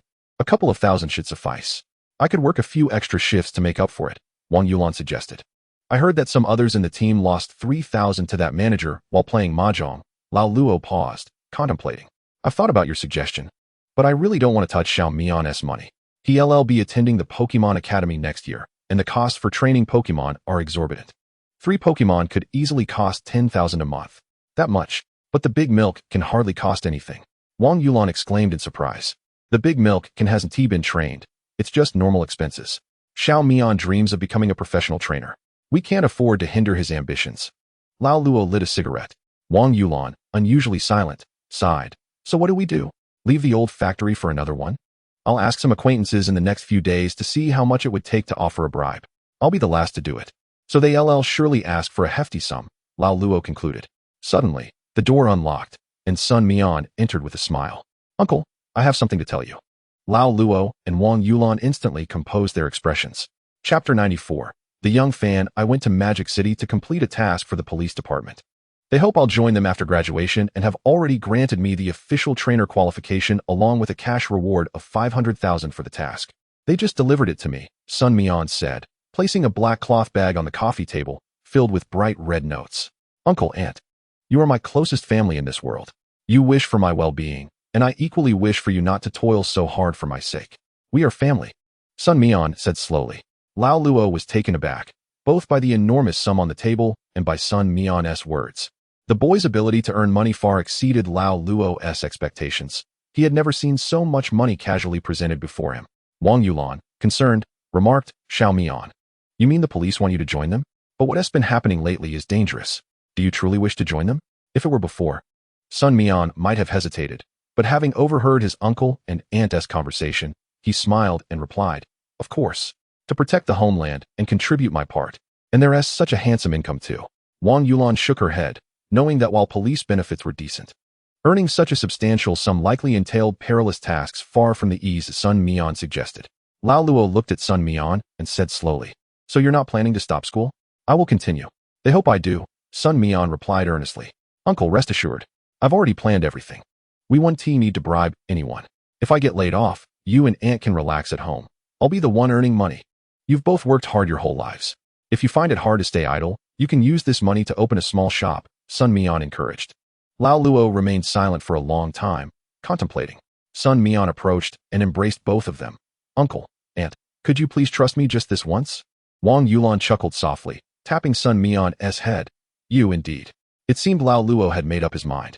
All right, that has settled then. My son is so capable. I can't let his momentum falter. So what if they want to lay off staff? Let them. Exactly. Uncle. Sun Mian gave a thumbs up.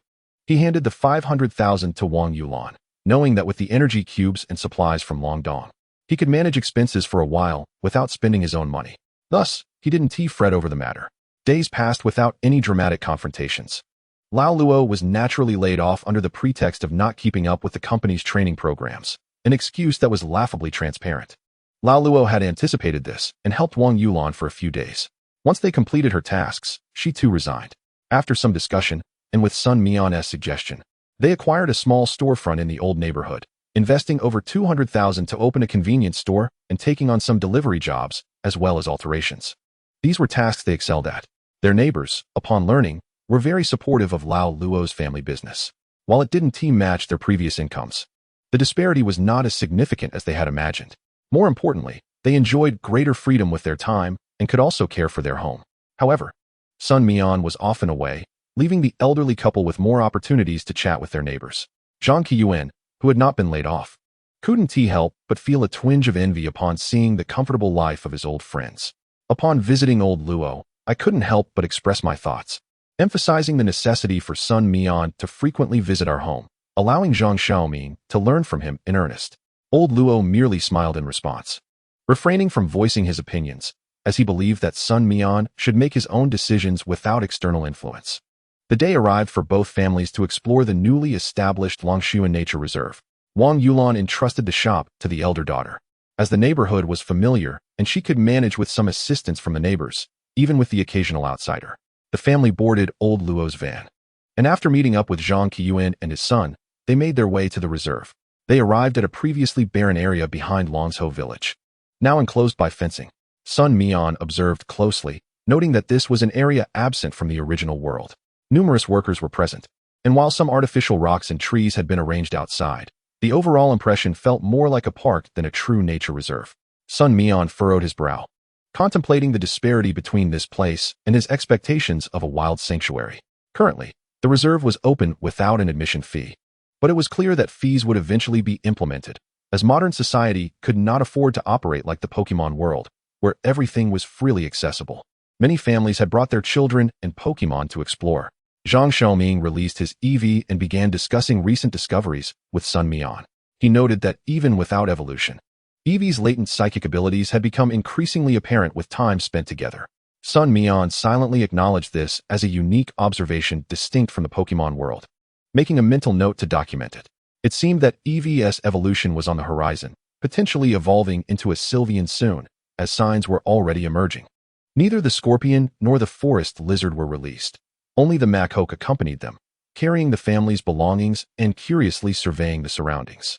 One particular Macaque caught its attention, likely belonging to another visitor, well-bred and sporting a D-grade talent.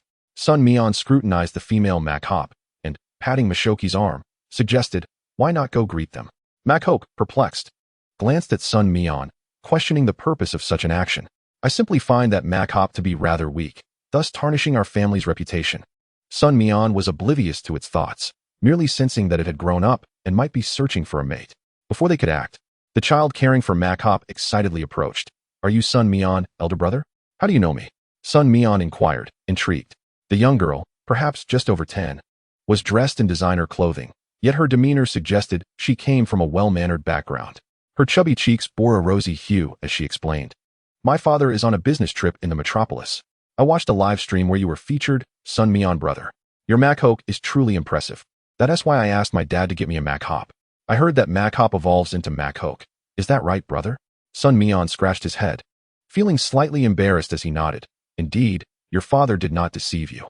Zhang Qiyuan and the others observed this interaction and chuckled, with old Luo remarking to Zhang, "I never imagined that Sun Mian would have fans already."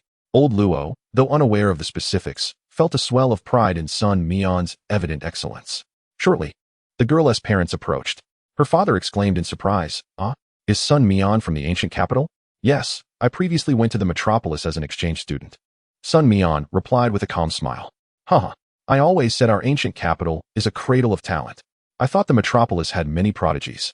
But it turns out they are from our ancient capital." Her father beamed with pride.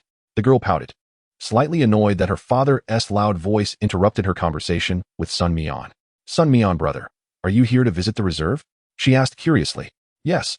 I heard our country is establishing reserves, so I came to broaden my horizons," he replied. "What do you think of it?" She pressed. Sun Mian hesitated briefly before responding. "It's quite good, but it feels more like a large park than a true nature reserve, lacking its fundamental purpose." At this moment, the girl's father interjected. "But isn't that the model used by those abroad? After all, reserves need to be profitable, aligning with human interests." Sun Mian shook his head, countering. "It could certainly resemble the wild more closely, providing a natural habitat with professional staff to ensure ecological balance.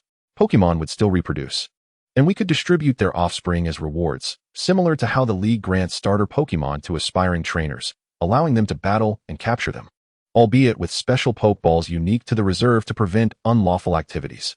The girl's father's eyes lit up with excitement as he listened. Sun Mian continued. "There could also be early profit through competitions to attract visitors, broadcasted on television. With so many wild Pokémon, they could even compete amongst themselves. Or we could invite celebrities to capture Pokémon in the reserve, explaining its operational model to everyone." The girl's father became increasingly engrossed in the conversation. Upon finishing, he suddenly clapped his thigh, exclaiming, "I think your ideas are brilliant. This is precisely how the reserve should operate." Sun Mian smiled and waved his hand modestly. "These are merely my personal views. I'm sure the responsible parties have their own perspectives." But the girl's father insisted, "No, their approach merely mimics foreign models. Your ideas are truly the correct ones." He then introduced himself. "Sun Mian, I am Feng Xianhua, the head of the reserve. It is a pleasure to receive your suggestions." Sun Mian was not particularly surprised, having sensed from Feng Xianhua's expressions and inquiries that he was indeed a significant figure within the reserve. However, he did not expect him to be the very head of it. Feng Xianhua, enthusiastically shaking Sun Mian's hand, said, "I wonder if you have time for us to sit down and discuss the details? Rest assured, I will ensure your efforts are duly compensated. You would be a consultant for our reserve." Sun Mian smiled. "I came with my family. I must consult with them first." Old Luo and Wang Yulan, having been captivated by the conversation, finally snapped back to reality upon hearing Sun Mian's words. "It's fine, Sun Mian, we can explore on our own. You attend to your important matters," they encouraged. Feng Xianhua happily shook hands with old Luo, expressing, "Thank you, my friend. With such open-minded and principled parents, it's no wonder you've raised such an outstanding individual as Sun Mian." Old Luo chuckled modestly. "It's all Sun Mian's hard work. We haven't contributed much." As the adults conversed, the little girl gazed at Sun Mian with admiration, thinking, "Sun Mian brother is truly impressive. He knows everything." Zhang Xiaoming, equally impressed by Sun Mian's knowledge, felt a competitive spirit igniting within him, resolved to continue his studies with the same fervor as Sun Mian. After waiting for a while as they chatted, Feng Xianhua finally found a fast food restaurant, primarily because his little daughter was feeling a bit hungry. Sun Mian had no objections. He quite adored this charming little girl, whose round, plump face was a clear indication of her beauty potential. Her mother's demeanor reflected a woman of intellect and tradition. As she consistently smiled and spoke softly, rarely expressing her opinions, but occasionally glancing towards Feng Xianhua and her daughter. Once seated, the girl's mother took her little girl to order food for everyone. Feng Xianhua politely remarked, "Sun Mian's suggestion earlier was incredibly beneficial to me. I am willing to offer a consulting fee of 200,000 yuan to express my gratitude for your assistance. Moreover, upon successful establishment, I would like to invite you as the first star figure of the reserve. After all, you ranked among the top 3 in the Magical City Elven Academy competition. There's no need for such courtesy, Teacher Feng. You can just call me Xiao Mian," Sun Mian replied graciously. "My suggestion was merely a personal opinion. There are certainly numerous details that your staff will need to refine." "Haha, Xiao Mian, you too. There's no need to call me teacher. Just Uncle Feng will suffice." "Are you currently a student at the ancient capital high school?" Feng Xianhua inquired. "Not yet. I haven't been admitted to the Elven Academy yet."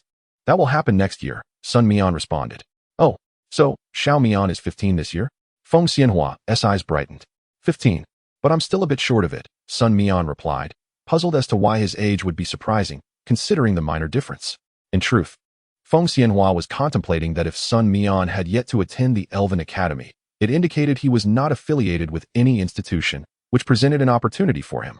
Little did he know, the ancient capital police department had already been considering this idea.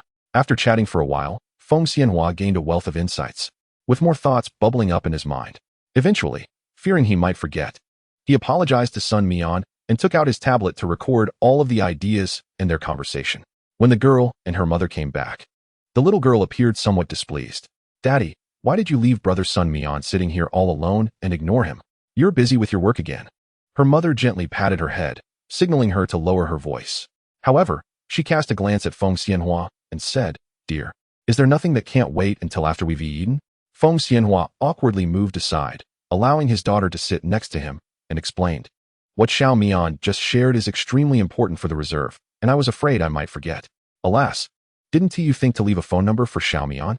The girl's mother followed Feng Xianhua's lead and looked at him helplessly. Feng Xianhua paused for a moment, realizing he had been overly anxious.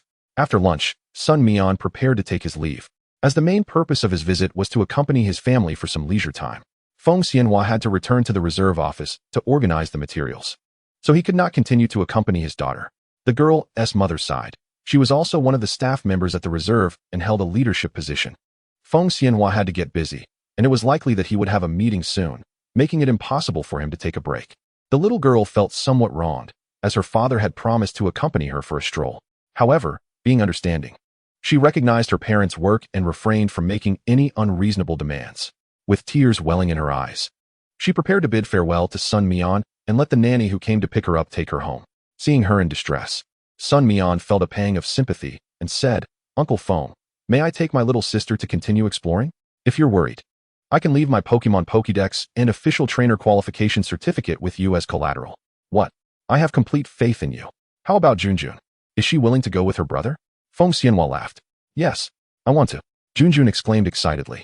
Junjun quickly grabbed Sun Mian's hand and began to hop away, completely shedding her previous look of distress. Feng Xianhua suddenly felt something was amiss. When Junjun had just said she was willing, he could almost envision her on her wedding day in the future. The girl's mother shot him a disapproving glance, thinking to herself, "What are you imagining? Junjun is only 12 years old. You must be getting overwhelmed with work." Feng Xianhua chuckled awkwardly but mumbled, "But Sun Mian isn't much older, only 14. The girl's mother chose to remain silent, clearly thinking he had lost his mind and was too tired to argue with him. After making a call to Wang Yulan and learning of their itinerary, Sun Mian prepared to take Junjun along a different route to meet up with them. Junjun rarely went out, primarily because Feng Xianhua and his colleague were often too busy with work. She had been raised by her nanny and grandparents, making her quite curious about the outside world. However, due to her excellent upbringing, she would not rudely stare at others or demand anything from Sun Mian, even though she was quite fascinated by something she had been observing for a while. As they approached, Sun Mian noticed it was a cotton candy machine. A young man was skillfully twirling a wooden stick to create colorful, round-headed Pokemon or flower shapes, capturing the attention of many children and girls, with a considerable queue forming. "Do you want one of those, Junjun?" Sun Mian gently bent down and pointed to the cotton candy machine.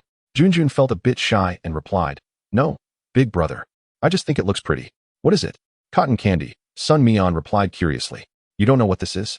Junjun exclaimed in surprise. "Candy? Yes. It's made of sugar. Let us go buy one." Sun Mian took Junjun's hand and walked over. The line was long, and Sun Mian waited nearly 20 minutes before it was their turn. "What would you like to make?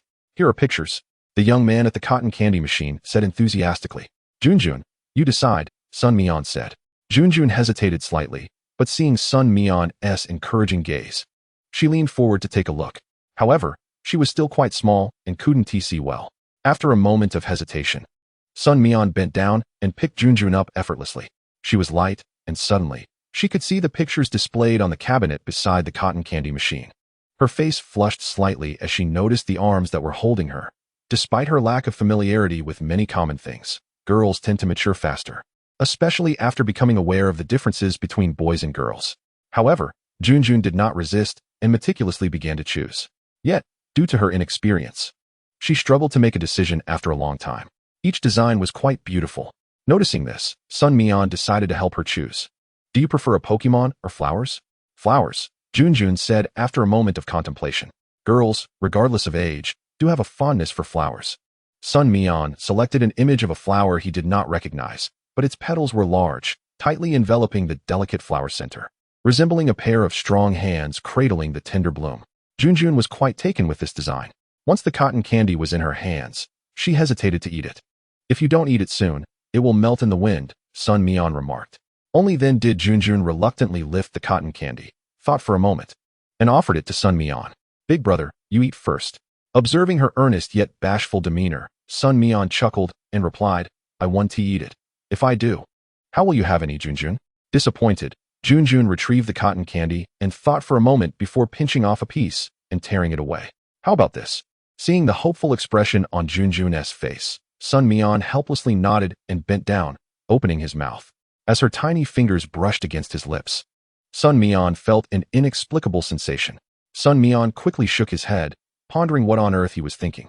He was not Wu Qian. However, due to this momentary distraction, it was actually Lao Luo and the others who arrived at the central point first. The center featured a circular platform devoid of chairs, but a series of stairs allowed many to sit on newspapers or similar items. The weather today was splendid, neither too hot nor too cold, with a gentle breeze that felt delightful. Seeing Junjun beside Sun Mian, Zhang Qiyuan jestingly remarked to Lao Luo, Little Mian has found you a little wife. You need not worry anymore. You can enjoy your bliss in advance.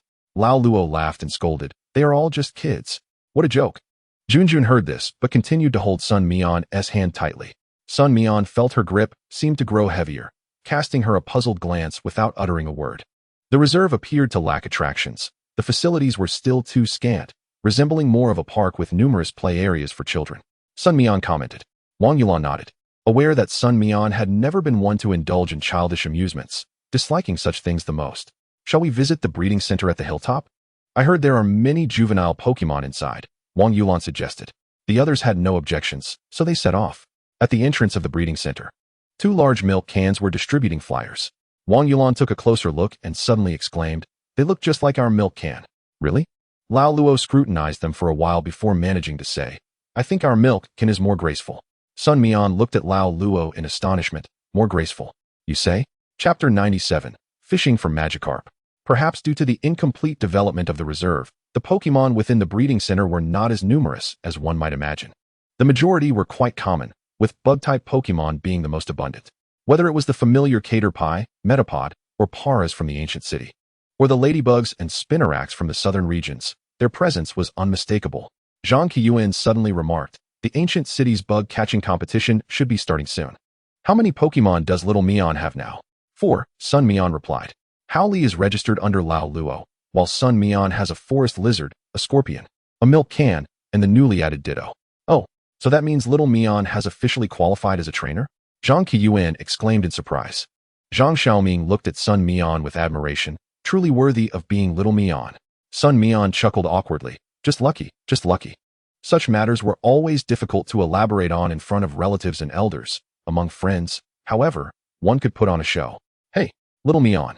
There's a pool for fishing for Magikarp over there. Zhang Xiaoming suddenly spotted a stall. A small pool, about 10 meters long, was teeming with Magikarp. Magikarp are generally abundant, yet only a select few evolve into Gyarados, necessitating not just talent, but also opportunity. Consequently, the overall price of Magikarp in Huagua is not particularly high, typically around 30 to 50,000 yuan. The stall owner cheerfully called out, Students, would you like to give it a try? 1,000 yuan per catch. Zhang Xiaoming felt a pang of temptation. However, for an ordinary family, 1,000 yuan was still a considerable sum, especially for something so uncertain. Wang Yulan turned to Sun Mian. Would you like to catch one, Little Mian? Sun Mian shook his head. Caring for a Magikarp is too much trouble. They lack combat ability during the training phase, and I am not keen to join in this frenzy. However, noticing Zhang Xiaoming's eagerness and Junjun's curious gaze, Sun Mian added, Xiaoming and Junjun would likely enjoy it. Let them have a go. Zhang Qiyuan promptly handed over 2,000 yuan, allowing Zhang Xiaoming and Junjun to try their luck. The two took the small fishing rods offered by the owner with utmost seriousness, listening intently to his tips. Sun Mian glanced at the rods, noting they were made of plastic. While the fishing line wasn't the thinnest, it also lacked substantial strength. If used in the wild, it would likely snap instantly.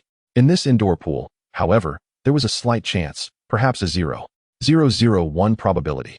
The rods lacked bait, merely featuring a solitary, curved hook dangling.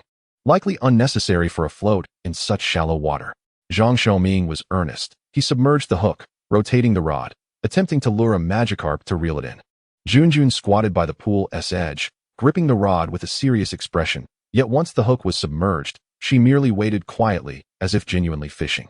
Zhang Xiaoming noticed and instructed, "You need to reel it in like this. Without bait, it won't bite." "Really?"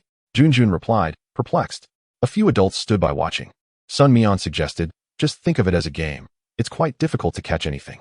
Junjun nodded, and just as she finished speaking, a Magikarp snagged the hook and, without Junjun's assistance, flopped onto the shore, wriggling on the ground. The adults were stunned. Zhang Xiaoming was speechless. Sun Mian looked on, equally astonished. Junjun weakly asked, "Does this count as catching one?" The stall owner's face twitched. In front of everyone, could it not count? "It counts. But we do not provide a pokeball. Let me find you a foam box to keep it in," he said, almost in tears. Having only opened for half a day, he had already lost several thousand yuan. It would take him quite some time to recoup the losses. Sun Mian cast a glance at the dazed fish. Magikarp LV4. Type, water. Ability, swift swim. Gender, none. Talent level, D. Skill, splash. Additional info, Magikarp possesses a strong survival ability, thriving in even the dirtiest water and can survive for an extended period on land without water. Was this not sheer luck? With a hidden ability and decent talent, and all for just 1,000 yuan. Where could one find such a deal? Zhang Xiaoming became even more serious. Yet no matter how skillfully he tried, the line ultimately snapped. Challenge failed. The stall owner finally sighed in relief, thankful that not everyone was as fortunate as that little girl. Zhang Xiaoming, dazed, pondered for a long time and could only conclude that he had bad luck. The owner brought over the foam box filled with water, where the earlier Magikarp swam energetically. It still had some weight. However, with Howley around, it was merely a splash of water. Howley effortlessly carried the foam box, continuing to roam with the group. After a lengthy excursion, Sun Mian took Howley back to the office of the reserve to drop off Junjun. Feng Xianhua and his wife were there. Upon seeing the two children enter, Junjun's mother greeted them with a smile. Feng Xianhua was still typing away at his computer, preparing materials, his eyes focused and alert, seemingly oblivious to his daughter's return, clearly preoccupied with organizing the planning suggestions Sun Mian had discussed with him earlier regarding the reserve. Junjun's mother cast a helpless glance at him, but understood her husband's nature and refrained from saying much. Noticing Howley still clutching a foam box, Junjun excitedly exclaimed to her mother, "Mom, look, this is the Magikarp I caught at the breeding center." Howley gently placed the foam box down, and the Kingler within remained as spirited as ever, its large, bulging eyes fixated on Junjun's mother. Junjun's mother was momentarily taken aback. She was well aware of the vendors at the breeding center, as she was responsible for overseeing the merchants within the protected area. Ruffling Junjun's hair, she remarked, "Xiao Mian, this must have cost you quite a bit, hasn't he it? How much is it? I'll settle it later. I can't let you bear the expense." Sun Mian touched the tip of his nose, reassuring her, "It's nothing, auntie. Junjun won once, so it didn't cost much." Junjun joyfully clung to her mother's arm, exclaiming, "Aren't I amazing, Mama?" "Indeed you are. Simply splendid." Junjun's mother praised her, as one would a child. Nonetheless, she handed over 1,000 yuan, as it was a matter of principle. Sun Mian declined twice, but ultimately accepted it, intending to pass it on to Zhang Qiuan later. After a brief conversation, Sun Mian, thinking of his family outside, prepared to take his leave.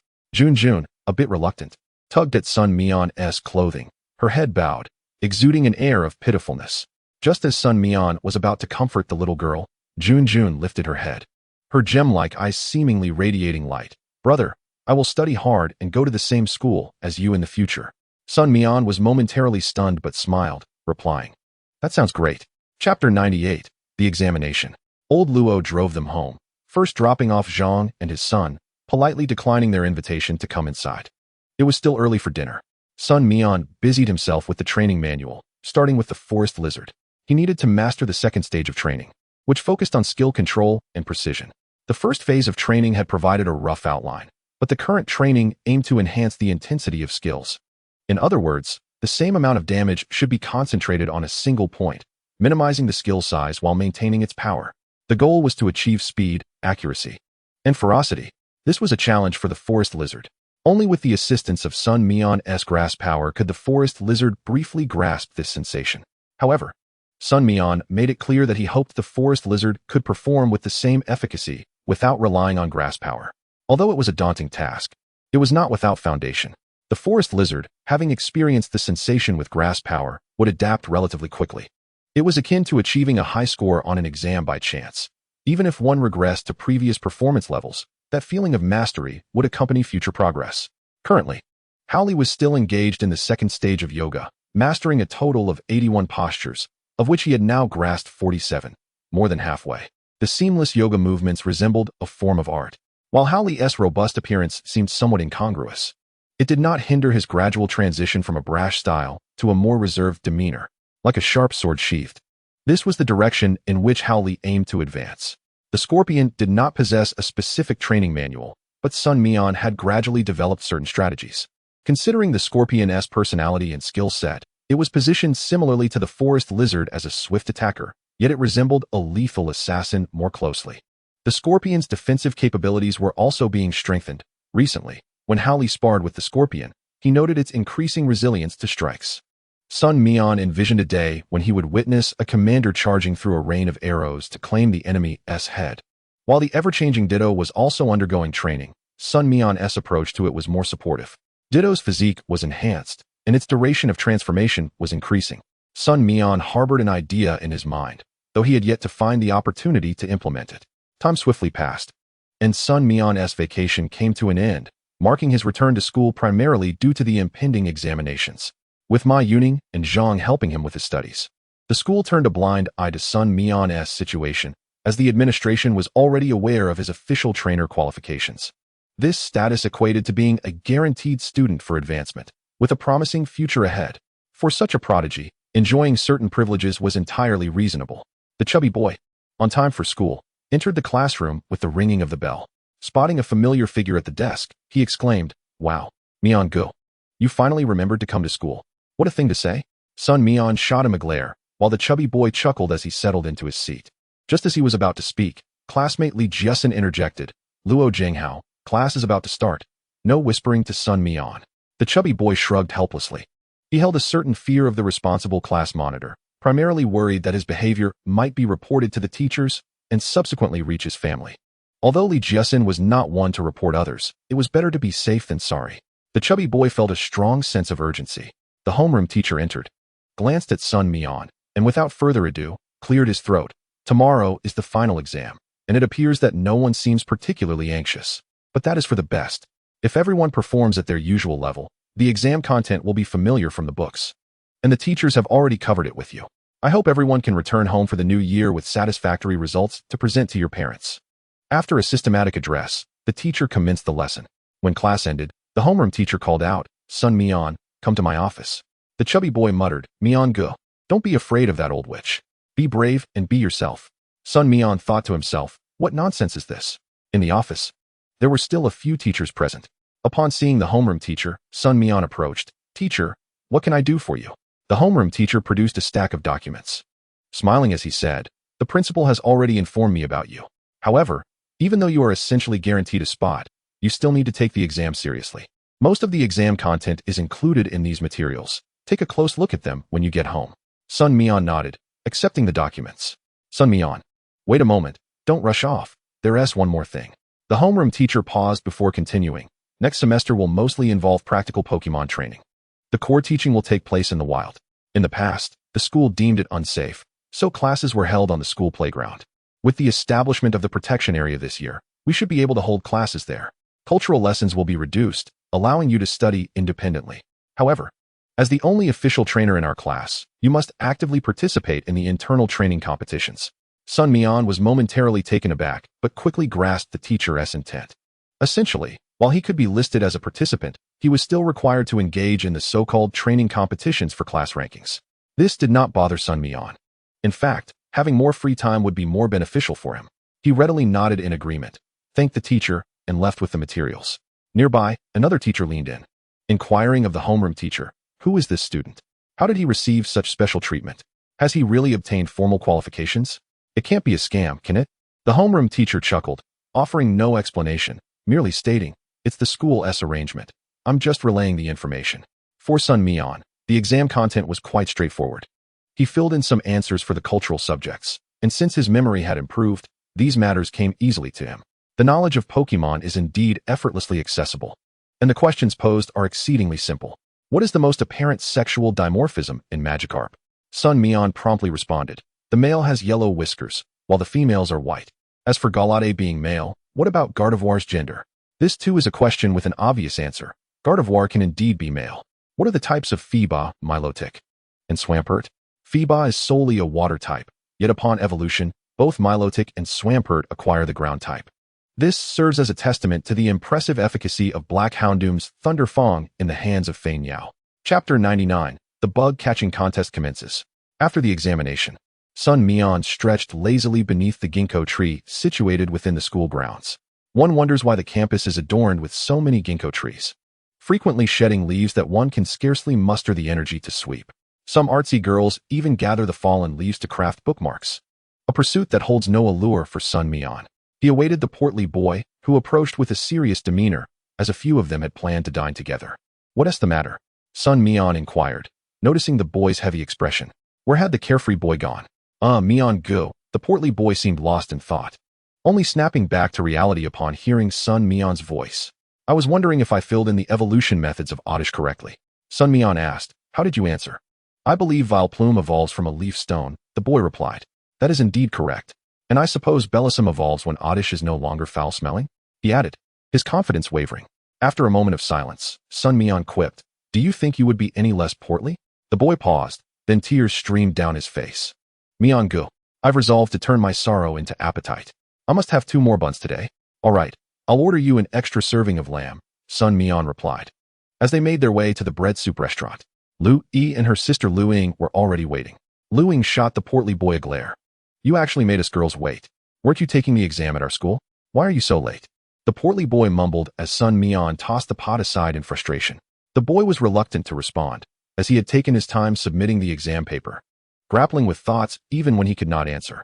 After their meal, Lu Yi asked, has Long Dong contacted you these past few days? I heard he plans to train at his family's dojo for a while. Sun Mian wiped his mouth and replied. He mentioned that I should embark on a training trip after the new year, so I'll visit him then. You're already preparing for a training trip? Lu Yi exclaimed, astonished. Yes, just to acclimatize a bit, Sun Mian said. Generally, only third-year students in Pokemon academies consider training trips. However, with Sun Mian's capabilities, it is certainly feasible. Lu Yi nodded, contemplating whether she too should embark on a training trip, but she quickly dismissed the thought. Her family placed great importance on the upcoming national championship, and her parents had already hired several well-known private tutors, leaving her with no time for a training journey. Have you decided on your route? Lu Yi inquired. It's likely I'll head north, Sun Mian noted, suddenly reminded of a certain little creature residing in the north. The portly boy, with a pained expression, lamented, I wish I could travel with Mian Go, but my family would certainly disapprove, and my exam results likely won't be commendable. My father would probably be furious. Sun Mian had not considered bringing them along as travel companions. He felt that one was sufficient. After a brief conversation, they each returned home. Sun Mian voiced his inner thoughts to Wang Yulan, who expressed her concerns. Isn't it a bit premature? You haven't even graduated yet. It's all right, Aunt. I'll inform the school in due course. I plan to set off during the winter break. I must venture out to hone my skills. Sun Mian replied with a smile. Wang Yulan sighed, understanding that Sun Mian had spent the least amount of time in the ancient capital. Yet she recognized his mature and decisive character, as well as his strong sense of planning. This decision surely wasn't he made on a whim. He must have contemplated it for some time before recently finalizing his plans. Lao Luo remarked, Xiao Mian has his own ideas, but remember, safety must always come first. Call us every day. Of course, Uncle, Sun Mian promptly agreed. However, Sun Mian intended to participate in the bug-catching contest before departing. This event, akin to a grand festival, was the first of its kind to be held in the ancient capital and the fourth on a national scale. It attracted a myriad of bug-type Pokemon, including many with exceptional talents. Naturally, Sun Mian would not let this opportunity slip by. Training bug-type Pokemon is notably the quickest among all types, and the resource expenditure ranks among the lowest. Overall, the investment is minimal while the returns are swift. As Sun Mian aimed to compete in the national tournament, he needed to assemble a team of 6 Pokemon. Otherwise, he would not qualify for the event. While Ditto could count as 1 slot, he still required 2 more. The bug-catching contest would provide specially marked Pokeballs, linked to identification verification, ensuring participants knew how many remaining Pokeballs they possessed. Pokeballs would be temporarily entrusted to the organizers, who would then provide an equivalent number of specialized Pokeballs. Any unused ones could be exchanged back later. Media representatives from various national television stations had also arrived in the ancient capital, akin to the grandeur of the national games. It was reported that the number of Pokemon exceeded 200,000, with participant numbers surpassing 10,000. Each individual brimmed with confidence, believing they would capture a partner of exceptional talent. The organizers implemented protective measures similar to those in the Magical City University tournament. In the event of any issues, staff would be on hand to address them and provide assistance. Lao Luo drove Sun Mian to the venue, where a long line of people awaited their turn. The queue nearly spanned half the street. The local government had already restricted vehicular access to the entrance. Lao Luo, unable to find parking, suggested Sun Mian proceed to collect his number, promising to join him shortly after parking the car. Sun Mian exited the vehicle and joined the end of the line.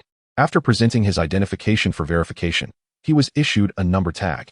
A total of 20 staff members were responsible for distributing numbers, but they were woefully insufficient given the number of participants. After standing in line for what felt like an eternity, someone suddenly tapped Sun Mian on the shoulder. "Hello, do you remember me?" A boy clad in a blue and white shirt greeted him. Sun Mian recognized him after a moment and chuckled. "Weren't you rather frightened of bug-type Pokemon?" The boy, the older brother of the siblings Sun Mian had first encountered, had previously battled against Sun Mian with a Pidgey at the Ring City Park and lost. The boy's face flushed crimson as he declared, "This time I won't be afraid. My Pidgey is about to evolve, and these bug-type Pokemon are at a disadvantage against it." "Hasn't it evolved yet?" Sun Mian thought to himself, but refrained from voicing the thought. However, a middle-aged man beside the boy interjected, "Don't be overly confident. Have you forgotten you once lost to a Macop with your Pidgey?" The boy paused, glancing at his father in disbelief, feeling cornered in this moment. However, Sun Mian did not dismiss others' intentions, smiling as he said, "Then give it your all." "Indeed. You too," the youth replied earnestly. Chapter 100. The Onslaught of the Ariados. After receiving his identification tag, Sun Mian also acquired 2 spheres resembling capture nets. At present, a global alliance is collaboratively developing various types of Pokeballs, and prototypes have already emerged, suggesting that widespread availability is not far off. As for whether these new creations genuinely possess the capabilities of capture nets, Sun Mian paid it little mind. Capturing Pokemon is all about spirited combat.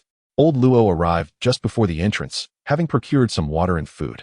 He had already confirmed that bringing these items inside was permissible. Handing them to Sun Mian, he softly conveyed a few words of advice. With that, Sun Mian entered the venue. The entire bug-catching competition area resembled a botanical garden, albeit one transformed from a hillside, filled with wild bug-type Pokemon that had been recently concentrated there. Thus, capturing them with a single throw was quite challenging, aside from that one young creature. By the time Sun Mian entered, it was no longer peak hours. However, there were still numerous participants cautiously scanning the grass, resembling a fleet of lawnmowers. The outer fields were mostly occupied by green caterpillars with their innocent wide eyes crawling about, which did not pique Sun Mian's interest. He made his way directly into the woods. He released his Scorpion, as it would be the star of the day. Preparing for the national tournament this year, Sun Mian felt there was no need to conceal it any longer. As he ventured into the forest, he occasionally heard the excited exclamations of other youths. Glancing over, he noted a group of reckless individuals provoking a bee drill. Sun Mian steered clear of them, estimating they would soon face elimination. Suddenly, a purple puffball leapt out, exhibiting a strong desire for battle.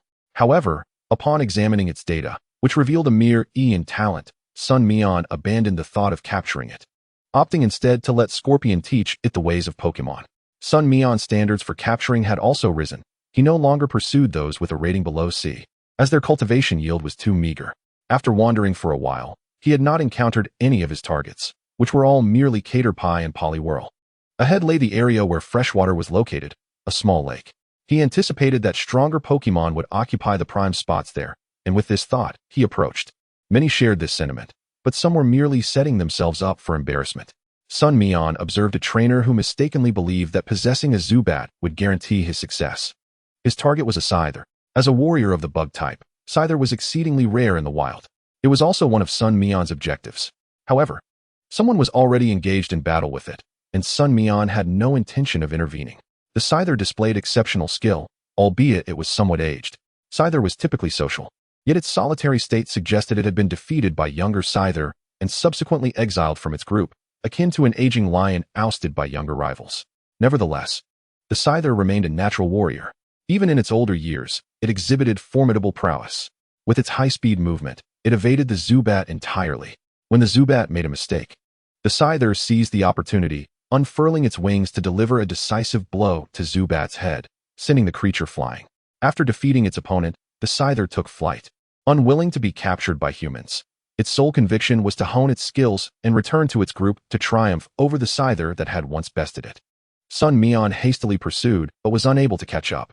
The Scyther gradually faded into the distance, prompting Sun Mian to sigh in resignation, lamenting his lack of fortune. The trainer of the Zubat was equally disheartened. With only Zubat as his Pokémon, he had hoped to capture a powerful bug type to bolster his strength. However, with his Zubat injured, it was barely capable of continuing, ultimately forcing him to withdraw from the bug-catching competition prematurely. Dejected, the Zubat trainer departed. Sun Mian continued toward the lake. A swarm of Beedrill flew by, trailed by several Ariados.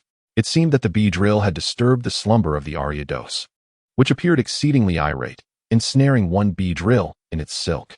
Upon witnessing their comrade captured, the remaining Beedrill hovered anxiously in midair, attempting to rescue their companion.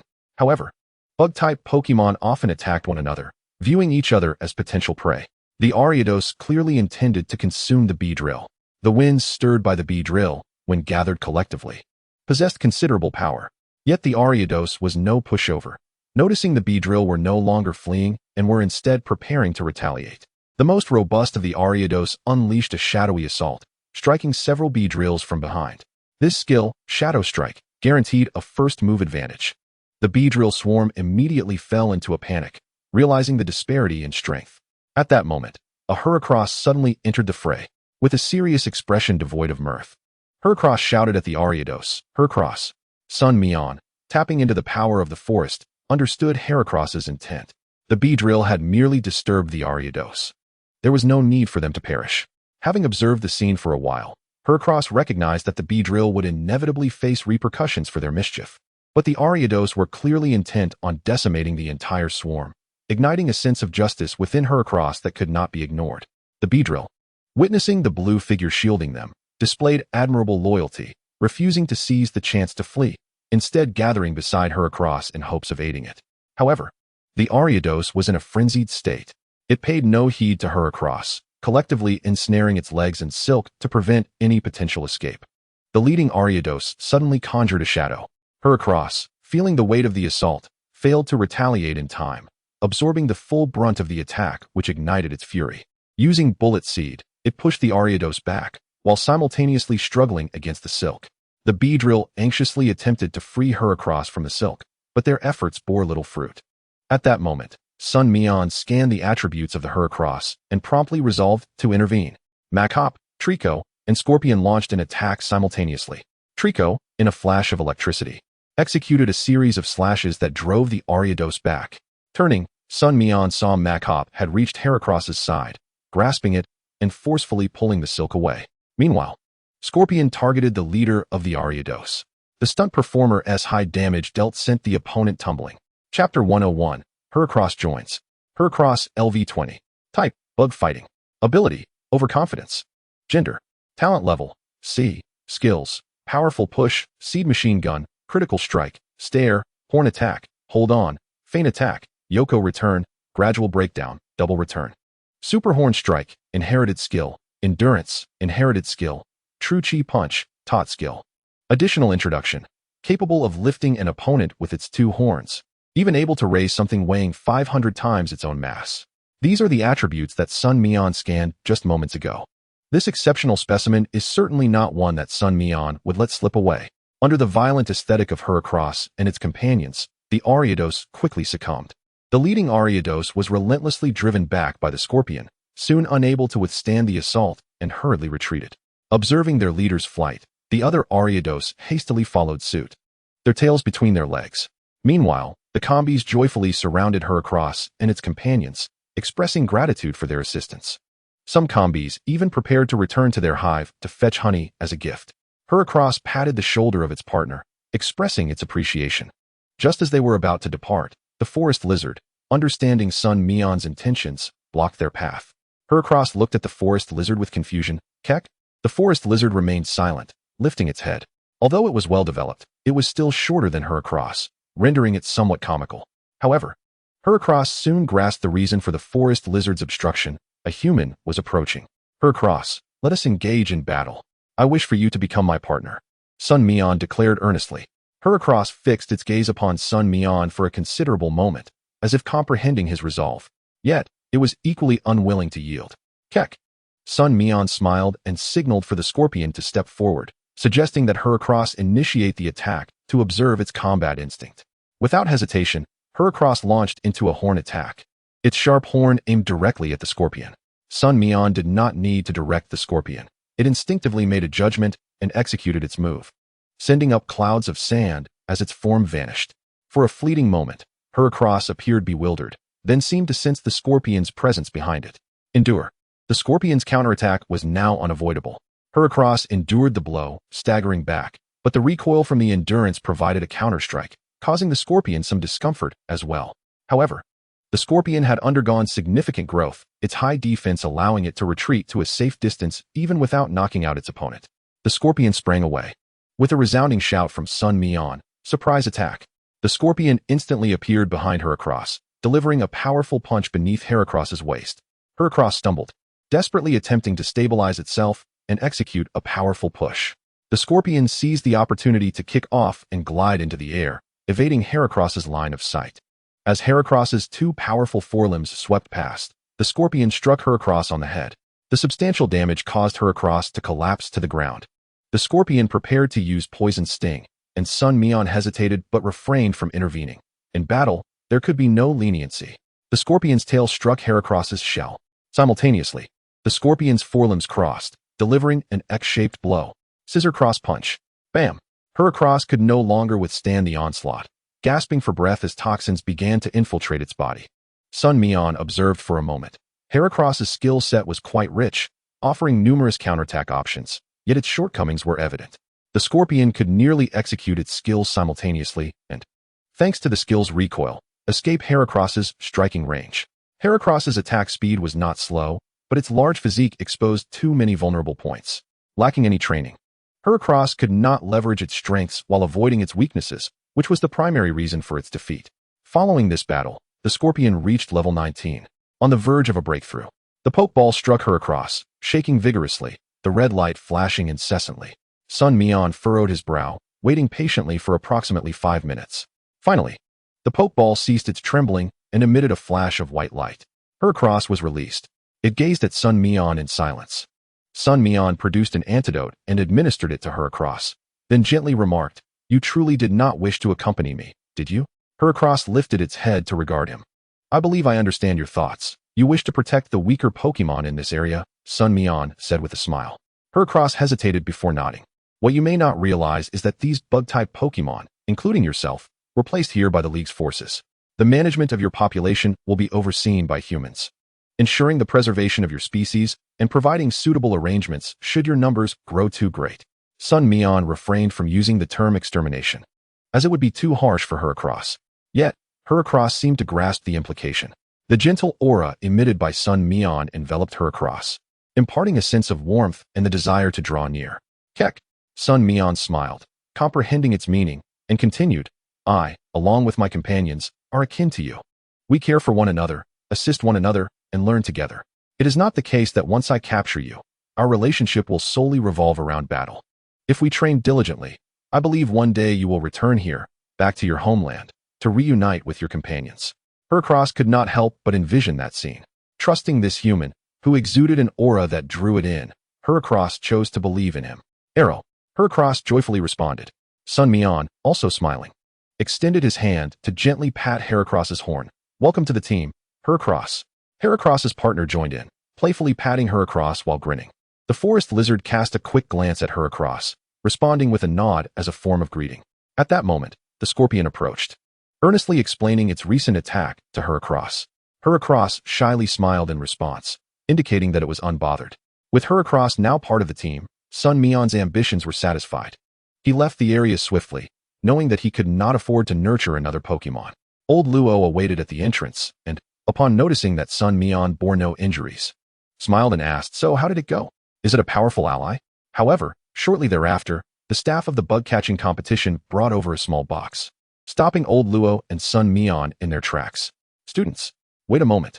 The staff member panted as they approached, smiling. "Ah, those combis were waiting to present gifts to you. They reached the outskirts of the grass, but couldn't catch up, so we had to bring it to you." "Combis?" Sun Mian looked down to see a collection of honey, a rather nutritious product of Pokémon. "Thank you. Please extend my gratitude to them as well," Sun Mian replied, accepting the gift with a smile. "Good luck." The staff encouraged, having witnessed Sun Mian engaged in battle. As soon as the staff departed, Sun Mian was about to leave when the bug boy emerged, brimming with excitement. "Wait." Sun Mian frowned and glanced back, pondering why everyone seemed to want him to pause. As if he were some kind of celebrity. "Let us battle again," the bug boy insisted earnestly. "Just with arm strength. My Bobo will surely redeem itself," he declared with determination. "What's the wager?" Sun Mian cut straight to the point, weary of being incessantly challenged to battles as if they were mere games requiring experience points and progression. "Can anyone just waltz in and duel me?" The bug boy paused for a moment, then produced another Pokeball. "This is a bug-type Pokemon I just caught. Let us wager it." Sun Mian scoffed, casting a side glance at him. "I refuse to battle someone who uses Pokemon as a stake." With that, Sun Mian turned on his heel and left.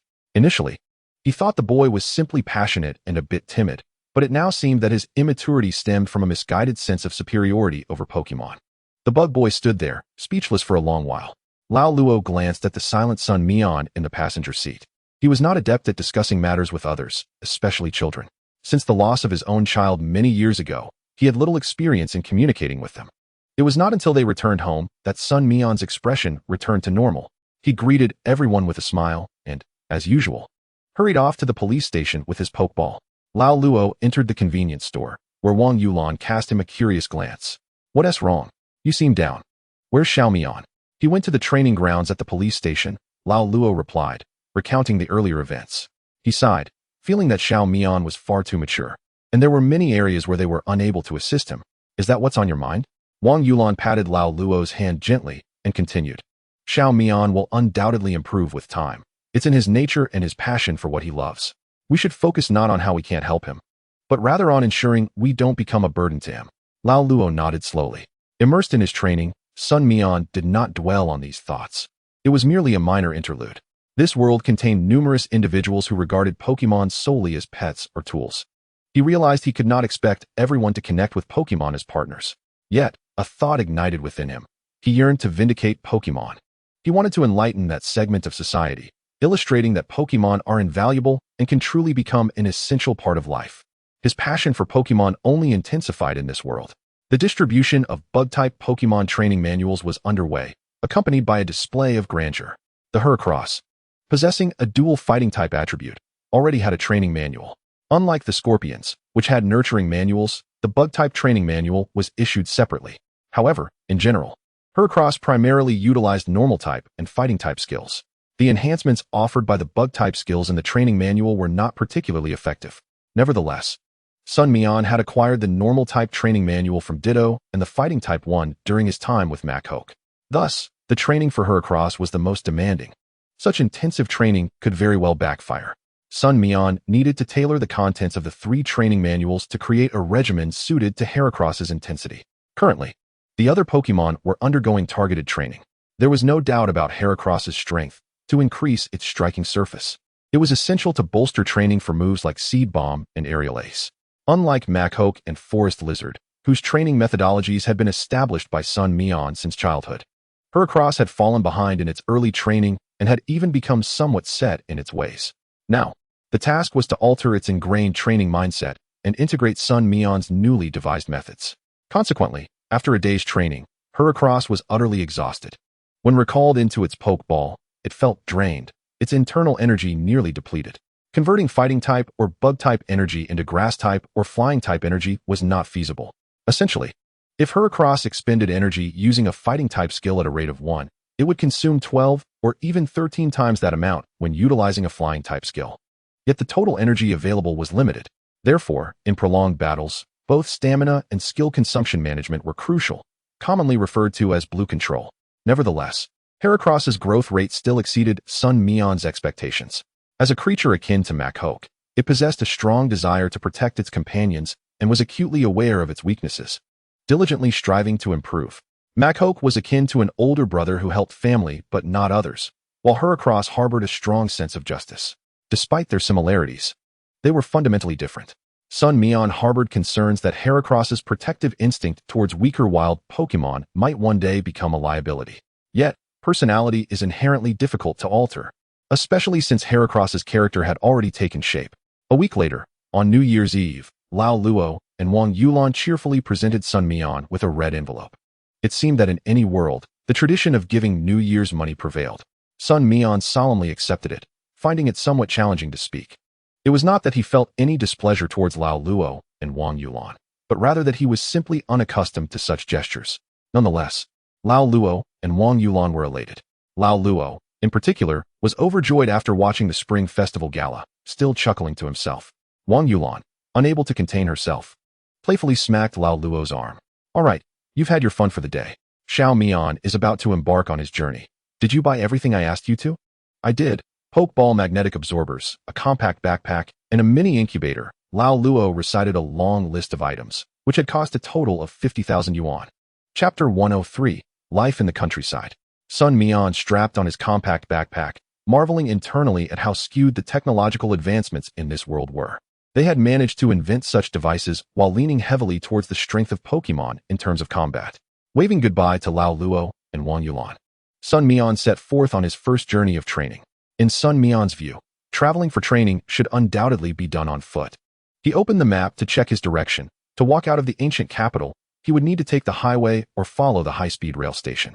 Thus, he decided to first take a bus across the river before entering the suburban area. After disembarking, Sun Mian wrapped himself in his clothes. As the chill of early spring had yet to relent, he released Machoke to accompany him on the walk. Clad in its heavy gear, Machoke surveyed the surroundings, scanning the environment. They had now entered the rural outskirts, where the bustling activity of winter farming was noticeably sparse. However, in the areas of seasonal vegetables, several people could still be seen. Lacking the assistance of Pokémon, they instead needed to fend off wild Pokémon that threatened their crops. The presence of forest rangers was sorely lacking, primarily due to the stringent requirements for obtaining trainer qualifications in this world.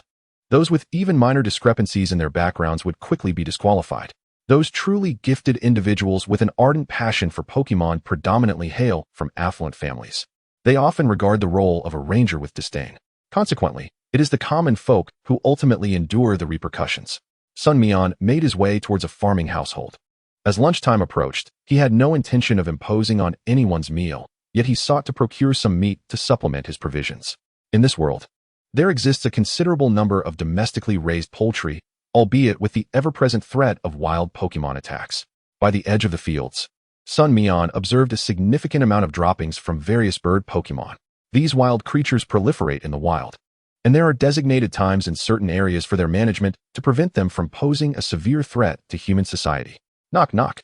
Sun Mian arrived at the gate of a farmstead, which was open to the sky, standing about 2 meters high. From a distance, he could see the interior of the yard. "Hello, is anyone home?" he called out. Soon, he heard the sound of footsteps approaching, followed by a voice from within. "Who is it?" "Greetings, I am a traveling Pokemon trainer. I would like to inquire if you have any meat for sale. I am willing to spend a little money." Sun Mian replied. The food for Pokemon cannot consist solely of vegetables. While such items can be purchased in urban areas, he lacked the capacity to carry them, as 2/3 of his backpack was already filled. Creaking open, the gate revealed a woman who appeared to be in her 70s. Her hair was as white as snow, and her face was adorned with wrinkles and age spots, the result of a life spent laboring, stooped from years of toil. The elderly lady scrutinized Sun Mian and was taken aback by the sight of the robust Machoke beside him. Nevertheless, she spoke. "Inside, there are only 2 laying hens. There is no other meat. If you wish to buy some, you must go to the village chief's house at the east end." Sun Mian quickly apologized. "Thank you. I am sorry to have disturbed you, grandmother." It seemed the hens were kept indoors, as leaving them in the yard would inevitably invite predators like the large-mouthed Spearow Pokemon. Upon reaching the village chief's home, Sun Mian was surprised to find that he also kept a Pokemon, a Doduo. Both heads of the Doduo turned to him and immediately alerted the elderly man inside with their cries, "Doo-doo." The village chief appeared even older than the woman he had just encountered, Yet he exhibited a sturdy demeanor, walking with an air of authority, likely a testament to having served in the military for many years. "Good day, are you the village chief?" Sun Mian inquired politely. The old man glanced at Sun Mian and then at Makhok, responding, "I am the village chief. You are a traveling trainer?" "Indeed. I just passed by and was informed by the grandmother that you might have meat for sale. Do you still have any?" Sun Mian smiled. "Yes. Come inside and we can discuss it," the village chief gestured. Perhaps due to its proximity to the city, the chief's home was quite well stocked, filled with an array of old yet functional items, including necessary appliances and furniture. In the yard, a child about Sun Mian's age was sprawled across a table, engrossed in his winter homework. Sun Mian greeted him with a smile, but the boy, emanating an air of aloofness, merely glanced at him before returning to his task. The village chief presented a duck, inquiring, "Would one duck suffice?" "That will do. How much is it?" Sun Mian replied eagerly. The village chief did not offer a random price. Instead, he quoted, "Let's say 100 per pound." Sun Mian nodded, finding the price comparable to that in the city markets. After weighing it, the total came to 5.5 pounds. Upon paying, the village chief asked, "Are you preparing food for Pokemon or for yourself?" "I can lend you my stove. Thank you so much. I am preparing food for my Pokemon." Sun Mian expressed his gratitude. The village chief, with a demeanor that might appear stern at first glance, was genuinely warm-hearted in his actions and words. Sun Mian retrieved the other ingredients from his backpack and set about preparing the Pokemon food. After some thought, he also prepared a portion for the dojo in the yard. Releasing his Pokemon, Ditto immediately began searching for attractive companions, only to collapse in disappointment upon realizing there was merely an elderly man and a child present.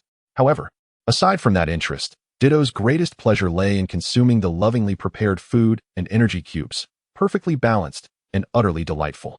Ditto felt that life with Sun Mian was far superior to that in the laboratory. Wait, that is not right. The lab had Professor Ning. That was still better. The Trico, preferring not to indulge in meat, lounged along the yard's wall, spreading its limbs and utilizing its leaf blades to engage in photosynthesis. Nevertheless, it eagerly partook of the food Sun Mian had prepared, which was light in flavor and bore a subtle herbal aroma, much to the Trico's delight. The Scyther, however, was not as composed. Upon emerging, it immediately fixated on the dojo. Just as Sun Mian placed the food down for dojo, drawn by the enticing aroma, an intense gaze landed upon it. Dojo startledly lifted its head to find a blue Scyther staring not at the food, but at itself. Do. In a panic, Dojo sought refuge in the village chief's embrace, but the chief merely patted its head, disapproving of its cowardice. Chapter 104. Ditto's food was stolen. As the Pokemon indulged in their meal, winter's scarcity led the Pidgeys to invade the farms once more. Everyone hurriedly stowed their food into the granary. The village chief's demeanor turned grave. Particularly in areas close to the city, it was illegal to indiscriminately capture Pokemon when their own interests were at stake. They could only seek to mitigate their losses. "Young man, please wait here. I need to head to the village broadcasting room," the chief stated before hastily departing. Sun Mian contemplated following him to ascertain the situation, but his Pokemon had not yet finished eating, so he remained in place.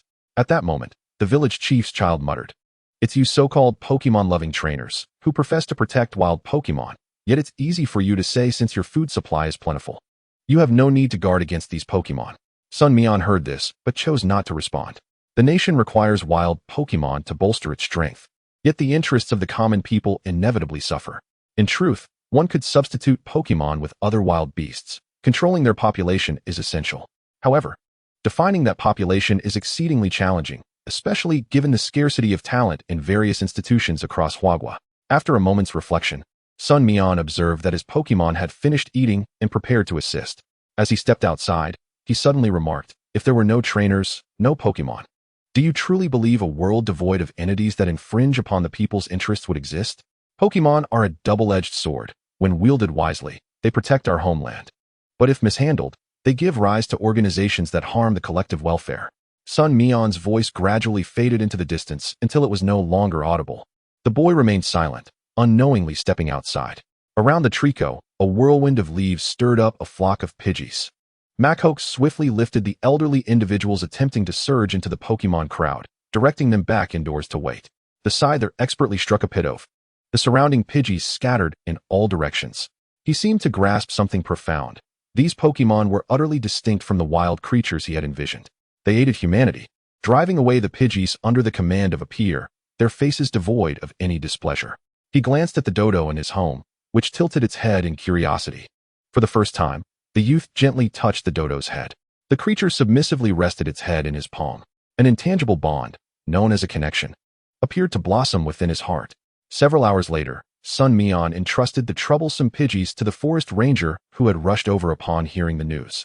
His workload was overwhelming, and the area he managed was vast, making timely arrival impossible. Such mass Pidgey attacks in this village were not infrequent occurrences. Each time the ranger arrived, the Pidgeys would cunningly flee. This left everyone in a state of exasperation. The ranger gratefully shook Sun Mian's hand, exclaiming, "You must be Mr. Sun Mian, the newly registered trainer from the ancient capital region. I am truly grateful to you." Sun Mian smiled and replied, "There is no need for such formality. Your work is far more arduous. I shall leave these Pidgeys in your capable hands. Rest assured, I will take them to the Pokemon Center for qualification testing and hand them over to the League," the ranger inquired. "You may decide. But the Longshuan Nature Reserve in the ancient capital is currently in need of Pokemon. If there are any rewards, I would appreciate your assistance in compensating for the village's losses," Sun Mian suggested. "This is within my duties, Mr. Sun Mian, so please do not worry," the ranger assured him earnestly. Presenting his formal trainer credentials was indeed quite impressive, as it signified the League's acknowledgement of one's official status, albeit without any real authority.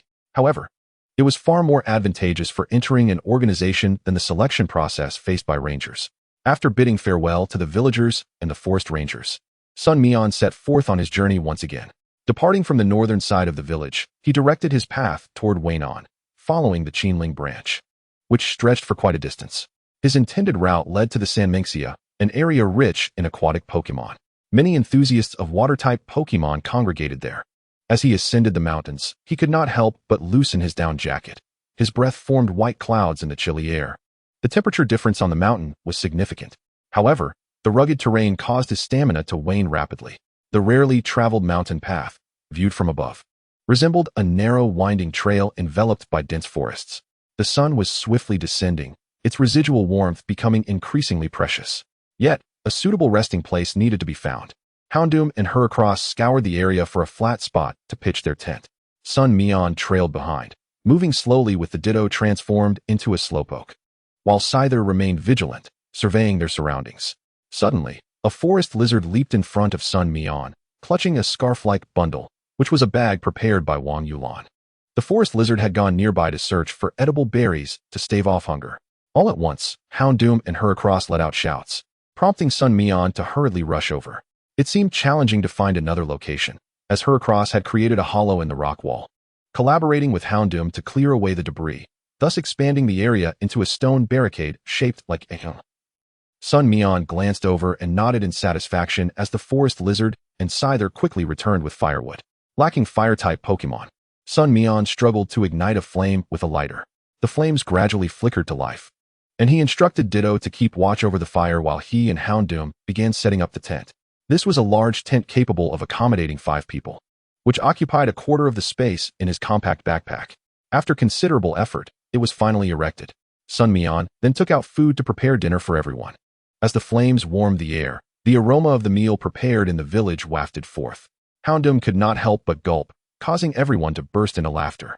After distributing the food, Sun Mian picked up some berries and compressed biscuits for his own dinner. The dried biscuits expanded in his stomach with the juice from the berries, and after consuming only a couple, he felt uncomfortably full. At that moment, trouble arose with Ditto. It was chattering animatedly to Houndoom and the others, pointing at its food. Houndoom scratched its head, observing that everyone had their share intact, except for Ditto, who had consumed its portion too quickly. Ditto, frustrated, began searching around, exclaiming, "Where could my food possibly be?" Just then, a shadow darted away, dragging Ditto's food along. Ditto urgently shouted to its companions, "Yuru." The forest lizard immediately unleashed its seed bomb attack. Boom. The shadowy figure was struck and slammed against a tree trunk. Chapter 105. The Traveler's Cabin, a Pokemon. Primarily light brown with dark brown stripes and a head pattern resembling an arrow, approached, baring its teeth at the forest lizard. Maki, charge bear. Sun Mian frowned slightly. As an evolution of the Rattata, it was remarkably swift and rather common.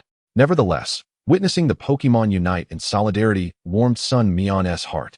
At that moment, Ditto blocked the forest lizard, exclaiming, "Yali, let me handle this." The The forest lizard shot at a glance, its leaf blades slowly closing in acknowledgement. Ditto transformed into Houndoom's form. Houndoom hesitated for a moment before suppressing the urge to counsel Ditto. If you want to transform, go ahead, but why choose to mimic me? Appearing so feeble in the process. Ditto emulated Houndoom's stance, gathering energy. The charge bear charged forward, dancing around Ditto, appearing playful and eager to engage. Ditto, momentarily dazed, forgot to attack until the charge bear suddenly shifted its gaze. Its forelimbs clenched into fists and struck Ditto with a powerful blow infused with fairy-type energy. Ditto was caught off guard, sent flying through the air, spinning 360 degrees before landing perfectly, though one should not pay attention to the swelling on its face. Fuming, Ditto attempted a low kick aimed at its opponent. The charge bear executed a somersault, easily evading the attack, while mockingly letting out a few taunts. Ditto, it's quick. Transform into the forest lizard. Sun Mian could not help but remind it. Ditto snapped back to reality and hurriedly morphed into the forest lizard. However, its skill execution was nowhere near as swift as the forest lizard's. Yet, leveraging the forest lizard's form, Ditto adeptly harnessed Sun Mian's grass-type energy. A powerful energy ball surged forth, directly targeting the charge bear. As the charge bear dodged, its pupils constricted in surprise as Ditto appeared right before it. In a flash of light, bang, the charge bear was struck again. Undeterred, Ditto unleashed a flurry of leaf blade attacks, sending 2 razor-sharp leaves spiraling toward the charge bear. The charge bear was hit repeatedly, realizing it had encountered a formidable adversary. Moreover, with 4 other Pokémon observing, it felt the pressure of their watchful eyes. The charge bear's eyes darted around, and Sun Mian sensed its desire to flee. However, regarding such thieving behavior, Sun Mian felt compelled to impart a lesson, lest it become emboldened and exhibit the same audacity towards others, ultimately suffering greater consequences. Forest Lizard, Seed Machine Gun. In an instant, the forest lizard unleashed a barrage of green energy projectiles, akin to bullets, that sent the bear hurtling through the air. Watching the figure soar across the horizon, Sun Mian chuckled softly. All right, everyone, gather around to rest. We shall take turns keeping watch. As he spoke, he slipped into the tent, preparing to rest himself. At dawn, though the clock had struck 7, the sky remained shrouded in gloom, with only a faint glimmer of light filtering through the clouds. After rousing Howley and the others, they engaged in a morning internal battle training session. Sun Mian diligently observed their sparring, identifying each individual's shortcomings and providing corrections. Howley, you are still too reckless. Just now, you could have used your glare to lower the forest lizard's defenses. Why did you choose to clash head-on with its skills? Your punches are swift, yet the forest lizard's abilities are even faster. Scorpion, your execution of the sky punch is still too slow. Are you hesitating in hopes of improving your accuracy by targeting vital points? Strike first to breach the opponent's defenses while simultaneously seeking your next target, rather than waiting for an opening. Do you understand my meaning? And ditto, do not be lazy. If you do not train hard, you shall not have the chance to see the lovely ladies in town. Sun Mian organized his belongings, recalling all but Howley into their pokeballs for rest. Howley cleared the campfire, dug a hole, and buried the ashes before rejoining Sun Mian as they continued their journey. Even the branching Qinling Mountains exceeded Sun Mian's expectations. He had never visited Qinling in another world and was uncertain whether this place was an anomaly of this realm.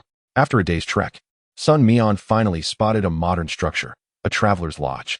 This establishment was unique to this world, frequently visited by Pokémon trainers on their journeys, serving as a resting place for other trainers, with some lodges offering food, beverages, and various services. However, the lodge before him appeared abandoned. Yet, Sun Mian was not alone. Another group had departed from Qinling. Indeed, they were a trio, 2 men and a woman, an arrangement not uncommon. Sun Mian courteously greeted them. Their responses varied. One of the men warmly replied, while the other merely managed a faint smile and a nod. The woman, however, remained unresponsive, her face bearing an icy demeanor that radiated an air of aloofness. Sun Mian paid little mind, examining the lodge's interior. It was a wooden structure, featuring a spacious central area supported by 4 pillars that divided it into 4 sections. It was ample enough to accommodate a dozen people, though the presence of Pokémon made the count more complex, especially considering some Pokémon's considerable sizes. Sun Mian set down his belongings and organized them without engaging in trivial conversation. However, he could faintly overhear the trio's dialogue. Most of the time, it was the more enthusiastic young man who spoke, suggesting that since they were out, they should not dwell on their troubles at home. The other man attempted to console the woman, but she spoke little. From their conversation, Sun Mian discerned that they were likely classmates from the Pokémon Academy, all in their third year.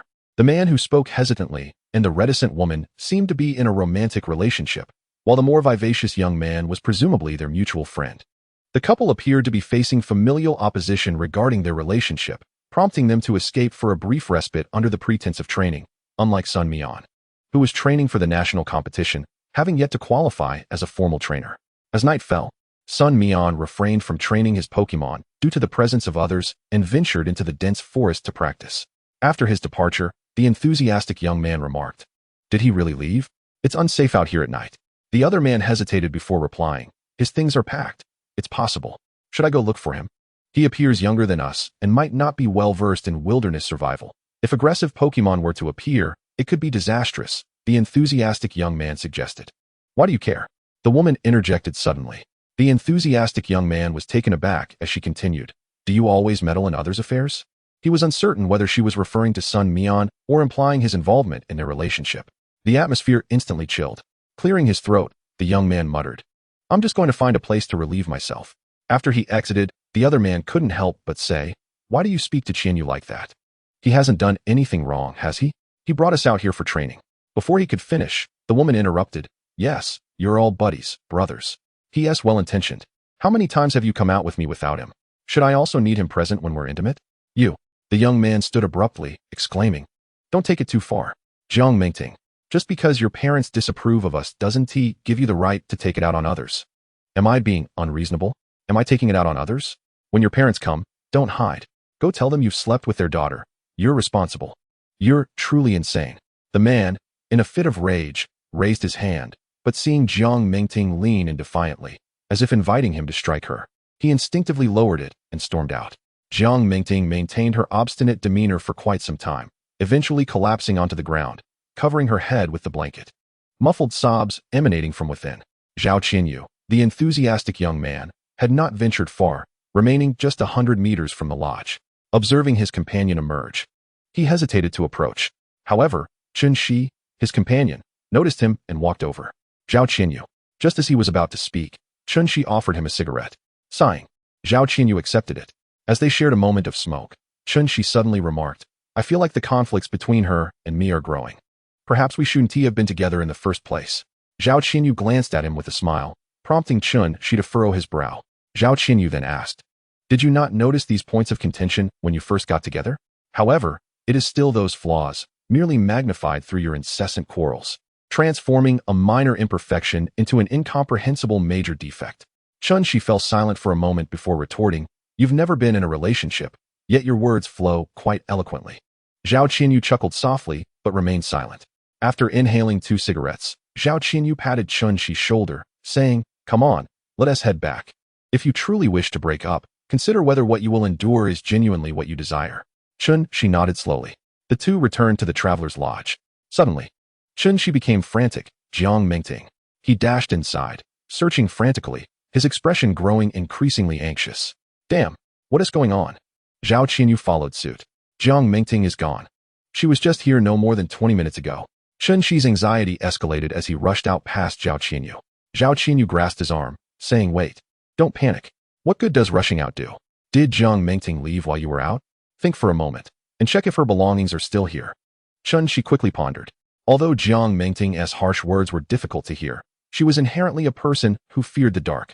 It was improbable that she had ventured outside. Chun Shi then discovered Jiang Mingting's belongings and her pokeball. This was sufficient proof that she hadn't stormed off in a huff. However, her portable light was also missing. Could she have stepped out to use the restroom? "Don't panic just yet. Let us search around," Zhao Qinyu urged, observing Chun Shi's inability to remain calm.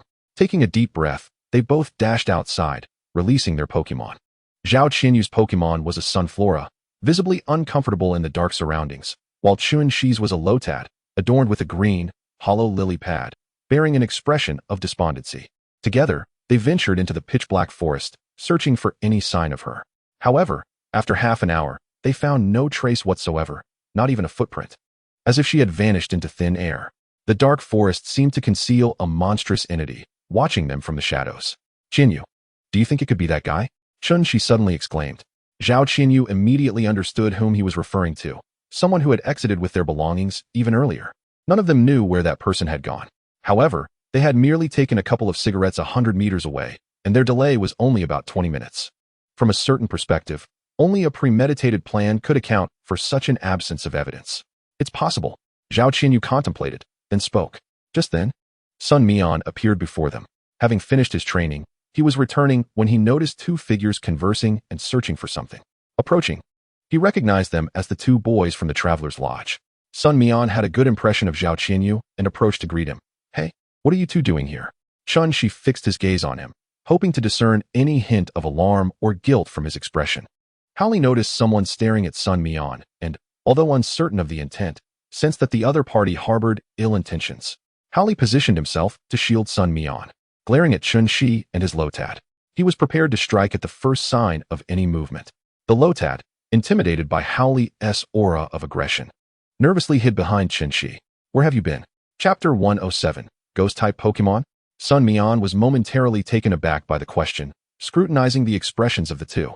The suspicion and conjecture were evident. Training, Sun Mian replied, observing their reactions before inquiring, what happened?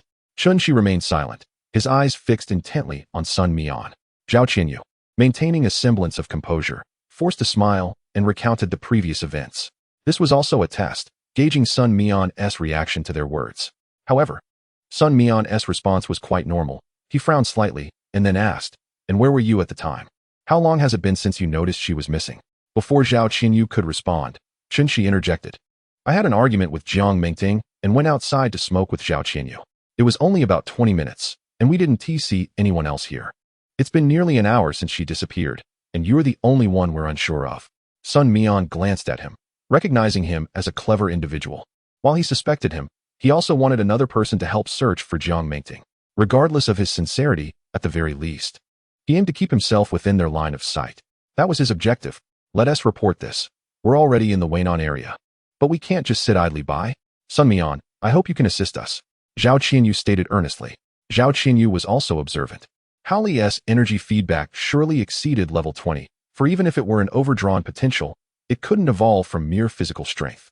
This only proved one point. Sun Mian's strength was undoubtedly superior to theirs.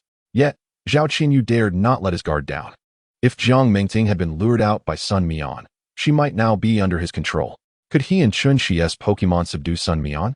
Although he possessed a Pokemon with energy feedback over level 20, he couldn't guarantee that Sun Mian's other Pokemon were not equally formidable. Sun Mian quietly analyzed the so-called evidence they presented.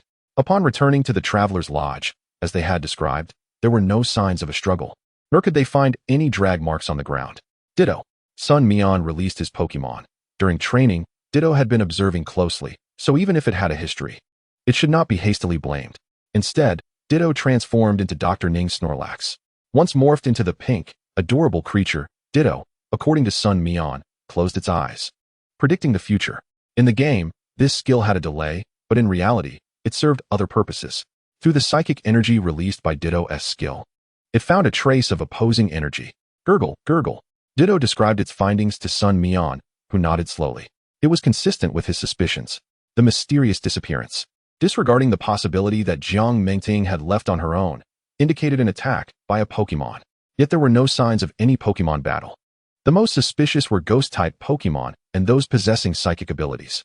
The Snorlax that Ditto transformed into utilized Future Sight.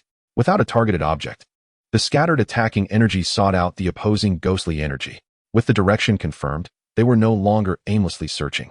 Informing the two of this situation, Sun Mian, unfazed by their belief or disbelief, directed Snorlax to search for areas rich in Ghost-type energy. Although Ghost-type Pokemon could sometimes be encountered in the wild, such occurrences were rare. They typically favored dark, damp places devoid of human presence or other Pokemon. In such mountainous woodland areas, it is illogical for Ghost-type Pokemon to be present. Yet, possibilities abound. Unlike the typical human disdain for Ghost types, Sun Mian harbors a profound fascination for them. Suddenly, Ditto signaled Sun Mian to hasten his pace, snapping him from his reverie as he turned his attention to the new discovery. A thicket bore unmistakable impressions, as if a heavy bird had alighted suddenly or glided above, leaving traces behind. However, Sun Mian pondered another scenario. What if a person were to levitate, their feet brushing against the thicket, creating such indentations? This too was highly plausible. Ditto's findings did not end there. Beneath the shrubbery lay a glimmering chain of anklets, severed at the clasp and fallen to the ground. Were it not for Ditto's keen sensitivity to such trinkets favored by girls, locating a chain in the dark woods would have been akin to searching for a needle in a haystack. This little shapeshifter truly deserves commendation. Zhao Qinyu, Chenxi, come take a look. Is this not Jiang Mingting's belonging? Sun Mian called out to the two individuals a short distance behind. Chenxi hurried over, nearly twisting his ankle as he stumbled, but Sun Mian caught him just in time to steady his balance. Chenxi, with hardly a moment to express gratitude, seized the anklet from Ditto's grasp. This was the gift he had bestowed upon Jiang Mingting on Valentine's Day, ever since she donned it. She rarely removed it except while bathing. Chenxi's hands trembled uncontrollably. Was it a Pokémon? It was undoubtedly a ghost type. Sun Mian spoke slowly. Certain ghost Pokémon feed on the dreams of humans, often employing methods that compel their victims into forced slumber before siphoning their dreams. Over time, this could lead to madness at best, or death at worst. Zhao Qinyu's expression mirrored concern. Both he and Chenxi had minimal experience with ghost types, and according to folklore, the terror they instilled was but a hair's breadth less than that of demigods. He instinctively feared that Jiang Mingting had met a tragic fate. Ditto, let us continue our search in this direction. Until we uncover the truth, surrendering is not an option. Sun Mian glanced at the two. Chenxi nodded vigorously, and Zhao Qinyu exhaled heavily, both re-energized as they ventured deeper into the forest alongside Sun Mian. As they progressed, the air grew increasingly frigid. Sun Mian could even see frost settling upon Chenxi's eyebrows and hair. Is there a presence of ice-type Pokémon alongside the ghost types?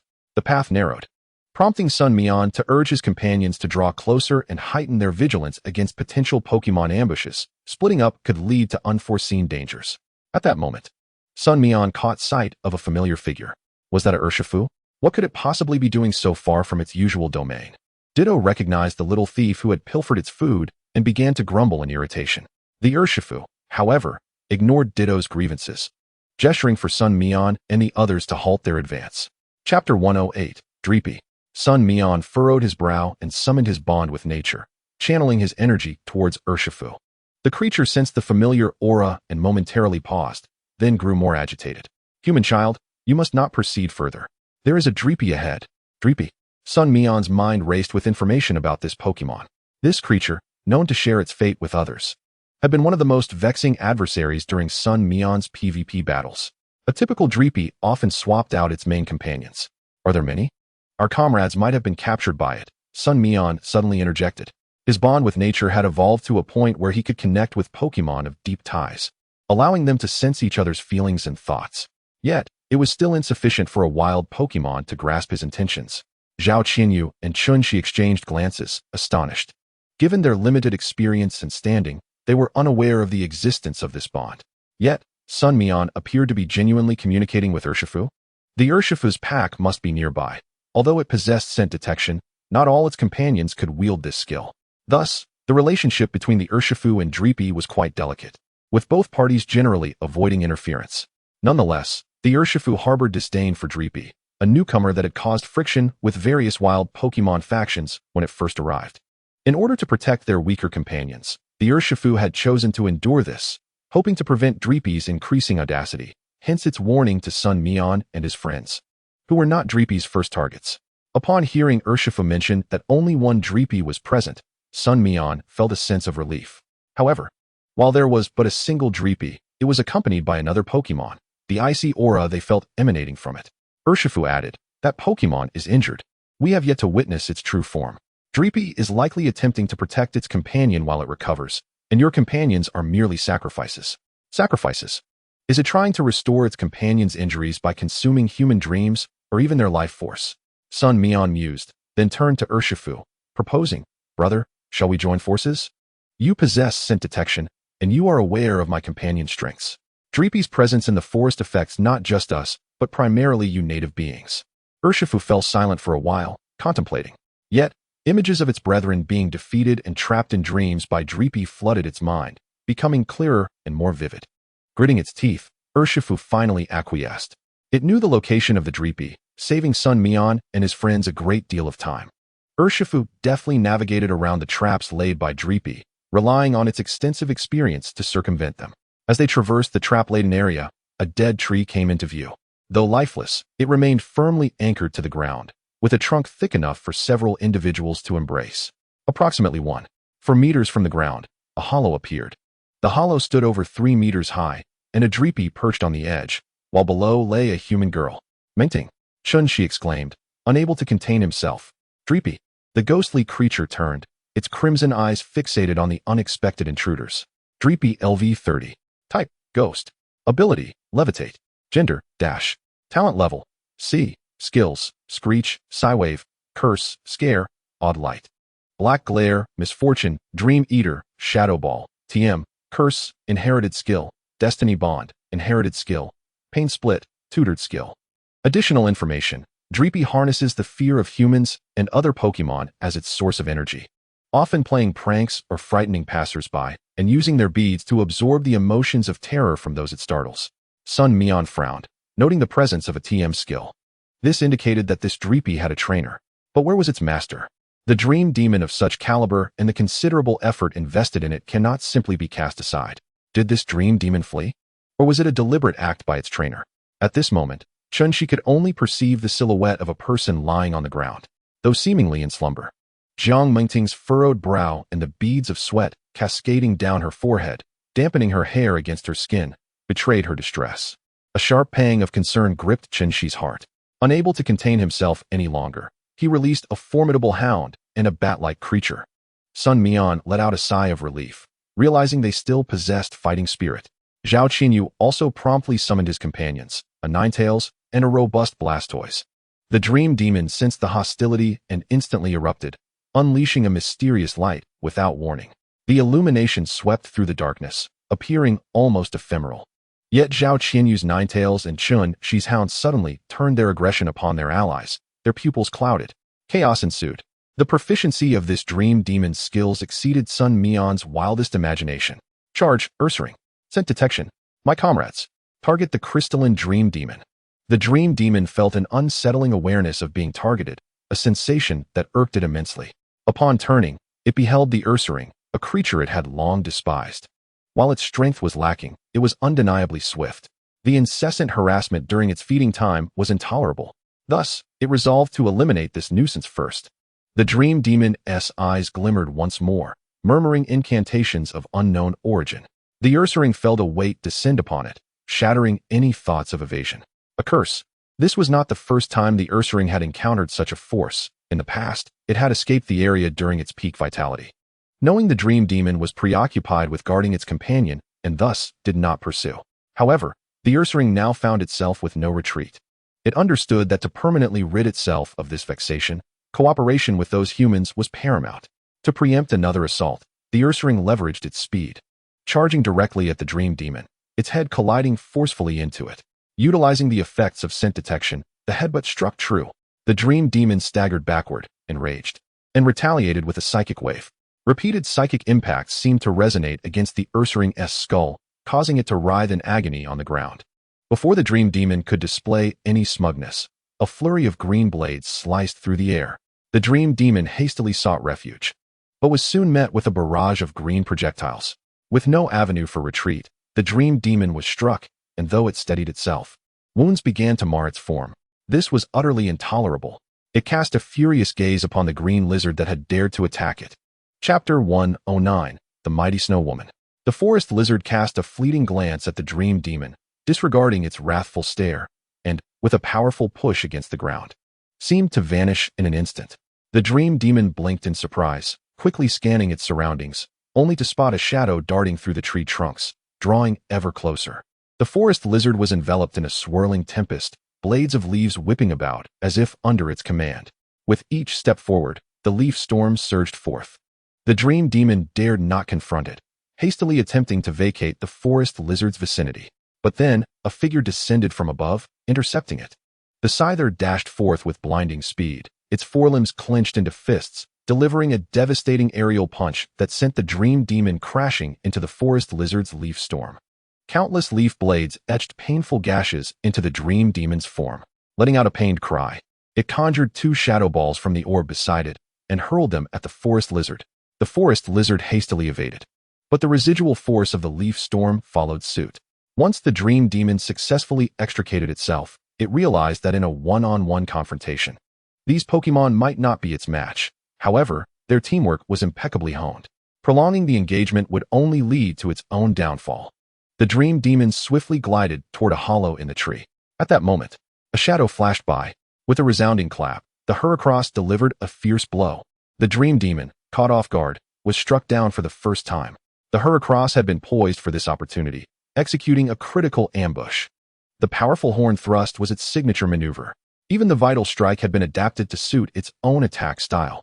The Heracross, disliking the Dream Demon's penchant for feeding on the fears of others' dreams, pinned it against the tree with its formidable horn. Yet suddenly, the Ursaring collapsed, the effects of scent detection dissipating. Seizing the chance, the Dream Demon swiftly broke free from the Heracross's grasp, snatching up the Pokemon within the hollow and hastily attempting to flee. Houndoom, wake up! Chun-Shi watched as the once certain victory was slipping away due to the opponent's escape, the desire for vengeance seemingly influencing the Houndoom. With a ferocious roar, the Houndoom opened its foul maw, lunging at the Dream Demon. The Dream Demon, burdened by its companion, was not particularly swift. It seemed destined to be caught. Just then, a gust of wind laden with icy shards swept the Houndoom away, allowing the Dream Demon to escape. The Dream Demon looked on in exhilaration at its companion. Finally, the ally had awakened.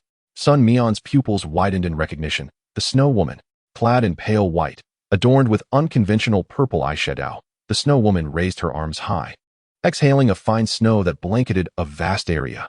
Almost the entirety of the vicinity around the hollow was enveloped. The Snow Woman's spirit soared, freeing herself from the Dream Demon's support as the snowfall intensified. Chun-Shi and Zhao Qinyu were astonished to witness their Pokemon seemingly ensnared, the distinct ice shards crawling up their limbs like a creeping vine. Even the nearest Heracross was not spared from this fate. This Snow Woman, her strength was far superior. Snow Woman LV34. Type, Ice Ghost. Ability, Snow Cloak. Gender, Talent Level, B. Skills, Ominous Wind, Destiny Bond, Powder Snow, Glare, Shadow Clone, Ice Shard, Ice Fong, Scare. Drain Kiss, Will-O-Wisp, Strange Light, Avalanche, Inherited Skill, Endure, Inherited Skill, Ice Punch, Taught Skill. Additional information. It is said that in regions where snow frequently falls, she is the reincarnation of a woman who perished on the snowy mountain. The area of snow continued to expand. Meanwhile, the figure of the Snow Woman grew increasingly indistinct. Her presence drew closer to the Heracross, which was still searching for her. Most of the skills at its disposal were utterly ineffective against the Snow Woman due to the disparity in attributes and levels. The forest lizard unleashed its most powerful leaf storm. Helpless, Sun Mian could only channel the power of grass into the forest lizard, attempting to create a protective barrier with the leaf storm to disperse the falling snowflakes. But the Snow Woman seemed to have taken notice of Sun Mian. This is the wilderness, not a battleground. Targeting the trainer is the most effective strategy. The Snow Woman appeared to grasp this concept clearly. In an instant, Sun Mian was suddenly drenched in sweat, startled by the presence of an ominous figure before him. The cold, melancholic gaze bore into him with unwavering intensity. Abruptly, the Snow Fairy let out a piercing scream. Sun Mian felt as though a colossal ice dragon were preparing to engulf him whole. The frigid aura enveloped him, shattering his consciousness, plunging him into a state of darkness, a reaction prompted by his brain's instinctual defense mechanisms. Everything around him vanished, leaving him in utter blackness. In that moment, Sun Mian sensed a figure shielding him, and then he was propelled forward alongside this mysterious entity. At a critical juncture, the forest lizard darted in front of Sun Mian, intercepting the barrage of icy debris.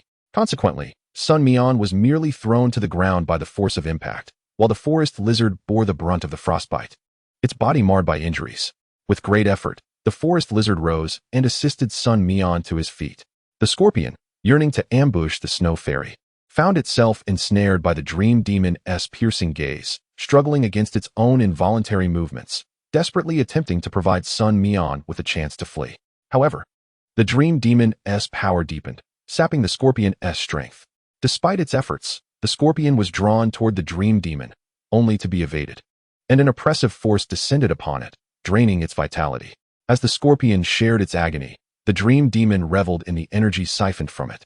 While the scorpion found itself sinking, barely able to maintain its footing, Howley had just extricated her across from the icy debris when he rushed to grasp the scorpion, placing it alongside her across.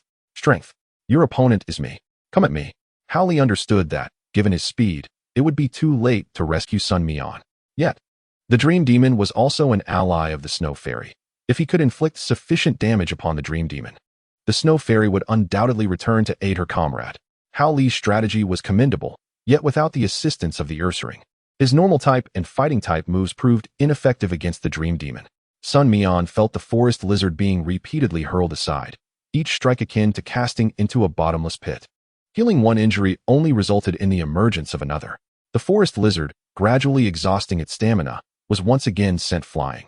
Its struggles in vain as it ultimately failed to rise. Chapter 110, The Dust Settles. At this moment, Chanseys and Zhao Qinyu, nearly forgotten by Sun Mian, seized the opportunity to drag Jiang Mengtian away. With her Pokeball in hand, they released a majestic Spearow into the fray.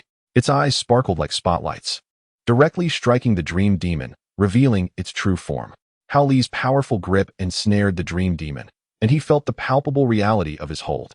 With a fierce downward motion, he slammed it into the ground. Bang! The diminutive form of the Dream Demon sank into the earth. Hao Li followed up with a powerful kick, targeting the relatively small Dream Demon, causing the ground to tremble as it was further embedded. Meanwhile, a flamethrower from a Rapidash surged toward the Snow Fairy, melting the falling snow into droplets that splattered upon the ground. With its keen sense of smell, the Rapidash tracked the Snow Fairy's location. In an impressive display, the Ditto transformed into a Snorlax, finally capturing the swift Snow Fairy, disrupting its icy winds with a single thought. The flames engulfed the Snow Fairy. Sun Mian emerged from his daze, captivated by the sight of the flames. Is this the power of wealth? He mused. Among their trio, Jiang Mengtian was the most affluent and influential, despite her Pokemon having lower energy feedback. Her skill set was undeniably extensive. The gradually liberated Houndoom and Zubat joined the skirmish. The Dream Demon had already been hammered 3 feet into the ground by Hao Li and Heracross. The Scorpion, unable to find an opportunity to strike, wished it could pierce through the opponent directly. The Snow Fairy, though drawing strength from its absorb move, could not withstand the coordinated efforts and potency of the 3 trainers. Avalanche. The Snow Fairy was forced to fend off the threat posed by the Rapidash. The Rapidash was momentarily subdued by a powerful counterattack. Seizing the opening, the Snow Fairy took advantage of the situation, escaping the clutches of the Spearow's pursuit. Yet, the Snow Fairy also noted the predicament of the Dream Demon. In a moment of despair, it descended, unable to flee, only to be caught in the swirling winds of the Spearow, crashing heavily to the ground. Struggling to regain its footing, the Snow Fairy dashed toward Hao Li. The Scorpion, sensing an opportunity, lunged forward with a sudden strike. The Snow Fairy once again fell to the ground. Yet, gritting its teeth, it rose once more, attempting to evade detection through its snowy abilities. The Spearow and the Ditto in its transformed state blew away the falling snow. Seeing no hope, the Snow Fairy continued its advance toward the Dream Demon. Sun Mian sighed deeply. The bond between the Snow Fairy and the Dream Demon was profoundly intricate. They were likely more than mere companions. However, Sun Mian was not so merciful as to allow the Snow Fairy to continue threatening Hao Li and the others. Coordinating with Chanseys and Zhao Qinyu, they ultimately brought the Snow Fairy down, its gaze fixated on the impact zone where it had been struck down by Hao Li, shedding a crystalline tear. The Dream Demon had long since lost its fighting ability. Hao Li, fueled by rage, showed no signs of stopping even as Heracross ceased its assault. Without Sun Mian's intervention, Hao Li would have relentlessly beaten the Dream Demon to death. With his formidable physique, Hao Li yanked the Dream Demon from the ground and tossed it beside the Snow Fairy. The not yet unconscious Snow Fairy clutched the barely conscious Dream Demon. This was arguably the perfect opportunity to capture them. Yet, Sun Mian hesitated. The Dream Demon was clearly owned or had been owned. As long as its Pokeball remained intact, Sun Mian could not capture it. The Snow Fairy, although capturable, was in a state that none of the 4 trainers could command. It wasn't merely a matter of trainer level, it was a similar situation. The Snow Fairy had been overwhelmed by multiple foes, and Pokemon of greater talent and strength would resist capture under such circumstances. Even if forced into a Pokeball, it would seek an opportunity to escape. This was one reason Sun Mian felt indifferent toward legendary Pokemon.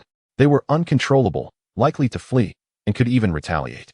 What then could he do to forge a friendship with them? It was absurd to think that someone could simply approach a top 500 ranking powerhouse when thousands were vying for their attention. Were they even inclined to acknowledge him? As the dust settled, Chanseys held the still unconscious Jiang Mengtian in silence. Zhao Qinyu glanced at Sun Mian and inquired, "Are we not capturing them?" Sun Mian, lost in thought, looked back at him, responding with a question of his own. "Do you wish to capture them?" Zhao Qianyu was abruptly jolted awake, realizing that every individual harbors desires, albeit with varying intensities and directions. He could perceive the formidable strength of the Snow Fairy and the Dream Demon, inevitably drawn to that power. However, he also discerned a crucial point. Sun Mian had released 5 Pokémon, signifying his status as a legitimate trainer. He had witnessed the raw power of the Macaque and the Forest Lizard. Although the Forest Lizard had exhausted its energy and was devoid of combat capability, they still possessed a near-unscathed Pidgeot on their side. Conversely, the Macaque, despite being battered and bruised from a fierce battle, steadfastly supported its companions, resting nonchalantly while casting occasional glances at both its comrades and Sun Mian. How amusing. You exerted the most effort earlier, yet it should be me capturing it. I'm merely curious as to why you didn't seize the opportunity. You must possess another Pokeball, Zhao Qianyu remarked with a smile, having regained his former calmness and enthusiasm. Sun Mian remained silent as he dialed a number to Zhang Qi. Zhang Qi was taken aback. This was the first time Sun Mian had proactively contacted him. Sun Mian. It's me, Uncle Zhang. I'm at the Qinling branch outside Weinan City. You can locate me through the GPS on my Pokédex. I've encountered a powerful Snow Fairy and a Dream Demon with an owner, although the trainer is nowhere in sight. Sun Mian recounted the recent events. Zhang Qi immediately took it seriously. I'm on my way. Is anyone with you? Yes, there should be students from the ancient capital Pokemon Academy.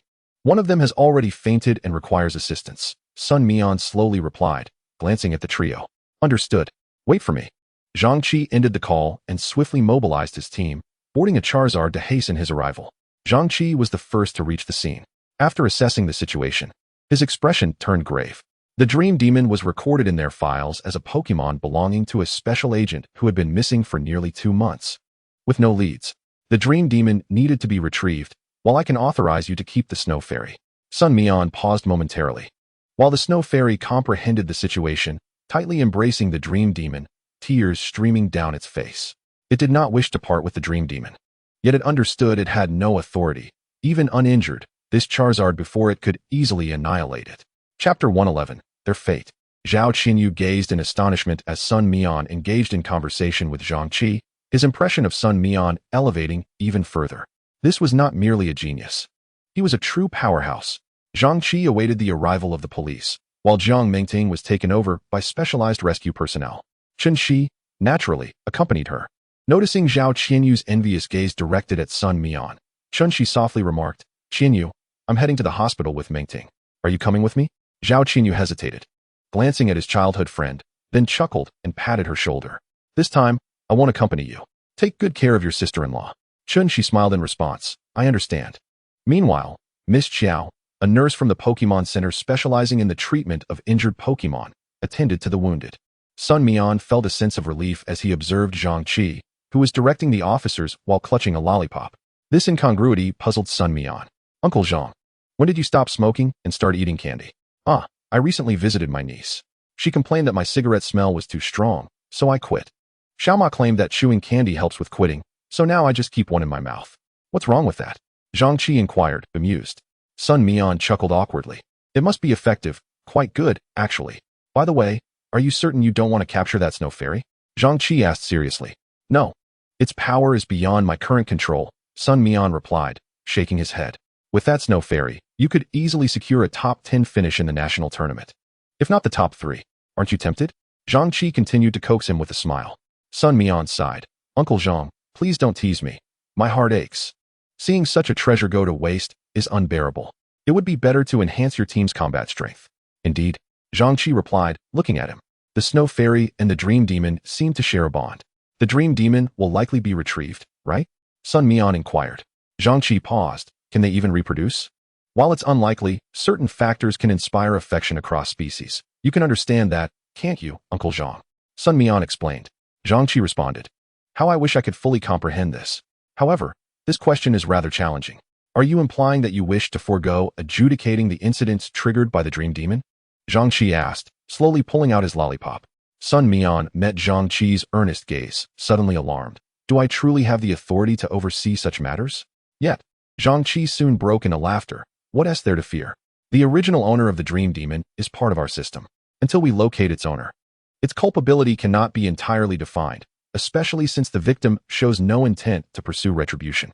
Only then did Sun Mian calm himself. Such matters truly required discretion.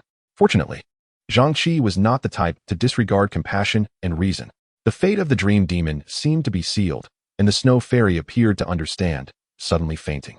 Its concern for the dream demon had been the reason for its prolonged endurance. I can arrange for the police department to foster the snow fairy, Zhang Qi suddenly stated.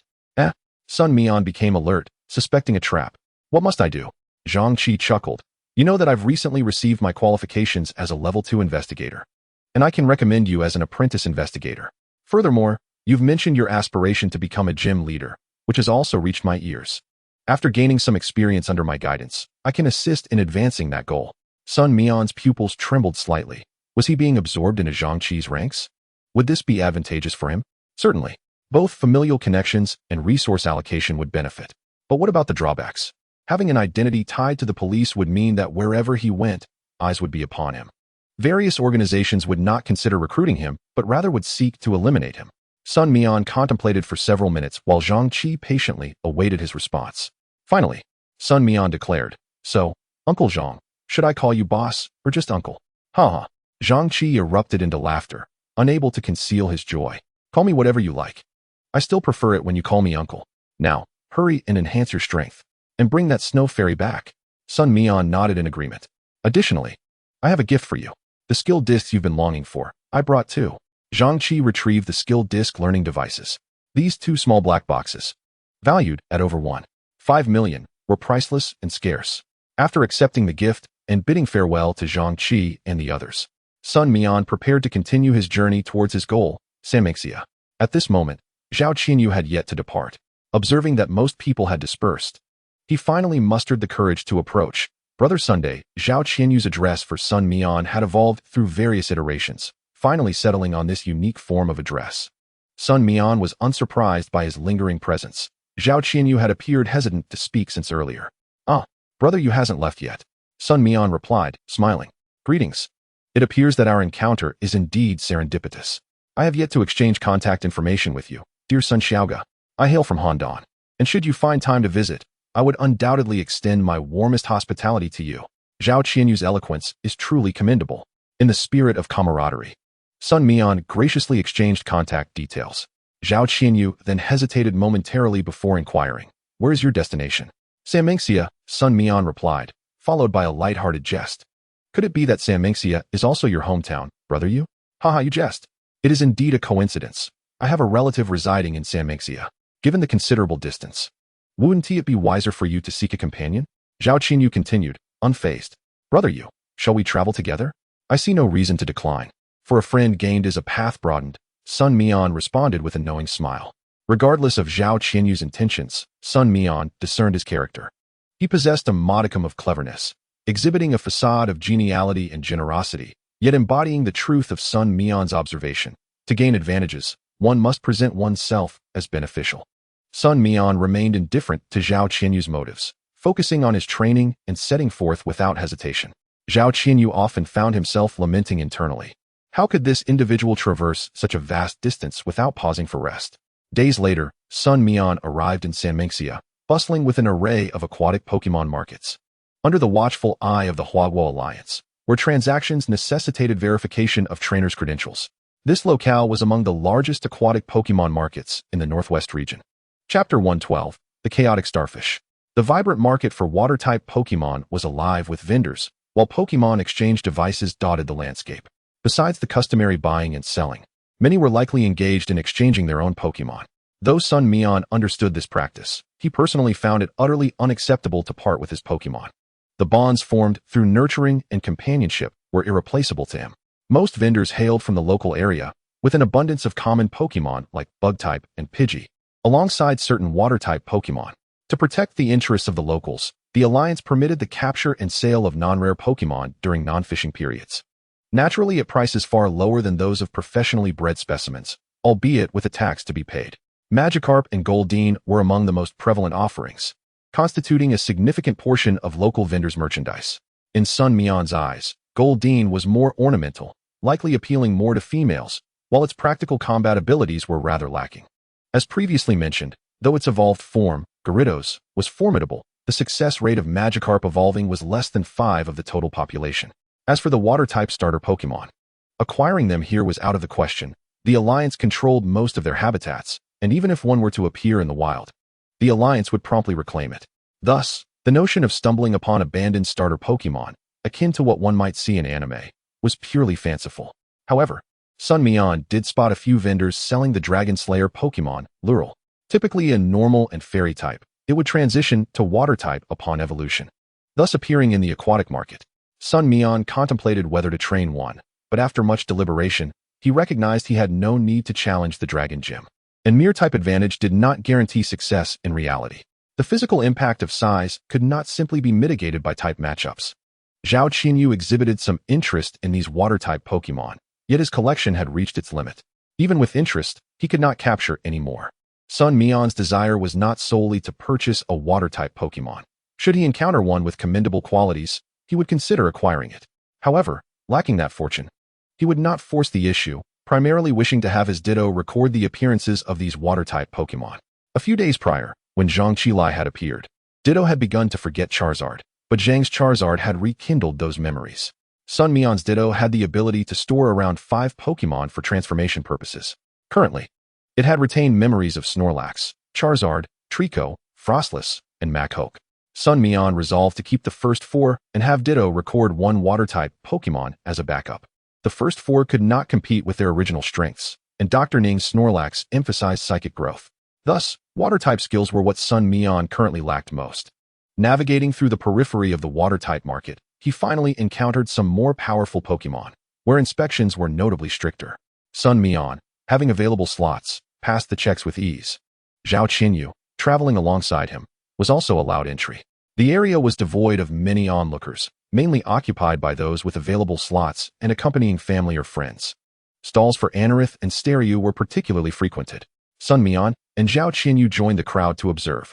The stalls were in close proximity, and a father accompanied by his child appeared to be contemplating a purchase, albeit still indecisive about which Pokemon to choose. The Anorith was relatively more economical, while Staryu would necessitate an additional purchase of a water stone. However, the stall owner selling Staryu boasted extravagantly, nearly elevating the creature to mythical status. The owner of the Anorith stall, unable to tolerate such audacity, retorted that the Staryu vendor often sold Pokemon of subpar quality, lacking vitality, with the potential of them perishing shortly after purchase. The two stall owners quickly became embroiled in a heated argument, attracting a crowd eager to witness the spectacle. This tendency to revel in the chaos is a common trait among people in Huagua. At that moment, the father felt somewhat trapped, as choosing either Pokemon seemed unsatisfactory, and he contemplated leaving with his child. However, the child seemed quite fond of both Pokemon, reluctant to depart. The accompanying relative, presumably a family member, suggested, "Why not consider the child's preference?" This seemed reasonable. "Xiaosong, which one do you like best?" "We shall purchase that one," the father said. Just as the child was deep in contemplation, Anorith and Staryu seemed to share a mutual disdain, as Anorith's tentacles stretched from the water's edge, stealthily ensnaring a Staryu. The Staryu, momentarily taken aback, soon felt the increasing pressure of Anorith's grasp. Unaccustomed to such binding, the Staryu erupted in surprise. A small jet of water shot forth from the corner of its top, splashing Anorith in the face. Though the damage was minimal, however, the agate jellyfish seemed to be deeply humiliated. Beneath its 2 angled eyes, an unusual sound wave emanated, creating an invisible sonic wave that left everyone in the vicinity momentarily deafened.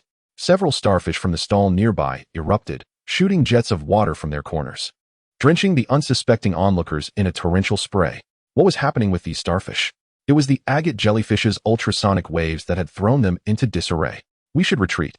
The crowd began to disperse, yet more and more Pokemon were struck by the indiscriminate water jets of the starfish, and these water-type Pokemon began to retaliate. The scene descended into chaos. The on-duty staff rushed to the scene, and the leading official summoned a Tropius. The Tropius resembled a robust coconut tree with 2 legs, its coconuts transforming into heads. With the water jets aimed at it, the Tropius immediately unleashed hypnosis. One by one, the frantic starfish finally calmed down. Meanwhile, unnoticed by anyone, the agate jellyfish that had initiated the attack slipped away from the edge of the pool. Chapter 113, the Gatling Gun Glowing Green. At this moment, the crowd around the 2 stalls had dispersed, their clothes thoroughly soaked. The staff members apologized profusely, offering to assist in changing their garments and willingly covering the costs of cleaning and drying. Sun Mian had wisely stepped back during the chaos of the starfish. Thus, he did not need to exit the water-type market. However, the invisible customers from earlier had vanished, much to the dismay of the stall owners. Furthermore, the manager of the water-type market, the trainer of the Tropius, was also entitled to compensation. The cleaning expenses for the affected individuals had to be accounted for. The two stall owners decided to share the burden. Once these matters were settled, the owner of the agate jellyfish stall suddenly realized with alarm that one of his jellyfish was missing. The owner of the starfish stall felt a piercing gaze directed at him. What was that supposed to mean? Gritting his teeth, the agate jellyfish stall owner exclaimed, "One of my agate jellyfish is missing. Are you suggesting I took it? We paid together. How could I possibly have taken it?" The starfish stall owner was incensed. The agate jellyfish stall owner thought for a moment. It seemed he had no opportunity to commit such an act. Could it have sprouted legs and run away on its own? No, wait, the agate jellyfish's two tentacles could indeed serve as legs. The owner panicked and began searching frantically. Seeing this, the starfish owner furrowed his brow and muttered, could it truly be lost? After contemplating, he too found himself involuntarily joining the search. Sun Mian wandered about, finding no particularly intriguing water-type Pokemon. Most of the rarer creatures were currently prohibited from being harvested. Just as he was preparing to leave in search of a place to rest, the vehicles on the Sanminxia Yellow River Bridge nearby suddenly began honking wildly. As if signaling something, the Yellow River remained as murky and tumultuous as ever, but it seemed to have deepened, causing the water level to rise continuously. The manager of the water-type market immediately alerted the staff and sounded the alarm. The shrill siren echoed throughout the market. All staff members emerged, directing the crowd to evacuate. Everyone, please remain calm. Form a line at the south entrance of the market. Children and women first. Stay calm. What was happening? Sun Mian furrowed his brow, glancing towards the north, the very spot where the vehicles had sounded their warning. Was he to be the one who caused the trouble, like that bespectacled elementary student? Sun Mian couldn't help but ponder, yet he did not rush to join the crowd's evacuation. Instead, he transformed his Ditto into a Charizard, climbing onto its back. He soared into the air for the first time, his heart racing with exhilaration and a hint of anxiety. The staff members were momentarily taken aback by the sight of the flying Charizard, yet they refrained from intervening, prioritizing the evacuation of the people. As one of the starter Pokemon, Charizard symbolized status. The market manager speculated that this must be a member of a certain elite unit from Huagua. This unexpected incident could potentially warrant his assistance. Comrade, please wait. Sun Mian, rising slowly from the back of the transformed Ditto, heard the call. You're the comrade. Your whole family is comrades. Sun Mian stifled the urge to retort, casting his gaze forward. Without further prompting from the manager, Sun Mian caught sight of the scene on the Yellow River through the gaps between Charizard's wings. Figures surged from beneath the water. A multitude of agate jellyfish assisting one another as they propelled their companions towards the banks. The agate jellyfish were making their move. One after another, they crawled ashore, adhering to the walls beneath the guardrails, slowly ascending. Through the gaps in the guardrails, silhouettes squeezed through. The Pokemon released by the market staff primarily consisted of Wingulls and Seals, with a few additional Pokemon like Execute or Victreebel belonging to minor leaders. These Pokemon were inadequately equipped, contrasting sharply with the well-prepared forces in Modu. The intricate web of relationships there had led to fragmented teams, each pursuing their own petty interests. While the water-type market had a duty to protect the Yellow River Basin, most of the staff were locals with limited exposure to various Pokemon. The poison-type abilities of the agate jellyfish were particularly challenging to counter. Moreover, the skills of their water-type Pokemon inflicted minimal damage on these foes. More critically, the sheer number of agate jellyfish was overwhelming. After one wave surged forward, even more would follow in their wake. Gradually, the staff at the market began to tire. The manager glanced back, urging a retreat to await reinforcements. Has the crowd been evacuated? Yes, they have, came the reply. Good, then fall back. The manager commanded in a firm tone. The nearest police station had arrived, formulating a brief plan. A squad emerged, releasing a group of lanternfish. These lanternfish dispersed throughout the water-type market, successfully blocking the first wave of agate jellyfish attempting to come ashore. However, the ranks of the agate jellyfish fell into disarray. The group pushed and shoved against one another, and one agate jellyfish transformed in a flash of white light into a tentacruel. An even more potent ultrasonic wave erupted from the tentacruel. Countless electric sparks illuminated the scene. The lanternfish's ranks began to succumb to chaos as well, indiscriminately unleashing electromagnetic waves and electric balls. Yet the tentacruel realized that its own agate jellyfish were also suffering damage. In a fit of rage, the Tentacruel surged forward, utilizing its mirror ability to transform into a water-electric type like the lanternfish. A blue wave radiated from the Tentacruel, scattering in all directions. Boom. More and more Pokémon fell into a state of confusion. This situation was untenable. The person in charge commanded the coconut egg tree, and after a mental shock sent a wave crashing over the agate jellyfish, he discovered that, alongside the fluctuations of the venomous jellyfish, his own efforts to impede the ascent of the agate jellyfish were inadvertently attacking his comrades. Oh, where has that comrade gone?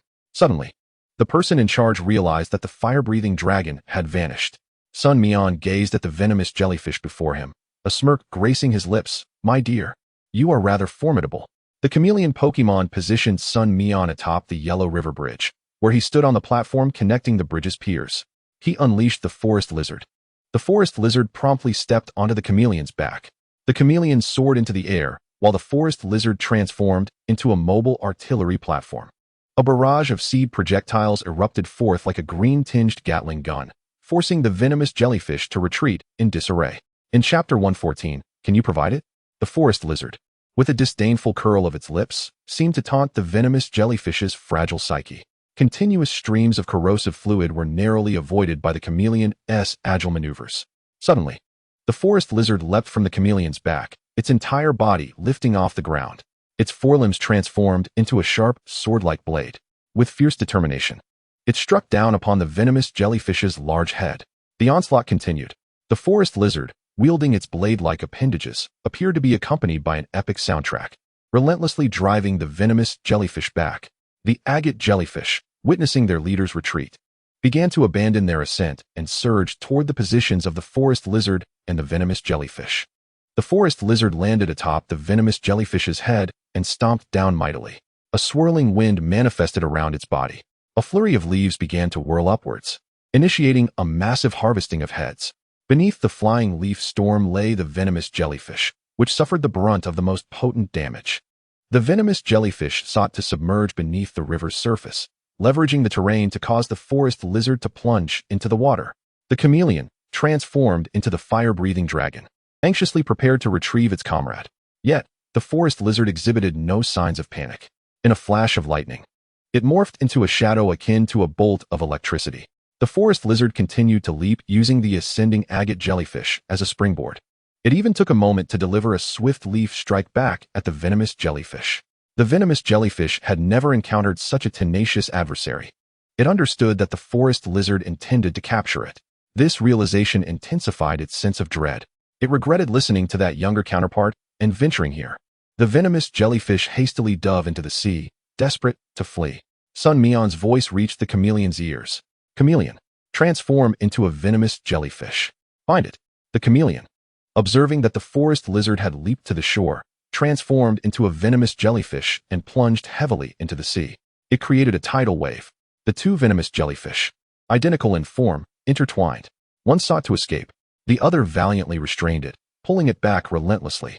The agate jellyfish were bewildered, unsure whose orders to heed. A corrosive liquid bomb erupted from the venomous jellyfish. The chameleon instinctively dodged, allowing the venomous jellyfish to seize the opportunity to lead its subordinates in a hasty retreat. Damn it, I shall never return. The chameleon surfaced from the water, feeling defeated. The forest lizard regarded it with a dismissive curl of its lip.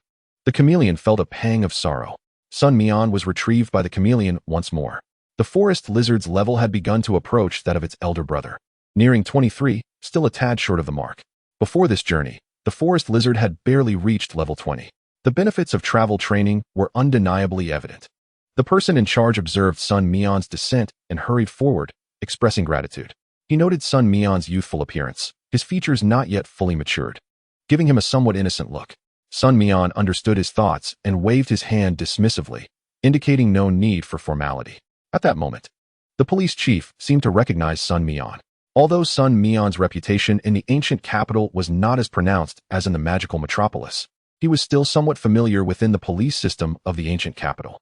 After pondering for a while, the police chief could not pinpoint Sun Mian's identity, but he knew that Sun Mian's information was linked to the central bureau of the ancient capital. Thus, the inspector leading the police team courteously invited Sun Mian to visit the police station. Sun Mian politely declined, glancing at Zhao Qianyu. Suddenly, He smiled and exchanged a few words with the inspector. The inspector nodded repeatedly, indicating his understanding. The chameleon lifted Sun Mian into the air once more. Zhao Qianyu was taken aback and hurriedly attempted to follow. However, the inspector stopped him. "Young man, I've heard you are from Handan. Mr. Sun has asked me to escort you home." Zhao Qianyu, feeling helpless, realized he had been left behind once again. The chameleon had memorized the appearance of the venomous jellyfish, rendering the journey worthwhile.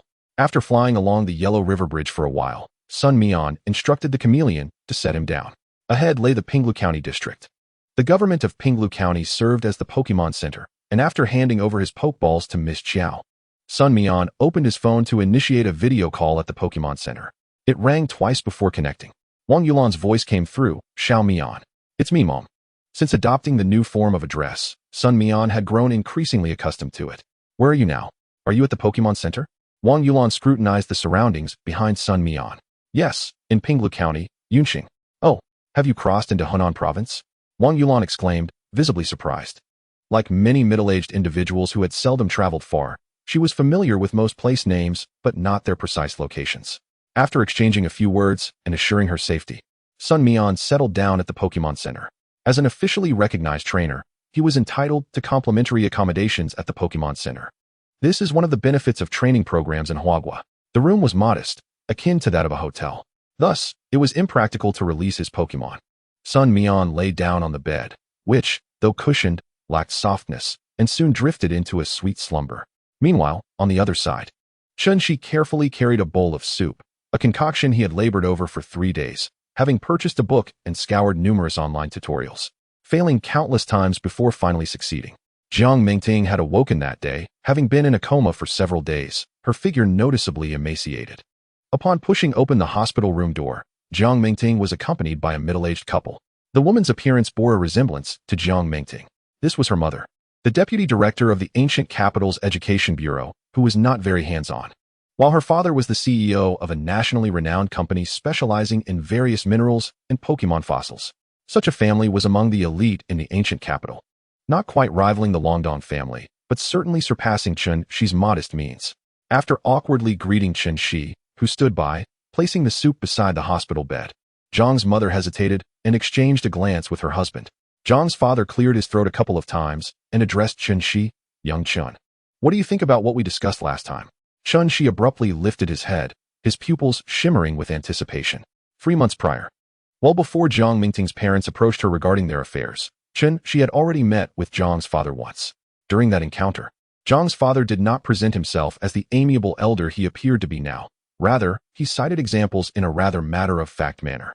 For instance, he noted that none of Jiang Mingting's lipsticks cost less than 4 digits, and her handbags effortlessly reached tens of thousands, even exceeding 100,000. He spoke of a meticulously nurtured, potential-laden BB bird and a police-bred Cardi dog, renowned for its swiftness. These were luxuries that she could not provide.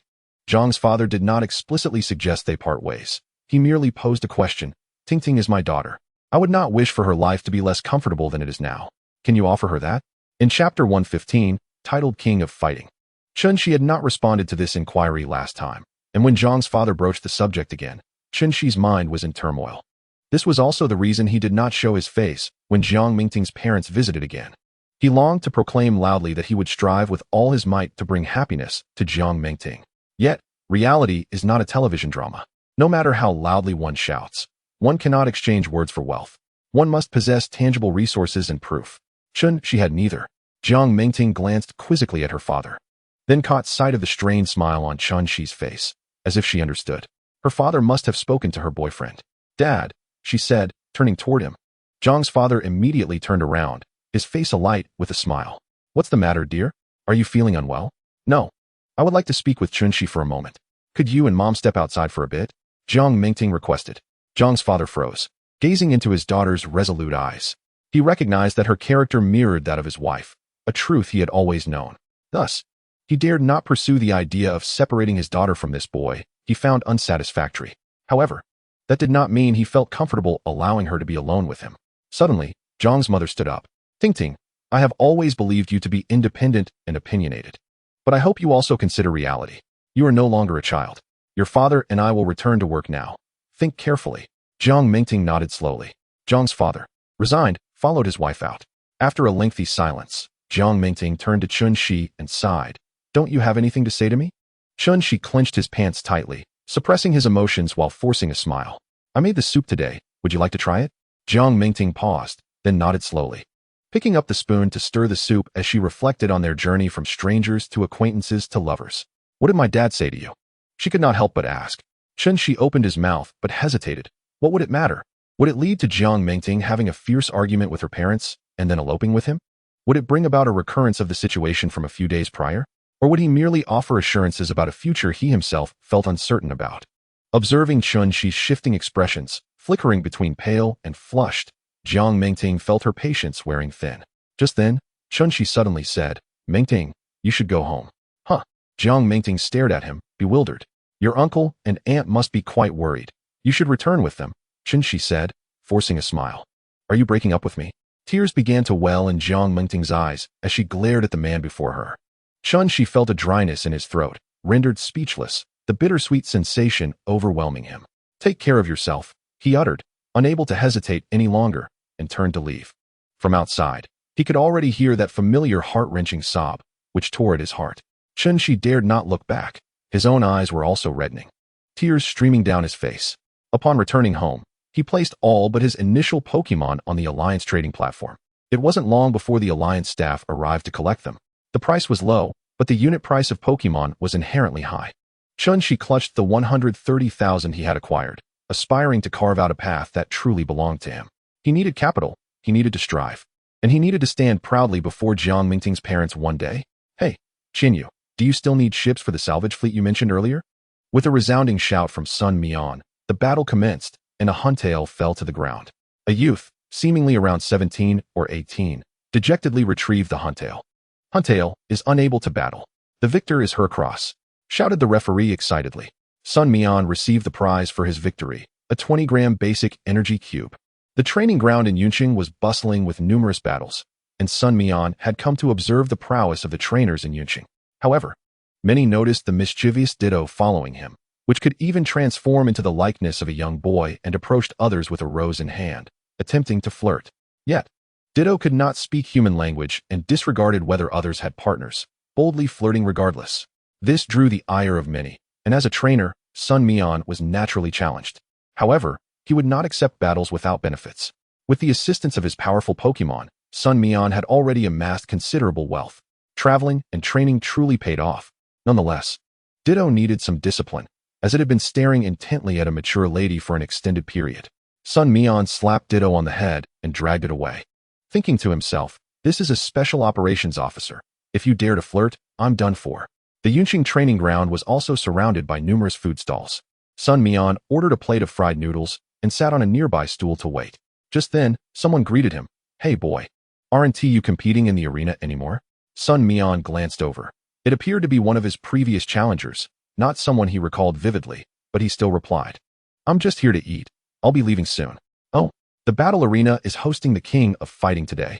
It's said that if someone achieves 100 consecutive victories, they can challenge the king for a friendly match. The person lamented. Sun Mian's interest was piqued. The King of Fighting? That sounds intriguing. Mission issued. Achieve 100 victories in the training arena and challenge the King of Fighting. Rewards, skill discs for Fire Punch, Ice Punch, Thunder Punch, Farmer's Three Fists. System, can Howley learn the Farmer's Three Fists? Sun Mian furrowed his brow. He believed Howley's skill disc should not be able to learn Farmer's Three Fists. However, in reality, it seemed that as long as the energy system was compatible, it could be learned. Alright. With the system's affirmative answer, Sun Mian felt reassured. This was an opportunity to enhance his striking capabilities. He inquired about the specifics of the King of Fighting. The king was reportedly visiting Yunqing to inspect the battle arena, as it was his hometown, hence the natural interest. To support both local and traveling trainers, the King of Fighting had decided to accept a few friendly matches. However, it is essential to establish a standard, otherwise, anyone could participate in the friendly matches, and even the formidable champions of the battling faction would be overwhelmed. Hence, it was decided that one must achieve 100 consecutive victories before challenging the title. As of now, no one has managed to attain this remarkable feat today. Sun Mian faced nearly 20 challengers, all of whom he triumphed over, thus naturally garnering significant attention. Chapter 116, Young Master Lei 2. After finishing his meal, Sun Mian hurried to the training arena. He paid an additional 2,000 yuan to access the battle platform. Upon logging in his previous battle data, the emblem of an 18-win streak appeared on the arena. After a brief wait of 1 minute, a challenger approached. Sun Mian glanced at the opponent and was taken aback. A level 11 Rattata. Truly formidable. Sun Mian commanded his Ditto to transform into a Charizard, unleashing a torrent of flames that swiftly concluded the battle. This was not arrogance on Sun Mian's part. Although he was pursuing the 100-win challenge against the champion, he did not wish to merely inflate numbers. This venue also served as an excellent opportunity to accumulate experience. While it may offer limited combat experience for trainers like Hao Li, those of significant strength could undoubtedly expedite their growth. The trainer of the Rattata, overwhelmed with emotion, retrieved his Pokémon, eliciting discontent from the other attendees in the training arena. "You're too arrogant. Why bully others like this?" Sun Mian cast a glance at them and calmly remarked, "If the opponent were a boy, would you still have so much to say? Come, one by one, step up." As the defending champion, he could release Pokémon at his discretion, granting Sun Mian numerous strategic options. Moreover, with the assistance of the system, he could perceive his opponent's energy feedback levels and skills. Thus, he dispatched Ditto to handle the weaknesses without concern for type advantages, for Ditto possessed 5 unique transformations and could mimic opponents at will. After 10 matches, Ditto began to show signs of fatigue, not due to stamina, as its endurance surpassed that of any of Sun Mian's other Pokémon save for Hao Li, but rather because Ditto was increasingly distracted by the growing number of lovely ladies in the audience. Yearning to express its affections, Sun Mian, disinterested in Ditto's whims, decided to let it rest for a while, advising it to return in half an hour, otherwise, he would send Hao Li to retrieve it. Ditto confidently retorted, "Bro, who do you think you're looking down on? I'll wrap this up in 3 minutes." Suppressing the peculiar thoughts swirling in his mind, Sun Mian awaited the next challenger who released a Spinarak. Sun Mian sent forth Heracross. The challenger seemed perplexed, thinking, "This Heracross doesn't have a type advantage over me. Why does he still appear so confident?" The challenger was utterly bewildered. However, Spinarak quickly understood the situation. The Heracross, as if sensing an ancestral grievance, charged vigorously with a super horn attack, catching Spinarak off guard. Spinarak, panicking, attempted to ensnare Heracross with its silk threads, hoping to bring itself down safely. Yet, upon seeing the threads, Heracross was provoked, launching an onslaught of powerful strikes. Spinarak felt as though its very stomach was turning. Heracross, contemplating for a moment, kicked Spinarak aside, using the momentum to flap its wings and execute a decisive counterattack. The blow was lethal. Spinarak was flipped over, its eyes spiraling in defeat. Indeed, Spinarak lost its ability to battle, and Heracross emerged victorious. Sun Mian, as if having foreseen the outcome, called out to Heracross on the platform, "Heracross, let us keep going for a few more rounds." Heracross nodded earnestly, thumping its chest, "No problem, bro. Leave it to me." With a surge of confidence, Heracross transformed its image from a simple, honest creature to a cunning trickster, a new perception held by its audience. After 10 additional matches, Sun Mian allowed Heracross to take a brief respite, acknowledging that a Pidgey had inflicted some damage upon it. Nevertheless, Sun Mian acted as a wellspring of healing energy on the platform, continuously channeling his power to Heracross. This energy was effective for all Pokémon, but particularly enhanced the recovery speed of 3 types, bug, ground, and grass, according to the Book S setting. So please don't dwell on it. Heracross became akin to an unyielding tank, capable of infinite recovery and control, once given an opportunity. Opponents would find themselves skewered and pummeled. The consecutive victories continued to accumulate, swiftly bringing Sun Mian's tally to 59. Others began to realize that this individual was likely a formally recognized trainer, and they were merely stepping stones in his path towards the champion of the fighting type. Consequently, some who were not formal trainers abandoned their aspirations to challenge him. Sun Mian, having waited for 5 or 6 minutes in vain for a challenger to step forward, was about to descend from the platform when a voice interrupted him. "Hey, do you concede just by seeing me? I'm feeling a bit embarrassed." Sun Mian frowned and turned to face the source of the voice. It was young Master Lei from the Lei family. "Well, it seems this person is destined to lose." Sun Mian mused, for young Master Lei was indeed a formal trainer. Though he had been in good shape earlier, after battling for 40 matches, fatigue would surely hinder his performance. The surrounding crowd began to murmur. Sun Mian smiled. "Come on up, no need to feel shy." Young Master Lei's previously defiant expression faltered, feeling a hint of shock. This individual exuded an air of unshakable confidence. After a moment of contemplation, young Master Lei merely deemed Sun Mian excessively arrogant. Even he, after numerous battles, would not possess such unwavering self-assurance.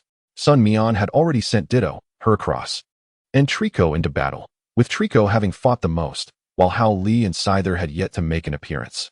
Sun Mian, therefore, was entirely untroubled. A yellow figure was released by young Master Lei, not a yellow rat, but rather an Electabuzz. Electabuzz LV24. Type, Electric. Ability, Static. Gender, Talent Level, C. Skills, Leer. Thunder Shock, Quick Attack, Low Kick, Swift, Shock Wave, Electromagnetic Wave, Thunderball, Thunder, TM, Protect, TM, Thunderbolt, TM, Aura Sphere, Inherited Skill, Electric Net, Taught Skill, Thunder Punch, Taught Skill. Additional note, if a widespread blackout occurs, it is likely that Electabuzz has secretly consumed the power from the power station. Upon seeing the Electabuzz, Sun Mian felt compelled to step into the arena himself. The system eagerly encouraged Sun Mian's thoughts. He summoned Ditto back, instructing it to memorize Electabuzz's appearance and to forget Trico's form, so that he could have a portable power bank at his disposal. Chapter 117, The Arena Collapses. Catch. The Electabuzz gazed intently at the Machoke, whose body was encased in heavy weights, adopting a serious stance to prepare for an assault. In contrast to the trainer's somewhat juvenile demeanor, this Electabuzz exhibited remarkable prowess. Machoke, release the weights. Let's engage in a fair battle. Recognizing the formidable strength of the opponent, Machoke understood that not liberating its power immediately could lead to unnecessary harm. Although the notion of not operating at low health seemed like an undeniable truth, Sun Mian preferred a more cautious approach. Machoke, strike. The heavy weights thudded to the ground, eliciting gasps from the audience as Machoke flexed its arms. The referee announced, both contestants are ready. Electabuzz will initiate the attack. Then, we shan't hold back. Electabuzz, use Swift. With a dramatic flourish, Electabuzz seemed to draw forth a grand sword from its back, unleashing a flurry of golden stars that darted through the air. Sun Mian was acutely aware that Machoke could not evade this onslaught. However, for Machoke, the best defense was an offense. Machoke, bullet punch. Fearlessly. Machoke sank low for a moment before surging forward, its right fist penetrating through the barrage of stars and striking Electabuzz with tremendous force. Bam! Bam! Bam! The sound of fierce punches echoed. A multitude of fist shadows flickered. Electabuzz was forced to retreat, its hind legs digging into the ground. As a loud shout from Lei Shao rang out, Thunder Punch. Electabuzz gaze sharpened, fixating intently on its target. Golden arcs of electricity flickered along Electabuzz's arm as it delivered a powerful punch. Bam! Sizzle! With the sound of Machoke being struck, sparks erupted. Machoke staggered back several paces. As the electricity surged, Machoke let out a fierce roar. Excellent. Machoke, use the force to throw. Realizing Machoke had not succumbed to paralysis, Sun Mian quickly commanded. Machoke seized Electabuzz by the nape, flipping it backward with the ease of lifting a small chick, slamming it onto the ground. Bam! The Electabuzz fell heavily once more. The referee's voice echoed, noting that this Machoke's physique surpassed that of its peers, and its strength was indeed extraordinary. Electabuzz, Thunderbolt. Though Lei Shao had no fear of engaging Electabuzz in close quarters due to its static electricity, it depended on the opponent. The damage from Machoke's skill was too great for Electabuzz to risk using close-range skills in exchange for paralysis, leading to a swift downfall. A surge of crackling electricity coalesced, launching a powerful bolt toward Machoke. Machoke, counterattack. Just as it was about to strike, Machoke's eyes flared crimson, its head steaming as if boiled, struggling against the thunderbolt. Machoke clearly felt the strain. However, the retaliation skill ignited a surge of rage-fueled power within Machoke. Its speed soared beyond the ordinary. In an instant, it closed the distance to Electabuzz, delivering a forceful elbow strike that sent Electabuzz flying. Bang! Electabuzz crashed against the arena wall before plummeting heavily to the ground. Lei Shao's expression darkened as he witnessed Machoke grow increasingly powerful under Sun Mian's direction. Electabuzz, use Sonic Boom. Electabuzz struggled to rise, raising its palm to unleash a cylindrical blast. It hit. Machoke felt the jolt of electricity coursing through its body, momentarily paralyzing it. Sun Mian raised his right index finger slightly. Machoke sensed the power of the earth flowing within, mending its wounds. Machoke, its ability activated, even while paralyzed. Machoke harnessed its immense strength and the power of the earth, amplifying the electricity within. It advanced toward Electabuzz like a demigod emerging from a storm. Electabuzz instinctively took a step back. Lei Shao clenched his teeth, realizing he was losing control. Electabuzz. Thunder. A bolt of lightning struck from the heavens, accompanied by a thunderous roar. Boom. Crack. Machoke sidestepped, unleashing a punch with the force of 1,000,000 tons, not aimed at Electabuzz, nor the lightning itself, but directly at the ground. The arena collapsed. A cloud of dust billowed up. The lightning crashed into the dust, emitting astonishing sparks. Did it hit? All eyes in the audience converged on the swirling dust. Lei Er Xiao swallowed hard, anxiously watching the arena obscured by the dust cloud.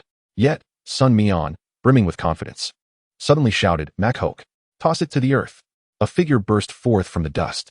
In the moment of Electabuzz's shock, Machoke seized it with one hand. Machoke leaped suddenly, using Electabuzz as a shield, plummeting downwards. With their combined weight and the force of the impact.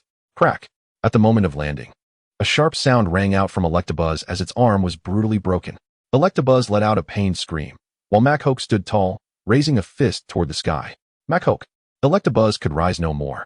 Gazing into Machoke's earnest, steadfast eyes, it succumbed to unconsciousness. Electabuzz was unable to continue fighting. The victor, Machoke. The referee's voice boomed with excitement. Lei Er Xiao recalled Electabuzz, refraining from uttering any harsh words, hastily rushing to the infirmary. Though Pokémon possess resilient bodies, recovering from a typical fracture still entails suffering and pain. Lei Er Xiao shared a profound bond with Electabuzz. Sun Mian watched as Lei Er Xiao hurriedly exited with the Pokeball. He turned to Machoke, offering encouragement. "You're becoming increasingly adept at improvisation. Well done, Machoke." Machoke scratched its head, smiling back at Sun Mian, willingly shouldering the weights and following closely behind. Sun Mian saved the arena data, knowing it could be preserved at any point within 24 hours without further battles. He led Machoke to the infirmary. Miss Chow was absent, but the medical equipment was adequately stocked, as expected from a professional battle arena. After paying the 1,000 yuan treatment fee, Machoke's Pokeball was returned after 5 minutes. All injuries and ailments were healed, the medic confirmed. Although the price was steep, Sun Mian sensed Machoke's condition through the power of the earth. After expressing his gratitude, he hesitated before approaching the emergency room. Electabuzz required splints and bone medication. Like the previous forest lizard, it would be grounded for at least half a month. Lei Er Xiao stared blankly at the unconscious Electabuzz as the medic diligently administered treatment, a sense of disbelief washing over him. He had held great confidence in Electabuzz, never imagining it would fall to a mere child. Chapter 118, The Lei Brothers. When Sun Mian arrived, Lei Er Xiao was already in the medical room, keeping company with the treated Electabuzz. Sun Mian hesitated briefly before knocking on the door. As Lei Er Xiao glanced over, he quickly noticed Sun Mian, and his expression shifted dramatically, though he still managed to utter a polite, "Please, come in." Contrary to Lei Er Xiao's expectations, Sun Mian refrained from mocking him and instead cast a glance at the electric beast.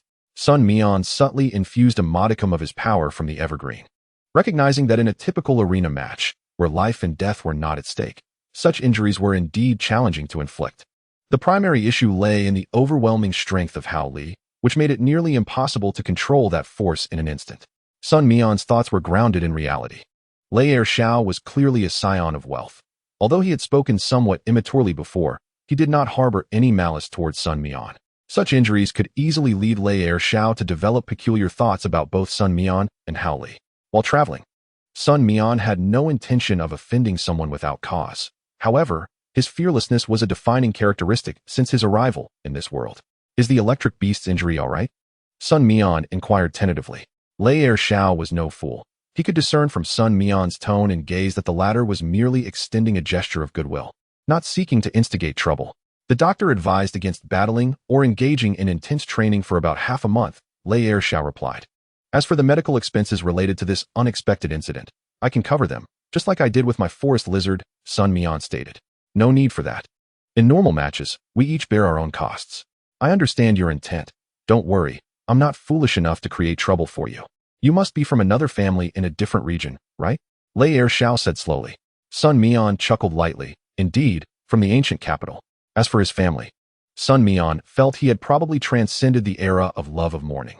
After conversing for a while, Sun Mian took his leave, not exchanging contact information, as their meeting was merely a fleeting encounter. Currently, Sun Mian resided in the Pokémon Center, taking advantage of the free accommodation rather than spending unnecessarily elsewhere. Outside the training grounds in Yunqing, the atmosphere remained bustling. As evening fell, vendors began to roll out their carts, offering an array of colorful snacks. Sun Mian casually perused the stalls, purchasing a serving of spicy hot pot, and settled down at the roadside to enjoy his meal. At that moment, the commotion from a nearby stall caught Sun Mian's attention. "Hey, with such a hulking frame, are you planning to dine and dash?" asked the vendor selling buns and wontons. "I apologize, I genuinely forgot to bring any money. Could you lend me a phone? I need to call a friend to bring me some cash." The towering figure, nearly 2 meters tall and resembling a muscular sailor with shoulders broad enough to rival a battleship, replied, his demeanor surprisingly polite and cautious. The vendor glanced at him, letting out a resigned sigh, apprehensive that lending his phone might result in it never being returned. "Forget it, don't worry about the money, just leave," the vendor said, clearly pained. The large man had devoured 3 bowls of wontons and 5 baskets of buns. If he hadn't inquired at a critical moment, the vendor would have remained oblivious to this potential dine-and-dash scenario. Yet, the large man, with an air of righteousness, insisted, "Boss, I must pay you. I truly forgot my cash. I rarely use my phone. I was just out for exercise today." The vendor hesitated, still unwilling to lend his phone. "Why don't you ask someone else for a phone? My screen is broken. I can't see it well." The large man, not wanting to dwell on this, hurriedly sought assistance from others nearby. However, most were intimidated by his size and refused to lend him a phone, while those willing were quickly pulled away by their companions, preferring to avoid trouble, until Sun Mian noticed the large man approaching him with a look of helplessness, at which point he extended his phone. "Huh." The large man was momentarily taken aback, having yet to speak. "You wanted to borrow a phone to make a call. Go ahead," Sun Mian said, sipping his soup while looking at him. "Thank you so much," the large man exclaimed, expressing his gratitude with fervor. He carefully took the phone, its 5.5-inch screen appearing diminutive in his large hands. Focusing intently, he used a single finger to carefully dial, finally connecting the call, and activated the speakerphone. "Hello, whom are you looking for?" Upon hearing a familiar voice, the large man, Rayquaza, sighed in relief. "I'm out and forgot to bring money. Could you bring some cash to the Yunqing training grounds?" "Big brother, you finally remembered to contact me. I've told you countless times to take your phone with you. How else would I find you? You're at the Yunqing training grounds, right? Wait for me. I'll be there in 10 minutes. The other end, after expressing some frustration, abruptly hung up. "Thank you," Rayquaza said, carefully returning the phone to Sun Mian, who waved it off nonchalantly. Rayquaza treated the phone as if it were fragile, clearly having a history of mishaps in this regard. Fortunately, this time, Rayquaza successfully managed to avoid breaking someone else's phone. 10 minutes later, a tall, slender figure wearing glasses hurried over. Slightly shorter than Rayquaza, but still markedly different in stature. Upon seeing Rayquaza, the slender man visibly relaxed and rushed over. "Big brother." Upon hearing the voice, Rayquaza waved his hand eagerly. "First, hand me the money, 54 yuan. Rayquaza had kept in mind the amount he owed for his meal. The slender man reluctantly approached the vendor to complete the payment via a QR code. The vendor's mood instantly brightened. "Would you like to have something else? You seem to have not eaten enough." The vendor inquired enthusiastically. No, Rayquaza replied, feeling too embarrassed to continue eating, hastily waving his hands. After a moment's thought, Rayquaza pulled the slender man over to Sun Mian, who was preparing to leave. "And this young brother here, he lent me his phone. Otherwise, I would have been in trouble," Rayquaza stated earnestly. The slender man glanced at Sun Mian, contemplating the situation. Offering money could be inappropriate and might offend. Instead, he handed over a business card. "Young brother, this is my card. If you encounter any trouble in Yunqing, feel free to call me. I can assist you." While the statement might come off as somewhat boastful, his tone was cordial. Sun Mian accepted the card and glanced at it. It bore only a name and a phone number. The slender man was named Lei Yan. "By the way, are you truly brothers? Is Lei Xiao also from your family?" Lei Yan paused before nodding. "Yes, we are biological brothers."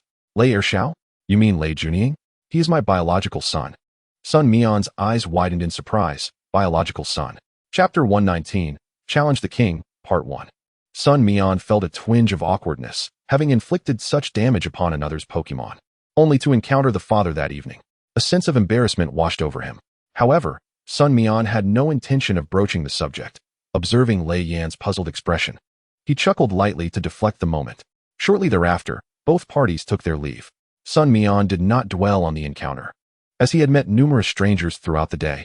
Despite the apparent high standing of this so-called Lei family in Yunqing, Sun Mian had no inclination to fawn over anyone. "Regardless of your status, you have no authority over me." After spending a restful night at the Pokemon Center, Sun Mian rose early as usual. Upon arriving at the training grounds and logging in the arena data from the previous day, he immediately captured the attention of many. Yet, challengers still failed to materialize. Sun Mian understood that as time progressed, these individuals would inevitably become aware of their own strengths and would not readily challenge him.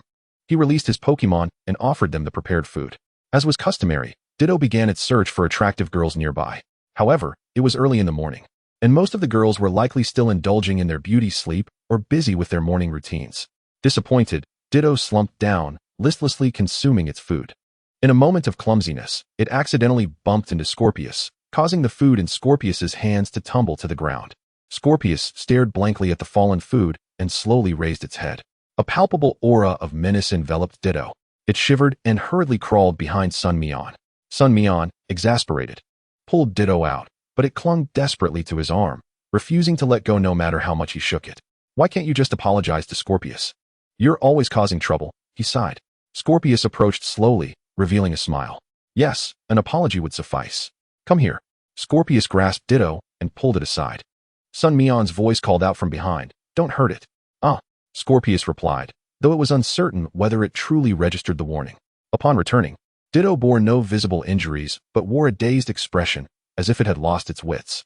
Sun Mian observed Ditto's state and mused, Scorpius, you've matured. Scorpius glanced blankly at Sun Mian, questioning if merely tossing Ditto around constituted growth. They waited until everyone finished their meal. Ditto, still indignant, chattered away to Sun Mian, expressing its grievances about his lack of loyalty. You flirt with so many girls, and for whom? It's all to support you. Yet, just moments ago, he had not come to Ditto's aid. Sun Mian retorted, Women only slowed down my punches. Your argument holds no weight with me. After a while, perhaps due to the increasing crowd, some youthful challengers stepped forward. The first match was entrusted to Ditto, who, fueled by its own frustrations, declared, I may not be able to defeat those guys, but can I not handle you pesky fools? Prepare to face my might. After effortlessly dispatching 2 opponents, Ditto encountered a new challenger, a Houndour, with Miss June from the Yunqing Police Department as its trainer. Before the battle commenced, Ditto transformed into Sun Mian's likeness and, from seemingly nowhere, produced a rose with several petals missing, kneeling before Miss June. By heavens! Sun Mian rushed onto the scene, yanking Ditto back, exclaiming, You never learn. And now you're impersonating me for nonsense. Miss June appeared momentarily bewildered, but upon witnessing Sun Mian's ire, she suddenly smiled, finding the situation quite amusing.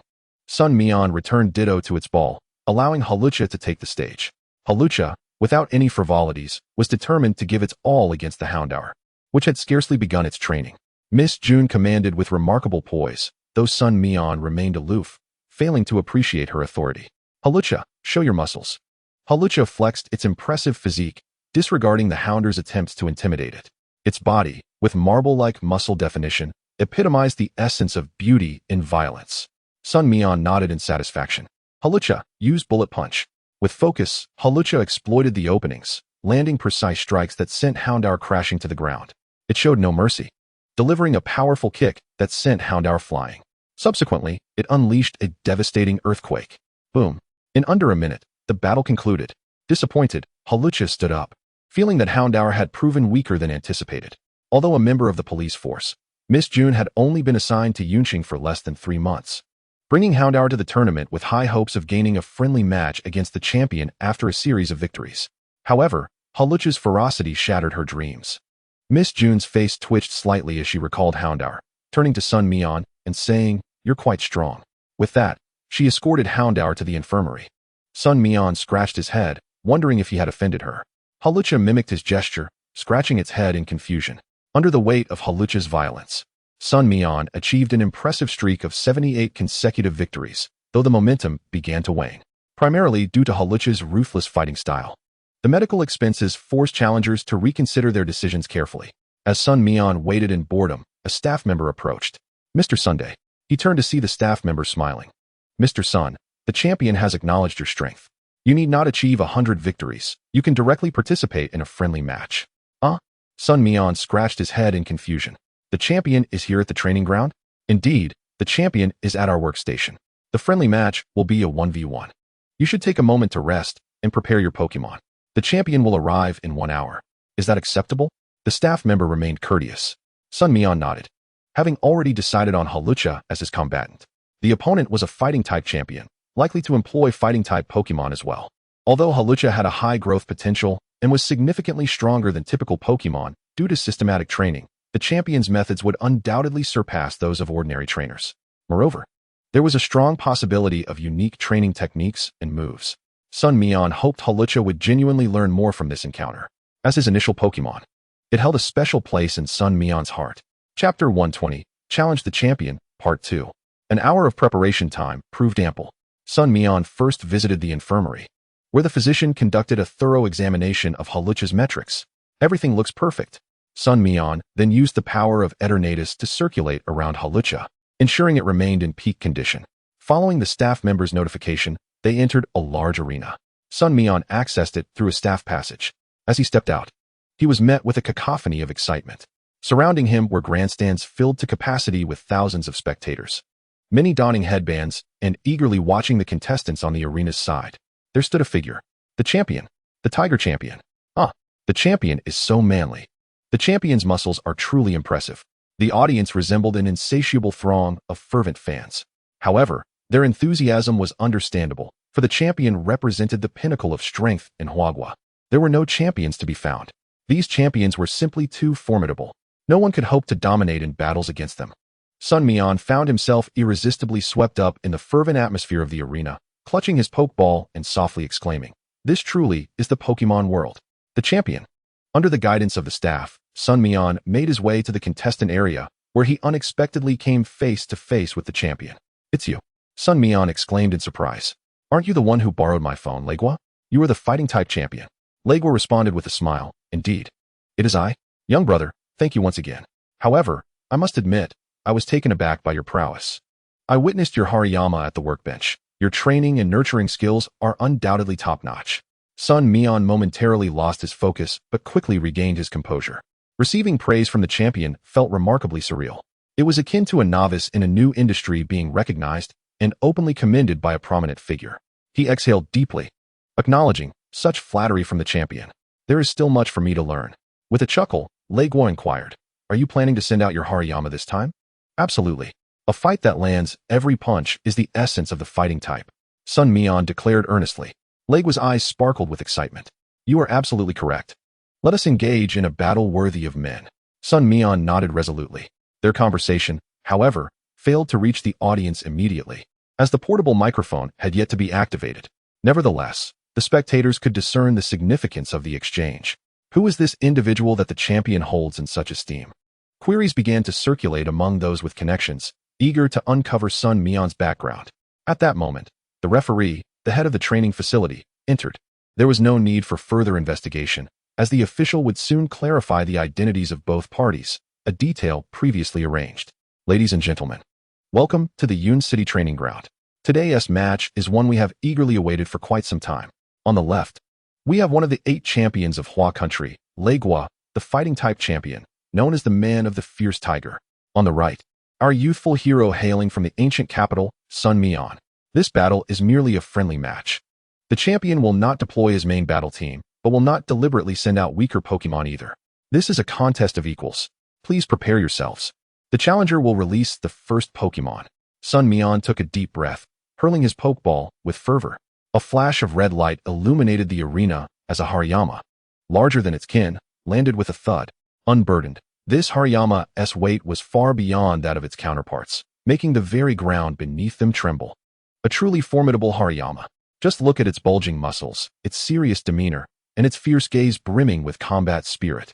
The referee, brimming with excitement, began the introduction, while Legua released his Pokemon, a Hitmonlee. Hitmonlee LV30. Type, Fighting. Ability, Reckless. Gender, Male. Talent level, A. Skills, Yoga Pose, Rolling Kick, High Jump Kick, Brick Break, Focus Energy. Feint, Flying Knee, Mind's Eye, Detect, Double Kick, Close Combat, Heavy Slam. Revenge, Recycle, Self Boost, TM, Hidden Power, Psychic, TM, Endure, TM, Aura Sphere, TM, Bullet Punch, Inherited Skill. Double Return, Inherited Skill, Trip, Taught Skill, Strength, Taught Skill, Bounce, Taught Skill, Knock Off, Taught Skill. Additional note, its legs can extend freely, allowing it to kick opponents from a distance. This was hardly a fair matchup. Sun Mian took a deep breath, contemplating that a level 30 Hitmonlee was likely Legua's weakest Pokemon. Yet, Even this Hitmonlee could easily overpower the Pokémon from Magic City. And Sun Mian speculated that under Leg was guidance. Defeating that disaster beast was not out of the realm of possibility. As for Cresselia, Sun Mian felt that if not for its self-sustaining abilities, it would undoubtedly be a stronger opponent. Power. Hariyama remained undaunted. Sun Mian steeled himself. Why dwell on such matters? Let us engage in a passionate battle, head-on. The challenger was to attack first. With the referee's signal, Sun Mian shouted, Hariyama, amplify your strength. Hariyama understood Sun Mian's intent, flexing its muscles and gathering energy. Meanwhile, Legua remained silent, waiting for Hariyama to finish before simply commanding, Go, Hitmonlee. Hitmonlee leapt into action, descending at a 45-degree angle. Its powerful foot struck Hariyama's chest directly with a high jump kick. Hariyama staggered back, the pain in its chest revealing that this Pokémon was stronger than any it had faced before. Hariyama, use low kick. Sun Mian attempted to debilitate his opponent before launching an attack, only to discover that Hitmonlee had closed its eyes before Hariyama executed the move. Unfazed by the impending low kick, Hitmonlee suddenly surged forward, raising its right leg high and swiftly smashing it down onto Hariyama's chin. Bang! Both Pokémon toppled to the ground. However, during the connection, Hitmonlee had preemptively employed double return. A shadowy figure appeared. The low kick connected once more, sending Hariyama flying across the arena. Its back scraped against the sandy ground, leaving a trail of dust. Hitmonlee frowned slightly. Although Hariyama had sustained significant damage, it had also endured a counterattack from its own earlier decision to take the low kick head-on. This Hariyama possessed tremendous strength. Hitmonlee began to adjust its strategy, opting for a straightforward approach rather than relying on counterattacks. It assumed a yoga pose and, seizing the moment as Hariyama rose, delivered another strike with its right leg against Hariyama's shoulder, then performed a complete rotation, bringing its other leg crashing down onto Hariyama's head. Chapter 121. Challenging the Champion, Part 2. Hariyama's pupils dilated, unable to suppress a spittle tinged with blood. It staggered forward 2 steps. Hitmonlee's brow twitched. Swiftly evading the impending blow, Hariyama's heavy slam unleashed a fierce gust of wind. Even as it anticipated the move, the sheer force compelled Hitmonlee to retreat a couple of steps, though it narrowly avoided the impact. Hitmonlee began to hop from foot to foot as if stepping on hot coals, its entire body moving fluidly. Sun Mian felt a surge of inspiration. Reminiscent of that hero from Hua country. If only he had a pair of nunchucks, it would be even more fitting. Hariyama, bullet punch. With a grin, Legua commanded. Hitmonlee, let us counter with bullet punch. Hitmonlee focused intently on its legs, as evidenced by its genetic makeup and name. However, bullet punch was a technique it had mastered long before its evolution. With its constantly bouncing legs, Hitmonlee adeptly dodged Hariyama's punches. Yet its own strikes were not as swift as authentic bullet punches. Instead, it capitalized on openings to land its punches on Hariyama's arms. This showcased a clear disparity in combat experience and technique. Hariyama had merely become proficient in bullet punch, while Hitmonlee executed it with unparalleled mastery. This resulted in Howley continually falling into a disadvantage. Each time it launched an attack, its fists, though aimed first, failed to strike true, while Felaling's barrage of bullet punches relentlessly impacted its arms. This caused Howley's limbs to grow increasingly heavy, even affecting the speed of its punches. The unintentional openings it exposed were seized upon by Felaling. With a sudden descent, Felaling executed a devastating strike that landed squarely on Howley's waist. Howley's entire body toppled as a consequence. Felaling leaped into the air, suspended momentarily, its legs elongated like the Rui Jingu Bang, crashing down upon Howley. Bang! Howley could no longer withstand the force and collapsed onto the ground. Sun Mian instinctively aimed to summon the power of Tokiwa. Yet, he witnessed Howley's furious roar. This was true combat. Howley refused to permit Sun Mian to tend to its injuries. Even in defeat, Howley sought a genuine contest of skill. Sun Mian suddenly comprehended. A faint smile gracing his lips. Indeed, he had faced defeat before, and there was nothing intolerable about it. What mattered most was Howley's growth. Howley, unleash your monstrous strength. This was the skill Howley had mastered since birth, its greatest asset. Howley surged forth with a tremendous burst of energy. In a furious clash, its fist collided with Felaling's colossal kick. Bang! Howley was sent flying once more, landing unconscious. Meanwhile, Felaling felt a numbness coursing through its leg. And as it struck the ground, it lost its balance and fell flat.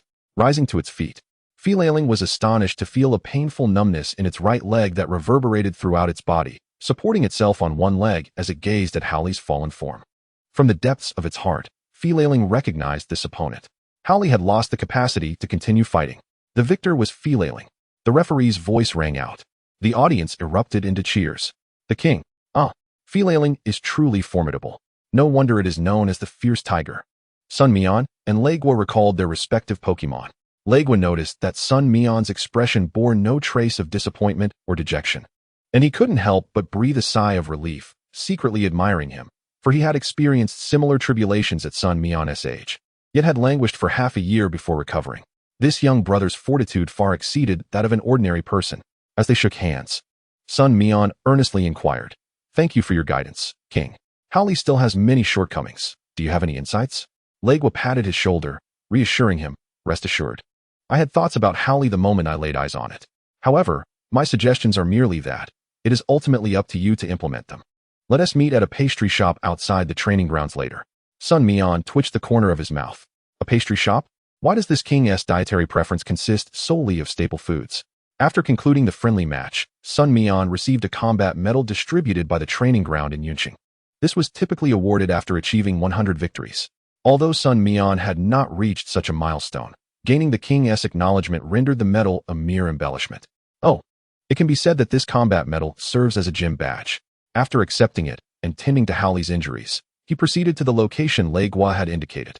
He arrived at a modest pastry shop, measuring roughly 30 square meters, indeed selling pastries, and not some reclusive expert hidden from the world. The proprietor was a simple-hearted man from the northwest. The pastries were exceptionally well made.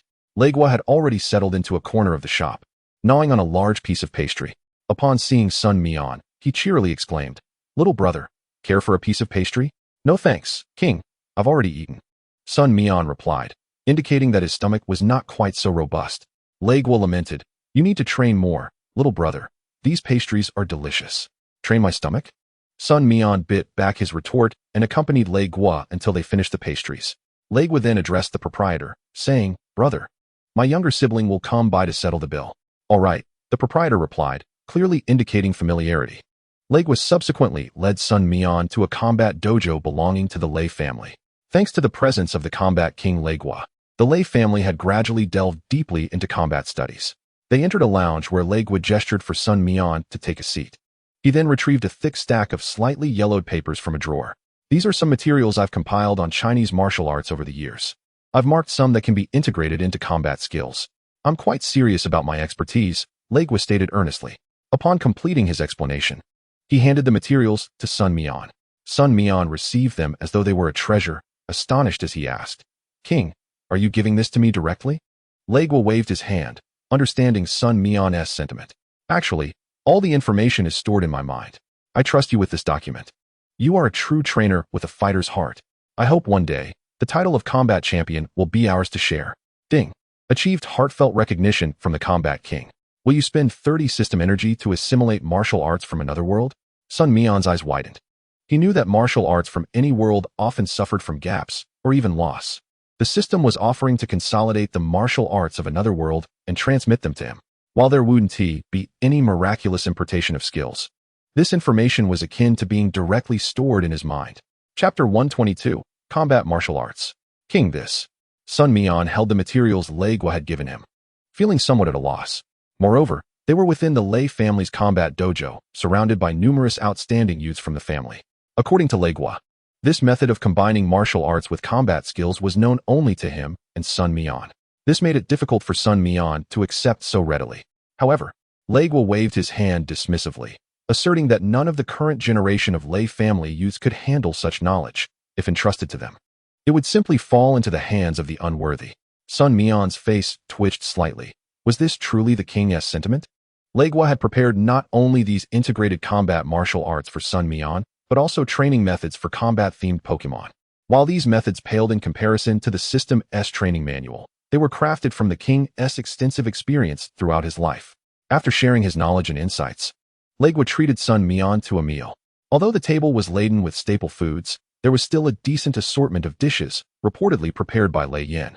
For if Legua were in charge, it likely would not have been so varied. After bidding farewell to the Lei family, Sun Mian returned to the Pokemon Center to gather his belongings, preparing to set off again. Within the Lei household, Legua called upon Lei Junying, the second young master. Xiao. Upon hearing his uncle call his childhood name, Lei Junying dared not show any discontent, hastily approaching and bowing his head in response. Uncle, I heard you faced off against Sun Mian? Legua spoke slowly. The news of Sun Mian's friendly match with the king had yet to fully circulate. Lei Junying's attention was entirely focused on the injured electric beast, which left him somewhat perplexed when Legua inquired about it. Why would his uncle concern himself with such trivial matters? Yes, uncle, I am certainly no match for him. Lei Junying hesitated before confessing. I know that, given your prowess, you would indeed fall short against him. Legua replied without a trace of doubt. Lei Junying's face twitched. Had his uncle known Sun Mian for some time? How else could he be so assertive? However, Sun Mian had claimed not to be a member of a prominent family, leading Lei Junying to suspect he was being deceived. Otherwise, how would his uncle, who typically showed little interest in his relatives, even be aware of Sun Mian's existence? You must cultivate a good relationship with Sun Mian. Even if you cannot become friends, it is imperative you do not become enemies. Your generation is bursting with talent. Legua lamented, leaving Lei Junying, still in a fog, to ponder this statement. Lei Junying found it difficult to comprehend why his uncle held Sun Mian in such high regard. Should he truly investigate this matter? He was not averse to befriending such prodigies. As a member of the family, he had long understood the importance of networking. After some contemplation, he summoned 2 distant relatives from the Lei family to gather information about Sun Mian. The 2 relatives, apprehensive but obedient, returned within 2 hours, speaking to Lei Junying for a solid half-hour. As Lei Junying's pupils flickered, he began to grasp his uncle's intentions. Sun Mian was indeed without any familial background. If he could ally with the Lei family, given Sun Mian's talent, he would surely be a remarkable asset. Lei Junying mused over this while Sun Mian had already departed from the urban area of Yunqing, heading towards Zijiaka Township. Continuing northward, Sun Mian encountered numerous Pokémon characteristic of the Shinao region, organized according to their original habitats. Adjacent to Zijiaka Township lay a mountain with an intriguing name, Baying Mountain. To the south was Bane Mountain. Sun Mian aimed to traverse Bane Mountain before entering the Temple of the Gods, but this area was increasingly desolate. Sun Mian discovered that the map on his phone had malfunctioned multiple times, forcing him to rely on a general direction and his compass to continue his journey northward. Approximately 3 hours later, he gazed at the expanse of mountains before him, appearing close yet still distant. The path had begun to vanish, and the surroundings were devoid of human presence, as if he had truly entered a primordial forest. Moreover, Sun Mian noticed an unsettling silence enveloping the forest ahead. This was hardly a good omen. Frowning slightly, he released his Pokémon. Following their usual protocol, he began to outline today's training focus. The forest lizard would continue to hone its ability to sense the power of the wind and the grass-type energy flowing through the forest, deepening its understanding of grass-type skills. The compression technique had already shown promising results.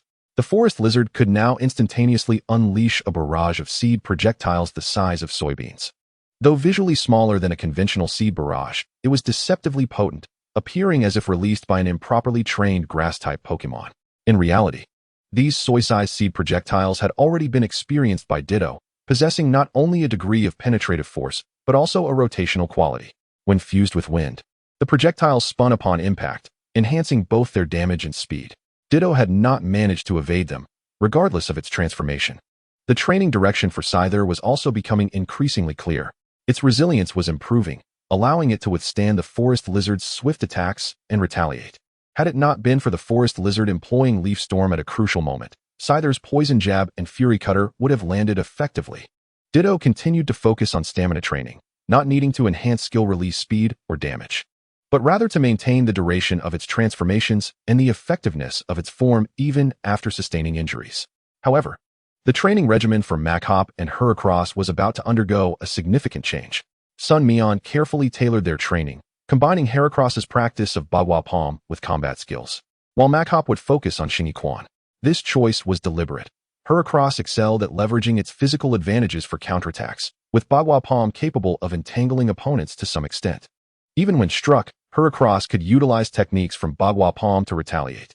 As for Machop, training in Xingyi Quan was advantageous due to its emphasis on direct and aggressive offense, allowing for a seamless flow of attacks, be it chopping, striking, punching, or kicking, like a tempest. This aligned with Machop's prior experience of seamlessly chaining skills, akin to a street fighter. Training was relatively effortless for Machop, Being purely a fighting-type Pokémon, it had an inherent advantage in combat techniques, complemented by its humanoid form. Conversely, Heracross, with its rhinoceros beetle appearance, faced certain disadvantages. Nonetheless, Sun Mian treated each Pokémon's training with equal diligence, meticulously supervising and correcting their techniques. As he possessed knowledge of martial arts from two worlds, currently, it was only Makhop and Heracross, but in the future, the forest lizard and others would also need to gradually learn. Chapter 123, Ditto. Training in progress. Sun Mian was not idle either, aside from his personal training. Once the Pokémon began battling amongst themselves, he took the opportunity to prepare Pokémon food using various ingredients. This was one of Sun Mian's distinct advantages.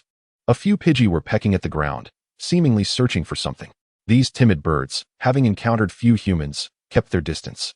Observing the battles and the enticing aroma of the Pokémon food that wafted from Sun Mian's hands, one particularly bold Pidgey took a tentative step forward. Seeing Sun Mian diligently stirring a pot over the campfire, it felt a surge of joy and ventured closer. Suddenly, Ditto leapt in front of the Pidgey, obstructing its view of the campfire. With a mischievous expression, it regarded the Pidgey. While the four little Pokémon were engaged in their battles, Ditto decided to challenge, or bully, this little one instead. The Pidgey, confused by Ditto's intentions, had never encountered one before and took a few steps back in trepidation. Though the presence of its companions provided some solace, the levels of these Pidgeys were undoubtedly low. Thus, Ditto felt emboldened, and upon seeing the Pidgey return to its companions, it approached with unrelenting bravado. The Pidgeys erupted in startled cries, and the bolder one instinctively flapped its wings, summoning a gust of wind toward Ditto. Ditto rolled comically away. Having not anticipated an attack from the Pidgey, while the damage was minimal, Ditto felt deeply insulted. "You dare to defy me?" Without hesitation, Ditto transformed into a Charizard, its fierce visage sparking with embers. The Pidgey scattered in panic. Ditto chuckled triumphantly. Sun Mian smacked Ditto's back. "You have time to bully others, yet you seem rather idle. Go gather some firewood." The ever-morphing creature curled its lips in a sardonic manner, muttering inwardly, "Tyrant." Nevertheless, it continued to flutter its wings and soared off to gather twigs. Sun Mian had been preparing Pokémon food for half an hour. After serving it up and letting it cool, he called out to the Machoks, indicating it was time for a break. The previously serious contenders, akin to true warriors, immediately ceased their exertions and strolled back, with Machoke casually draping one arm around Heracross and the other around Scorpius. If only Scorpius weren't hovering in midair, it would have been an even more amusing sight. The forest lizard, disdainful of such antics, lazily reclined against a tree trunk, crossing its legs and shutting its eyes to savor the warmth bestowed by the sun. As they divided the food, Sun Mian suddenly realized he had forgotten something. Where was that shapeshifter? Had it been gathering sticks all this time? Surely it hadn't run off? Furrowing his brows in contemplation, he summoned Scorpius and the forest lizard. The shapeshifter had been absent for too long. It might have encountered trouble. "Go and find it," he instructed. Scorpius and the forest lizard nodded in agreement and swiftly hopped into the depths of the forest. Although they often looked down upon the shapeshifter's antics, the bond of camaraderie among companions was undeniable. The forest lizard picked up on the shapeshifter's aura, its head swiveling from side to side as it searched the forest. Eventually, it abandoned this method, realizing that the shapeshifter was rather elusive and not easily remembered. Observing Scorpius gliding low and leaping between tree trunks, the forest lizard suddenly spotted a creature resembling a Charizard. Surely, the only shapeshifter in this forest was that one. Wild Charizards typically shun such environments. Scorpius called out to the forest lizard, hastening toward the site. At that moment, the shapeshifter found itself in a most awkward predicament. Sun Mian had requested it to gather sticks. Although it had agreed, its inherently mischievous nature led it to wander about, intending to return with a mere handful of twigs. However, while meandering, the shapeshifter had stumbled upon a few mischievous Pidgeys, and with a wicked sense of humor, it stealthily approached, unleashing a spark of fire behind them. Although it was not aimed directly at them, it startled the Pidgeys, causing them to take flight in a panic. With two of them colliding midair before hastily ascending into the sky, the shapeshifter burst into exaggerated laughter at this spectacle. However, its mirth was short-lived, for it soon noticed the sky was becoming increasingly crowded with Pidgeys. These birds, regardless of their origin, were social Pokémon. Among the Pidgeys were Pidgeotos, and as the flock swelled, an even larger Pidgeot appeared. In an instant, the Pidgeot's gaze fell upon the shapeshifter, which had transformed into a Charizard. Although the Pidgeot instinctively sensed the Charizard's potential strength, the presence of its companions and the shapeshifter's astonished expression quickly revealed the truth. it was merely a wolf in sheep's clothing. Enraged, the Pidgeot felt humiliated by its momentary hesitation and the fact that its offspring had been tormented by this faux Charizard. How could it endure such indignity? With a swift motion, the Pidgeot summoned 3 shadowy duplicates of itself. Shadow Clone. 4 identical Pidgeots hurtled down from the sky. The shapeshifter desperately sought to flee, but it found itself cornered by Pidgeots from all directions, unable to discern which was real. Before long, one of the Pidgeots charged forth, its speed creating afterimages that blurred its form. It suddenly materialized in front of the shapeshifter and collided with it, its wings slicing through the air and delivering a sharp slap to the shapeshifter's face. The shapeshifter hastily prepared to retaliate, summoning hot winds, but was met with a barrage of flapping wings from countless Pidgeys and Pidgeotos, who redirected the scorching gust back into its mouth. Simultaneously, the Pidgeotos unleashed a coordinated wing attack, striking the shapeshifter from multiple angles. Even if the shapeshifter wished to counterattack, it found itself bewildered and unable to determine its assailants. Seizing the opportunity, the Pidgeot executed a swift maneuver, soaring in a circle before diving back down, performing a swift aerial strike. Just then, a figure interposed itself. Scorpius, with a cold and piercing gaze, momentarily stunned the Pidgeot. Move aside, the Pidgeot demanded, urging Scorpius to refrain from meddling. Meanwhile, the Charizard, still in its shape-shifted form, quickly sought refuge behind Scorpius, its larger frame making the scene somewhat comical. Hey, Scorpius called out to the Pidgeot, signaling it to take the Charizard away. The Pidgeot glared back, indignant, as if to say, do you truly think you are formidable? This is your last chance. Stand down, or prepare to face our wrath. Chapter 124, Companionship. Not just mere words. The Pidgeot remained fixated on Scorpius, prepared to strike at the slightest movement. Just then, the forest lizard arrived on the scene. More direct than Scorpius, it faced the Pidgeot, undeterred by the energy readings indicating the Pidgeot's superior level. So, you wish to fight? Come at me, it declared defiantly. The Pidgeot was momentarily taken aback. The forest lizard impatiently gestured for the shapeshifter to retreat. Although the shapeshifter tended to shy away from confrontation, it refused to abandon its companions, resolutely murmuring in defiance. Seeing this, Scorpius nudged the forest lizard, which merely rolled its eyes and chose to ignore the shapeshifter's plight. The Pidgeot, meanwhile, began to realize that these 3 were allies. Damn it, why should I hold back? The Pidgeys and Pidgeotos began their relentless advance toward the forest lizard and its companions, who naturally accepted the task of dealing with the incoming flock. The forest lizard, now serious, unleashed a leaf storm as if conjuring a veritable domain. While it faced a disadvantage with respect to types, it executed the leaf storm without any compression, relying solely on its increasingly adept mastery of wind and grass energy. A swirling tempest resembling a true tornado erupted under its command, swiftly enveloping a significant portion of the Pidgeys and Pidgeotos. The shapeshifter was not idle either, releasing a torrent of flames to obstruct any Pidgeys or Pidgeotos attempting to sneak an attack. However, the Pidgeot, intent on assisting its comrades, overlooked the lurking Scorpius. As it descended, a shadow loomed overhead, blocking the light. A Scorpius? The Pidgeot gasped, as it prepared to strike with its wings. No matter from which direction the attack might come, it was caught off guard. Scorpius seized the moment, executing a scissor cross punch that effectively countered the wing assault. The scorpion trembled as it was struck by the wings, yet it managed to stabilize itself and continued to strike down on the muck eagle. However, the damage inflicted by the scissor cross punch was significantly diminished against the muck eagle, merely leaving it looking somewhat disheveled. Nevertheless, the scorpion did not retreat. Its pincers were blocked, but it still had its tail spike. The tail drooped down, releasing a lethal purple toxin that permeated the air. The muck eagle felt a hard object penetrate its body. In an instant, it instinctively attempted to struggle. I'm a male, for heaven's sake. Yet the scorpion held onto the muck eagle with an iron grip, refusing to loosen its pincers despite the muck eagle's desperate thrashing. The muck eagle gazed downwards, its expression resolute. Since you refuse to let go, then let us fall together. The scorpion felt no fear. Come on. At worst, it would be an exchange. Ultimately, the scorpion's ferocity instilled fear in the muck eagle. Just as they were about to hit the ground, the muck eagle flapped its wings to stabilize itself, landing smoothly, only to unleash a powerful uppercut. Once again, it soared back into the skies with the muck eagle in tow. Take me back. Below, the forest lizard was still engaged in battle.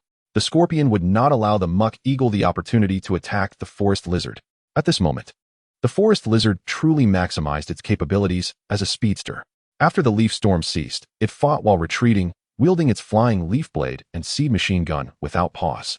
As muck birds drew near, the forest lizard swiftly switched its tactics, unleashing a flurry of strikes that pushed opponents out of its 3-meter radius. Meanwhile, the Ditto, leveraging its substantial fire-type damage, suppressed the mucklings so thoroughly that they could hardly retaliate. Only the few muck birds unrestrained by the forest lizard posed any threat to Ditto.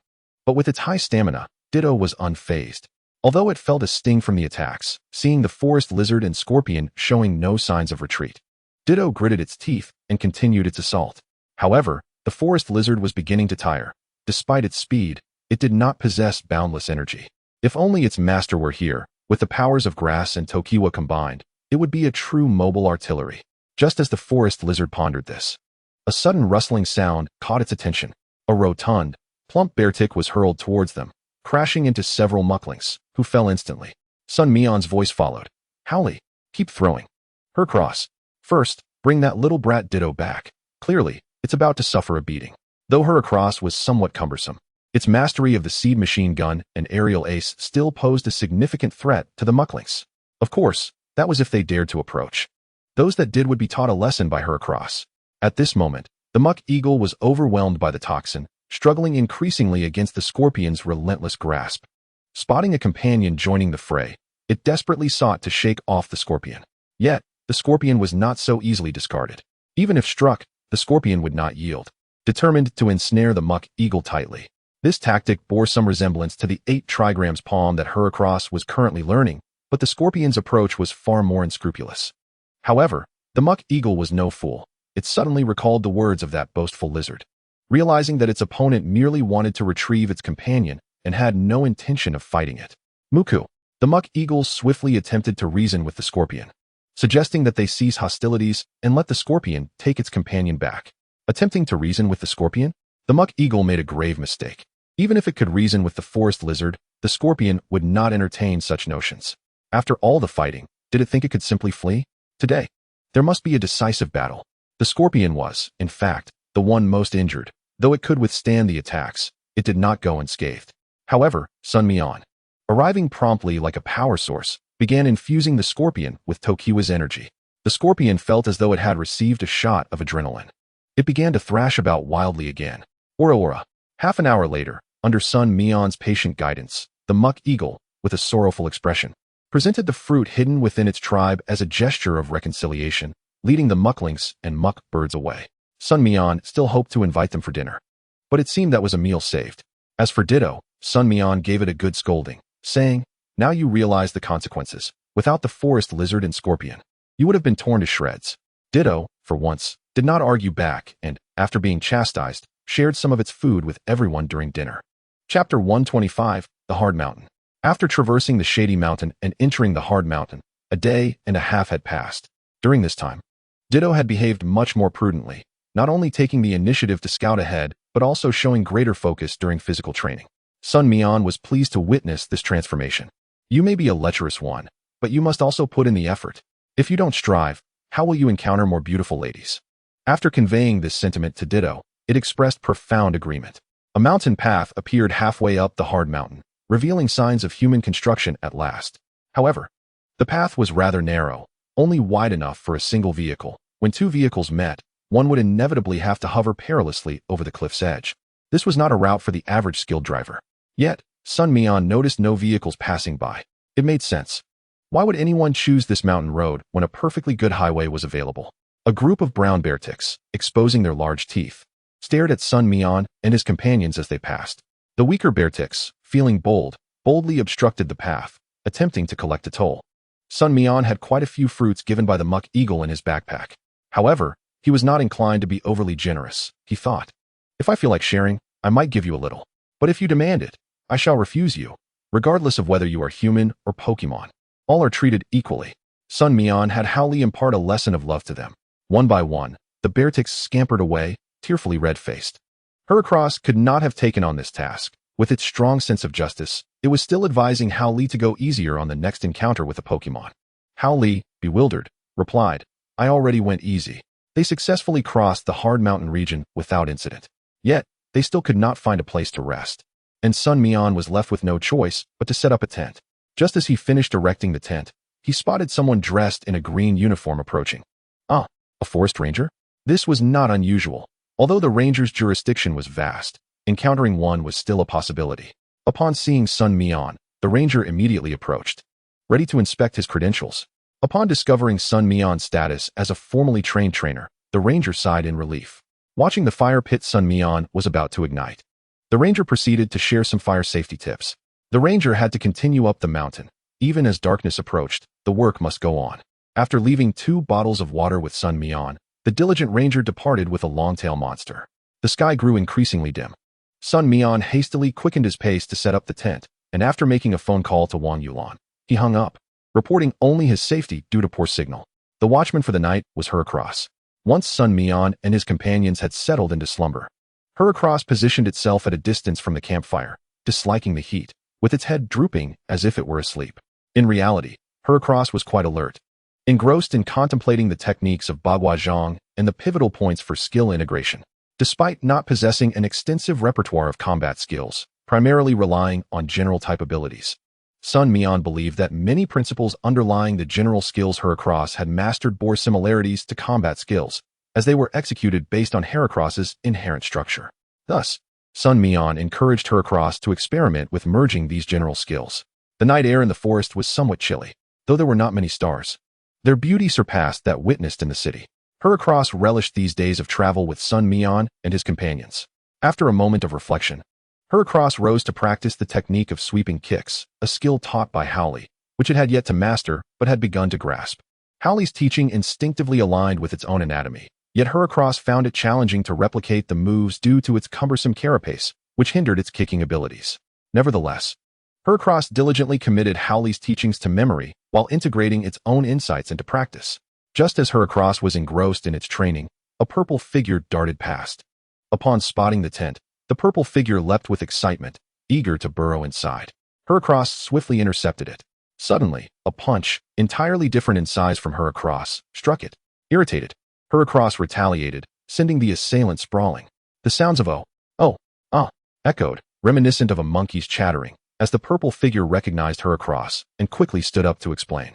Upon closer inspection, Heracross realized it was the long-tailed creature that the green-clad human had brought along earlier in the evening. The long-tailed creature, brimming with enthusiasm, gestured animatedly while conversing with Heracross. Heracross listened intently, nodding in understanding, and hurried outside the tent to call softly, "Kilo." Scorpius opened its eyes, glancing at Heracross with a puzzled eye. The forest lizard and Howley also stirred awake, and after listening to the long-tailed creature, they roused Sun Mian. However, during this commotion, the Ditto remained oblivious, undisturbed in its slumber. Utilizing the power of the Everstone, Sun Mian comprehended Heracross's message and recalled the still-sleeping Ditto into its pokeball, stepping out with Howley and the others. Upon seeing Sun Mian, the long-tailed creature grew even more excited, tugging at him with its large hand on its tail. Eager to lead the way, Howley and the others hurriedly followed. As they proceeded, the long-tailed creature explained, and Sun Mian grasped the situation through the Everstone's influence. The forest ranger routinely patrolled their designated area at specific intervals to check for poaching or instances of Pokémon mistreating others. This commitment to duty persisted both day and night, which explained the ranger's presence earlier that evening. However, shortly after parting ways with Sun Mian and his companions, they encountered danger on the mountainside. Their old acquaintance, the Stunky, appeared severely injured. As the ranger approached to assess the situation, the wounded Stunky immediately launched an attack, fueled not only by physical pain, but also an overwhelming sense of anxiety. Even though they had previously encountered the ranger, they were driven to aggression. The ranger quickly released 2 additional Pokémon, one being the official league-issued Chimchar, while the other was a Dunsparce. Together with the long-tailed creature, they managed to subdue the Stunky. Yet, just as the ranger momentarily relaxed their guard to tend to the Stunky, a Litten struck from behind. The primary target was the Stunky, but it also attacked the obstructive ranger, swiftly incapacitating the Dunsparce due to type advantage. The Chimchar and the long-tailed creature couldn't hold out much longer against the Litten, whose energy feedback was formidable. After knocking down the Chimchar, the ranger sensed the urgency and quickly instructed the long-tailed creature to flee and seek assistance. The long-tailed creature dashed towards Sun Mian without hesitation, aware of the formal trainers from the official organization. The long-tailed creature understood that Sun Mian was significantly stronger than the ranger, akin to a gym leader. thus placing all its hopes on him as it sprinted desperately. Upon learning of the situation, Sun Mian promptly prepared for action. Following the direction indicated by the long-tailed creature, Ditto transformed into a Charizard, illuminating the area with its flames, revealing traces of landmines scorched into the ground. Yet, there was no sign of the ranger or the Stunky. The faint, lingering odor confirmed the long-tailed creature's claims. Litten had likely taken them away. What could be its purpose? Sun Mian pondered, deducing from the long-tailed creature's description that the Stunky had indeed been attacked, and that it was likely related to Litten. It seemed the Stunky had inadvertently provoked Litten, leading to a relentless pursuit even after the initial assault, mistakenly considering the ranger as allies and thus attacking them as well. Sun Mian promptly instructed, Ditto, transform into Electabuzz. Ditto instantly complied, electricity crackling around it. Sun Mian resisted the urge to have Ditto shock him and continued, Can you sense any residual electric energy? Ditto nodded and immediately released a surge of electricity, prompting Howley and the others to dodge, while Sun Mian remained still. The system had lost 30 energy points and required replenishment. However, Ditto could not be drained excessively, as it might hinder urgent matters. Sensing the residual energy among the trees, Ditto promptly indicated a direction. Sun Mian and the others hurriedly pursued. They arrived at an area encircled by natural, withered vines, the stench overwhelming. Stunky lay in heaps, appearing lifeless. Sun Mian, unable to ascertain the situation, scanned the surroundings and spotted the ranger along with the Chimchar and Dunsparce, all lying nearby, unconscious. This was it. Sun Mian held back the long-tailed creature, who was eager to rush forward, whispering, If you want me to rescue your master, remain still. Where is that Litten you mentioned? It may be lurking nearby. The long-tailed creature hesitated but obediently stood in place. Sun Mian contemplated his next move, deciding to send Scorpius to probe the area. Given Scorpius was a ground-type Pokémon, without hesitation, Scorpius charged forward, traversing the area filled with Stunky, approaching the ranger's side. It nudged the ranger and sensed a faint breath. Scorpius raised its forelimb to indicate its findings to Sun Mian and the others. Observing its expression and movements, Sun Mian comprehended that survival was paramount. However, at that moment, a silhouette emerged from the thicket behind the scorpion. It was the Liechtenstein's cat. Despite its name containing the word cat, the Liechtenstein's cat resembled a small lion. Its body predominantly cloaked in black fur, with a yellow star-shaped tuft at the end of its tail. The Liechtenstein's cat remained silent, suddenly quaking. A surge of electricity seemed to radiate towards the very ground beneath it. The currents pulsated relentlessly. The scorpion sensed the electricity but, unharmed, chose to confront the threat head-on. No words were necessary. The scorpion launched an immediate attack. Yet, lacking mastery over ground-type skills, it could only unleash a sand attack, missing the opportunity to inflict substantial damage on the Liechtenstein's cat. Its scissor cross punch was deftly evaded by the Liechtenstein's cat, thwarting the scorpion's intent to connect it with a toxic strike. Once again, the Liechtenstein's cat erupted in electric brilliance, its electrical comprehension rendering the flash even more resplendent. In an instant, the scorpion found itself enveloped by this electric radiance. Although it felt little damage, it abruptly realized it was paralyzed. Sun Mian quickly grasped the situation. While the scorpion was immune to most electric-type damage, the impact was virtually negligible. Yet, what about the paralysis effect? The Houndoums rushed to intervene. But Sun Mian discerned that within this electric domain, unless the Houndoums could surpass the energy feedback level of the Liechtenstein's cat, they would be utterly incapable of resisting the paralysis. Only he could assist. Sun Mian uttered a brief command and dashed out, intent on dispelling the paralysis afflicting the scorpion. However, the range of the power of eternity was limited, confined to a radius of 30 meters at most, within the extent of his current capabilities. His approach caught the attention of the Liechtenstein's cat. It leaped over the scorpion, positioning itself directly in front of it, glaring ominously at Sun Mian. Upon assessing the attributes of the Liechtenstein's cat, Sun Mian realized that his actions were excessively reckless. The Liechtenstein's cat wielded several electric-type skills, including Electric Field, Charging, Thunderbolt, Thunder Fang, Odd Wave, and Electric Shockwave. Half of these moves possessed considerable impact, particularly the Thunder Fang. Even disregarding the electric aspect, the physical damage it could inflict was formidable. Its large fangs could bite, and its body could collide with great force.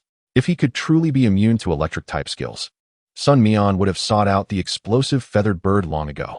However, the incessant currents within the electric field gradually converged beneath Sun Mian's feet, fully absorbed by the system's little brother. The Liechtenstein's cat sensed the disappearance of electricity and briefly pondered, but with an adversary before it, it swiftly initiated an attack.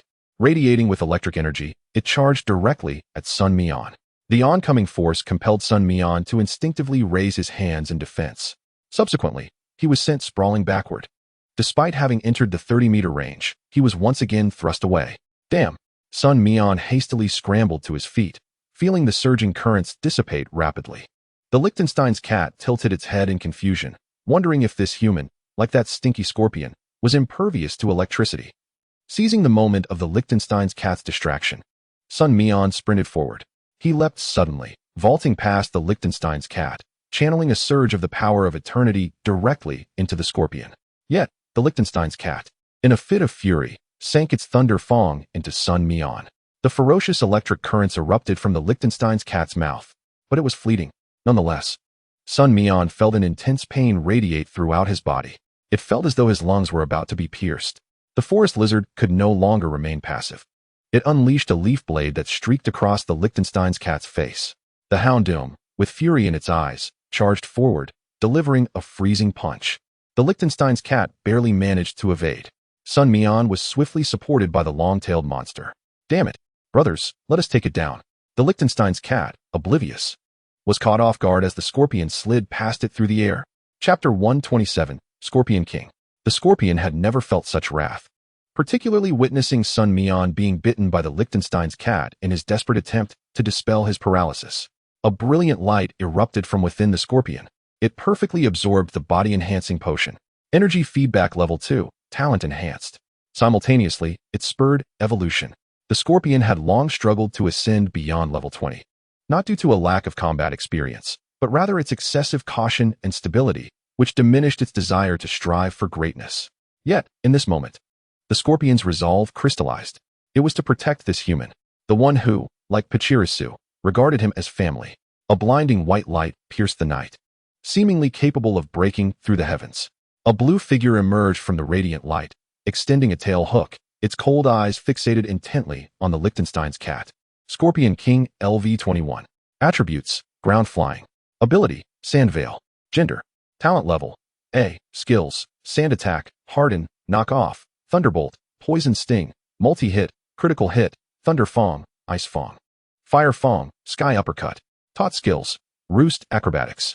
Skill discs: poison jab, protect. Inherited skills: cross scissors, feint attack. Sun Mian gazed in astonishment. This once protected little brother had genuinely grown. Standing upright, it now surpassed the Houndoom in height, its body more streamlined, and its appearance had matured entirely. Much like the forest lizard, the eyes of the Scorpion King were devoid of emotion, coldly fixated on the Liechtenstein's cat, as if confronting a lifeless corpse. The perfect absorption of the potion, combined with the consumption of sharp fangs, direct fusion, had enabled the Scorpion King to undergo a true metamorphosis.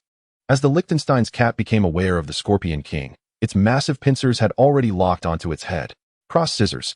As the Liechtenstein's cat was sent reeling, the Scorpion King seized its hind leg, aiming ferociously at the cat's delicate abdomen, baring its fangs. Flames danced atop the fangs. The Liechtenstein's cat struggled desperately, while the Scorpion King's tail hook arched high. A poison sting struck the Liechtenstein's cat's head. Then, the tail hook plunged into its spine. It was akin to a true animal kingdom. The Scorpion King was the ultimate predator, its entire being brimming with weapons of offense. Fangs, claws, tail hook. As the Liechtenstein's cat unleashed a burst of electricity, the Scorpion King swiftly retreated. It landed firmly in front of the Houndooms. The Liechtenstein's cat collapsed to the ground, struggling to rise, its previous coldness and cruelty replaced by fear of the Scorpion King's timing mastery. Yet, the Liechtenstein's cat could not retreat. It emitted a warning howl toward the Scorpion King with great difficulty. The Scorpion King paid it no heed, approaching Sun Mian, rising to meet him. Once capable of being fully embraced by Sun Mian, it now took on a protective stance, tightly encircling Sun Mian's body. Gazing at the wound on Sun Mian's chest that continued to bleed profusely, the Scorpion King could no longer suppress its inner fury. The forest lizard and Heracross had switched places with the Scorpion King, pressing against the Liechtenstein's cat's feeble resistance, continuing their assault. The Scorpion King cradled Sun Mian, enabling him to be supported by his formidable pincers. Sun Mian coughed a few times, gazing at the retreating Lurican cat, and patted the Scorpion King. The power of longevity could not mend the wounds of humanity, likely due to genetic structural issues. However, the diminutive healing potions within the backpack proved beneficial for humans. The Scorpion King promptly retrieved the healing potions from the bag. With determination, he assisted Sun Mian to a nearby spot, distancing them from the ongoing battle with the forest lizard. The contents of the shrunk backpack were entirely spilled out by the Scorpion King, who rummaged through until he finally located the healing potion. With a sudden flourish of his pincers, he severed the top of the potion bottle, causing the liquid to seep out and drip onto Sun Mian's wounds. Sun Mian clutched the nearby grass tightly, his fingers turning blue from the strain. At that moment, Howley also arrived, as the battle no longer required his involvement. He took out the healing powder, finding it more convenient than the pincers. Observing Sun Mian's agony, Howley hesitated. The Scorpion King called out to him, urging, "Ah Wu, big brother, better a brief pain than a prolonged one." Howley nodded, applying the powder over the wound. Though it staunched the bleeding, Sun Mian's struggles intensified. The Scorpion King held him tightly, preventing him from falling. Sun Mian, drenched in sweat from the pain, felt a debilitating weakness from excessive blood loss, leaving him too feeble to speak. Meanwhile, the Lurican cat had been pinned against a tree by her across, while the forest lizards relentlessly unleashed their skills upon the trapped creature. Sun Mian's Pokémon were nearly driven to madness, for this Lurican cat had nearly slain Sun Mian, inciting their wrath. Devoid of the electric terrain, the Lurican cat attempted to unleash its skills but lacked the speed of the forest lizards, who continued their assault, nearly beating it to death. At that moment, a small Meowth suddenly leaped into the fray, mewing fiercely. The Meowth desperately attempted to knock down Heracross to rescue the Lurican cat. Upon seeing the Meowth, the Lurican cat's pupils dilated, struggling futilely against Heracross's grip, tears streaming down its face as it cried out to the Meowth, "Mew!" Instinctively, the Meowth took a step back, only to collide with the forest lizard's leg, tumbling over. The forest lizard, towering above, understood instantly. Was this its offspring? To eradicate the threat, it must perish. The forest lizard swiftly condensed its leaf blade, launching an assault on the Meowth. The Lurican cat froze, painfully watching the Meowth soar away. Just then, the forest lizard, with a flash of electricity, pursued the airborne Meowth, ready to strike. Suddenly, the Scorpion King darted in front of the forest lizard, halting its advance. The forest lizard glared at the Scorpion King. The Scorpion King tilted his head and pointed, prompting the forest lizard to regain composure. Noticing Sun Mian approaching with Howley's assistance, the forest lizard hesitated. There was no need to kill him. It furrowed its brow slightly, wishing to clarify to Sun Mian that mercy was unwarranted at such a moment. "Look over there." Sun Mian gestured toward the position where the Meowth had come from, revealing two other emaciated Meowths lying on the ground, covered in wounds, appearing to have been lifeless for quite some time. The forest lizard paused, then, gazing at the unconscious Meowth, reluctantly sheathed its blade. Chapter 128, Human Civilization. Heracross released the Lurican cat, which collapsed onto the ground. Lowering its head, the Lurican cat pleaded with Sun Mian for mercy on its offspring. Sun Mian, silent, approached the two deceased Meowths. Their bodies bore traces of toxic gas and claw marks, with countless wounds indicating that they had likely fallen victim to the skuntank. This was the law of nature, unchangeable by any means. The skuntank had also paid the price, suffering numerous casualties. The Lurican cat, grieving its lost offspring, had attacked the skuntank, and the ranger had merely suffered collateral damage. While the Lurican cat's sorrow was understandable, it had crossed the line into harming others. Sun Mian instructed Howley to bury the deceased Pokémon. Seizing the fleeting signal, Sun Mian dialed for help. The Baying Mountain belonged to the Xiang County area, and upon learning of the situation, the local police promptly dispatched nearby officers and contacted medical personnel from the Pokémon Center. Heading immediately to Baying Mountain, Sun Mian refrained from using the power of longevity on the Lurican cat and the Meowth. Allowing the two to survive was the extent of his capacity. It was impossible for him to expend the power of longevity to heal them. Some skuntank were still alive, and Sun Mian instructed Heracross and Howley to drive them away, lest they inadvertently snatch away the Meowth. The ranger and his Pokémon were not severely injured. Although the Lurican cat was furious upon seeing the ranger treating the skuntank, it refrained from inflicting mortal harm. Upon the arrival of the Xiang County police, they immediately began to clear the scene.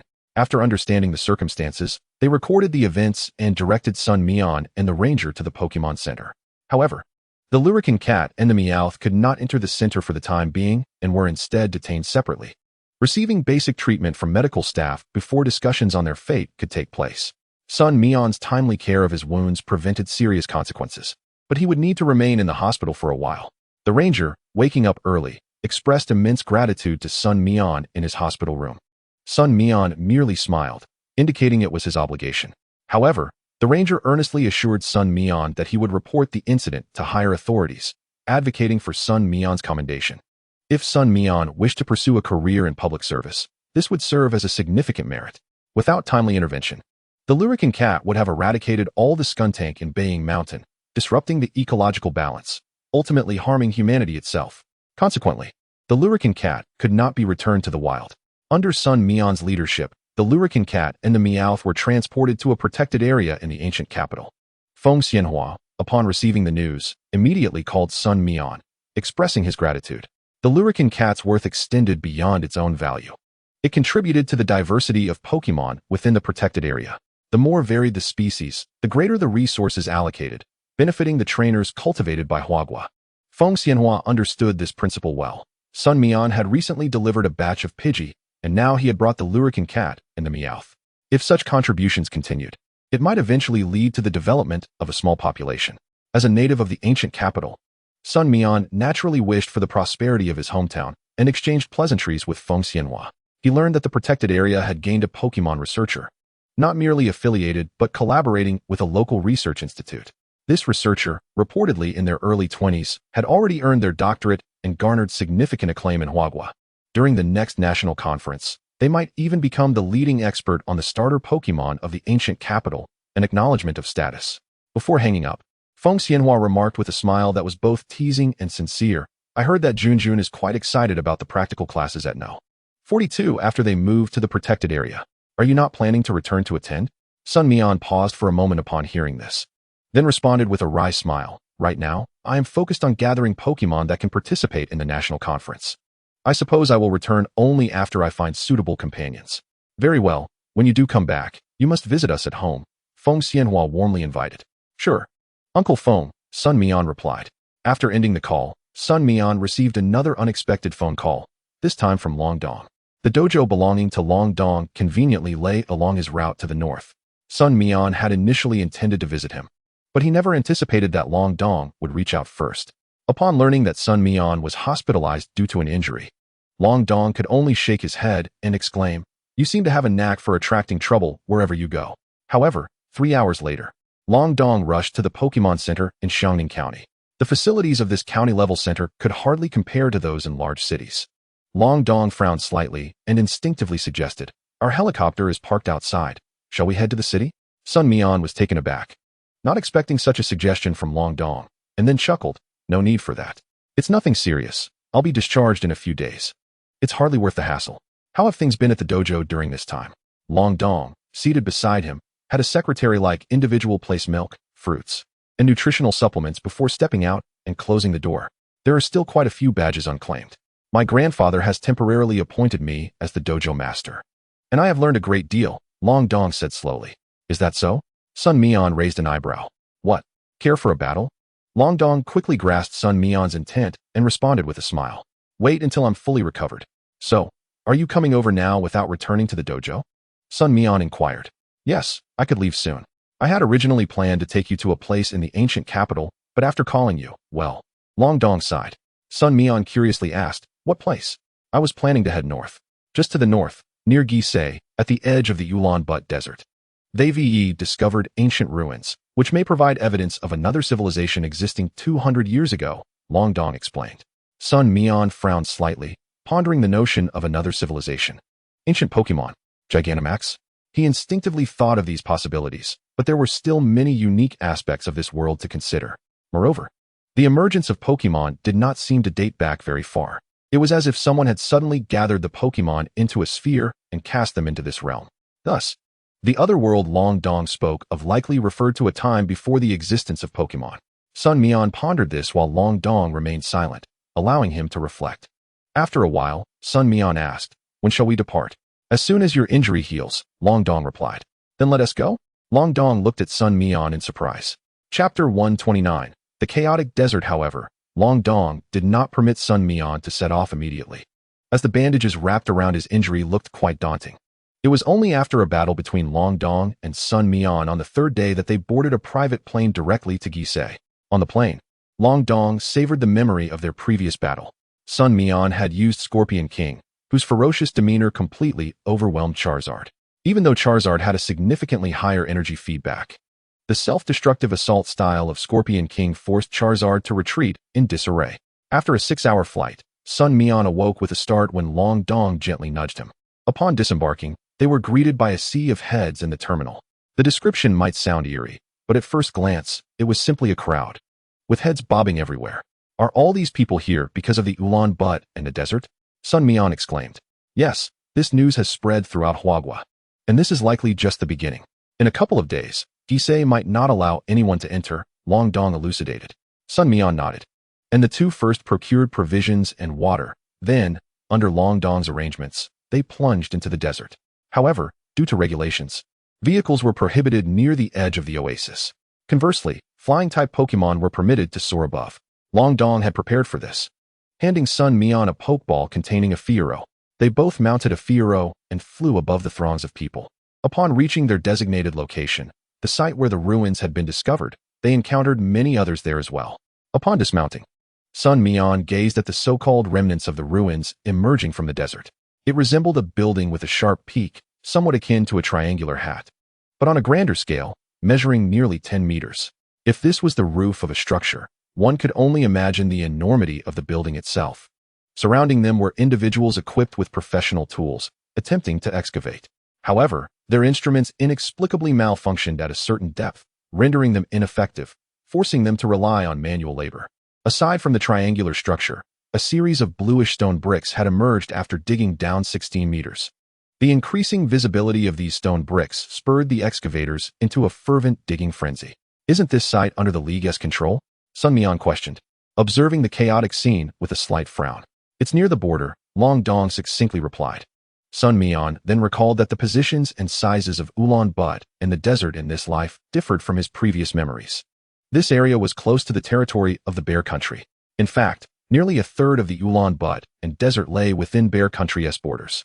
This situation made it impossible for the League to deploy official forces here. Yet, they could not simply ignore it. Some individuals affiliated with the League had disguised themselves as a civilian organization to infiltrate the area. However, controlling the scene was unfeasible. Once the League took charge, the implications would change entirely. Simultaneously, Bear Country could not send official personnel, yet many individuals with blonde hair and blue eyes were still visible on site. Are we going to excavate as well? Sun Mian expressed skepticism about Long Dong's suggestion. Long Dong raised an eyebrow and softly remarked, the emergence of the ruins has not only drawn humans, but also many Pokemon that are flocking towards the site, as if they had anticipated its emergence. Among them are likely some quasi-deities. Sun Mian understood Long Dong's implication. Most quasi-deity Pokemon were typically found in locations occupied by certain families and were heavily monitored. To encounter wild quasi-deities, one would need extraordinary luck or the potential for a massive Pokemon migration. The migration that Sun Mian had previously encountered with Scorpion King had reportedly included treasures, though Sun Mian had unfortunately missed those. This situation bore some similarities to that one. Let us go. Those Pokemon have already entered the desert. Within 2 days, the situation here will drastically change. The people before us are attempting to gain advantages from the ruins, but some will not allow them to succeed, Long Dong said with a smile. Sun Mian nodded thoughtfully. Soon, the two departed from the site of the ruins. As Long Dong has articulated, an increasing number of individuals have begun to venture into the desert. However, with a greater populace comes a multitude of factions. A contingent from the White Bear Nation has manifested, all sporting bald heads, clad in black leather jackets, denim or black leather trousers, and sturdy military boots. Upon their arrival at the periphery of the ruins, they observed the remnants of ancient architecture being gradually uncovered. The leader among them smirked, releasing an oversized bronze bell. The resounding thud of the bell's descent captured the attention of some onlookers. The bald-headed individuals promptly unleashed their Pokemon, shouting in unison, "This territory has been claimed by our bald-headed gang. Everyone else, vacate immediately." The crowd erupted in chaos, with people summoning their own Pokemon. Yet, the Pokemon of the bald-headed gang seemed to revel solely in creating disorder. The peculiar radiance from the bronze bell struck a triangular edifice, which astonishingly reflected the energy outward. The strange light intensified, enveloping the vicinity of the ruins within a 10-mile radius. All Pokémon began to engage in a frenzied skirmish. The situation spiraled out of control. As Long Dong posited, the ruins undoubtedly harbored something that lured countless souls. In the initial phase, these individuals were merely pawns. As the true forces of various organizations arrived, the scenario would become increasingly untenable. Long Dong had no intention of interjecting himself into this affair. Perhaps his family had designs on the ruins, but he was unequivocally not among them. 2 days would suffice for Long Dong and Sun Mian to ascertain the route taken by those Pokémon heading toward the ruins. A horde of Sandshrew, mingled with Hippowdon, emerged before Long Dong and Sun Mian. This was merely the vanguard. Long Dong and Sun Mian refrained from obstructing these Pokémon, as their numbers were overwhelming. Accompanied by a massive sandstorm, the Sandshrew and Hippowdon continued their advance toward the ruins. As they ran, the ground trembled as if in the throes of an earthquake. The panicked crowd and Pokémon seemed to sense an impending disturbance, for the surrounding winds and sands appeared to be agitated, gradually escalating in ferocity. At this moment, a portion of the bald-headed gang had vanished, including their earlier leader. Koji's. The Pokémon are approaching. No need for alarm, Belinsky. The boss anticipated this. Let those fools engage with the Pokémon. Our mission is to obliterate these ruins. A fervor ignited in Koji's eyes. Chapter 130, Long Dong's sixth Pokémon. Sun Mian observed countless groups passing before the ruins, unperturbed. Long Dong, too, languidly awaited the emergence of the mixed forces. At last, a significant number of Boscodora appeared on the scene. Long Dong perked up, prompting Sun Mian to quickly restrain him. Hold on, Big Dragon. You aren't contemplating attacking those Boscodora, are you? Sun Mian had witnessed quite a few Boscodora exceeding level 45. Was that even feasible? Boscodora could work. Long Dong replied. Sun Mian, exasperated, retorted, do you honestly believe Boscodora would allow you to make a move against them? Long Dong sighed in disappointment. Let's see if any fall behind. This contingent was larger than ever before, with a greater variety of Pokémon. Besides the Boscodora, there were also some Rhydon mixed in. And amidst these two massive groups, the traces of Onyxes charging northward could be seen. Suddenly, Sun Mian felt Long Dong's grip tighten around his arm. Sun Mian, look over there. Long Dong's excited voice startled Sun Mian instinctively. What could possibly excite the heir of a quasi-deity? Upon glancing in that direction, Sun Mian understood what could elicit such enthusiasm was indeed another quasi-deity. A diminutive blue figure within the throng seemed rather inconspicuous. Yet, the surrounding Pokémon instinctively veered away from it. A Magnemite. Long Dong declared earnestly, Sun Mian, I need your assistance. Sun Mian glanced at him, patting his shoulder, rest assured. A Dratini was released by Long Dong, who, upon seeing his old acquaintance Sun Mian, happily greeted him. Sun Mian reciprocated with a smile, affectionately stroking Dratini's slick head as a gesture of greeting. After a moment's contemplation, Sun Mian unleashed his Scorpy and Forest Lizard. In Sun Mian's team, only they possessed the requisite speed, given the opposing forces' scale. They could not be detained for long and needed to resolve the situation swiftly. I'll draw the Magnemite out of the group, which will likely attract the attention of the enemy forces. At that point, I'll have the Forest Lizard create chaos, and you must swiftly deal with the Magnemite. Long Dong nodded gravely, releasing his Charmeleon. Let's commence. Scorpy glided into the air, honing in on the Magnemite with precision. The Magnemite seemed to sense something watching it. Swiftly darting between the bodies of larger Pokémon, Scorpy dove down sharply, narrowly evading an Onyx, extending its pincers from behind the Magnemite to strike forcefully. The unexpected blow sent the Magnemite rolling twice before it came to a halt. The instinctively fleeing group of Pokémon inadvertently pushed both Scorpy and Magnemite aside. However, the stampeding Rhydons behind took notice of Scorpy's attack on the Magnemite. The Rhydons blinked in momentary confusion before swiftly realizing that the opponent's target was not the ruins, but rather their temporarily assembled ally. The Rhydons hastily sought to assist the Magnemite. Rock Slide, Electromagnetic Wave, Thunderbolt, all came hurtling forth. Scorpy effortlessly dodged the Rock Slide. Sun Mian's eyes lit up with realization. Indeed, in this sandstorm, Scorpy's sand veil. As for the electric-type attacks, Scorpy disregarded them entirely, seizing the Magnemite. Electric currents surged through Scorpy's body, directly coursing into the Magnemite, causing it to flinch in agony, its singular eye contracting in distress. The Rhydons, in a state of panic, attempted to physically intervene. A green figure emerged. The Forest Lizard's disdainful voice echoed, "Ha!" Countless leaf blades and seed bombs rained down upon the Rhydons. Sun Mian, seated atop his Pidgeot, continually empowered the forest lizard with grass power and sustaining energy. The forest lizard lunged into the enemy ranks. Amidst the chaos, the leaf tornado clashed with the sandstorm. Sparks flew in all directions. The Rhydons were momentarily impeded. Seizing the opportunity, Scorpy launched the Magnemite away. Upon landing, Charmeleon fixed its fierce gaze upon it. With a defiant expression, a torrent of flames engulfed the Magnemite. Sun Mian, observing that the Pokémon behind were distracted by the forest lizard, hastily recalled Scorpy, shouting, "Forest lizard, move eastward." The forest lizard nodded slightly. It braced itself against a Rhydon's charge. Swiftly leaping aside, the leaf tornado shifted position. Unbeknownst to anyone, Scorpy and the Magnemite had subtly exchanged places. The forest lizard accelerated forward with a flash of electricity, facing no adversaries, thus quickening its pace while the leaf tornado continued to envelop it. The forest lizard narrowly avoided a barrage of attacks, but an electromagnetic wave struck it. The storm of flying leaves was affected, causing a momentary tremor. The forest lizard hastily steadied itself, and the residual energy of the leaf storm erupted in a brilliant explosion. Boom! A cloud of dust was kicked up, and the forest lizard vanished. Sun Mian, perched upon his Spearow, hurriedly fled. Meanwhile, the iron dumbbell, besieged by both the fire dinosaur and mini dragon, also disappeared. A beautifully crafted, yet still to be widely recognized, heavy sphere glowed with a pulsating red light. At the instant the white light settled, Long Dong swiftly recalled the mini dragon and fire dinosaur, drawing the heavy sphere back to him before ascending on his Spearow, on a sloping ridge within the desert. The two reconvened. Long Dong's excited expression brought a sigh of relief from Sun Mian. "Damn it, you've managed to acquire a quasi-deity." Sun Mian slumped unceremoniously onto the scorching sand. The sandstorm had made even sitting atop Spearow a trial, with numerous grains lacerating his skin, rendering him a rather disheveled sight. Long Dong regarded him solemnly, saying, "I won't let you suffer any losses.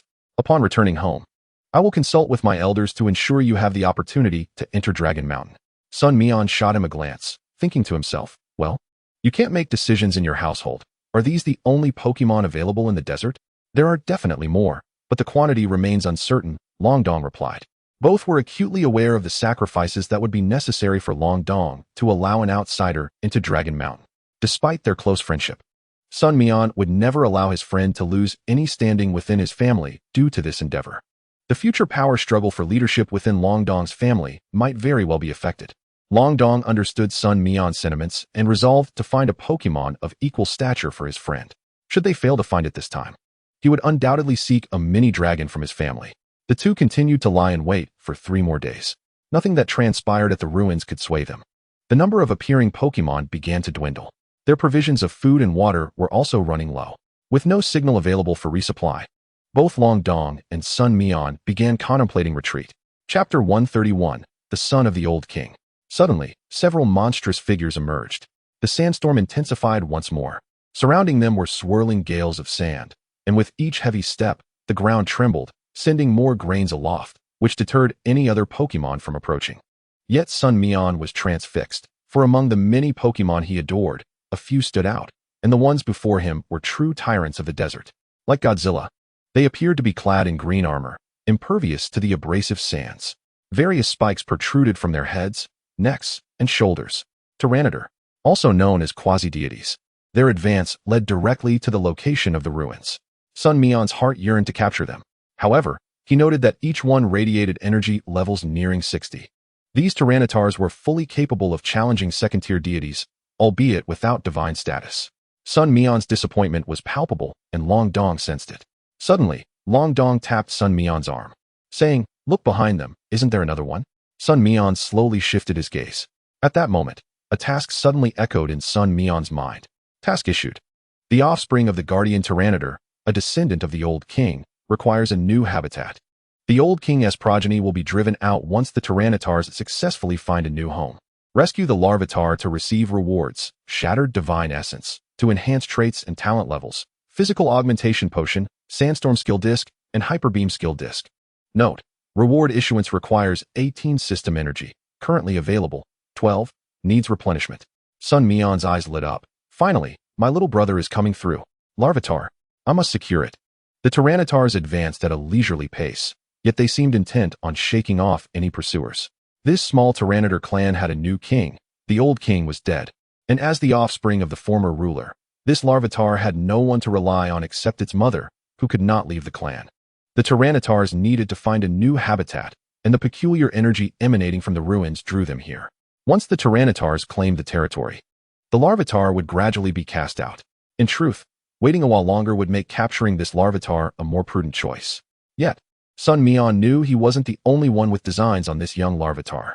Should someone else appear, he understood he could never wrest it away from the clutches of those forces. Thus, this opportunity was singular.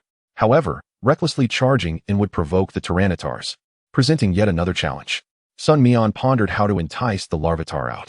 Just then, Long Dong released a Pokémon. An antlion. Long Dong calmly stated, "I will have the mini dragon and antlion work together to isolate the Larvitar." Sun Mian paused, recalling how he had previously done the same when Long Dong captured the iron dumbbell. However, the difficulty was vastly different. These Tyrannitars far surpassed the Pokémon Sun Mian had faced before. Long Dong patted Sun Mian's shoulder, saying, "We are friends, after all." Sun Mian met Long Dong's earnest gaze and slowly nodded. "Then I shall entrust this to you. Rest assured." Long Dong mounted his Spearow. The antlion burrowed directly to the Tyrannitar's front. The quicksand hell was unleashed. The sandy surface began to ripple as if it were water, and amidst the storm, this diminutive figure stood defiantly before the Tyrannitars. One Tyranitar glanced at it. The quicksand was somewhat beneath their stature, yet it could still pose a minor inconvenience.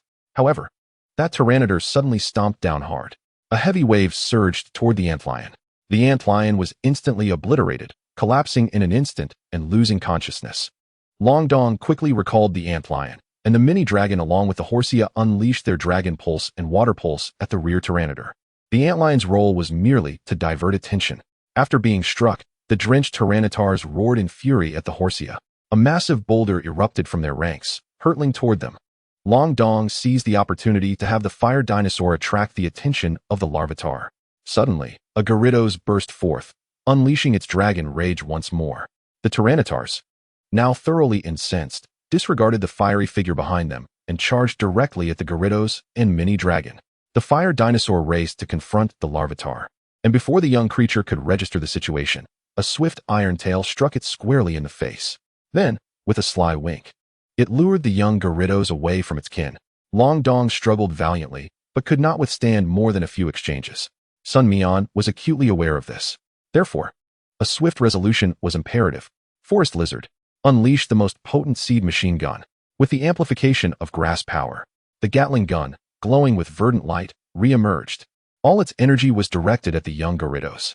Having only recently emerged into the world, the young Gyarados could hardly withstand the onslaught of the Forest Lizard's seed machine gun. It was relentlessly battered backward. A flying leaf blade struck the young Gyarados squarely on the head.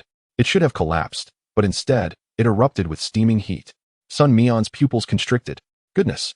It didn't go down? The young Gyarados, having activated its reverse scale, summoned primal power once more. With immense force, it sent the fire dinosaur flying. Its crimson eyes fixated on the Forest Lizard. The Forest Lizard slightly crouched, then suddenly leaped. A super drain absorbed half of the young Gyarados' remaining stamina. In a flash of electric light, the flying leaf storm surged again. Sun Mian could no longer discern the situation within. Until 10 minutes later, the Forest Lizard approached. Its face slightly swollen, dragging the already unconscious young Gyarados by its hind leg. "If it weren't for the prohibition against lethal force, would I allow you to attack?" The Forest Lizard, in a fit of anger, threw the young Gyarados down before Sun Mian. Sun Mian smiled and offered a comforting gesture to the Forest Lizard. In its enraged state, the young Gyarados had lost all reason and would not realize that the Forest Lizard had deliberately allowed it to strike. The Forest Lizard merely sought to subdue it, keeping it in a state of faintness without inflicting serious harm. Little did it anticipate being hit. The Forest Lizard glanced around, relieved that Hao Li and the others were absent. A pokeball gently tapped against the young Gyarados' head. A beam of red light enveloped the young Gyarados, drawing it into the pokeball, which flickered incessantly. Chapter 132, Pidgeot. At this moment, Long Dong was merely holding on, unable to attract attention without the fire dinosaur and the mega ant. With only Dragonair and Gyarados, he could not thwart any of the Banjirus' attacks. As for the seahorse he was holding and the Duskull and the pokeball, Long Dong chose to disregard them. Realizing he could not delay any longer, Long Dong knew that if he continued, Dragonair would be torn apart. After instructing Gyarados to unleash Dragon Rage once more, Long Dong hastily released Pidgeot, recalling all other Pokemon. He quickly climbed onto Pidgeot's back, who understood the gravity of the situation. It promptly prepared to take flight. The sandstorm intensified once more. The swirling sands had encircled them completely. In a moment of panic, Pidgeot recognized its mission. With a powerful flap of its massive wings, it forced its way out of the storm, diving down violently, throwing Long Dong off its back. A gust of wind swept past, sending Long Dong flying. After executing this maneuver, Pidgeot turned back to see a dark ripple approaching. There was no way to resist. Pidgeot's icy gaze fell upon the Bangiris, and fear dissipated from its heart. As its wings flapped, countless feathers took flight, obscuring Pidgeot and the Bangiris, a dance of feathers hidden within the sandstorm. Like a single drop of rain falling upon a pond, a subtle ripple formed, then vanished without a trace. Long Dong crawled up from the sandy surface, unable to see into the storm, but he understood Pidgeot's intentions. These Pokemon, treated as mere tools by their families, had never battled, received no extra training, nor enjoyed a truly suitable meal. A wave of unease washed over Long Dong. Grasping the Pokeball containing Pidgeot, he reattached the Pokeballs of his other Pokemon to his belt. The sandstorm persisted, slowly advancing toward the ruins. A female Bangiris glanced back, failing to spot the familiar little figure. It froze for a moment, and the leading Bangiris called out, prompting it to hurry after. The aftermath of the sandstorm left a chaotic scene, revealing a shallow pit in a vortex shape in the center of the desert. Long Dong cautiously ran back. Upon seeing the fire dinosaur rushing toward him, he felt a wave of relief. The fire dinosaur appeared uninjured, with only a few bruises. After recalling the fire dinosaur, he surveyed his surroundings. A figure slowly emerged, clutching a Pokeball. Success. Young Gyarados LV11. Type, Rock Ground. Gender, Ability, Grit. Talent level, A. Skills, Bite, Glare, Sandstorm. Roar, Gradual Break. Inherited skills, Reverse Scale, Primal Power. Taught skills, Stealth Rock. Skill discs, none. This was the data obtained from the scan. The task reward had not been issued due to energy constraints. The little one possessed a relatively diverse skill set, with powerful inherited abilities, though it lacked some taught skills. However, recalling the task description, although the young Gyarados was a descendant of a former king, the ascension of a new ruler had rendered its status somewhat precarious, leading to no one willing to teach it skills. The Stealth Rock was likely a secret lesson taught by its mother to ensure it had some combat power when eventually ousted from the clan. The female Bangiris had harbored thoughts of taking the young Gyarados away to live together. However, the new king required the female Bangiris' strength, and they also needed to find a new habitat. This memory was etched in its genes, an immutable fact. The female Bangiris would not be permitted to leave. Rather than allow the new king to violently expel the young Gyarados, it was better to let it seek new opportunities in this desolate desert. Sun Mian could not fathom the female Bangiris' thoughts. Yet, capturing the young Gyarados meant that his current team was now at full capacity. To acquire a new Pokeball, he would require a special event win or contributions to the city, including those from gym leaders, breeders, renowned professors, and the like. Beyond that, holding a public office or attaining a higher position could also grant official recognition for additional Pokeballs. However, these were mere thoughts for Sun Mian at present. Even with the support of his family, he could not arbitrarily grant Long Dong such privileges unless Long Dong was willing to assume a public office. As a scion of a prominent family, Long Dong would possess certain special privileges even if he took a position within the alliance, potentially bypassing initial roles and starting from administrative duties. Nevertheless, Long Dong had not yet contemplated this idea, as he was currently preparing for the national conference. Dragonair and the Seahorse were nearing evolution and required further training. Meanwhile, the Duskull and Mega Ant were somewhat underpowered and also needed time to develop. Gyarados was fine with its regular training, but the Fire Dinosaur, despite being some distance from evolution, also needed to expedite its progress. Long Dong's goal was for the Fire Dinosaur to successfully evolve during the national conference. It was already mid-February, and the conference would commence at the end of June. After reuniting with Sun Mian, Long Dong intended to circumvent the ruins. Alas, as time progressed, an increasing number of wild Pokemon congregated near the ruins, particularly after the entrance of the fearsome Tyrannitars. They wreaked havoc upon the Pokemon released by humans, inflicting tremendous damage. Most Pokemon lacked the resilience to withstand even a single blow from the Tyrannitars. If they were fortunate, they might endure 2 or 3. Meanwhile, beneath the ruins, a brick was pried loose, allowing a beam of golden sunlight to cascade into the darkness. A reflective bald head emerged, revealing Kogs, the vice-captain of the expedition. who was well aware of his leader's plans. Seizing the opportunity amidst the chaos brought by the arrival of wild Pokémon, they successfully infiltrated the depths of the ruins. The interior of the ruins bore resemblance to the architecture of medieval Europe, with wall sconces long devoid of candles, leaving the space shrouded in darkness. However, the bald members of the group had come well prepared.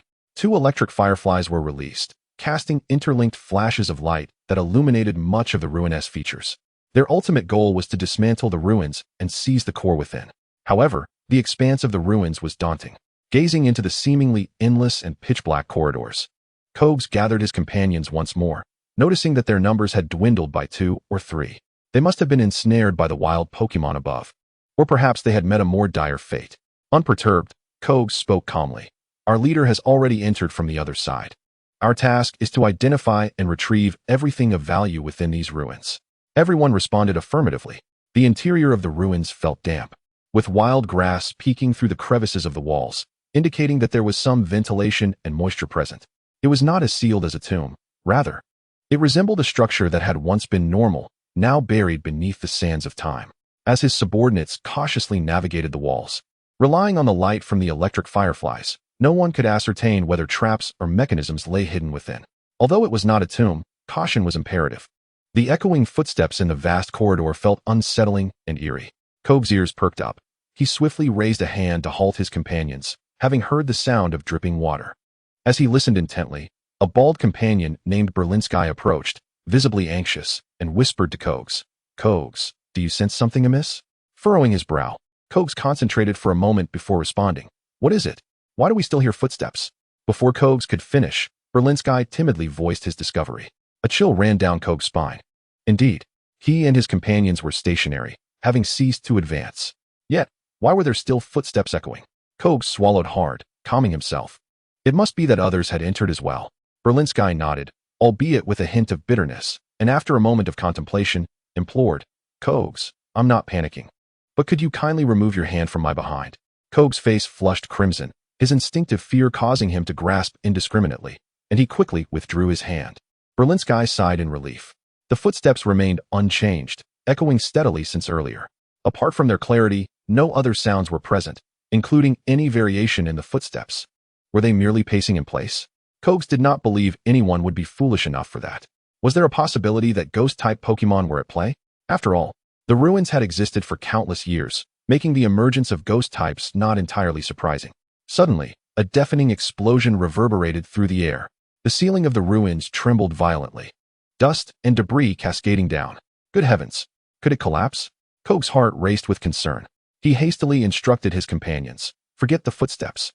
Let us locate the treasures hidden within the ruins." "Yes, understood."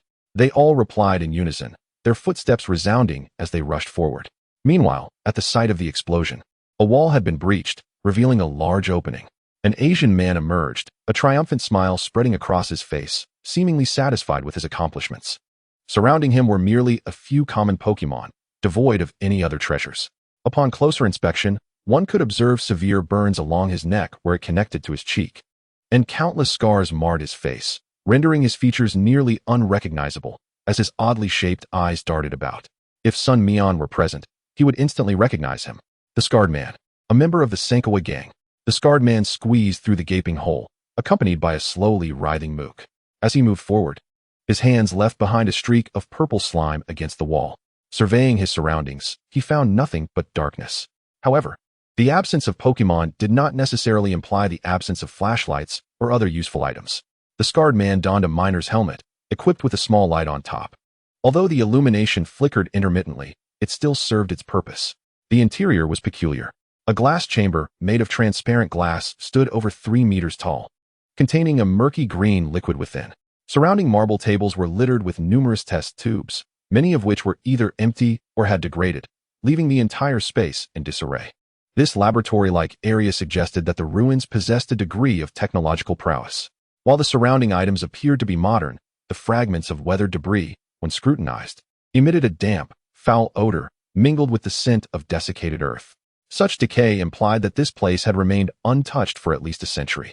An Ariados crawled across the marble tables, meticulously searching, and unearthed a metallic object amidst a pile of long-decayed papers. The creature promptly seized it and presented it to the scarred man. Illuminated by the light from the miner's helmet, he discerned some inscriptions. 184-7617. KM No 41. It appeared to be a timestamp and identification number. The scarred man examined it repeatedly, gesturing as he suddenly realized that the metallic object resembled shackles. However, due to its size, he initially failed to make the connection. It seemed just the right size to encircle a person's neck.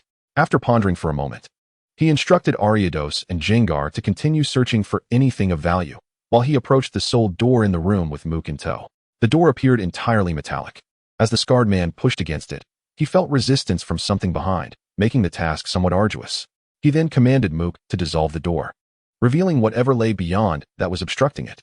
A dense array of steel plates was firmly affixed to the door frame, leaving no crevice in sight. It is incorrect. It should be about what was originally in this room, and these steel plates are meant to prevent anyone from escaping. Such a stringent blockade must indicate that something severe has transpired, or perhaps the experiments contained within have spiraled out of control. Furthermore, this laboratory lacks windows. The only passage is this door. The scarred man burst through the wall in an explosion. Does that mean whatever is inside is still alive? The scarred man's brow twitched. At that moment, the tail of the Abomasnow seemed to be ensnared by something. In a desperate attempt to free itself, Abomasnow opened its mouth, revealing its fangs, and savagely attacked the entity that had grasped its tail. However, the other party appeared to have anticipated Abomasnow's intentions. A massive hand, covered in dark fur, seized Abomasnow's head. The increasing pressure elicited a cry of agony from Abomasnow. Simultaneously, it caused the scarred man to turn, the light above illuminating the owner of the dark, hairy hand. Most of its body was enveloped in thick black fur, yet beneath, its skin was a striking blue. A head with deep red eyes and a sunken visage slowly turned to face the scarred man. Its mouth suddenly stretched into a grin, revealing a mouthful of jagged, black teeth. Despite the dark fur, it was evident from its features that this creature possessed humanoid characteristics. Chapter 134, The Black-Furred Monster. This was the first time the scarred man encountered a being even more grotesque than himself. Describing it as humanoid was no exaggeration, for it resembled a massive skeleton of a black gorilla.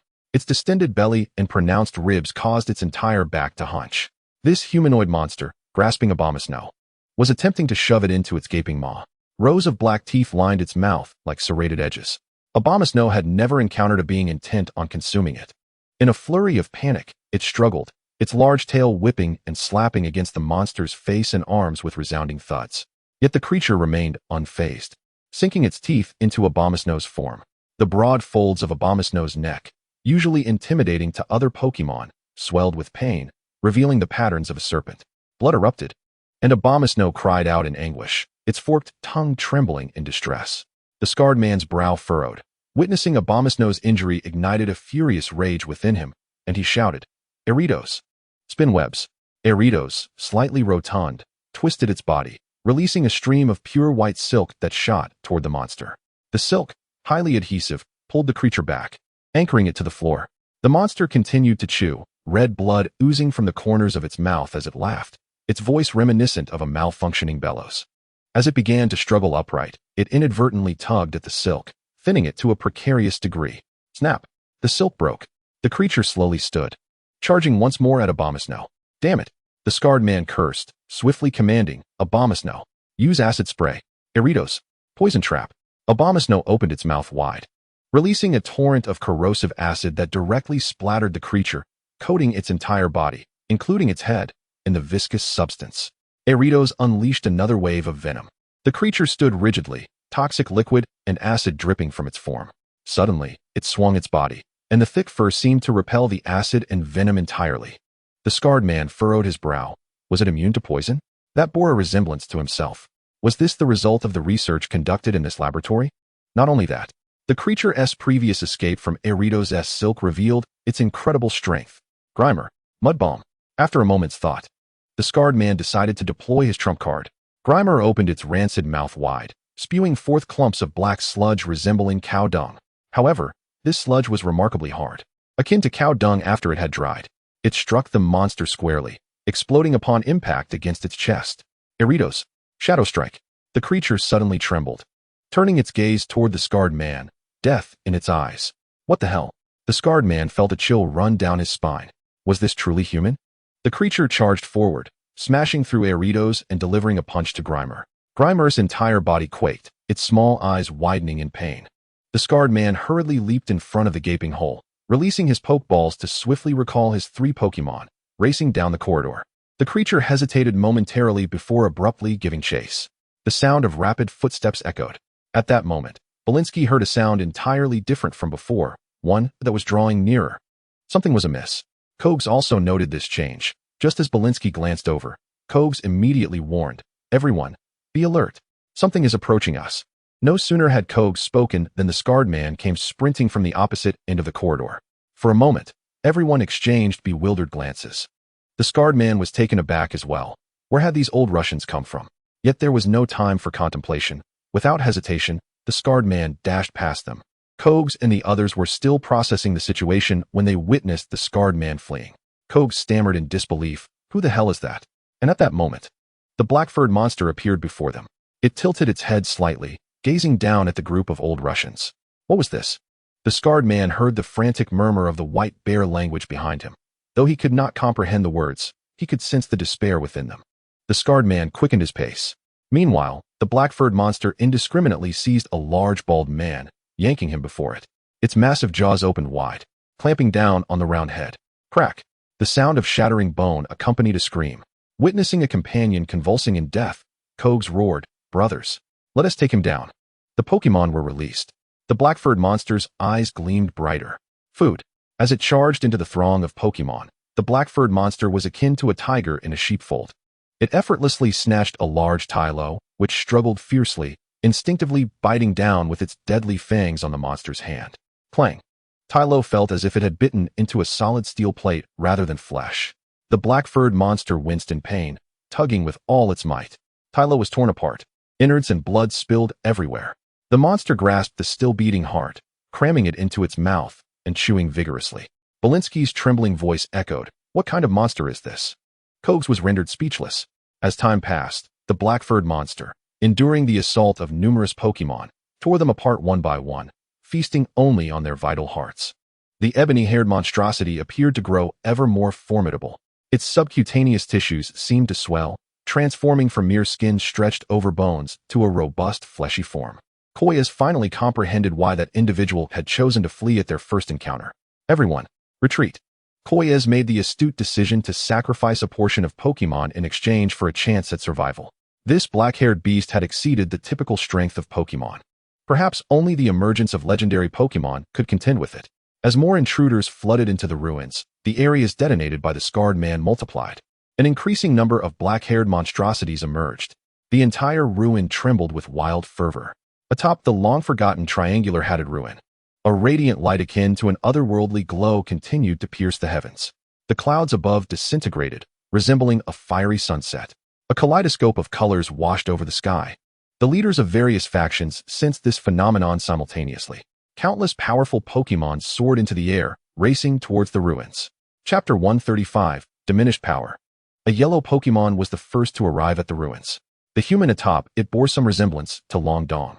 With a slight frown, they observed the radiant glow that had already illuminated the third day. The entire desert had turned into a scene of carnage. Countless bodies of humans and Pokemon lay strewn around the ruins. It was a veritable battleground. Meanwhile, the top of the ruins had developed a dozen breaches, all created by the intruders. Several Tyranitar suddenly fixated their gaze on a man and a Pokemon in the sky. One particularly robust Tyranitar opened its jaws wide. A beam of annihilating energy surged forth. The yellow Pokemon flapped its tiny wings, desperately evading the oncoming force, pushed backward by the sheer impact. The green shield it had conjured appeared feeble. Bang! The yellow Pokemon plummeted to the ground, just as it was about to crash onto the sandy surface. It flapped its wings once more and struggled to ascend. Was this Tyranitar also attracted by the chaos? The human riding the Dragonite found themselves in a precarious situation, hastily directing Dragonite to steer clear of the Tyranitar. Upon landing on the sandy terrain, they felt the intense heat.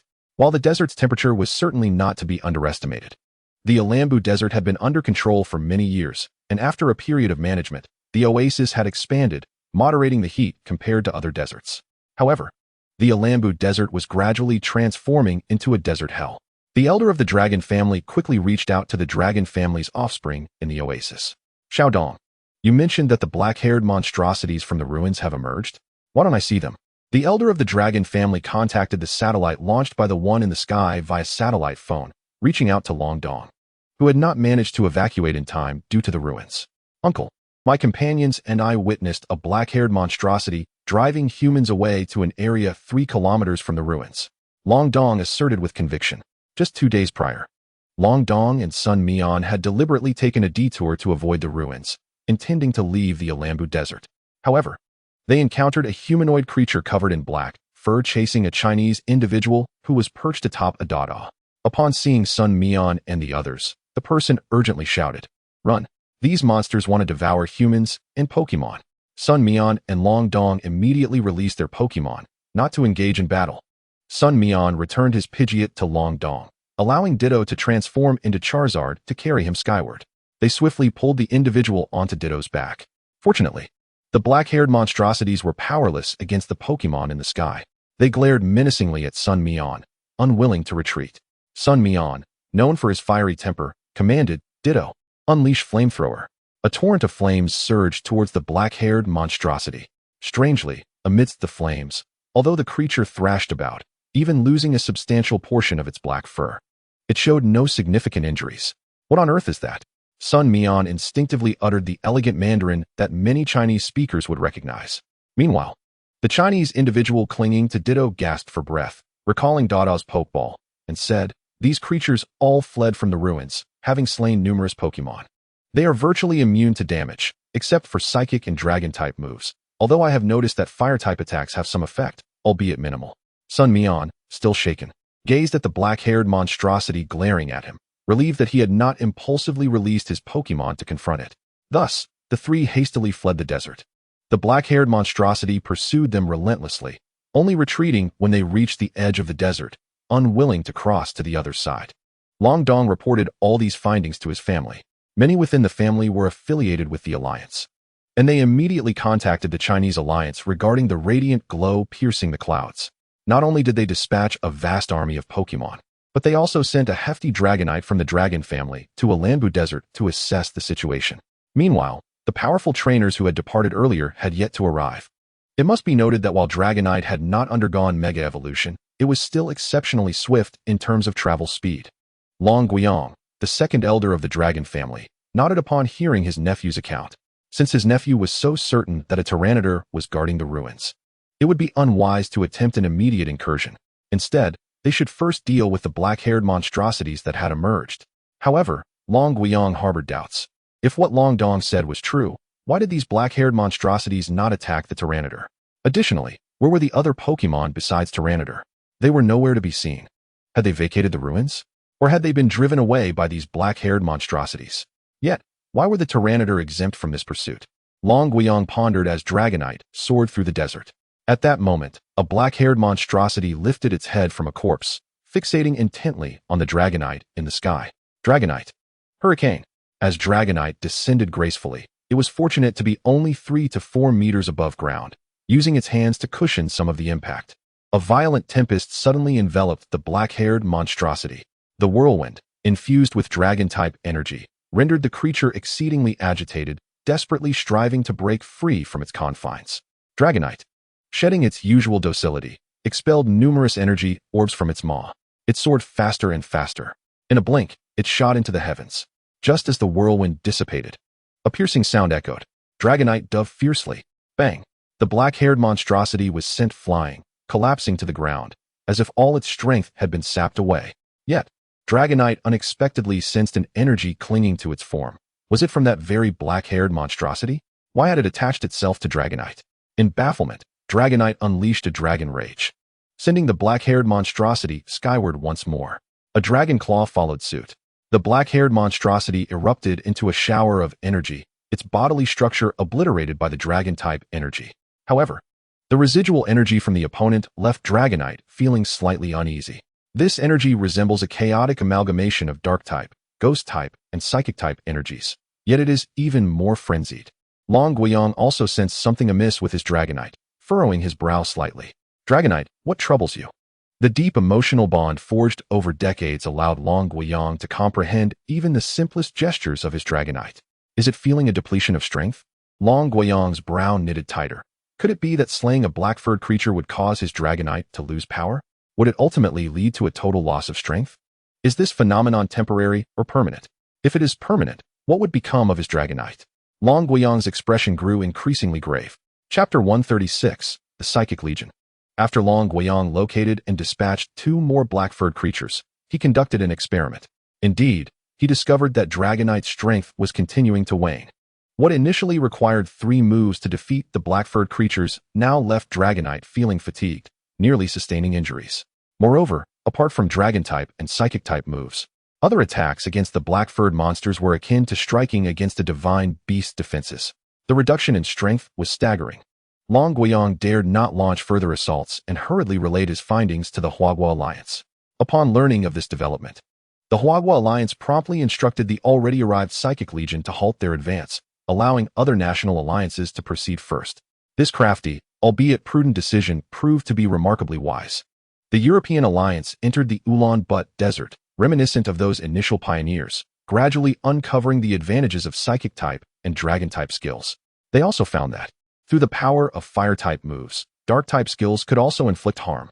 However, the European alliance suffered significant losses upon obtaining this information. This expedition to the Ulaanbaatar Desert was led by a king, commanding a pure-type legion alongside a medium-sized mixed-type legion.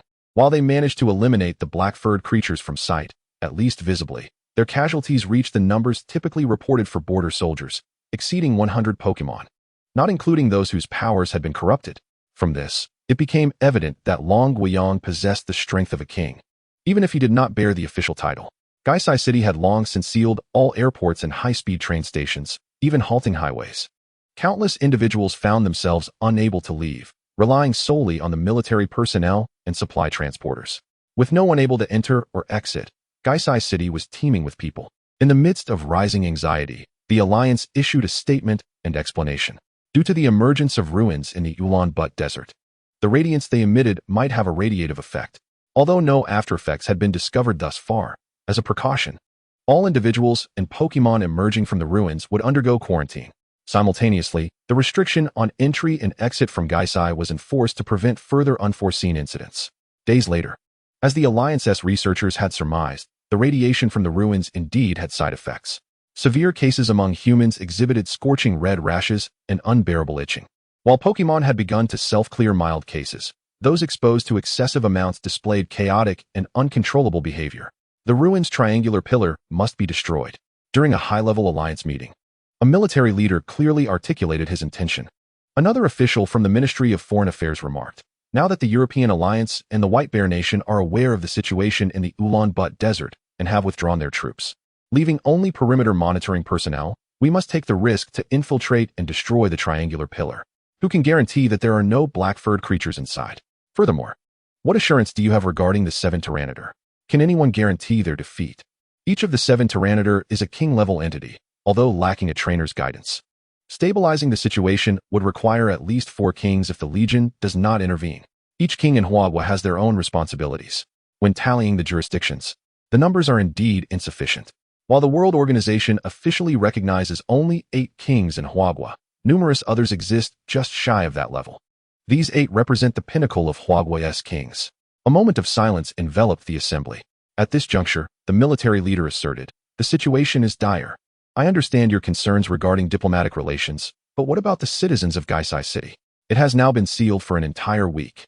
Their livelihoods are equally jeopardized. And the supply of various resources to Gaisai City poses a significant issue. Are these losses not losses?" The official from the Ministry of Foreign Affairs paused, falling silent. This military leader had long dedicated himself to serving the Huagua military, and in his generation, his contributions were not solely reliant on force, but also reflected a genuine concern for the people's welfare. Meanwhile, the commander of the station's Psychic Legion, who had been entrenched for quite some time, finally spoke up. Agreeing with General Zhu's perspective, the Psychic Legion commander promptly clasped his hands in respect and withdrew to the encampment, summoning his team forthwith. Simultaneously, he unleashed his trump card Pokémon, a humanoid Pokémon with arms resembling long blades. Its tightly shut eyes gradually opened. Behold, a Galade with an energy feedback level exceeding 45. The entry of the Psychic Legion stirred speculation among the alliance organizations of other nations. Had the Huagua faction discovered something extraordinary? Or had they unearthed treasures within the ruins? All were poised with anticipation. Within the ruins, the scarred man had finally located the largest hall. At its center stood a metallic structure reminiscent of a machine tool. The mechanical arms on either side had long ceased their operations. However, the scarred man did not display a smile, for he observed that the old comrades had arrived even sooner, already congregating near the metallic machine. Huagua individuals? Or perhaps from the island nation? The old comrades recognized this uninvited guest, and Khajiit stood nearby, while the true leader of the bald faction, Turgenev, assessed the scarred man with disdain. Speaking in the white bear tongue, Khajiit, deal with this Asian first. Khajiit nodded and released a plump meowth. Although corpulent, this meowth moved with surprising swiftness, launching a barrage of intimidating roars at the scarred man. The scarred man revealed a slight smile, yet inwardly he thought, damn it, stinky mud, poison gas. However, the scarred man's greatest advantage lay in his immunity to toxins, just like those black-furred creatures. The toxic gas gradually permeated the entire hall. Even if he did not eliminate the meowth immediately, what about the humans behind him? Turgenev cursed vehemently. Oh, damn it, they're coming at us with underhanded tactics. Turgenev dared not retreat, instructing his subordinates to release Pokemon to block the scarred man, while he himself seized the black orb atop the metallic machine. The scarred man, akin to a dog scenting meat, instantly recognized that the black orb was the treasure of the ruins. Eritos, Arbok. The moment Eritos and Arbok emerged, no further words were needed. Mud bombs and poison traps were launched without hesitation. A brawl involving poison-type Pokemon is exceedingly repugnant. However, the scarred man found himself rather outmatched against the onslaught of the old Russians. Were it not for the persistent efforts of the stinky mud, which continually impeded the enemy's advances, he would have already returned home. At that moment, he suddenly realized that the entire ruin was trembling. The tremors grew more frequent, and the swirling sands increased. The ruin, it was about to collapse. Chapter 137, The Pokemon Within the Shattered Triangular Pillar. The first thought that crossed the scarred man's mind was of the black orb taken by Turgenev. Wasn't it often portrayed in dramas that when a treasure from an ancient tomb was removed, the tomb would immediately cave in? Oh, little did he know. The Psychic Legion had already arrived, embroiled in a chaotic battle with Tyranitar, the affected area expanding rapidly. Although the majority of the Psychic Legion consisted of Psychic-type Pokemon, they had equipped themselves with several Fighting-type Pokemon to compensate for their attribute weaknesses. Gallade, as a dual Psychic and Fighting-type Pokemon, served as the ace of the Psychic Legion. The remaining Pokemon primarily provided support for Gallade, enabling it to strike at Tyranitar or the triangular light pillar behind it. Close combat. Brick Break. Gallade's attack speed escalated rapidly. Yet, it failed to gain the upper hand. Despite Tyranitar's fourfold vulnerability to Fighting-type moves, even the slightest scratch from Tyranitar inflicted almost fatal damage upon the entire Psychic Legion. The fallen figures beside Gallade multiplied. Tyranitar's new king was already enraged. As the sandstorm raged, the figures visible to Gallade grew increasingly indistinct. Suddenly, a dark wave surged through the storm. Gallade instinctively attempted to teleport away, yet behind it stood comrades who had shielded it from attacks.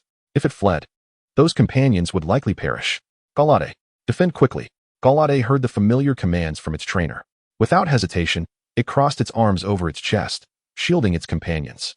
The dark pulse surged forth, and Gallade gritted its teeth, the sandy ground exceedingly slick, as it struggled to retreat. At that moment, the Legion commander suddenly shouted, Shelmet. Rain Dance. One Shelmet's rain dance might not be sufficient to alter the intensified sandstorm in the desert. However, when a dozen Shelmets stood together, simultaneously invoking Rain Dance, the clouds above rapidly gathered, and in an instant, a single raindrop fell. What followed was a torrential downpour, countless raindrops cascading amidst the sandstorm. The sands grew heavier. The winds brought forth by the storm no longer aided the swirling sands, but instead intensified the downpour. The new king of Tyranitar gazed in astonishment at the rain above, realizing the transformation that the cessation of the sandstorm would bring. Shelmet, Water Pulse. As the Legion commander continued to issue commands, the dozen Shelmets managed to impede the advance of Tyranitar. Gallade, Aura Sphere. Gallade lowered its stance slightly, suddenly materializing beside the triangular light pillar. The attempts of Tyranitar to obstruct it were noticed by the Legion commander. Hundreds of Pokemon surged forward, blocking Tyranitar's line of sight. Gallade bent low, unleashing a force that could not be absorbed by the triangular pillar, surging towards it. The very ground trembled. The base of the ruin quaked. The sandy surface descended. Water flowed into the ruin through cracks and openings. A distinct fissure began to appear on the surface of the triangular pillar. Crack. The fissure lengthened, spreading outward. The roars of hidden dark-furred monsters reverberated from within the ruins. This was the remnant of their earlier purging. The triangular pillar, having been deprived of the input of ghost, dark, and psychic energies, finally succumbed. A Pokémon slowly emerged from the cracked surface of the triangular pillar. Galade paused momentarily before decisively teleporting away. A long pattern, tinged with pinkish red, emerged from the creature, its primary hue silver. A black shadow extended from the seam like a coffin, seizing a Pokémon's leg. In an instant, it dragged the Pokémon closer, swiftly absorbing all of its power. The Pokémon began to sprout black fur. The Legion commander also took note of this Pokémon. The Dusknoir. The black fur was a result of its influence. Everyone retreat. The Legion commander immediately commanded everyone to withdraw with their Pokémon. Galade watched the Dusknoir, which wore a sinister grin, with keen vigilance. The power emanating from this Dusknoir unsettled it greatly. Tyranitar also paused, sensing an ancestral scent emanating from the Dusknoir. Baffled as to why it could detect such a connection, the Dusknoir would never bear offspring with Tyranitar. Yet, there existed another possibility. This Dusknoir had once fully consumed a powerful Tyranitar and forcibly fused its power. However, no one dared to attempt such a feat, as Pokémon powers were generally mutually exclusive. Even among the same species, it was challenging, let alone between Dusknoir and Tyranitar. The Legion commander suddenly recalled the reports regarding the laboratories beneath the ruins. Those dark-furred monsters that had fled from the laboratories were evidently products of Dusknoir. This indicated that their actual research subject was Dusknoir. How had they merged the Tyranitar's essence within Dusknoir? Such a feat required a formidable catalyst. Although the Dusknoir bore an ancestral aura, the Tyranitar sensed something amiss. The way this Dusknoir looked at them was equally malevolent and eerie, as if it sought to consume them. The new king of Tyranitar let out a furious roar. A rock slide surged toward the Dusknoir. The Dusknoir made no effort to evade. A void-like space suddenly opened up. The rock slide was drawn into it, instantly vanishing without a trace. The remaining Tyranitars unleashed their dark pulses in a fit of rage, but at that moment, the Dusknoir's eyes erupted with an extraordinary light. The new king of Tyranitar vanished. When it reappeared, it had swapped places with the Dusknoir. Bang! Several dark pulses struck the new king of Tyranitar, forcing it to stagger backward, painfully enduring the assault from its own allies. The shadowy tendrils of the Dusknoir locked onto the other 6 Tyranitars. A colossal Tyranitar silhouette appeared behind the Dusknoir. It resembled a shadow, akin to a three-dimensional projection. The massive Tyranitar let out a thunderous roar. The 6 Tyranitar's recoiled as if struck hard, their heads throbbing with pain. This Dusknoir. The Legion commander's pupils dilated as he observed the old Russians and the scarred man rushing out from the ruins, his attention diverted. The dark-furred monsters trailing behind them gradually emerged, pinning down each fleeing old Russian. The shadow of the grim coffin enveloped the hapless old Russians, their bodies visibly withering at an alarming rate. The old Russians struggled violently, yet these dark-haired monstrosities held them firmly in place. Their frantic attempts to escape gradually slowed, as the black fur continued to manifest on their bodies.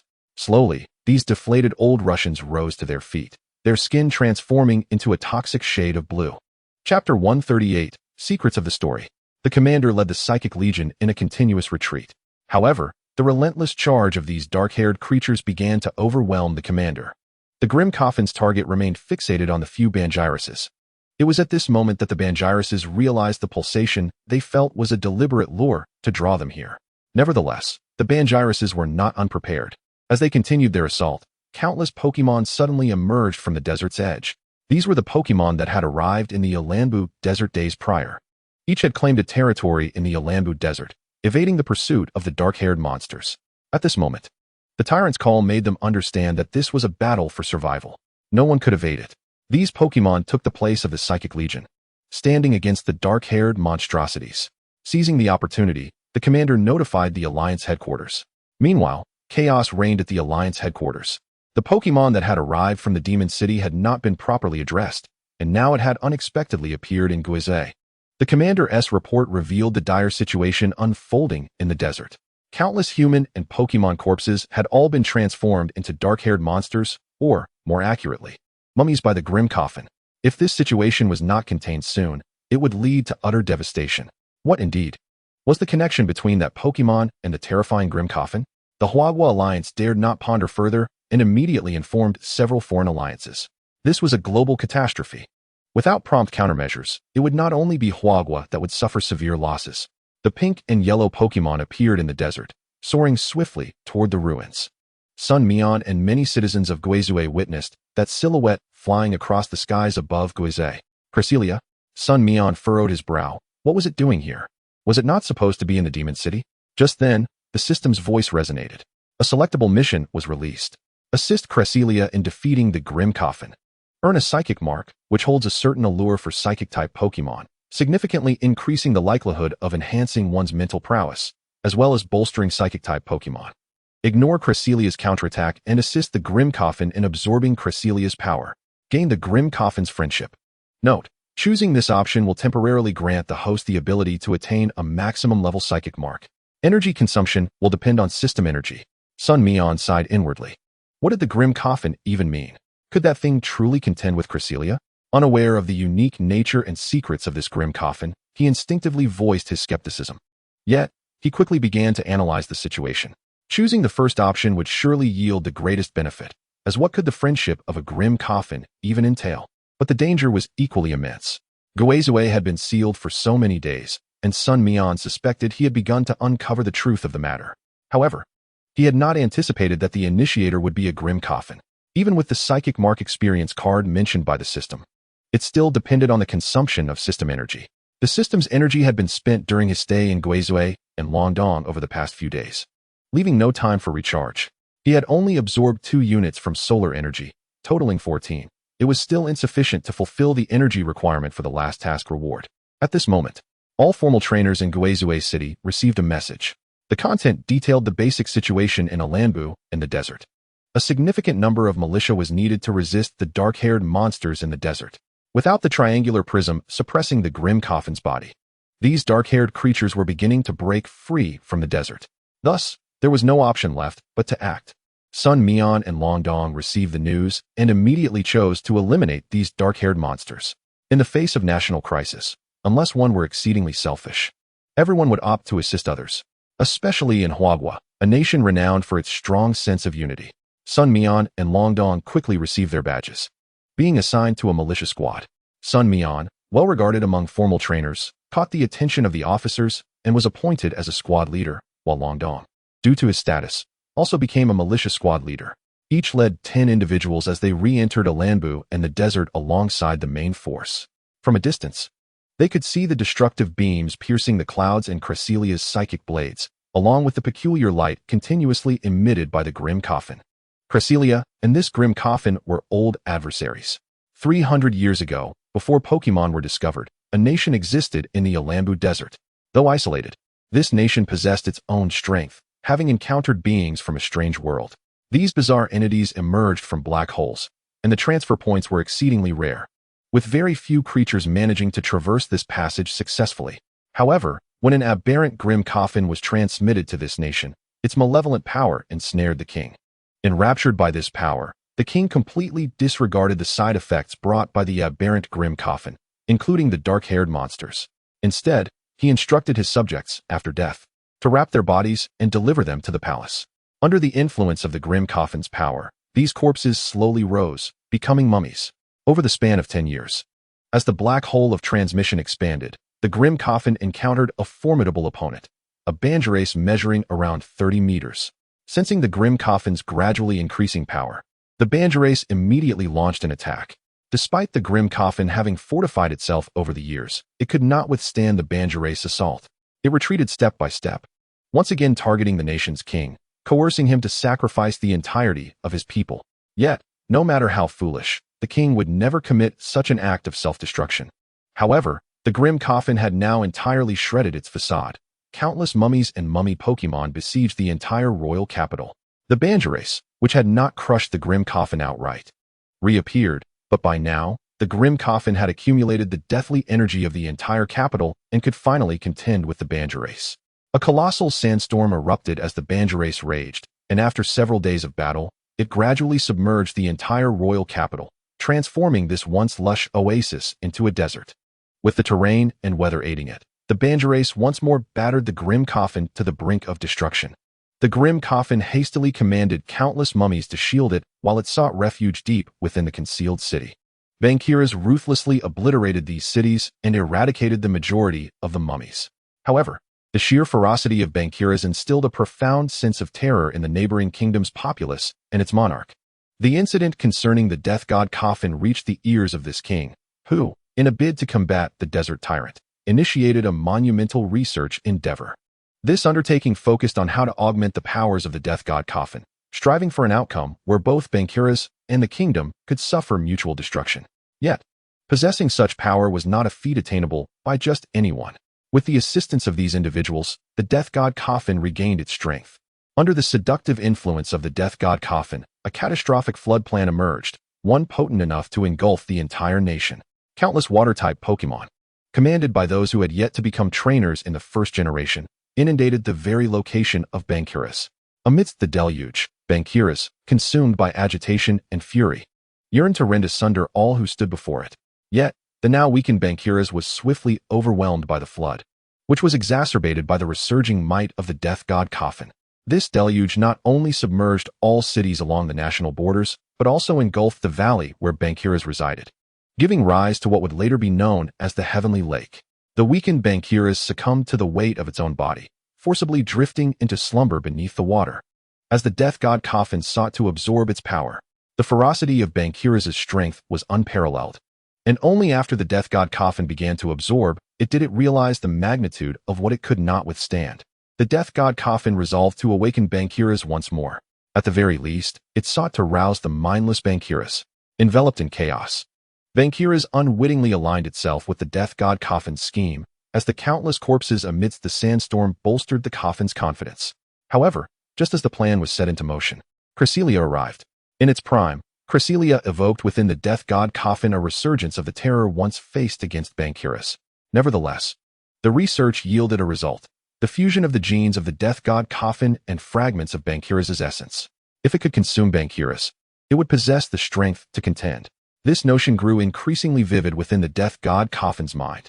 Yet, upon consuming Bankiras' power, the death god coffin could no longer maintain its sanity. Its body began to fracture, and a surge of uncontrollable, violent energy threatened to erupt from within. Witnessing this, Cresselia grasped a critical truth. Should this energy burst forth without a stable spatial black hole, it would lead to collapse. Those Pokémon still traversing the passageways might even perish. With a deep sigh, Cresselia employed its power to seal the death god coffin. The backlash from the violent energy compelled Cresselia to continuously channel its strength, ensuring that once the Pokémon in those passages emerged, it could then utterly obliterate the death god coffin, now ensnared in a trap of its own power. Just as Cresselia had foreseen, with the arrival of the legendary Pokémon, including that pink Pokémon accompanying life itself, Cresselia realized its mission was accomplished. At this juncture, the death god coffin had fallen into slumber.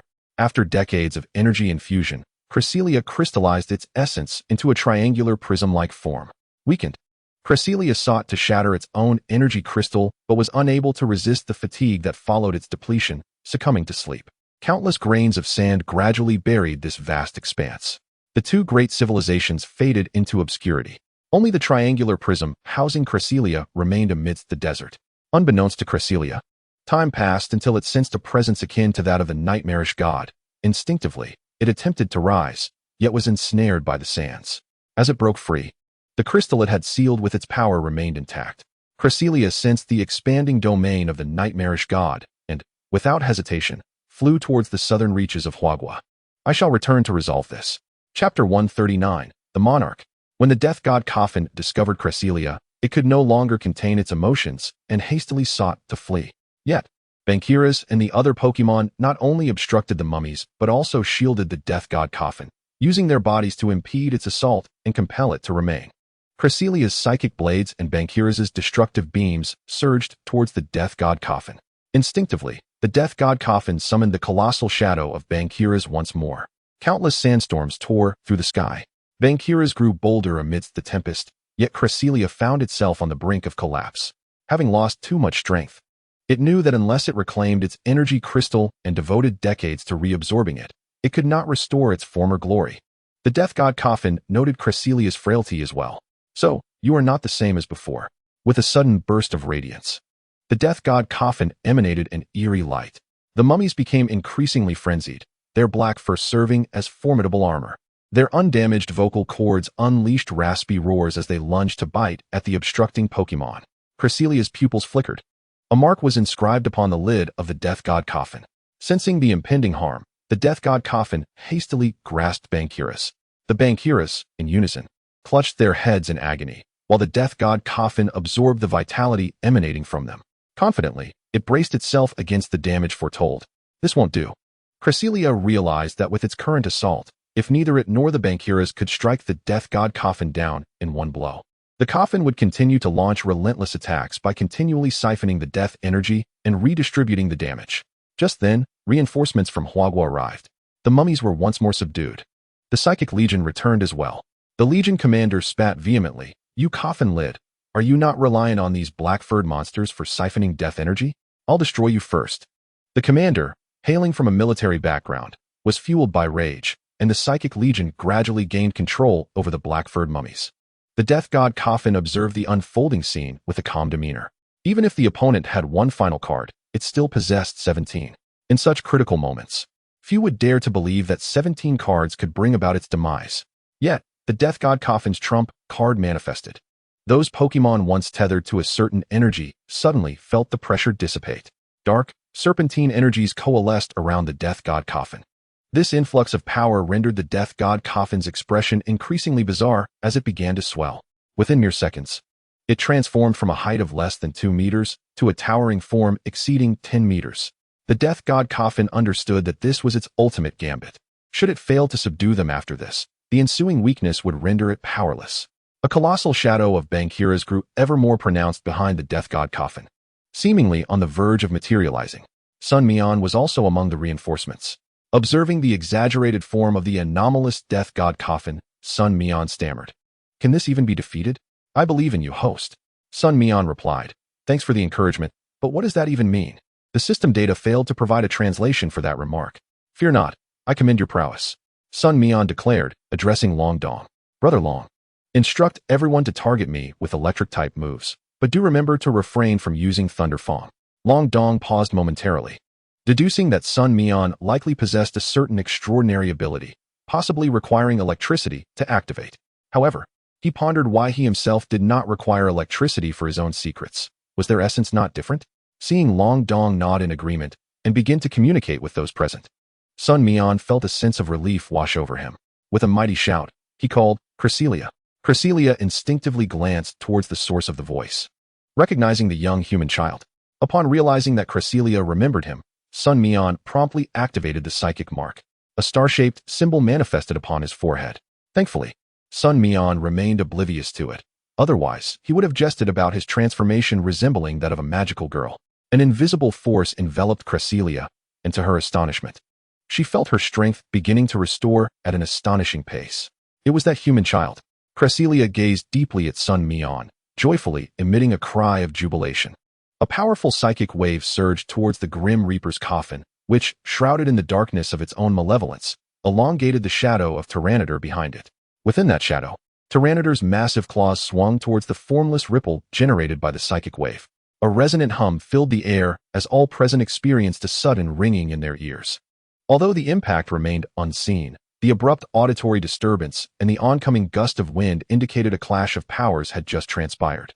The Grim Reaper's coffin was taken aback to discover that Cresselia's recent attack bore a striking resemblance to its previous ones, albeit diminished in potency by a third. Meanwhile, Cresselia's aura continued to amplify. While the psychic mark did not confer a level increase, Cresselia's true strength had been depleted, leaving her not genuinely at level 50. Thus, with the replenishment of psychic energy sharing the same origin, both Cresselia and the Grim Reaper's coffin sensed the return of the once great dream god. With no retreat left, the Grim Reaper's coffin resolved to employ a desperate move. Even at the cost of its own existence, it sought to drag Cresselia down with it. Yet, Cresselia suddenly enveloped the Grim Reaper's coffin with a psychic force, propelling it forcefully towards the ground. Simultaneously, Cresselia vanished, not through teleportation, but rather as her psychic energy morphed into waves, bringing her before the Grim Reaper's coffin. "Share a fate with me? You think yourself worthy?" Cresselia's eyes sparkled with renewed brilliance. The Grim Reaper's coffin sensed its power spiraling out of control, realizing its vessel was on the verge of shattering. It struggled with all its might, but at that moment, the shadow of Tyranitar behind it dissipated, having slipped into a gap formed by the Grim Reaper's coffin. The Grim Reaper's coffin screamed in agony. Boom! It suddenly exploded. The shadow of Tyranitar nodded slightly at Cresselia. Taken aback, Cresselia soon wore a gentle smile. Indeed, she was the true sovereign. Even when the Grim Reaper's coffin attempted to suppress her through underhanded means, she would not permit anyone to trample upon her descendants or her dignity. Ultimately, the Grim Reaper's coffin perished at the hands of what it believed it had controlled, Tyranitar's shadow. Behind Sun Mian lay countless fallen Pokémon that had employed electric-type moves. He, too, clutched his head in pain, internally cursing, "System, are you not utilizing your energy? But since the converter is yours, you too must endure that psychic force. You cannot handle it as two beings." The system patiently explained. Sun Mian retorted, "System, UMMP." Chapter 140, The Gift of Cresselia.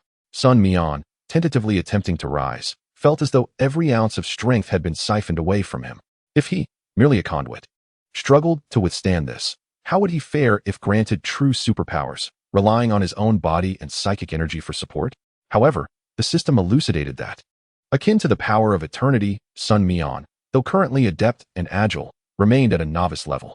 The psychic mark was forcibly bestowed upon him by the system, allowing him to experience the full extent of its capabilities, albeit merely as a trial run. Once Sun Mian possessed the psychic mark, he would start from the most rudimentary level, gradually honing his skills, though it remained uncertain how long it would take to reach full proficiency. At that moment, while Sun Mian lay on the ground, unable to rise, a gentle force lifted him, causing him to float. It was Cresselia. Cresselia gazed at Sun Mian for a while, and then a voice, neither distinctly male nor female, resonated in his mind. "Human child, what is your name?" Startled, Sun Mian quickly replied, "Cresselia, is that you?" "My name is Sun Mian." "Yes, Sun Mian," Cresselia echoed, as if committing his name to memory. "I sense that you, like us, are not a product of this world." Cresselia regarded him intently. A cold sweat broke out on Sun Mian, yet he simultaneously noticed Cresselia's gaze soften. She appeared to perceive him as one of her kind. "I hope that one day you will stand atop the world alongside us to welcome the dawn of a new era." Cresselia spoke gently, lowering her head to touch her forehead to his. Upon receiving Cresselia's gift, Sun Mian activated his psychic abilities, and the system's data replenished by 5. Instantly, he felt a refreshing sensation, akin to a spring breeze, enveloping him from head to toe, cleansing him entirely. Cresselia rose, and the triangular crystal began to float alongside her. In no time, Cresselia, along with the crystal, vanished into the horizon. She was free, pursuing the powers of Darkrai and the nightmares. Purging these forces was her lifelong mission. The psychic mark, however, was fleeting, appearing momentarily on Sun Mian's forehead before seemingly merging and disappearing. Had he been forced to bear a star-shaped mark perpetually, Sun Mian mused, he would surely have lost his composure. What an unconventional adornment. With the Grim Reaper's coffin eliminated, the dark-haired creatures collapsed one by one. Unable to rise or pose any further threat, the commander led the others in gathering the mummies, engulfing them in flames. Other Pokémon, aside from the Tyranitars, gradually retreated. The territory claimed by the Tyranitars was not one they intended to linger in. At that moment, the new Tyranitar king approached, heavy with purpose. The ruins had collapsed, but if possible, they sought to excavate them, as they held vast potential for research, encompassing the cultures, economies, and Pokémon strategies of the two nations of the past. The new Tyranitar king exchanged glances with the commander, and the scent of gunpowder subtly thickened once more. In the meantime, Lucario stood ready at the side, fixing a vigilant gaze on the new Tyranitar king. However, the new Tyranitar king was not there to stir trouble. Instead, they expressed their gratitude for the assistance received. Drawn by the ancestral aura emanating from the coffin of the Grim Reaper and guided by the triangular light pillar, the energy crystal of Cresselia, they arrived at this location. Although it was not their ancestral land, as a site of their forebears' burial, the Bankairas wished to remain here, safeguarding this sacred ground. Thus, in appreciation for the aid offered by these humans and Pokémon, the Bankairas extended their goodwill. Seizing the opportunity, the commander urged El Rado to communicate with the Bankairas, hoping to facilitate arrangements for future archaeological endeavors. Initially reluctant, the Bankairas were hesitant, as this would mean leaving their doors wide open to outsiders. However, one point raised by the commander piqued their interest: the remains of a Bankairas. While the Grim Reaper's coffin had devoured the Bankairas' powers, it had left the body untouched. Perhaps it still lay buried beneath the desert sands. The new king of the Bankiras, eager for their ancestor to see the light once more, reluctantly agreed after the commander's assurances. At that moment, Sun Mian suddenly felt a shadow obscuring the sunlight behind him. The shadow was visible to him. Was it a Bankiras? Confused, Sun Mian turned around to find a female Bankiras looking at him somewhat awkwardly. Is this the mother of the juvenile Bankiras? Sun Mian recalled the scene from the first day he captured the juvenile Bankiras, though it had been unwelcome and on the verge of being expelled from its clan. Yet, this very Bankiras seemed to have some lingering affection. Observing its hopeful gaze, Sun Mian understood its silent yearning without the need for translation. He took out a pokeball, releasing a juvenile Bankiras. The young one, bewildered, stood up and excitedly approached the Bankiras, ready to embrace its leg. However, the Bankiras swiftly evaded. Sun Mian gradually comprehended its intent. The Bankiras roared at the juvenile, and Sun Mian refrained from using the power of Eternatus, allowing the mother and child to converse. Whatever the Bankiras conveyed to the juvenile seemed to leave it disheartened, casting furtive glances at its mother in hopes of a change of heart. Yet, with the Bankira's serious demeanor, the juvenile abandoned any thoughts of returning to the clan and returned dejectedly to Sun Mian's side. Sun Mian gently patted the juvenile's horn, offering comfort. The juvenile Bankiras, having been born from the earth, had never seen its parents at birth, only able to meet them by consuming the soil to ascend. It had endured a great ordeal. Yet the education from the Bankiras was often stern, perhaps a reflection of their upbringing as desert tyrants. While the juvenile still harbored dependence on its mother, the Bankiras recognized that following this human was far superior to wandering the desert after being expelled from the clan. Moreover, this human had gained the acknowledgement of Cresselia. From a moral standpoint, the Bankiras trusted Sun Mian. Their encounter had been partly a farewell and partly a means to sever the juvenile's desire to return to its clan. Sun Mian understood its message and nodded slightly, squatting down to embrace the juvenile Bankiras, while the Bankiras slowly departed back to its clan. Chapter 141. The Juvenile Bankiras Sustenance. Upon returning to Gaisai City, the militia naturally disbanded. The Psychic Corps temporarily assumed control over Alanbu and the desert ruins. This caused great regret among other national alliances, as they were eager to stake their claim in the desert. They faced not only the Huaguo Alliance, but also those Pokémon who had already made the Alanbu and the desert their home. Sun Mian had yet to collect the rewards from the previous mission, as the system's energy had been entirely converted into the consumption of psychic marks. Thus, upon returning to Gaisai, with the crowd no longer tightly controlled, he had Ditto transform into Electabuzz. Ditto had foreseen this and knew it could not escape this predicament. Thankfully, Ditto's transformation into Electabuzz was a result of gene recombination, not merely utilizing ordinary physical form to harness electric energy. Hence, the purity remained relatively consistent.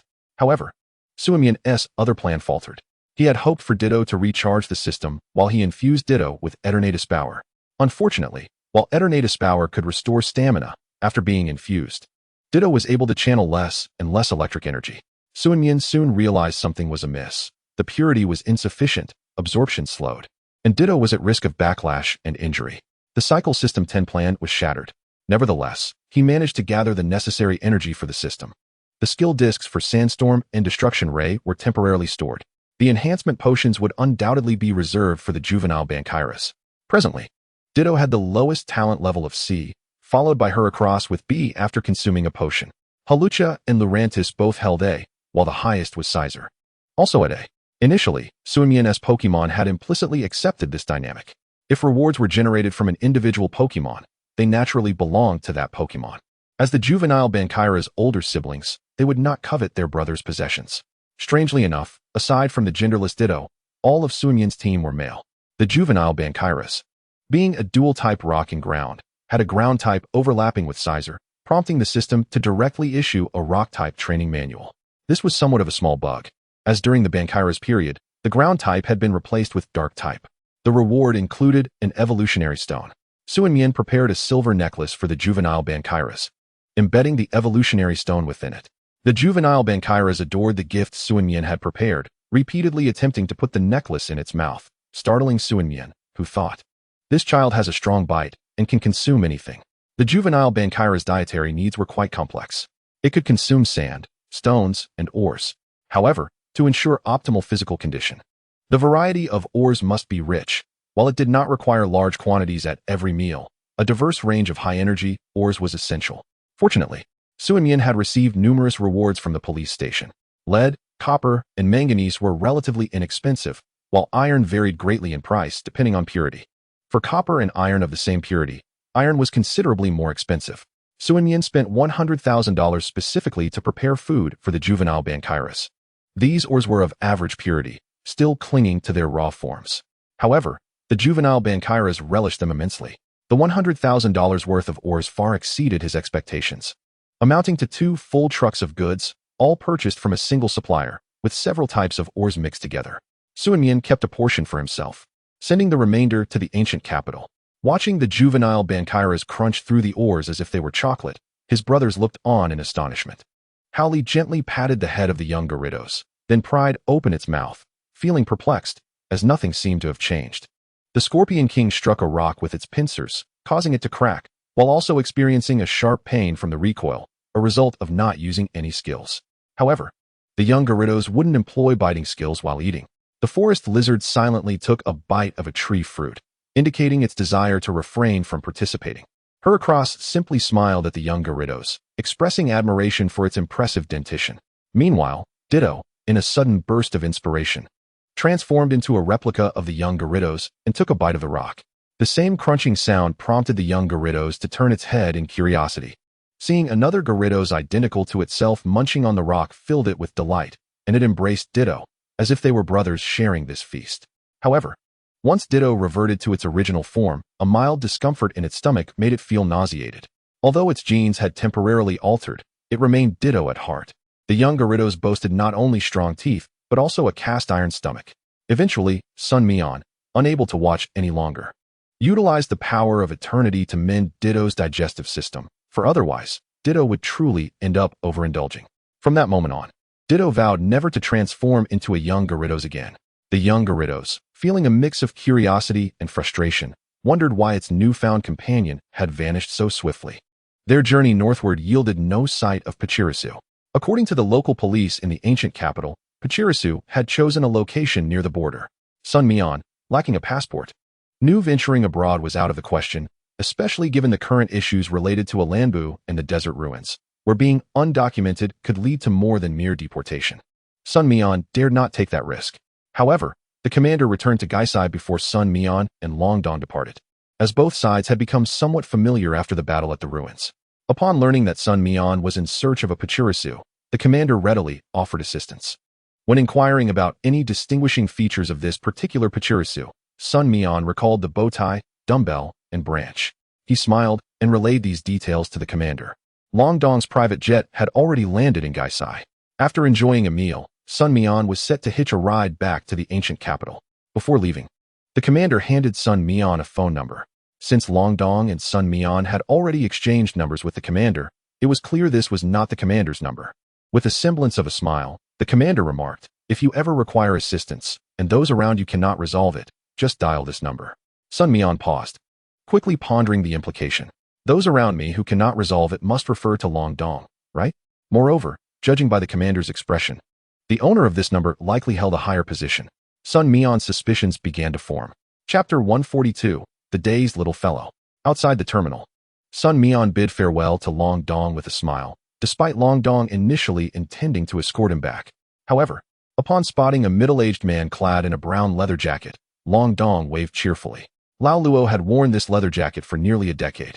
One must admit, its quality was exceptional. Lao Luo patted Sun Mian on the shoulder, seemingly attempting to brush off non-existent dust. Lao Luo was also acquainted with Long Dong. He had heard tales of the affluent heir from the ancient capital during his time at the factory. However, after becoming friends with Sun Mian, Lao Luo had met him several times and found that he did not embody the spoiled, arrogant, and indifferent traits others had described. After parting ways with Long Dong, Sun Mian climbed into Lao Luo's van. The vehicle was no longer primarily used for hauling cargo, having been fitted with rear seats. Previously, only the last row had been removed for transport purposes. Sun Mian placed his belongings in the back.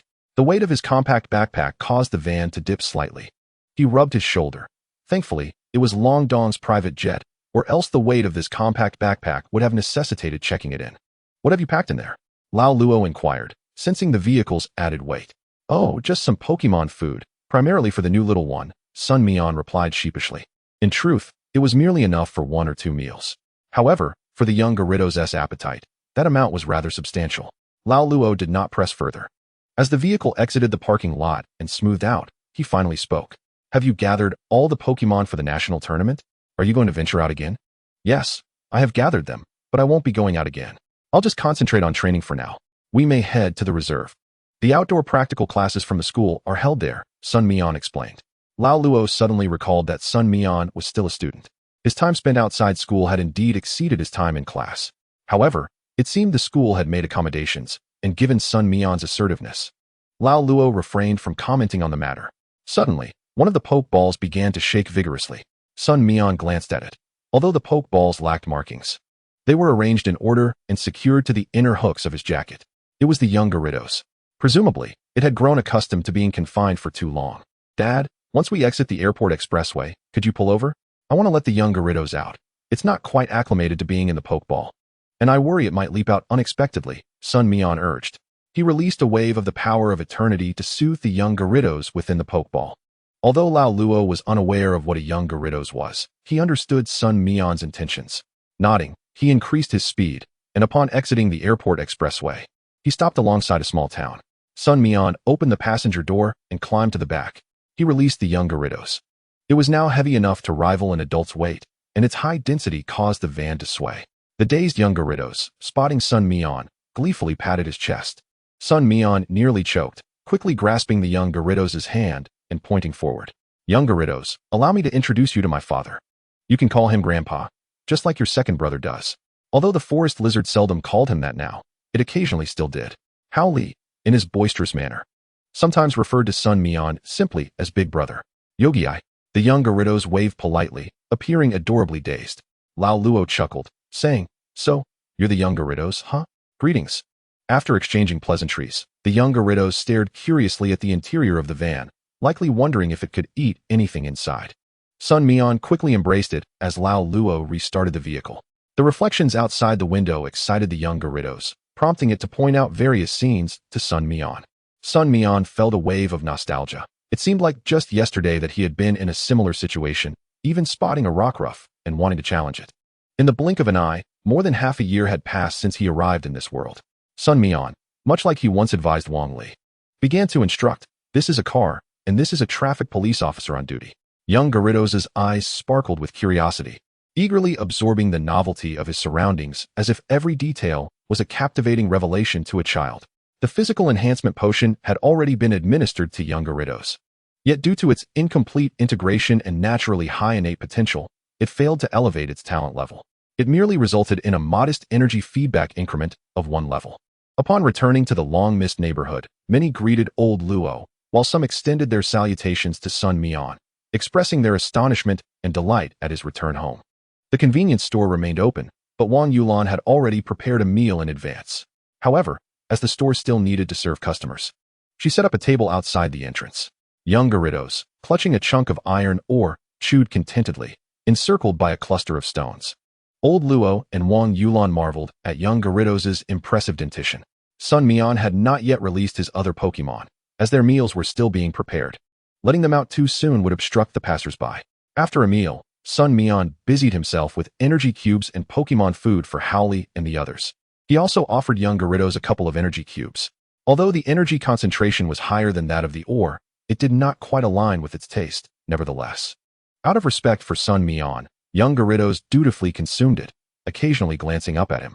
Soon, however, the arrival of Miltank also captured young Gyarados' attention. Unfamiliar with this Pokemon, it gazed on in fascination. Sun Mian playfully encouraged young Gyarados to greet Miltank. Young Gyarados merely stared at Miltank, too bashful to utter a sound. Miltank, however, gently greeted young Gyarados, and upon noticing its startled clumsiness that caused it to drop its food, Miltank kindly retrieved the stone and offered it back to the little one. Young Gyarados scratched its head, feeling a fondness for this older sister, who, much like Sun Mian, regarded it with warmth and kindness. Although Hao Li and the others shared this affectionate demeanor, they were primarily warriors, often neglecting finer details. Their conversations frequently escalated into playful skirmishes. Leaving young Gyarados bewildered, and sometimes even on the receiving end of an unintentional blow. Yet, young Gyarados bore no resentment, merely brushing off the dust and moving on, as its brothers never struck too hard. Miltank, as the older sister, regaled young Gyarados with tales of home. Whether or not young Gyarados comprehended her words was uncertain. It simply sat there dazed. Sun Mian couldn't help but worry that young Gyarados might be a touch too naive. Chapter 143, Your Turn to Shine. After the meal, Sun Mian reclined on a lounge chair positioned near the pull-down gate of the store, blissfully swaying in the gentle embrace of a blanket provided by Wang Yulan, who fretted over him catching a chill. This life was truly unparalleled. However, leisurely moments always seemed to pass swiftly and fleetingly.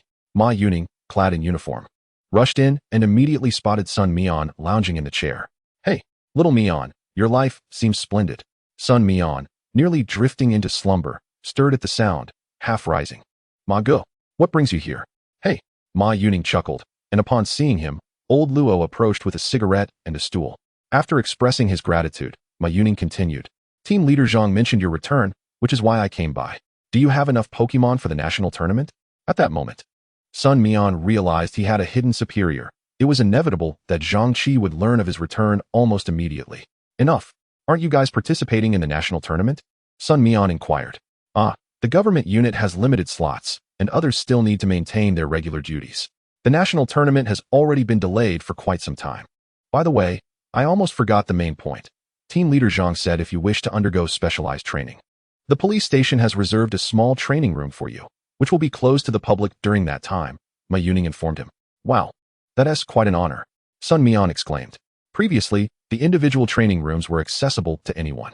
Given the preparations for the national tournament, it was reasonable to assume that those with good relations with the police station would be vying for access to the internal training facilities. The decision to reserve a room solely for him likely came from Zhang Qi himself. After some contemplation, Sun Mian graciously accepted the offer, believing that one should never refuse a gesture of goodwill. Nevertheless, he planned to visit the protection zone first, as the school still had practical classes listed. It seemed that the new term had nearly arrived, and Sun Mian had yet to attend a single class. Ma Yuning had to return to work, but drove Sun Mian to the entrance of the protection zone. The protection zone had undergone significant changes. The area that once resembled a ticket booth was now replaced by a tiled building housing staff resembling a bank setting. This wasn't tea for conducting business, however. The protection zone could be broadly divided into two sections. One area was constructed strictly according to the standards of a wild zone, where entry required possessing a Pokemon encyclopedia and spare Pokeballs. Only special Pokeballs marked with the protection zone's name and logo could be utilized. The other area catered to visitors, featuring various Pokemon-themed shops and several viewing platforms. This was designed to offer children who had yet to acquire Pokemon, but longed to become official trainers, a chance to engage closely with these creatures. The practical classes from the 42nd school were held in the viewing area. Below the stands, there was a medium-sized battle area where students from not only the 42nd school, but also other institutions engaged in training battles.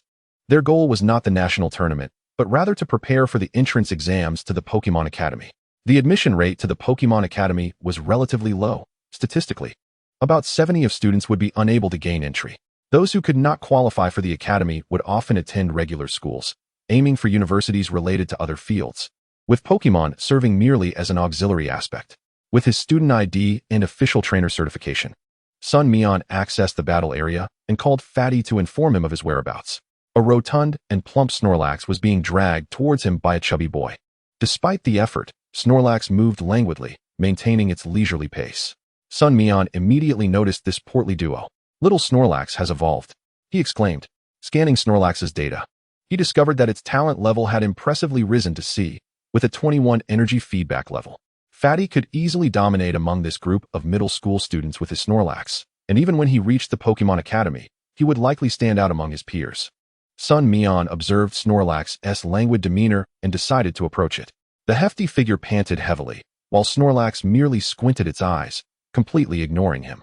Upon seeing the familiar face of Sun Mian, it simply sat still, unmoving. Infuriated, the hefty one realized that with Snorlax weighing nearly 500 kilograms, he was utterly powerless to persuade it to budge. "Hey, Fatty," Sun Mian called out. The hefty one turned around, momentarily forgetting about Snorlax, and joyfully rushed to give Sun Mian a bear hug. However, Sun Mian deftly restrained him, saying, "What are you doing, man? You're a grown man." Over the past period, Sun Mian had experienced a significant growth spurt, now standing at 1.7 meters, having kept up with nutrition and exercise, resulting in considerable strength. The hefty one struggled in vain, casting a forlorn glance at Sun Mian. Sun Mian shivered slightly, choosing to ignore his gaze, and inquired, "Has the practical class not ended yet?" "Not yet. Today we're battling against the students from class 37, and there are quite a few skilled fighters." The hefty one explained as he led the way. Sun Mian wondered aloud, "Didn't you participate?" "Of course, Snorlax is no slouch now," the hefty one chuckled. "During the winter break, my family's elders gave it some serious training." However, when he thought of their opponents, his expression soured, and he gritted his teeth in frustration. "Out of 10 matches, I was up in the second round. Although I won, it was against a rather weak opponent, who seemed to know our order ahead of time. So far, we've won 4 matches, with 3 more to go. It's like a game of chess." Sun Mian pondered for a moment before replying, "Is winning beneficial?" "Certainly. I heard the prize is a scale shed by a Pokémon. While it may not have much practical use, it contains a significant amount of energy, making it valuable for collection and research," the hefty one elaborated. "Scales," Sun Mian mused, filtering through his thoughts about dragon scales, red scales, and beautiful scales. Upon arriving at their destination, they witnessed one of their classmates from class 42 being defeated by a student from class 37, prompting a sudden cheer from the latter. The scoreboard flipped to reveal the score, 53. Only 2 matches remained, and class 37 had yet to be defeated. Winning either of the 2 remaining matches would secure their triumph over class 42. Class 42, in stark contrast, was enveloped in a gloomy atmosphere, as the participants they could field were largely unable to surpass the strongest contender from class 37. They only needed to send out their top fighter in the next match, and no one from class 42 could stand in their way. "Wait, what's this?" The homeroom teacher suddenly spotted Sun Mian. "Sun Mian, hurry. It's your turn to compete." Sun Mian was taken aback, bewildered at being called to the field so soon after his arrival. Nonetheless, he couldn't ignore the teacher's summons and reluctantly stepped forward. However, class 42 wasn't comprised of just one class, and the other homeroom teachers furrowed their brows, about to voice their concerns when the grade supervisor also spotted Sun Mian. His eyes lit up, and he exclaimed to the opposing team, "We are ready. Let us begin."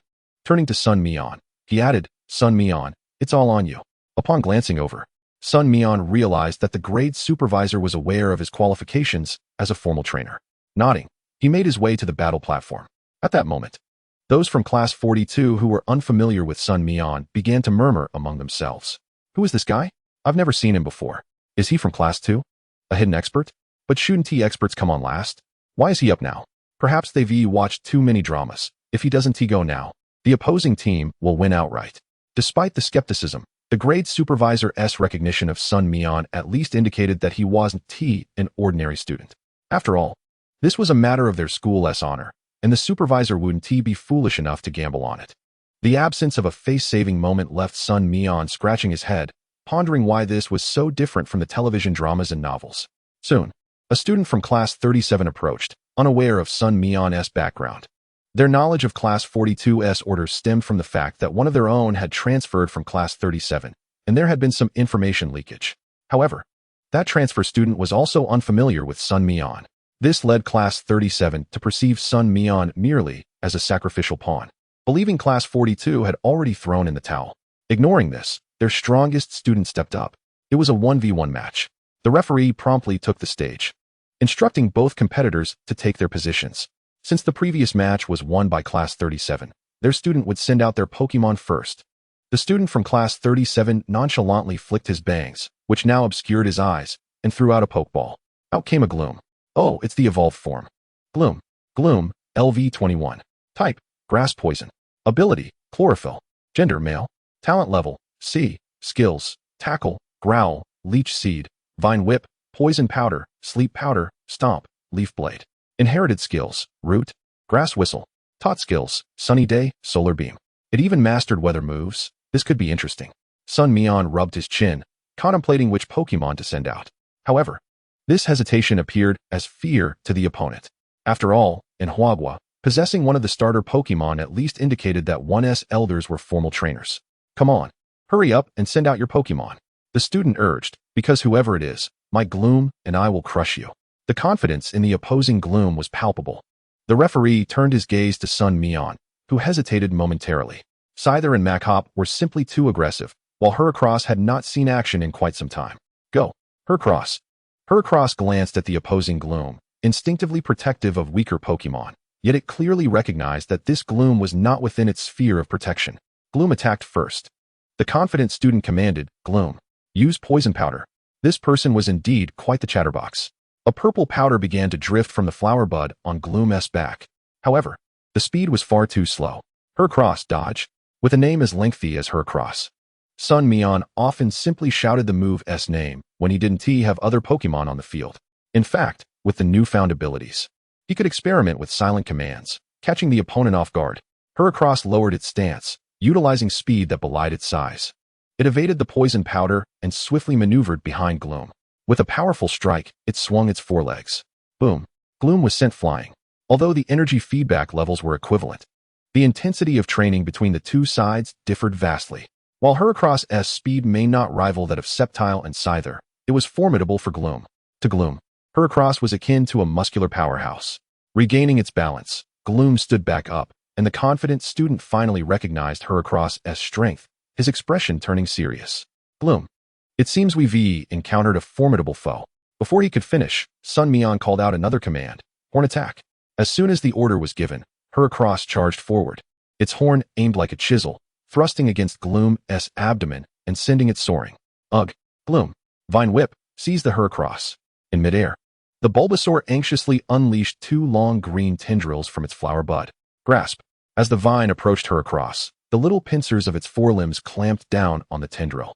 Bulbasaur managed to gain control of its body, but Heracross had already begun to concentrate its energy for a vital throw. This is not good. Bulbasaur, under the bright sun, now attempting to unleash its ultimate move? Sun Mian let out a cold laugh. Come here. Pull it in. Vital throw. Heracross suddenly yanked the vine, drawing Bulbasaur directly towards it, the other forelimb's energy fist drawing ever closer. The sky began to clear. The sun grew increasingly intense.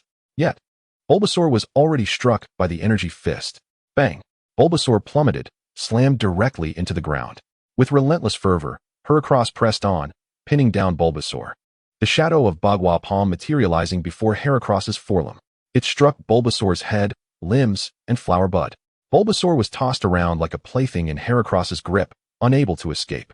Its trainer frantically attempted to issue commands. But Bulbasaur, ensnared, could not break free, rendering skills like Rooting and Seed Bomb useless in its desperate bid to regain strength. With a decisive blow to Bulbasaur's head, Heracross executed a powerful shove. Bulbasaur was sent flying back into Heracross's grasp, now laid upon the ground, unconscious. The spectators were left in awe. Around Heracross formed several orderly points, marking the area where it had just moved, while Bulbasaur lay helplessly in Heracross's hands. Akin to a mere plaything, utterly unable to escape. The victor was Heracross. The referee stood in shock. This Heracross was unscathed, as if merely warming up. It calmly strolled over to Sun Mian. Chapter 145, Breeder. Sun Mian, feeling disinterested, recalled Heracross. The gap in skill between these students and the warriors of the Three Rivers gang was simply too vast. Heracross clearly hadn't even exerted itself. Sun Mian, indifferent to the other side, returned to his team from Class 42. A booming voice rang out, Mian Gu, you've grown even stronger. Incredible. The homeroom teacher and grade director wore smiles of satisfaction. Once the excitement settled, the team from Class 42 erupted in cheers. In stark contrast to the astonishment from Class 37, the disparity was palpable. The grade director from Class 37 muttered curses under his breath. Damn. This kid already possesses the strength of a formal trainer. Where did he come from?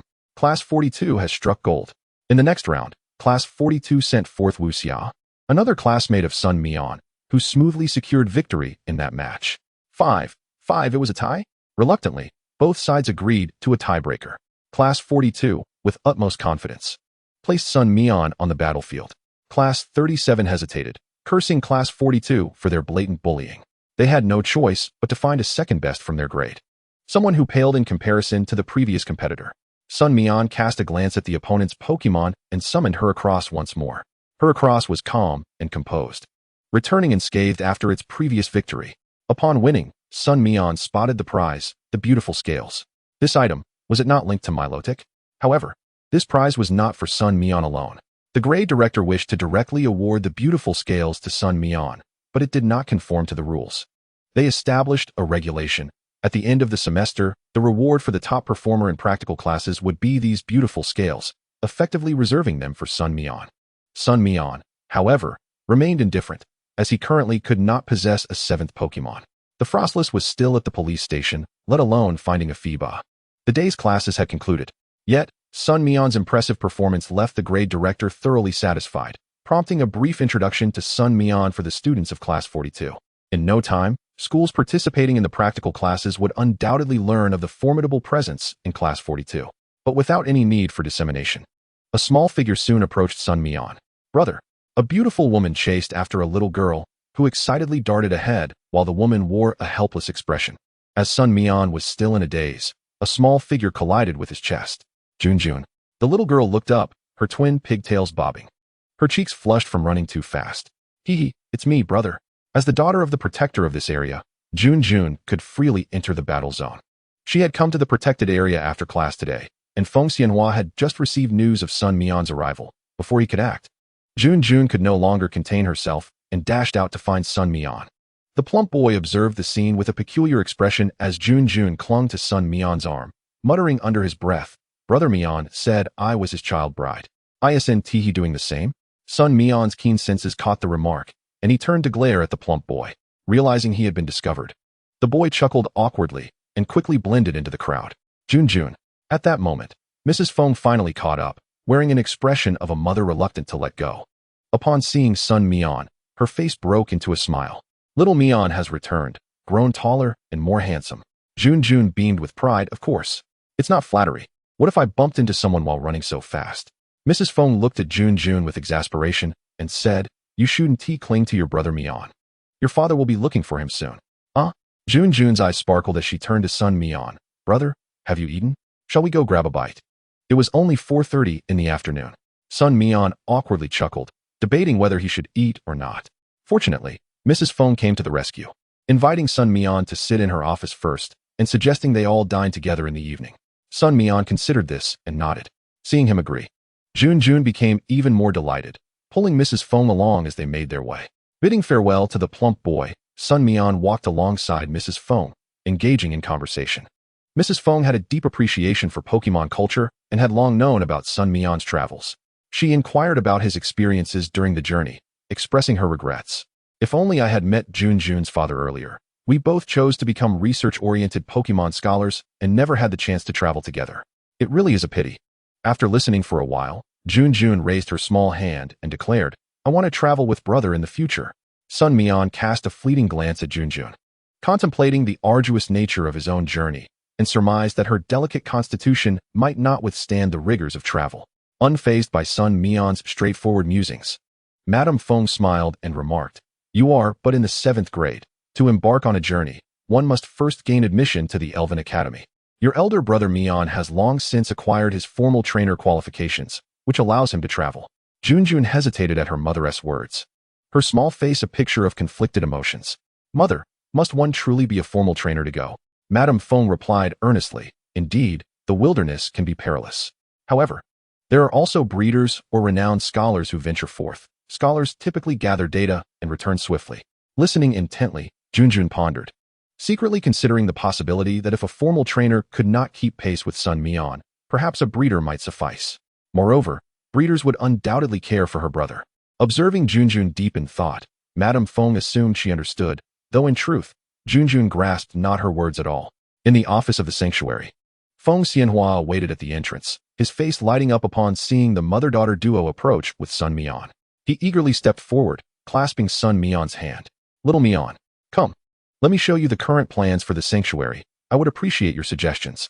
I have a nagging feeling that we might have too many species, making ecological management difficult.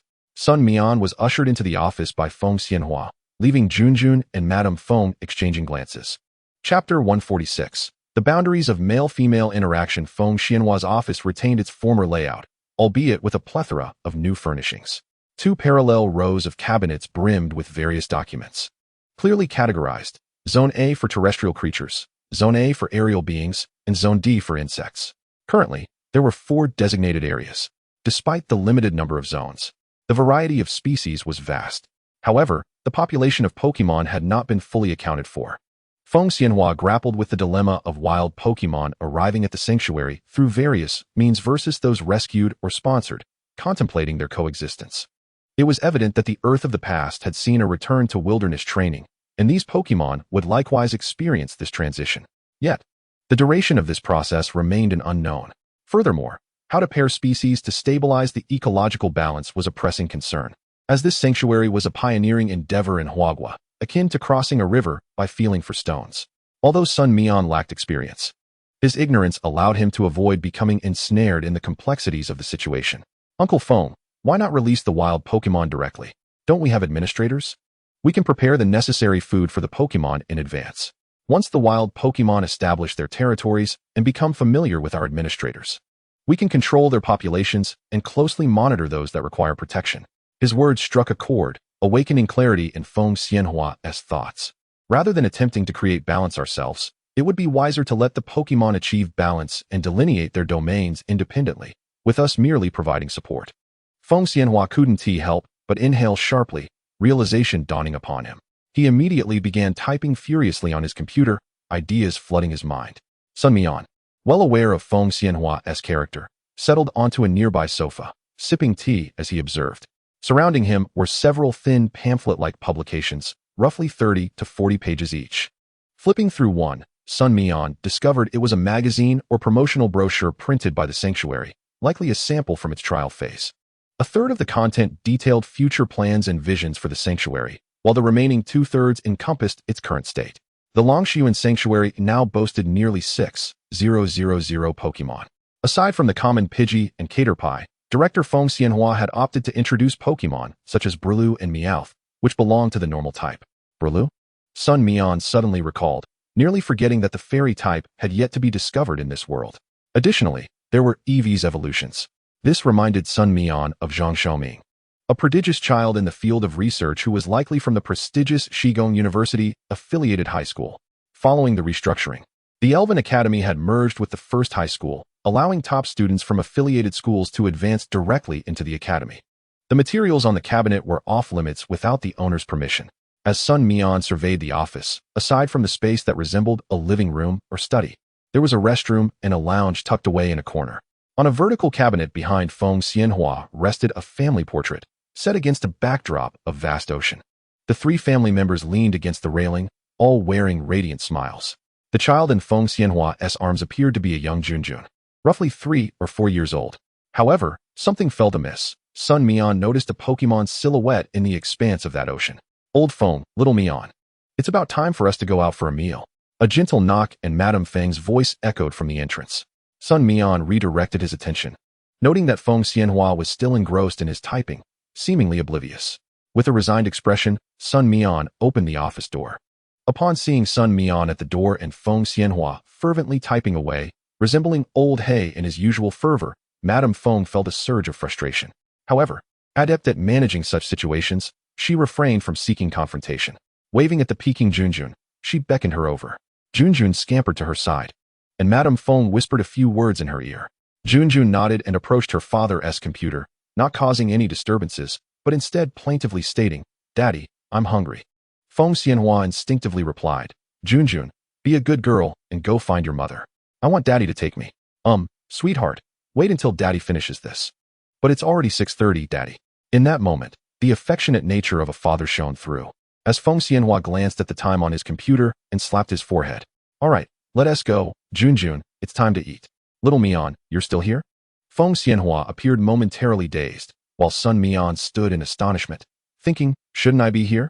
It was evident that Feng Xianhua was so absorbed in his work that he had lost track of time. After all, hadn't he been the one to invite Sun Mian into the office? As a result, you were busy tapping away at your computer, engrossed in your work, while the young Sun Mian sat beside you in quiet companionship. Upon hearing her husband's words, Mrs. Feng felt a twinge of annoyance, and, to prevent Sun Mian from overthinking, immediately scolded Feng Xianhua. Feng Xianhua, feeling awkward, scratched his head and apologized to Sun Mian. "I'm so sorry, Xiao Mian." "It's all right, Uncle Feng. I know you're a workaholic." Fortunately, Sun Mian was already familiar with Feng Xianhua's character and didn't take it to heart.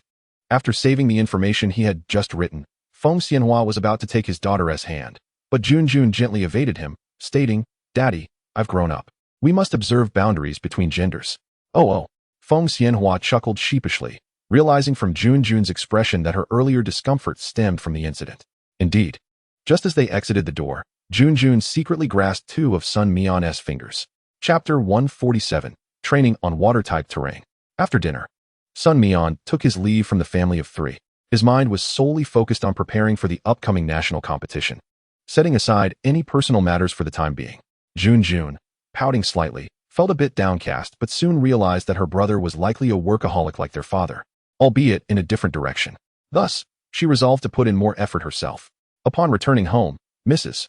Feng discovered that the ever-diligent Junjun had suddenly immersed herself in literature concerning various aspects of breeding, books that had been gathering dust for quite some time. While Junjun occasionally perused them, she had never displayed such intense focus before. Mrs. Feng sensed that something was amiss. With a brisk pace, she made her way to the police headquarters on West Street, taking Sun Mian half an hour. The training room was open 24 hours a day. It was just past 9 o'clock, and there was still time for a bit of training. Although Ma Yuning had already finished work, Zhang Qi had already given the nod. And upon arrival at the training room entrance, the staff knew exactly where to take Sun Mian. Sun Mian glanced around. In truth, all the training rooms were rather similar, with no significant differences in size. However, this particular training room boasted an additional feature: terrain simulation. Sun Mian immediately began to ponder this exciting development. This is fantastic. He promptly pressed the glowing blue button, bringing up the water-type terrain. With a slight tremor, the floor descended, revealing a pool before him, floating platforms bobbing on the surface. Sun Mian smiled as he released 6 Pokémon. The training content largely remained unchanged, but now included a new challenge: how to maintain stability on the floating platforms. Hao Li tentatively placed a foot on a platform. The platforms were specially designed, but with Hao Li's weight, it sank dramatically, and he remained atop for barely 3 seconds. Struggling, he swam back to the surface, scratching his head in bewilderment. This was no simple task. The Scorpion King, weighing significantly less than Hao Li, managed to steady himself on the platform. Though his movements became somewhat stiff, it took him a second longer than usual to execute his tri-attack. Heracross, being much lighter than Hao Li, exhibited far superior balance. With a shift of his feet, he stood firmly on the platform, while Hao Li floundered beside him, repeatedly splashing into the water and climbing back onto the shore, causing waves that disrupted Heracross's balance. Yet, while Heracross maintained his position, he was unable to retaliate effectively, rendering the exercise less impactful. Ditto, ever the trickster, transformed into a tentacle, joyfully swimming in the water, which incited irritation in both Hao Li and the Scorpion King. The forest lizard, though seemingly aloof, showcased genuine skill, deftly manipulating the wind and lightly tapping the platform. He executed various moves, Leaf Blade, Fury Cutter, and more, without missing a beat. However, the splashes created by his companions affected the accuracy of his Seed Bomb and Leaf Tornado. Sun Mian mentally noted each Pokémon's performance, recognizing that the forest lizard was the quickest to adapt, and with its resistance to water-type moves, it would not be entirely defenseless against water-type Pokémon on this terrain. Nevertheless, relying solely on the forest lizard was impractical. Heracross and the Scorpion King needed to step up as well. Ditto was a reserve option, and it was essential to address its vulnerability to flying-type moves. It wouldn't necessarily need to take the field in a water-type environment. As for Hao Li and the young Gyarados, Sun Mian dismissed the latter outright. This terrain was utterly unsuitable for it. Given its comparable weight to Hao Li and its quadruple weakness to water, what purpose would it serve? Hao Li, too, seemed unreliable. The road ahead was undoubtedly long and arduous. Sun Mian scratched his head in frustration. The training continued fervently until 11:30. Sun Mian called everyone back, reminding them they must return home before midnight, a promise he had made to Wang Yulan and Old Luo. In the ancient capital, a city with a history spanning 13 dynasties, the name itself seemed imprinted upon its essence.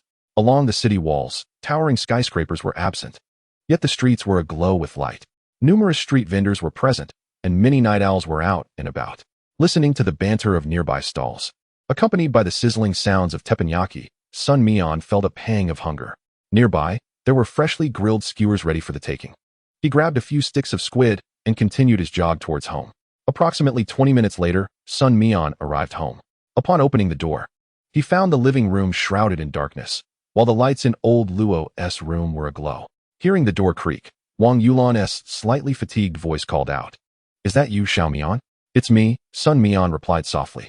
After a moment, he heard her respond, followed by the sound of a light being switched off. Sun Mian tiptoed into the house, spotting the small bed where the milk tank lay in the living room. He blinked at her and waved, to which the milk tank responded with a sly smile and waved back with her little hoof. Now, the size of everyone was no longer conducive to sleeping at home. Sun Mian decided against letting them out.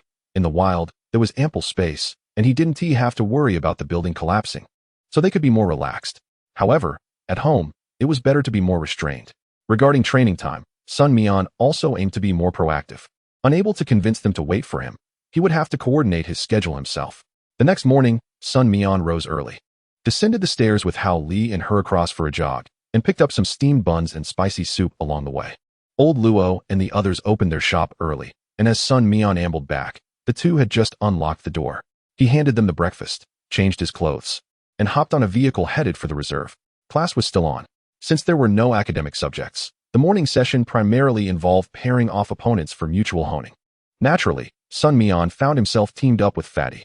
Fatty, in a hushed tone, asked, "Brother Mian, has your Howlie evolved yet?" Back when they returned from Magic City, Fatty had known that the Machoke had evolved into a Macamp, but after some time, he had lost track. Not yet. Howlie feels he still lacks the timing and wants to master more skills before evolving, Sun Mian replied, puzzled.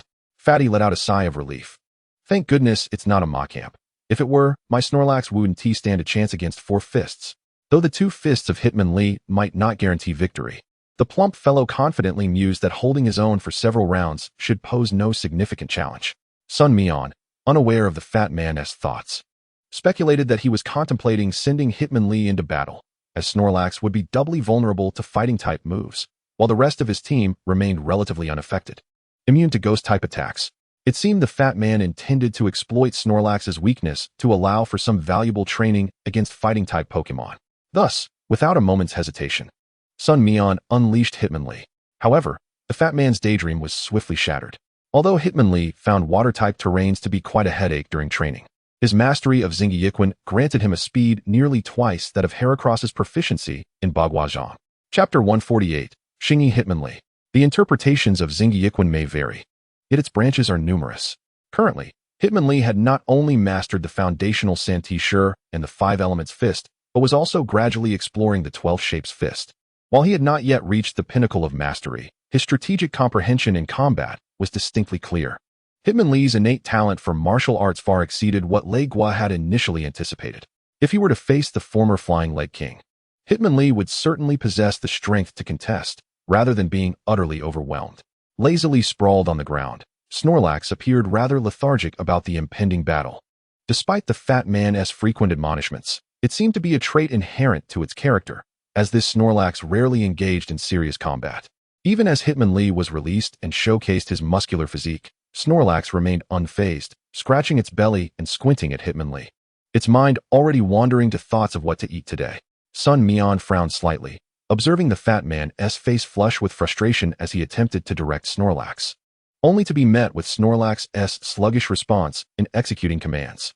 With a resigned sigh, Sun Mian realized he would have to lend a hand to the fat man. Hitmonlee, low kick.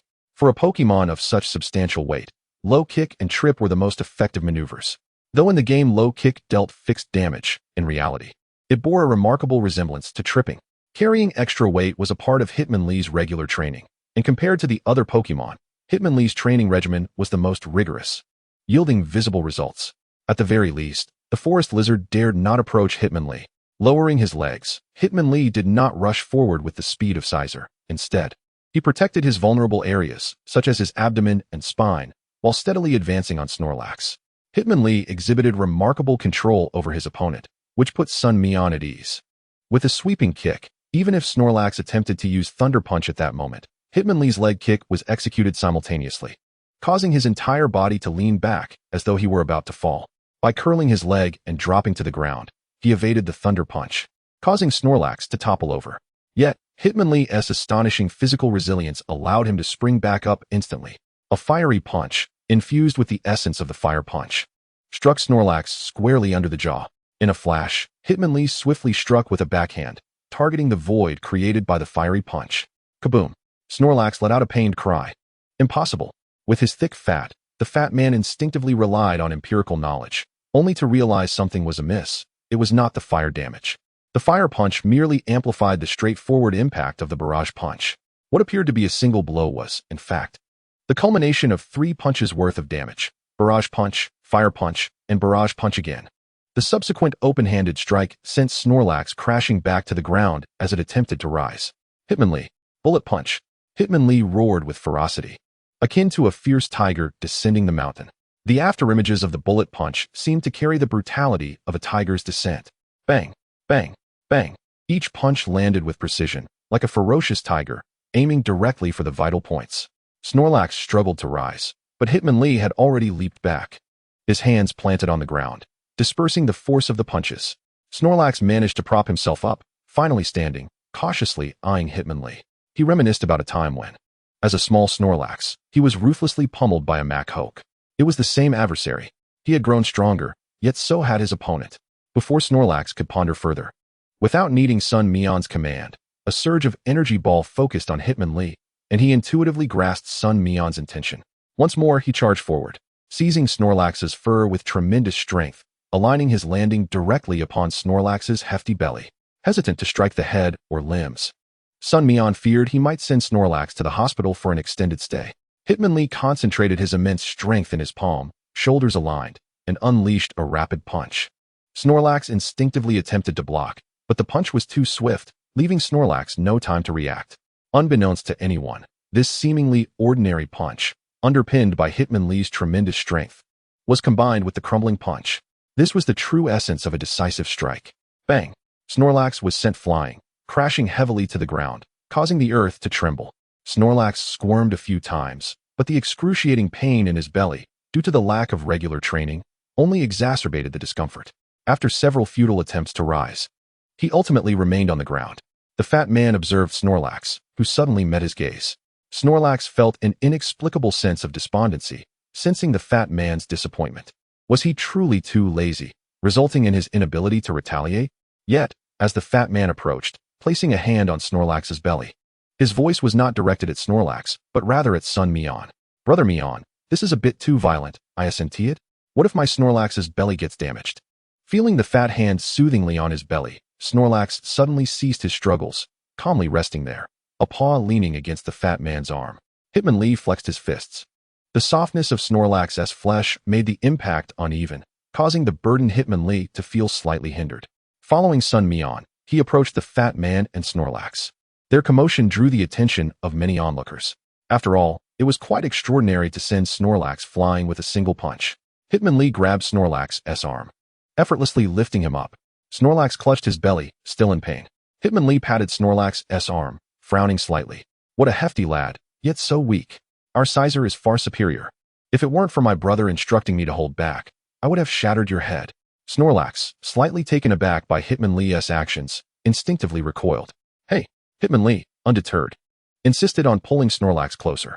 The nearly 500-kilogram Snorlax was dragged over by Hitmonlee, leaving deep grooves in the ground, revealing Snorlax's reluctance. The fat man understood Sun Mian's deeper intentions. Observing Snorlax's transformation from its former lethargy, with new emotions reflected in its gaze, he recognized that Snorlax had genuinely changed. It was likely that the training plans previously unimplemented could now proceed as intended. After inspecting Snorlax's injuries, it became clear that most were merely muscle strains and superficial cuts, easily treatable with ointment. Sun Mian and the plump fellow allowed Howley and Snorlax to play aside. The plump fellow also possessed a second and third Pokemon. However, the energy feedback level was too low, making it perfectly suitable for nurturing the young Gyarados. The young Gyarados gazed in bewilderment as a massive Onix sprang before it. Staring at the Onix's rocky exterior, the young Gyarados' eyes suddenly sparkled with excitement. Chapter 149, Onix Goes Wild. The Onix was utterly perplexed. This little creature was acting strangely, as tears of sorrow streamed from its mouth. The plump fellow widened his eyes. Given his background, he was well aware of the existence of Gyarados. Yet, it was precisely this knowledge that left him even more astonished, considering Sun Mian's financial standing. Acquiring a Pokemon like Gyarados was no small feat, let alone the challenges of providing it with sustenance. Nevertheless, the plump fellow quickly recalled that his sister-in-law and the young heir of the Long family had once visited Magic City with Sun Mian. He realized he knew very little about Sun Mian's various undertakings. The plump fellow was astute. His family instilled in him the importance of forging friendships. He felt it was fortunate to have become friends with Sun Mian during his most vulnerable moments. Returning to the matter at hand, the Onix's energy feedback level was 2 levels higher than that of the young Gyarados. While Gyarados had the ground-type advantage, it lacked the corresponding skills, which diminished its effectiveness despite possessing ground-type energy. Currently, Gyarados' training plan focused primarily on honing its existing skills and physical conditioning, along with constant nourishment. Compared to other Gyarados, Sun Mian's young Gyarados had begun to exceed the standard weight. This was Sun Mian's first time commanding it, and the young Gyarados displayed no signs of discomfort. While Howley and the others were directing their commands, the young Gyarados attentively observed from the sidelines. Despite its adorably sluggish demeanor, it was eager to participate in the battle. Surrounded by a pack of battle enthusiasts, how could it possibly become just a chubby little cutie? The young Gyarados emitted a piercing cry. Its expression darkened as it opened its mouth. The anticipated cute sound did not materialize. Instead, an invisible sound wave surged toward the Onix. Onix, having transformed its body into a hardened state, attempted to execute Rock Bind. Although the plump fellow was a backup, he was quick to command, gradually breaking through. Sun Mian calmly issued orders, and the young Gyarados dashed forward, seizing the Onix's massive tail and climbing up. The Onix struggled, attempting to shake off the young Gyarados. But Rock Bind could not be activated during their entanglement. The young Gyarados frowned slightly, crashing its head against the Onix's tail and forcefully stomping down. Its body rolled forward, evading the Onix's crashing tail. Lacking Howley's high fighting talent and having yet to master fighting-type skills, Sandstorm would also bolster the Onix. Bite! The young Gyarados' eyes gleamed as it latched onto the Onix's tail, its rows of tiny teeth sinking into the Onix. In agony, the Onix let out a howl, thrashing its tail wildly in an attempt to dislodge the young Gyarados. Yet, how could the young Gyarados relinquish this delectable opportunity? It unleashed its primal power. Even if it faced resistance, the same primal force would grant the young Gyarados a buff, intensifying its strength and yielding tangible results from its bite. A substantial chunk of rock-like flesh fell away, revealing glimpses of genuine blood and tissue. Both the plump fellow and Sun Mian stood dumbfounded. What in the world? The Onix had completely succumbed to madness, unleashing its fury and binding tighter. Sun Mian, witnessing the escalating situation, hurriedly instructed the young Gyarados to release its grip. The young Gyarados obediently complied, but the Onix ensnared it directly.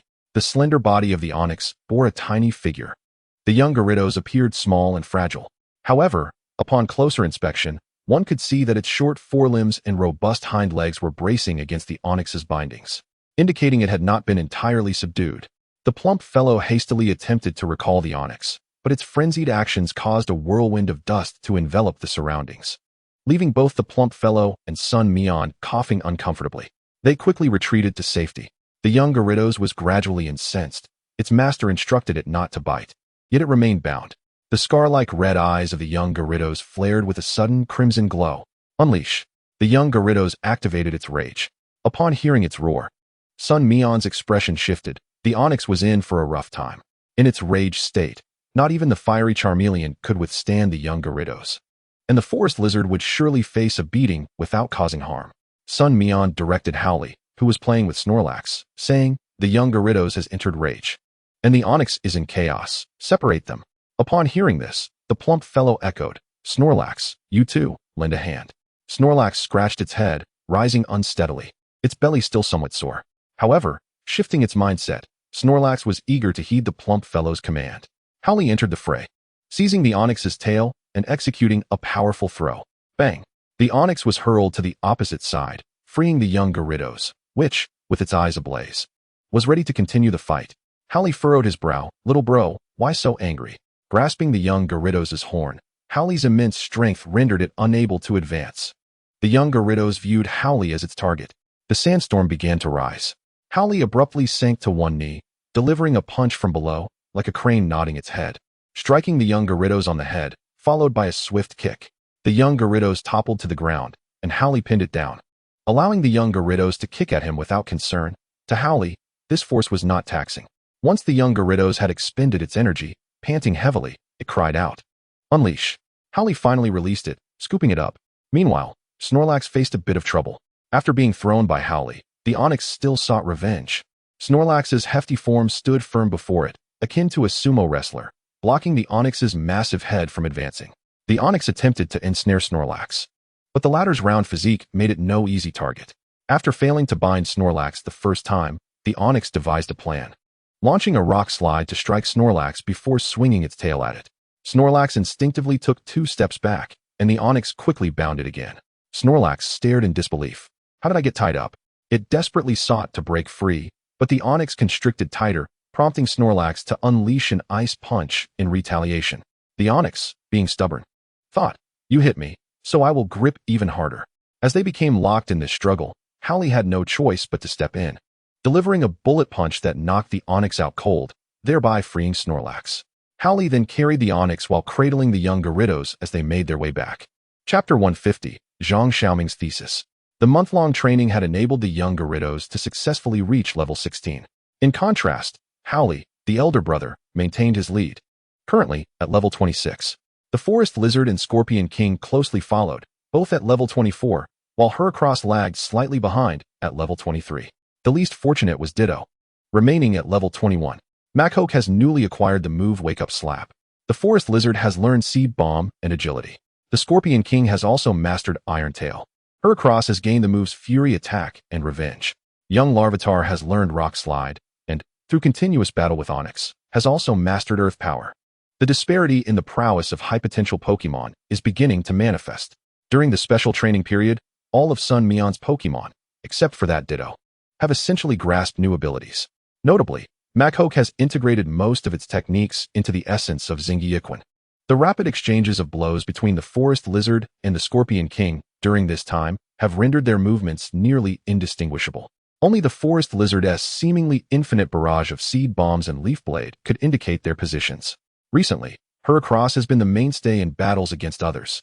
Heracross has become increasingly adept at controlling the arena, and with its formidable horns and inherent strength, it is challenging for opponents to strike at its vulnerable points.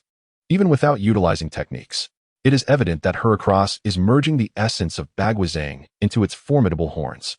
Young Larvitar has been comfortably amassing experience, significantly depleting Sun Mian's funds in the process. The 2 loads of or have long been consumed, and Sun Mian has procured 2 more, which are already halfway finished. Calculating over the past month, just the sustenance for young Larvitar amounts to approximately 150,000 to 200,000, not to mention the energy cubes, training supplies, and so forth. Indeed, the expenditure on supplies constitutes a substantial financial burden. Firstly, regarding the weight-bearing apparatus, it often requires replacement every 2 weeks from Machoke, Scorpion King, and Heracross. The combat supplies for Machoke and Heracross, including wooden dummies and iron ball catapults for training reflexes, also add to the expenses. Sun Mian finds himself troubled by finances once more. However, while he was mired in his worries, he received a phone call from Zhang Xiaoming. His Eevee had evolved. Zhang Xiaoming's excited voice resonated through the receiver. "Little Mian, my Eevee has evolved. Without an evolution stone, it truly evolved." Sun Mian promptly inquired. "Did it evolve in the evening?" "Yes." "Little Mian, how did you know?" This time, Sun Mian did not make excuses to brush him off. Since Zhang Xiaoming had already uncovered the evolution branch, it was permissible to divulge other evolution types. Sun Mian had no intention of leveraging his identity to publish findings on Eevee's evolution. He had contemplated this carefully. Discovering Eevee's evolution is not merely a matter of casual conversation and preparing some materials. Without substantial preliminary work, a sudden discovery, especially within the borders of Huagua, may not only go unnoticed, but would also attract scrutiny from higher authorities regarding how the discovery was made, what evidence was presented, and how much time was expended, and so forth. Rather than placing himself in such a precarious situation, it is wiser to collaborate with someone he deems trustworthy, sharing mutual interests while mitigating risks. Zhang Xiaoming is precisely such an individual. After spending considerable time in this world, Sun Mian is well aware of Zhang Xiaoming's scholarly aptitude. Moreover, his mother is an executive at a Pokémon pharmaceutical company. Zhang Xiaoming fulfills all prerequisites for research. Furthermore, his admiration for Sun Mian is evident, particularly when he pursued Eevee's evolution while others doubted him. Only Sun Mian stood by him in support, leading Zhang Xiaoming to regard Sun Mian as a true confidant. Of course, Zhang Xiaoming is unaware of Sun Mian's ulterior motives. Thus, Sun Mian did not shy away from revealing too much, stating, "When I first noticed your Eevee mastering Shadow Ball, it had to be related to Dark and Ghost types. And since you did not use an evolution stone, Eevee's unstable genetics would inevitably require an intervening factor. The moonlight at night serves as such an intervening element. Yes, little Mian, you guessed correctly. Eevee evolved under the moonlight, and I suspect it leans towards dark and ghost types, but upon observation, I believe this Eevee evolution is more aligned with the dark type. Little Mian, do you have time? I wish to discuss this with you, Zhang Xiaoming exclaimed, still brimming with excitement. Sun Mian did not decline and promptly replied, You're at home, right? I'll come over. All right. Upon arriving at Zhang Xiaoming's home, Sun Mian found Zhang Xiaoming alone. Sun Mian then beheld the moonlight Eevee, its black body, adorned with yellow stripes on its ears and tail, and yellow circles on its forehead and limbs. He immediately had the system scan its data. Moonlight Eevee LV14. Type, dark. Ability, synchronize. Gender, talent level, D. Skills, pursuit, helping hand, growl, tackle, tail whip, sand attack, round, quick attack, shadow ball. Inherited skills, desire, fake tears. Taught skills, iron tail. The skills retained from before evolution included growl, and shadow ball is also considered a skill it possessed prior to evolution. Observing the moonlight Eevee, Zhang Xiaoming restrained his excitement and remained silent. When he caught Sun Mian's gaze, he inquired, What do you think? Little Mian, do you believe it is of the dark type? There is over a 90% likelihood that it is indeed a dark type. Sun Mian refrained from being too absolute. Yet Zhang Xiaoming clapped his hands in agreement, saying, I think so too. Little Mian, I have already begun drafting a paper. I have decided that once I enter the Pokemon Academy, I will pursue a career as a Pokemon researcher. That's excellent. You have always shown great talent. Sun Mian encouraged. After chatting for a while, it became apparent that the Moonlight Eevee possessed a rather aloof personality, save for its bond with its trainer, Zhang Xiaoming. Zhang Xiaoming can be regarded as the first individual in this world to discover the existence of Moonlight Eevee. Such Pokemon, evolving through intimacy rather than the aid of items, are exceedingly rare. Sun Mian and Zhang Xiaoming exchanged a few more words, and Sun Mian proposed a new idea, to find a mentally gifted Eevee and similarly nurture it without the use of an evolution stone. Zhang Xiaoming immediately took note. Sun Mian glanced over Zhang Xiaoming's written paper and found that this fellow had even included Sun Mian's name as a co-researcher. Unable to contain himself, Sun Mian remarked, Xiaoming, why did you include my name? This is your discovery. Zhang Xiaoming, however, resolutely responded, Little Mian, you provided me with the insights, and your support in not allowing Eevee to evolve has been immensely beneficial to me. This is our joint research paper. However, regarding what you mentioned about possibly other evolution types, I plan to wait until my mother brings back another Eevee, successfully evolving it into a different Pokemon, before I publish it to the League. You may decide that for yourself. Chapter 151, Bounty Task. After Zhang Xiaoming's persistent insistence, Sun Mian's name ultimately remained on the co-researcher list. Initially, Sun Mian only intended to be the second researcher, but Zhang Xiaoming's character is truly noble. He is determined by principles rather than profit, focusing solely on the process. Such individuals are the natural scholars of Pokemon research. They conversed for an extensive afternoon. Upon returning home from work, Zhang Qiuan discovered Sun Mian at his residence, and, with warm hospitality, invited him to partake in a meal. Sun Mian had never encountered Zhang Xiaoming's mother before, suggesting she too was a workaholic. Unable to resist the enthusiasm of both Zhang Qiuan and Zhang Xiaoming, Sun Mian made a phone call to his family and, after dining, leisurely made his way home. His daily training regimen primarily took place in the reserve. With Feng Xianhua's endorsement, Sun Mian explored various areas of the reserve, including assisting with the wild Pokemon during field training, particularly helping the powerful Pokemon in gaining experience from these wild creatures. After a prolonged absence from the police station, Sun Mian recalled his earlier thoughts of seeking a task. This world indeed had Pokemon bounty hunters, and with them came the official elite missions. Some of these were tasks delegated by the Pokemon Center, rewarding ordinary individuals, while others were bounty tasks issued by the police, which tended to be more challenging, targeting poachers and the henchmen of nefarious organizations. Additionally, there were missions dispatched by the Alliance, with the final category being the least numerous due to the rapid expansion of elite forces within Huagua, organized in a military fashion to oversee Pokemon trainers. In the city of Magic Capital, Lu Ming's division operated under police jurisdiction, while the Psychic Legion fell under military command. Yet, all of these entities shared a common leadership, the Alliance. Beyond them existed a special organization known as the Inspectors. The primary duty of the Inspectors resembled that of the supervisory team, focusing on the administration of various regions, though they occasionally functioned as law enforcement. Zhang Qi had established himself in the ancient capital as a secondary inspector, while the highest authority there was a tertiary inspector. However, their responsibilities differed. Zhang Qi primarily targeted the Sanhe gang and poachers, whereas the tertiary inspector focused on urban security. After resting for a night at home, Sun Mian proactively contacted Zhang Qi the following day. Zhang Qi, having just concluded a meeting, promptly answered the call. Upon understanding Sun Mian's intentions, he invited him to the police station to select a mission. Upon arriving at the police station, Sun Mian noticed some officers were still in their offices organizing paperwork, likely from operations conducted in the previous days. He proceeded to an office at the end of the corridor and knocked on the door. Zhang Qi's voice beckoned him to enter. Once inside, Sun Mian found Zhang Qi alone in the office. With a smile, Zhang Qi said, "Please take a seat for a moment. I had Ma Gu compile the recent bounty tasks. I didn't bother with the ordinary ones, letting the rookies handle those for training purposes." "As you wish," Sun Mian replied with a nod. Settling into a sleek black leather sofa beside a transparent glass coffee table adorned with announcements from the reserve. Today marked the appointment of a new doctor affiliated with the reserve, who brought with him the Green Wilderness badge bestowed by the Alliance. This badge was unique to the reserve, akin to gym badges, and held the same significance as the 8 provincial badges required for national tournaments. The requirement for obtaining this prestigious badge was not through battles, but rather through the rescue of a specific number of wild Pokémon into the reserve. In essence, one received the badge for donating Pokémon to the reserve. However, the quantity deemed necessary was rather intriguing, as the standard was set by the doctor. If the doctor deemed that one had met the threshold for issuance, it would be granted. If not, the effort would be in vain, or one would merely accumulate towards the next opportunity. Sun Mian understood that this primarily catered to the scions of affluent families. Ordinary citizens, even if they did rescue some wild Pokémon, typically lacked the numbers or the opportunity to achieve such recognition. Nevertheless, the reserve would offer monetary rewards to ensure that the common folk were not toiling in vain.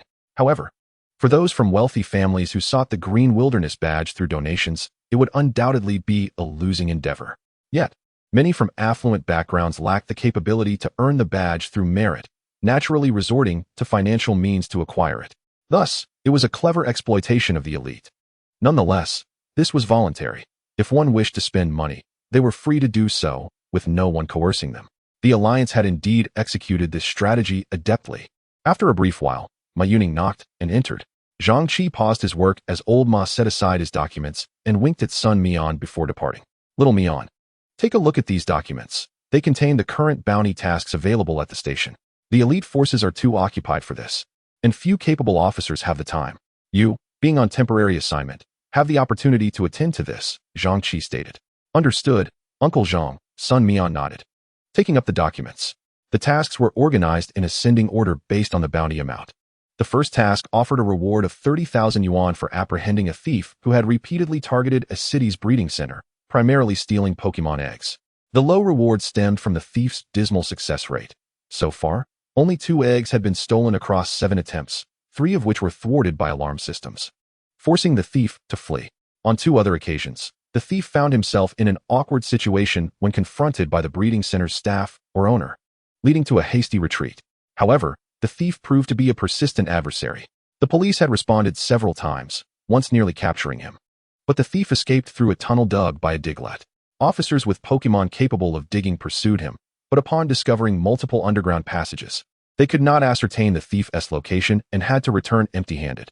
As for the earthquake move, it posed a risk in an urban setting, potentially causing further economic damage, so it was best avoided. Although the opponent was not particularly formidable, he was seasoned, making the task time-consuming, prompting Sun Mian to temporarily set it aside. As he continued to peruse the options, he found that either the locations were unfamiliar to him, or the bounties were substantial, with formidable opponents, leaving Sun Mian uncertain of his ability to handle them. He had little time to squander. However, he soon pinpointed a task, or rather, 2 tasks.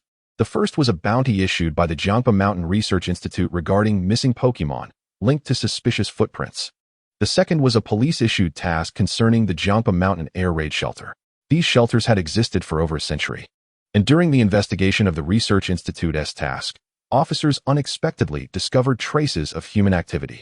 However, the police personnel stationed there for 3 days observed no one returning, leading to the shelving of the task. Sun Mian harbored a particular fondness for Jiangpa Mountain, and although the tasks lacked substantial information and might take time, The fact that both tasks were intertwined, collectively offering a reward exceeding 200,000 yuan, was appealing. Suddenly, he recalled a nearly forgotten underground river in Jiangpa Mountain. Having accepted the tasks, Zhang Qi provided Sun Mian with some supplies, having informed his family in advance.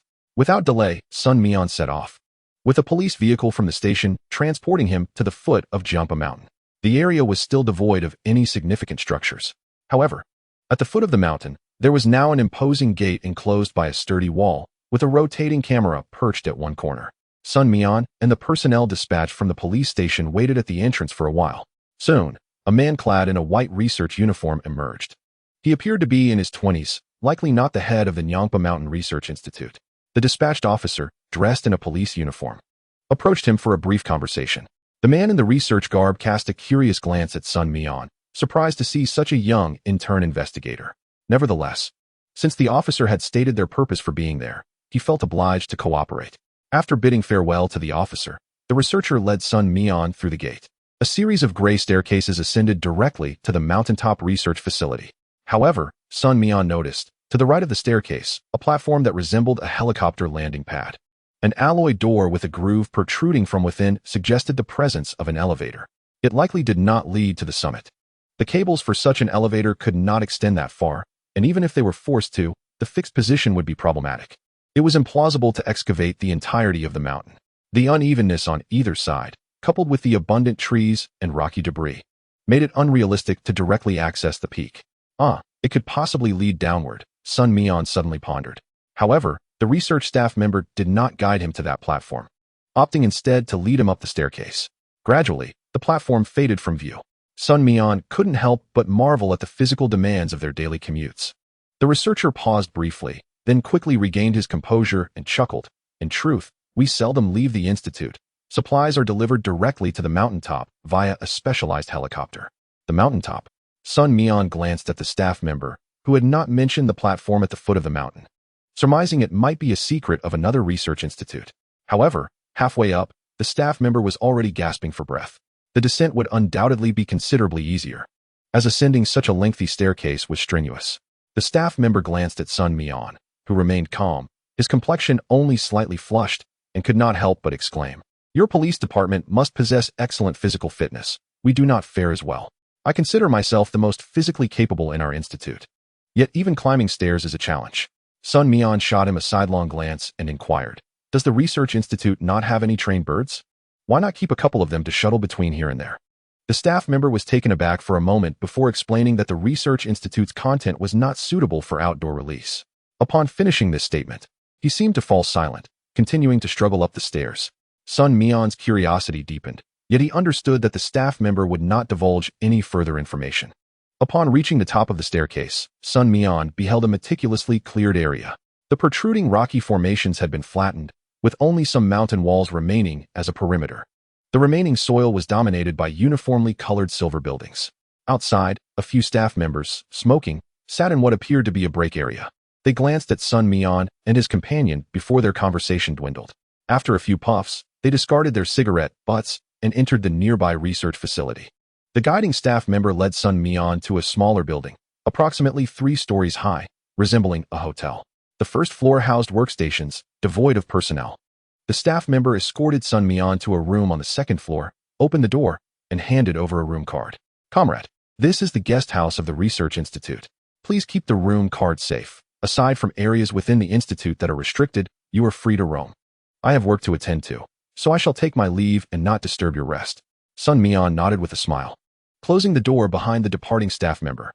Immediately, Sun Mian released his Ditto, which transformed into a Psyduck, utilizing its psychic abilities to scan the surroundings for any monitoring devices.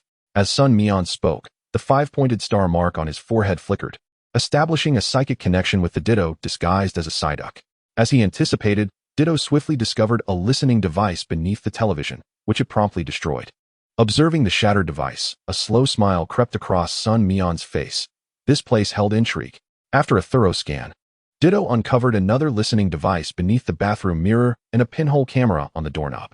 After dismantling these devices, Sun Mian conducted a meticulous search, finding no further items. He then settled onto the bed, surveying the room. The accommodations included a 2 by 1.8 bed, a television mounted on the opposite wall, a small balcony, a bathroom, and a kitchen. At the end of the kitchen was a utility balcony with a washing machine. The environment was quite satisfactory. Standing on the balcony, Sun Mian drew the curtains but left a small gap, while Ditto, transformed into a snow woman, stood beside him, both observing the outside through the slit. This balcony did not provide a view of the main entrance to the research facility, but did afford a glimpse of a small door at the back. Suddenly, the camera above the small door pivoted, aiming at the balcony, before quickly retracting. Without Sun Mian's keen senses, it would have been nearly impossible to detect. Once everyone was released, the room quickly filled to capacity. Howley sat at the edge of the bed, causing it to sag slightly. The forest lizard perched atop the wardrobe, while Scorpius lounged on a chair, and the young Giratina curiously surveyed its surroundings. Heracross stood quietly. Sun Mian spoke softly to them. This place is not entirely secure, and while I cannot ascertain who our adversary is, I urge you all to remain extremely vigilant, especially you, Ditto, and young Giratina. You must not stray from my sight or venture out of your pokeballs, understood? Gay. Gigi. Ditto and young Giratina responded affirmatively. Sun Mian then addressed the forest lizard. After you finish your meal, I will venture into the forest. You are well acquainted with the Nyampa Mountain Forest, so you need not follow the main group, but rather watch for any tails behind us.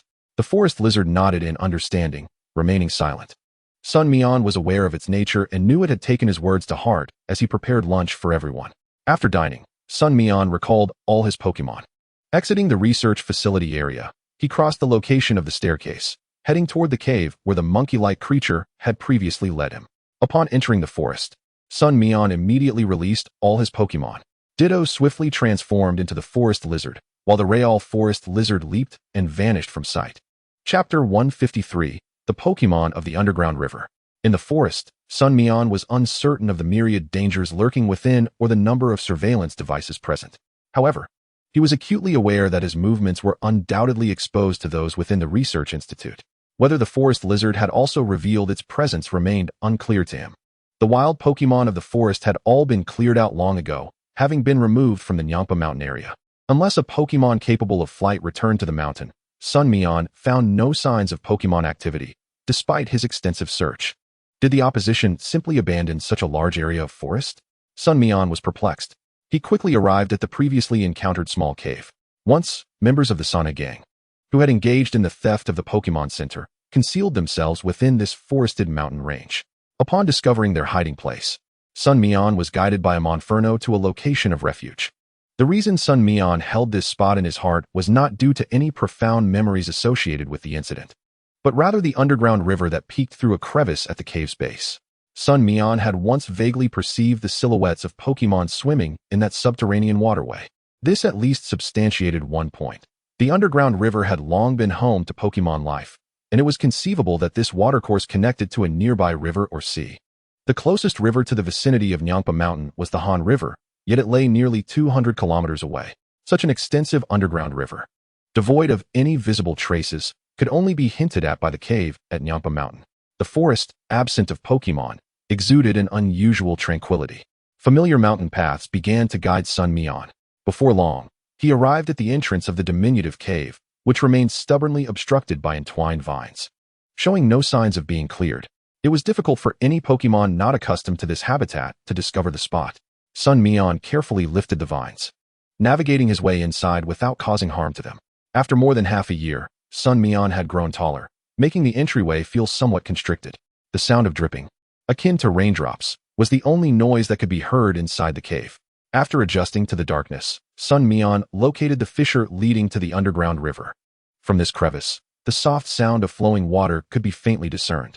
Peering down, he found only darkness below. He switched on the flashlight feature of his phone, gripping it firmly as he extended it through the crevice, illuminating the area. The bright light of the underground river seemed to capture the attention of the Pokémon below, as splashes of water indicated their movement towards Sun Mian. Startled, Sun Mian withdrew his phone slightly, diminishing the light, and pulled the device back from the crevice. In that moment, the face of a Pokémon was revealed to his sight, a delightful pink creature. A Drowsy? Sun Mian paused in surprise, noting that the Drowsy appeared quite curious about the phone in his hand. This Pokémon had likely resided in the underground river for a long time. Although it seemed somewhat aloof, it displayed an undeniable curiosity toward the light, clearly unfamiliar with the outside world. Larvitar, bite through the rock face. Sun Mian commanded. The Larvitar, eager and diligent, approached the crevice and sank its teeth into a damp, moss-covered rock, tearing away a chunk. The taste was slightly gritty and briny, which the Larvitar found unpalatable, promptly spitting it out. As a result, the fissure widened. Sun Mian's eyes brightened with hope. Continue. The Larvitar obediently persisted in enlarging the opening, each time returning with a grimace as it spat out the rock. After several repetitions, the gap was now large enough for a person to pass through. Sun Mian recalled his other Pokémon, leaving only Ditto behind, which transformed into a tentacle and slipped through the fissure. With a splash, Sun Mian fell into the water, but Ditto swiftly supported him. The Drowzee was startled and quickly retreated, maintaining a distance of about 10 meters from Sun Mian. However, Sun Mian observed that the scene below diverged from his expectations. The underground river flowed from his left, and as Ditto guided Sun Mian along the current, he noticed that water still flowed out from the fissures on both sides, though these openings were no larger than 10 centimeters.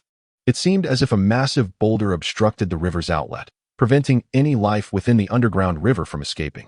Furrowing his brow, Sun Mian instructed Ditto to swim toward the opposite side. The Drowzee curiously scrutinized them.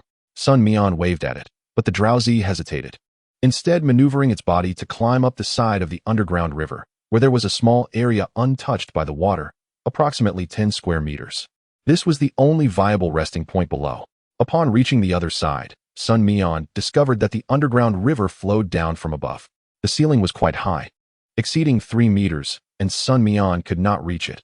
Moreover, the entrance was not sufficiently large for more than 2 individuals to pass through. A Snorlax, for instance, would be unable to fit.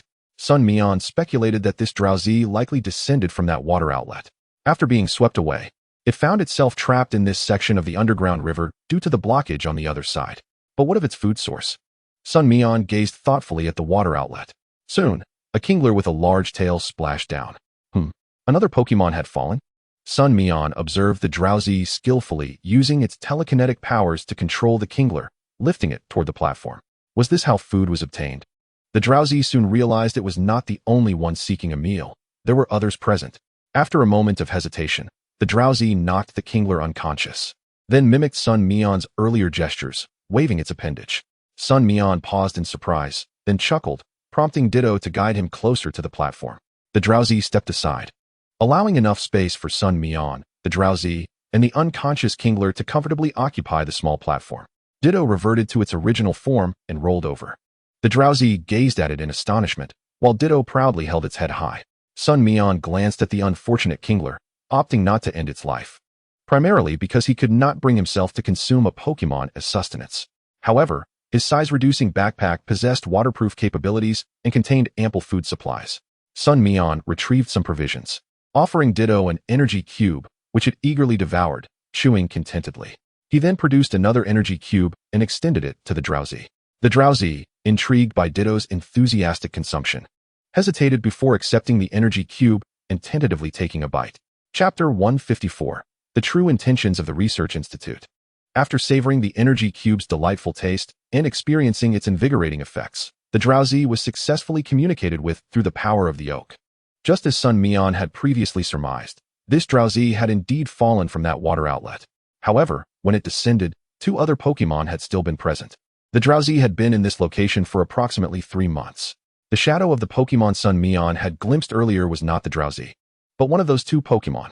Unfortunately, having lingered for too long without freedom or light, the 2 Pokémon had grown increasingly hostile, and once the Drowzee entered, they had begun to attack one another. Within just days of the Drowzee's arrival, the 2 battling Pokémon had severely injured each other and soon perished. The remnants of their existence, long since eroded by the relentless flow of water, have transformed into powder, merging seamlessly into the liquid. The reason for the prolonged presence of the dull Pokémon is intrinsically linked to its nature, as it is inherently prone to moments of stupor. Frequently, it finds itself lost in thought, not due to a lack of intelligence, but rather due to its inexplicable contemplations, often triggered by the most trivial of stimuli, leading it to ponder for an entire day.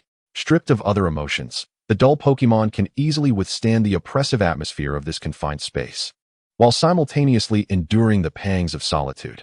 Above the stream's mouth lies not the majestic Mount Nanny but an unnamed, inconspicuous hill adjacent to it. This modest elevation is even absent from maps, yet it has been incorporated into the Mount Nanny region, designated by the League for Research by the Mount Nanny Institute. Most of the Pokémon previously cleared were predominantly from this very mountain, with none being removed from other wilderness areas. The cavern's location is already within Mount Nanny's domain, suggesting it likely went unnoticed by the Institute. As for the blocked crevice on the other side, the dull Pokémon is oblivious.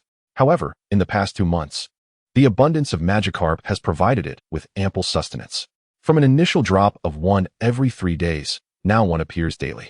This reminds Sun Mian of an event within the Pokémon world, the legendary Magikarp Leap. During specific seasons, Magikarp ascend waterfalls, and those that succeed in their ascent evolve into Gyarados.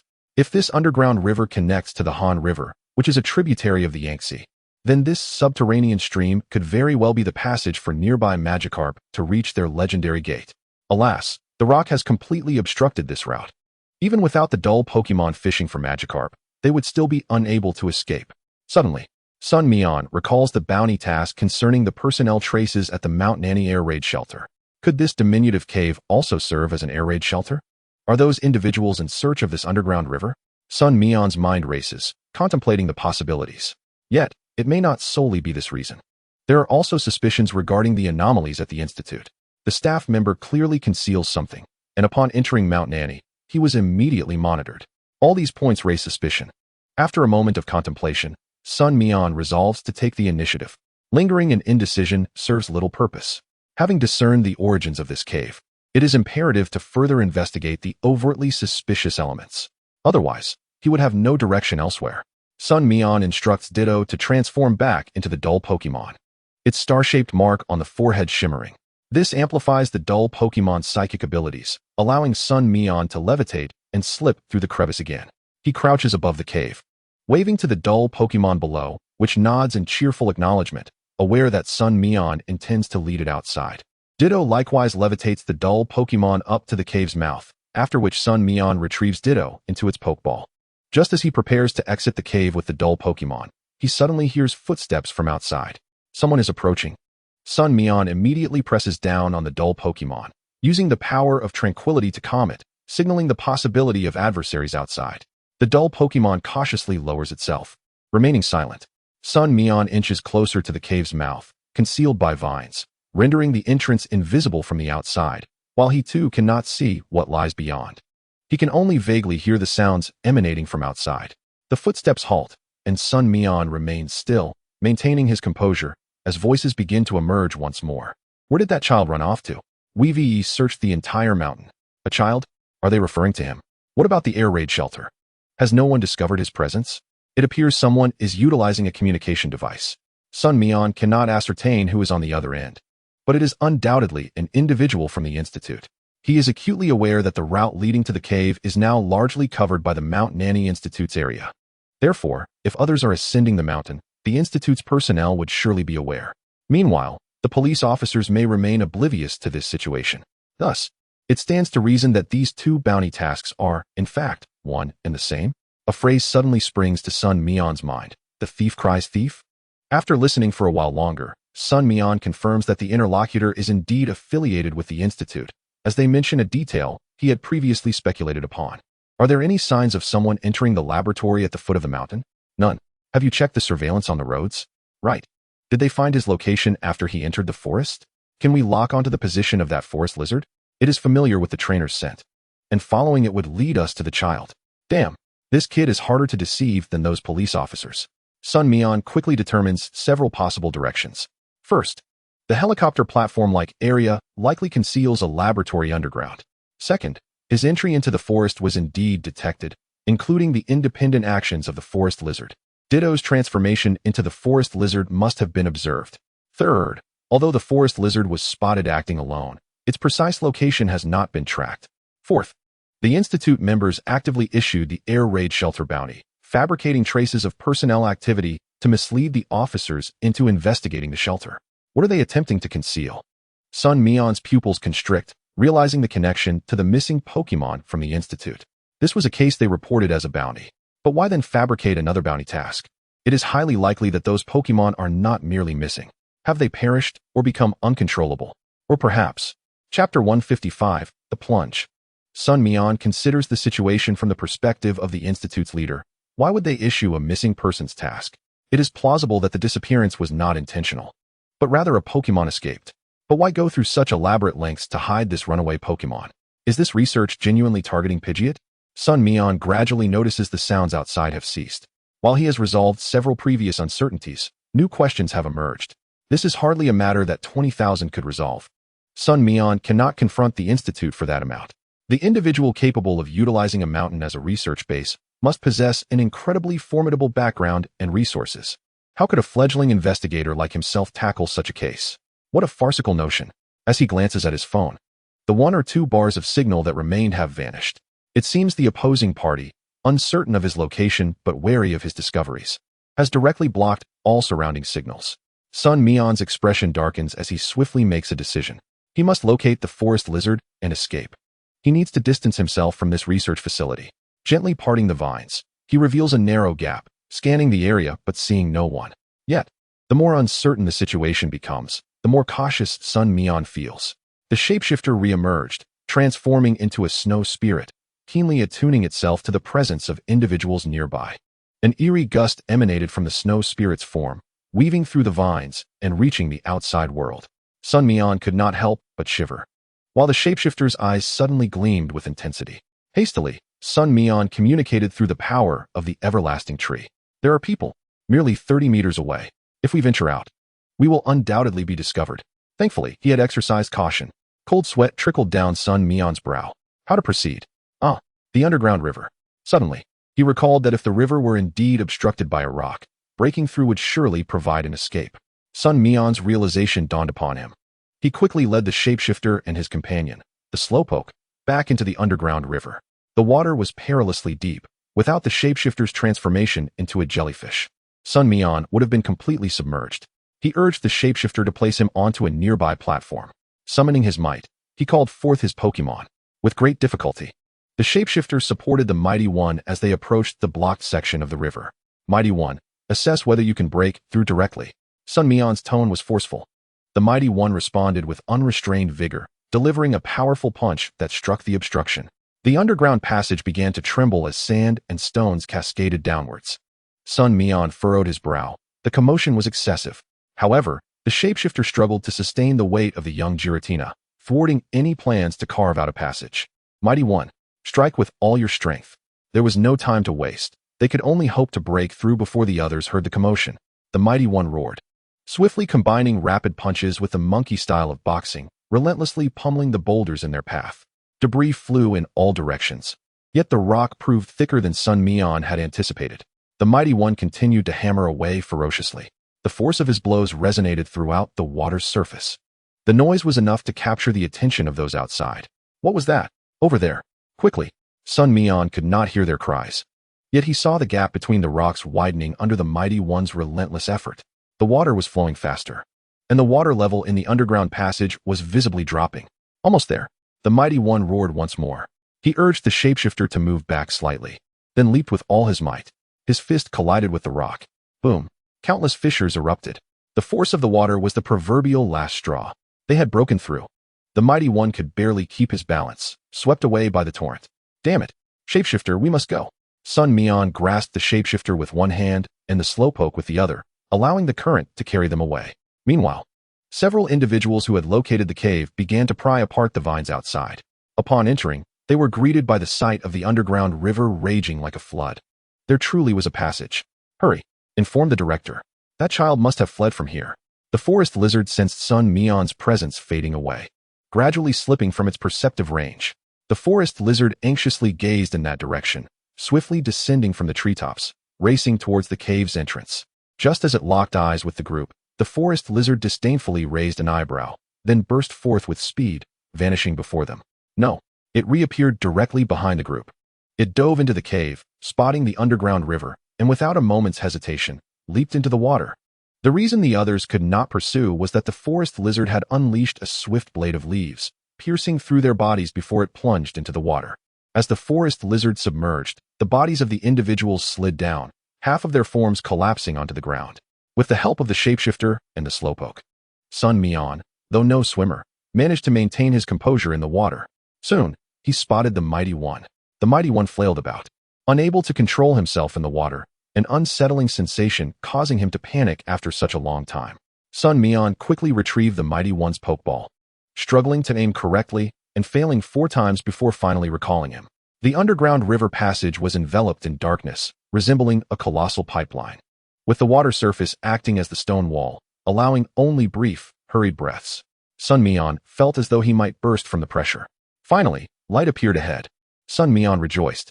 He surged towards the illumination, accompanied by the Slowpoke and Shapeshifter. However, a voice erupted in exclamation. What the hell? It's so high? Sun Mian felt as if he had suddenly been thrust into midair. The end of the passage led to a cliff-like precipice, beneath which lay a vast lake. Splash! Sun Mian plummeted into the water, sinking rapidly. His eyes were squeezed shut, but he soon felt someone grasping him, pulling him towards the surface. Sun Mian decided to remain still, focusing intently on holding his breath. Moments later, the shapeshifter, transformed into a jellyfish, laboriously hoisted Sun Mian above the water's surface, then used its tentacles to rescue the now-dazed Slowpoke, swimming towards the shore. The shapeshifter's stamina shone through at this moment.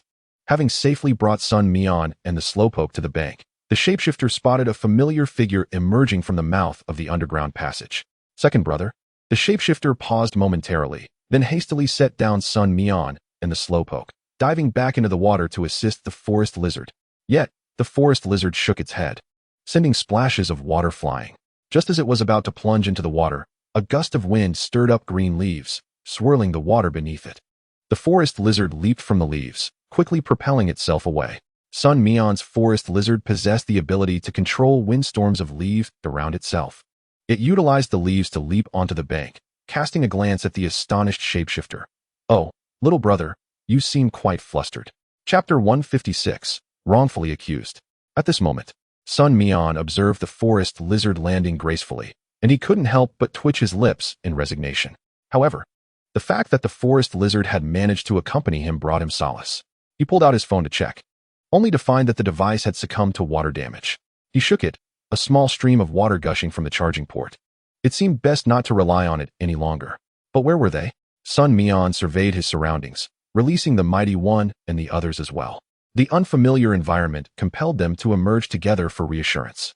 When the Slowpoke regained consciousness, it was taken aback by the sudden influx of Pokémon and began to ponder. The shapeshifter enthusiastically introduced the Slowpoke to its companions. The forest lizard scoffed. A water-type Pokémon nearly drowned? Quite the tale to tell.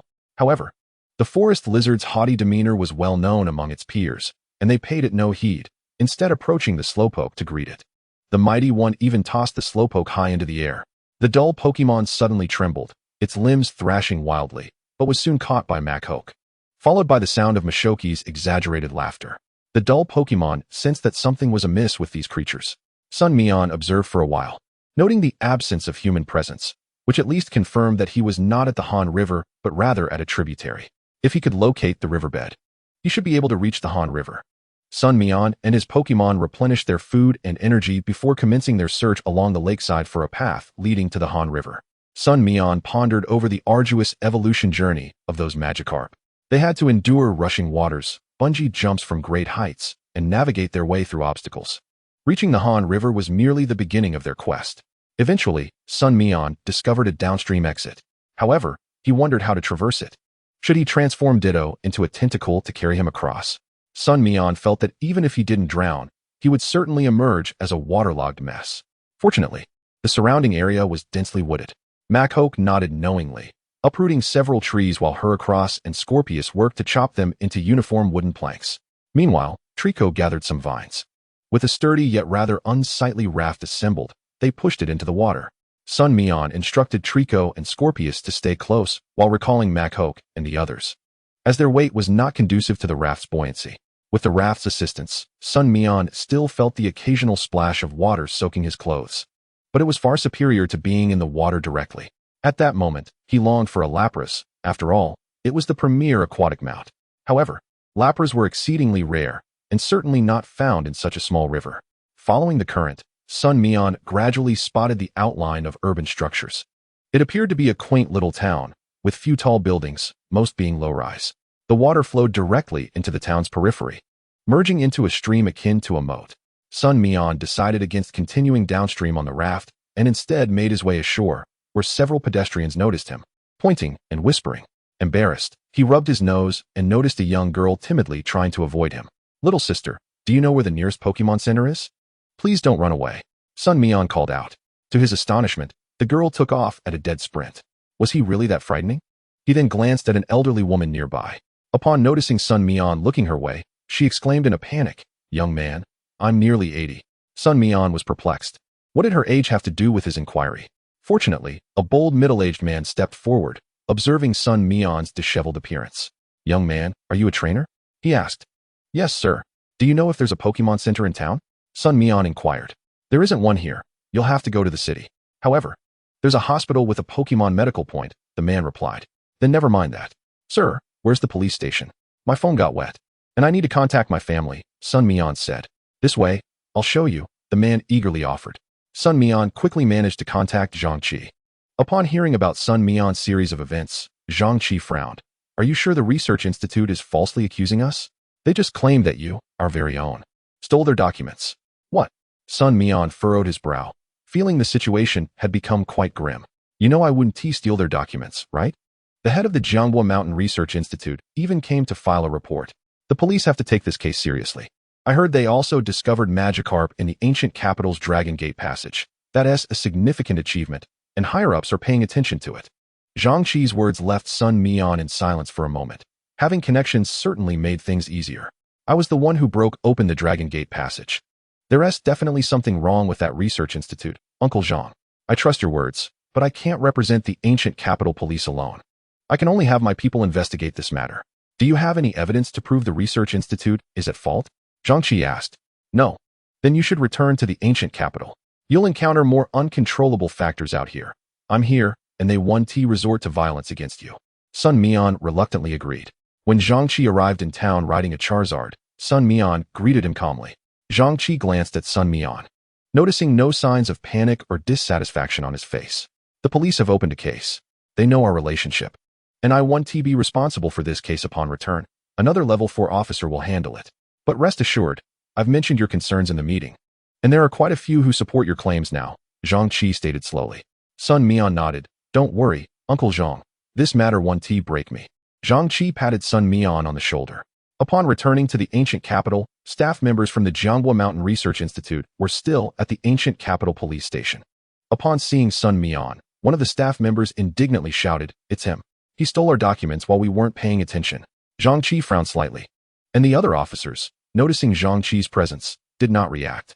Sun Mian chuckled at this accusation. "What you said in the underground river cave.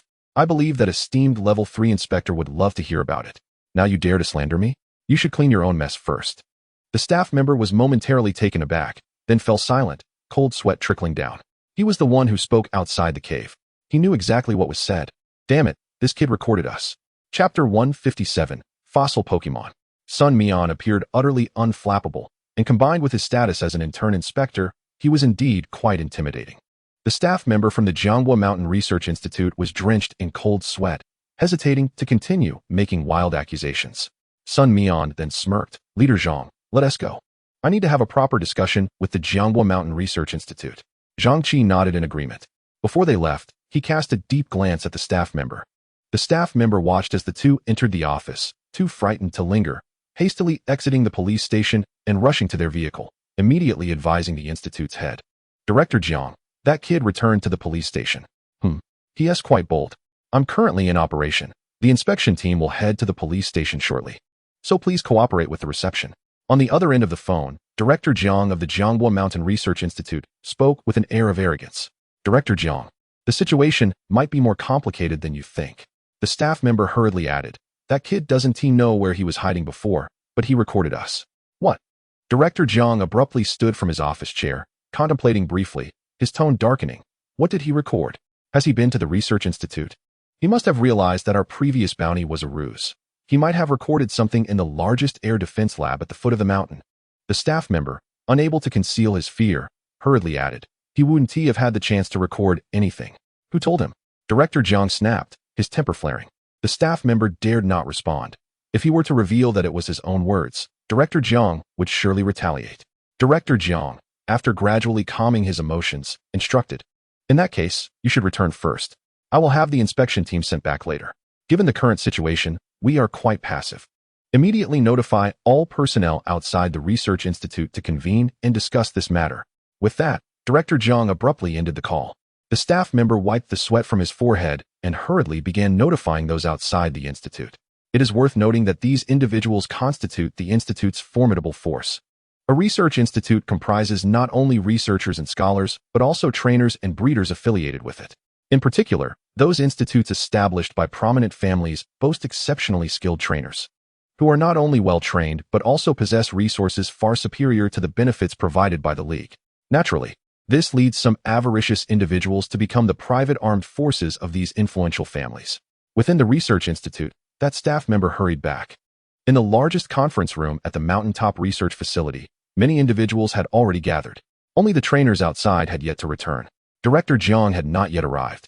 So the staff member found a seat and slumped down. Someone beside him immediately inquired, "Lao Wu, what is going on? The boss has been in quite a rage today. I heard he smashed several teacups." The staff member known as Lao Wu replied quietly, "You'll find out soon enough. Don't ask now. Has everyone else arrived?" "Everyone except the combat personnel is here," came the reply. Lao Wu nodded and fell silent.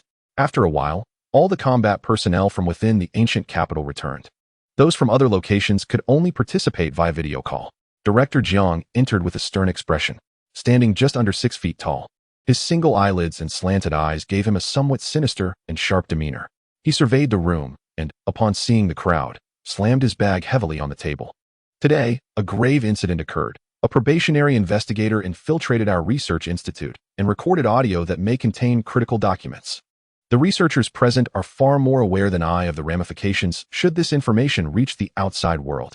All of us here are inextricably linked. If something goes awry, none will escape unscathed." Director Zhang's words sent a shiver through everyone, yet his long-standing authority rendered them speechless. The conference room fell into a hush, only to be pierced again by Director Zhang's voice. "All combat personnel in the ancient capital, regardless of the means, retrieve the audio from that probationary investigator. Moreover, should you be apprehended, you know what to do." "Understood." The trainers in attendance responded promptly, and at Zhang's gesture, they hurriedly exited the conference room. Turning to the remaining staff of the Research Institute, Director Zhang took a moment before continuing, "Breeders, please compile your recent findings and submit them to me. We still need to coordinate with the League, especially with that second-level investigator named Zhang Qi." "Understood." The breeders replied in unison. The remaining researchers exchanged glances, awaiting Director Zhang's next words. He cast a glance at them, stating, "You need to expedite your progress. Have we pinpointed the location of the escaped Pokémon? That individual from the Magic City has already inquired about me, and even if the other experimental subjects cannot stabilize, we can still release a batch to see how long they can maintain." Director, we haven't finalized the release point yet," a researcher interjected hastily. Director Zhang regarded him, hesitating briefly before deciding, "Let us go with the West Sea. It's farther from the mainland, and the League's eyes are too numerous. We cannot afford to expose ourselves prematurely." "Understood." Meanwhile, in the office of Officer Zhang Qi at the police station, he frowned slightly as he pondered the words just spoken by Sun Mian. "Do you realize that this research institute is backed by the Zhang family?" Sun Mian, having integrated the memories of his original self, was unaware of such connections. He shook his head, prompting Zhang Qi to sigh. The Zhang family amassed their wealth through fossils and minerals. They were the first to discover the initial fossil Pokémon. Fossils. Sun Mian paused, instinctively recalling the fossil reward from the Magic City side quest, which remained in the system's storage space, untouched. However, Pokémon in this world have only been known for about 300 years. How did the fossils originate?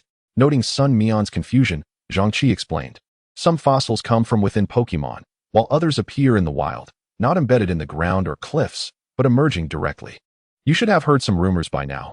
Pokémon emerge from spatial black holes, bringing with them numerous natural changes to this world, including fruits and mineral formations."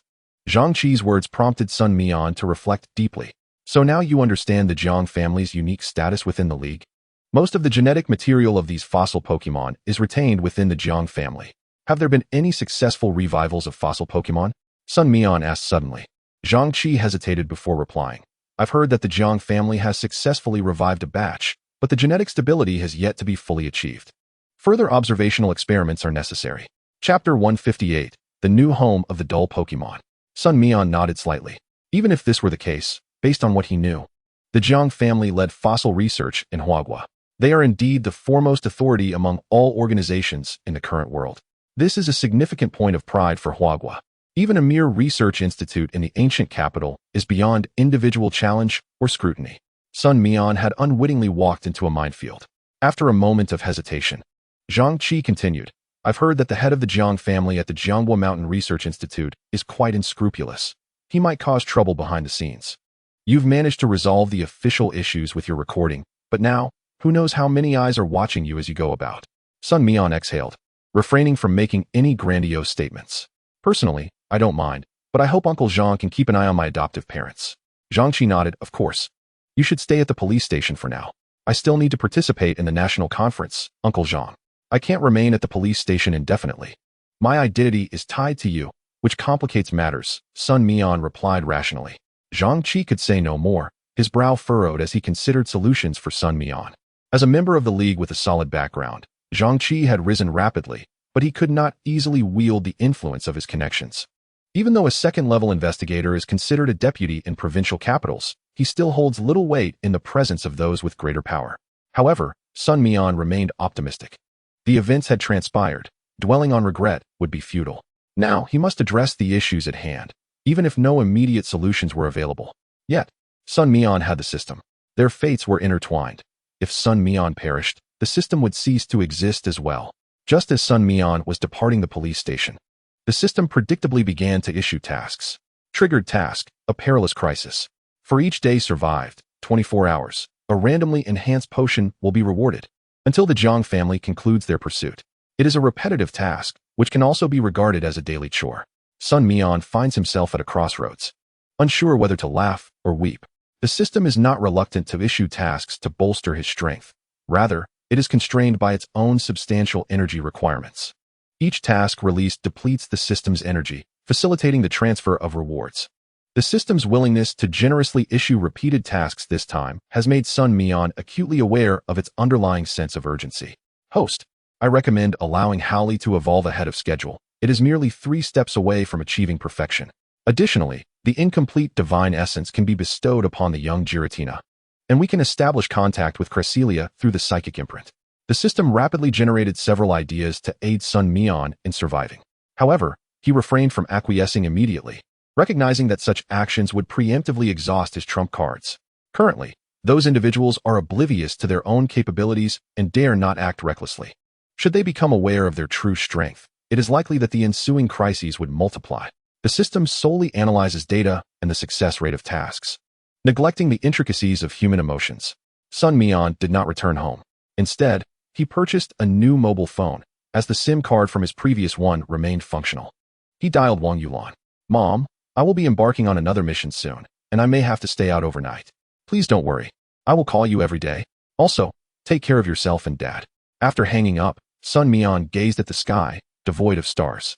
Suddenly, his brow furrowed, and the psychic imprint on his forehead flickered incessantly. A wave of mental energy, newly arrived, was swiftly absorbed. Sun Mian frowned as he noticed a Psyduck waving at him. He sighed in relief, realizing it was just this creature. The Psyduck had not traversed the Dragon Gate passage but had followed Sun Mian back to the ancient capital, having waited for him at the police station all along. In his moment of contemplation regarding the phone call home, he had completely forgotten about it. Approaching the Psyduck, Sun Mian communicated with it using the power of the evergreen. The Psyduck nodded in understanding. Junjun was at the entrance of the protective zone, scanning the surroundings. Upon spotting Sun Mian and the Psyduck, a glimmer of joy illuminated her face. Brother, Junjun waved her arms. Had the traffic light not been red, she would have likely dashed over. Sun Mian returned her gesture with a smile. Waiting for the green light, Junjun indeed sprinted towards him. As Sun Mian stepped into the street, she called out brightly, Brother, Dad said you've been living in the protective zone these days? Yes, that's right. Sun Mian affirmed. Compared to the police station, the protective zone offered an environment more conducive to concealment. Moreover, with Feng Xianhua's assistance as the head of the protective zone, any suspicious individuals would be reported to Sun Mian immediately. Zhang Qi, despite being a figure at the police station, could not match this level of vigilance. Madame Feng looked on helplessly as Junjun ran into the street, following Sun Mian back. Even the most oblivious person would grasp the young girl's intentions. Although marriage in Huagua is permissible at 18, her daughter is still quite young. Madame Feng felt it necessary to have a serious conversation with Junjun. After exchanging pleasantries with Madame Feng, it was noted that she, too, was a leader in the protective zone. The Psyduck could be properly arranged there, as a small group of Psyducks now resided within the protective zone. This was due to the young doctor in the area having a particular fondness for Psyducks. The location where the Psyduck colony lived was remarkably close to the doctor's workplace within the protective zone. Sun Mian glanced around. It was indeed close. Ahead lay a small research facility, and behind it was an expansive courtyard without fencing, complete with food and water bowls and various decorations. More impressively, a stream flowed directly from a small hill within the protective zone, designed to provide a suitable habitat for the Psyducks. Upon arriving at the location, the Psyduck spotted several of its similarly hued kin and paused momentarily before joyfully exclaiming and looking back at Sun Mian.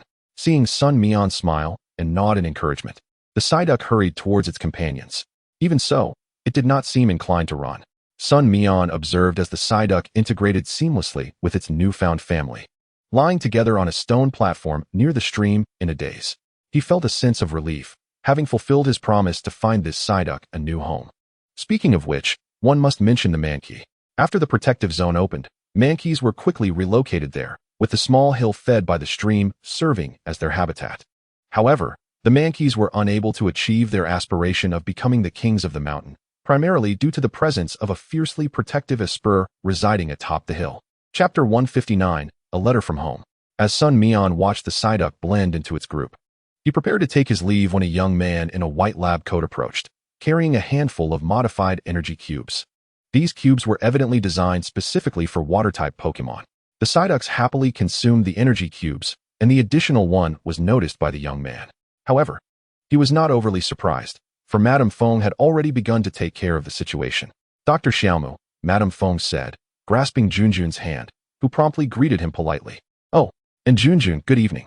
Dr. Xiaomu appeared quite talkative, lacking the usual stiffness of most researchers. Sun Mian felt a pang of exasperation. Dr. Xiaomu, the twin brother of Dr. Omu? The new Psyduck is one you just sent, right? It was fortunate that I prepared extra energy cubes earlier, Dr. Xiaomu remarked with a smile. Junjun quickly interjected, Dr. Xiaomu, it was brought by my brother Sun Mian. Oh, Dr. Xiaomu turned to look, having just realized that Madame Feng was not merely accompanying Junjun to see the Psyducks. After all, who would visit a group of Psyducks staring blankly at night? If not someone like Dr. Xiaomu with such refined interests? Hello, I am Dr. Xiaomu, a researcher in the protective zone. He introduced himself, extending his hand. Sun Mian stepped forward to shake hands, introducing himself. I have long admired your work, Dr. Xiaomu. I am Sun Mian, currently just a student. Dr. Xiaomu smiled, exchanged a few pleasantries, and mentioned he had some work left to complete at the research facility before excusing himself, not wishing to interrupt their conversation.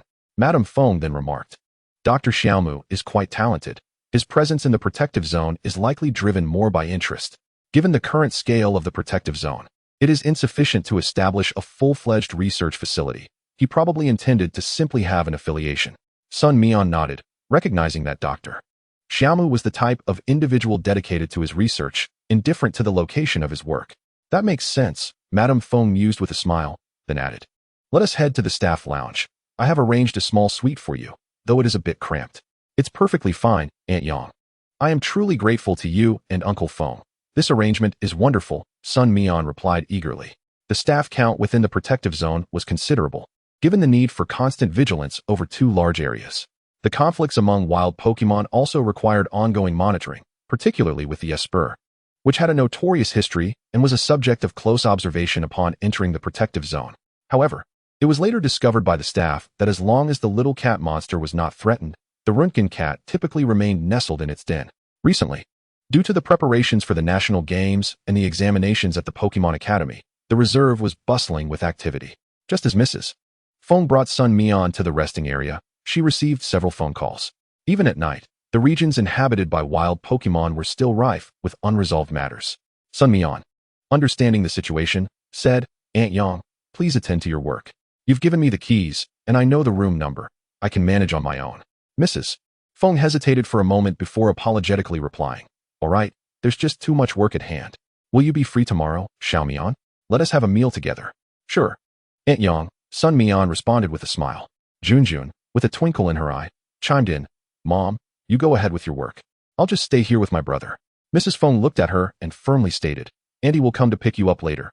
You have classes tomorrow. Your brother is attending classes at the reserve, while your school is not located here. Your father and I will be heading home soon as well. Seeing the serious expression on Mrs. Feng's face, Junjun could only lower her head, dejectedly telling Sun Mian, Then, brother, I'll come to play with you again tomorrow. All right, Sun Mian nodded. Watching as Junjun turned back multiple times while being led away by Mrs. Feng, Sun Mian touched his nose, thinking that the little girl was simply too enthusiastic for him to handle. The room arranged by Mrs. Feng was on the 3rd floor. This entire floor consisted of suites. Although they were akin to studio apartments, the space, approximately 40 square meters, featured a combined living area and bedroom. A bed was positioned near the window, with the bathroom diagonally across from it. To the right of the entrance was the kitchen, and beyond the kitchen door, along a shared wall, stood a 4-person sofa accompanied by a small coffee table.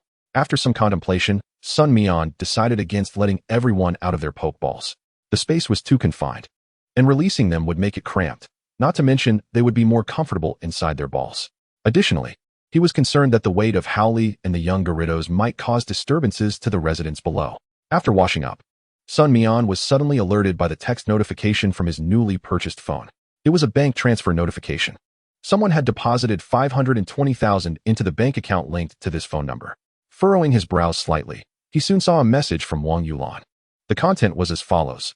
Xiao Mian, I know you have always been quite independent, very sensible, and rarely give us cause for concern. I didn't mean to see your message. Your phone lit up earlier with a notification from the bank. There isn't much left in that card of yours. I didn't open anything else, but this is the money you sent us, along with the store's earnings for this period. Just 20,000, not much. Please keep it. You have more need for money than we do. I know you're busy and working hard on your tasks, and I don't want to seem nagging or disturb your rest, but you must remember to cover yourself well at night. Although spring has arrived, don't shed your outer garments too early, and don't always think about preparing food for Howley and the others while neglecting your own meals. It pains me to see that. There were many more words following, but the carrier's message limit was 500 characters, so she likely filled it up. Sun Mian gazed at this message, akin to a letter from home, and remained silent for a long time, slowly exhaling a breath. After much contemplation, he found himself able to articulate many thoughts, yet they seemed beyond his capacity to express. Finally, after a lengthy pause, he responded with a message, I understand, Mom. Thank you and Dad. Meeting you both is the greatest blessing of my life. Please take care of yourselves. I will be back soon. Staring blankly at the screen, he smiled upon seeing the reply and the phrase good night. Good night, he whispered. In the middle of the night, Sun Mian did not sleep deeply. His mind occupied with various matters, making him susceptible to waking at the slightest sound. However, he faintly perceived an unusual noise, not that of someone traversing the corridor, but rather the sound of a key being turned in a lock, and it was alarmingly close. Right at this door, Sun Mian was fully awakened, fixating on the door, his hand reaching for the pokeball beside his pillow. With a soft click, the individual outside attempted several times before finally managing to open the door with a gentle creak. The door swung open slowly, allowing the corridor's light to spill into the room. A figure clad entirely in black cautiously peered in, only to be taken aback by the empty room. The disheveled blankets piled at the foot of the bed. The intruder hastily stepped inside, scanning the surroundings. Just then, as the black-clad figure passed the bedside, a shadow suddenly darted out from the innermost bathroom. It was the Snow Fairy, with her blue eyes locked onto the intruder. She opened her mouth wide and let out an ear-piercing scream. The black-clad figure stumbled, crashing to the ground. His teeth struck the wooden floor hard. Although they did not break, the pain jolted him back to reality, prompting an immediate attempt to flee. Just as he stood, the forest lizard's silhouette dropped from the ceiling, clutching an unknown branch, and disdainfully exhaled, swiftly raising its forearm to send the intruder flying. The black-clad figure landed in front of the Snow Fairy, where icy debris began to rain down. It rapidly encased the intruder's limbs in frost. Watching the black-clad figure, now bleeding from the nose due to the forest lizard's assault, and with the icy shards freezing the wound, he trembled uncontrollably. Sun Mian emerged from the bathroom, glancing at the door, while the forest lizard nonchalantly waved, sending a gust of wind that swung the door shut. Others outside were awakened, startled by the Snow Fairy's scream. Sun Mian retrieved a familiar rope from his compact backpack, one that was left over from building the raft. The forest lizard shot a knowing glance at the scheming Sun Mian, leaning against the door. The Ditto transformed into a Snorlax. After binding the black-clad figure, Sun Mian issued a command, and the psychic mark illuminated, causing Snorlax's eyes to suddenly glow like light bulbs, radiating brilliance.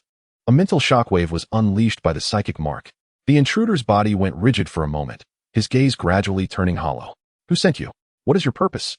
Sun Mian asked, giving the black-clad figure a kick in a test of response. "Mama." The intruder stared blankly at Sun Mian. Sun Mian slapped his forehead. This brainless drama was yet another deception. Darn it. The forest lizard's shoulders shook, tilting its head to one side. Sun Mian's face flushed with embarrassment. It was pointless to interrogate someone who was clearly sent by the Jiang family. Forest lizard, take him to the mountaintop and bury him directly. It would be troublesome to hand him over to Zhang Qi in his current state. It's better to just dispose of him. Sun Mian felt no remorse. They had come to his doorstep. What was there to feel guilty about? The forest lizard seized the dazed black-clad figure and leapt out of the window, quickly vanishing from Sun Mian's sight. Sun Mian pondered. He still could not afford to be overly trusting. How had this black-clad figure gained entry? Initially, he believed that with the connections of Feng Xianhua in the reserve, he could effectively block any intruders, but it seemed that was not the case. After waiting for the forest lizard's return, Sun Mian assigned the forest lizard and Ditto to keep watch before forcing himself to sleep for a brief hour. The dawn had yet to break, yet Sun Mian found himself unable to sleep. Summoning the forest lizard and the Ditto, he stepped out of his room and made his way toward the wild Pokémon area. Armed with the access card provided by Mrs. Feng, Sun Mian could freely enter the reserve. At this hour, only a handful of staff members remained, likely just those on duty. He released his powerful Pokémon, and together they raced up the small hill within the reserve. The sleepy Snorlaxes were nestled nearby, and although Sun Mian spotted one of them on Yampa Mountain, he chose not to disturb them and simply passed by. This small hill bore minimal signs of human intervention, aligning with Sun Mian's original vision. Having sufficiently altered the ecosystem, further construction was deemed unnecessary. The wildlife reserve must retain its natural environment. The newly arrived Dr. Mu shared this perspective, and thus it was settled. A flock of early rising Pidgeys was foraging for food, while Caterpies and Weedles, which bred rapidly, required no management.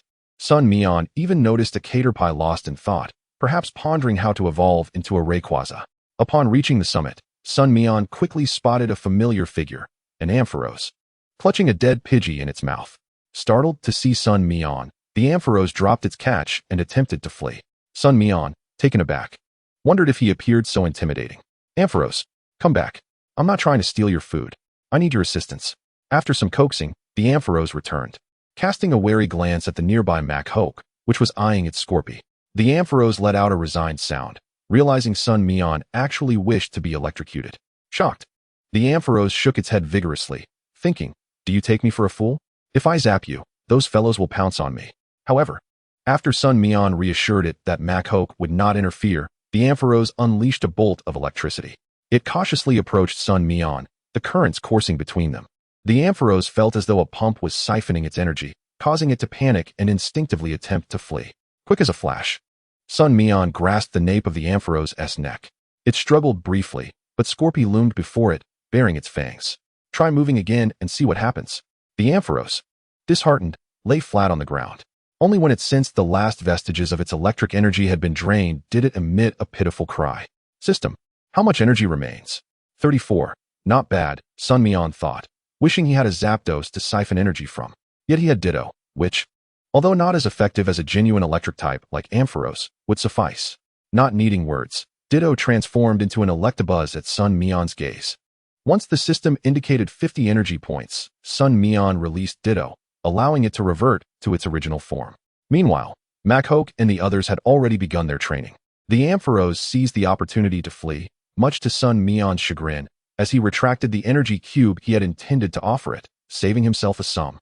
While Sun Mian and his Pokémon engaged in training, a commotion erupted in the staff lounge of the reserve. It was time for the shift change. But they suddenly discovered that one of the early shift workers was missing. After searching for a while, they only found some of his belongings neatly arranged in the dormitory. When they inquired with his two dorm mates, both confirmed they hadn't seen him since the afternoon. Upon receiving the news, Mrs. Feng hurried over. As she listened to the murmurs of concern, she suddenly recalled what her husband had mentioned the previous night regarding Sun Mian's reasons for staying in the reserve. Which of these employees belonged to that family? Chapter 161, The Gift of Bonds. Investigate. conduct a thorough examination of the entire reserve, including both management and staff. In his office, Feng Xianhua expressed rare fury to the two heads responsible for the two major areas of the reserve. Though a scholar, Feng Xianhua was not devoid of anger. Particularly as he belonged to the academic faction, he had often experienced the scornful jibes of those from the family faction. Nevertheless, he had steadily progressed to his current position. The reserve project was assigned to him by the highest leadership in Huagua. Feng Xianhua was determined not to disappoint the trust placed in him. Those families might think they could wield power in Huagua, but not under my watch. This strategy would not work with me, Feng Xianhua. The two heads broke out in a cold sweat upon hearing Feng Xianhua's words and promptly scurried off. The atmosphere in the reserve shifted dramatically. Seizing the opportunity, Feng Xianhua established a supervisory team, comprised entirely of non-family individuals who had graduated from various Pokémon academies across Huagua. They shared a common trait. Their upbringing and education had instilled in them a sense of national pride and unity, discarding familial interests. These individuals were the true backbone of contemporary society. Meanwhile, Sun Mian remained unaware of Feng Xianhua's decision, still wandering the hills of the reserve. At this moment, he encountered a monkey, which joyfully approached him, eager to introduce its harem. Sun Mian watched as the female monkeys danced around him, feeling overwhelmed. Lacking professional training, Mankey had gradually fallen behind Sun Mian's Pokémon. Only the young Gibble was still in its developmental stage, while Ditto could easily outmatch Mankey. Yet, Sun Mian had not come to train with Mankey. This Pokémon was one he had encountered upon his arrival in this world, although not his first. It held a special place in his heart, especially since Mankey had helped him secure the second prize at the Magic City University. They were comrades who had weathered trials together.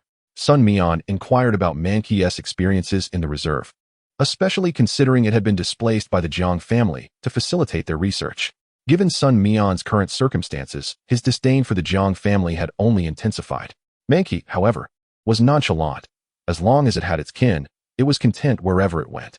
Yet, the Pokémon on this mountain were all introduced species, leading to territorial disputes with Mankey's group. Given Mankey's vengeful nature, conflicts had persisted over time. However, such matters were part of the ecological chain, and Sun Mian could not intervene. As Mankey chatted excitedly, it suddenly darted toward a nearby tree hollow. Moments later, it emerged with a fragmented crystal. Recognizing it as a Mega Evolution Stone fragment, the energy feedback confirmed a 998 possibility of it being a Heracross Evolution Stone. The system immediately relayed this information to Sun Mian's mind the instant he laid eyes on it. Wow! Sun Mian exclaimed, astonished as Mankey placed the Evolution Stone fragment in his hand. Mankey's triumphant laughter echoed, and through the power of communication, Mankey conveyed that it had noticed how much the giant Swampert cherished its Evolution Stone during their time in Magic City. And Sun Mian had similarly exhibited a look of surprise and desire.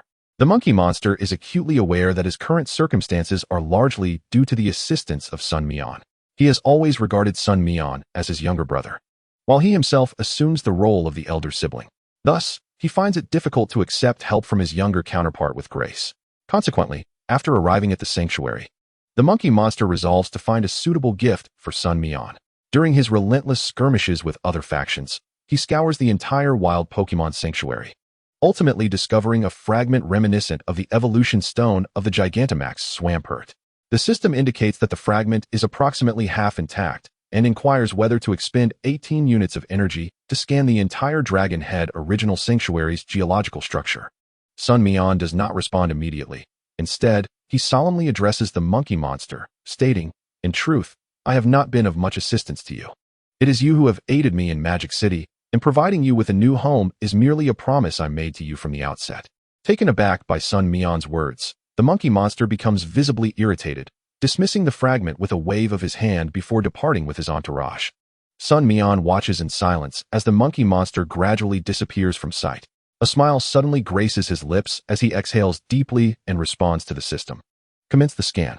A beam of light, visible only to Sun Mian, traverses the entire sanctuary like a printer filtering through the area. This feat is only possible due to the presence of a Mega Evolution Stone with a portion of energy familiar to the system.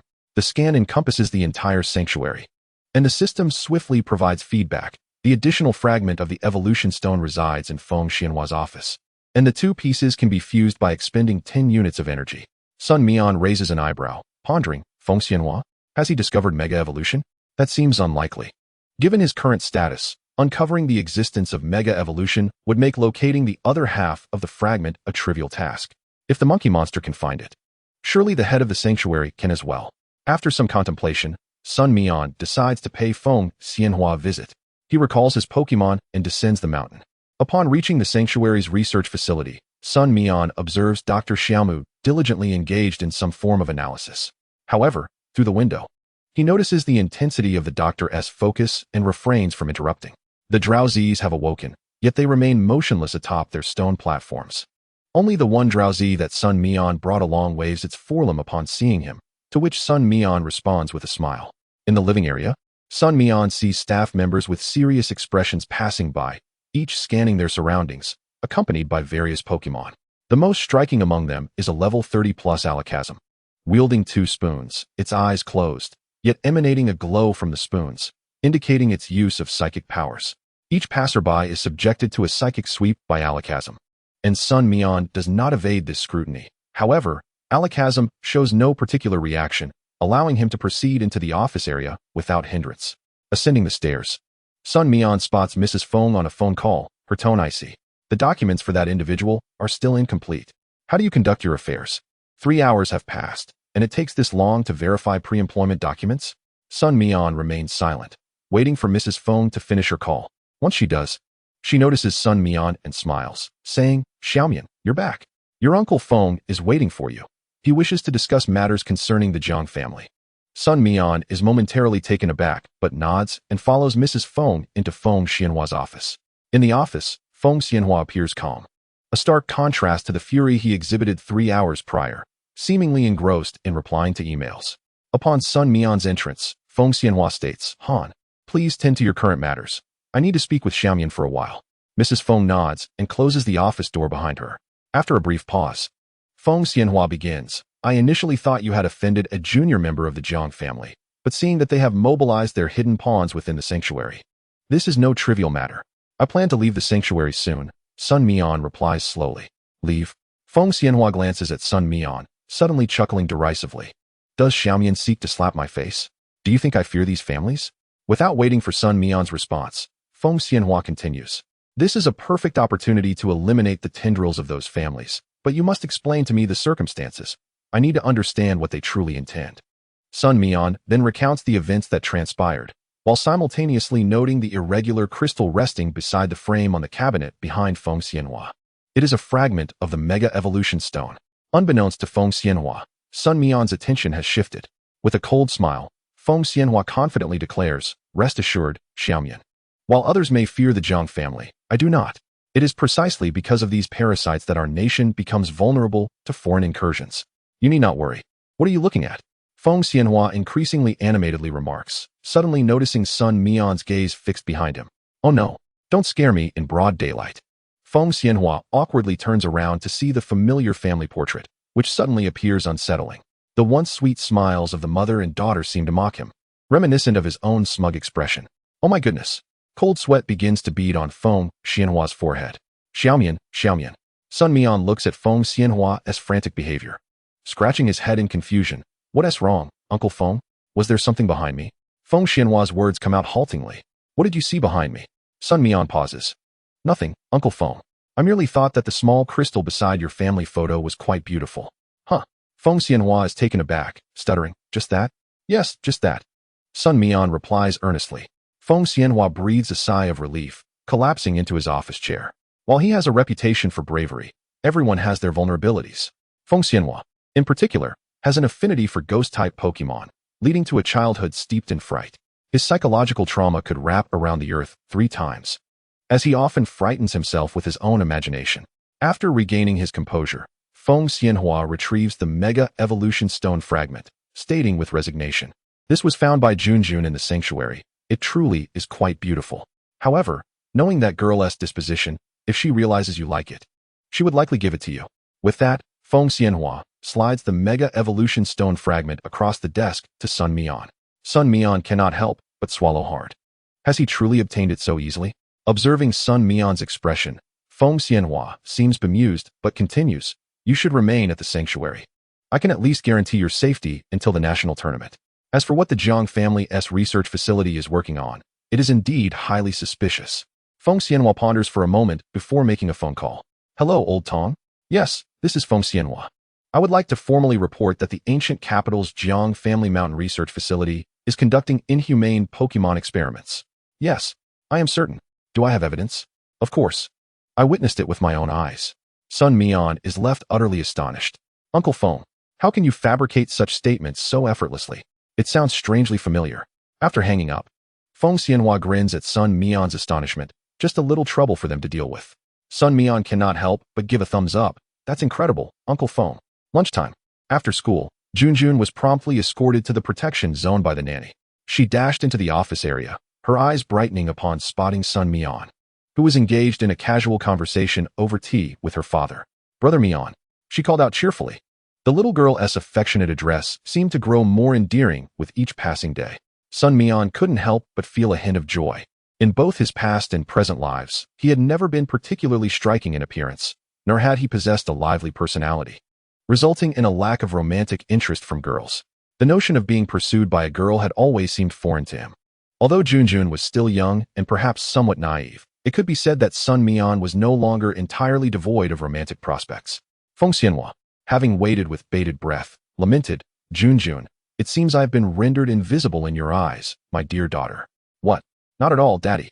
It's just that, well, there's a certain order to things. Brother Mian is seated closer to the door, she replied, her earnestness amusing her father, with a resigned wave of his hand. Feng Xianhua continued, by the way, Junjun, I gave the little crystal I found to Brother Mian. Great. Junjun responded without a moment's hesitation. As Feng Xianhua had anticipated, she had no doubts about the gift. Ever since she had chanced upon Sun Mian online, his gentle smile, while interacting with Pokemon, struck her as warm and inviting. Even in the face of adversaries, she perceived only his wit and rationality. Sun Mian's unwavering loyalty in helping his companions retrieve Psyduck further endeared him to her. To Junjun, these myriad qualities were remarkable virtues. After spending time with Sun Mian, although he instinctively treated her like a younger sister, his tender demeanor and somewhat blunt sincerity led her to realize that her feelings for him were evolving. Junjun, though precocious, was ill-equipped to navigate the complexities of her emotions. Consequently, she found herself idolizing Sun Mian unconditionally, feeling rather inferior in his presence. Being so young, petite, and clingy, she questioned whether he could ever like her in return. Her emotional journey mirrored that of many young people, fraught with insecurities and an exaggerated admiration for the other person's qualities. Sun Mian, on the other hand, was not prone to such sentimental musings. Upon learning that Junjun had agreed to bestow the Mega Evolution Stone fragment upon him, he felt a wave of relief wash over him. Although Feng Xianhua had claimed it was a gift to him, the true owner was undeniably Junjun. In Sun Mian's view, while parents can offer suggestions, they should not dictate their children's choices, regardless of age. Every child harbors their own thoughts, however immature they may be, and those thoughts are authentically theirs. Chapter 163, The Man with Only White Eyes. This time, Mrs. Feng, Yang Han, did not join them for lunch. Her responsibilities entailed meticulous tasks, rendering her the chief steward of the entire protection zone. She would have to wait until Sun Mian and the others finished their meal for her to receive some leftovers. Junjun's midday break lasted approximately an hour and a half, as she attended a prestigious secondary school with stringent regulations. Therefore, both Feng Xianhua and Sun Mian opted for the convenience of dining at the staff canteen. The canteen offered a dish known as mala, a spicy delicacy. Both Sun Mian and Feng Xianhua had a moderate tolerance for spice, whereas Junjun had inherited her mother's affinity for fiery foods, relishing the intense heat. Sun Mian, indifferent, allowed Junjun to select her preferred flavors, while Feng Xianhua solemnly addressed the canteen's chef. Sir, may I please have a cup of warm water? Are you sure you want to eat something so spicy, Mr. Feng? The chef inquired, his accent hinting at a regional background from Sichuan or Chongqing. Sun Mian fell silent upon hearing the accent, sensing something amiss. In cities renowned for their spice tolerance, the mountainous regions were particularly famous for their numbing and fiery dishes. One could easily feel their mouth swelling after indulging. Yet the flavor only beckoned for more. Feng Xianhua chose not to correct the chef's address and reiterated, "Thank you. I'll just take a bowl of warm water." Junjun enjoys spicy food. At that moment, Junjun inquired, "Brother Mian, can you handle spicy food?" "I suppose I can manage," he replied, embodying a classic case of bravado. For what man would admit to his inadequacies? However, when a bowl of mala, overflowing with chili and laden with Sichuan peppercorns, was served, Both Feng Xianhua and Sun Mian could not help but gulp in anticipation, not out of greed, but due to the overwhelming aroma wafting through the air, igniting their appetites. Junjun politely waited for Feng Xianhua and Sun Mian to make the first move with their chopsticks. Suddenly, Feng Xianhua remarked, "The breakfast pancakes were a bit heavy. I'll start with some water. Brother Mian, please go ahead." Sun Mian was momentarily taken aback, his lips twitching. As an elder, you should maintain some dignity. Yet Junjun, watching him with eager eyes, continued to wait for him to dig in. With great effort, Sun Mian managed to lift a piece of tripe, which trembled as he placed it in his mouth. He was cautious, chewing lightly to avoid overwhelming sensations, yet the spicy, numbing flavor surged through him like a pressure cooker about to explode, truly intense. He barely managed to swallow it whole. Finally, Junjun joyfully began to eat, exclaiming, "Today, the chef's mala tastes even better, just like what we have in the mountain city." Sun Mian remained silent, fearing that speaking would only intensify the spice. Feng Xianhua, dipping his food in warm water as if savoring a lamb soup pot, appeared to fare much better than Sun Mian. After their meal, Sun Mian felt a sharp pain in his throat. Surely, he couldn't have been harmed by the chili. His nose began to run, prompting him to grab a tissue. His lips were swollen. Glancing at Junjun, he noticed her small mouth was also slightly red and puffy, yet she was clearly faring better than he was. As they exited the canteen, Junjun suddenly dashed into a convenience store. When she emerged, she held 3 bottles of plain milk. She handed them to Sun Mian and Feng Xianhua, explaining, "Milk can help alleviate the spiciness. Next time, let us avoid spicy food." Feng Xianhua silently opened a bottle of milk, tears of pride and nostalgia welling up in his eyes. This girl, like her mother, cannot resist the allure of spice. At the entrance of the protection zone, they waved goodbye to Junjun as she headed off to school. Sun Mian made his way to the training grounds of the No. 42 Middle School. It wasn't he that he was fearless of the Jiang family. Rather, he simply had nothing else to occupy his time. The protection zone felt significantly safer than the outside world, yet with the national competition looming, it was imperative to intensify their training. Whether it was Feng Xianhua's phone call or the absence of Jiang family members among the students, Sun Mian experienced a remarkably uneventful afternoon. Upon returning to the staff lounge, he retrieved the 2 fragments of the Mega Evolution Stone. As he infused them with energy, the fragments erupted in brilliance before vanishing, reappearing as a complete Mega Evolution Stone resembling a pearl. Congratulations, host, on acquiring the Heracross Mega Evolution Stone.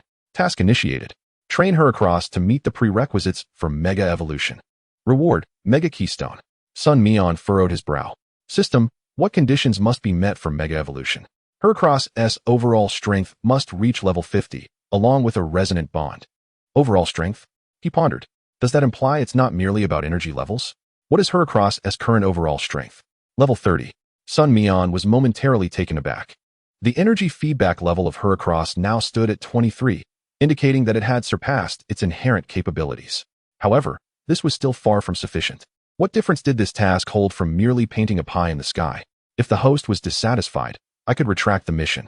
Ahem, why the sulk? I was merely jesting. After all this time, do you still not know me? Sun Mian touched the tip of his nose. The system fell silent. Sun Mian, feeling a bit foolish, lost interest in conversing with the system. Having a task was certainly better than having none. That evening, Sun Mian assigned Sizer and Houndoom to keep watch. Caution was paramount. Although Feng Xianhua was meticulously investigating the internal employees of the protected area, it did not imply that the cleansing could be accomplished in a mere day. Others were unaware of how long the chess pieces had been set. It could not be so easily tidied up. Unbeknownst to Sun Mian, however, something amiss had indeed been detected at the entrance of the employee break room. A woman had suddenly approached the male dormitory, deliberately evading surveillance. Yet, she was oblivious to the fact that, during the day, a trainer with a distinct facial hair sat atop the building, keenly observing below. The woman, believing herself to be flawlessly eluding the cameras, was perceived as moving far too slowly in the eyes of the trainer. When he suddenly opened his eyes, one could see that this trainer bore no pupils, only the stark white of his eyes. At that moment, a Pokémon beside him stirred. A Mr. Mime, resembling a jester, unexpectedly tumbled head over heels, its entire body plummeting towards the ground. Just as it was about to hit the ground, Mr. Mime used telekinesis to dangle its feet from the railing of the second floor. It fixed its gaze on the woman who had just avoided the camera and was now directly below on the first floor. Mr. Mime suddenly smiled, its grin reminiscent of a mischievous child, yet unsettlingly eerie.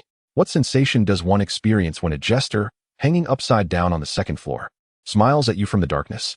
The woman instinctively took 2 steps back. In a panic, she hurled a pokeball. Mr. Mime, with a swift flick of telekinesis, sent the pokeball flying. A Zubat burst forth. Without a moment's hesitation, Mr. Mime struck out with its palm, delivering a series of relentless blows that sent Zubat reeling. Chapter 164. The Man with Extraordinary Abilities. Zubat. Confused Ray. Witnessing Mr. Mime's formidable strength, the woman had no choice but to issue commands. Yet Mr. Mime suddenly fixed its eyes intently on Zubat, a beam of light spiraling into its gaze. Zubat fell into a deep slumber, its body tumbling to the ground. Mr. Mime swiftly flickered to Zubat's side, chuckling softly, the bizarre glow still shining in its eyes. Meanwhile, Zubat's sleeping visage twisted into one of anguish. Dream Eater. The woman gasped, then realized that Mr. Mime had been waiting for her all along. There was only one option left, to flee. However, Zubat. The woman hesitated briefly before turning to run.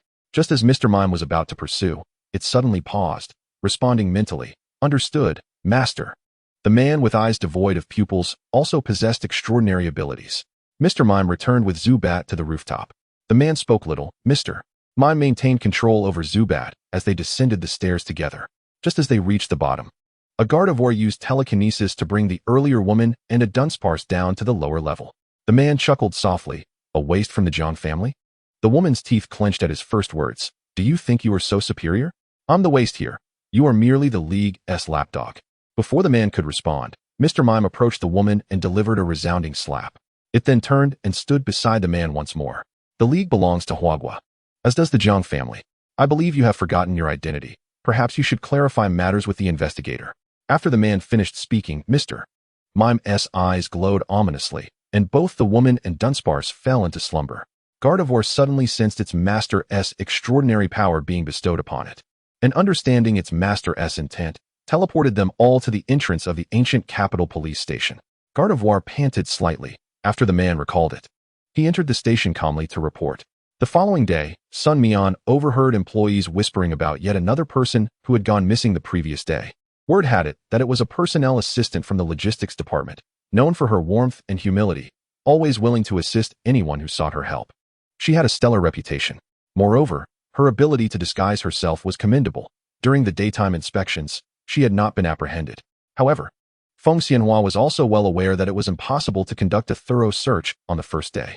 Thus, he had already arranged for the man's operations that night. The man with only white Spearow was named Lu Song, hailing from a relatively affluent family. Considered a minor scion, yet he was not the eldest son. Coupled with the fact that he had been blind since childhood, his presence in the household had been nearly non-existent. It was not until he attended school that Lu Song discovered he could perceive the world through alternative means. This astonishing realization initially compelled him to share it with his family. However, he began to doubt whether his heightened sensitivity was merely a result of his visual impairment. Over time, during a class, while using a stylus for Braille, he gradually bent the stylus. Lu Song recognized that something was amiss. At that time, a researcher of natural sciences was serving as their substitute teacher. This instructor was humble and treated all students equally. Lu Song held great respect for him, and, upon the conclusion of the lesson, shared his peculiar discovery.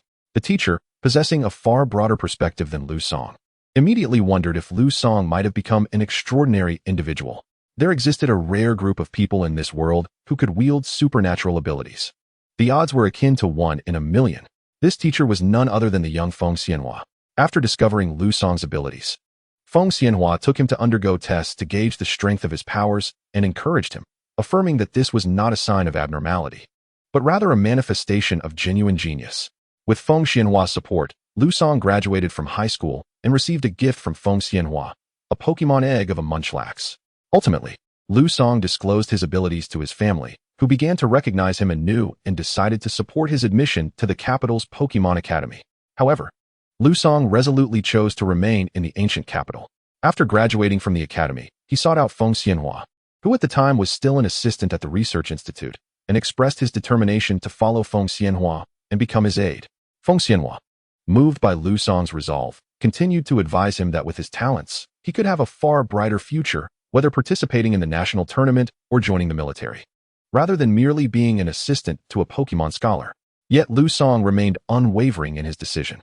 After reaching adulthood, Lu Song came to realize that no amount of attention and support he currently received could ever compare to the encouragement he received from Feng Xianhua during the times when he was regarded as an outcast. After reporting to the police, Lu Song returned to the reserve. In Feng Xianhua's office within the reserve, Lu Song recounted the events of the early morning. Feng Xianhua furrowed his brow slightly. It was likely that the Jiang family would not dare to act recklessly in the short term. Among the dozen individuals identified during yesterday's investigation, apart from the Long and Chung families, most had infiltrated our reserve. What was once deemed an unpromising project now seemed to be a point of contention. Lu Song let out a cold laugh, remarking that it was not just the teacher. But the reserve itself was something they previously looked down upon. Now they wished to carve out a piece of the pie, which was rather shameless. Feng Xianhua regarded Lu Song with a light smile and inquired, "Do you know who the boy I asked you to protect is?" Lu Song paused for a moment and slowly shook his head. "When I first arrived at the reserve, many challenges left me feeling somewhat at a loss. But do you think the reserve managed to operate normally because of a sudden burst of inspiration on my part, writing up so many plans overnight?" Feng Xianhua's words took Lu Song by surprise, and he soon grasped Feng Xianhua's implication, exclaiming, "Is it that child?" "Yes, that boy possesses abilities similar to yours. I have observed that he can communicate with Pokémon, not just through telepathy with psychic-type Pokémon like you. But he seems to understand their emotions clearly and has some healing capabilities," Feng Xianhua disclosed. This indicated that Sun Mian's latent powers had long been recognized by those in high places, yet they had chosen to remain silent about it. Lu Song nodded slightly, noting, "I see he is quite close to my junior sister. Ah, Jun is a handful. I cannot control her, given her mother's nature. However, it appears that Sun Mian is a scholar like us. The second-level investigator from the ancient city police has already approached him before me," Feng Xianhua lamented, expressing concern both for his daughter's behavior and for failing to recruit Sun Mian in advance. Yet, a remark from Lu Song suddenly enlightened Feng Xianhua. "But if my junior sister truly can connect with Sun Mian, then, teacher, do you see my point? What use is the investigator's recruitment?" Chapter 165. The Deep Intent of Su Tong in the Ancient City Police Department. The opening date of the Longmen Passage, associated with the Longmen Channel, has been confirmed for May 23rd. At the front of the conference room, Lu Guozhong, as the highest leader of Qin Province, spoke eloquently. Zhang Qi sat at the end, calmly listening to the leaders extolling the significance of the Longmen Passage and praising the Jiang family's discovery of it. After the meeting concluded, Zhang Qi did not follow the others to flatter Lu Guozhong, but instead exited the conference room directly. To his surprise, Su Tong was standing in the outdoor parking lot, smoking a cigarette. Upon seeing Zhang Qi, Su Tong waved him over. "Director Zhang," he greeted, acknowledging the third-level investigator from the ancient city police. "I heard from our people that the Longmen Passage was discovered by that young lad Sun Mian." Amidst the swirling smoke, Su Tong offered Zhang Qi a cigarette while lighting another for himself. Indeed, Sun Mian did undertake the mission to Nyimpa Mountain. According to his feedback, the Jiang family was conducting a special experiment, and the previous bounty regarding the air raid shelter was merely a smokescreen, Zhang Qi replied succinctly. Su Tong's eyes flickered as he smiled. "Where is Sun Mian now?" "At the Longshiuan Reserve." "That radical," Zhang Qi replied, implying familiarity with Feng Xianhua. In his presence, there was no need to worry about the Jiang family exerting pressure. However, it seemed the Jiang family intended to seize credit for the Longmen Passage, likely aiming to enter the factional struggles of the ancient city. Su Tong remarked with a half-smile. Zhang Qi did not respond, well aware that Su Tong belonged to a faction as well. However, relative to others, Su Tong's demeanor was more amiable, having worked with him for some time. Zhang Qi had experienced arguments, yet Su Tong did not interfere with one's methods or profits as long as the tasks assigned were accomplished. Now, the Jiang family sought to infiltrate the ancient city with their official power, and Su Tong, as the head of the police department, would absolutely not concede any ground. Even after the Jiang family managed to place their people, Zhang Qi knew Su Tong would find excuses to eliminate any ensuing troubles, regardless of Lu Guozhong's backing. After finishing his cigarette, Su Tong declared, "I should bring Sun Mian over for dinner at my place sometime. I must be going now." With that, Su Tong walked toward a waiting Hongqi car. After watching Su Tong leave, Zhang Qi began to comprehend his intentions. The ancient city was bustling. The Jiang family's entrance would undoubtedly offend some while benefiting others. The credit for the Longmen Passage was significant, successfully determining the evolutionary path of the Kingler species. The ancient city and its surrounding areas could also leverage this to develop water-type legions. Zhang Qi did not rush back to the police department, but headed directly to the Longshiuan Reserve. At the entrance of the reserve, Lu Song sat atop the rooftop of the employee area, his psychic abilities finely tuned to the vicinity of the entrance. He was the first to sense the powerful beings within Zhang Qi's Pokeball. As Hudi opened its eyes, it gazed at Lu Song. Sensing Hudi's unusual movement, Lu Song furrowed his brow, wondering if a significant figure had arrived. Hudi's telepathic communication echoed in Lu Song's mind. Police? Lu Song paused, realizing. Is it the second-level investigator mentioned by the teacher? What brings him here? At the entrance of the reserve, Zhang Qi naturally would not be stopped. Since the reserve's opening, he had never visited. Occasionally passing by, he would only glance from a distance before leaving.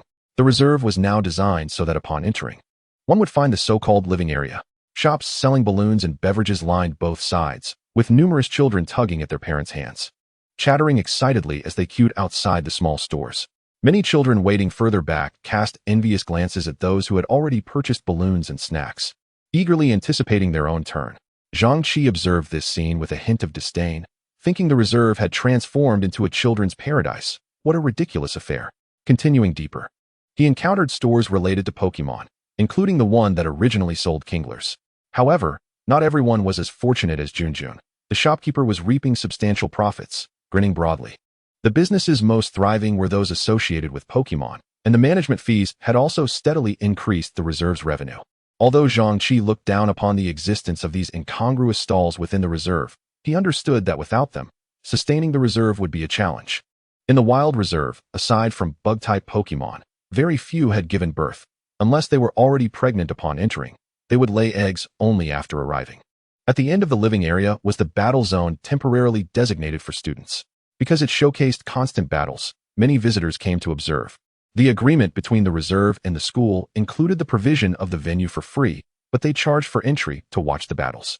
It was a modest fee, 20 yuan for adults and 10 yuan for children, yet the influx of visitors made it a significant source of profit for the reserve. Just as Zhang Qi arrived, he spotted a man with a cream-colored scarf tied around his head, covering his eyes, approaching him. Beside him floated a hoodie, ever ready to employ its psychic abilities. Zhang Qi suddenly recalled a document he had perused, which spoke of a prodigious student of Feng Xianhua. Could it be Lu Song? As Lu Song approached, the hoodie descended gracefully, and upon sensing its stillness, Lu Song smiled and spoke, "It's me." Zhang Qi regarded him with calm detachment, fully aware of how Feng Xianhua would respond to his presence in the protected area. To be precise, Zhang Qi also belonged to the academic circle. Yet he had cultivated amicable relations with several prominent families, his wife being a scion of one such lineage. In the eyes of Feng Xianhua, a staunch academic, Zhang Qi was perceived as a renegade. Moreover, their similar ages and shared experiences in the ancient capital fostered a concealed mutual respect for each other's capabilities.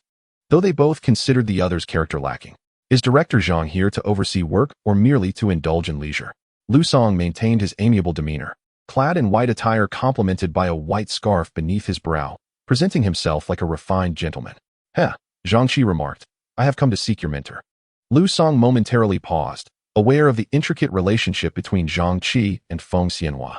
He certainly did not entertain the notion that Zhang Qi was here for casual conversation. Trouble was undoubtedly afoot, particularly concerning Sun Mian. However, my mentor is presently in the wildlife reserve, Lu Song replied. Director Zhang, why not step inside for some tea? I shall promptly call him to inquire about his availability. No need for pretense. I have matters to discuss with him. Chapter 166. A landscape of influential figures. When Feng Xianhua received Lu Song's call, he was indeed within the wildlife reserve, though he had no pressing matters at hand. His visit was merely to confer with Dr. Mu regarding the selection of the 3 esteemed families permitted to breed within the reserve. Indeed, the reserve had successfully secured the rights to raise species from those families. As the premier wildlife reserve in Huagua, it enjoyed certain privileges. Feng Xianhua furrowed his brow, contemplating what Zhang Qi could possibly want. Was it about Sun Mian? Observing Feng Xianhua's frown, Dr. Mu chuckled, Director Feng, I must attend to my duties. The dyed-eyed beast has yet to be fed. With that, Dr. Mu exited the research facility, leisurely making his way to the stone platform by the creek. Feng Xianhua held a nominal title within the Natural Management Bureau. After a moment of contemplation, he resolved to meet Zhang Qi. He could not afford to appear intimidated. Upon returning to his office in the living quarters, Feng Xianhua found Zhang Qi seated, sipping tea and perusing a magazine about the reserve. For reasons unbeknownst to him, Feng Xianhua felt an inexplicable irritation brewing within him. It was as if Zhang Qi were the master of the space. Ah, a rare guest.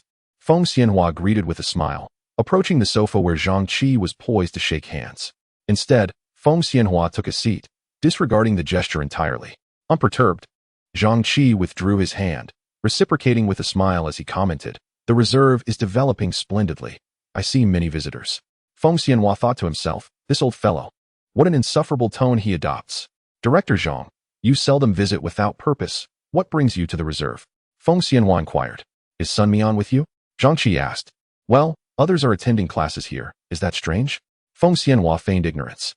Zhang Qi, irritated by Feng Xianhua's act of pretense, thought, "This old man. What a nerve." In unison, both men silently pondered the same sentiment. "I am not the one seeking him. It is Director Su. You are aware of the situation with the Jiang family, correct? That lad should have informed you," Zhang Qi explained. "Indeed," Feng Xianhua responded, turning serious as he regarded Zhang Qi. "The Jiang family's ambitions to interfere in the ancient capital are well known. Naturally, Director Su is anxious. But how does this concern Sun Mian?" Sun Mian uncovered the Jiang family's experiments at Nyangwa Mountain, exposing their ruse. The Jiang family has also deployed several hidden strategies, correct? The police could collaborate with the reserve to prevent the Jiang family from entering the ancient capital, Zhang Qi proposed. I believe you might be mistaken, Director Zhang. Sun Mian is your trainee investigator, and while I have a cordial relationship with him, the Jiang family cannot meddle in the reserve. If you seek my cooperation, it is.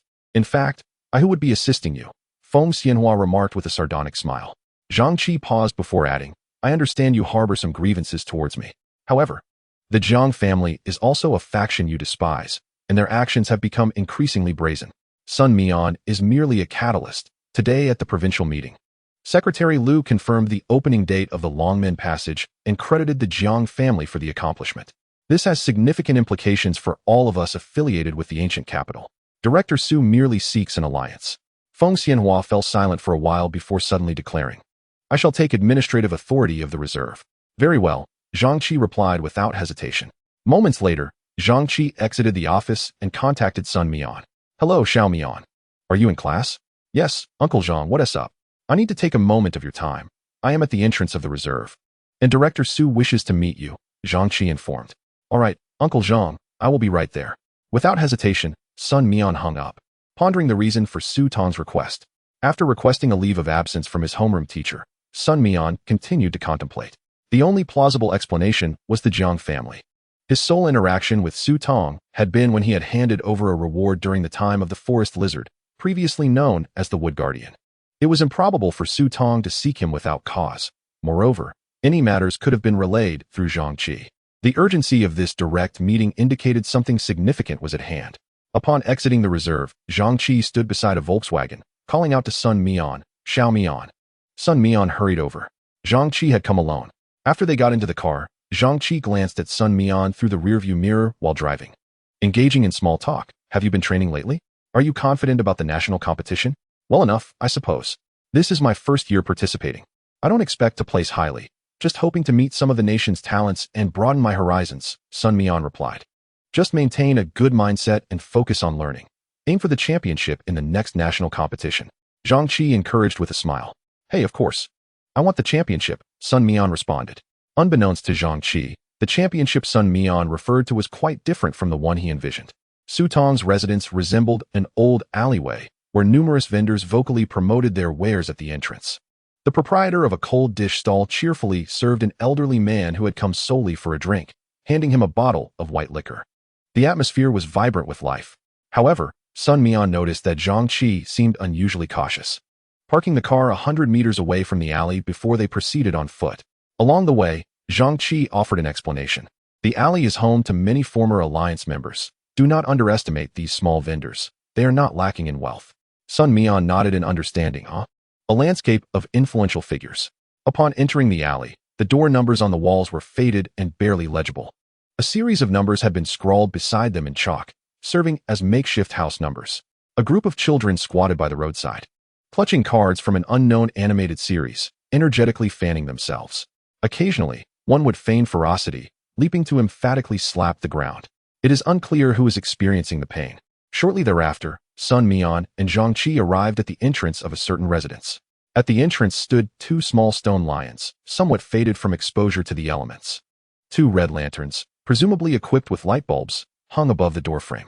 The door was an iron gate adorned with a Jiao 2 door knocker, which they rapped upon. A youthful voice emanated from within. "Who is it?" "Yuhuan." "It's me, your uncle Zhang," Zhang Qi replied, turning to Sun Mian and adding, "He is the grandson of Director Su." Sun Mian nodded, and the door swung open. It was then that Sun Mian beheld the young man who had spoken moments earlier. He appeared to be around 16 or 17 years old, though his voice conveyed an air of youthful chivalry, with starry eyes and sword-like brows. His countenance bore a striking resemblance to Su Tong, radiating a certain gallantry. Yuhuan greeted Zhang Qi, casting a curious glance at Sun Mian. Zhang Qi smiled and introduced. "Yuhuan, this is Sun Mian, who is now a fully fledged trainer. In fact, he became a trainer even before you did and will participate in this year's national tournament." Upon hearing this, Yuhuan's eyes brightened, and he looked at Sun Mian with a smile, extending his hand. "Hello, I'm Yuhuan." Chapter 167, The Evergreen Forest. Sun Mian gazed at the battle-hungry Yuhuan in bewilderment and shook his hand. Seizing the moment, Zhang Qi inquired, "Is your grandfather home?" "Yes, he is in the study. Grandfather told me that if Uncle Zhang came, I should just show you to the study," Yuhuan responded. Zhang Qi nodded and led Sun Mian into the courtyard. It was evident that Zhang Qi was quite familiar with the place, suggesting he was a frequent visitor. Yuhuan remained in the courtyard to continue training. Focusing on a rare nimble caterpie, Sun Mian glanced over, somewhat astonished. This caterpie had an impressive talent level of A, on par with that of a young larvitar. Its energy feedback level was also notably high, reaching level 28. It was clear that it had been well trained. The door to the study was not fully shut, allowing Zhang Qi to gently push it open. Su Tong, upon seeing Zhang Qi and Sun Mian, smiled, setting down the documents in his hands. "Come in, have a seat. Would you like some tea?" Zhang Qi responded with a grin. "Then I'll have Da Hong Pao." Su Tong chuckled. "You're quite unreserved. I just received a little. And you already know about it." Nevertheless, Su Tong proceeded to open a small kettle on the table, adding some water that seemed to be spring water. As a heating device was present, both Zhang Qi and Sun Mian remained silent, observing Su Tong as he boiled the water, rinsed the cups, and filtered the tea leaves. When the cups were finally handed over, Zhang Qi and Sun Mian expressed their thanks as they accepted them. The tea was somewhat hot. But such is the nature of tea drinking, Zhang Qi savored it slowly, relishing the fragrance while remaining quiet. Noticing this, Su Tong remarked, "Sun Mian should have some inkling as to why I summoned you, correct? The Jiang family?" Sun Mian set down his cup and spoke. "Indeed. You've been to Nyampa Mountain. Although there is no substantial evidence, if you can achieve a ranking above 100 in the national tournament, you will have a voice." With no outsiders present, Su Tong spoke plainly. Zhang Qi raised an eyebrow upon hearing this. He had just mentioned on the way that Sun Mian was merely going to the national tournament to give it a try. However, Su Tong implied that after achieving commendable results, the title of trainee inspector would soon be stripped from Sun Mian, marking him as the youngest inspector in Huagua. Under such circumstances, Sun Mian's investigation into Nyangpa Mountain could serve as one piece of evidence. Sun Mian hesitated, clearly contemplating this. However, the challenge was formidable. Countless prodigies from across the nation would compete, and the national tournament only occurred once every 4 years in each region, drawing talents from abroad as well as from previous years. Achieving a rank above 100 would not be easy. "And if I failed to secure a place within the top 100? Sun Mian inquired slowly. Su Tong cast a glance at Sun Mian and replied calmly. "Once the Jiang family enters the fray, the protection zone of Feng Xianhua will no longer be a one-man show." Sun Mian exhaled deeply. "I understand. What assistance do you require from us?" Su Tong continued. "Minerals, a substantial quantity of high-quality minerals. Additionally, I wish to venture into the Evergreen Forest," Sun Mian stated. The Evergreen Forest indeed exists in this world, located in Chuan Province, a new area not present in Sun Mian's recollections. The entire Evergreen Forest was comparable in size to a county. It was fraught with danger, yet also presented opportunities and a fine choice for enhancing one's strength. Very well, Su Tong agreed without surprise. He promptly made arrangements. The following day, Sun Mian boarded a plane bound for the Evergreen Forest. With 2 months remaining until the national tournament, he would reside within the forest. There would be no support, and even food would need to be procured independently. This was a choice Sun Mian had made. Moreover, the system continued to issue repetitive tasks, indicating that the threat from the Jiang family still loomed. Sun Mian feared for his life, yet he understood that if he did not strive to secure a place within the top 100 of the national tournament, even with the system's assistance, he would be powerless against the Jiang family's immense power, which could easily crush him. Task issued. experienced the true essence of the evergreen forest, and grasped the might of nature. Reward: elevation of evergreen power by 1 level.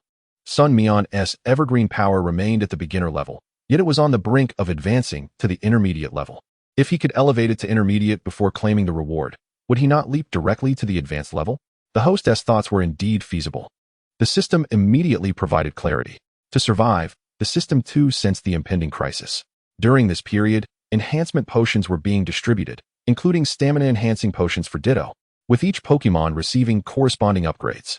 Sun Mian was working to bridge the gap between himself and the local prodigies. Upon disembarking the plane, Sun Mian was personally escorted to the entrance of the Evergreen Forest by Su Tong's secretary. Although there were many people present, one could not ascertain whether those who exited were the same as those who entered. The frequent fog within the forest could render any technological advantages moot. And the fog was not merely home to Pokémon attacks, but also to the greed of fellow humans. You will need the minerals. They are all in this specially designed compact backpack, which can hold enough resources for 3 months, akin to the effect of luxury Pokeballs. The secretary handed over a backpack that was nearly half a person's height. Sun Mian carried 2 bags. The previous one contained a tent and various supplies. He assessed the weight of the backpack handed to him by the secretary, finding it astonishingly light compared to the weight of the minerals he had previously carried. Such extraordinary technology struck Sun Mian as akin to the legendary spatial rings. However, the functionality of Pokeballs was similarly remarkable. Sun Mian instructed his Machoke to carry the backpack, waved goodbye to the secretary, and stepped into the evergreen forest. Darkness. This was Sun Mian's immediate impression upon entering the evergreen forest. Outside, the sun shone brightly. Yet the entrance was enveloped in a canopy of trees that obscured the sky, blocking out all light. Gradually acclimating to the surroundings, Sun Mian noticed several people nearby. However, they all eyed each other warily. After all, in a place like this, no one knew what the other had done. Sun Mian paid them no heed and summoned his Ditto, transforming it into a Charizard, and flew directly onward. Such freedom could only be enjoyed near the pathways. Should one venture into the vicinity of the center, they are likely to encounter formidable flying-type Pokémon that have claimed dominion over the airspace, resulting in incidents of aerial assaults. Sun Mian, perched atop a Charizard, finally glimpsed a glimmer of light after a considerable duration. He promptly instructed Ditto to lower him down. As he traversed the passage, the true visage of the Viridian Forest unveiled itself before his eyes. A shroud of mist enveloped the surroundings, obscuring both the sky and the ground, with the light filtering through this ethereal haze. However, visibility beyond the mist proved elusive, and likewise, it was arduous to discern the interior from the outside. The presence of humans was scant. The few that remained were being relentlessly pursued by a throng of Rattata and Raticate. These diminutive Pokémon, despite their frailty, exhibited an energy feedback level nearing 1520 within the confines of the Viridian Forest. Their sheer numbers compelled the unfortunate individuals to flee in terror. Chapter 168, Electrode. In that moment, several Rattata shifted their attention towards Sun Mian. Sun Mian, danger! He swiftly took flight, exclaiming, "What nonsense! Over 1,000 Rattata and Raticate? Are you jesting? They would overwhelm you." Just then, a dozen Arbok appeared, excitedly charging towards the Rattata. Yet, the disparity in numbers rendered these ravenous Arbok ill-fated. After dispatching a multitude of Rattata, they soon discovered that the Raticate's lethal fangs were no trifling matter. One Arbok was cleaved into several segments. However, the scent of blood attracted other Pokémon to the scene. Sun Mian and his Machoke had long since retreated. Casting a glance behind, he noted that the Rattata had not pursued them, prompting him to release his companions. The Trico, upon witnessing the outdoor spectacle, dropped the branch it had been clutching in its mouth. The forest! The forest! The Trico exuberantly spread its arms, reveling in the essence of the woodland. Observing this, Sun Mian addressed the Trico, "Go explore, but do not stray too far. The further south you venture, the mightier the adversaries you shall encounter." The Trico nodded slightly, leaping onto the trunk of a nearby tree, surveying its surroundings. Upon discerning a direction, it leapt once more, vanishing from sight. The Trico's training manual had now progressed to its second phase, merging weather and grass-type energy. Having previously mastered wind, it was now attuned to the elements. The Trico was on the cusp of learning Solar Beam, a formidable grass-type attack. It required a deeper connection with the forces of nature. However, Sun Mian's current Viridian power had become less beneficial. Thus, this opportunity for solitary training proved more effective than concentrated efforts. Sun Mian had entered with the intent of specialized training. He did not seek immediate refuge. Instead, he roamed the forest, instigating encounters with wild Pokémon. Nonetheless, upon encountering excessively numerous groups, he would prudently retreat. Selecting targets for confrontation was paramount. Yet, events did not unfold as smoothly as anticipated. The energy feedback levels of the Pokémon within the Viridian Forest were generally elevated. Sun Mian and his companions encountered their first formidable foe. A sudden descent from the mountaintop revealed an Electrode. Electrode LV35. Type: Electric. Ability: Static. Gender: NA. Talent level: C. Skills: Thunder Punch, Electro Ball, Magnet Rise, Plasma Fist. Dragon Pulse, Fire Punch, Tackle, Thunder Wave, Shock, Cotton Spore, Charge, Takedown, Electro Ball, Strange Light, Power Gem. Inherited skills: Odd Wave, Agility. Taught skills: Electroweb, Iron Tail, Heal Bell. Dragon Tail. Skill discs: None. With a vast range of attacks, the upright Electrode obstructed the path of Sun Mian and his entourage. This territory was its domain, and it had been apprised of numerous complaints from Pokémon regarding human intrusions accompanied by bullies who assaulted them indiscriminately. Could the Electrode tolerate this? Perhaps. Yet, wouldn't he at first assess the strength of its opponents? The Electrode unleashed a tentative electric strike, while Sun Mian was taken aback by the breadth of its assault capabilities. Upon recognizing the electric-type move, he instinctively shielded Machoke and the others, absorbing the impact of the shock himself. The Electrode hesitated momentarily. Such devotion from a trainer towards his Pokémon was unexpected. But why, then, did he assault the weaker Pokémon? The Electrode found itself perplexed. Sun Mian, having experienced the sting of the electric attack, realized that, given his current physique, he could withstand the Electrode's electric shock. But he would not survive Thunder Punch and Electro Ball. Sun Mian swiftly contemplated his next move, remaining silent as his psychic mark shimmered. Skorupi and Bagon heeded his call. Skorupi provocatively waved its claws at the Electrode. Simultaneously, Bagon summoned a sandstorm. A swirling cloud of yellow sand enveloped the area. Skorupi initiated the offensive. The sandstorm spread relentlessly, with Skorupi swiftly closing the gap to the Electrode, its forelimbs radiating an ominous black glow as it struck. The Electrode involuntarily grunted. Skorupi's speed was astonishing, enhanced by its agility. The Electrode could not afford to disregard Skorupi's might. It retaliated with a Thunder Punch. Skorupi crossed its forelimbs, bracing itself against the onslaught. Yet the electric current surged forth. The Electrode, witnessing Skorupi's unchanging expression, was momentarily taken aback. At that juncture, Bagon suddenly stomped its foot. A wave of earthy yellow light emanated from beneath the plump creature. Swiftly, it traveled across the ground, approaching the Electrode's feet. The Electrode instinctively shifted, feeling threatened by the force coursing beneath it. Although the actual damage was not as severe as anticipated, the Electrode loathed this power that could inflict harm upon it.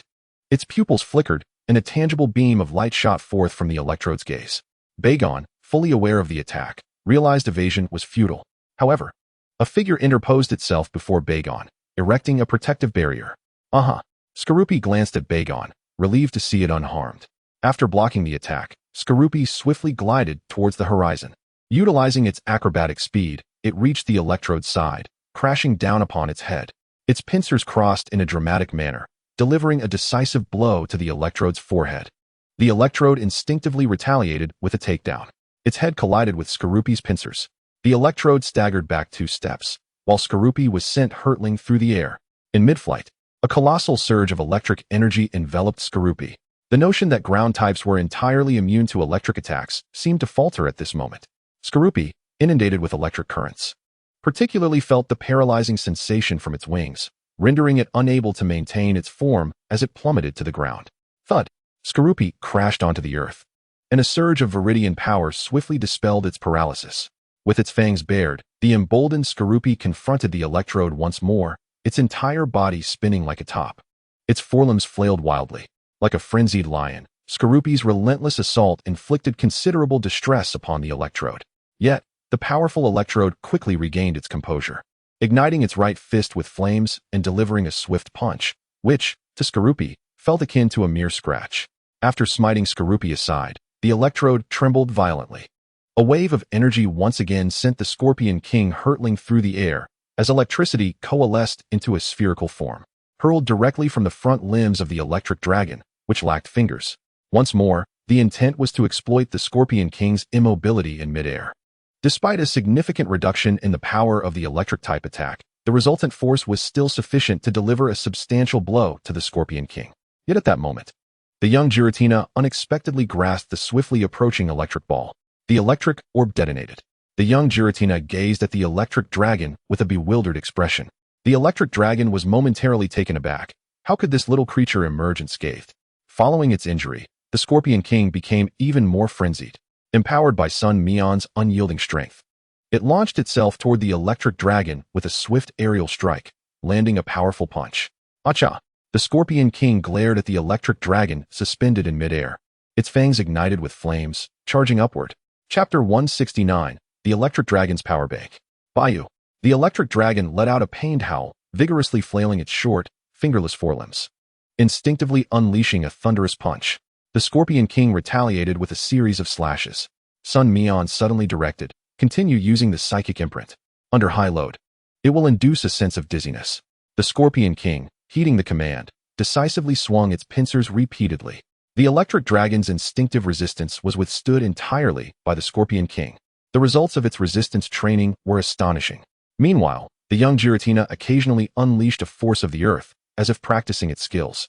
Knowing that the Scorpion King was holding off the electric dragon's onslaught, the young Giratina felt free to use its abilities. Albeit it expressed that its little Jojo felt somewhat dazed. However, good fortune did not last long.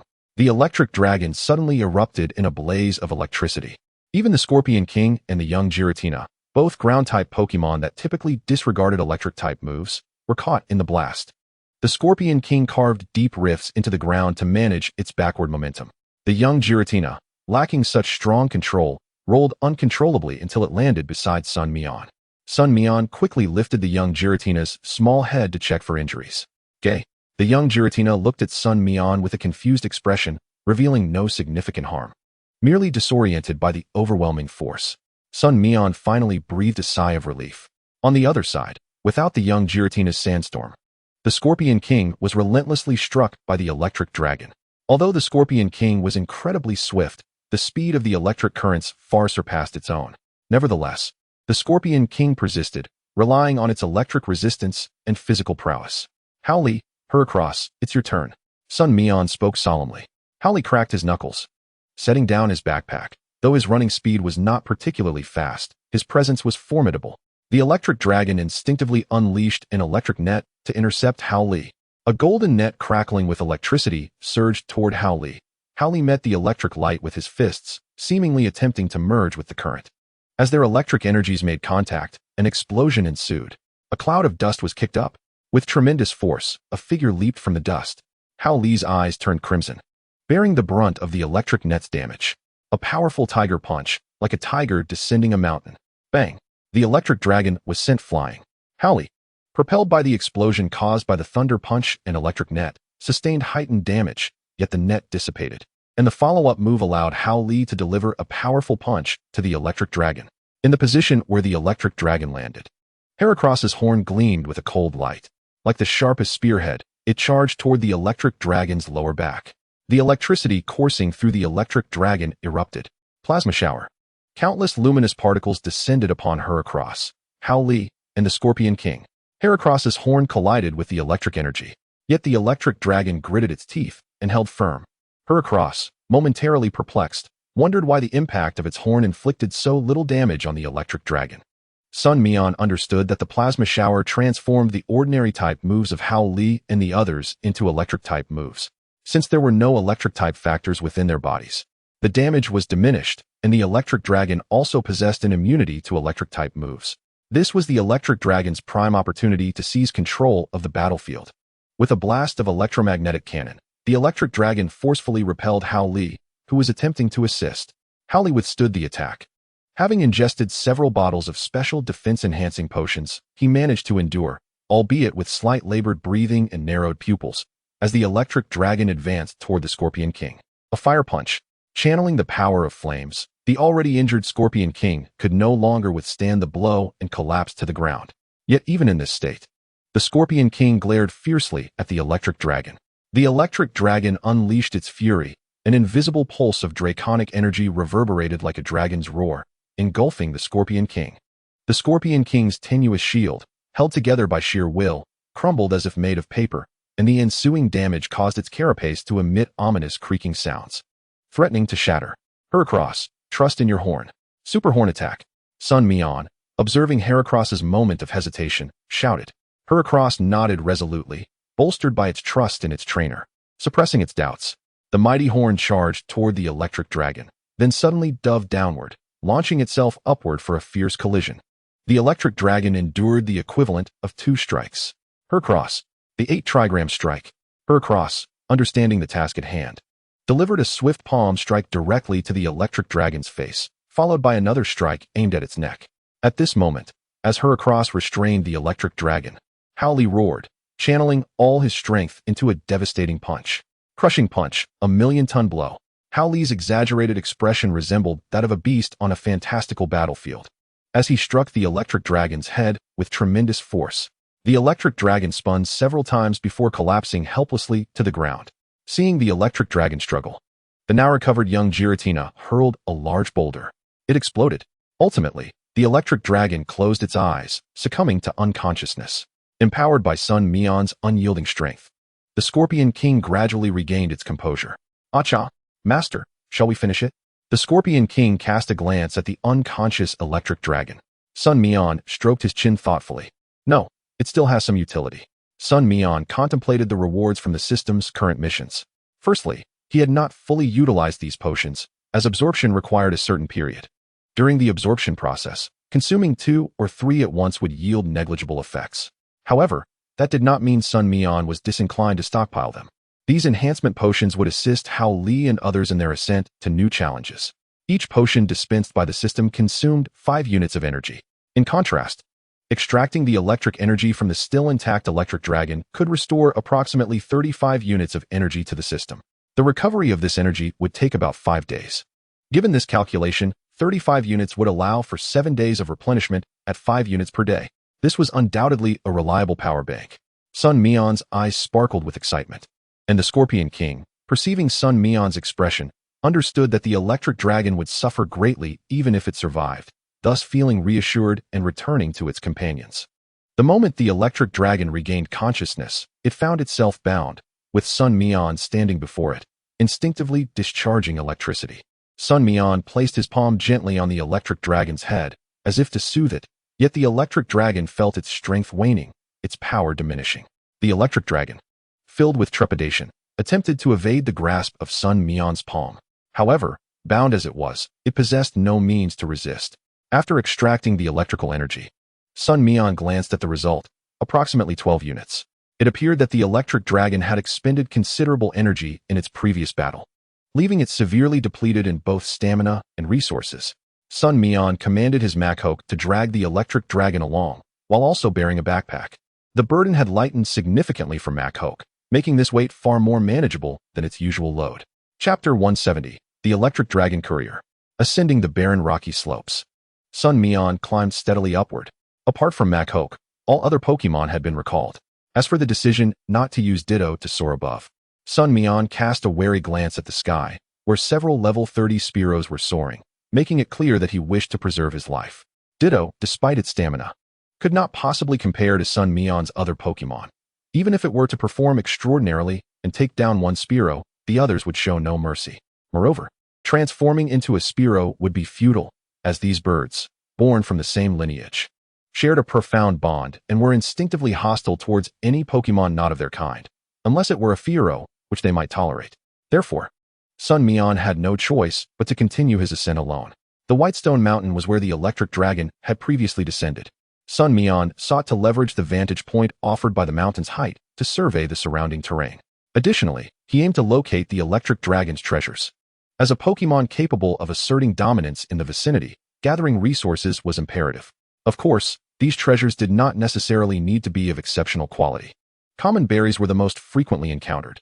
The slope was not particularly steep, yet it took Sun Mian nearly an hour to reach the summit. His arms ached, and he felt a tightness in his lower back and calves that refused to relent. This discomfort stemmed from the prolonged high-intensity exertion. However, Machoke appeared to fare considerably better, remaining vigilant and observant of their surroundings, with the electric dragon dangling from its grip. As Makok scanned the area, the electric dragon twisted and turned on the ground. The terrain above was uneven, pocked with darkened depressions. Yet, Sun Mian's gaze fell upon a patch of verdant grass, and his excitement surged. There, nestled upon the grass, were several Mareeps, the scattered flock of fluffy sheep.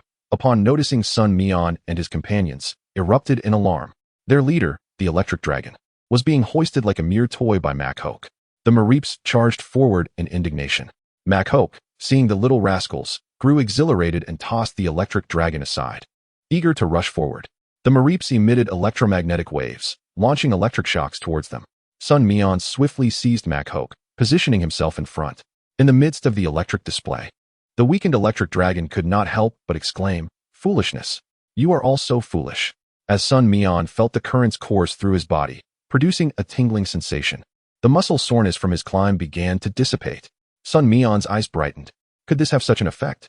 The Mareeps, witnessing Sun Mian approach them, were momentarily stunned. Having never encountered someone so bold, instinctively, they began charging, their electric shocks eliciting increasingly satisfied expressions from Sun Mian.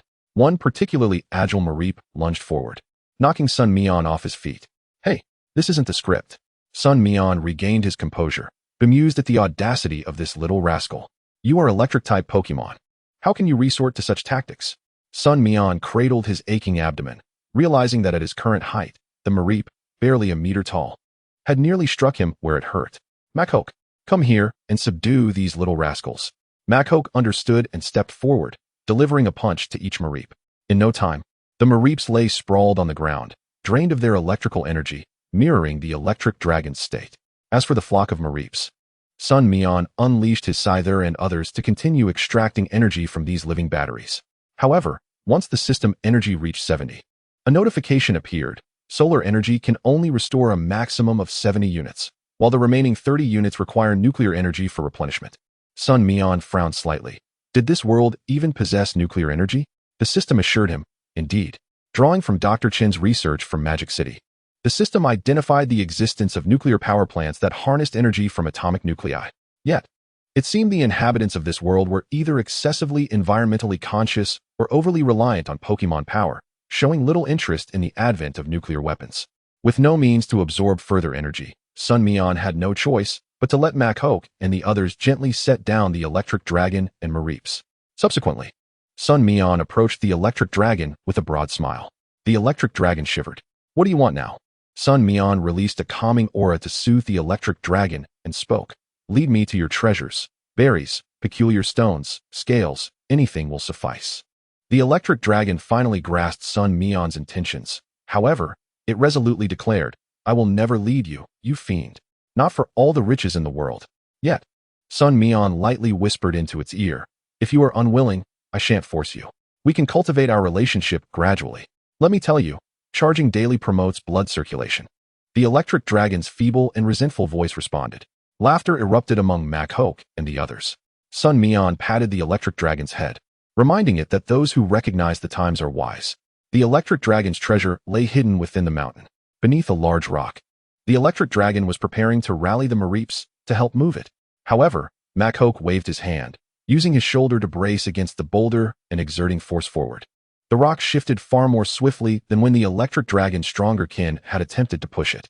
Beneath the stone, there lay an uneven hollow with a diameter of 3 meters. There were no berries, but Sun Mian discovered numerous intriguing items. A distinctly angular gray stone caught his eye.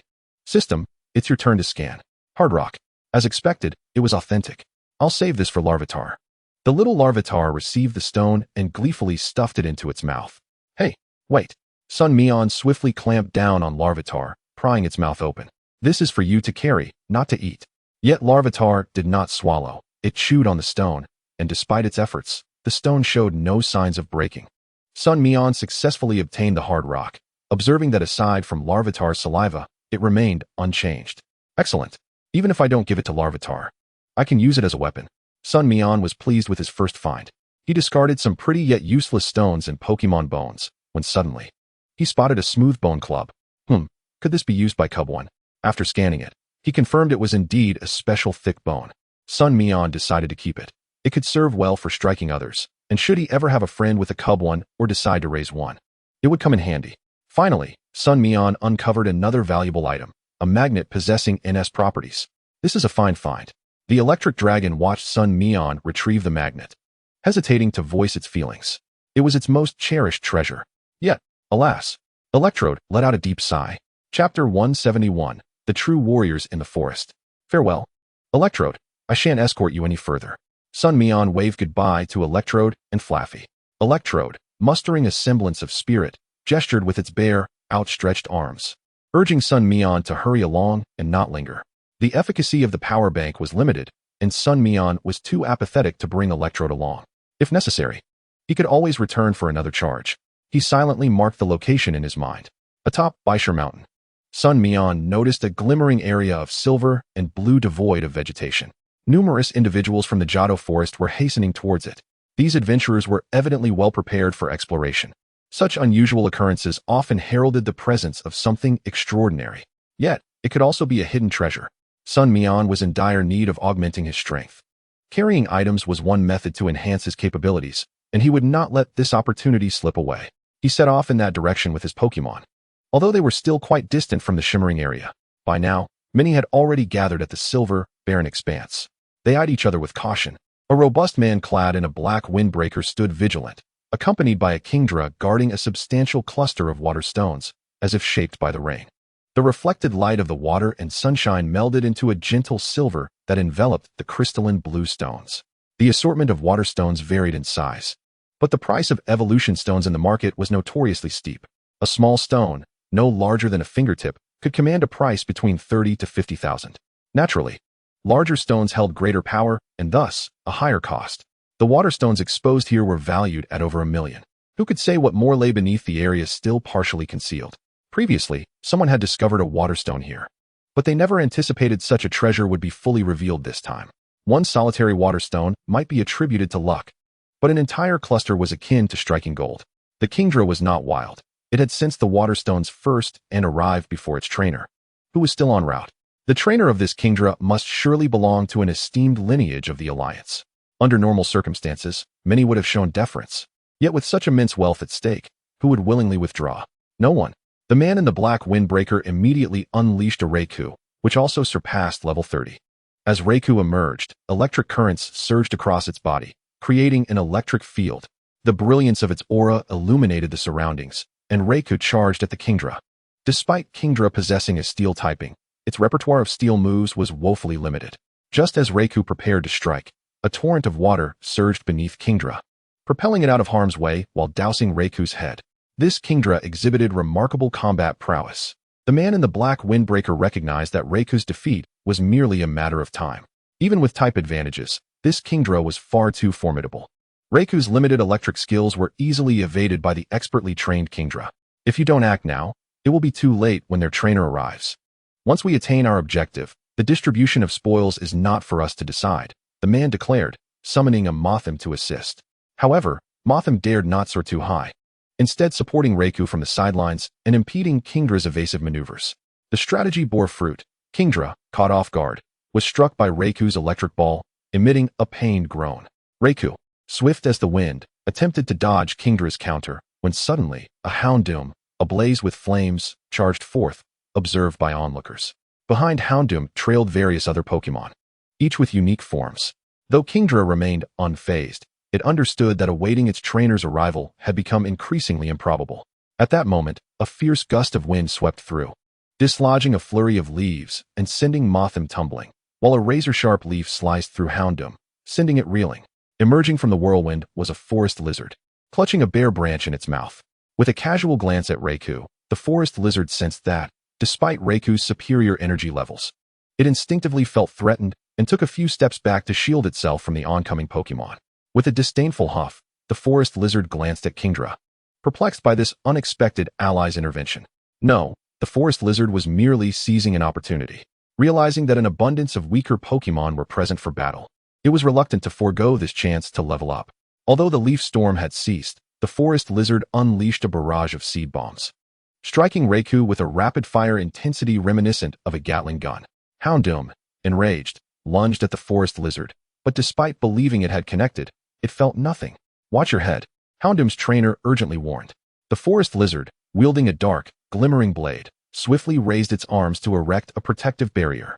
Unbeknownst to them, a cunning honchcrow unleashed a storm from behind the forest lizard. With its keen sensitivity to wind, the forest lizard swiftly perceived the oncoming attack, executing its skill with astonishing speed. The man in the black windbreaker furrowed his brow. Meanwhile, their second tier of Pokémon, though lower in level, utilized their numerical advantage to unleash electric shocks and sparks from a distance. Kingdra released a spray of salt water, aiding the forest lizard in evading incoming attacks. The forest lizard exchanged a knowing glance with Kingdra, understanding each other's intentions. Was it overstepping its bounds? Though unable to contend with so many Pokémon, the forest lizard believed it could deftly avoid their skills. However, it soon realized that its self-assessment was overly optimistic. Although the power of the skills was not overwhelming, the sheer volume of attacks effectively blocked the forest lizard's escape route. It was struck repeatedly. The forest lizard retaliated with a green beam. Boom. The energy sphere concealed parasitic seeds, a clever technique born from the forest lizard's skill synergy. Caught unawares, the opponent's energy was siphoned away, bolstering the forest lizard's strength as it initiated another leaf storm, ensnaring Mothim. The razor-sharp blades pierced through Mothim's wings. You, the one who has been using psychic powers all along. I'll deal with you first. Chapter 172, The Water-Type Trainer. The trainer of Morluo Moth exhibited unwavering confidence, fully aware that Morluo Moth possessed a quadruple resistance to grass-type moves. Even though its defense wasn't particularly stellar, the trainer was certain that the forest lizard could not deliver a swift defeat to Morluo Moth. This moment presented an authentic opportunity to seize control over the forest lizard. Black Lugia, Flame Fong. Flames erupted from the elongated fangs of Black Lugia, shooting forth like twin torrents towards the horn-like appendages on its head. As the attack approached, the forest lizard deftly maneuvered, its scissor-like leaves striking Morluo Moth directly. It then knelt on one knee, raising its arms in a defensive posture, successfully blocking Black Lugia's Flame Fong. Despite the pain, the forest lizard emitted a dismissive grunt. Swiftly, its blade-like leaves sliced through the air, forcing Black Lugia to retreat. In a flurry of movement, the forest lizard shifted positions rapidly, suddenly appearing behind Morluo Moth. The dark sheen of its blade-like leaves was particularly menacing. In an instant, it slashed Morluo Moth, causing the creature to faint in midair. Meanwhile, amidst the fierce battle, the Emperor Nebo let out an excited exclamation as a figure emerged. The individual appeared to be around 20 years old, wearing a low-brimmed cap, denim jeans, and a white t-shirt. Her long, shapely legs were accentuated by a ponytail that peeked out from beneath her cap. Although her eyes were obscured, her unadorned face radiated youthful vitality, with naturally pink lips that appeared somewhat thin, enhancing their petite appearance. The only notable shortcoming was perhaps her modest bust. Observing the injured wings of Emperor Nebo, the girl turned her gaze towards the skirmish involving the forest lizard. Although the forest lizard was free from the harassment of Morluo Moth, its singular elemental nature resulted in a gradual stalemate as the opponent became increasingly familiar with its attack rhythm. With fatigue setting in, the forest lizard panted heavily, fixating on the group of challengers. It was indeed a risky endeavor. Emperor Nebo, the girl called out to the forest lizard. It cast a sidelong glance at her, scoffing. What does it matter if your trainer has arrived? Without uttering a word, the girl released her Pokémon, a Masquerain, a Kingler, and a Vaporeon. The sight of this water-type trio caused the man in the black windbreaker to furrow his brow, recalling a certain individual, Shun Haixing, the gym leader of Qiong Province. It was rumored that Shun's prowess had reached the level of a champion. Moreover, Shun Haixing was renowned not only for his strength, but also as the vice president of Qiong Province's Yeqing Pokémon Academy. With a reputation for nurturing talent, Shun Haixing was known to be particularly strict regarding the education of his offspring. It was said that his granddaughter had made an impressive debut at the previous national tournament, securing a place among the top 100. This time, she would undoubtedly make an appearance at the national competition once more. It was well known that she had previously utilized a Kingler and a Poplio. The man in the windbreaker began to sweat. If it truly was her, they stood no chance, neither in strength nor in background. Shinjimiao, he thought, scrutinizing the girl in hopes of discerning a reaction, while simultaneously wishing not to see any acknowledgement. The girl lifted her head, her light brown eyes exuding an almost ethereal coolness. I will take 5 water stones. The rest can be divided among you. The man in the windbreaker confirmed that her features were identical to those reported on television. Shen Jinyao nodded nonchalantly before adding, then let us proceed to the next matter. Those who injured Emperor Nebo, step forward. Miss Shun, isn't that a bit overbearing? The man in the windbreaker frowned. Water Pulse. Sun Mian did not hesitate. Vaporeon leaped to the front, unleashing a wave of blue ripples that expanded outward. The primary target was still Black Lugia and its allies. Masquerain. Rain Dance. Masquerain spread its arms wide. Dark clouds gathered ominously, and raindrops began to fall in torrents. Black Lugia, irritated, expelled a small flame, only for it to be extinguished instantly by the downpour. The water pulse from Vaporeon drenched Black Lugia's fur, causing it to roar in agony. The man in the windbreaker finally reacted, realizing that since they had initiated the attack, retaliation was unavoidable. Black Lugia. Mist. Foolish. Sun Mian scoffed. As Vaporeon became enveloped in the mist. Poisoned. The man in the windbreaker felt a fleeting joy, but Vaporeon's poisoned state vanished almost immediately. The Vaporeon leapt into the air, gathering a massive wave in its tail, unleashing a torrent that sent Black Lugia flying. No, it's the wet body. The man in the windbreaker finally grasped the situation. Sun Mian offered no response. At that moment, Masquerain burst forth with astonishing speed, crashing into the fray surrounding the forest lizard and its adversaries. Its rapid velocity rendered all present Pokémon unable to react. The forest lizard shook its elongated leaves, water splattering onto its forehead, and glared at Masquerain in annoyance. Masquerain had no time to heed its displeasure, swiftly delivering a series of slaps to a large tongue Pokémon. The tongue Pokémon felt as if its head were filled with water, its long tongue flailing chaotically. Taking command of the battlefield, Sun Mian grew increasingly emboldened under the rain. Disregarding the opponent's gestures of surrender, after defeating all opposing Pokémon, her cool voice echoed in everyone's ears, "It's even now." She merely sought to restore Emperor Nabo's honor. Sun Mian approached the large rock face, perpetually washed by the rain, where the water stones gleamed brilliantly in the water. She picked out the 5 largest stones and directly handed one to Masquerain. As the final raindrop fell, Masquerain was enveloped in a radiant light. Its legs elongated slightly. Its fists appeared more powerful, and its eyes took on a more intimidating presence, losing their previously naive charm. The forest lizard let out a disdainful grunt, little runt. It had completely forgotten that, aside from the leaves atop its head, it was still shorter than Masquerain, let alone the now evolved Masquerain. Observing the forest lizard's formidable strength, even Sun Mian, who had always favored water-type Pokémon, felt a twinge of temptation. Forest lizard, shall we battle? Sun Mian brandished a Pokeball. The forest lizard hesitated for a moment, then spat disdainfully. Humph. Its expression was unmistakably one of derision. You think you're worthy? Sun Mian's brow twitched. While the forest lizard was powerful, its temperament was undeniably unpleasant. She dismissed any thoughts of capturing it, recognizing that their personalities were incompatible. Sun Mian had no desire to harbor a rogue in her team. Just as she contemplated leaving, the forest lizard swiftly blocked her path. Sun Mian furrowed her brow slightly, questioning its intentions. Did it wish to battle again? Yet the forest lizard pointed at the water stones she had just collected. Those water stones are the largest. What will my master do if you take them all? Sun Mian couldn't help but smile in exasperation. Wasn't it I who defeated those trainers? You were the one who ensnared them. There are plenty more water stones here for you to take. Humph. I want the ones in your hand.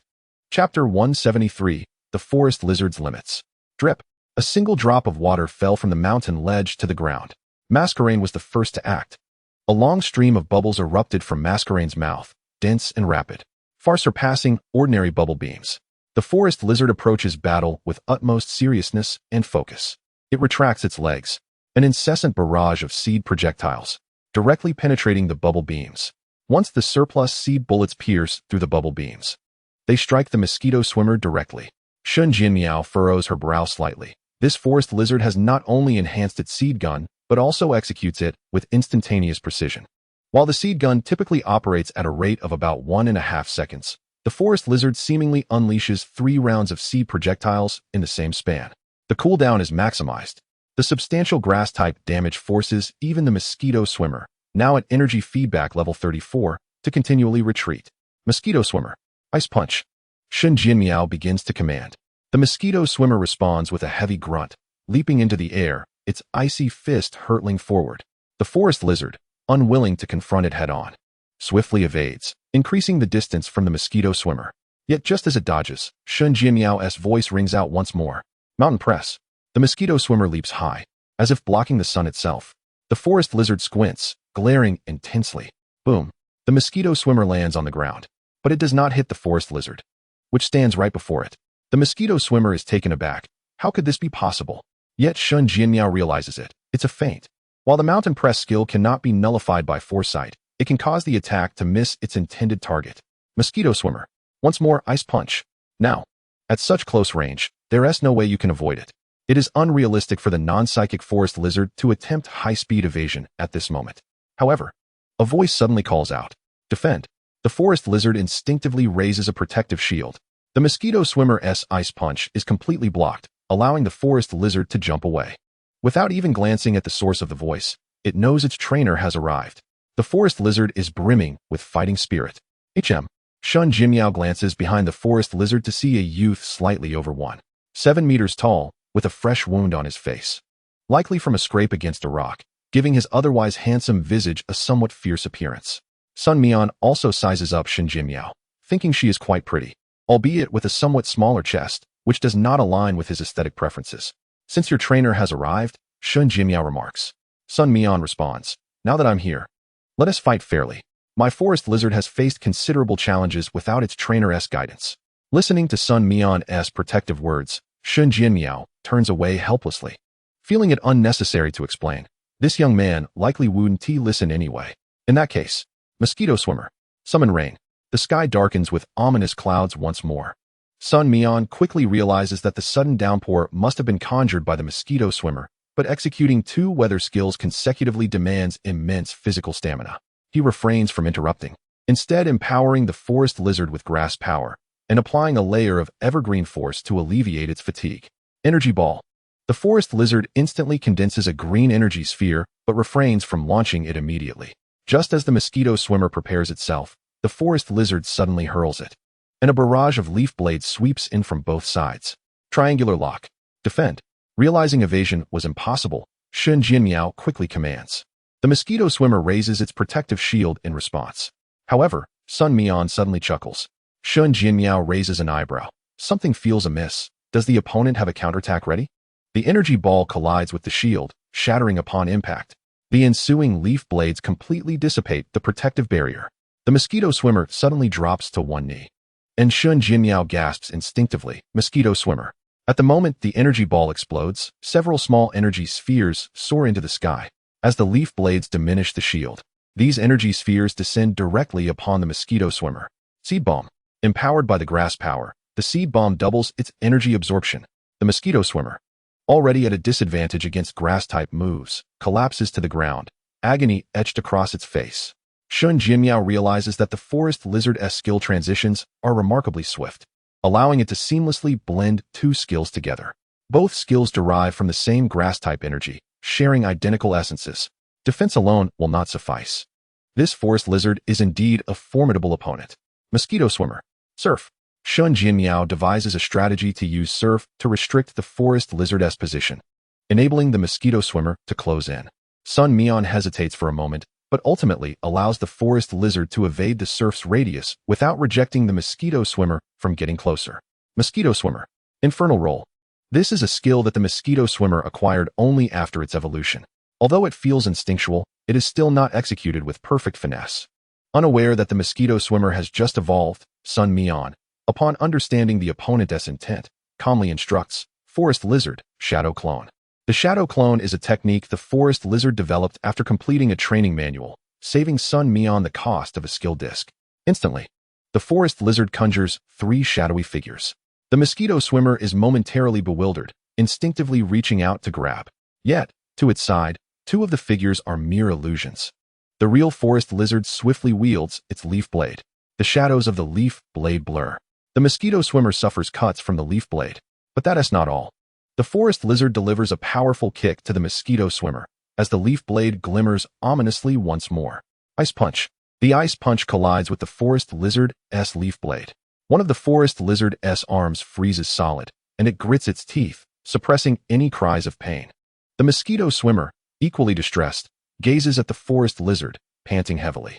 Seeing that one of the forest lizard's arms has been frozen, Sun Jianmiao's eyes light up. Mosquito swimmer, follow up with a flurry of slaps. Sun Mian assesses the state of the forest lizard and speaks slowly, super absorb. The forest lizard is enveloped in a green aura, resembling a line that directly penetrates the mosquito swimmer's body, swiftly retracting. Although the mosquito swimmer continues its assault, it is already utterly fatigued, delivering a slap onto the unfrozen leaf blade of the forest lizard. The mosquito swimmer collapses right before the forest lizard. Sun Mian notes that the forest lizard's energy feedback level has reached 26, and he smiles. The forest lizard surpasses even her across. Engaging a level 34 mosquito swimmer it is weak against, resulting in a close battle. Sun Mian's expression grows serious as she steps forward, recalling the mosquito swimmer. She presents a water stone to Sun Mian. Chapter 174, Sun Mian's Regret. Sun Mian gazes at the water stone that Sun Mian has extended in surprise. Noticing his confusion, Sun Mian explains, "Your forest lizard saved my Emperor Nebo, so I ought to give it this water stone. I was just a bit greedy." The forest lizard casts a glance at her, scoffing inwardly. "Saved your Emperor Nebo? Not a chance. I'm not that kind-hearted." Sun Mian was certainly aware of the forest lizard's disposition. It was likely that the forest lizard was merely joining in the commotion, having stumbled upon the scene. He cast a glance at the site, noting that Sun Mian had not collected all the water stones, leaving several of them strewn across the ground, washed by the rain. A dozen or so individuals stood nearby, awkwardly hesitant, their apprehension stemming from the residual tremors of the earlier battle between Sun Mian and Sun Mian, which deterred them from approaching. After a moment's contemplation, Sun Mian grasped the nature of what he had witnessed on Baishur Mountain and understood Sun Mian's intention in offering the water stones to him. With a slight curl of his lip, he thought, "No need for that. I comprehend the principle of first come, first served. What is rightfully yours belongs to you." Sun Mian was momentarily taken aback. The forest lizard, witnessing Sun Mian's actions, remained silent, harboring unwavering trust in him. Sun Mian mused that despite the forest lizard's disagreeable temperament, this trainer was quite commendable.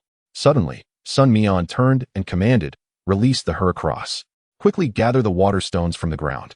He could hardly contain his excitement, muttering, "This is a windfall." Though not a miser, Sun Mian was undoubtedly enamored with wealth. This sudden shift in demeanor left Sun Mian astounded, prompting her to retract her earlier statement. As Sun Mian collected the water stones, his spirits soared.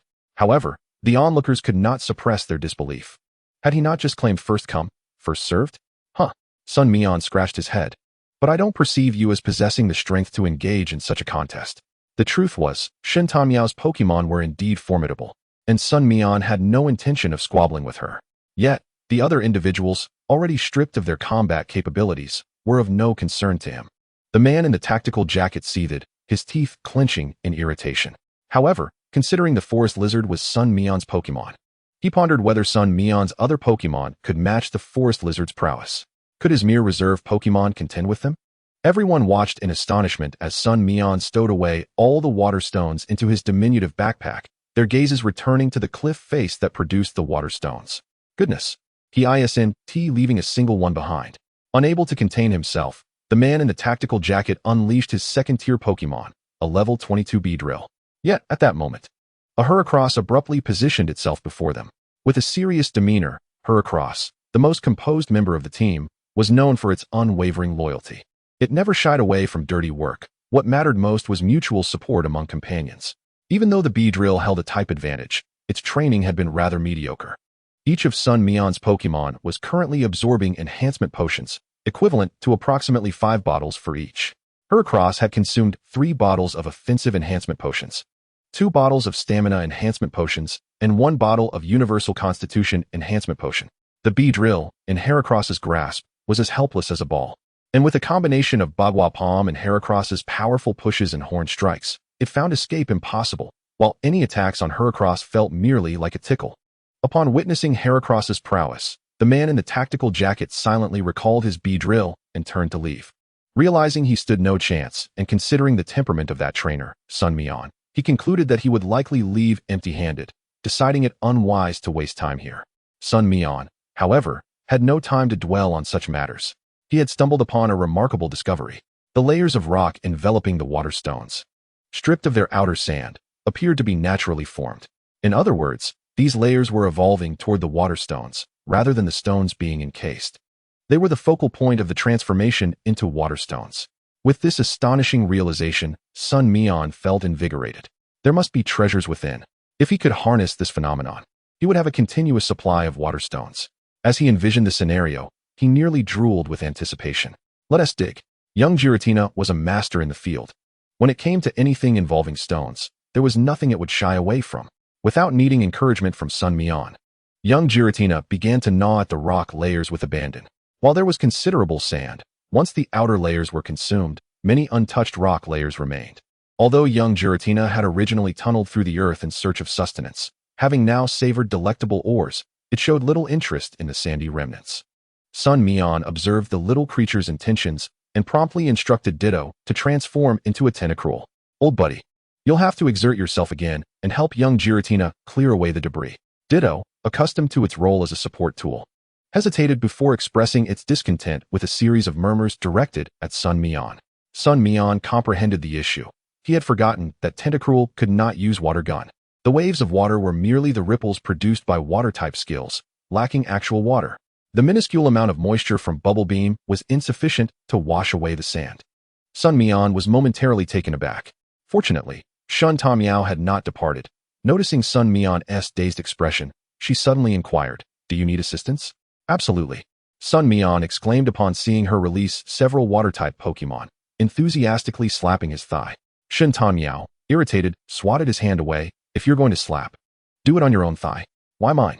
Awkwardly scratching his head, Sun Mian was relieved that Shun Tamiao did not take offense and summoned Vaporeon, which unleashed a water gun that effectively cleared away a significant amount of sand. Young Giratina joyfully bit into a rock layer, revealing a water stone about the size of a small fingertip. Sun Mian gleefully stowed it away in his diminutive backpack. Shun Tamiao interjected, "I want help for free. It's a 50-50 split." Sun Mian quickly covered his backpack. "No way, 80-20. I'll take 80, you take 20. Shun Tamiao's brow twitched with irritation. 60-40. Otherwise, you can dig here on your own. Sun Mian pondered for a moment. Fine, 70-30. Shun Tamiao turned to leave. All right. 60-40 it is. Sun Mian hastily grabbed her arm, resigned to the loss. A small loss is still a gain, right? At least our efficiency has increased. Observing Sun Mian's dejected expression, Shun Tamiao, suppressing her frustration, instructed her water-type Pokemon to continue clearing the rock layers. As the layers were diligently washed and consumed by young Giratina, Sun Mian suddenly smacked his forehead. How could I be so foolish? Ditto could have just transformed into Vaporeon. However, with the rock layers significantly diminished, would it be too late to change his mind? Chapter 175, The Herd Effect. The notion that higher quality water stones would appear closer to the center proved to be unfounded. Sun Mian discovered that the water stones were determined by the density of the rock layers. The denser the layer, the greater the quantity of water stones, or the larger their size. This indicated that the rock blocks themselves were treasures. Yet, all these stones had already found their way into young Giratina's belly. As the smallest member of the team, Sun Mian had always indulged it somewhat, although training was not as rigorous for it as for its older siblings. Its appetite had been steadily increasing. Fortunately, young Giratina's character, shaped by early encounters with the new king's expulsion, prevented it from becoming spoiled by favoritism. The young Gyarados, having consumed a substantial quantity of rock, found itself overwhelmed with energy, to the point that it could barely continue eating. Yet, it remained silent, not out of gluttony, but rather from a desire not to disappoint Sun Mian by failing at such a minor task. It yearned to assist Sun Mian, just as Howley and Forest Lizard did. However, Sun Mian was no fool. He noticed the young Gyarados' pace had slowed. He observed that its expression lacked the initial excitement and elation, and each bite seemed increasingly difficult to swallow. Realizing this, Sun Mian gently tapped the young Gyarados on its head, causing a pang of pain in his fingers, but fortunately, it captured the creature's attention. Once you're full, there's no need to overindulge. You might upset your stomach, and then you wouldn't be able to eat it all later. The young Gyarados lifted its head, remaining silent, a hint of dejection evident in its demeanor. Just then, Howley seized the young Gyarados and began a physical training regimen. While Shun Jinmiao found this perplexing, she suddenly noticed that the young Gyarados followed Howley's lead, its mood visibly lightening. She was unaware of the conversation that transpired between them. However, Sun Mian was fully aware. Howley recounted how, when he was still merely a Mach-Hop, he was considerably weaker than the young Gyarados. Yet through relentless training and ensuring a proper intake of energy daily, he grew stronger. The young Gyarados' understanding was pure. The more one eats, the more one must train to grow stronger. Witnessing the young Gyarados regain its spirit, Sun Mian felt a wave of relief wash over him as he continued to observe the rocks. Since the young Gyarados could no longer eat, they needed to devise a method to chip away at the rocks. This was no simple task. The king scorpion stepped forward, its metallic tail striking fiercely, yet only producing a flurry of stone chips. Extracting a whole piece proved to be quite challenging, even without the intention of leaving a complete rock for the young Gyarados. Such brute force would take an eternity to yield results. At that moment, Sun Mian suddenly spoke up. We should share the benefits. If it's just the two of us, we might wear ourselves out without accomplishing much. If we enlist their help, not only will we mitigate some risks, but we will also enhance our efficiency. Sun Mian, not lacking in wit, immediately grasped her implication. Hey, you over there, come here. We've got a proposition for you. He called out to a group lurking just beyond the puddle. These were the very individuals who had sought to seize the water stones moments ago, unwilling to relinquish their ambitions, waiting for Sun Mian and Sun Mian to exhaust themselves so they could swoop in for a bargain. The man in the windbreaker, though astute, was ultimately misled by his own cleverness. He accurately assessed Sun Mian's situation, knowing he would prefer to hoard the stones for himself.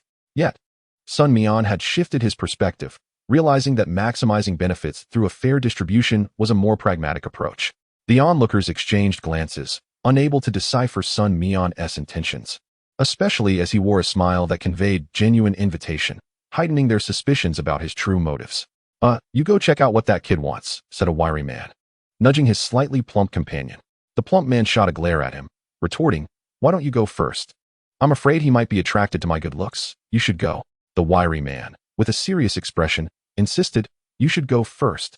The plump man, exasperated, thought to himself that if anyone were to have an inclination towards handsome men, it certainly wouldn't be for someone as gaunt and pockmarked as him. Others joined in, offering absurd excuses to avoid approaching. One claimed his mother had foretold that he should not engage with the water stones, while another complained of a headache that hindered his ability to move forward. Sun Mian frowned, observing the commotion that had erupted among them. What is going on? Are you all really passing up free money? Sun Mian cast a long, discerning look at him, sighed, and then approached the crowd, stating, we need people to mine the water stones, but we will share the profits. Those who join will also need to band together to fend off any threats. Upon hearing this, the crowd fell silent. After a lengthy pause, the wiry man finally spoke. How will we split it? Sun Mian glanced at Sun Mian, who understood and cleared his throat before stepping forward. Regardless of how much you mine, we'll take 60%. Any additional treasures found will be discussed separately. The wiry man instinctively protested. That's unacceptable. We're the ones doing the labor, and yet you'll profit more than us? Sun Mian replied coolly. Then you're welcome to abstain. Let the others come instead, and your share can go to them. Water stones aren't limitless. The principle of first come, first served applies here. Wouldn't you agree? The wiry man, resigned, responded, let us deliberate. Suddenly, Sun Mian's eyes gleamed as he proposed. The first 5 to arrive will split 50-50, while the remainder will be 60-40. As soon as he finished speaking, the plump man dashed forward. Once a word is spoken, it's as binding as a promise. Sun Mian grinned. No one can catch up now. Following the plump man's lead, 3 others sprinted over. The wiry man, realizing the gravity of the situation, hastily attempted to join them. Just then, a pockmarked individual seized his hair and yanked him back, using the momentum to dash forward. That makes 5. The rest will be 60-40. Sun Mian said cheerfully. The wiry man, stifling his discomfort, quickly squeezed into the group. Count me in. There were only 13 individuals present. Aside from the initial 5, the rest opted for the same terms Sun Mian had originally offered. This phenomenon exemplified the herd mentality when no one moved. The others pondered their potential gains and losses, but once one person took the initiative, the majority followed suit. The Pokémon of these individuals were of average strength. However, they were not entirely outmatched by Sun Mian. Yet, no one was willing to allow their Pokémon to be worn down by Sun Mian first. No one wanted to be the sacrificial lamb. People are inherently selfish. With their assistance, the rate of rock extraction accelerated, even though most of the rubble was merely debris. Sun Mian paid little heed, for Sutong had long prepared food for the young Gyarados. The energy contained within it was likely comparable to that of the rocks. But in terms of flavor, the minerals provided by Sutong were undoubtedly more appealing to the young Gyarados. Chapter 176, a well-organized operation. The rocks continued to break away, diminishing in size. The extracted water stones grew larger, yet their quantity decreased. Sun Mian distributed the smaller water stones among the 13 individuals, while he stowed the larger ones in his satchel. As one rock crumbled away, revealing a crystalline surface reminiscent of ice, Sun Mian stepped forward to touch it, discovering it was not ice, but rather a blue crystal. just as he was about to caution everyone to be careful not to damage the blue crystal beneath. A Diglett with metallic claws struck the rock above the crystal. The tip of its claw made contact with the blue crystal's surface, but instead of breaking, a spark flew, and the blue crystal remained unscathed, while the Diglett seemed to recoil in pain. Sun Mian's interest peaked as the last rock fell away, fully exposing the blue crystal. The crystal shimmered in a hue reminiscent of the sky, appearing almost translucent, yet obscuring anything within its depths. Approximately the size of an adult arm and shaped like a vertical prism, Sun Mian tested its weight and discovered that, despite exerting all his strength, he could only lift the blue crystal a mere 2 centimeters off the ground for a fleeting second. His face flushed with a deep crimson hue. With the absence of the water stone, the others gradually began to disperse. However, Sun Mian noticed that Shun Jinmiao had not yet departed. After a brief moment of hesitation, he could not resist asking, "Why aren't you leaving? Didn't you receive your share of the water stone?" Shun Jinmiao, his expression darkened, gritted his teeth, and replied, "We agreed on a 60-40 split, and that blue crystal falls under the same arrangement." Although Sun Mian was unclear about the true nature of the blue crystal, he understood that it was likely a treasure, encased as it was by the same strata that could form water stones. Did he truly believe he could snatch it away? Sun Mian's demeanor grew increasingly frigid. "Is that so?" Shun Jinmiao was momentarily taken aback, but soon scoffed and strode away, adding, "Someone like you will never have a girlfriend." Sun Mian stared in bewilderment at Shun Jinmiao's receding figure, only to realize after a moment, "What the hell does that have to do with me?" Having never been in a relationship in his life, Sun Mian felt profoundly insulted. Yet with Shun Jinmiao gone, he found himself alone and breathed a sigh of relief. "Hey, system, do you have any idea what this blue crystal is? It requires 10 energy units to investigate." "Then let's do it," Sun Mian declared grandly. Now equipped with a power bank, the scan revealed a life form within, but the species could not be determined. The external crystal possessed a degree of protection, and only by destroying it could the internal life form be observed. Note, under the forceful destruction of external elements, there is a 99% chance that the life form will perish. Sun Mian stroked his chin, pondering for a moment. Setting aside whether he possessed the strength to break the blue crystal, what benefit would it bring him? A deceased life form? Yet, it was highly likely that a Pokémon lay within. Encased by the very strata that could transform into water stones, it must be extraordinary. Could it be a divine beast? Sun Mian speculated boldly. Could this life form grow within? The scan revealed no signs of growth in the life form encased within the crystal. The system's response left Sun Mian feeling frustrated. It could not grow, and he was unable to forcibly break it. What then? It is suggested that the host utilized the power of a divine beast to melt the external blue crystal while preserving the internal nurturing layer. Sun Mian fell into silence. It seemed there truly might be a divine beast inside. Was it in a state of near-death self-protection? Or perhaps a young one? Some divine beasts are singular, while others can have offspring. Several conjectures formed in Sun Mian's mind. Regardless, the blue crystal was something he would undoubtedly take with him. If he were to encounter a divine beast in the future, he would deal with it then. He retrieved some food for the young Gyarados from the backpack Su Tong had given him and placed the blue crystal inside. With the protection of the external crystal, it mattered little that there was no suitable growth space within the backpack, as the entity inside showed no signs of growth anyway. After taking out the Pokémon food and resting for a moment, Sun Mian prepared a homemade sandwich and unfolded an A4 sheet of paper, sketching a map with one hand. Maps were available for sale just outside the evergreen forest, but they were merely local maps. Sun Mian had perused them and found them somewhat useful, albeit limited, as there were many unexplored areas within the evergreen forest. He first sketched the entrance and the location of the electric dragon, outlining the route, including the wetland area. By the time Sun Mian finished his makeshift map, his Pokémon, Howley and others, had also recovered from their fatigue. Sun Mian then employed the power of the evergreen to alleviate Howley and the others' weariness. The power of the evergreen offered no significant enhancement within the evergreen forest. It was also possible that his own level of evergreen power was too low. Sun Mian did not linger in the wetland for long. The dampness and uneven ground indicated it was not a suitable place to camp. The forest lizard did not venture out alone this time either. After a frenzied run through the forest lizard had had its fill of excitement, losing the initial thrill of entering the evergreen forest. Perched atop a tree, the forest lizard was not merely posturing. It was soaking in the rays of sunlight while surveying Sun Mian's upcoming route. Unable to use flying Pokémon, the forest lizard's vantage point was the best alternative. It quickly determined the direction, leaping down and engaging in a series of gestures with Sun Mian. Sun Mian's eyes lit up. It was a Beware. Although he had previously been chased away by the Beware, he bore no grudge and considered the incident trivial, merely appreciating the cave of the Beware. Yes, exactly. However, Sun Mian was no fool. Upon getting closer and spotting a Beware peeking out, he immediately had the system scan its data.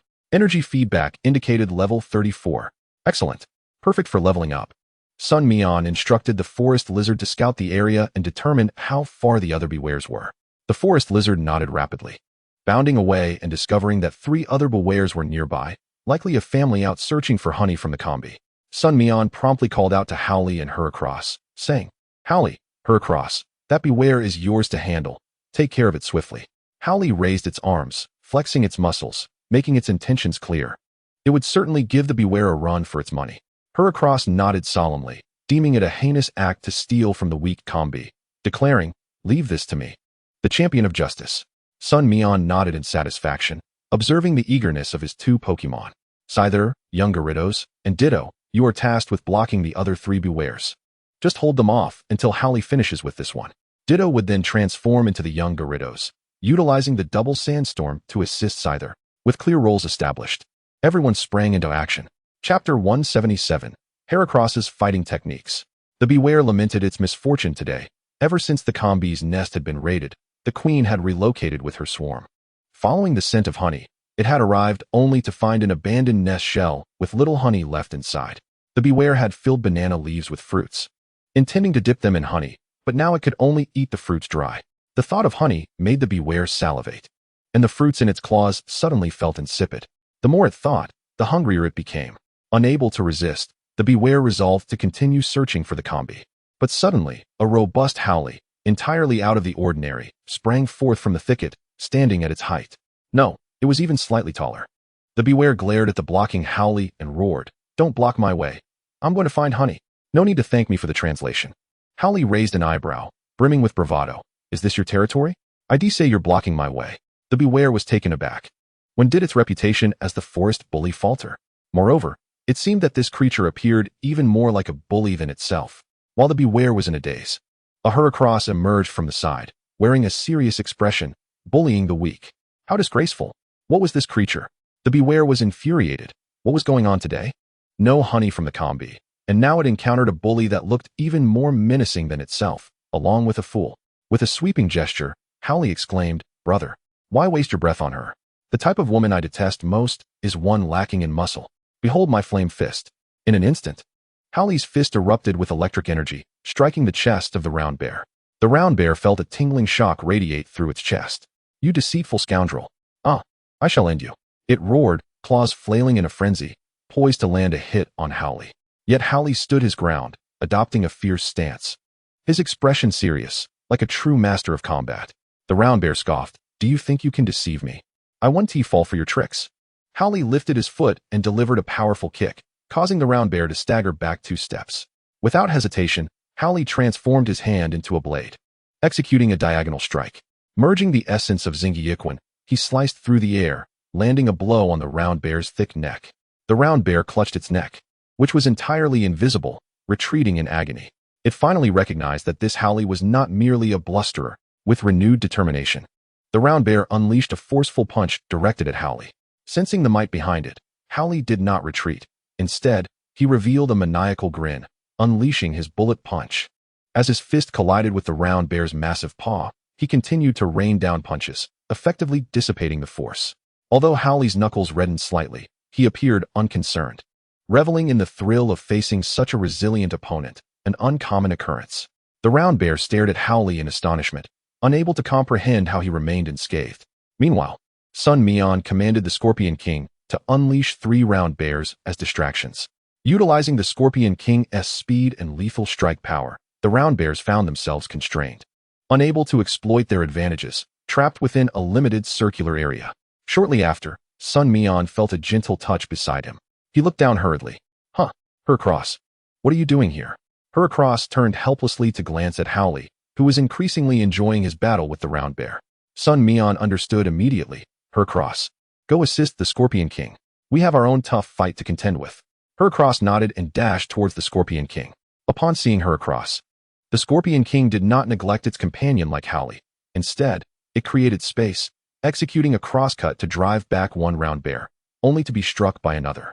After being knocked away, the Scorpion King quickly regained its footing, taunting the other two round bears as it swiftly maneuvered away. As Heracross entered the fray, it encountered the round bear that the Scorpion King had evaded. In perfect synchrony, Heracross swiftly executed a critical ambush from behind, colliding with the round bear. The round bear, which had intended to pursue the Scorpion King, was abruptly intercepted. Fuming, the round bear glared at the Heracross, which stood a head shorter than itself. "Since you've obstructed me, prepare to be punished," it bellowed, swinging a fist. Heracross nimbly dodged, evading the attack by a hair's breadth, then retaliated with a palm strike. The blow impacted the round bear's forearm, forcing it aside, and Heracross's horn was poised before its face. The circular mark on its chest resembled a target, and Heracross struck true at its center, pushing the round bear back. Although it did not send the creature flying, the round bear was nonetheless restrained. Sun Mian observed Heracross's development closely, noting that while Heracross held the upper hand, it was still somewhat limited by its own abilities. Unlike Howley, who seamlessly intertwined his raw physical strikes even without skill connections, Heracross struggled to maximize damage output. This was akin to chaining skills for successive attacks to optimize damage. Howley excelled in this regard, yet Heracross had yet to recognize this shortcoming. It was not that Heracross was less astute than Howley. Rather, their differing natures influenced their approaches. Howley was akin to a Pokémon born for battle, embracing chaos without a second thought, striking relentlessly without concern for strategy. "You hit me once. I'll hit you 3 or 4 times," he would declare. Heracross, after the horn strike, "Trample on the round bear's foot," commanded Sun Mian telepathically, urging Heracross to realize the utility of the strategy. Trusting in its trainer, Heracross executed the command with remarkable speed. Heracross braced against the round bear's hammering arm, initially struggling but then delivering a heavy stomp onto the round bear's foot. The round bear recoiled instinctively, and Heracross seized the moment to unleash a flurry of strikes. A palm, a horn strike, combined with the tenacity of Bagua, the round bear felt ensnared, as if trapped in quicksand. Struggling only tightened the grasp. Heracross, displaying exceptional talent, intuitively utilized its shell to strike the round bear's chest, spinning around to follow up with a powerful blow. The round bear staggered back in defeat. Meanwhile, the system prompted a notification. Heracross's bond deepens. Mastery of combat techniques acquired. Howley had previously received similar notifications, yet as a novice Pokemon. His bond with Sun Mian was the strongest, so Sun Mian was not surprised. However, Heracross now stood before the Forest Lizard and the Scorpion King, truly capable of forging a connection with Sun Mian, provided it attained the requisite strength. Heracross was on the verge of mega evolution. Having secured the necessary bond and evolution stone, only the keystone remained.